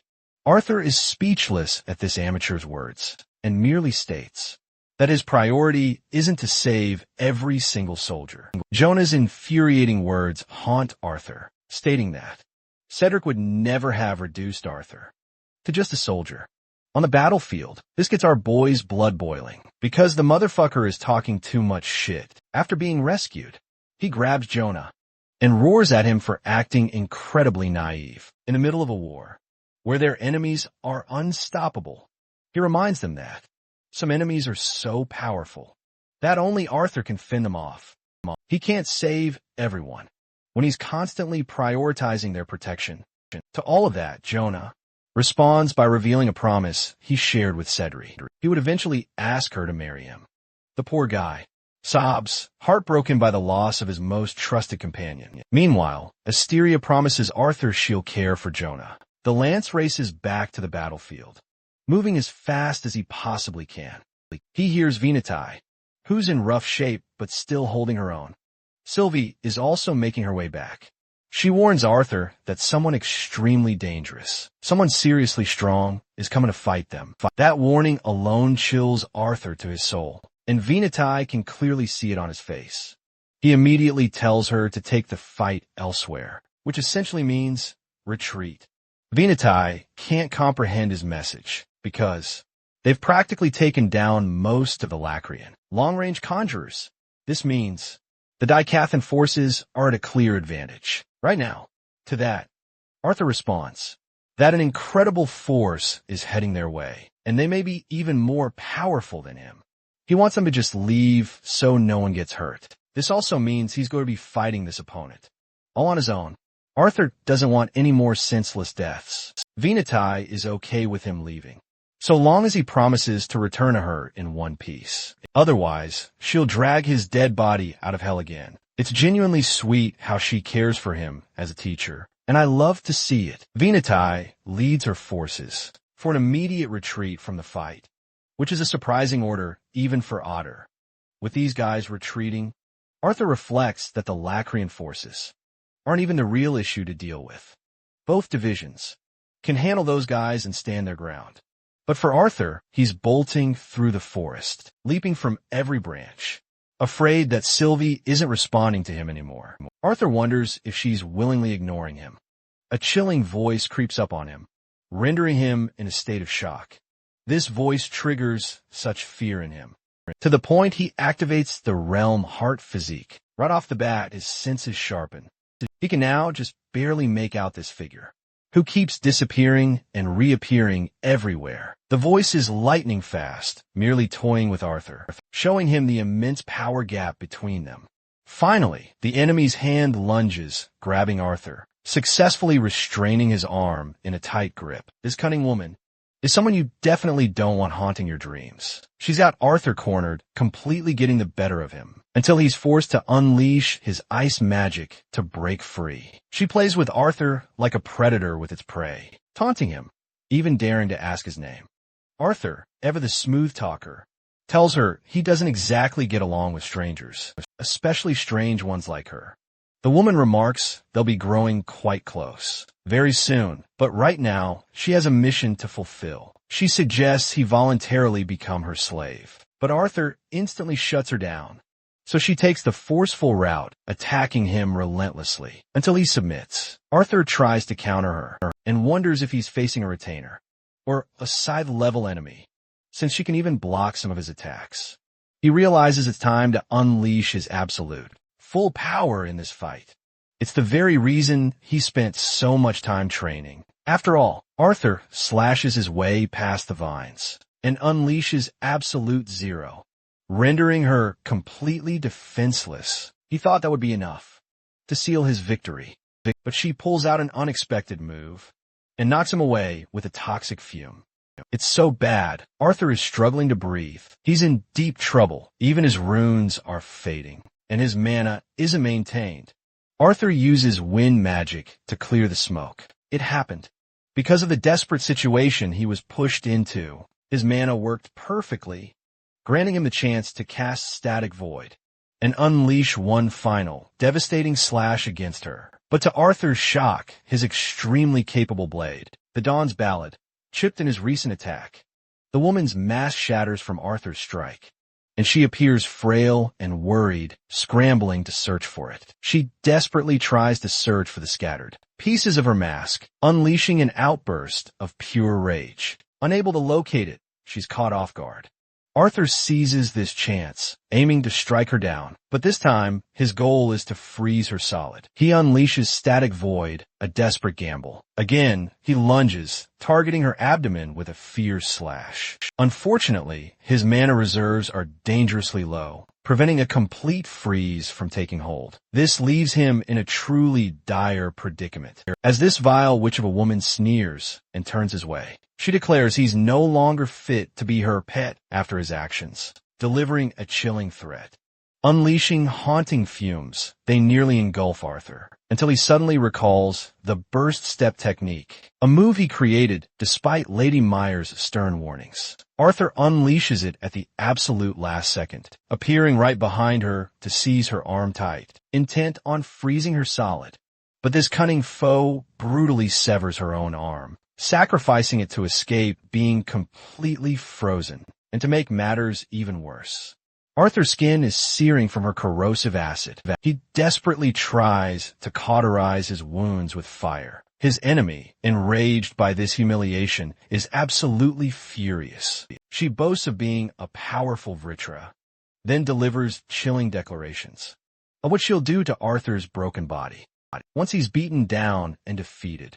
Arthur muses she must be a scythe to speak with such arrogance, but hearing him say that, the woman becomes even more savagely enraged. She badmouths the scythe of Alacria, who is worshipped by so many. Arthur discovers his opponent is only a retainer, yet she's impossibly strong. He's already critically low on mana, and his runes are fading fast.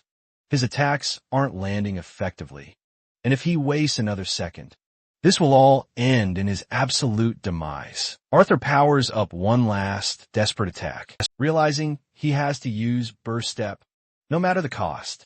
He executes it perfectly, gaining the upper hand. It seemed like he was aiming for her head, but his true target was his own blade. With just one shocking connection to the blade, he unleashes a torrent of thunderous black lightning bolts, coursing violently through her entire body. He's praying this is enough, convinced this attack would finally finish her off, because she's been absolutely unkillable so far. Once the attack finally wears off, she looks at him perfectly alive and well, before launching Arthur away with a powerful counter. This time, as he lies sprawled on the ground. Arthur now understands the dangers of using Burst Step, but he's inclined to use it at least one more time.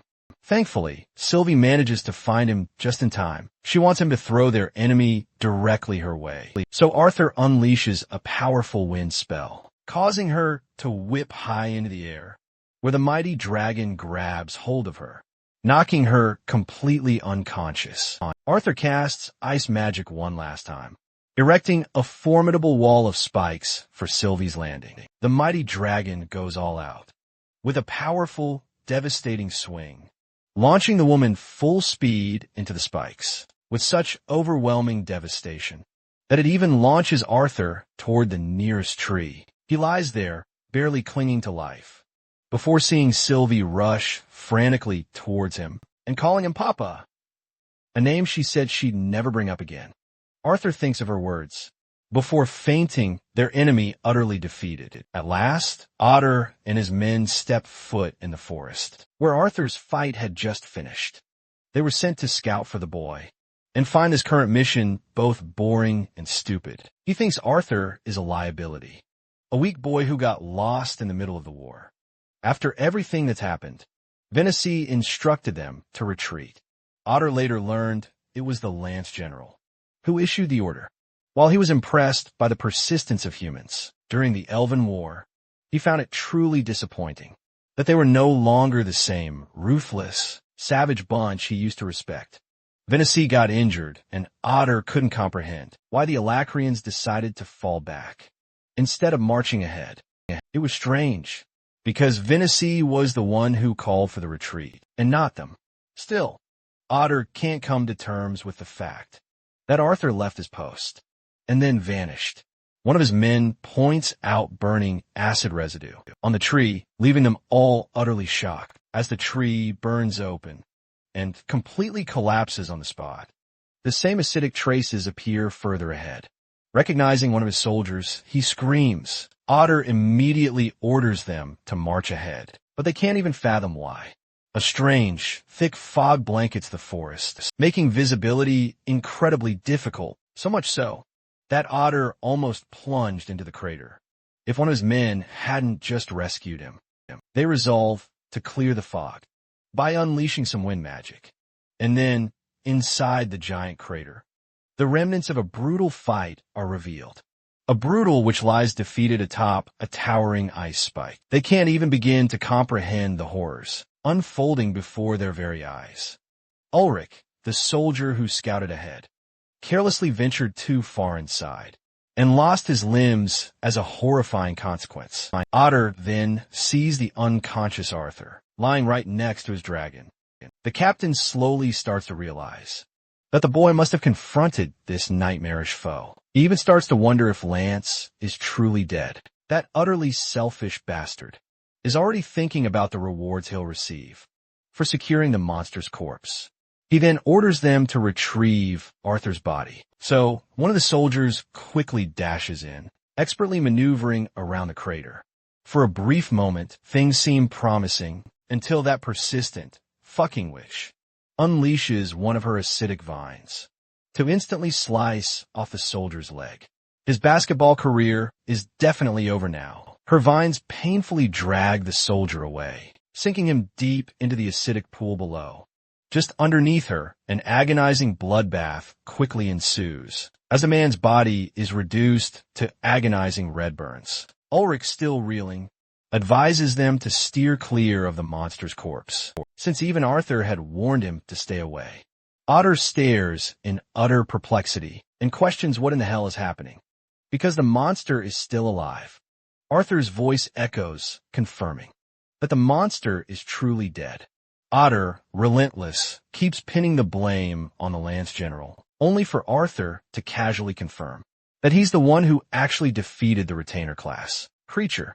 Unfortunately, the witch's automatic defense spells activated even after her death.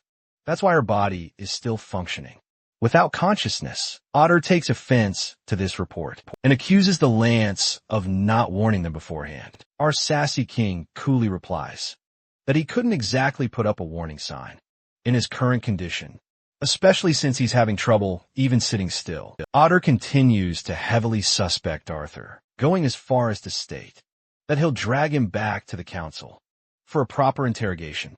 But Arthur clearly has different plans and intends to return whenever he feels like it. After this continued disobedience, Otter recklessly jumps back inside the crater, once more taking offense to the general's lack of input regarding the dire situation.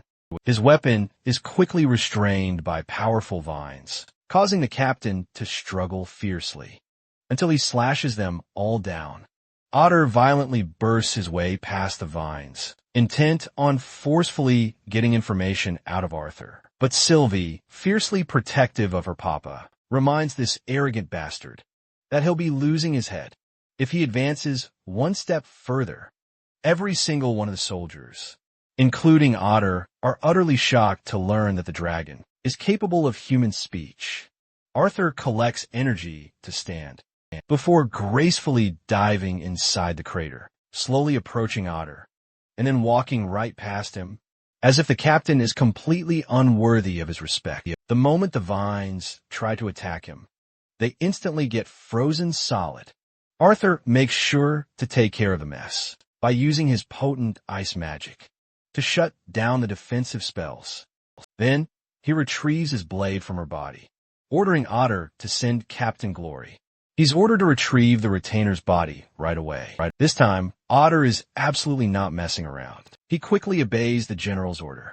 Arthur takes flight, still as injured as ever, but completely unwilling to rest. Our perspective then shifts back to Gray, back in Arthur's previous life. One day, the three orphans were shocked to hear the incredible news that they'd secured their spots. Gray was surprised to see Nico just chilling, while Cecilia was openly crying. The headmaster beamed with pride to learn the kids had made it in. Both Gray and Nico vied for her embrace, while Cecilia was lovingly pulled in too, as the family joyfully embraced. Gray still felt bad about leaving for school and offered to stay to help manage the orphanage alongside her, but his caring, sensitive self gets flicked in the head for being so naive. The headmaster insisted he attend the academy, no matter what. She was frustrated that he even considered the idea of staying at the orphanage. Gray quickly blames Nico for being the troublemaker, while Cecilia, usually the sad and quiet girl, couldn't help but let out a hearty laugh. Her smile was as pure as ever, and there was actually some palpable tension between Gray and Cecilia, signaling their budding feelings for one another. The headmaster, wanting to celebrate the occasion, naturally whipped up a delicious cake for them. Gray, however, felt unsure about the overall situation. He feared the academy's exorbitant expenses because the headmaster already struggled with money problems, just sustaining all those kids. That's actually why Gray decided to take a different route instead, exploring a military institution to get better at key control. The main benefit? No tuition costs. Nico thought his friend had completely lost his mind, as he wouldn't exactly receive the best education there. It was more like a rough scouting camp for brainless kings and the like. The students were always absolutely ground to the bone and ruthlessly kicked out if deemed unworthy. Nico understood that much. Gray was trying to repay the headmaster, but he just couldn't grasp why Gray had to choose this path. Seeing Nico all riled up and worried like this, Gray smiled, then let out a hearty laugh. It was as if Nico didn't want to be left alone. Their playful banter continued throughout the day. Let's transition back to Arthur's world now. In the present, he's nearing the border, stretching his limbs to release some tension. Sylvie's shocked that his legs are still in one piece, since this idiot had to rely on Sylvie's ether healing instead of Meyer. His burst step really could have done a number on him, but Arthur thinks she did just fine, because he just needs a bit of healing to correct his body from this point onward. Sylvie questions if now would be the best time to execute such a dangerous mission, especially one like this. Especially considering the state they're both in. Sylvie warns him that they don't even have any leads to pick up on. But Arthur's confident, as he'd already gone through the map of Darv to discuss some mission plans with Virion. He knows a rough idea of what they're seeking. At the same time, the problematic part is, where do they even start looking? Jumping ahead, we see Arthur getting lucky enough to find what he's looking for. It looks like an ordinary wall, but he knows there must be a secret lock here somewhere. Sylvie, being tactical with her size, locates the exact spot, which reminds Arthur that dwarves are supposed to be shorter than humans. After seeing the lock, he places his hand on the designated spot. It lights up while Arthur wonders if earth magic was enough to pull this off. But it didn't do anything. So he decided to deploy a risky move by activating the realm heart state, believing that there's a specific pattern put in place. Unfortunately, in the state he's in, Arthur can barely sustain his physique and coughs out blood. Sylvie is really worried, but she knows he's a stubborn mule who won't listen. That's precisely why she wants him to wrap things up quickly, so he can finally get some well-deserved rest. Arthur attempts to break the intricate pattern all without employing his realm heart physique. To his absolute astonishment, the wall lights up with a unique pattern, this time actually unlocking the door. The boy feels immense pride in his application of the realm heart physique, by the way.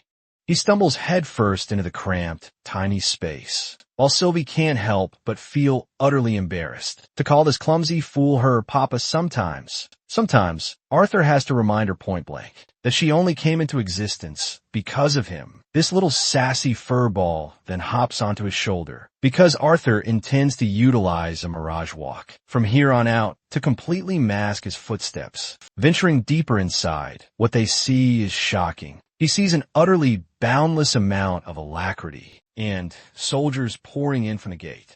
And now, they know beyond a shadow of a doubt. They absolutely know, without question, that the dwarves are secretly betraying their trust by granting the Alacrian army access to their portals. One of the soldiers actually grows suspicious enough to carefully peek through the tiny, barely visible gap. But Arthur quickly pulls back and hides. Just enough for both him and Sylvie to remain completely unnoticed. The soldier is then called away, luckily for them, preventing any deeper, more thorough inspection. From their hushed conversations, Arthur has learned new, yet unfamiliar words. But he's utterly surprised that they speak so similarly to those on the Deccan continent, even when neither side had ever initiated any contact. Sylvie, however, believes it's all because of the powerful intervention of the Asuras, as the mighty Vritra clan was once a vital part of the great 8 races of Asuras. So they secretly dispatched their representatives to cultivate societal advancement across both continents. It's quite similar to the logic behind the mystical artifacts. This occurred even before that time period. But the artifacts themselves were known to be a truly major change. They were, in fact, single-handedly responsible for preventing the complete extinction of the 3 races. Arthur feels an icy chill creep down his spine, acknowledging that it was only thanks to the deities that they even survived the destructive wrath of mana beasts. They conclude their investigation and attempt to make their exit. Suddenly, Arthur hears the Alacrian soldiers submit before a truly formidable woman. This horned beauty steps right through the portal, her white hair starkly contrasting a black dress. She's one of the scythes, a force even stronger than retainers. Arthur felt confident in his ability to take on a scythe, and he was absolutely sure they'd win the war, despite the dwarves' betrayal. The scythe catches up on reports with her soldiers, when suddenly, her eyes are drawn to the presence of someone hiding nearby. As for Arthur, he could tell by Sylvie's frozen reaction that this woman was a true monster. A monster wielding unfathomable power. Around Arthur, it felt as if a terrifying hurricane was about to engulf him in pure terror. She could see them, and with just one glance, Arthur Leywin felt despair. Utter panic sets in for both Sylvie and Arthur, while the scythe merely gazes at them with intrigue. He tries to hide and mask his beating heart, but this beautiful woman knows they're hiding. Interestingly, she willingly ignores them and seems to walk away. Sylvie senses so much danger that she thinks flying them out of here would be the only way, but Arthur knows they'd be detected and attacked instantly. However, Sylvie doesn't understand what he's thinking about, since the scythe spotted them already. Arthur assumed the worst too, but he still had a mirage walk active, so he thinks they lucked out, as there wouldn't be any reason for a scythe to just bat an eye upon discovering them. Regardless, he's done playing around for the day and walks out of the dungeon. In his state, Sylvie knows he's in terrible condition and can't even walk properly. But Arthur is willing to risk walking without detection for as long as possible, even until he runs out of mana. Meanwhile, let's check in on Ellie. At the flying castle, she learns from Otter that the soldiers have been taken care of, so she should wait in the teleportation room for the medics to do their work. But she's just as worried as ever. Ellie's patiently waiting for her brother. She assures the captain she won't cause any trouble. Otter learns from the child that none other than Arthur Layton is actually her brother. Bro immediately gets PTSD, sensing the uncanny family resemblance. The captain believes that's all the more reason for her to wait for him inside. Bro gets a second shock of PTSD when he realizes even Arthur's sister has a terrifyingly strong bond. The captain has simply accepted the fact that the Arthurs have no regard for respect. He walks away while Ellie cutely mimics his words in the exact same tone. It's so funny that she bursts into laughter, further wounding the man's already bruised dignity as he also walks away. Ellie wasn't expecting so many medics to be working overtime, but instead of worrying, she's sure her brother is fine because he's incredibly powerful himself. He's known for always returning home victorious. At that exact moment, the majestic dragon ascends to the castle before suddenly crashing right back down. She's brought Arthur Layton in a barely conscious state. The medics can't believe what's become of the lance, but Sylvie is extremely worried because he completely depleted his mana core just to protect all of them. He's been completely unconscious for 5 minutes now, so the situation is critical. He's lost his legs and suffered severe chemical burns on one half of his body. Just like last time, even at Ellie's shock, they all learn that the dragon is capable of speaking human language. She orders the medics to prioritize replenishing Arthur's mana core and offering him a blood transfusion. On the go, Ellie backs up Sylvie's command. With her own authority, the medics prioritize working on saving the Lance's life.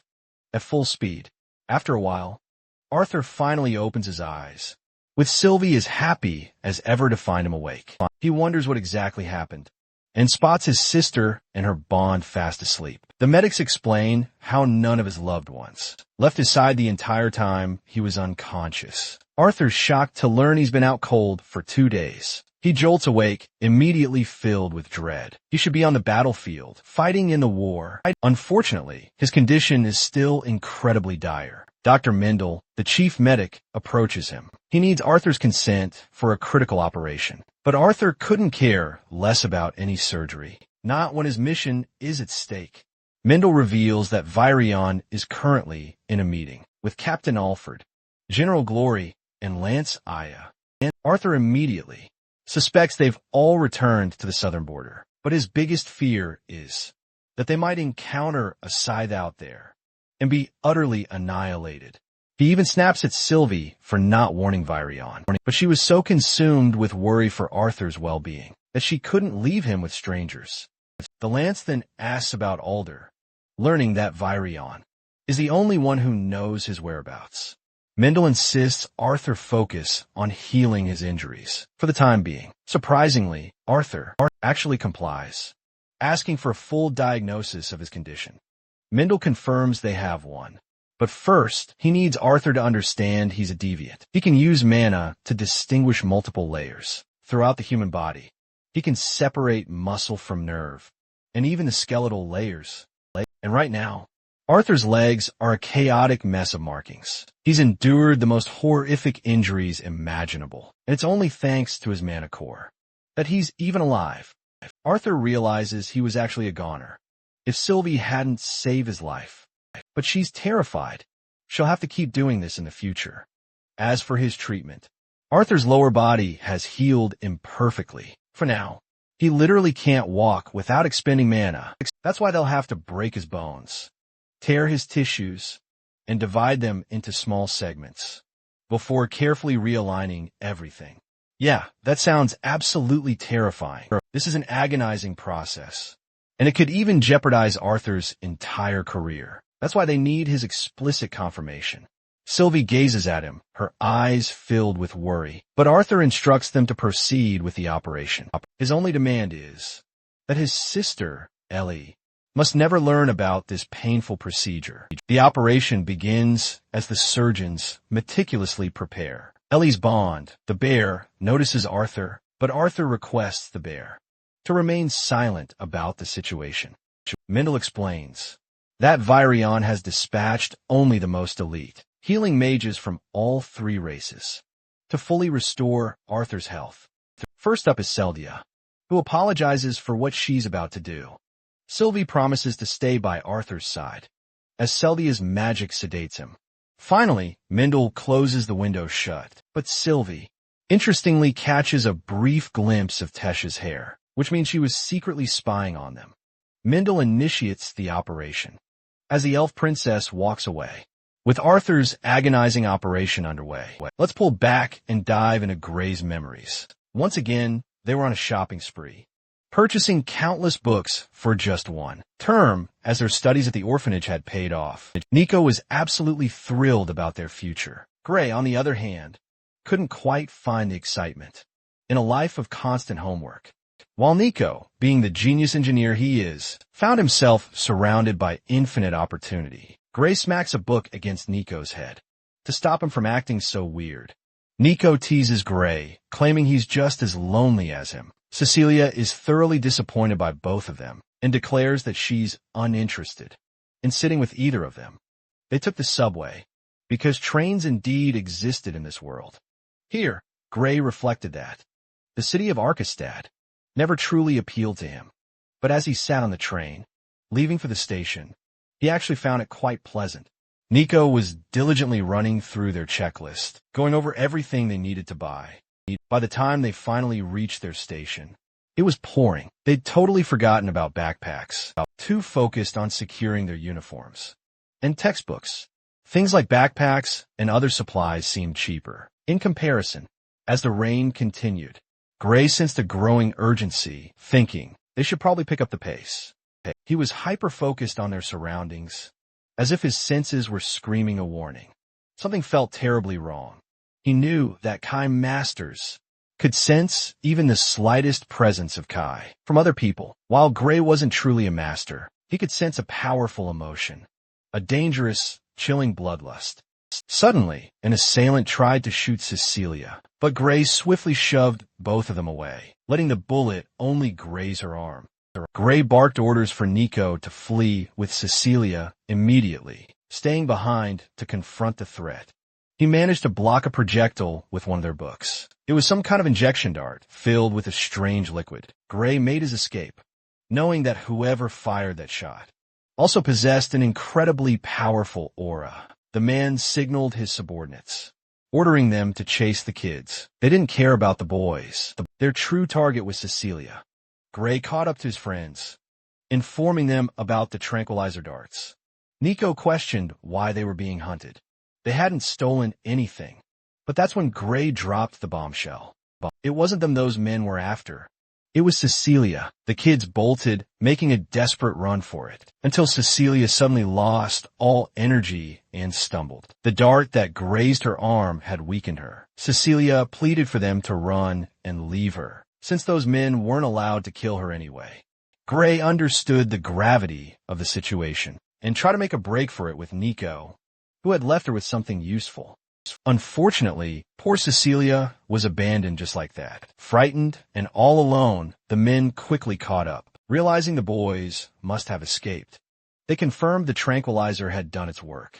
The green-haired punk lunged, attempting to retrieve her body, but then out of nowhere, Cecilia whipped around, brandishing the special glove, and electrocuted the living crap out of him.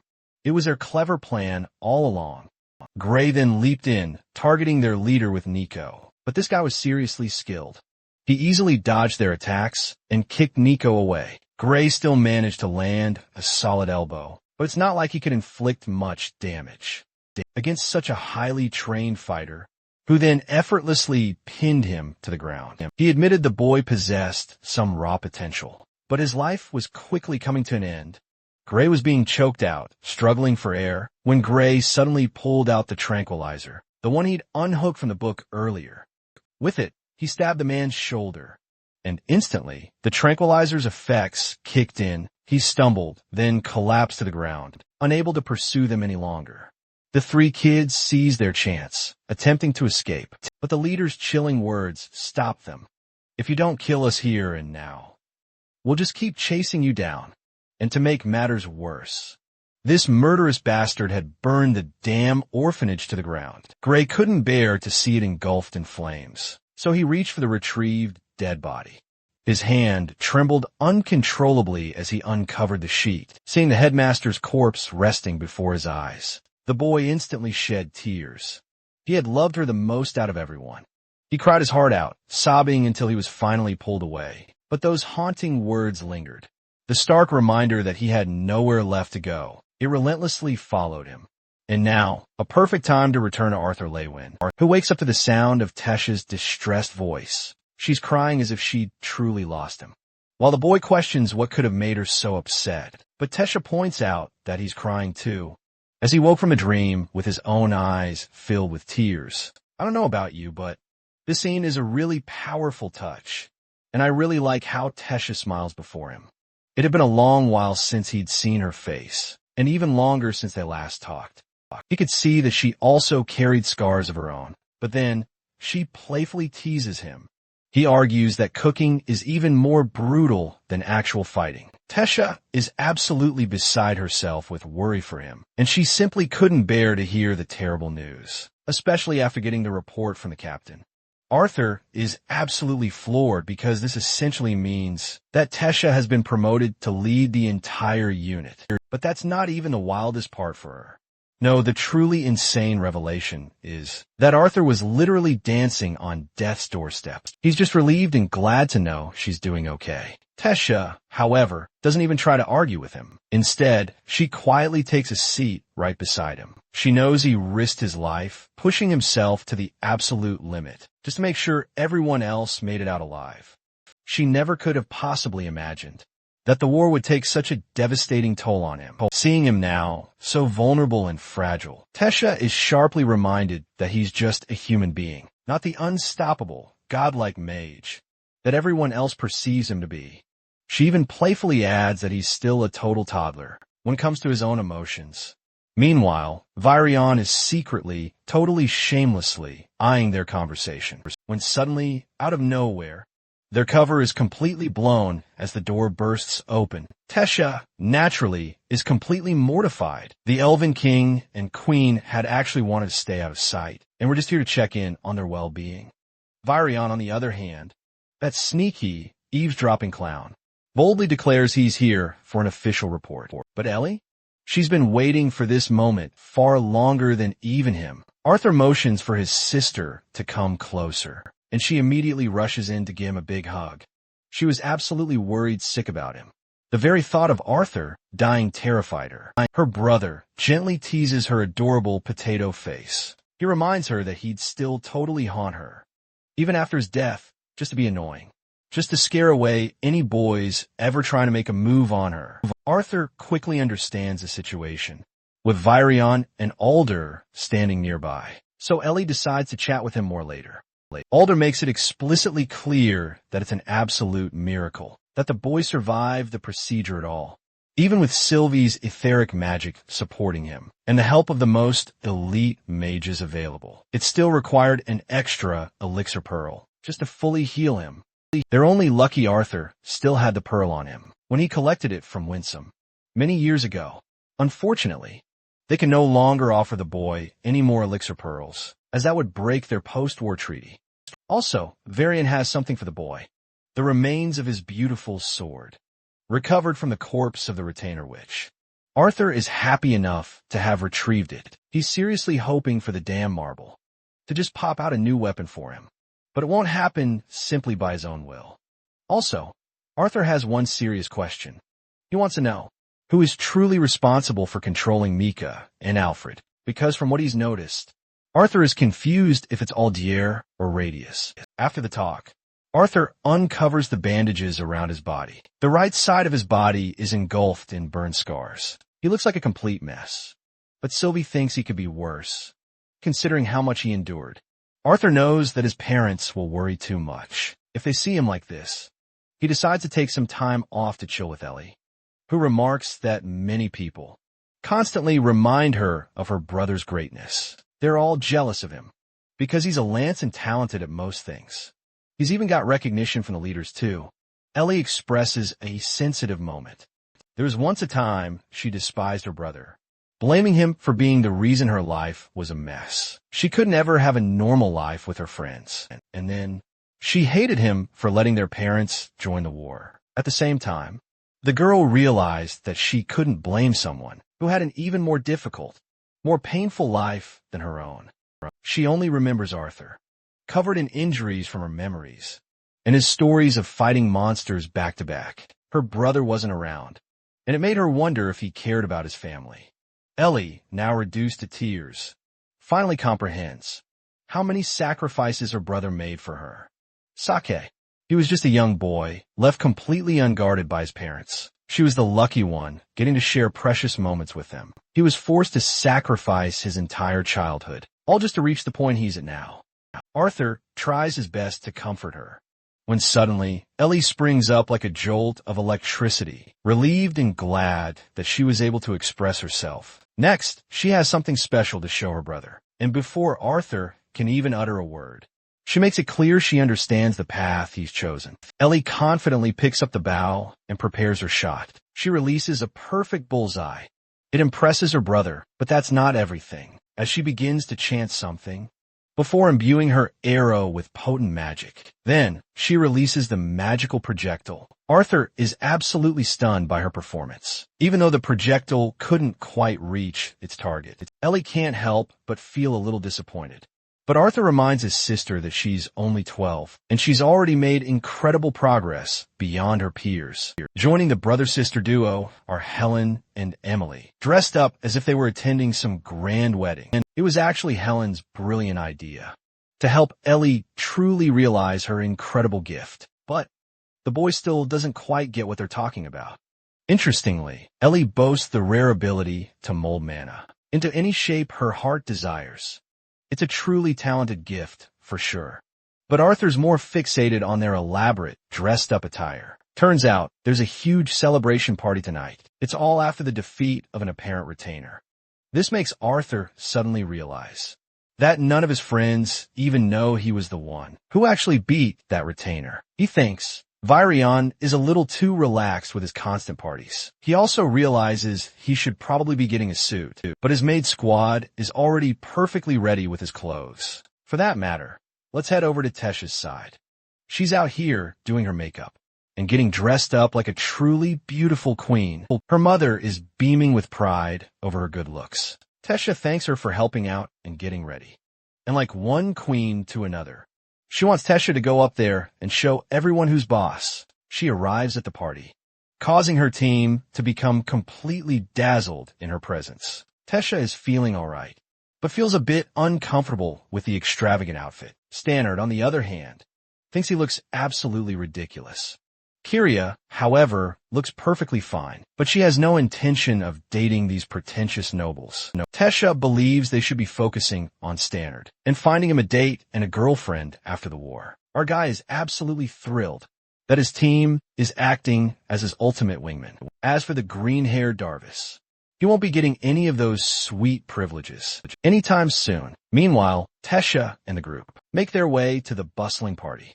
They had seriously underestimated the scale of this event until their jaws practically hit the floor, seeing incredible food and talented musicians everywhere. Tesha thinks Virion definitely overdid it. She's actually looking for Arthur and gets relentlessly teased by Kiria for it. She figures he must be resting, given his injured state. Darvis, meanwhile, acts all cocky after hearing the mighty Lance was injured.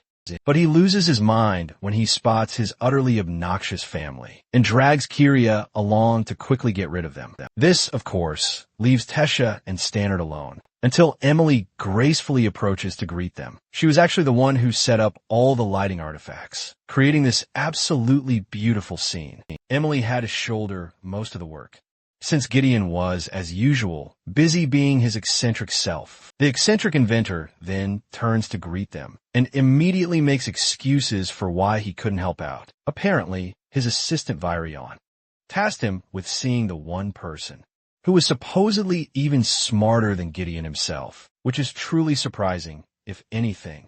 Tesha's eyes widen as she spots Claire, who looks absolutely stunning in her dress. They catch up, exchanging warm greetings, while Curtis and Kathleen join them as well. The entire disciplinary committee is here. Kathleen, in particular, envelopes Claire in a warm, loving hug. They had all truly missed their leader after her disappearance. Curtis mentions how they'd been worried sick about her, and how thrilled they are to see her having fun. Claire then tells Curtis that she's stepping away to catch up with her friends, including Tesha, Curtis, and Kathleen nearby. She also brings up how Curtis has become a teacher at the Lancers Academy, and he's having a blast, training new soldiers before deploying them to the battlefield. As for Kathleen, she's completely focused on her lance training. Tesha is leading her own squad out on the front lines. The elf princess notes that she's seeing daily improvement with each passing day. This rapid progress is solely thanks to the Bladeheart family's unique sword, his technique. Claire can't help but feel jealous, mixed with a hint of despair, knowing how much stronger they've all become.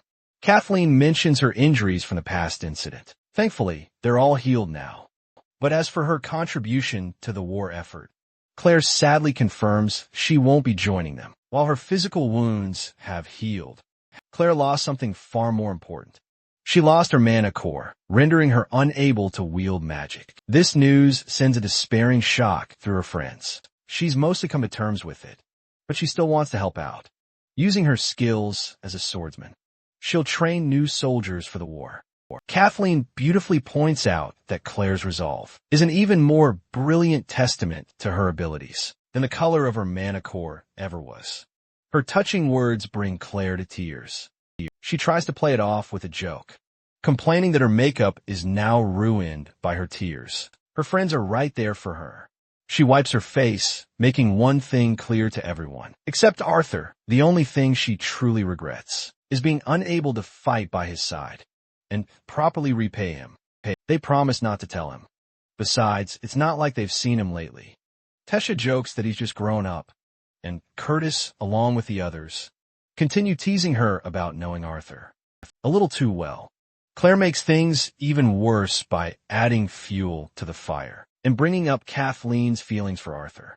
This completely shocks Curtis, as he starts questioning all his life choices. Tesha, on the other hand, wonders if Arthur's type might actually be Kathleen instead. Suddenly, Claire feels a chill down her spine. Lance Vari appears in her rather unique outfit. I already know she's going to birth an army of simps.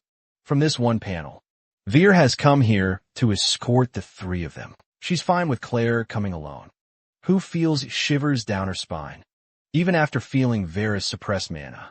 They enter the main hall, where Virian gives his speech, being the center of the attention among the crowd. He wants to share some positive news.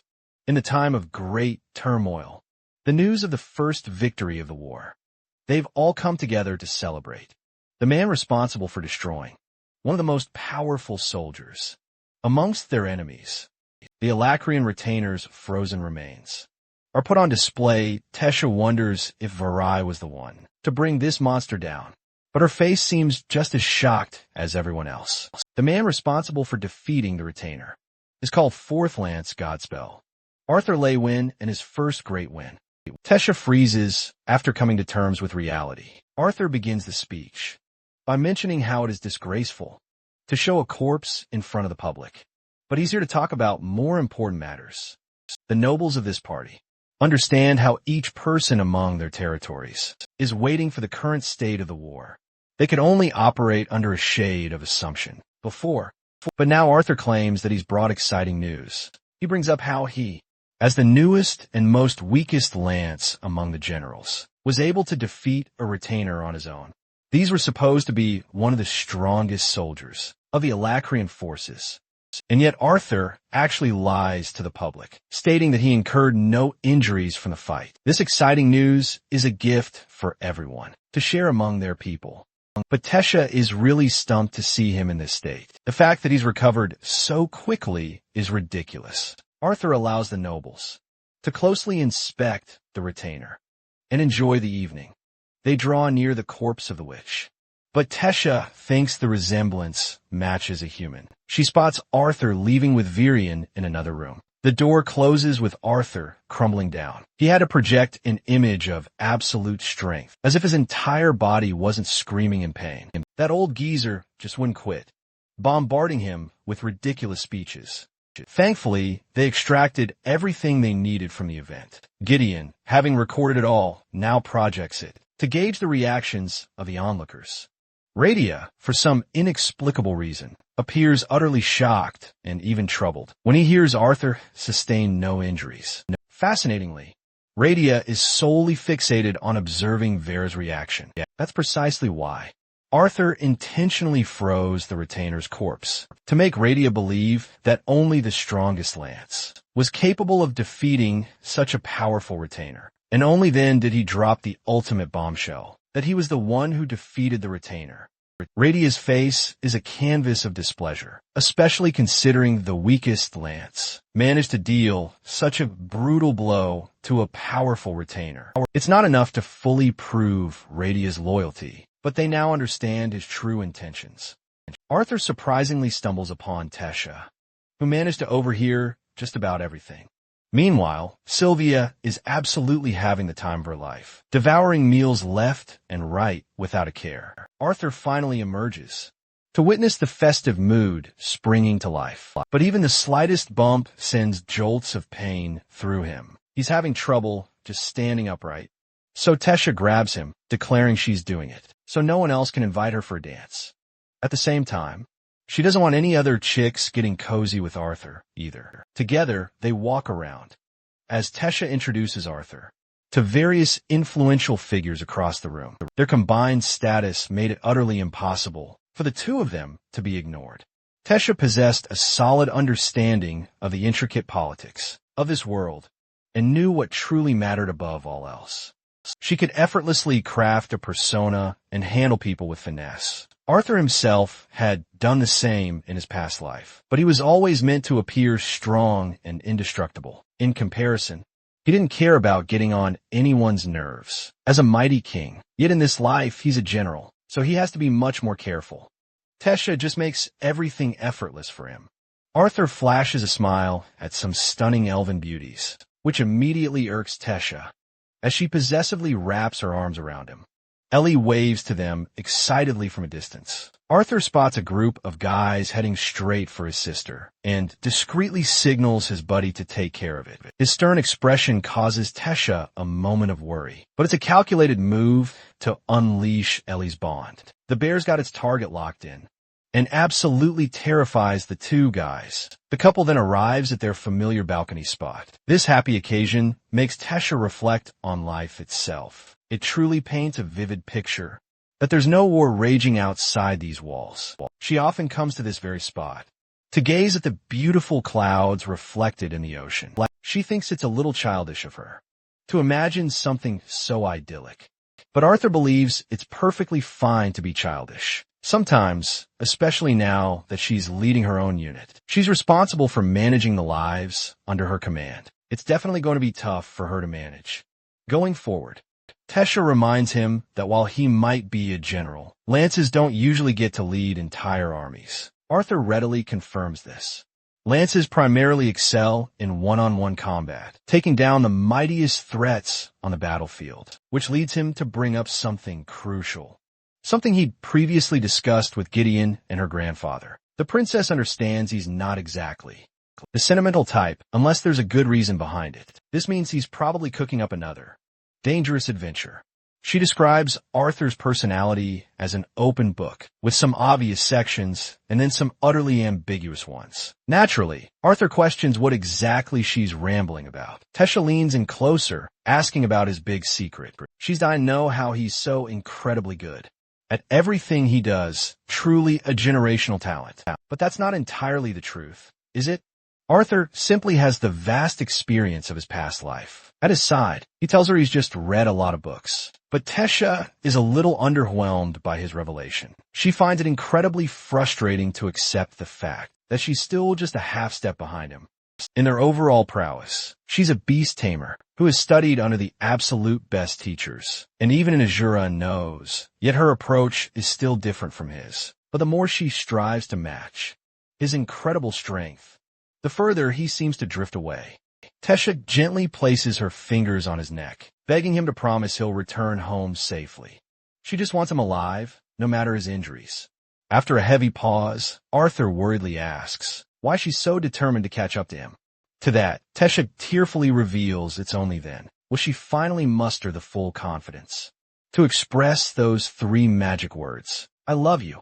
The very next day, all the lances, royal families, and key representatives gather for an urgent council meeting. Arthur requests 2 divisions be placed under him for the critical mission ahead. Radius explains, they're keeping their soldiers tightly packed.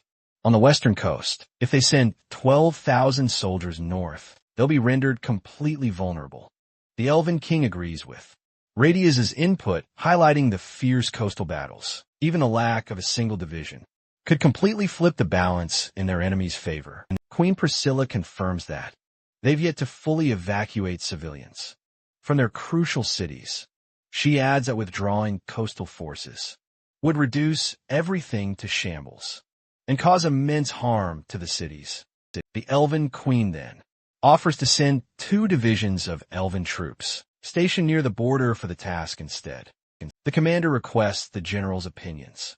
First, Baron harshly criticizes Arthur's intel, believing the sacrifice isn't justified. Micah agrees with Baron's view of the situation. She believes moving troops like that would take too long, even with teleportation gates. Alfred agrees. Even Aya disagrees, apologizing to Arthur before stating her opinion. Finally, the most sensible and astute of the group, Lance Vari, offers a different perspective. She believes that if Arthur's information is spot on, then the correct choice would be to send even more than 2 divisions. Up north, Arthur's surprised because he wasn't expecting her to speak up for him. Still, it might work against their overall plan. If anything, the commander agrees with Vari's input, knowing a retainer, and a Sith could spearhead the next invasion, potentially unleashing catastrophic levels of damage. Consequently, he suggests sending 2 lances alongside Arthur as the most reasonable approach for this critical investigation. Blaine, however, vehemently contests this decision, emphasizing the lance's crucial importance in their ongoing battles. If the lances depart for too long, or if a retainer sneaks in behind them, it could spell utter devastation. Commander Virion counters, arguing that as leaders, they must prioritize the most crucial task at hand. Most lances can't effectively contribute in large-scale battles due to their immense destructive output. This renders their own soldiers useless and makes the lances strategically inflexible. That's why sending 2 lances to prevent a large-scale battle from ever happening seems like the most logical idea. The council ultimately agrees, so Virion requests 2 lances to volunteer. Radius promptly raises his hand, offering his 2 lances in Aldir's absence. This is exactly what Virion had hoped to achieve. He confirms that Alfred and Micah will both be dispatched north, with Arthur for the investigation.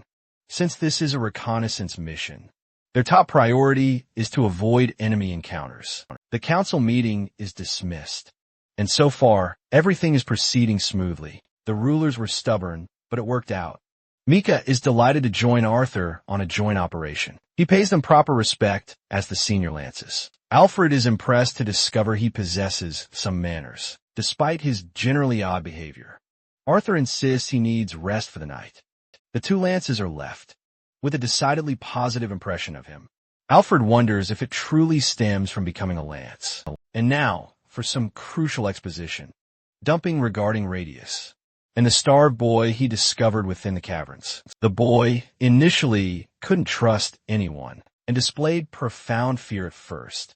Alfred learned how to read and write from his mentor. Yet, he always harbored a nagging suspicion of betrayal. He feared that day would come, but it never did. They truly seemed like a family, and he regarded Radius as a true father figure. After graduating as the top conjurer from the Earthborn Institute, he was selected to join the prestigious Royal Guards. The Grey Sunders were known for their brutality within their own race, but Alfred served the king and queen with unwavering loyalty. This was precisely what Radius expected of him. After all, when the selection trials were underway for lances, he nearly withdrew. Alfred only swore his loyalty to Radius, who alone respected his initial decision to withdraw. This remained true until Elijah was brought into their home. Radius, ever the kind soul, welcomed another child and cared for him deeply. But Alfred never understood why Elijah was never told about him. Radius then coerced him into becoming a lance, demanding his service to the family above all else, even if he was prepared to defy the king. Alfred would never dare disobey Radius. The man had forcefully reminded Alfred that his service to the royalty was merely temporary, for Radius was his one true master. That alone speaks volumes about Radius's true nature. Now, let's check in on Arthur, who's an absolute flustered mess. After Tesh's heartfelt confession right to his face, he's completely unable to compose himself, and Sylvie is absolutely reveling in his embarrassment. This almost makes him want to spend another blissful day in the castle, just soaking in time with his loved ones. After all, he was brought to his knees and nearly crippled from his most recent brutal fight. Thoughts of having done enough for Dicathan cross his mind. Arthur has been fiercely loyal and relentlessly fighting for his people across both his lives, and that unwavering dedication has promised him only suffering. In reality, Arthur is genuinely terrified of what might happen if he allows Tesha to get too close to his heart. He fears his selfishness will consume him, and he'll cease to care about the fate of the entire continent. Instead, he'd focus solely on saving those he cherishes. It's time for him to depart. So, he embraces his dear sister one final time, promising her he'll return. Arthur plants a quick peck on her cheek, entrusting her to take care of his beloved.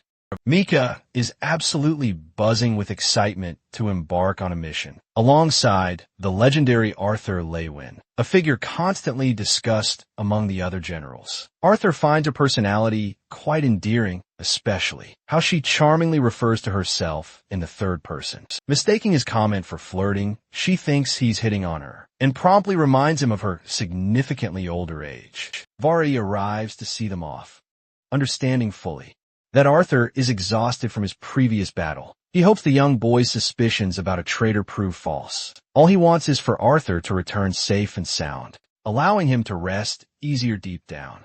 Even Arthur himself is desperately hoping for the same outcome. He's dearly hoping that Elijah's one and only father figure won't turn out to be a treacherous traitor. Arthur soars on his majestic dragon, while the other lances fly using their innate powers. After traveling for quite some time, Mika suggests they set up camp for the night, but Arthur pushes for them to keep moving forward. Suddenly, his beast lets out a thunderous roar, so sudden and alarming. It immediately grabs the attention of both lances. Arthur is mortified, realizing, because it's essentially his dragon's dramatic way of declaring her exhaustion and need for rest. Poor guy. He quickly makes an excuse to the generals that he needs a break, so they set up camp for the night. Each lance settles into their own activities.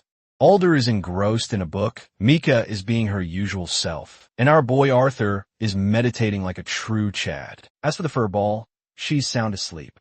When Arthur opens his eyes, he's startled to find Mika peering intently right into his face. She's clearly impressed, commenting on the unique nature of his refinement process. Even Alder states that such a refinement process is typically invisible to an ordinary mage. Yet, when Arthur performs it, it's as if other mages are powerfully drawn to him. Arthur wonders if this phenomenon is due to the fact that he is a quadra elemental mage.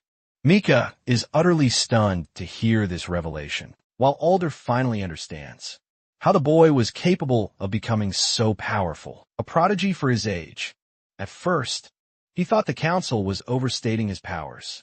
Mika exitelu astis artur. How it feels to wield all the basic elements. But Sylvie quickly reminds this fool to keep sensitive information private. Arthur then admits the difficulty of handling deviant elements, like gravity. The toughest part of being a quadra elemental mage is that he doesn't know which spell to cast. Since he's got so many options, Alfred Agus, that he must have a couple of comfortable elements, which Arthur confirms. Just a quick reminder for you guys, who either skipped ahead or forgot. Arthur actually feels most comfortable using fire and water anyway. Mika is keen on teaching our boy gravity magic, since he struggles with deploying it. Arthur admits he lacks confidence in doing it. More than anything, Mika childishly explains how gravity magic works, but her explanation is too obvious and dumbed down. Alfred believes Arthur has a better chance learning gravity magic from a rock. In this buffoon, he does highlight Mika's genius, as she's the most talented. even among the most famous dwarven conjurers. Mika learned magic via pure intuition. She doesn't have the fundamental knowledge of mana manipulation. Mika's very own ancestors founded the Earthborn Institute. Discovering this fact, Arthur is amazed, because this institute is remembered as the pillar of the Dwarven Kingdom's influence. She had no idea that she emerged from a family line. Like the Earthborns, Mika takes the praise to heart and sings praises of her own beauty. Alfred is there to tug her ego down, pointing out that she's been single and bitchless for her entire life. Bro is roasting her so hard that she whips out a giant-ass mace to kill him. Alfred blocks using his golem magic. But Mika's in a murderous mood to kill this guy. She wants to dearly remind him that dwarves just aren't her type. As the destruction rages on, Arthur and Sylvie desperately try to hide. For their own safety, they're like, nah, we're out. We want none of that smoke. Mika's childish tantrums continue. But Alfred doesn't stop there. Bro absolutely annihilates her by pointing out her privileged background. Behind the only reason she maintains her reputation, he straight up calls her a fossil, with the maturity of a single sperm. Talk about a mic drop. Their destructive battle rages on, while Arthur and Sylvie are like, nope, and make a swift escape. Mika calls him Old Fred, which is pretty funny. I'll give her points for that one. They both call each other childish and engage in an all-out war. Until finally, Arthur decides to intervene by splashing a weak but effective water magic spell on their faces. He reminds them both that they're about to destroy the freaking mountain they're currently standing on. Arthur suggests calling the Vetra clan over to settle their affairs, and both lances turn away, still roasting each other behind their backs. Alfred creates his camp for the night, using powerful earth magic. Mika is absolutely hilarious because she does the same, except she's got a finger to flip him off with. Meanwhile, Arthur is just out here, realizing that these most powerful forces in the entire continent are nothing more than a bunch of babies. He doesn't feel the need to set up anything, and just sleeps with Sylvie. The following morning, they're all up and ready to rumble. Alfred learns that Arthur's got something of a plan to locate the retainer they're looking for. But first, he takes off his outerwear and drops it on the ground, before stomping the living crap out of it. Both generals are confused as hell. Arthur proudly presents the tattered clothes to Mika, stating that they'll be wearing these dirty things. Their grand plan involves playing the part of slaves. As for Alfred, he's set to play the slave master. Arthur holds out his broken mask as he explains this. What a nostalgic reminder of his journey. While they soar ahead, Alfred fiddles with Arthur's mask, carefully mending the broken bits with gold. Their immediate plan is to cross the Valden territory and afterward travel by foot. Arthur knows full well that scythes are more than capable of sensing mana fluctuations from miles away.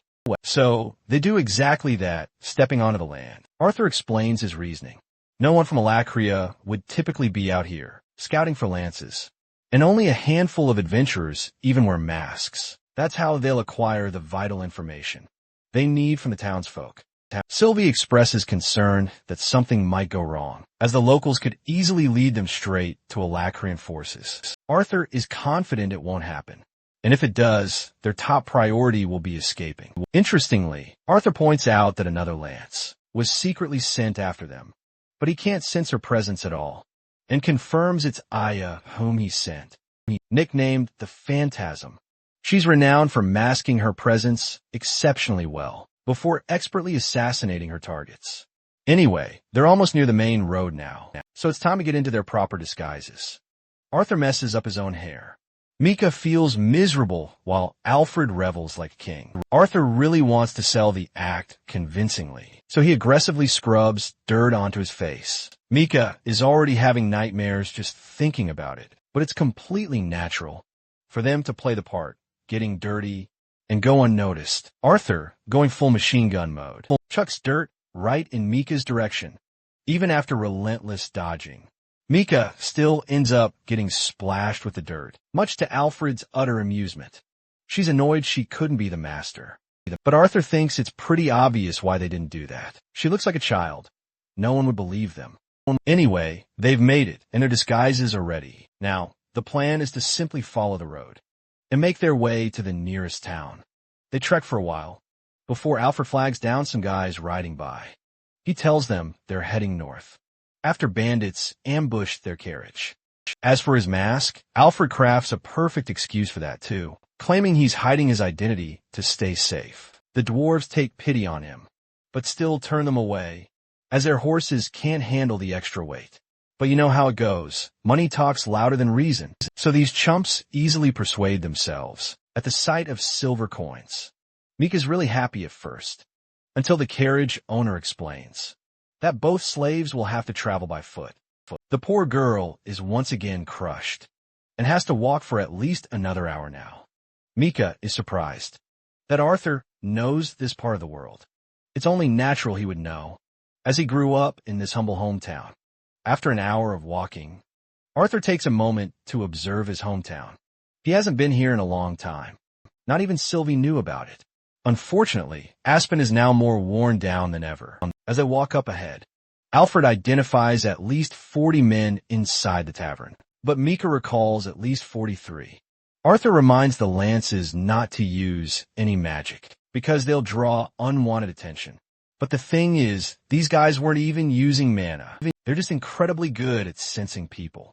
But this causes Arthur to worry, because he knows their plan will go up in flames if they manage to sense Aya following them. They enter the tavern with Arthur, warning them of what not to do right off the bat. They're seated at a table as the waitress comes to take their order. Alfred finishes up the order and the hottie leaves. Mika is annoyed that she had to wear a promiscuous outfit and doesn't get the point. Even Alfred agrees, finally stating his idea of a good-looking woman. The people of the tavern are enjoying themselves, but Arthur is drawn to a man in the corner. The waitress brings them their order. As Alfred asks her to bring 2 more bowls for the slaves, she shoots them a disgusted look before huffily walking away. Meanwhile, Mika is chugging down the ale because it tastes incredibly good. Arthur Soudenly sans ces dangers. As some shady figures approach them stealthily, they advise the slave master not to pamper his slaves too much. But Alfred bluntly reminds them that it's his business to deal with. The tavern owners then emphasize that they're much more than they seem. They claim to have an entire stable of slaves for him to browse. Alfred, however, declines to look, while both Arthur and Mika are absolutely infuriated just hearing that these bastards have enslaved women and even little girls. In fact, they even have dwarves and elves among their twisted collection. Alfred is about to lose his cool and reminds the 2 scumbags that interracial slavery is strictly forbidden. These lunatics just laugh in his face, stating that's exactly why their slaves sell for such high prices. Sylvie wonders why there's a value difference among humans, dwarves, and elves. Arthur explains that noble families interbreed with their dwarven and elven slaves to allow their children to become more powerful. That's exactly how Lucas Wikes came into existence. The forests surrounding the Elven Kingdom and the Kingdom of Darv are both hard to navigate. This makes elven and dwarven slaves extremely rare. So the fact that these scumbags have numerous foreign slaves must mean they're truly the worst of the worst. Alfred decides to switch tactics and plays along to see what they've really got. The tavern owners are intrigued and offer to take him to their boss. Alfred requests the keys to his room and orders Mika to prepare his room for his return. Arthur understands that it's because Mika's emotions were spiraling out of control and could have jeopardized their investigation. Also, this isn't their main mission, so she's supposed to stay behind. Arthur steps up to confront the man. This guy, this absolute son of a bitch, is actually Sebastian, Blaine's former royal mage. Arthur vividly remembers crippling him severely. He quickly casts a barrier around them, looking incredibly smug. He's also curious about Alfred's mysterious mask, as he's never seen a noble wear one. Alfred plays right along, and points out that this well-dressed mage also seems quite out of place from where he should be right now. Drunk as ever, Sebastian disgustingly asks what kind of girl he's looking for. Alfred tries to retort, but Sebastian quickly brings up the point that he's here looking for dwarven and elven slaves. Alfred then unleashes an Oscar-winning performance. He slams the table, launching into a tantrum about how noble women look down on him. He fabricates a story about how his face was ruined, and how he's even shorter than his damn slave. Both Sylvie and Arthur agree that this guy's acting is absolutely top-notch. He perfectly matches Sebastian's chaotic energy, who then recalls serving the royal family, and how women no longer give him the same respect because he was stripped of his title. Alfred acts utterly surprised and questions why he retired from the job. Sebastian smashes his drink, infuriated as he remembers how a kid humiliated him. A dual attribute conjurer at the solid orange level receives no respect anymore. Alfred mirrors his outrage once more. Sebastian senses that he's found a true best friend in Alfred, and that's a testament to Alfred's incredible acting skills. As for his slave, Sebastian roars at Arthur because he can't quite place why he's so pissed off about him. Arthur gets used as a walking stick, and he complies. Arthur helps carry Sebastian to his chambers, who orders his men to open the room for their customer. When the door opens, Arthur's face is struck with horror. He sees Damon, a truly vile piece of filth, reporting that one of the pregnant women died, giving birth. But that's no trouble to Sebastian. He's excited to hear that they got a baby girl out of the whole situation. Arthur wants Sylvie to shut her eyes. Only he can truly see just how miserable these girls appear. In their current condition, they're completely lifeless. Sebastian wonders if Alfred has found someone new. This strikes him as quite intriguing. Alfred completely loses his temper and immediately tries to kill the man. Even Arthur can't understand what's going on. The guards quickly rush to stop them, but Arthur quickly enters the realm, Heart Physique, to instantly take them down. It's honestly pretty funny that this dude just unleashed his strongest form on what are essentially level 1 thugs. Alfred goes completely crazy and literally murders Sebastian in the worst way imaginable. The problem is now, Vitro will be certain this was the work of a lance, because he certainly didn't kill him normally. Speaking of which, the worst thing they feared does end up happening.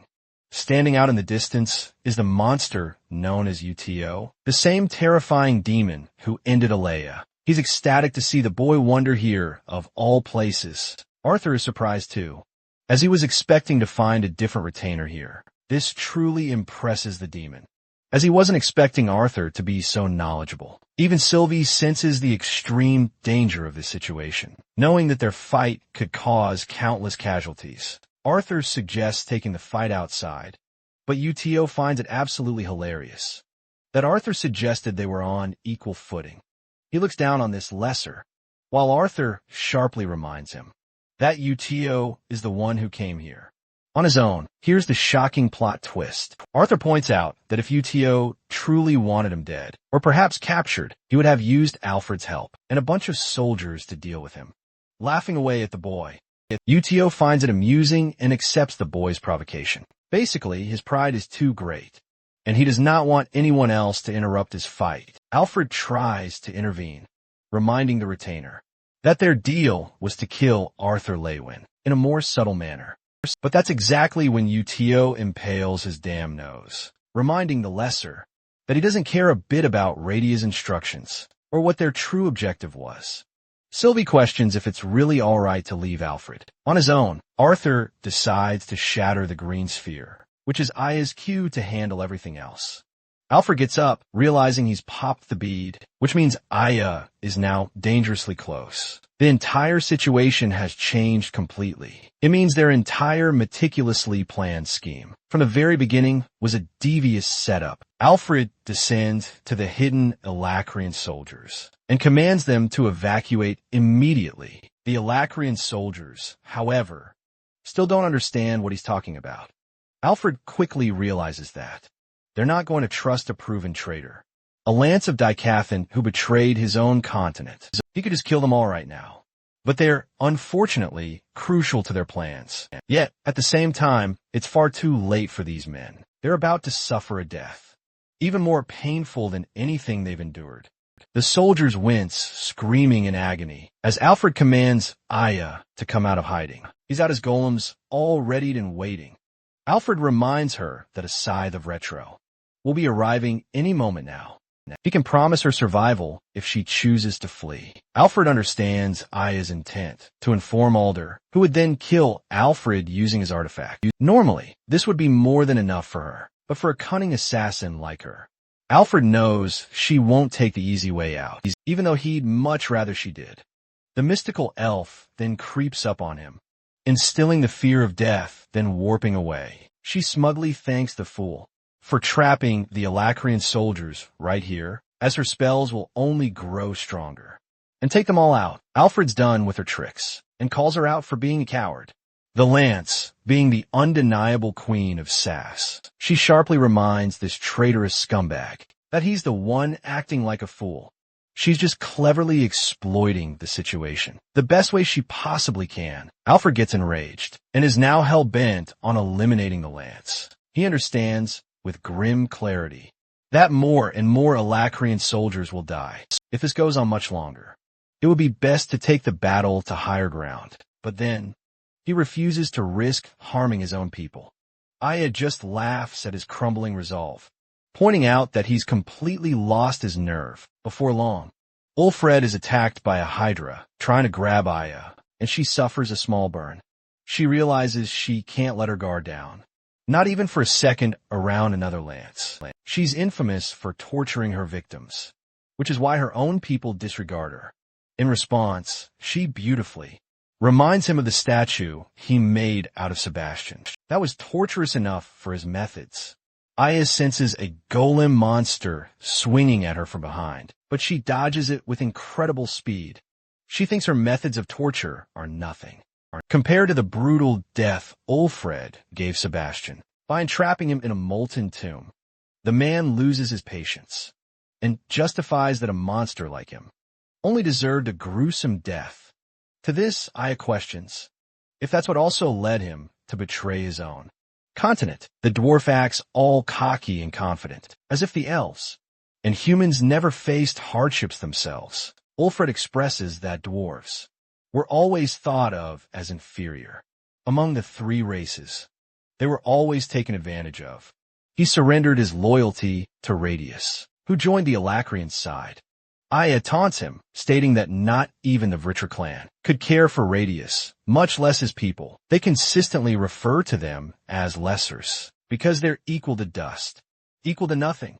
It makes her sick to remind him that the Vritra clan will merely use the Daicathans as experimental subjects, nothing more than slaves.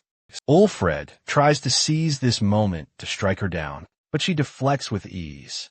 She wonders if he's done protecting the Alacrian soldiers, seeing as he's engulfed the entire place in lava. Ulfred had created tunnels for their escape, while she was ranting, and now he's more comfortable taking her on.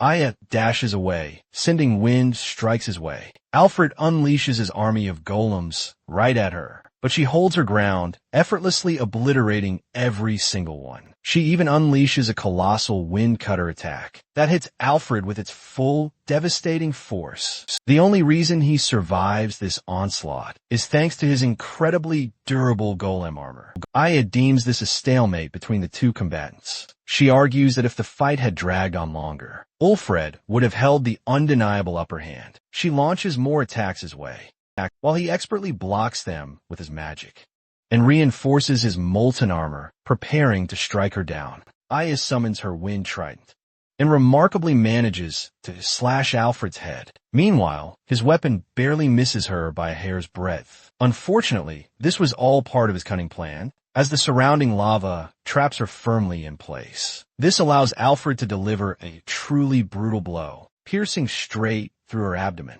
He then mocks her for her so-called weak patience. He sarcastically apologizes for using such ruthless methods. Aya stands defeated, caught in his unforgiving grasp. And now, for the main event of the day, Arthur versus UTO. Both step out into the open. UTO stretches confidently, clearly thinking this will be an easy win. Arthur immediately senses the massive, enormous power gap between him and the retainer. He fought earlier, Uto bickers. The greatest motivation for an enemy is revenge. He declares he'll savor this fight to the absolute fullest. But Arthur is quick to ask him if he genuinely believes this is truly about revenge. Uto maliciously creeps closer to him, reminding the boy of his reaction last time. He confirmed the ruthless killing of the elf, but Arthur argues that he only met the elf during her final moments, so he's not here for revenge. He simply deems Uto a presence that needs to be disposed of. This makes it unbelievably disappointing for Uto, who then decides to give Arthur a true reason to get angry by mercilessly piercing an innocent bystander nearby. He came here fully prepared to test Arthur's resolve for vengeance. He even calculated it would be better to kill someone from Arthur's own family to give the boy a real reason. Uto continues his massacre when Arthur finally enters his realm. Heart physique to put a decisive stop to his methods. Uto applauds him for finally acting enraged, delivering the exact performance he'd been hoping for, while everyone else around them is getting slaughtered. But Uto wonders if he should truly kick things up a notch, and specifically target the elf princess, the very girl our hero admires most. At this, Arthur immediately lashes out at the retainer, which Uto finds quite amusing to a certain extent. This confirms it. The boy cares about Tesha more than anyone else in the world. Uto is slammed by Sylvie and dragged out of the city. To protect the people, Uto immediately gets back up, as if he hadn't even been injured in the first place. He's utterly intrigued by the boy's dragon, after sensing its unique mana signature. Regardless, Uto remains supremely confident that Arthur's going to need more than just a dragon to survive this fight. But he's just so glad right now that not even a retainer can identify Sylvie on the spot. Arthur leaps into the field, slashing through the spikes, carving an opening for himself to advance.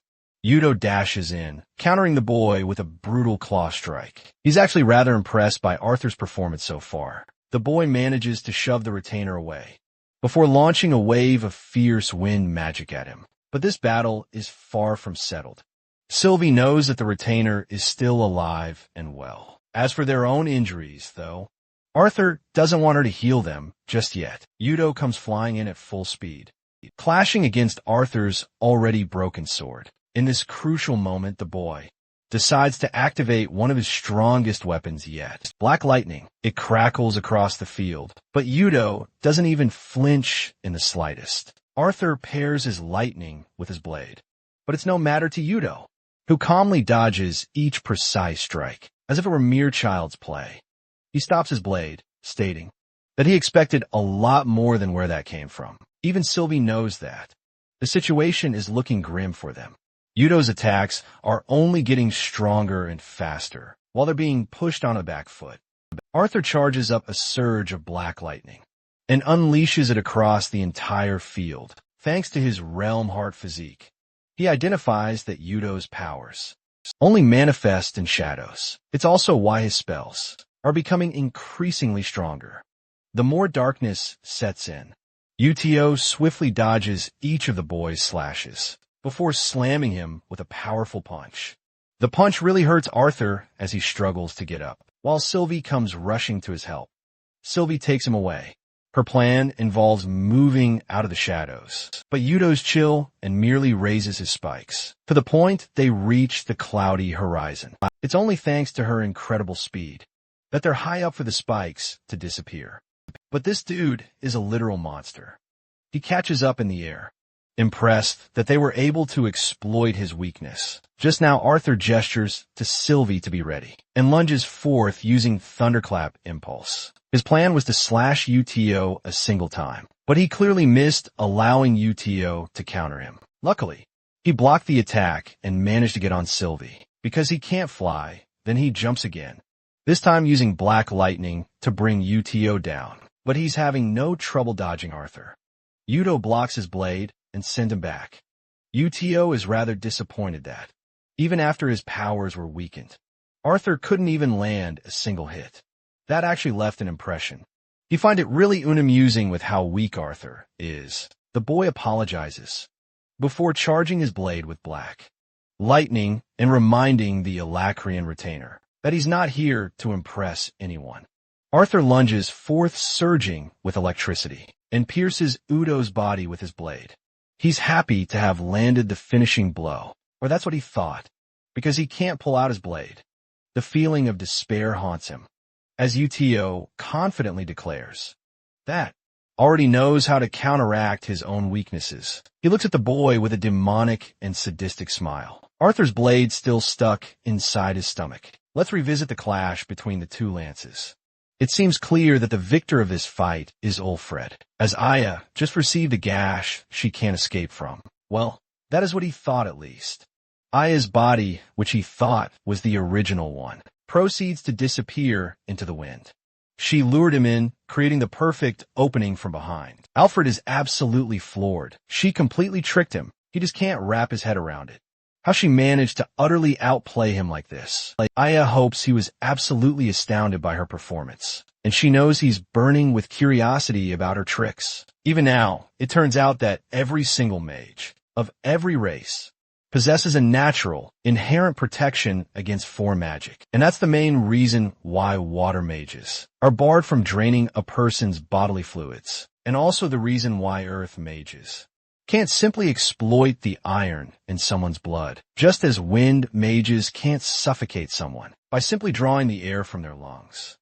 That is, until the target person forms a direct, intimate link to another person's mana. First, she meticulously weakened his defenses, lulling him into believing he had already won. After that, she slowly leveraged her armor. Now, in his utterly debilitated state, the only reason he's still clinging to life is purely because Aya wills it. She could easily end him any second she desires. Radius vividly remembers the conversation he shared with Radius, where he voiced his grave concerns. He desperately tried to remind his master that he wasn't bound by Asura Aldir's will, no matter what. Alfred, broken, now begs Aya to spare at least Mika, since she had no part in any of this. Aya coolly reminds him that decision isn't hers to make. Alfred, with his last breath, expresses his gratitude for the honor of working alongside Lance.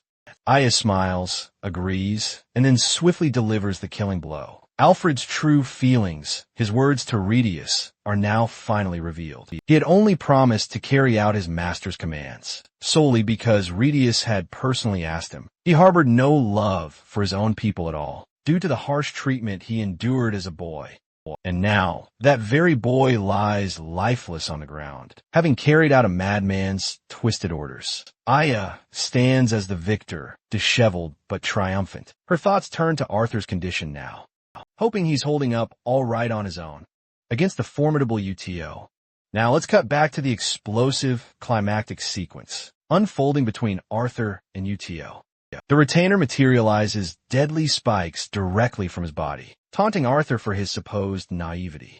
He then unleashes a barrage of ferocious spikes in every direction, making it unbelievably hard for Arthur to dodge them. He struggles and bounces away, even dodging some of the ones aimed for his head. Arthur tries slashing as many of them as he can, but unfortunately gets his blade knocked off when one of them grazes his hand. Arthur is now defenseless in the air and roars at Sylvie to make her move.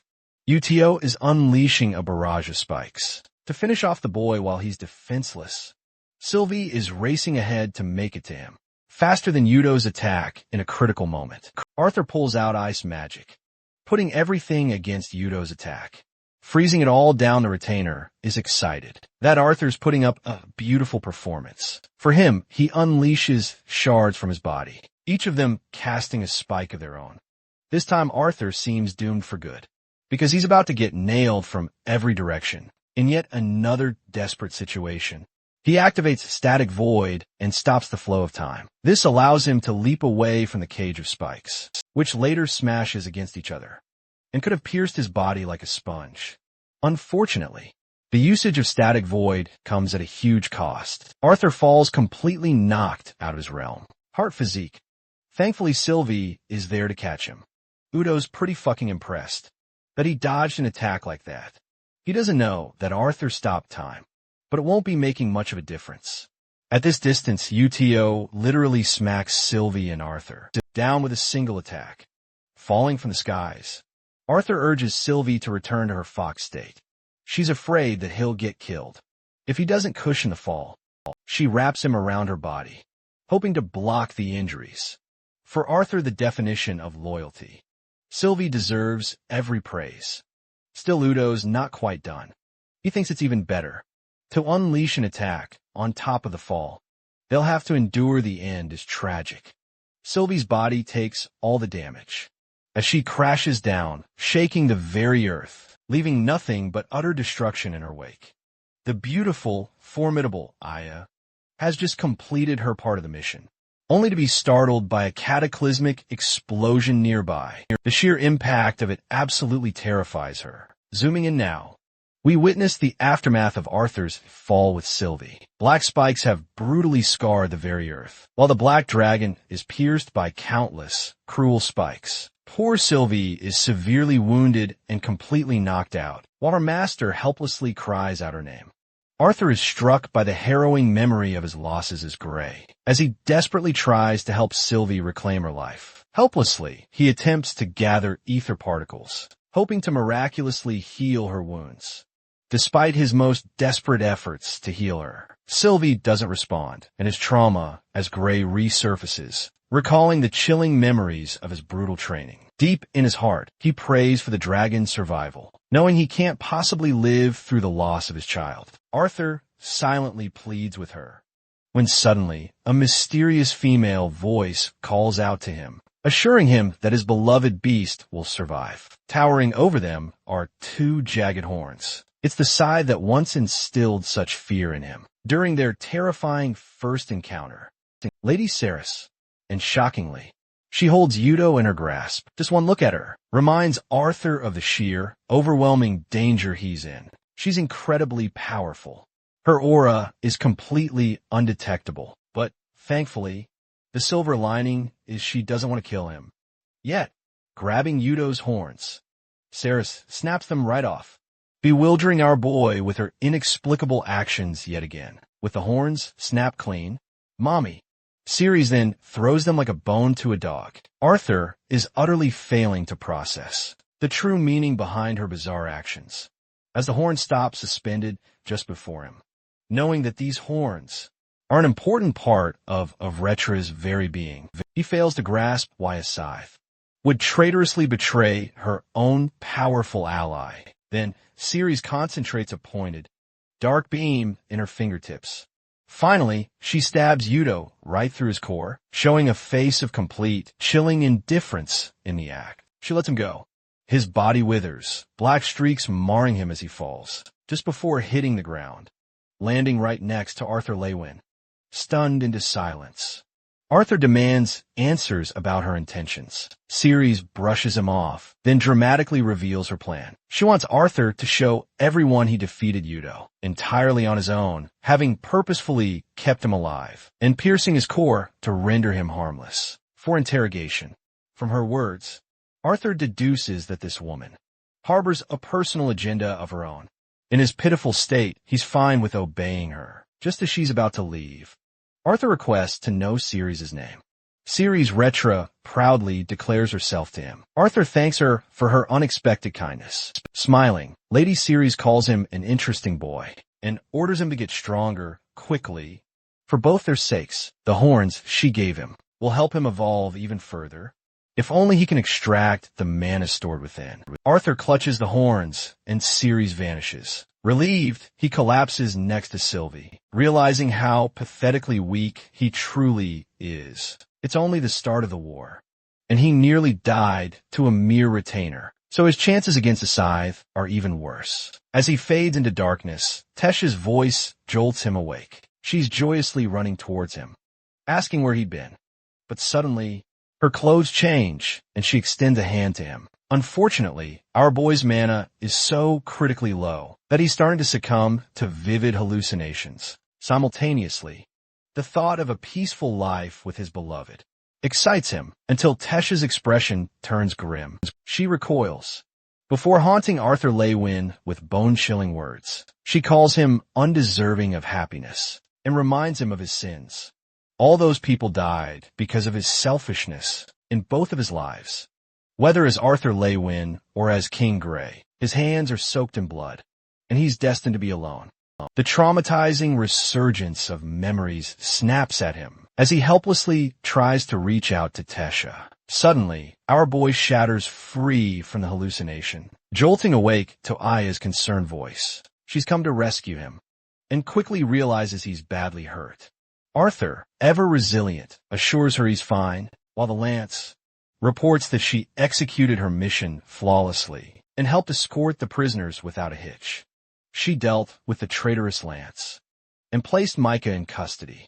Meanwhile, Arthur sticks to Cyrus's story and briefly explains how he defeated Uto, all on his own. The Lance is thrilled to hear that and triumphantly declares their victory. But an exhausted Arthur disagrees, declaring this is only the beginning. Oh yes, prepare for all the title jokes, because this is getting real. The next scene takes us to the council room for an official meeting regarding the incident. Numerous accounts detailed the events that transpired, Aya's account among them. However, the leaders prioritize hearing Arthur's perspective above all, knowing he's responsible for taking down the retainer. Our boy agrees to report. Shortly thereafter, he explains everything from top to bottom, excluding the part where Lady Ceres played a pivotal role in defeating Uto. The council repeatedly questions him, seeking clarifications or additional details. Immediately, some council members began doubting the latter part of his story. The Human King directly wants to know how Arthur managed to defeat two retainers so quickly, even without having reached the White Core, especially since Alia was killed prior to the war and had much more experience even coming to his rescue. Then, Tesha's grandfather highlights that Arthur is a capable lance and shouldn't be taken lightly again. Still, the Human King insists on knowing the proper details of how our boy managed to snatch victory. After all, if they could use information from him, the other lances could have a better chance. When facing retainers and scythes in the future, put on the spot, Arthur resolves himself. He even agrees with King Glader's objection. He then briefly describes their first encounter. He reveals the witch's retainer wasn't as powerful as expected. Even against her, he narrowly snatched victory and ended up severely injured, his sword shattered. Next up, he decides to reveal the hidden cost of his triumph. He pulls up his sleeve, revealing horrific burn scars. Aya and the other council members are utterly stunned as he recounts the second battle. Our boy reveals Uto had every chance to kill them both, but his weakness was a desire for an equal battle. In a crucial moment, Uto dropped his guard, so Arthur seized the opening and secured his victory. He had to synergize with Sylvie to truly get the upper hand, which was capable of destroying Uto's horns in one go. Another objection arises. Just how did Arthur know about the horn's critical weakness? Our hero then shares that he truly had no prior knowledge. Not even the Asuras were aware. However, during his final moments with Lancelea, Arthur learned about Uto's furious reactions when she managed to crack his horn. Baron tries to counter-argue his point, but very swiftly stops him and urges Arthur to continue sharing his story. He reveals how utterly simple it was to defeat Uto after destroying his horns completely. Immediately after his defeat, he passed out only to wake up in front of Aya. Despite all his advantages, he ultimately lost Sylvie, who is currently unconscious and hospitalized. That grim explanation leaves the entire council room silent until Tesha's grandfather requests they move on to the next item on their agenda. They still need to address their alliance with the treacherous dwarves, now that they've utterly betrayed the continent. King Glader slams the table in pure frustration, annoyed that Lord Aldir, their one true hope through the Asuras, is currently out of their reach. The Radias are also kept in captivity, which means they have absolutely no way to control the dwarves anymore. From Arthur's investigations in the region of Darf, it's crystal clear that many parties are assisting the Alacrian army from right inside Icathan. The Elf King suggests sending forces into Darf to try and control the dwarves. King Glader argues that will only intimidate them more, making enforced control ultimately useless. Hearing their suggestions, Arthur decides to chime in, questioning if the news of Radius's capture was made public. Luckily, it wasn't announced, so he devises a brilliant solution to use that information to their advantage. His idea impresses the kings, and Tesh's grandfather believes that anyone who tries to outwit Arthur strategically will be utterly demolished. That's how brilliant he is. The Elven King realizes that. They simply have to exploit Radius's communication with the traitorous factions and act as if he were the one issuing the orders in the first place. Though it's going to be difficult to pull him away from the Alacrian army, it's still helping them secure information. With their strategy finalized, the old man concludes, stating he will conduct Micah's investigation, while Io will work with Udo. Before both of them, Radius will be questioned regarding their plans. With all else put aside, the leader of the continent addresses one last thing. Tesh's grandpa admits that it's hard to acknowledge every brave action committed in war, but when it comes to Arthur, this man is responsible for slaying 2 retainers, while Aya took down a lance-level threat. Virion wants to reward them, but Aya, being the humble soldier she is, doesn't request any reward in return. This leaves Arthur to ponder what he could want. From his knowledge of his previous life, he knows it's not the best move to ask for gifts in these situations. However, he surprises everyone by speaking up. Virion is eager to hear what he wants, while Aya is curious about what he's going to say. Reflecting on his recent battles and crushing defeats, Arthur drops a shocking request, pulling away from the intense battlefield. The scene then cuts to his little sister, who's calmly brushing her hair in her room. Her giant companion is dozing off right beside her. The distinct sound of approaching footsteps jolts the mighty beast awake. It's none other than our boy, Arthur, at the door, ready to mess with his little sister.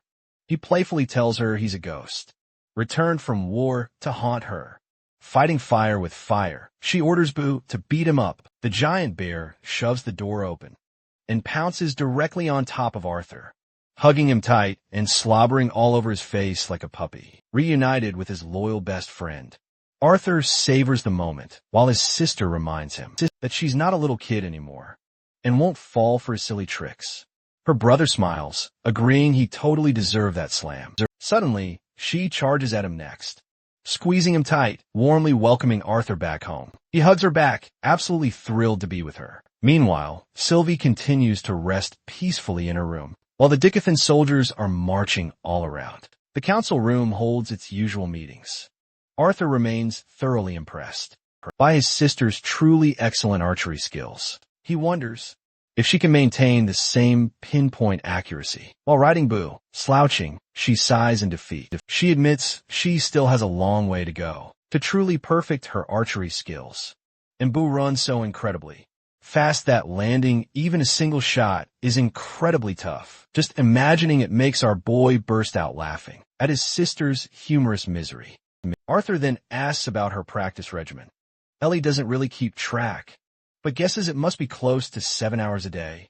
If she spends so much time practicing every day, Arthur questions how she manages time for her studies, or even playing around, fidgeting. In response, the little sister explains that she can easily wrap up all her homework in one day. She also acts like she's the most popular kid at school, so everything's easy for her. But our boy is highly suspicious of that claim, and eggs her on to tell the truth. Feeling frustrated, Ellie confesses she doesn't really care for conversations or even gossip. Arthur just laughs and reminds her plenty of students are interested in learning magic. Ellie agrees there were some, but right after their awakening, they were sent out of the castle to attend a magic school. Thinking to himself, Arthur understands that his sister holds a privileged position, being personally tutored by a mage. Parents are cautious about their kids, which is why they send them to a magic school. Ellie tells him she wants to attend a magic academy as well, but knows her family would worry about her. Despite her being only 12, Arthur sees her astounding maturity, a maturity he'd hoped she wouldn't develop so soon. He knows the harsh reality of maturing early and selfishly hopes for a future where Ellie stays an innocent girl. To make her happy, Arthur tells his sister he'll talk to their parents about sending her to a proper school. Ellie is absolutely beaming with happiness. Meanwhile, our boy's out here worrying about her safety, being the overprotective brother he is. Ellie latches onto him with a hug full of love, a feeling Arthur deeply reciprocates. She bounces off, bursting with motivation. She's hoping to practice even harder, to beat the snot out of those lousy nobles. At the academy, her words make him smile. Following that heartwarming interaction, our boy strolls through the hall, enjoying spending time with his sister. Lately, Tesha and Sylvie are busy with their own things, so he's got time on his hands. Suddenly, Bro is startled by the crackpot inventor. He's practically foaming at the mouth about economic costs. He sees Arthur and grabs his face, begging to steal his brilliant brains. Arthur hilariously pouts that he's not even an inventor, nor an economist, so neither will help his cause. Walking ahead, Arthur learns about the increased frequency of the attacks transported through the Black Bend. And our man, our brilliant inventor here, is tasked with a crucial protection mission. But it's no easy task, as mages are in critically short supply. Arthur then poses a critical question. Why exactly is Black Bend under attack? He discovers the city handles all food production, rationing vital supplies, and even weapon manufacturing. Daikotan's walls serve as the very first line of defense against the encroaching enemy army and terrifying monsters. This means it plays a critical role in the entire operation. Pondering this for a moment, Arthur instantly realizes how truly difficult it will be to transport supplies across the wide flatlands. Instead of just relying on carriage protection, he suggests optimizing an entirely new supply route instead. His radical shift in perspective utterly astounds the inventor. Arthur then inquires about the current state of the combustion mines and discovers that 5 sites are actively being worked.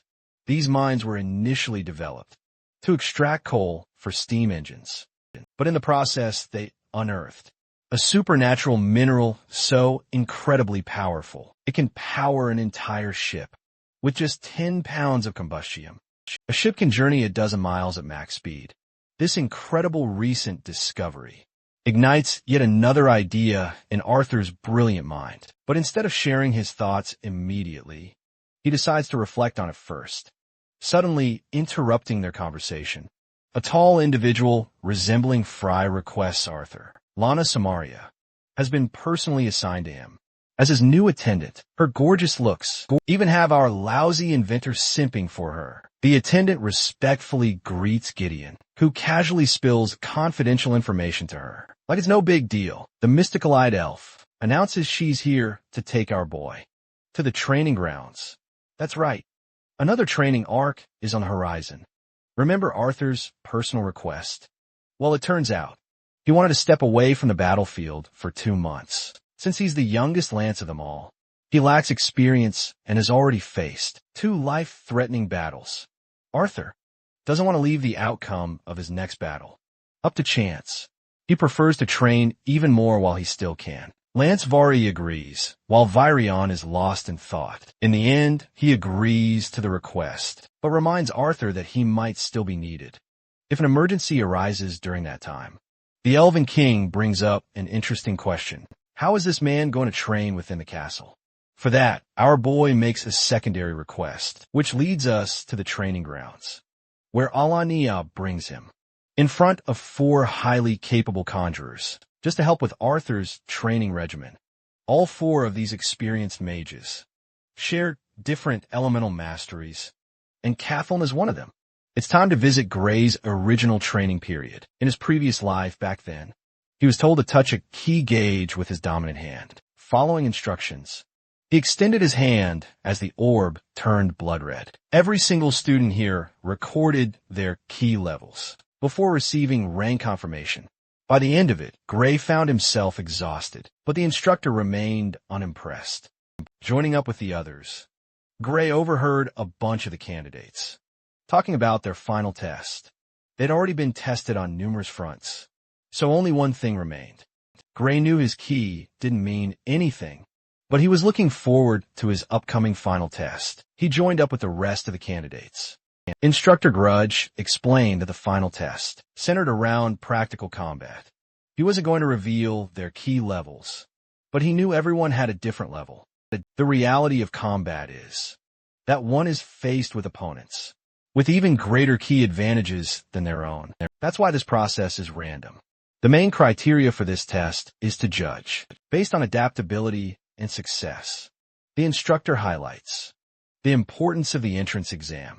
This would determine their place in the academy. Immediately, dark spikes erupted behind them as Instructor Grudge threatened expulsion for any poor performance. And so the fights began. No one bothered hiding their Kai levels anymore. Gray knew some of these kids were proud. Full-fledged military brats, groomed to be future kings. The first battle concluded when a girl was moments from slaying her opponent. Instructor Grudge halted her just in time, ordering the cadets to return to their groups. Finally, it was Gray's turn. As he stepped onto the field, his opponent, Cadet Vlaire of House Ambrose, an arrogant kid, sporting the same military crest on his uniform. Now, we jump back to Arthur's current life. Virion arrives to explain the situation. Princess Kathleen and Hester Flameworth are two of the 4 mages sent here. Arthur's stunned to encounter another Flamesworth. Recalling Jasmine's tales of her strict family, he shows more enthusiasm towards Kathleen, curious why she's here. The humble, flustered girl explains her intention to train him. Arthur teases her for being Captain Obvious, but he's impressed by her clear aura, making her a force to be reckoned with. Hester's intention is to guard the princess and help train them both in the same arena. What's more, Kathleen has reached the dark, yellow stage of her core. The princess will frequently step out to train with Fry, but she's still eager to assist the boy in his training. Enjoying the scene, an old bearded man breaks the silence, shipping the princess and the knight as a couple. Bundamag Lanyuid introduces himself and shakes Arthur's hand. Arthur instantly notices just how rough this man's hands are. Virion reminds Bun to be careful with the young general, as he may look like a pretty boy, but he packs quite the punch. This old dude is actually a pretty close friend of Virion, and though he looks like a homeless beggar, he's a genius with earth magic. The old geezer snaps and roars at the commander, acting like he's quite the ladies' man back home. Virion continues to playfully tease him, while Arthur can't help but ponder the traitorous nature of the dwarves despite their actions. It's clear Virion had positive intentions by including Bund. However, it begs the question why a genius like Bund wasn't chosen to represent the dwarves instead of Radios. Thanks to his earlier encounters with the dwarves, Arthur isn't sure if he should trust them. Our boy is wrestling with quite the racial dilemma in the middle of all this chaos. Finally, the elf master introduces himself. Camus Celeridin, however, couldn't care less about introductions. He just wants to spar with the child. Arthur is shocked by this man's intense seriousness, as he even shut up Virion just to make his point. Camus is quite the unusual fellow for an elf, because he's messy and doesn't even bother with his appearance. Like the other elves, with everyone now acquainted, the commander wishes Arthur the best.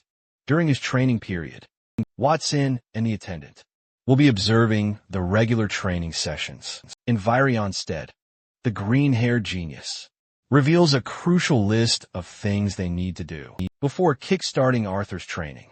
She's brought an exoskeleton for measurement purposes, covering our boy's entire body as if he were a robot. Done with the preparation, Watson tells the attendant to do one last thing. Arthur is told to stand perfectly still while she scans him, using her powers. After the scan is complete, she quickly jots down notes. Arthur wants to know what in the world is going on, while Watson utterly obliterates a bunch of rocks to grab his attention. And the equipment in this room is specifically constructed for Arthur's training. She highlights his incredible control over mana manipulation, but then talks about his abysmal utilization of elemental magic, putting him way behind the other lances. Watson even thinks he shouldn't be called a quadra elemental mage. He should just resign himself to a dual elemental power instead. Bro is getting roasted in front of the entire crowd. Meanwhile, Kathleen, shocked that not even his training with the Asuras could fix his elemental issues. Arthur explains he primarily focused on close combat above everything else, and now defaults to ice and lightning magic to compensate for his other weaknesses. The goal of this training session, then, is to help him conquer these elemental weaknesses. And Bond then realizes the sheer complexity our boy has to grapple with. Even just being a dual elemental mage is a massive headache, and yet Arthur's juggling 4 of them. Hester calls the old man low IQ, and they immediately start bickering again. Watkin intervenes, pointing to a cluster of crystals. These crystals are crucial for charging the device. Camus unleashes a devastating magic attack, purely for testing purposes. His attack connects with the absorption crystals, powering on the machine. Next up is Hester, who uses her flame magic to do exactly the same. She raises a towering column of fire magic. But, strangely enough, Arthur can't even sense heat emanating from her attacks, showcasing her absolutely impeccable control. Bond is the third to go. Watkin warns him up front. This isn't supposed to be a contest of dominance, but this competitive old fart still goes overboard and literally shakes the very ground they're standing on. Finally, there's Princess Kathleen, who's instructed to give the final, decisive push. Just one look at her makes Arthur realize she won't back down either. This girl literally conjures an ice serpent and unleashes the final surge of power. With all preparations now completed, Watkin powers on the machine. None of them quite know what's going on, but the attendant will explain all the details later. For now, she urges the training session to begin. Arthur wonders how they're supposed to begin, but his helpers are already more than prepared to give him the answer. They're ready to beat his ass all at once, all while smiling with confidence. Our hero gears up to show them who's boss, exuding confidence as Gray. Meanwhile, the scene cuts to Tesha.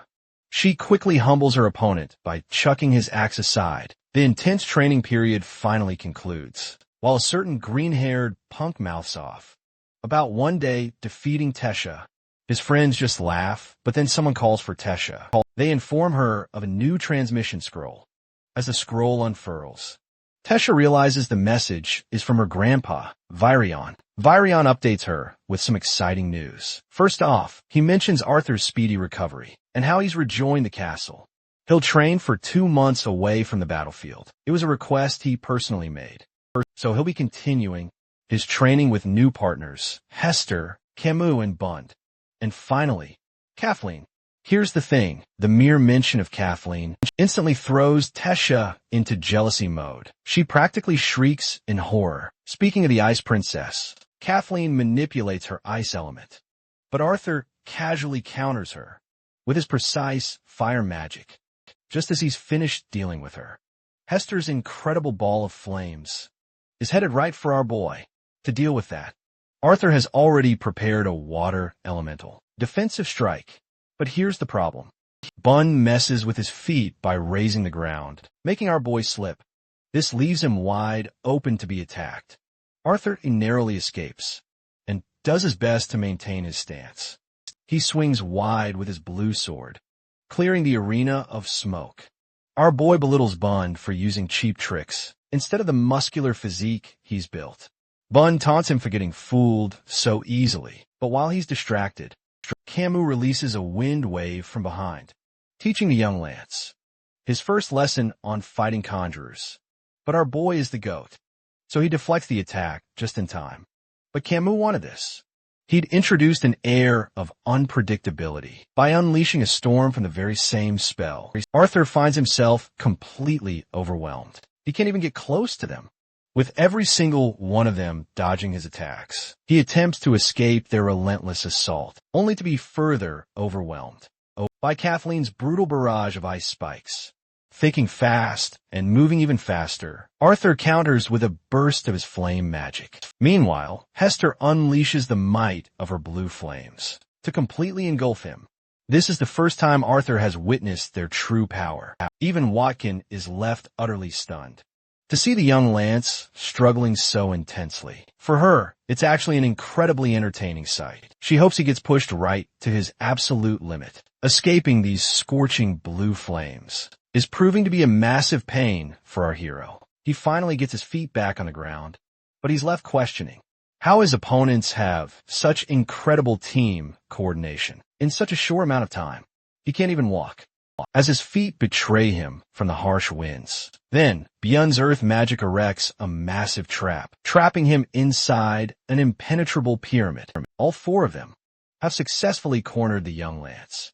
While the earth specialists revel in their triumph, Camus doesn't seem remotely impressed by Arthur's skills, even as the trapped Lance whips out a blazing flame torch. It turns out the pyramid is hollow on the inside, yet it's incredibly well built, making it almost impossible for him to pierce. Knowing he's up against experienced conjurers, the young Lance decides to adopt their very own strategy, using earth pulse magic to sense vibrations from outside, effectively tracking their precise locations. Arthur begins expertly dodging the spikes Byun sends his way, realizing that Byun, the earth specialist, must have sensed his use of the technique. Wielding command over both flame and water, Arthur starts to put a new plan into action. His actions begin releasing an immense amount of steam. From inside the pyramid, Hester quickly instructs Kathleen to take full advantage of this newfound moisture. So the princess gestures with her hands, ready to cast another spell. But to her utter shock, the pyramid suddenly bursts open in a cloud of smoke. Arthur has already vanished from their grasp. Esther mockingly welcomes him back to the battlefield, while Arthur is immediately blindsided by Camille, popping up and thrashing him away. The wind magic knocks him from one side, while the blue flames smash him from the other. Kathleen senses that he's caught, and the blue flames quickly engulf Arthur's body into a spherical shape. The princess genuinely feels worried for his state, but let's not make any mistakes. This is Arthur we're talking about. This man cuts open the blue flame sphere and escapes Hester's grasp, remarking on his narrow escape again. Hester and the others act smug, while Bund assures the young lady that there's nothing to worry about.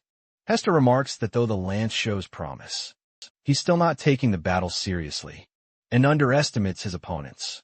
After all, it's going to take a lot longer than 2 months. If he's this weak, Camus admits that he's bored and unmotivated to fight, knowing Arthur is barely trying. Arthur reveals that he has a habit of holding back to test his opponents, which honestly reminds me of Goku from Dragon Ball, deciding to go full blast on them. He powers up to his realm heart state. His being is covered with runes, while his hair goes silver.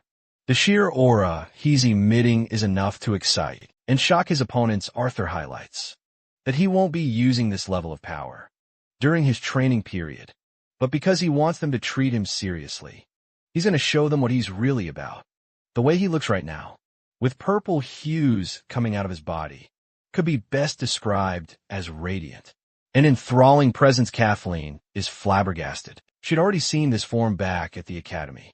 It's even more magical to experience it here in person. Hester and the others spread out in different directions, finally enjoying the real battle. The princess highlights that their main advantage was in numbers, but Arthur Lei Win has flipped those tables. All of them know that this very fight has become unfair to participate in. Kathleen does her best to maintain her resolve. She forces herself to battle her inner doubts. Arthur glares, then unleashes mystical power. Black lightning crackles with every single move. Camus is struck down instantly, but Boone saves him, using his powerful earth magic.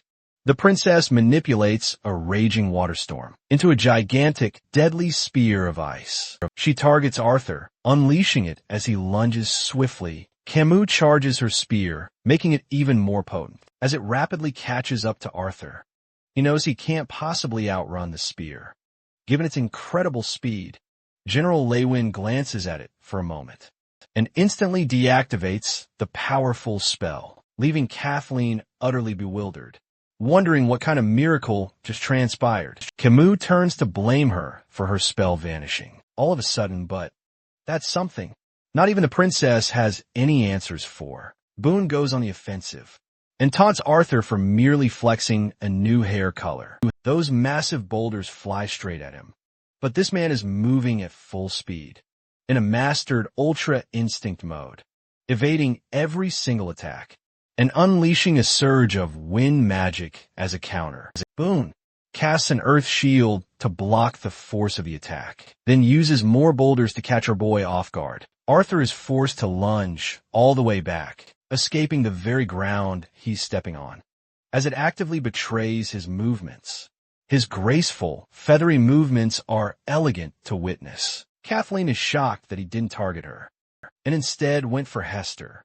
She watches him use a mirage in front of Fireball, while her brain races for an answer, desperately questioning why he didn't attack her. Deep down, Kathleen senses that maybe Arthur is actually afraid of hurting her. Using her special move, the princess casts an attack General Veer personally taught her to use. She doesn't want to be pitted by him. She refuses it. Seraph of Snow covers her body with sharp shards, and each step freezes the very ground beneath her. While Arthur's busy fighting the three conjurers, she sneaks up, poised to strike him down.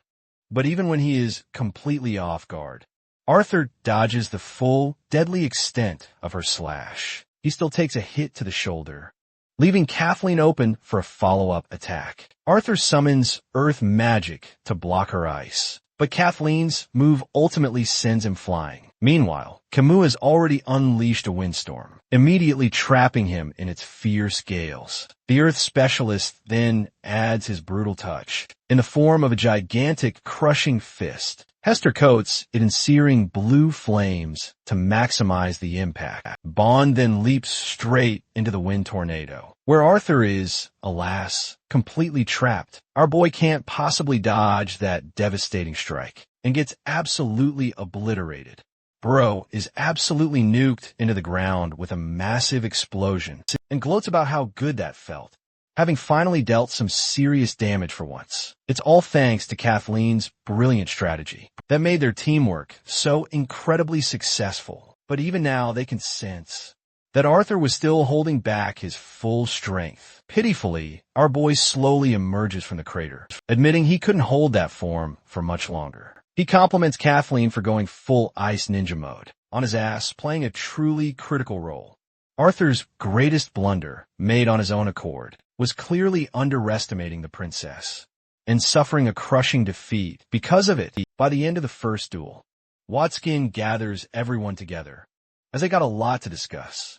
She makes it crystal clear that the absolute top priority in the training session is to ensure everyone's safety. Watskin is currently developing a specialized device, which will automatically signal a defense mechanism to prevent any lethal attacks. Bond thinks that all of their soldiers could really use such an artifact, but Watson and the attendant both understand that it would be extremely expensive to produce. Chiming in, our boy questions why he has to wear this tacky armor. The little scientist assures him that everything in this room is going to be used for measurement. His armor, as well as those measuring plates, are meant to record data to understand him better. Watskin laughs like an evil villain, revealing that the sensors let's gauge the impact of each spell, translating that into a measurement called force per unit. Red mana chains are used to measure this FPU, specifically when a target is struck. Arthur, however, wonders how that would play out if an attack is blocked instead. Watkinson concedes it's a glaring flaw, something she had already anticipated. In real battles, most spells are either dodged or blocked. That's why she's covered the entire room, top to bottom, with a disc designed to track mana trails and detect spell usage the moment a spell is formed. Arthur cuts through her long-winded explanation, distilling it into one key point. All of this is just for measuring mana. He's impressed by Watkinson's technological progress, but the part bugging him most is his armor. Watkinson reveals it's going to measure his mana individually, and it'll be complemented by Amaria's skills. Arthur immediately questions Amaria for keeping her abilities a secret with such a vague explanation. The attendant clarifies Arthur was only interested in the armor, not her abilities, Arthur requests an insight into her skills and learns she's capable of utilizing nature, affinity magic to observe mana flow. Basically, she's a deviant in her own unique way. Amaria has actually been using this ability with the other lances as well. While Hester is curious about Arthur's data, the attendant reveals that by using Watkinson's measuring device, he could gather information on his core manipulation. Arthur basically deploys augmentation magic in just 0.46 seconds. His second weakest side is wind magic, where he takes 40% more time. His weakest side is earth magic, with over a 50% increase in casting time. Since fire and water magic weren't used much, they couldn't gather appropriate readings. Bond calls it a completely pointless tool, while Hester bullies him again for the midget old fart's stupidity. Our boy Arthur starts to wonder if these guys are even friends or enemies for bantering like that. Even during their spar, their coordination was almost too perfect. Camus chimes in, want to get his hands on some of that armor too. And Watson is more than eager to hook him up after wrapping up work on even more of her prototypes. Kathleen seems completely lost in thought, so our boy swings by to check on her.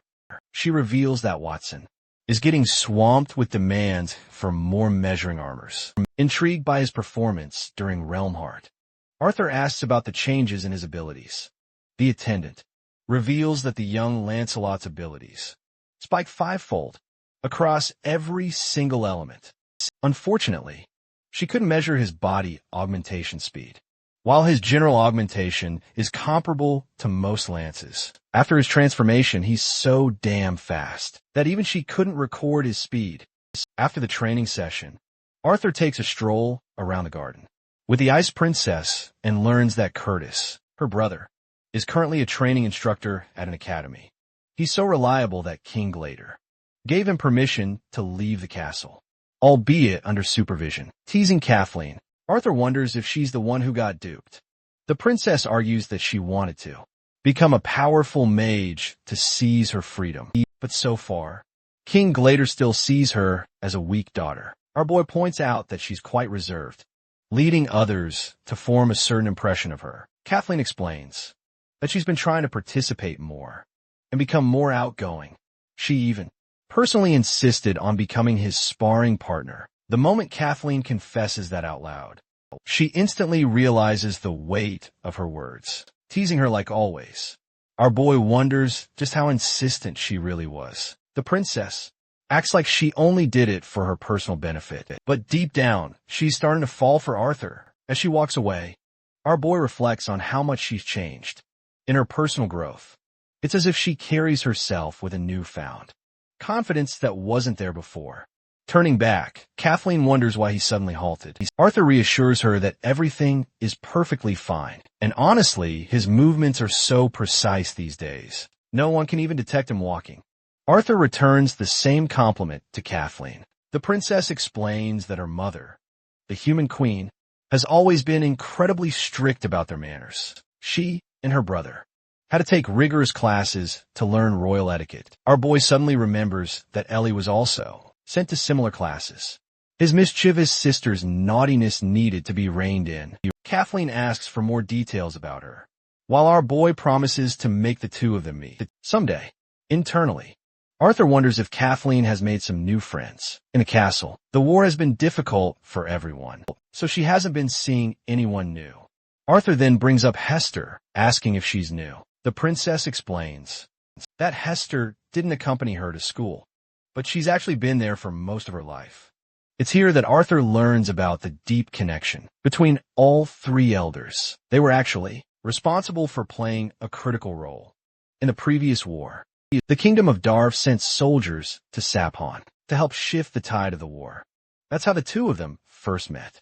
With the war coming to an end, the three leaders from each side attended summits on different occasions together. Hester actually brought up their names numerous times, highlighting their intense training sessions together, which explains their incredible coordination. A worried Arthur wonders if she's going to be okay on her own, to which Kathleen assures him that her dear papa gave her numerous backups. Plus, she's also got the special phoenix worm crest the same one our boy gave to his family, for their protection. The princess is stunned that Arthur knows what it is. A mere glance, bringing up how Gideon made these as one of his greatest inventions. She thanks Arthur for the escort, who also needs to run an errand real quick. Thanking her for her contribution to his training, he bids farewell and hopes to get stronger with her. As he's leaving, Kathleen finally musters the courage to actually whisper his name aloud. Then, in a chilling silence, it's time to visit the cold cells deep within the castle. Here, Mika is imprisoned, bored out of her mind, reading a book when a visitor arrives, blinding her. It's none other than our fabulous, dripping-in style King Arthur, who apologizes for his delayed visit. Deep down, he genuinely feels remorse for his helplessness in her situation. The young lance had told her about his new training regimen, and she even coached him on a few aspects of gravity magic. Before leaving, he assures Mika that she'll soon be free, after Virian's investigation team clears her of any incriminating evidence. Mika then pats him, showing her unwavering bravery and resolute innocence. She's especially angry about Rhodius for casting such a bad light on the dwarves. The good thing is, his cell is even worse than hers. Arthur leaves as Mika hopes he'll free her soon. Somehow, back in his room, our boy reminisces about his own weaknesses.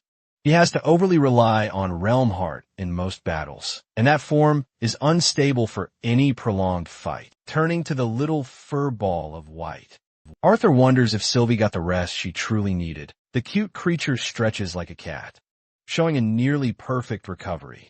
She then asks about the dark horns, which are filled with mana. Right now, Sylvie shares her concerns about trusting a scythe. Arthur logically reasons that the Asuras can't help either side, which means Cyrus could have, and should have killed him if she had truly wanted to. Back then, he was completely helpless, and if she hadn't popped up to save him, Yudo would have killed him regardless. Sylvie thinks it will be a huge boost if the horns somehow allow Arthur Lewin to tap into the white core. Though our boy takes one, he places the other in front of Sylvie, offering it to her. The little fur ball is hesitant, but Arthur reminds her of Lord Indratha's warning about her awakening process. So far, she's evolving at a slow rate, but Yudo's horn can speed up this very process, to an extent as she admits her fears. Sylvie confesses she doesn't want to fully awaken, fearing she'll be taken away from him. If she becomes a full-fledged Asura, the more powerful she grows as a dragon, the harder her true strength will be to conceal. Patting her head, Arthur gently reminds her that she barely escaped a near-death experience during their last brutal fight. He genuinely doesn't want that to ever happen again, so he asks her to trust the process, just like they always do. After that, they both clutch a horn, one on each side, and begin meditating in their stance. Arthur's objective is to extract any mana from inside the horn, but his efforts are pointless. Interestingly, Sylvie seems to be making progress. Encouraged, he focuses even deeper, and finally gets a reaction from the dark horn. A while passes, until the horn's mana jolts Arthur's hand. Panting breathlessly, he inspects his hand, realizing the dark mana was swallowed by his dormant weapon. Seed. Our boy faints in exhaustion, frustrated that the acolyte is stealing his progress. Every single time, he's desperately hoping this thing lives up to the hype, given how annoying it's been. Back to Gray's fight with the military brat. The battle begins, both sword warriors in their stances. Gray's opponent makes the first move. Vlair's aura and control over his Kai stand out to him. Even though Vlair comes from a privileged background, it's clear he trained incredibly hard. Gray casually evades, knowing he only has a set amount of Kai to use. In this battle, as he dodges every swing, he understands full well that even one precise strike could lead to his defeat.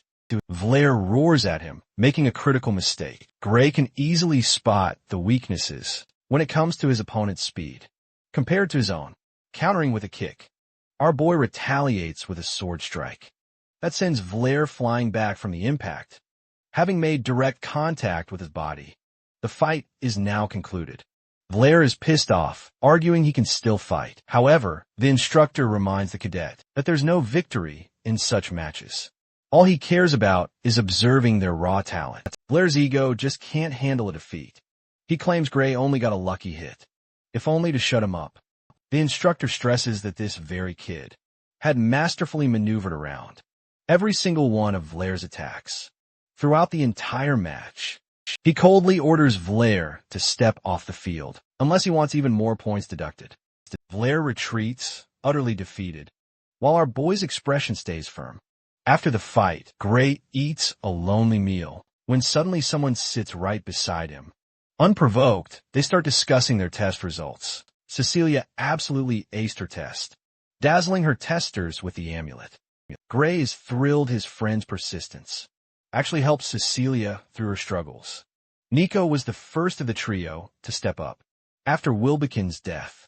Meanwhile, our boy is racked with guilt over his friends joining this academy because of him. Nico dramatically throws his arm in the air, vowing they'll stick together. He reminds Gray that this place is crawling with engineering students, all top-tier talent. Cecilia wholeheartedly agrees, assuring Gray they have tons of potential to learn so much at this academy. Gray is okay with that, but urges his friends to be cautious, emphasizing they still don't know Cecilia's attacker's identity just yet. Nico, however, has his own plans to deal with that. He recommends heading to the board to check their results. On their way, Gray learns that engineering cadets have their own divisions. The most talented use Kai to craft tools, so they get prioritized. However, martial cadets face much harsher grading systems. Nico is out here, flexing his chances of landing in high division, while Cecilia and Gray lament their own prospects, knowing there are a whopping 5 divisions for them to compete within. Nico hopes both his friends land in the same division, so Gray can impress his crush. Swarms of students are already lined up, eagerly awaiting their results.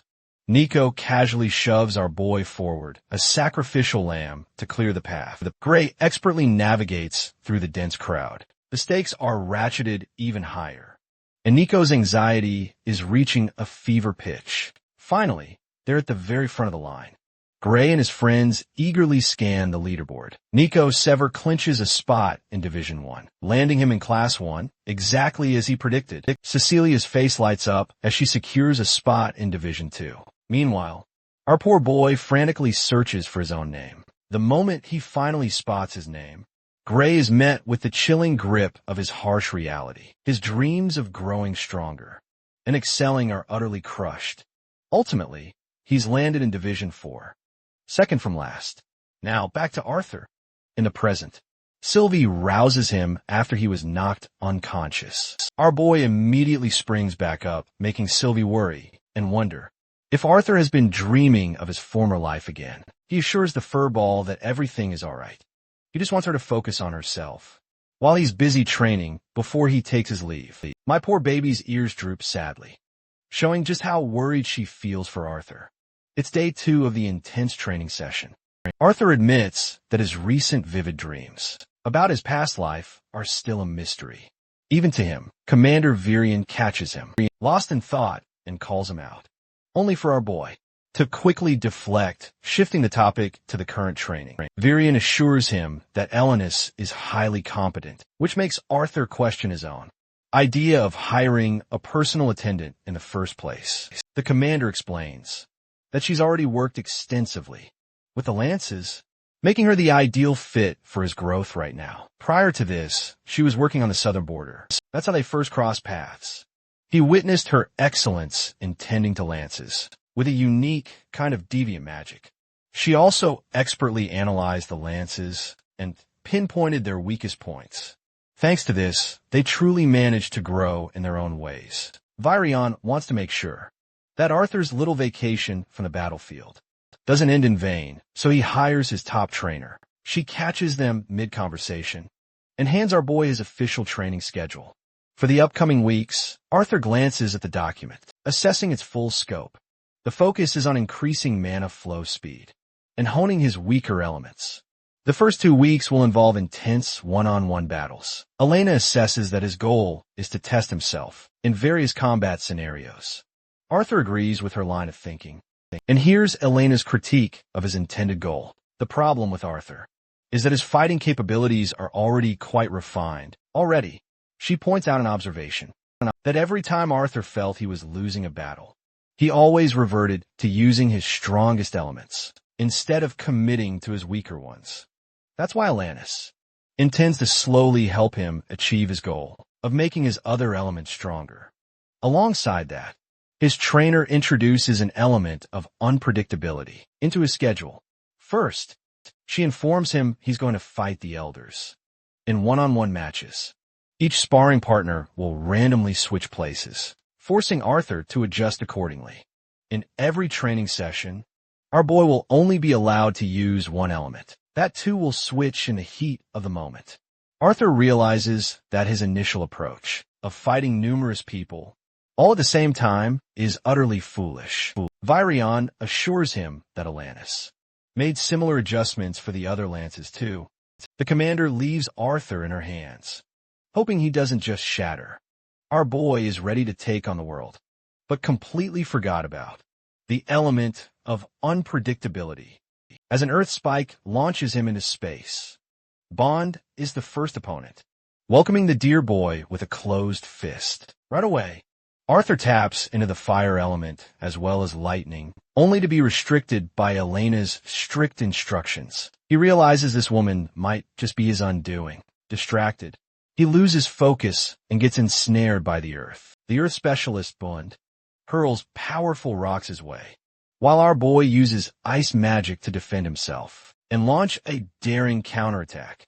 The ice spell catches Bond off guard, and all of a sudden, he's the one facing a serious disadvantage. Ice spikes are hurtling straight towards him, while Hester and Camus are thoroughly impressed by the young lance's excellent adaptability. But don't count the old man out just yet. He responds with numerous earth spikes, blocking Arthur's offense with ease, commending the boy for his efforts. Bond uses a rock slide to glide ahead and gain some serious ground. Arthur's being pushed to the edge. He leaps up using wind magic, admitting how beautiful Bond's natural control over the earth truly is. Even a wind spell he just threw got blocked instantly. At the same time, that's exactly the old man's weakness, as he likes to show off, leaving openings exposed. Miss Watkins is intrigued by Arthur's sudden rate of adaptation, even with a new fighting system. His effort to strike down Bond is blocked yet again. The Earth specialist surprises the young lance by erecting another platform from the ground, diverting his attack unexpectedly. Arthur senses another attack coming from behind. They're the blue flames of Hester, forcing him to turn around. He uses a water spell to block. Alanis announces Hester's arrival on the battlefield, which is obvious enough. After she threw that first attack, the old man is annoyed he couldn't continue the battle, as he was genuinely starting to enjoy the fight. The attendant bans water magic from this fight, forcing Arthur to deploy even more creative means to survive against Hester's relentless flames. He can sense the sheer danger he's in. Leaping away from a powerful ball of blue flames, Arthur connects with the ground. He realizes that Hester never intended to hit him with that earlier attack, but rather forced his vision to be blocked.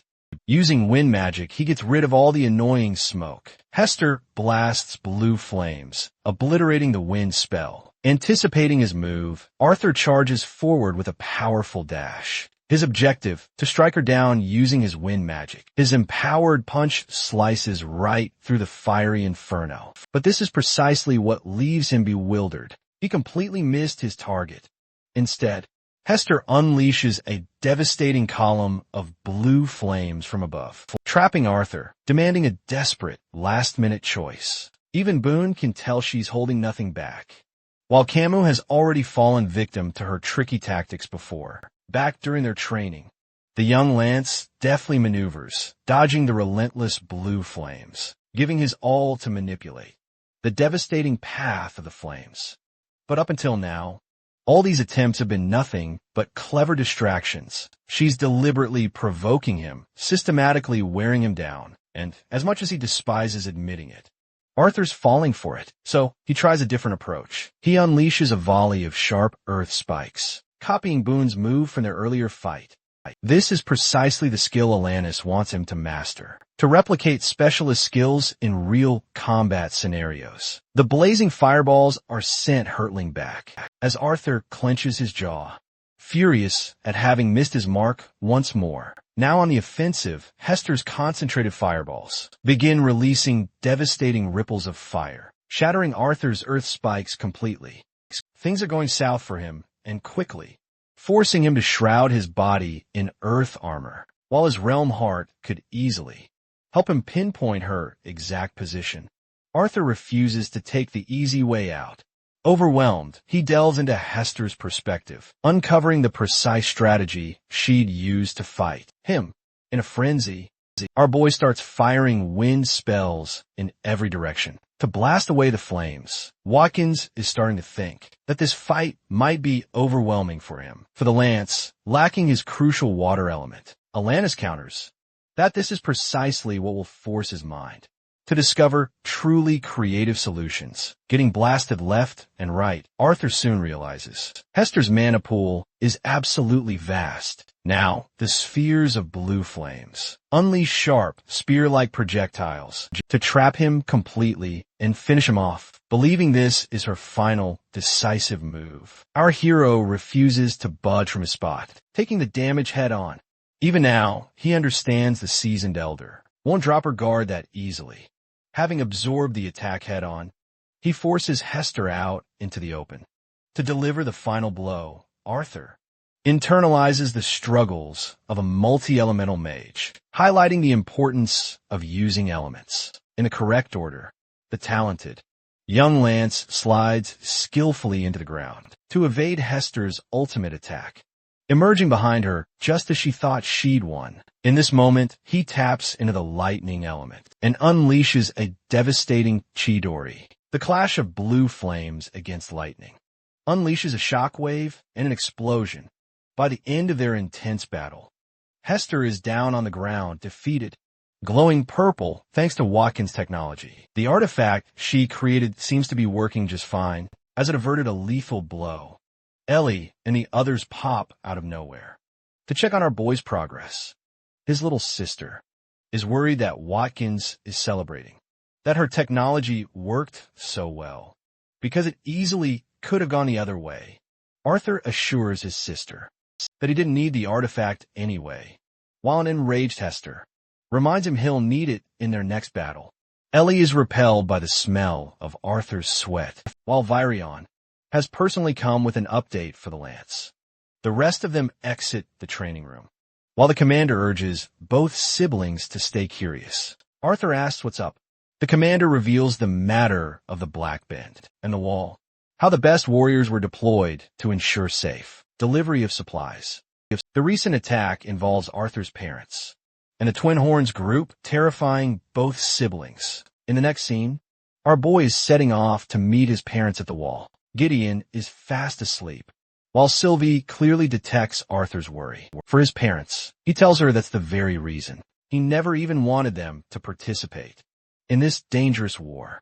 But ultimately, it was a decision beyond his control. Gently petting her, he shares his worries, expressing that it's only been a few weeks since they joined the battle, and yet they're already in such grave danger. This war scope has been progressing much faster than our boy could have ever anticipated. His thoughts drift to the attacker's identity, questioning if they're rebels or Alacrians. This time, it's hard to imagine the enemy army sneaking past the wall. But given how the Darv Kingdom betrayed Daikathan, it's already clear their enemies have stepped foot in the land without detection. The thing about the road along the route is that it's notoriously flat, allowing the enemy to easily attack their supply routes without any worries. In Arthur's mind, it's possible the Alacrians are using this tactic by sending spies to infiltrate rather than focusing on tearing down the wall. Hester snaps Arthur out of his thoughts. The young lance is surprised that the two of them decided to tag along on this journey. Princess Kathleen shares that she's a member of the royal family, so it's her duty to help as much as she can in matters of negotiation. Personally, she also finds it incredibly annoying that their people are being attacked just to transport supplies. Her teacher, Hester, argues that the Alacrians couldn't possibly have been hiding here, as the guard would have surely detected some of them. Arthur objects, stating it's possible, if the group had a horde of beasts by their side.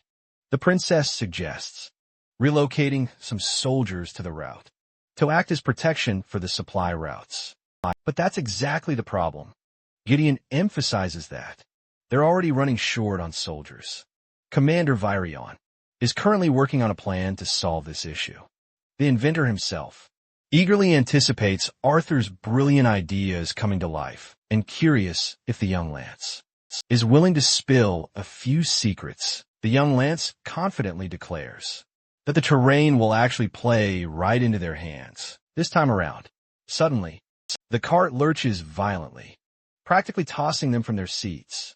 Hester quickly questions the coachman, who reveals that despite their arrival, the gruesome sight of the battlefield itself is terrifying the beasts. Arthur glances out, witnessing countless corpses strewn openly around him. Everyone is stunned. Inside one of the camps, Kathleen is devastated, mourning her fallen soldiers, wondering how this catastrophe could have occurred. All over a mere supply cart, sensing their discomfort, our hero rushes to locate his parents, along with the rest of the Twin Horns.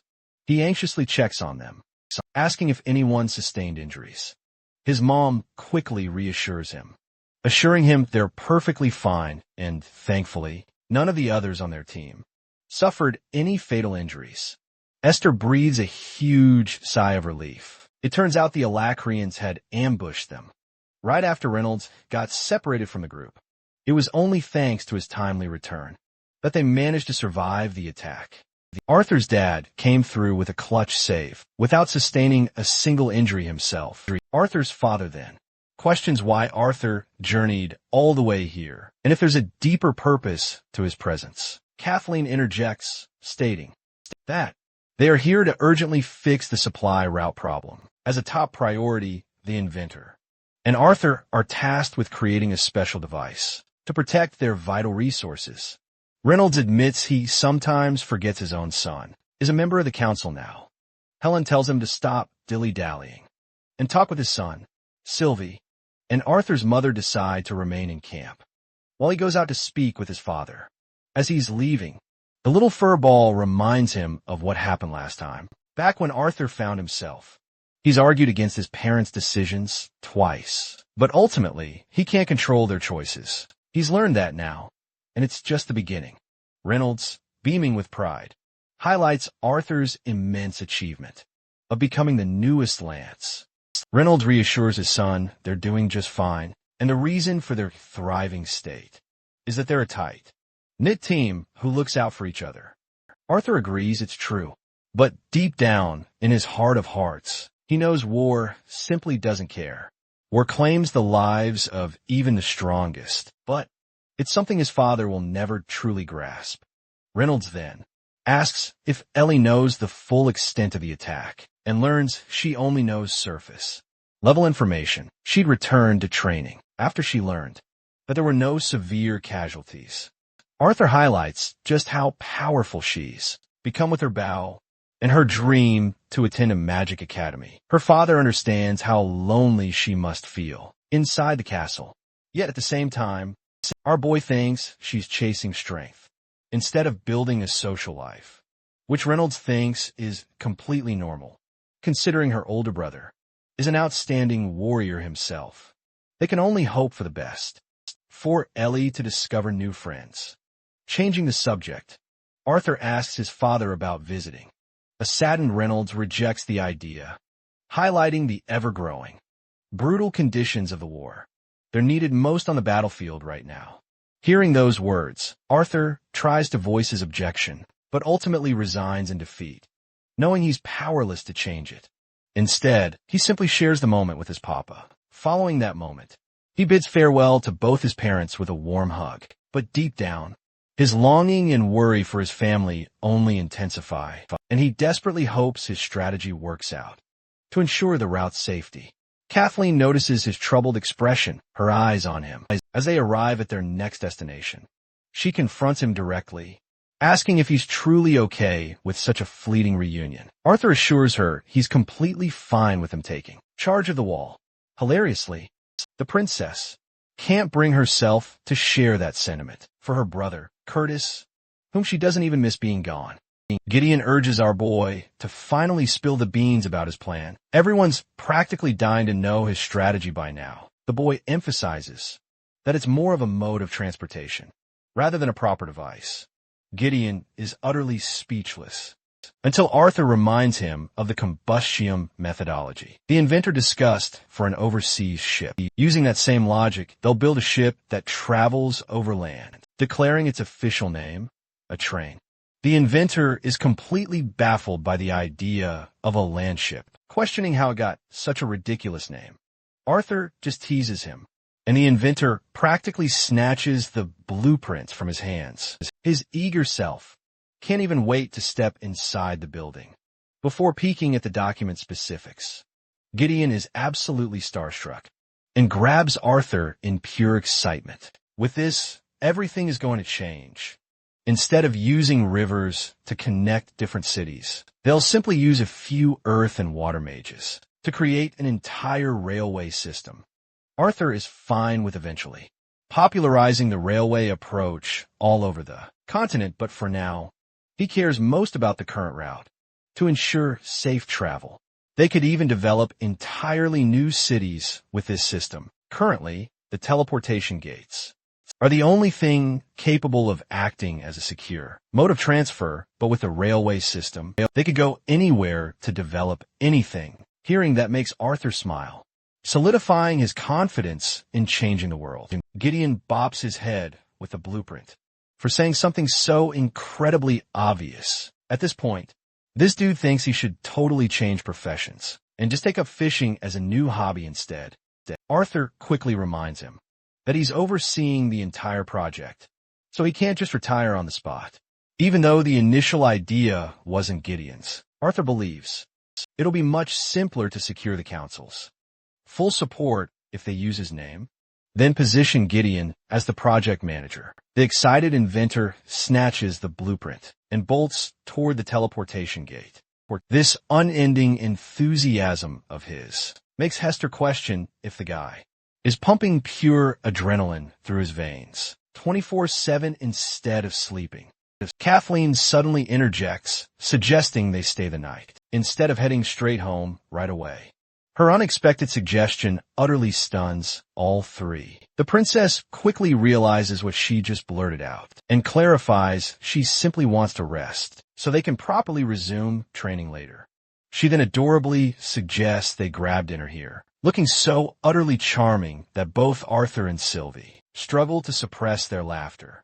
Arthur never would have expected the princess to be the one proposing such a laid-back approach. Arthur turns to Hester for permission, who's perfectly fine with it as long as the young lance plans to cover their drinks for the night. As she observes the lively conversation between the princess and Arthur, Hester can't help but notice how truly alive Kathleen appears here. This is a woman who has always watched over her, and Hester is reminded of Jasmine from her childhood, seeing her own image in Kathleen. In the next scene, they're seated at a tavern the princess enjoys. Arthur asks where Kathleen disappeared to and learns she's currently drafting proposals to a bunch of nobles. Either that, or she's still fuming about his earlier joke, which makes Arthur feel guilty about going overboard.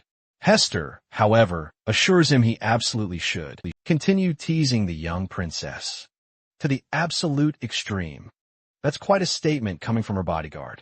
The fire specialist finds it genuinely joyous to see Kathleen truly come alive around him, especially since the princess's personality makes it so difficult for her to forge new friendships. The friends she made along the way weren't really true friends at all.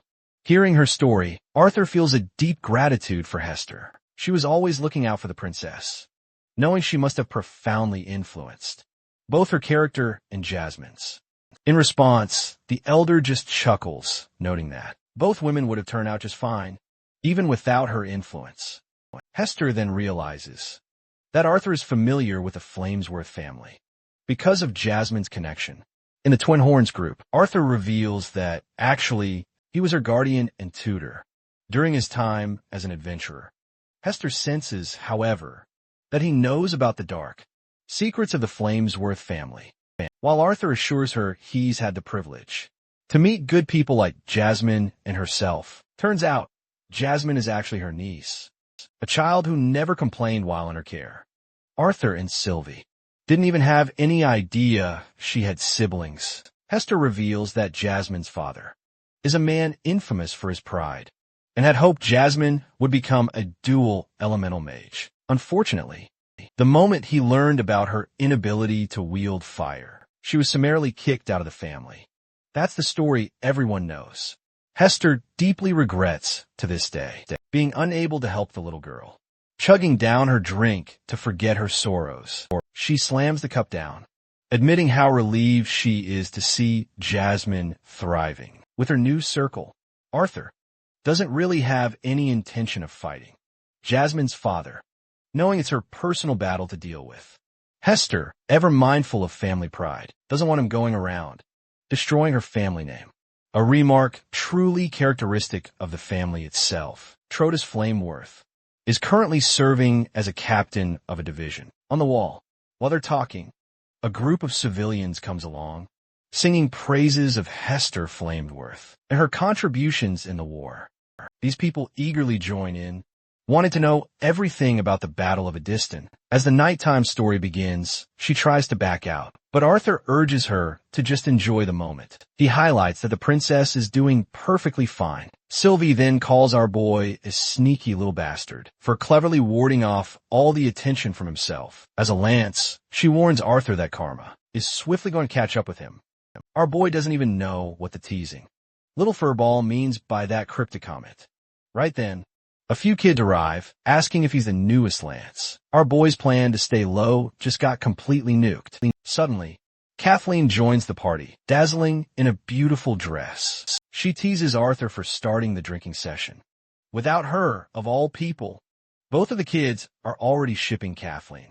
With Arthur as a super cute couple, they sense that the two are totally in love. Kathleen is handed a refreshing drink and mentions that Hester has been appointed to her as a personal guard for most of her life, especially after the Academy incident. Curtis, however, doesn't have a personal guard, mainly because of Grotter, his loyal royal beast. Sylvie brightens up instantly upon hearing Grotter's name, having truly missed her old friend. Kathleen talks about her incredibly protective brother, how Curtis always kept watch over her. It's something he would have done, even if they were just common people. Curtis actually didn't want to accept his new role at the Academy, fearing he'd have to leave Kathleen's side. It was only when she urged him to go that he finally decided to leave in the end. He's singularly responsible for the success of many Lancer students, so that decision definitely paid off, though she's incredibly proud of his achievements. Kathleen admits that she finds it incredibly lonely without him around. This is a fact she would never admit to his face, though. The dazzling princess, the one who was once quiet and reserved, now wants to show everyone just how much she has grown. Arthur is genuinely happy that she got to be one of his training buddies. He's also hoping to reunite with his other friends soon from the Academy after such a long time away. He hesitates. He asks for an update on Claire's condition. The princess recalls Claire's final message to Curtis, Tesha, and the princess. She told them about her shattered mana core and regretted feeling useless to Arthur at the Academy. But instead of discussing Claire further, the princess suddenly goes wild and chugs down her drink. Then, she boldly requests a dance with our boy. Honestly, this man genuinely attracts all the ladies. He's got effortless charisma without even trying. Arthur is practically dragged into the dance, swaying his body around in rather odd motions. He teases the princess for expecting ballroom music. Instead, Kathleen fidgets, finding it annoying that it's not playing, causing our boy to laugh his guts out at her pure confusion. Playing the part of the charismatic expert, Arthur extends his hand, hoping to teach the princess his unique ways. Their hands can then join as they dance together. Sylvie dances joyfully alongside them. While all this is happening, Kasha suddenly gets a burst of pure anger. and punches her teammate for seemingly no reason at all. The girl can sense our boy's betrayal from miles away, and something tells me Arthur is going to be sleeping on the couch very soon. Let's head back to the castle now and pick up with the training schedule. Miss Watkins is out here suffering through sleepless nights just to create a brand new model for measuring Arthur's mana flow. She helps him equip the bands and tightens their grip. When Arthur jokingly compares her to Gideon's pitiful expression, Commander Virion arrives with some interesting company, this time inviting the two attendants to bow in respect. Princess Kathleen meets Lance Viri, who is impressed by the little girl, getting stronger than ever before. Kathleen has truly found immense growth in training, alongside Arthur's rigorous program. Meanwhile, Bund is frustrated that these lances are here to disrupt his session once again. Alana then shares that the princess will be sparring one-on-one with Kathleen next. But Lance Vari has a different plan brewing. Her curiosity about Arthur Lewin's growth is at its peak. She takes off her cape, ready for a personal viewing. After all, Vari hasn't had the chance to face him as an opponent yet. Both lances are now on the battlefield, with Emily fearing the barrier won't hold. Lance Vari émanate à Pulsing Blue Aura, perfectly matched by Arthur's ferocious red spirits. The scene is incredibly tense. Everyone is watching, eyes peeled open, praying not to miss a single intense moment. Kathleen fully understands everyone's excitement. Lance Vari, her master, boasts power that impresses even elite magic specialists. She immediately goes on the offensive, manifesting a deadly spear of ice and nearly nailing Arthur to the ground. Luckily, our boy's swift reflexes allow him to escape the icy field. As the spear plunges the battlefield into ice, Kathleen understands full well that even a single spar against Lance Vari will be more educational for Arthur than any training he's had. Our boy uses water magic, sending out streams of water. Vari casually deflects them with ease, going on the offensive once more. Vari truly starts letting loose, sending icicle shards in every direction. Each shard is meant to freeze its target upon contact, and Arthur carefully dodges every single one. Seeing this side of Arthur Lewin in a real battle, Bun shares that, so far, the young Lance wasn't even going all out. In their training sessions, Brian explains that it's a habit for the boy to go light against his opponents, but for Vari, he's finally allowed to use his full strength. Kemu wonders why he's yet to tap into the realm heart form, to which Ellie expresses, it's because he wants to fully enjoy the experience of the fight. It's the first time in a long while that she's seen such a truly happy expression on Arthur's face. The exceptional Lance Vari creates a draconic beast and charges its wrath directly towards our boy. In response, Arthur unleashes the power of the blue flames, shattering her attempts to mow him down. The battlefield erupts in a clash of blue ice, battling against searing blue flames. Veer soars into the sky, stunning Kathleen, who has never witnessed this side of her master in battle until now. Spectators are genuinely starting to place bets on these two powerhouses. Meanwhile, the princess hopes to gain some insight from this epic fight. Arthur unleashes ripples of wind magic to deal with Veer's devastating ice spheres. However, his attack can't even reach her due to the massive difference in air pressure within her frigid domain. Veer deems it an intelligent confession from Arthur, pointing her finger down. She unleashes an icicle barrage, forcing our hero to counter each and every strike in rapid succession. Hester is impressed by the young Lance's clever combination of fire and wind.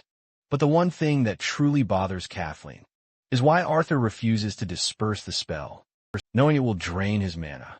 Her eyes widen in absolute shock when she witnesses his electrical magic pulsing from within. Arthur has just created a lightning spear, supercharged. He launches it at full force towards Veer. The lance blocks it using her impenetrable ice shield. But even that spear annihilates the shield upon impact. Arthur's previous move dealt quite the blow, but it seems his efforts might be in vain. Kathleen and Baron gaze up at the majestic glory of Veer, In her ultimate form, clad in shimmering icicle armor, Veer is truly ready for the final battle to respond to her glorious transformation. Arthur taps into the realm heart state with gleaming confidence to end this fight. Even though the princess has seen Arthur's transformation before, she's always rendered speechless to see it. In person, Virion quizzes Baron with a sly tone, asking if the lance can truly defeat Realm Heart. Arthur in a fight, despite usually being arrogant, Baron remains surprisingly quiet. Both of these monsters are practically aura farming, flashing in a kaleidoscope of colors. Ellie's completely baffled by the scene. Meanwhile, Eleni's quickly reveals that Arthur's wielding some kind of spell, one completely invisible to the naked eye. Baron explains that Arthur's actually dispelling Veer's magic before it even takes form, an incredible ability he picked up from the Asuras. Virion and Hester are absolutely speechless. This is nothing short of miraculous, but the distinct sound of monoparticles popping and colliding is undeniable proof he's dominating the battlefield, forcing Veer into a corner. Arthur then pops up behind him with a charged aerial kick. Black lightning crackles fiercely with his attack. After making powerful contact with Veer's shield, Arthur quickly maneuvers the fight into close combat, dealing with Veer up close and personal. The more experienced Lance instantly creates an ice sword, and our boy responds with a magnificent sword of his own. And though his ice blade might be weaker than Veer's, his close combat ability is undeniably much stronger. All of Arthur's attacks flow with seamless transition, one into the other, and his calm mental state allows him to conjure new swords mere seconds after the previous ones shatter. Right now, despite both going all out, it almost looks as if the two are dancing on the battlefield. Both Veer and Arthur are clearly enjoying every single clash. However, this epic duel takes a sudden turn. Our boy's sword tragically cracks at the most unexpected moment.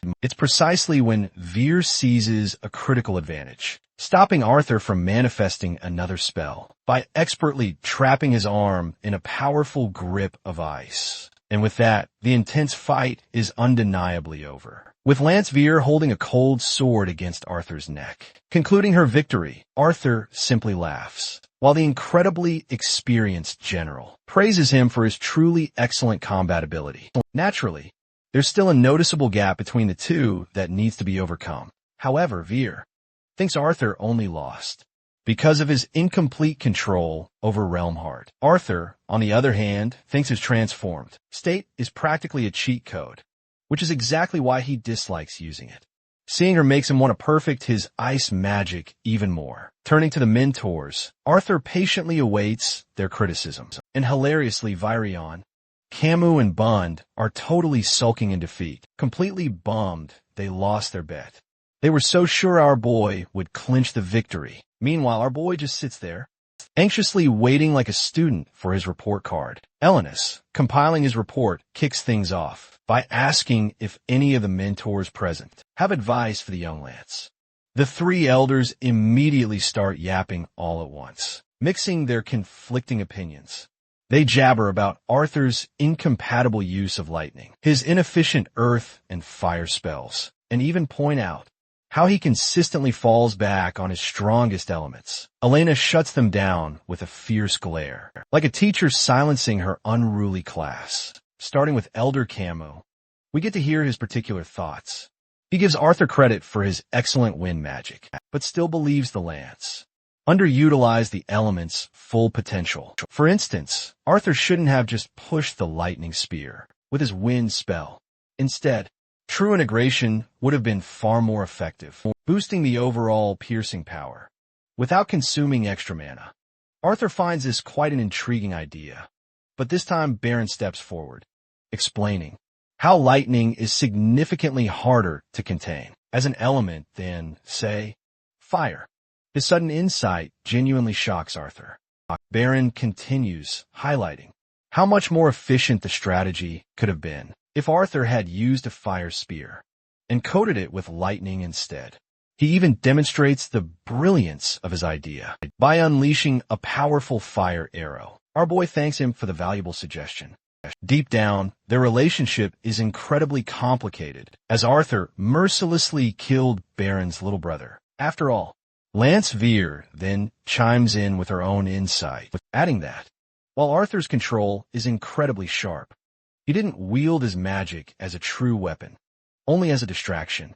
Even Princess Kathleen observes that Arthur consistently stuck to ice magic to throw Veer off his game, while his true focus was on unleashing lightning spells. But no, our guy is starting to realize he's far too predictable. In a fight, if everyone can read him so easily, Veer insists his spell-chaining technique is fast, but warns that in a battle of attrition, it would inevitably become a huge disadvantage and lead to Arthur's downfall. The training session concludes with Miss Watkins and Ellie feeling absolutely drained.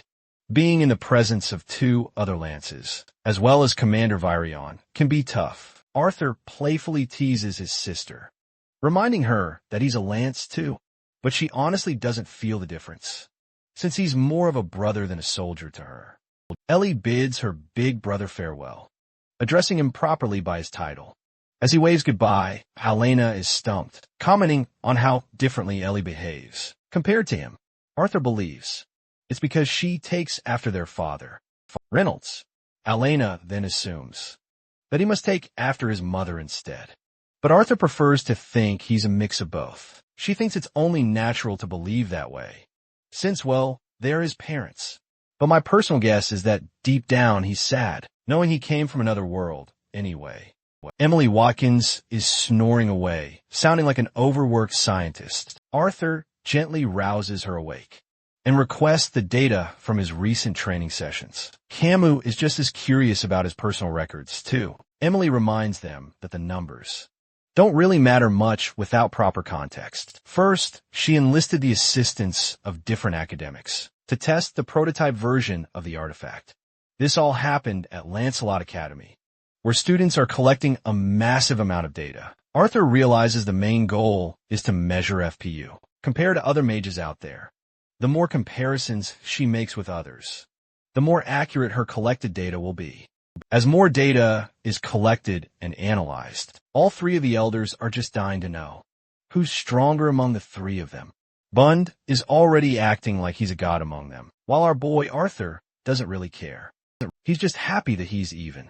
He gets to train with mages of incredible caliber, humbly bowing to them, offering gratitude for their valuable time.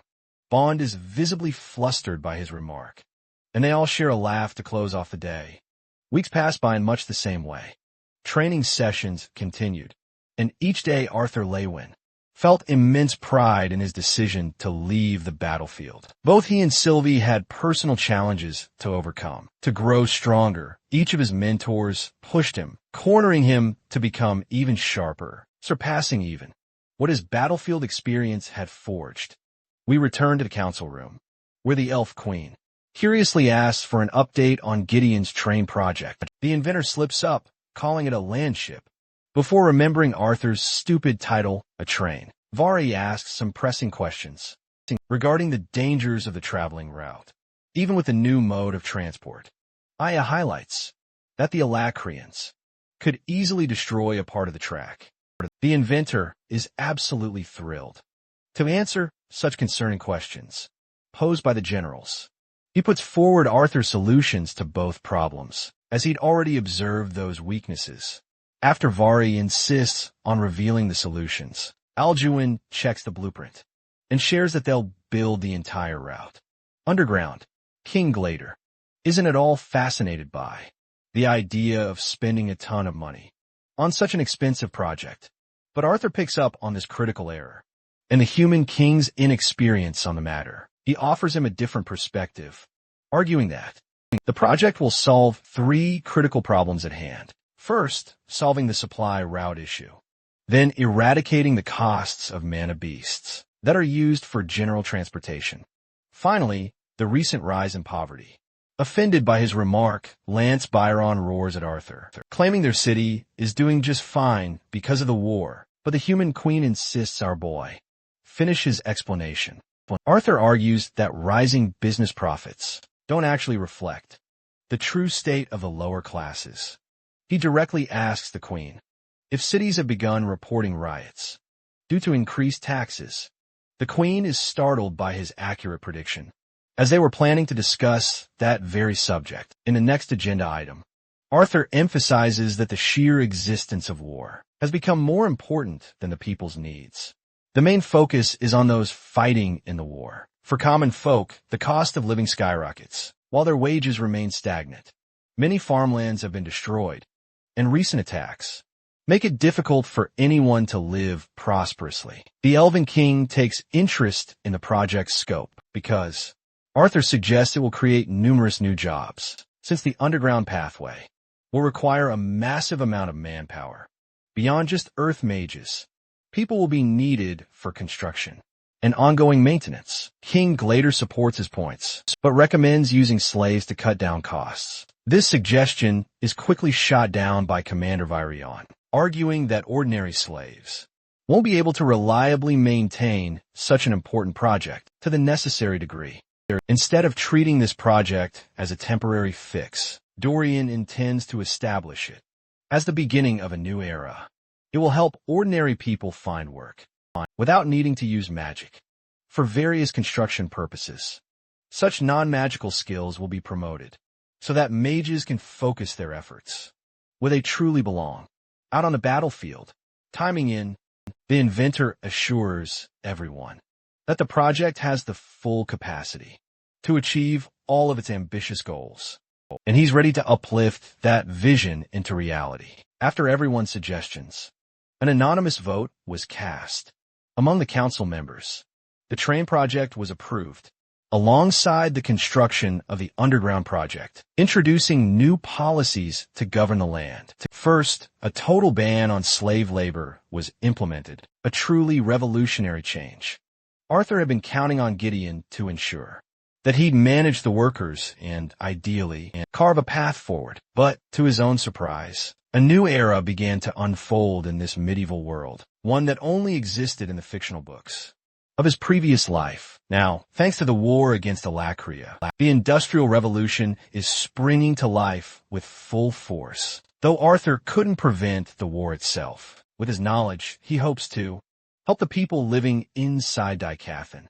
Back at the castle, Sylvie is deep in meditation. Chefs are busy cooking, normal life goes on, and the intense training session continues. Everyone seems a bit duller than usual today. Bunface is going up against the princess, giving her a surprisingly heavy battle.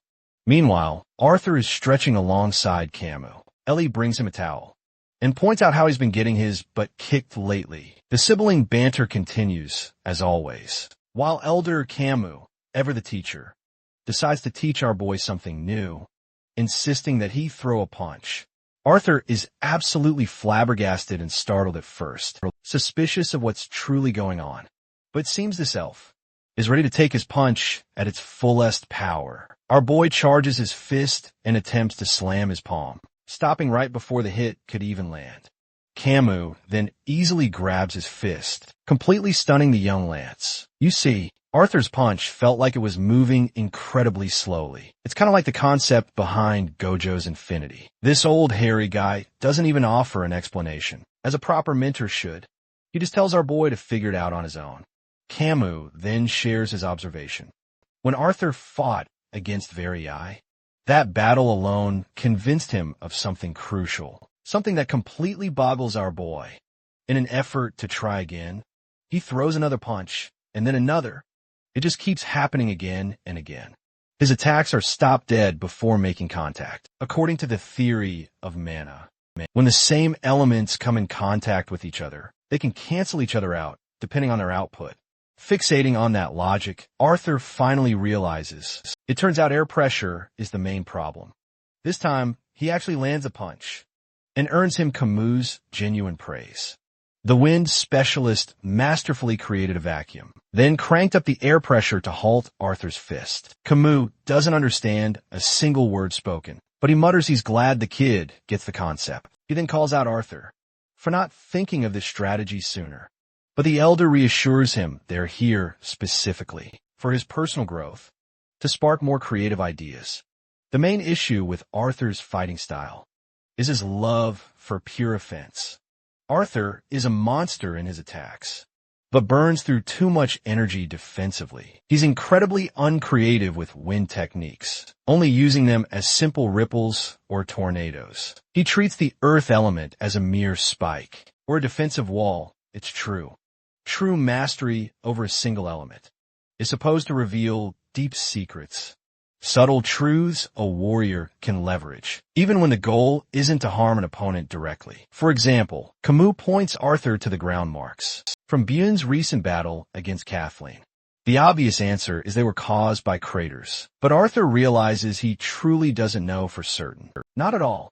In reality, they were actually caused when the Earth specialist expertly blocked ice shards, redirecting the damage into the ground to sustain the incredible force instead. This brilliant technique completely nullifies offense without consuming any mana. Elder Camus understands Arthur is a general and way higher in rank. But when it comes to Arthur's elemental experience, there are clear weaknesses. He's always in battle mode, in a one-on-one battle, likely tied to his previous life experiences. His spells are always crafted to hurt his opponent or to aid his dodging. In reality, the battles that truly exploit Arthur's weaknesses are where he lacks creativity, as they're vastly different from what he's used to.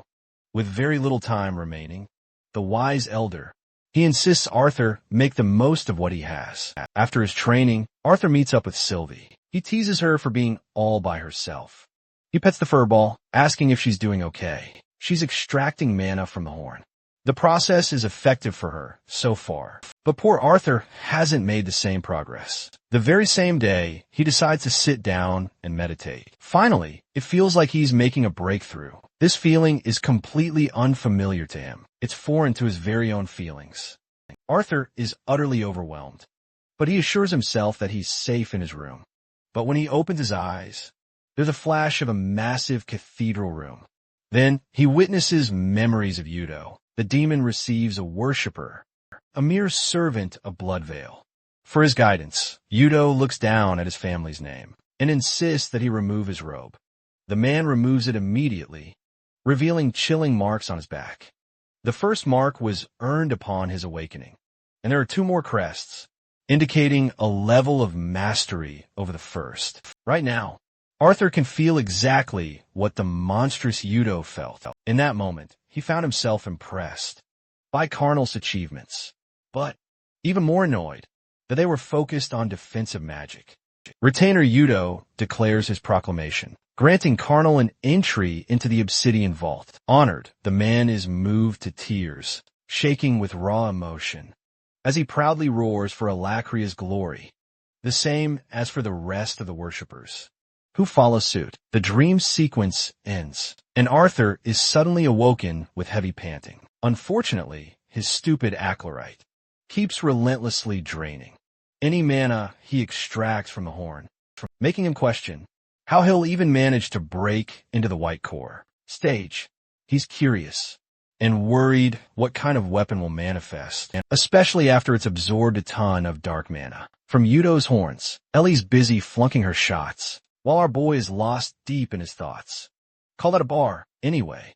He's lost in thought, pondering the mysterious markings, or the crest symbols etched onto the Alacrian people. So many questions swirl in his mind, still unanswered, as he just can't grasp. What made Karnal such a unique case among them? Since everyone cheered, it must mean that the Obsidian Vault holds immense prestige for their people. As for Vecker and Seskler, there's just not enough info to conclude if they're cities or even entire countries. Ellie snaps him out of his deep daydream by calling his name, hounding him for dozing off instead of offering advice. The poor guy sheepishly tells her that he just wants to spend time with his baby sister. But that's not a good enough reason for Ellie, who's practically starving to improve her form. Preparing her next shot, she readies her bow. Her big bro comes over and points out just how hard she's been training lately. It bothers him, and he's curious why. Ellie is speechless at first, but then she points out how drastically the world has changed since the start of the war, releasing her mana arrow. She shares her aspiration to become reliable all on her own, even in the worst-case scenario. Intrigued, Arthur corners her, asking if she's doing it because their parents participated in the recent battle. The question clearly bugs her, forcing her to shout at him for being so ignorant of her feelings. Ellie insists that even if her parents were in the castle, it wouldn't have mattered. No place is safe anymore. She's sad and angry and considers it a sheer necessity to become strong, to play her part, to contribute, and to support. Despite being just a 12-year-old girl, Ellie resolves herself to fight her hardest if all her loved ones are doing the same. This side of her saddens Arthur, who is typically the type to shoulder all the burden alone for his loved ones. To help his sister, he critiques her bad elbow form.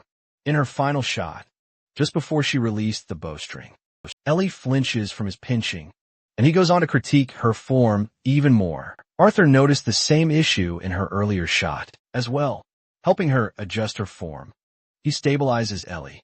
That sweet, mellow moment between the siblings quickly comes to an end, with Ellie's heartfelt gratitude for her big brother. Next, we're led to a new scene, following Commander Virion and the youngest Lance. A green-haired elf greets them both.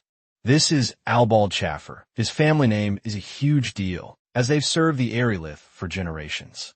Just by sensing his strength, Arthur can tell this guy could solo dozens of soldiers. Hilariously, Albald is most excited for our boy, becoming the newest heir in the elven family. Arthur jolts in shock, as the surprisingly dense soldier slowly helps him understand. Albald is a huge fan of our boy, and has always wanted to meet him. In fact, he thinks the young Lance is even more terrifying in person, which is surprising, since our boy usually masks his presence. This is another strong point of the Chaffer family, as their senses are incredibly sharp. Albald is an elite soldier who, unfortunately, ended up defying an order and suffered a demotion. So, Virion decided to place him on guard duty instead, while he's offering gratitude to the commander. It really makes Arthur curious about the order he defied. Virion tells him to lock the door, and he does so right away. They head inside as memories of King Glader and the rest of the council start racing through Arthur's mind. This is where he was unjustly imprisoned. In the same cell, the commander realizes that Arthur is disturbed by what happened. Our boy considers it ironic that he gets to meet and serve King Glader, even though Glader was directly responsible for plotting a child's demise. Commander Virion hasn't forgotten one bit, and even would have locked the Gladers down.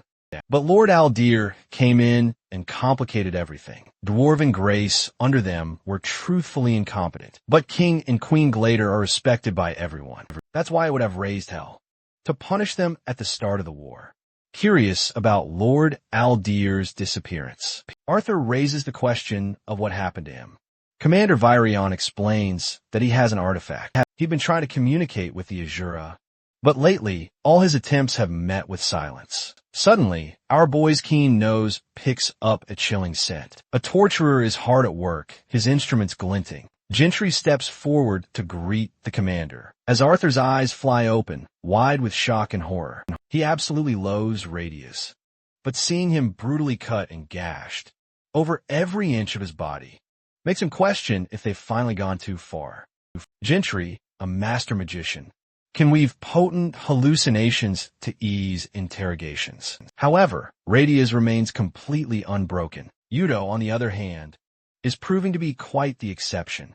His thick hide, paired with an unwavering mentality. Fortunately, the restriction of movement is slowly killing him. They're making headway and are on the verge of breaking him. He warns them to approach with extreme caution, because even though the vault nullifies the use of magic, Yudo is still unbelievably powerful. The massive vault door slowly grinds open, as Yudo's mangled body is revealed to those present. With just one glance, Arthur feels overwhelming disgust and pure hatred for this monster, knowing he's nowhere near truly broken. He taunts the retainer for looking so pathetic, but Yudo is only concerned with what happened to his horns. Our boy deliberately shows him the severed horns, causing him to recoil and unleash an insult. Arthur calmly assures the retainer that he isn't here for a petty exchange of words. Meanwhile, the monstrous, almost animalistic, Yudo vows to the human that he'll brutally slaughter him. Once he's free, however, Our boy completely understands the true root of his frustration. After all, Yudo has absolutely no idea how he was so utterly defeated in that fight, and that truth is eating him alive. Arthur's masterful mind games drive this guy into a furious rage. The young Lance immediately orders the retainer to be shut back inside his vault. Even Gentry is absolutely stunned that Yudo responded in such a panicked state, even though he's been tortured for weeks on end, without a single response until now. Arthur insists they keep him securely locked away for now. Gentry quickly tries to argue that this is the perfect moment to interrogate the retainer, while his mind is already fractured and utterly provoked. Arthur reassures him that Yudo won't have a single clue about what transpired if they prolong this ordeal. The tension is driving him straight to the brink of insanity. Even Commander Virion remarks on the young Lance's absolutely merciless expression as Arthur fully accepts responsibility, planning to interrogate Yudo when the moment is ripe. During the training session, Arthur finds himself deep in thought. Watkin checks if he's prepared, while Alana explains they'll be resuming a 3-on-1 structure. From this point forward, Arthur's ice and water magic will be restricted for now. The young Lance powers wind through his feet, then lunges with incredible speed to confront his opponents. Right away, Hester confirms he's aiming for a close combat-style battle. She actually manages to divert his attack, but Arthur is done playing games. He grabs her by the shoulder, flipping the flame specialist off her feet and charging a punch straight at her. However, he doesn't want to spend too much time focusing on just one opponent. A shard of ice blocks him from defeating Hester, allowing her to escape while simultaneously trapping Arthur. This tells him he can't waste time either. Dropping his guard, using fire magic, he obliterates the ice off his body. Then he concentrates the earth's power to trap Kathleen's feet. The Ice Princess fortifies her spell in order to escape the earth's grasp. But Arthur is approaching at full speed, while she's preoccupied with being encased. Knowing the princess has an artifact, as a safety precaution, Arthur pulls out all the stops and launches a heavy punch, knowing he can't waste even a second, going easy on his opponents in this war. Unfortunately for him, Camus saves the princess by pulling her away and distracting Arthur with a blast of wind. It's a frustrating situation to be in, forcing Arthur to wonder if he should create a tunnel, but that approach would only slow him down. Reliving his brutal fight against Yudo, Arthur painfully realizes he had absolutely no time to strategize. Strategy means nothing to him now. Only raw power will suffice. His own doubts are beginning to consume him, the crushing realization of his weakness. He can't even touch a scythe at his current skill level. As Arthur struggled against the howling winds, suddenly, Kathleen's magic blindsided him from behind. And if that weren't enough, Hester unleashed her flames, trying to suffocate him. Memories of Yudo flash vividly before his eyes. His ultimate nemesis remains an enemy he still can't overcome with his strength. Finally, our boy collapses.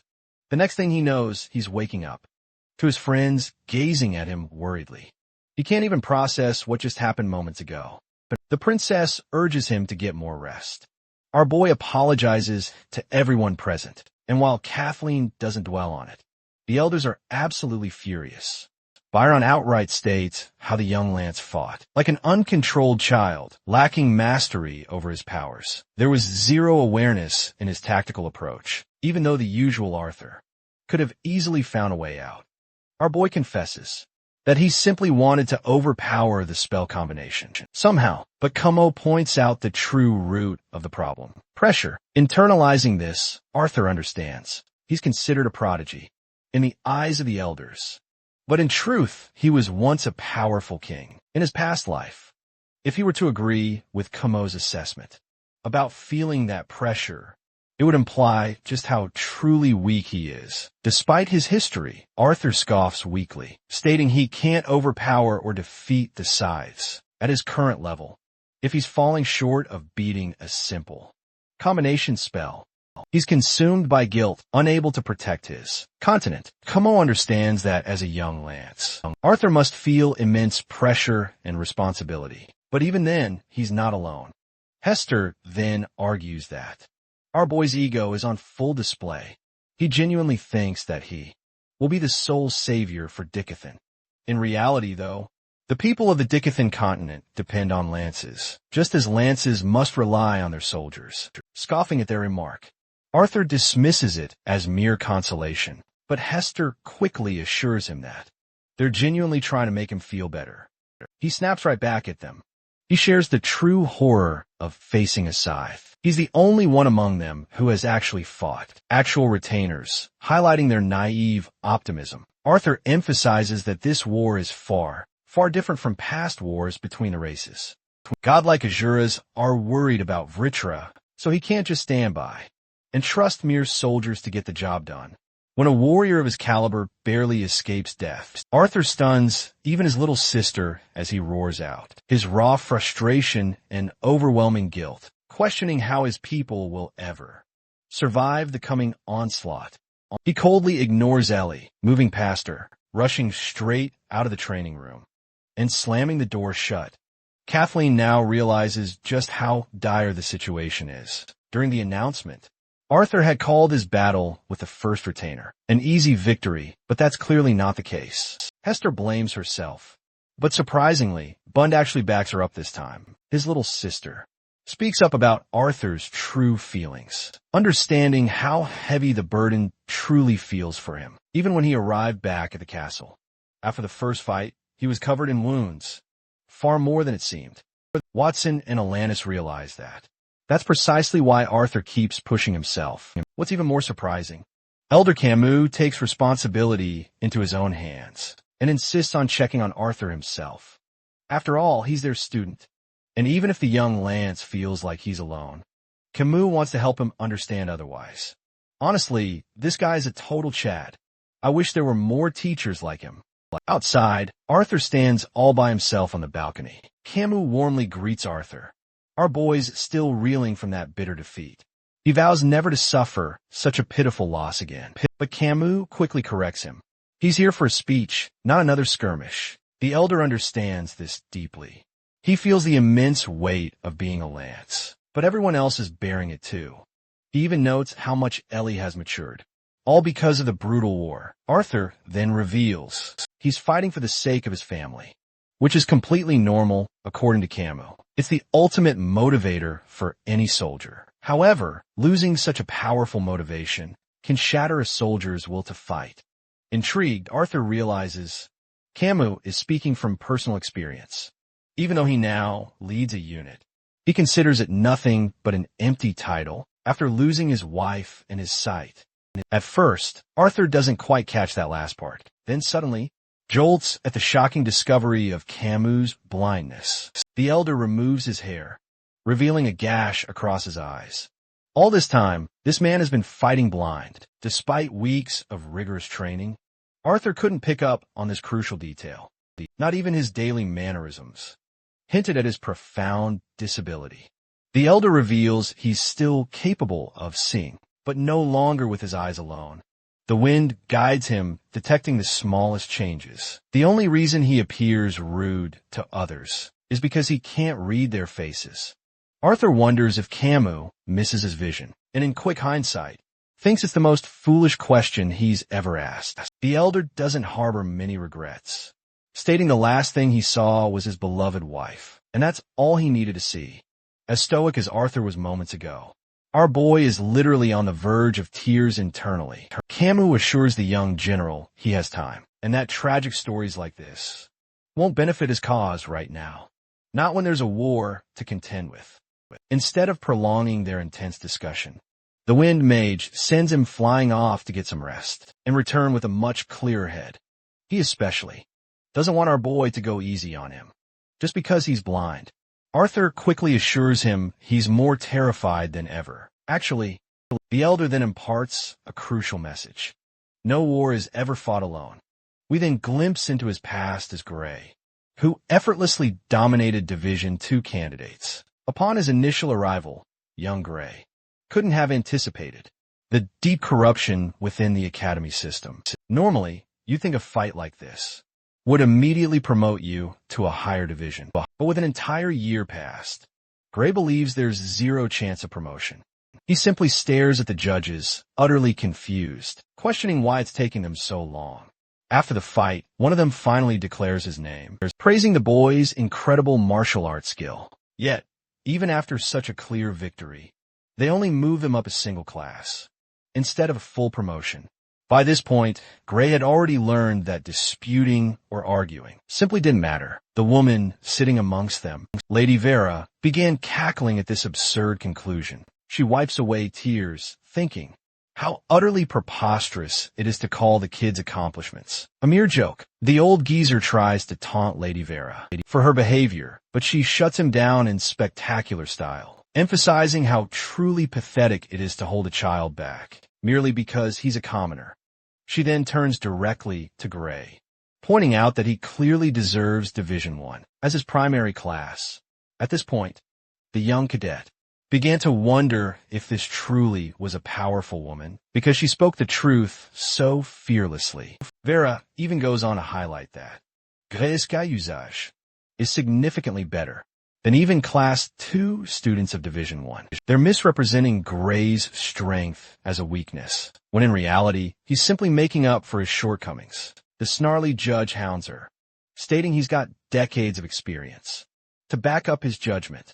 Vera, however, decides to play by the rules and honor the decision. She then blitzes into the battlefield, utterly stunning our boy with her incredible speed. She knows full well she can't force Gray to leave Division 3, but instead, she offers the young boy an incredible, life-altering opportunity, a chance to teach him to become his mentor. Back to the intense training session, Arthur pushes himself, fighting hard, as memories of his previous life resurface. This all makes him question his very existence in this new, unfamiliar world, unsure if it's a mere coincidence or a preordained act of fate.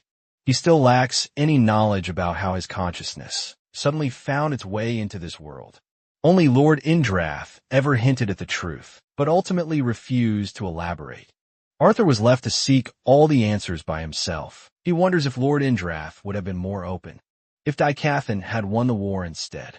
At least that would ease some of the burning questions that have bothered him all this time. Back when he was just a child, Sylvia told him she'd connect with him for one last time. After Arthur evolves past the white core stage, entering the room, he hopes Yudo's horns will be sufficient to do the job.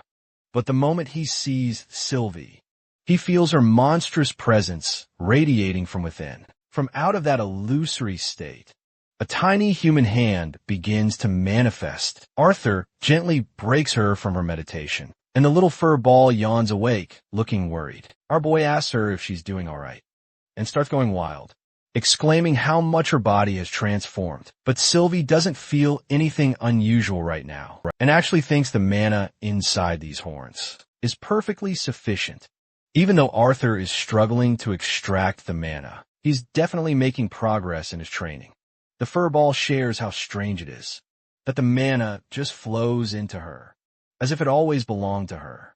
She then remarks on Arthur's impressive personal growth, which means his training is clearly paying off. The young Lance is glad to hear those encouraging words, but still doesn't think it's enough. Manifesting the horn, he declares his new goal, reaching the white core stage.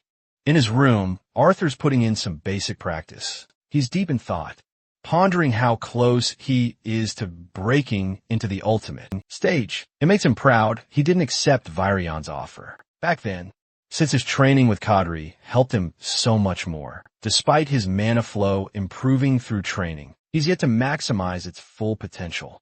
Much like the Tiestis clan, Arthur hopes to unlock a strength even greater than the white core.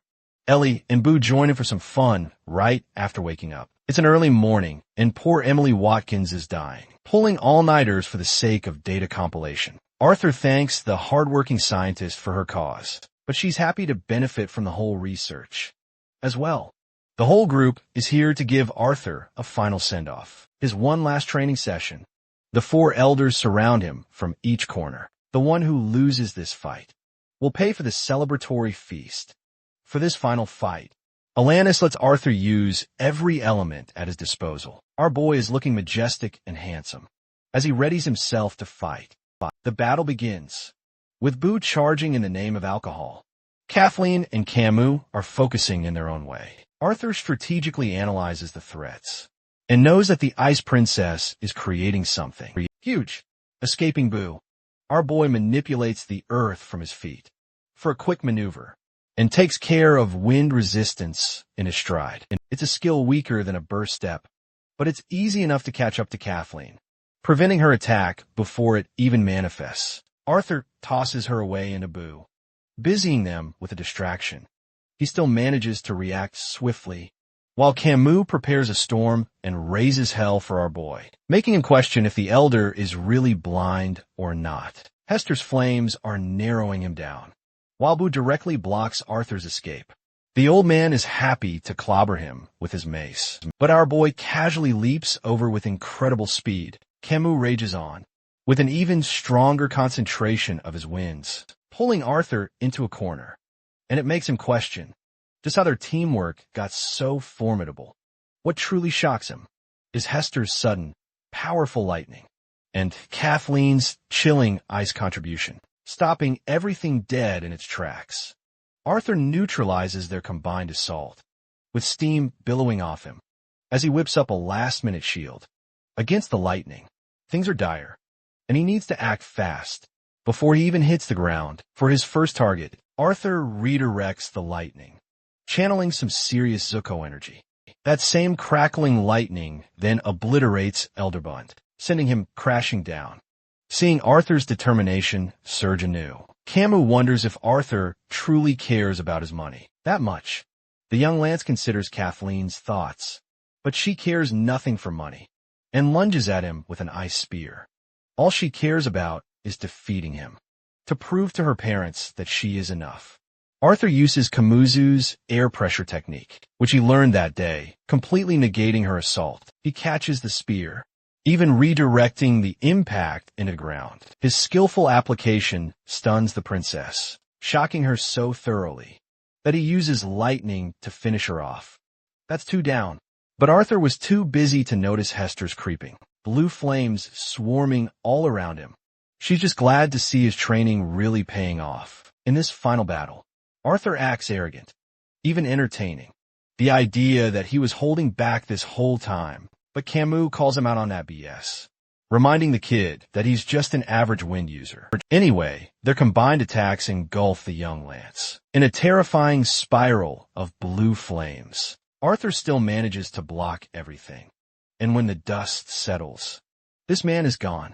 While everyone wonders where he vanished to, Bro pops right out of the ground, grabbing Camus and smashing him into the wall, taking him out. Hester is way too distracted by his sudden fall. Arthur leaps in front of her, ready to protect, but she still reacts impressively, getting in position just in time. He dodges, then corners her.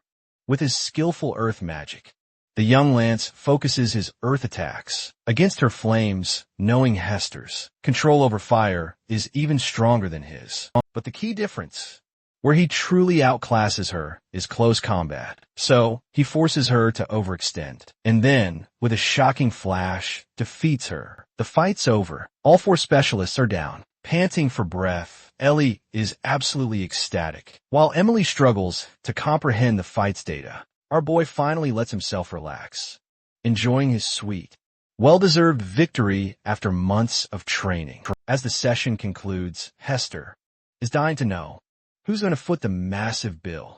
Amu and everyone else cast a unanimous vote for Bund to front all of the costs, leaving the old man completely bewildered. What truly intrigues our boy is why Hester intentionally held back his lightning usage until the very final battle. She explains it costs far too much mana, so it's reserved for special use cases. Emily finally presents the training's conclusion record after Alanis measures Arthur's flow. She's already cross-referenced all the data received in the past, and with 300 participants in the study, even more data is being collected. The quality of the participants even includes the mighty lances. Though Emily highlights that the data is contextual, only for the raw output of one's average spell. She starts with Elderbund, comparing his FPU stats to the average data she's acquired from the participants.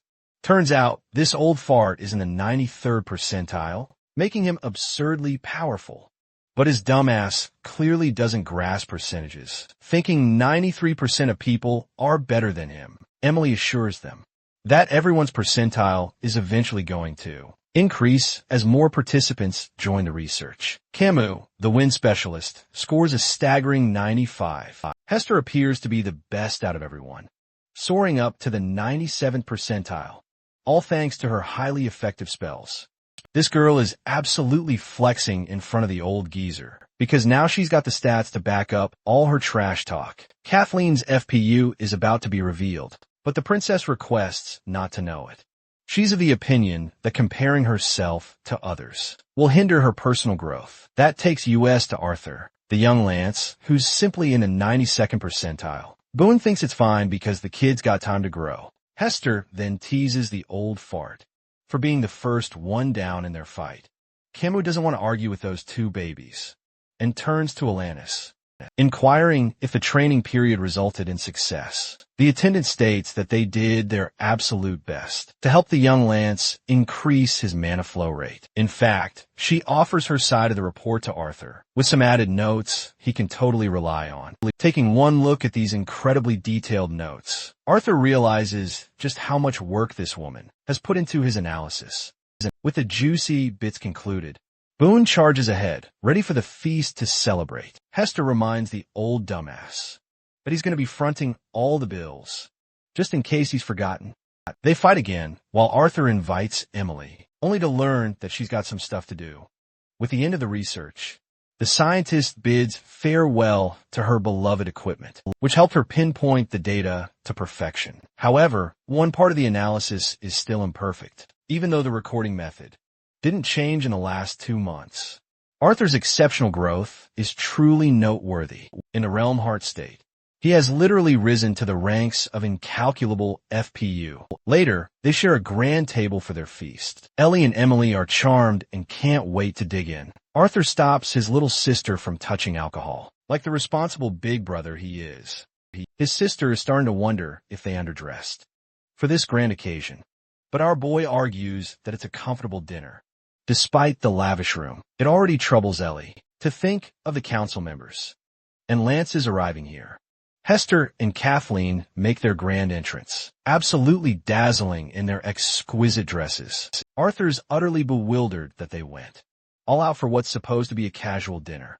But get this, Hester considers even this casual enough, which is insane because she looks absolutely stunning. Bond and Camus also show up, looking sharp and polished. The rest of the guests slowly start to arrive, and although Virion had declared at the official end of Arthur's training, the whole situation brought a wave of relief to everyone. King Glader, however, couldn't care less, and Arthur completely gets why.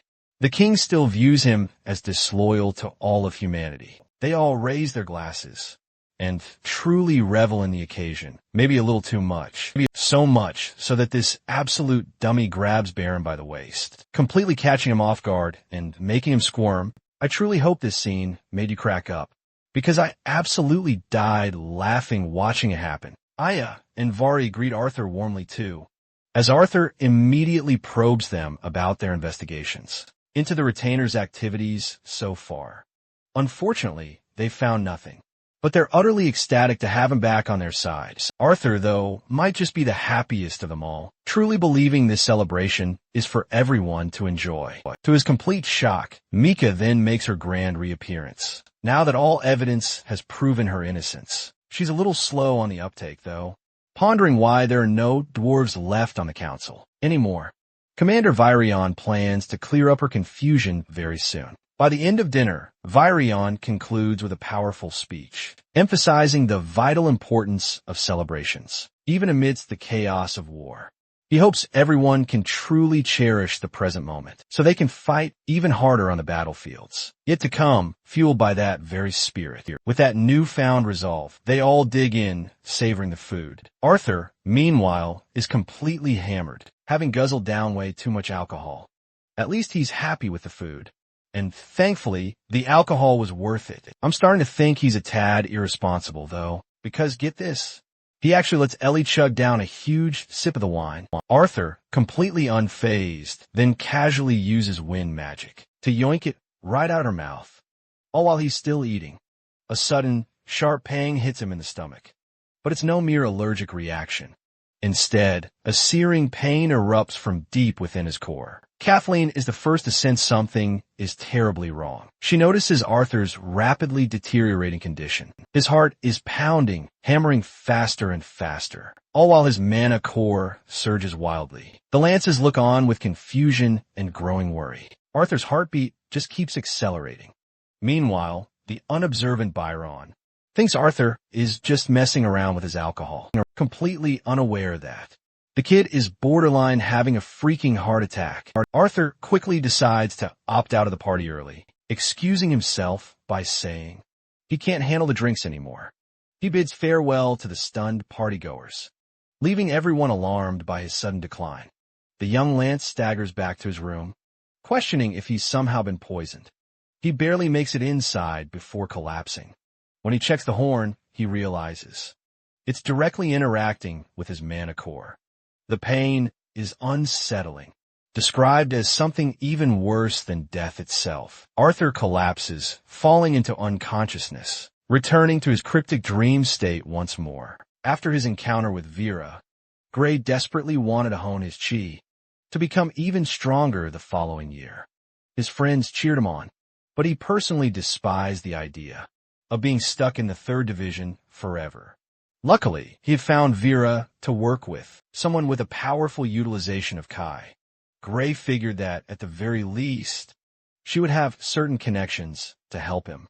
He considered it a massive privilege to have someone with political power backing him. Except this time, it's someone literally lurking.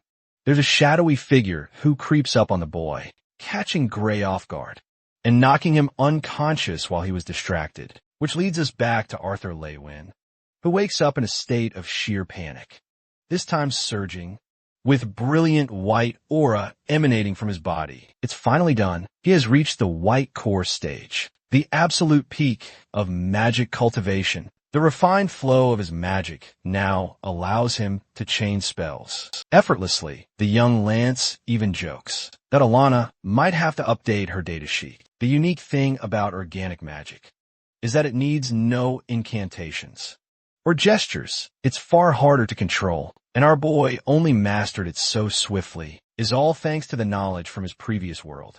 Still, he's never felt such control before. It's instantaneous, which makes him wonder if the stage affected his cognitive abilities as well. This also explains why the Lances are so powerful. Arthur taps into Realm Heart to test his newfound power, only to be distracted by Sylvie's cries. Rushing in a panic, our boy frantically searches for her.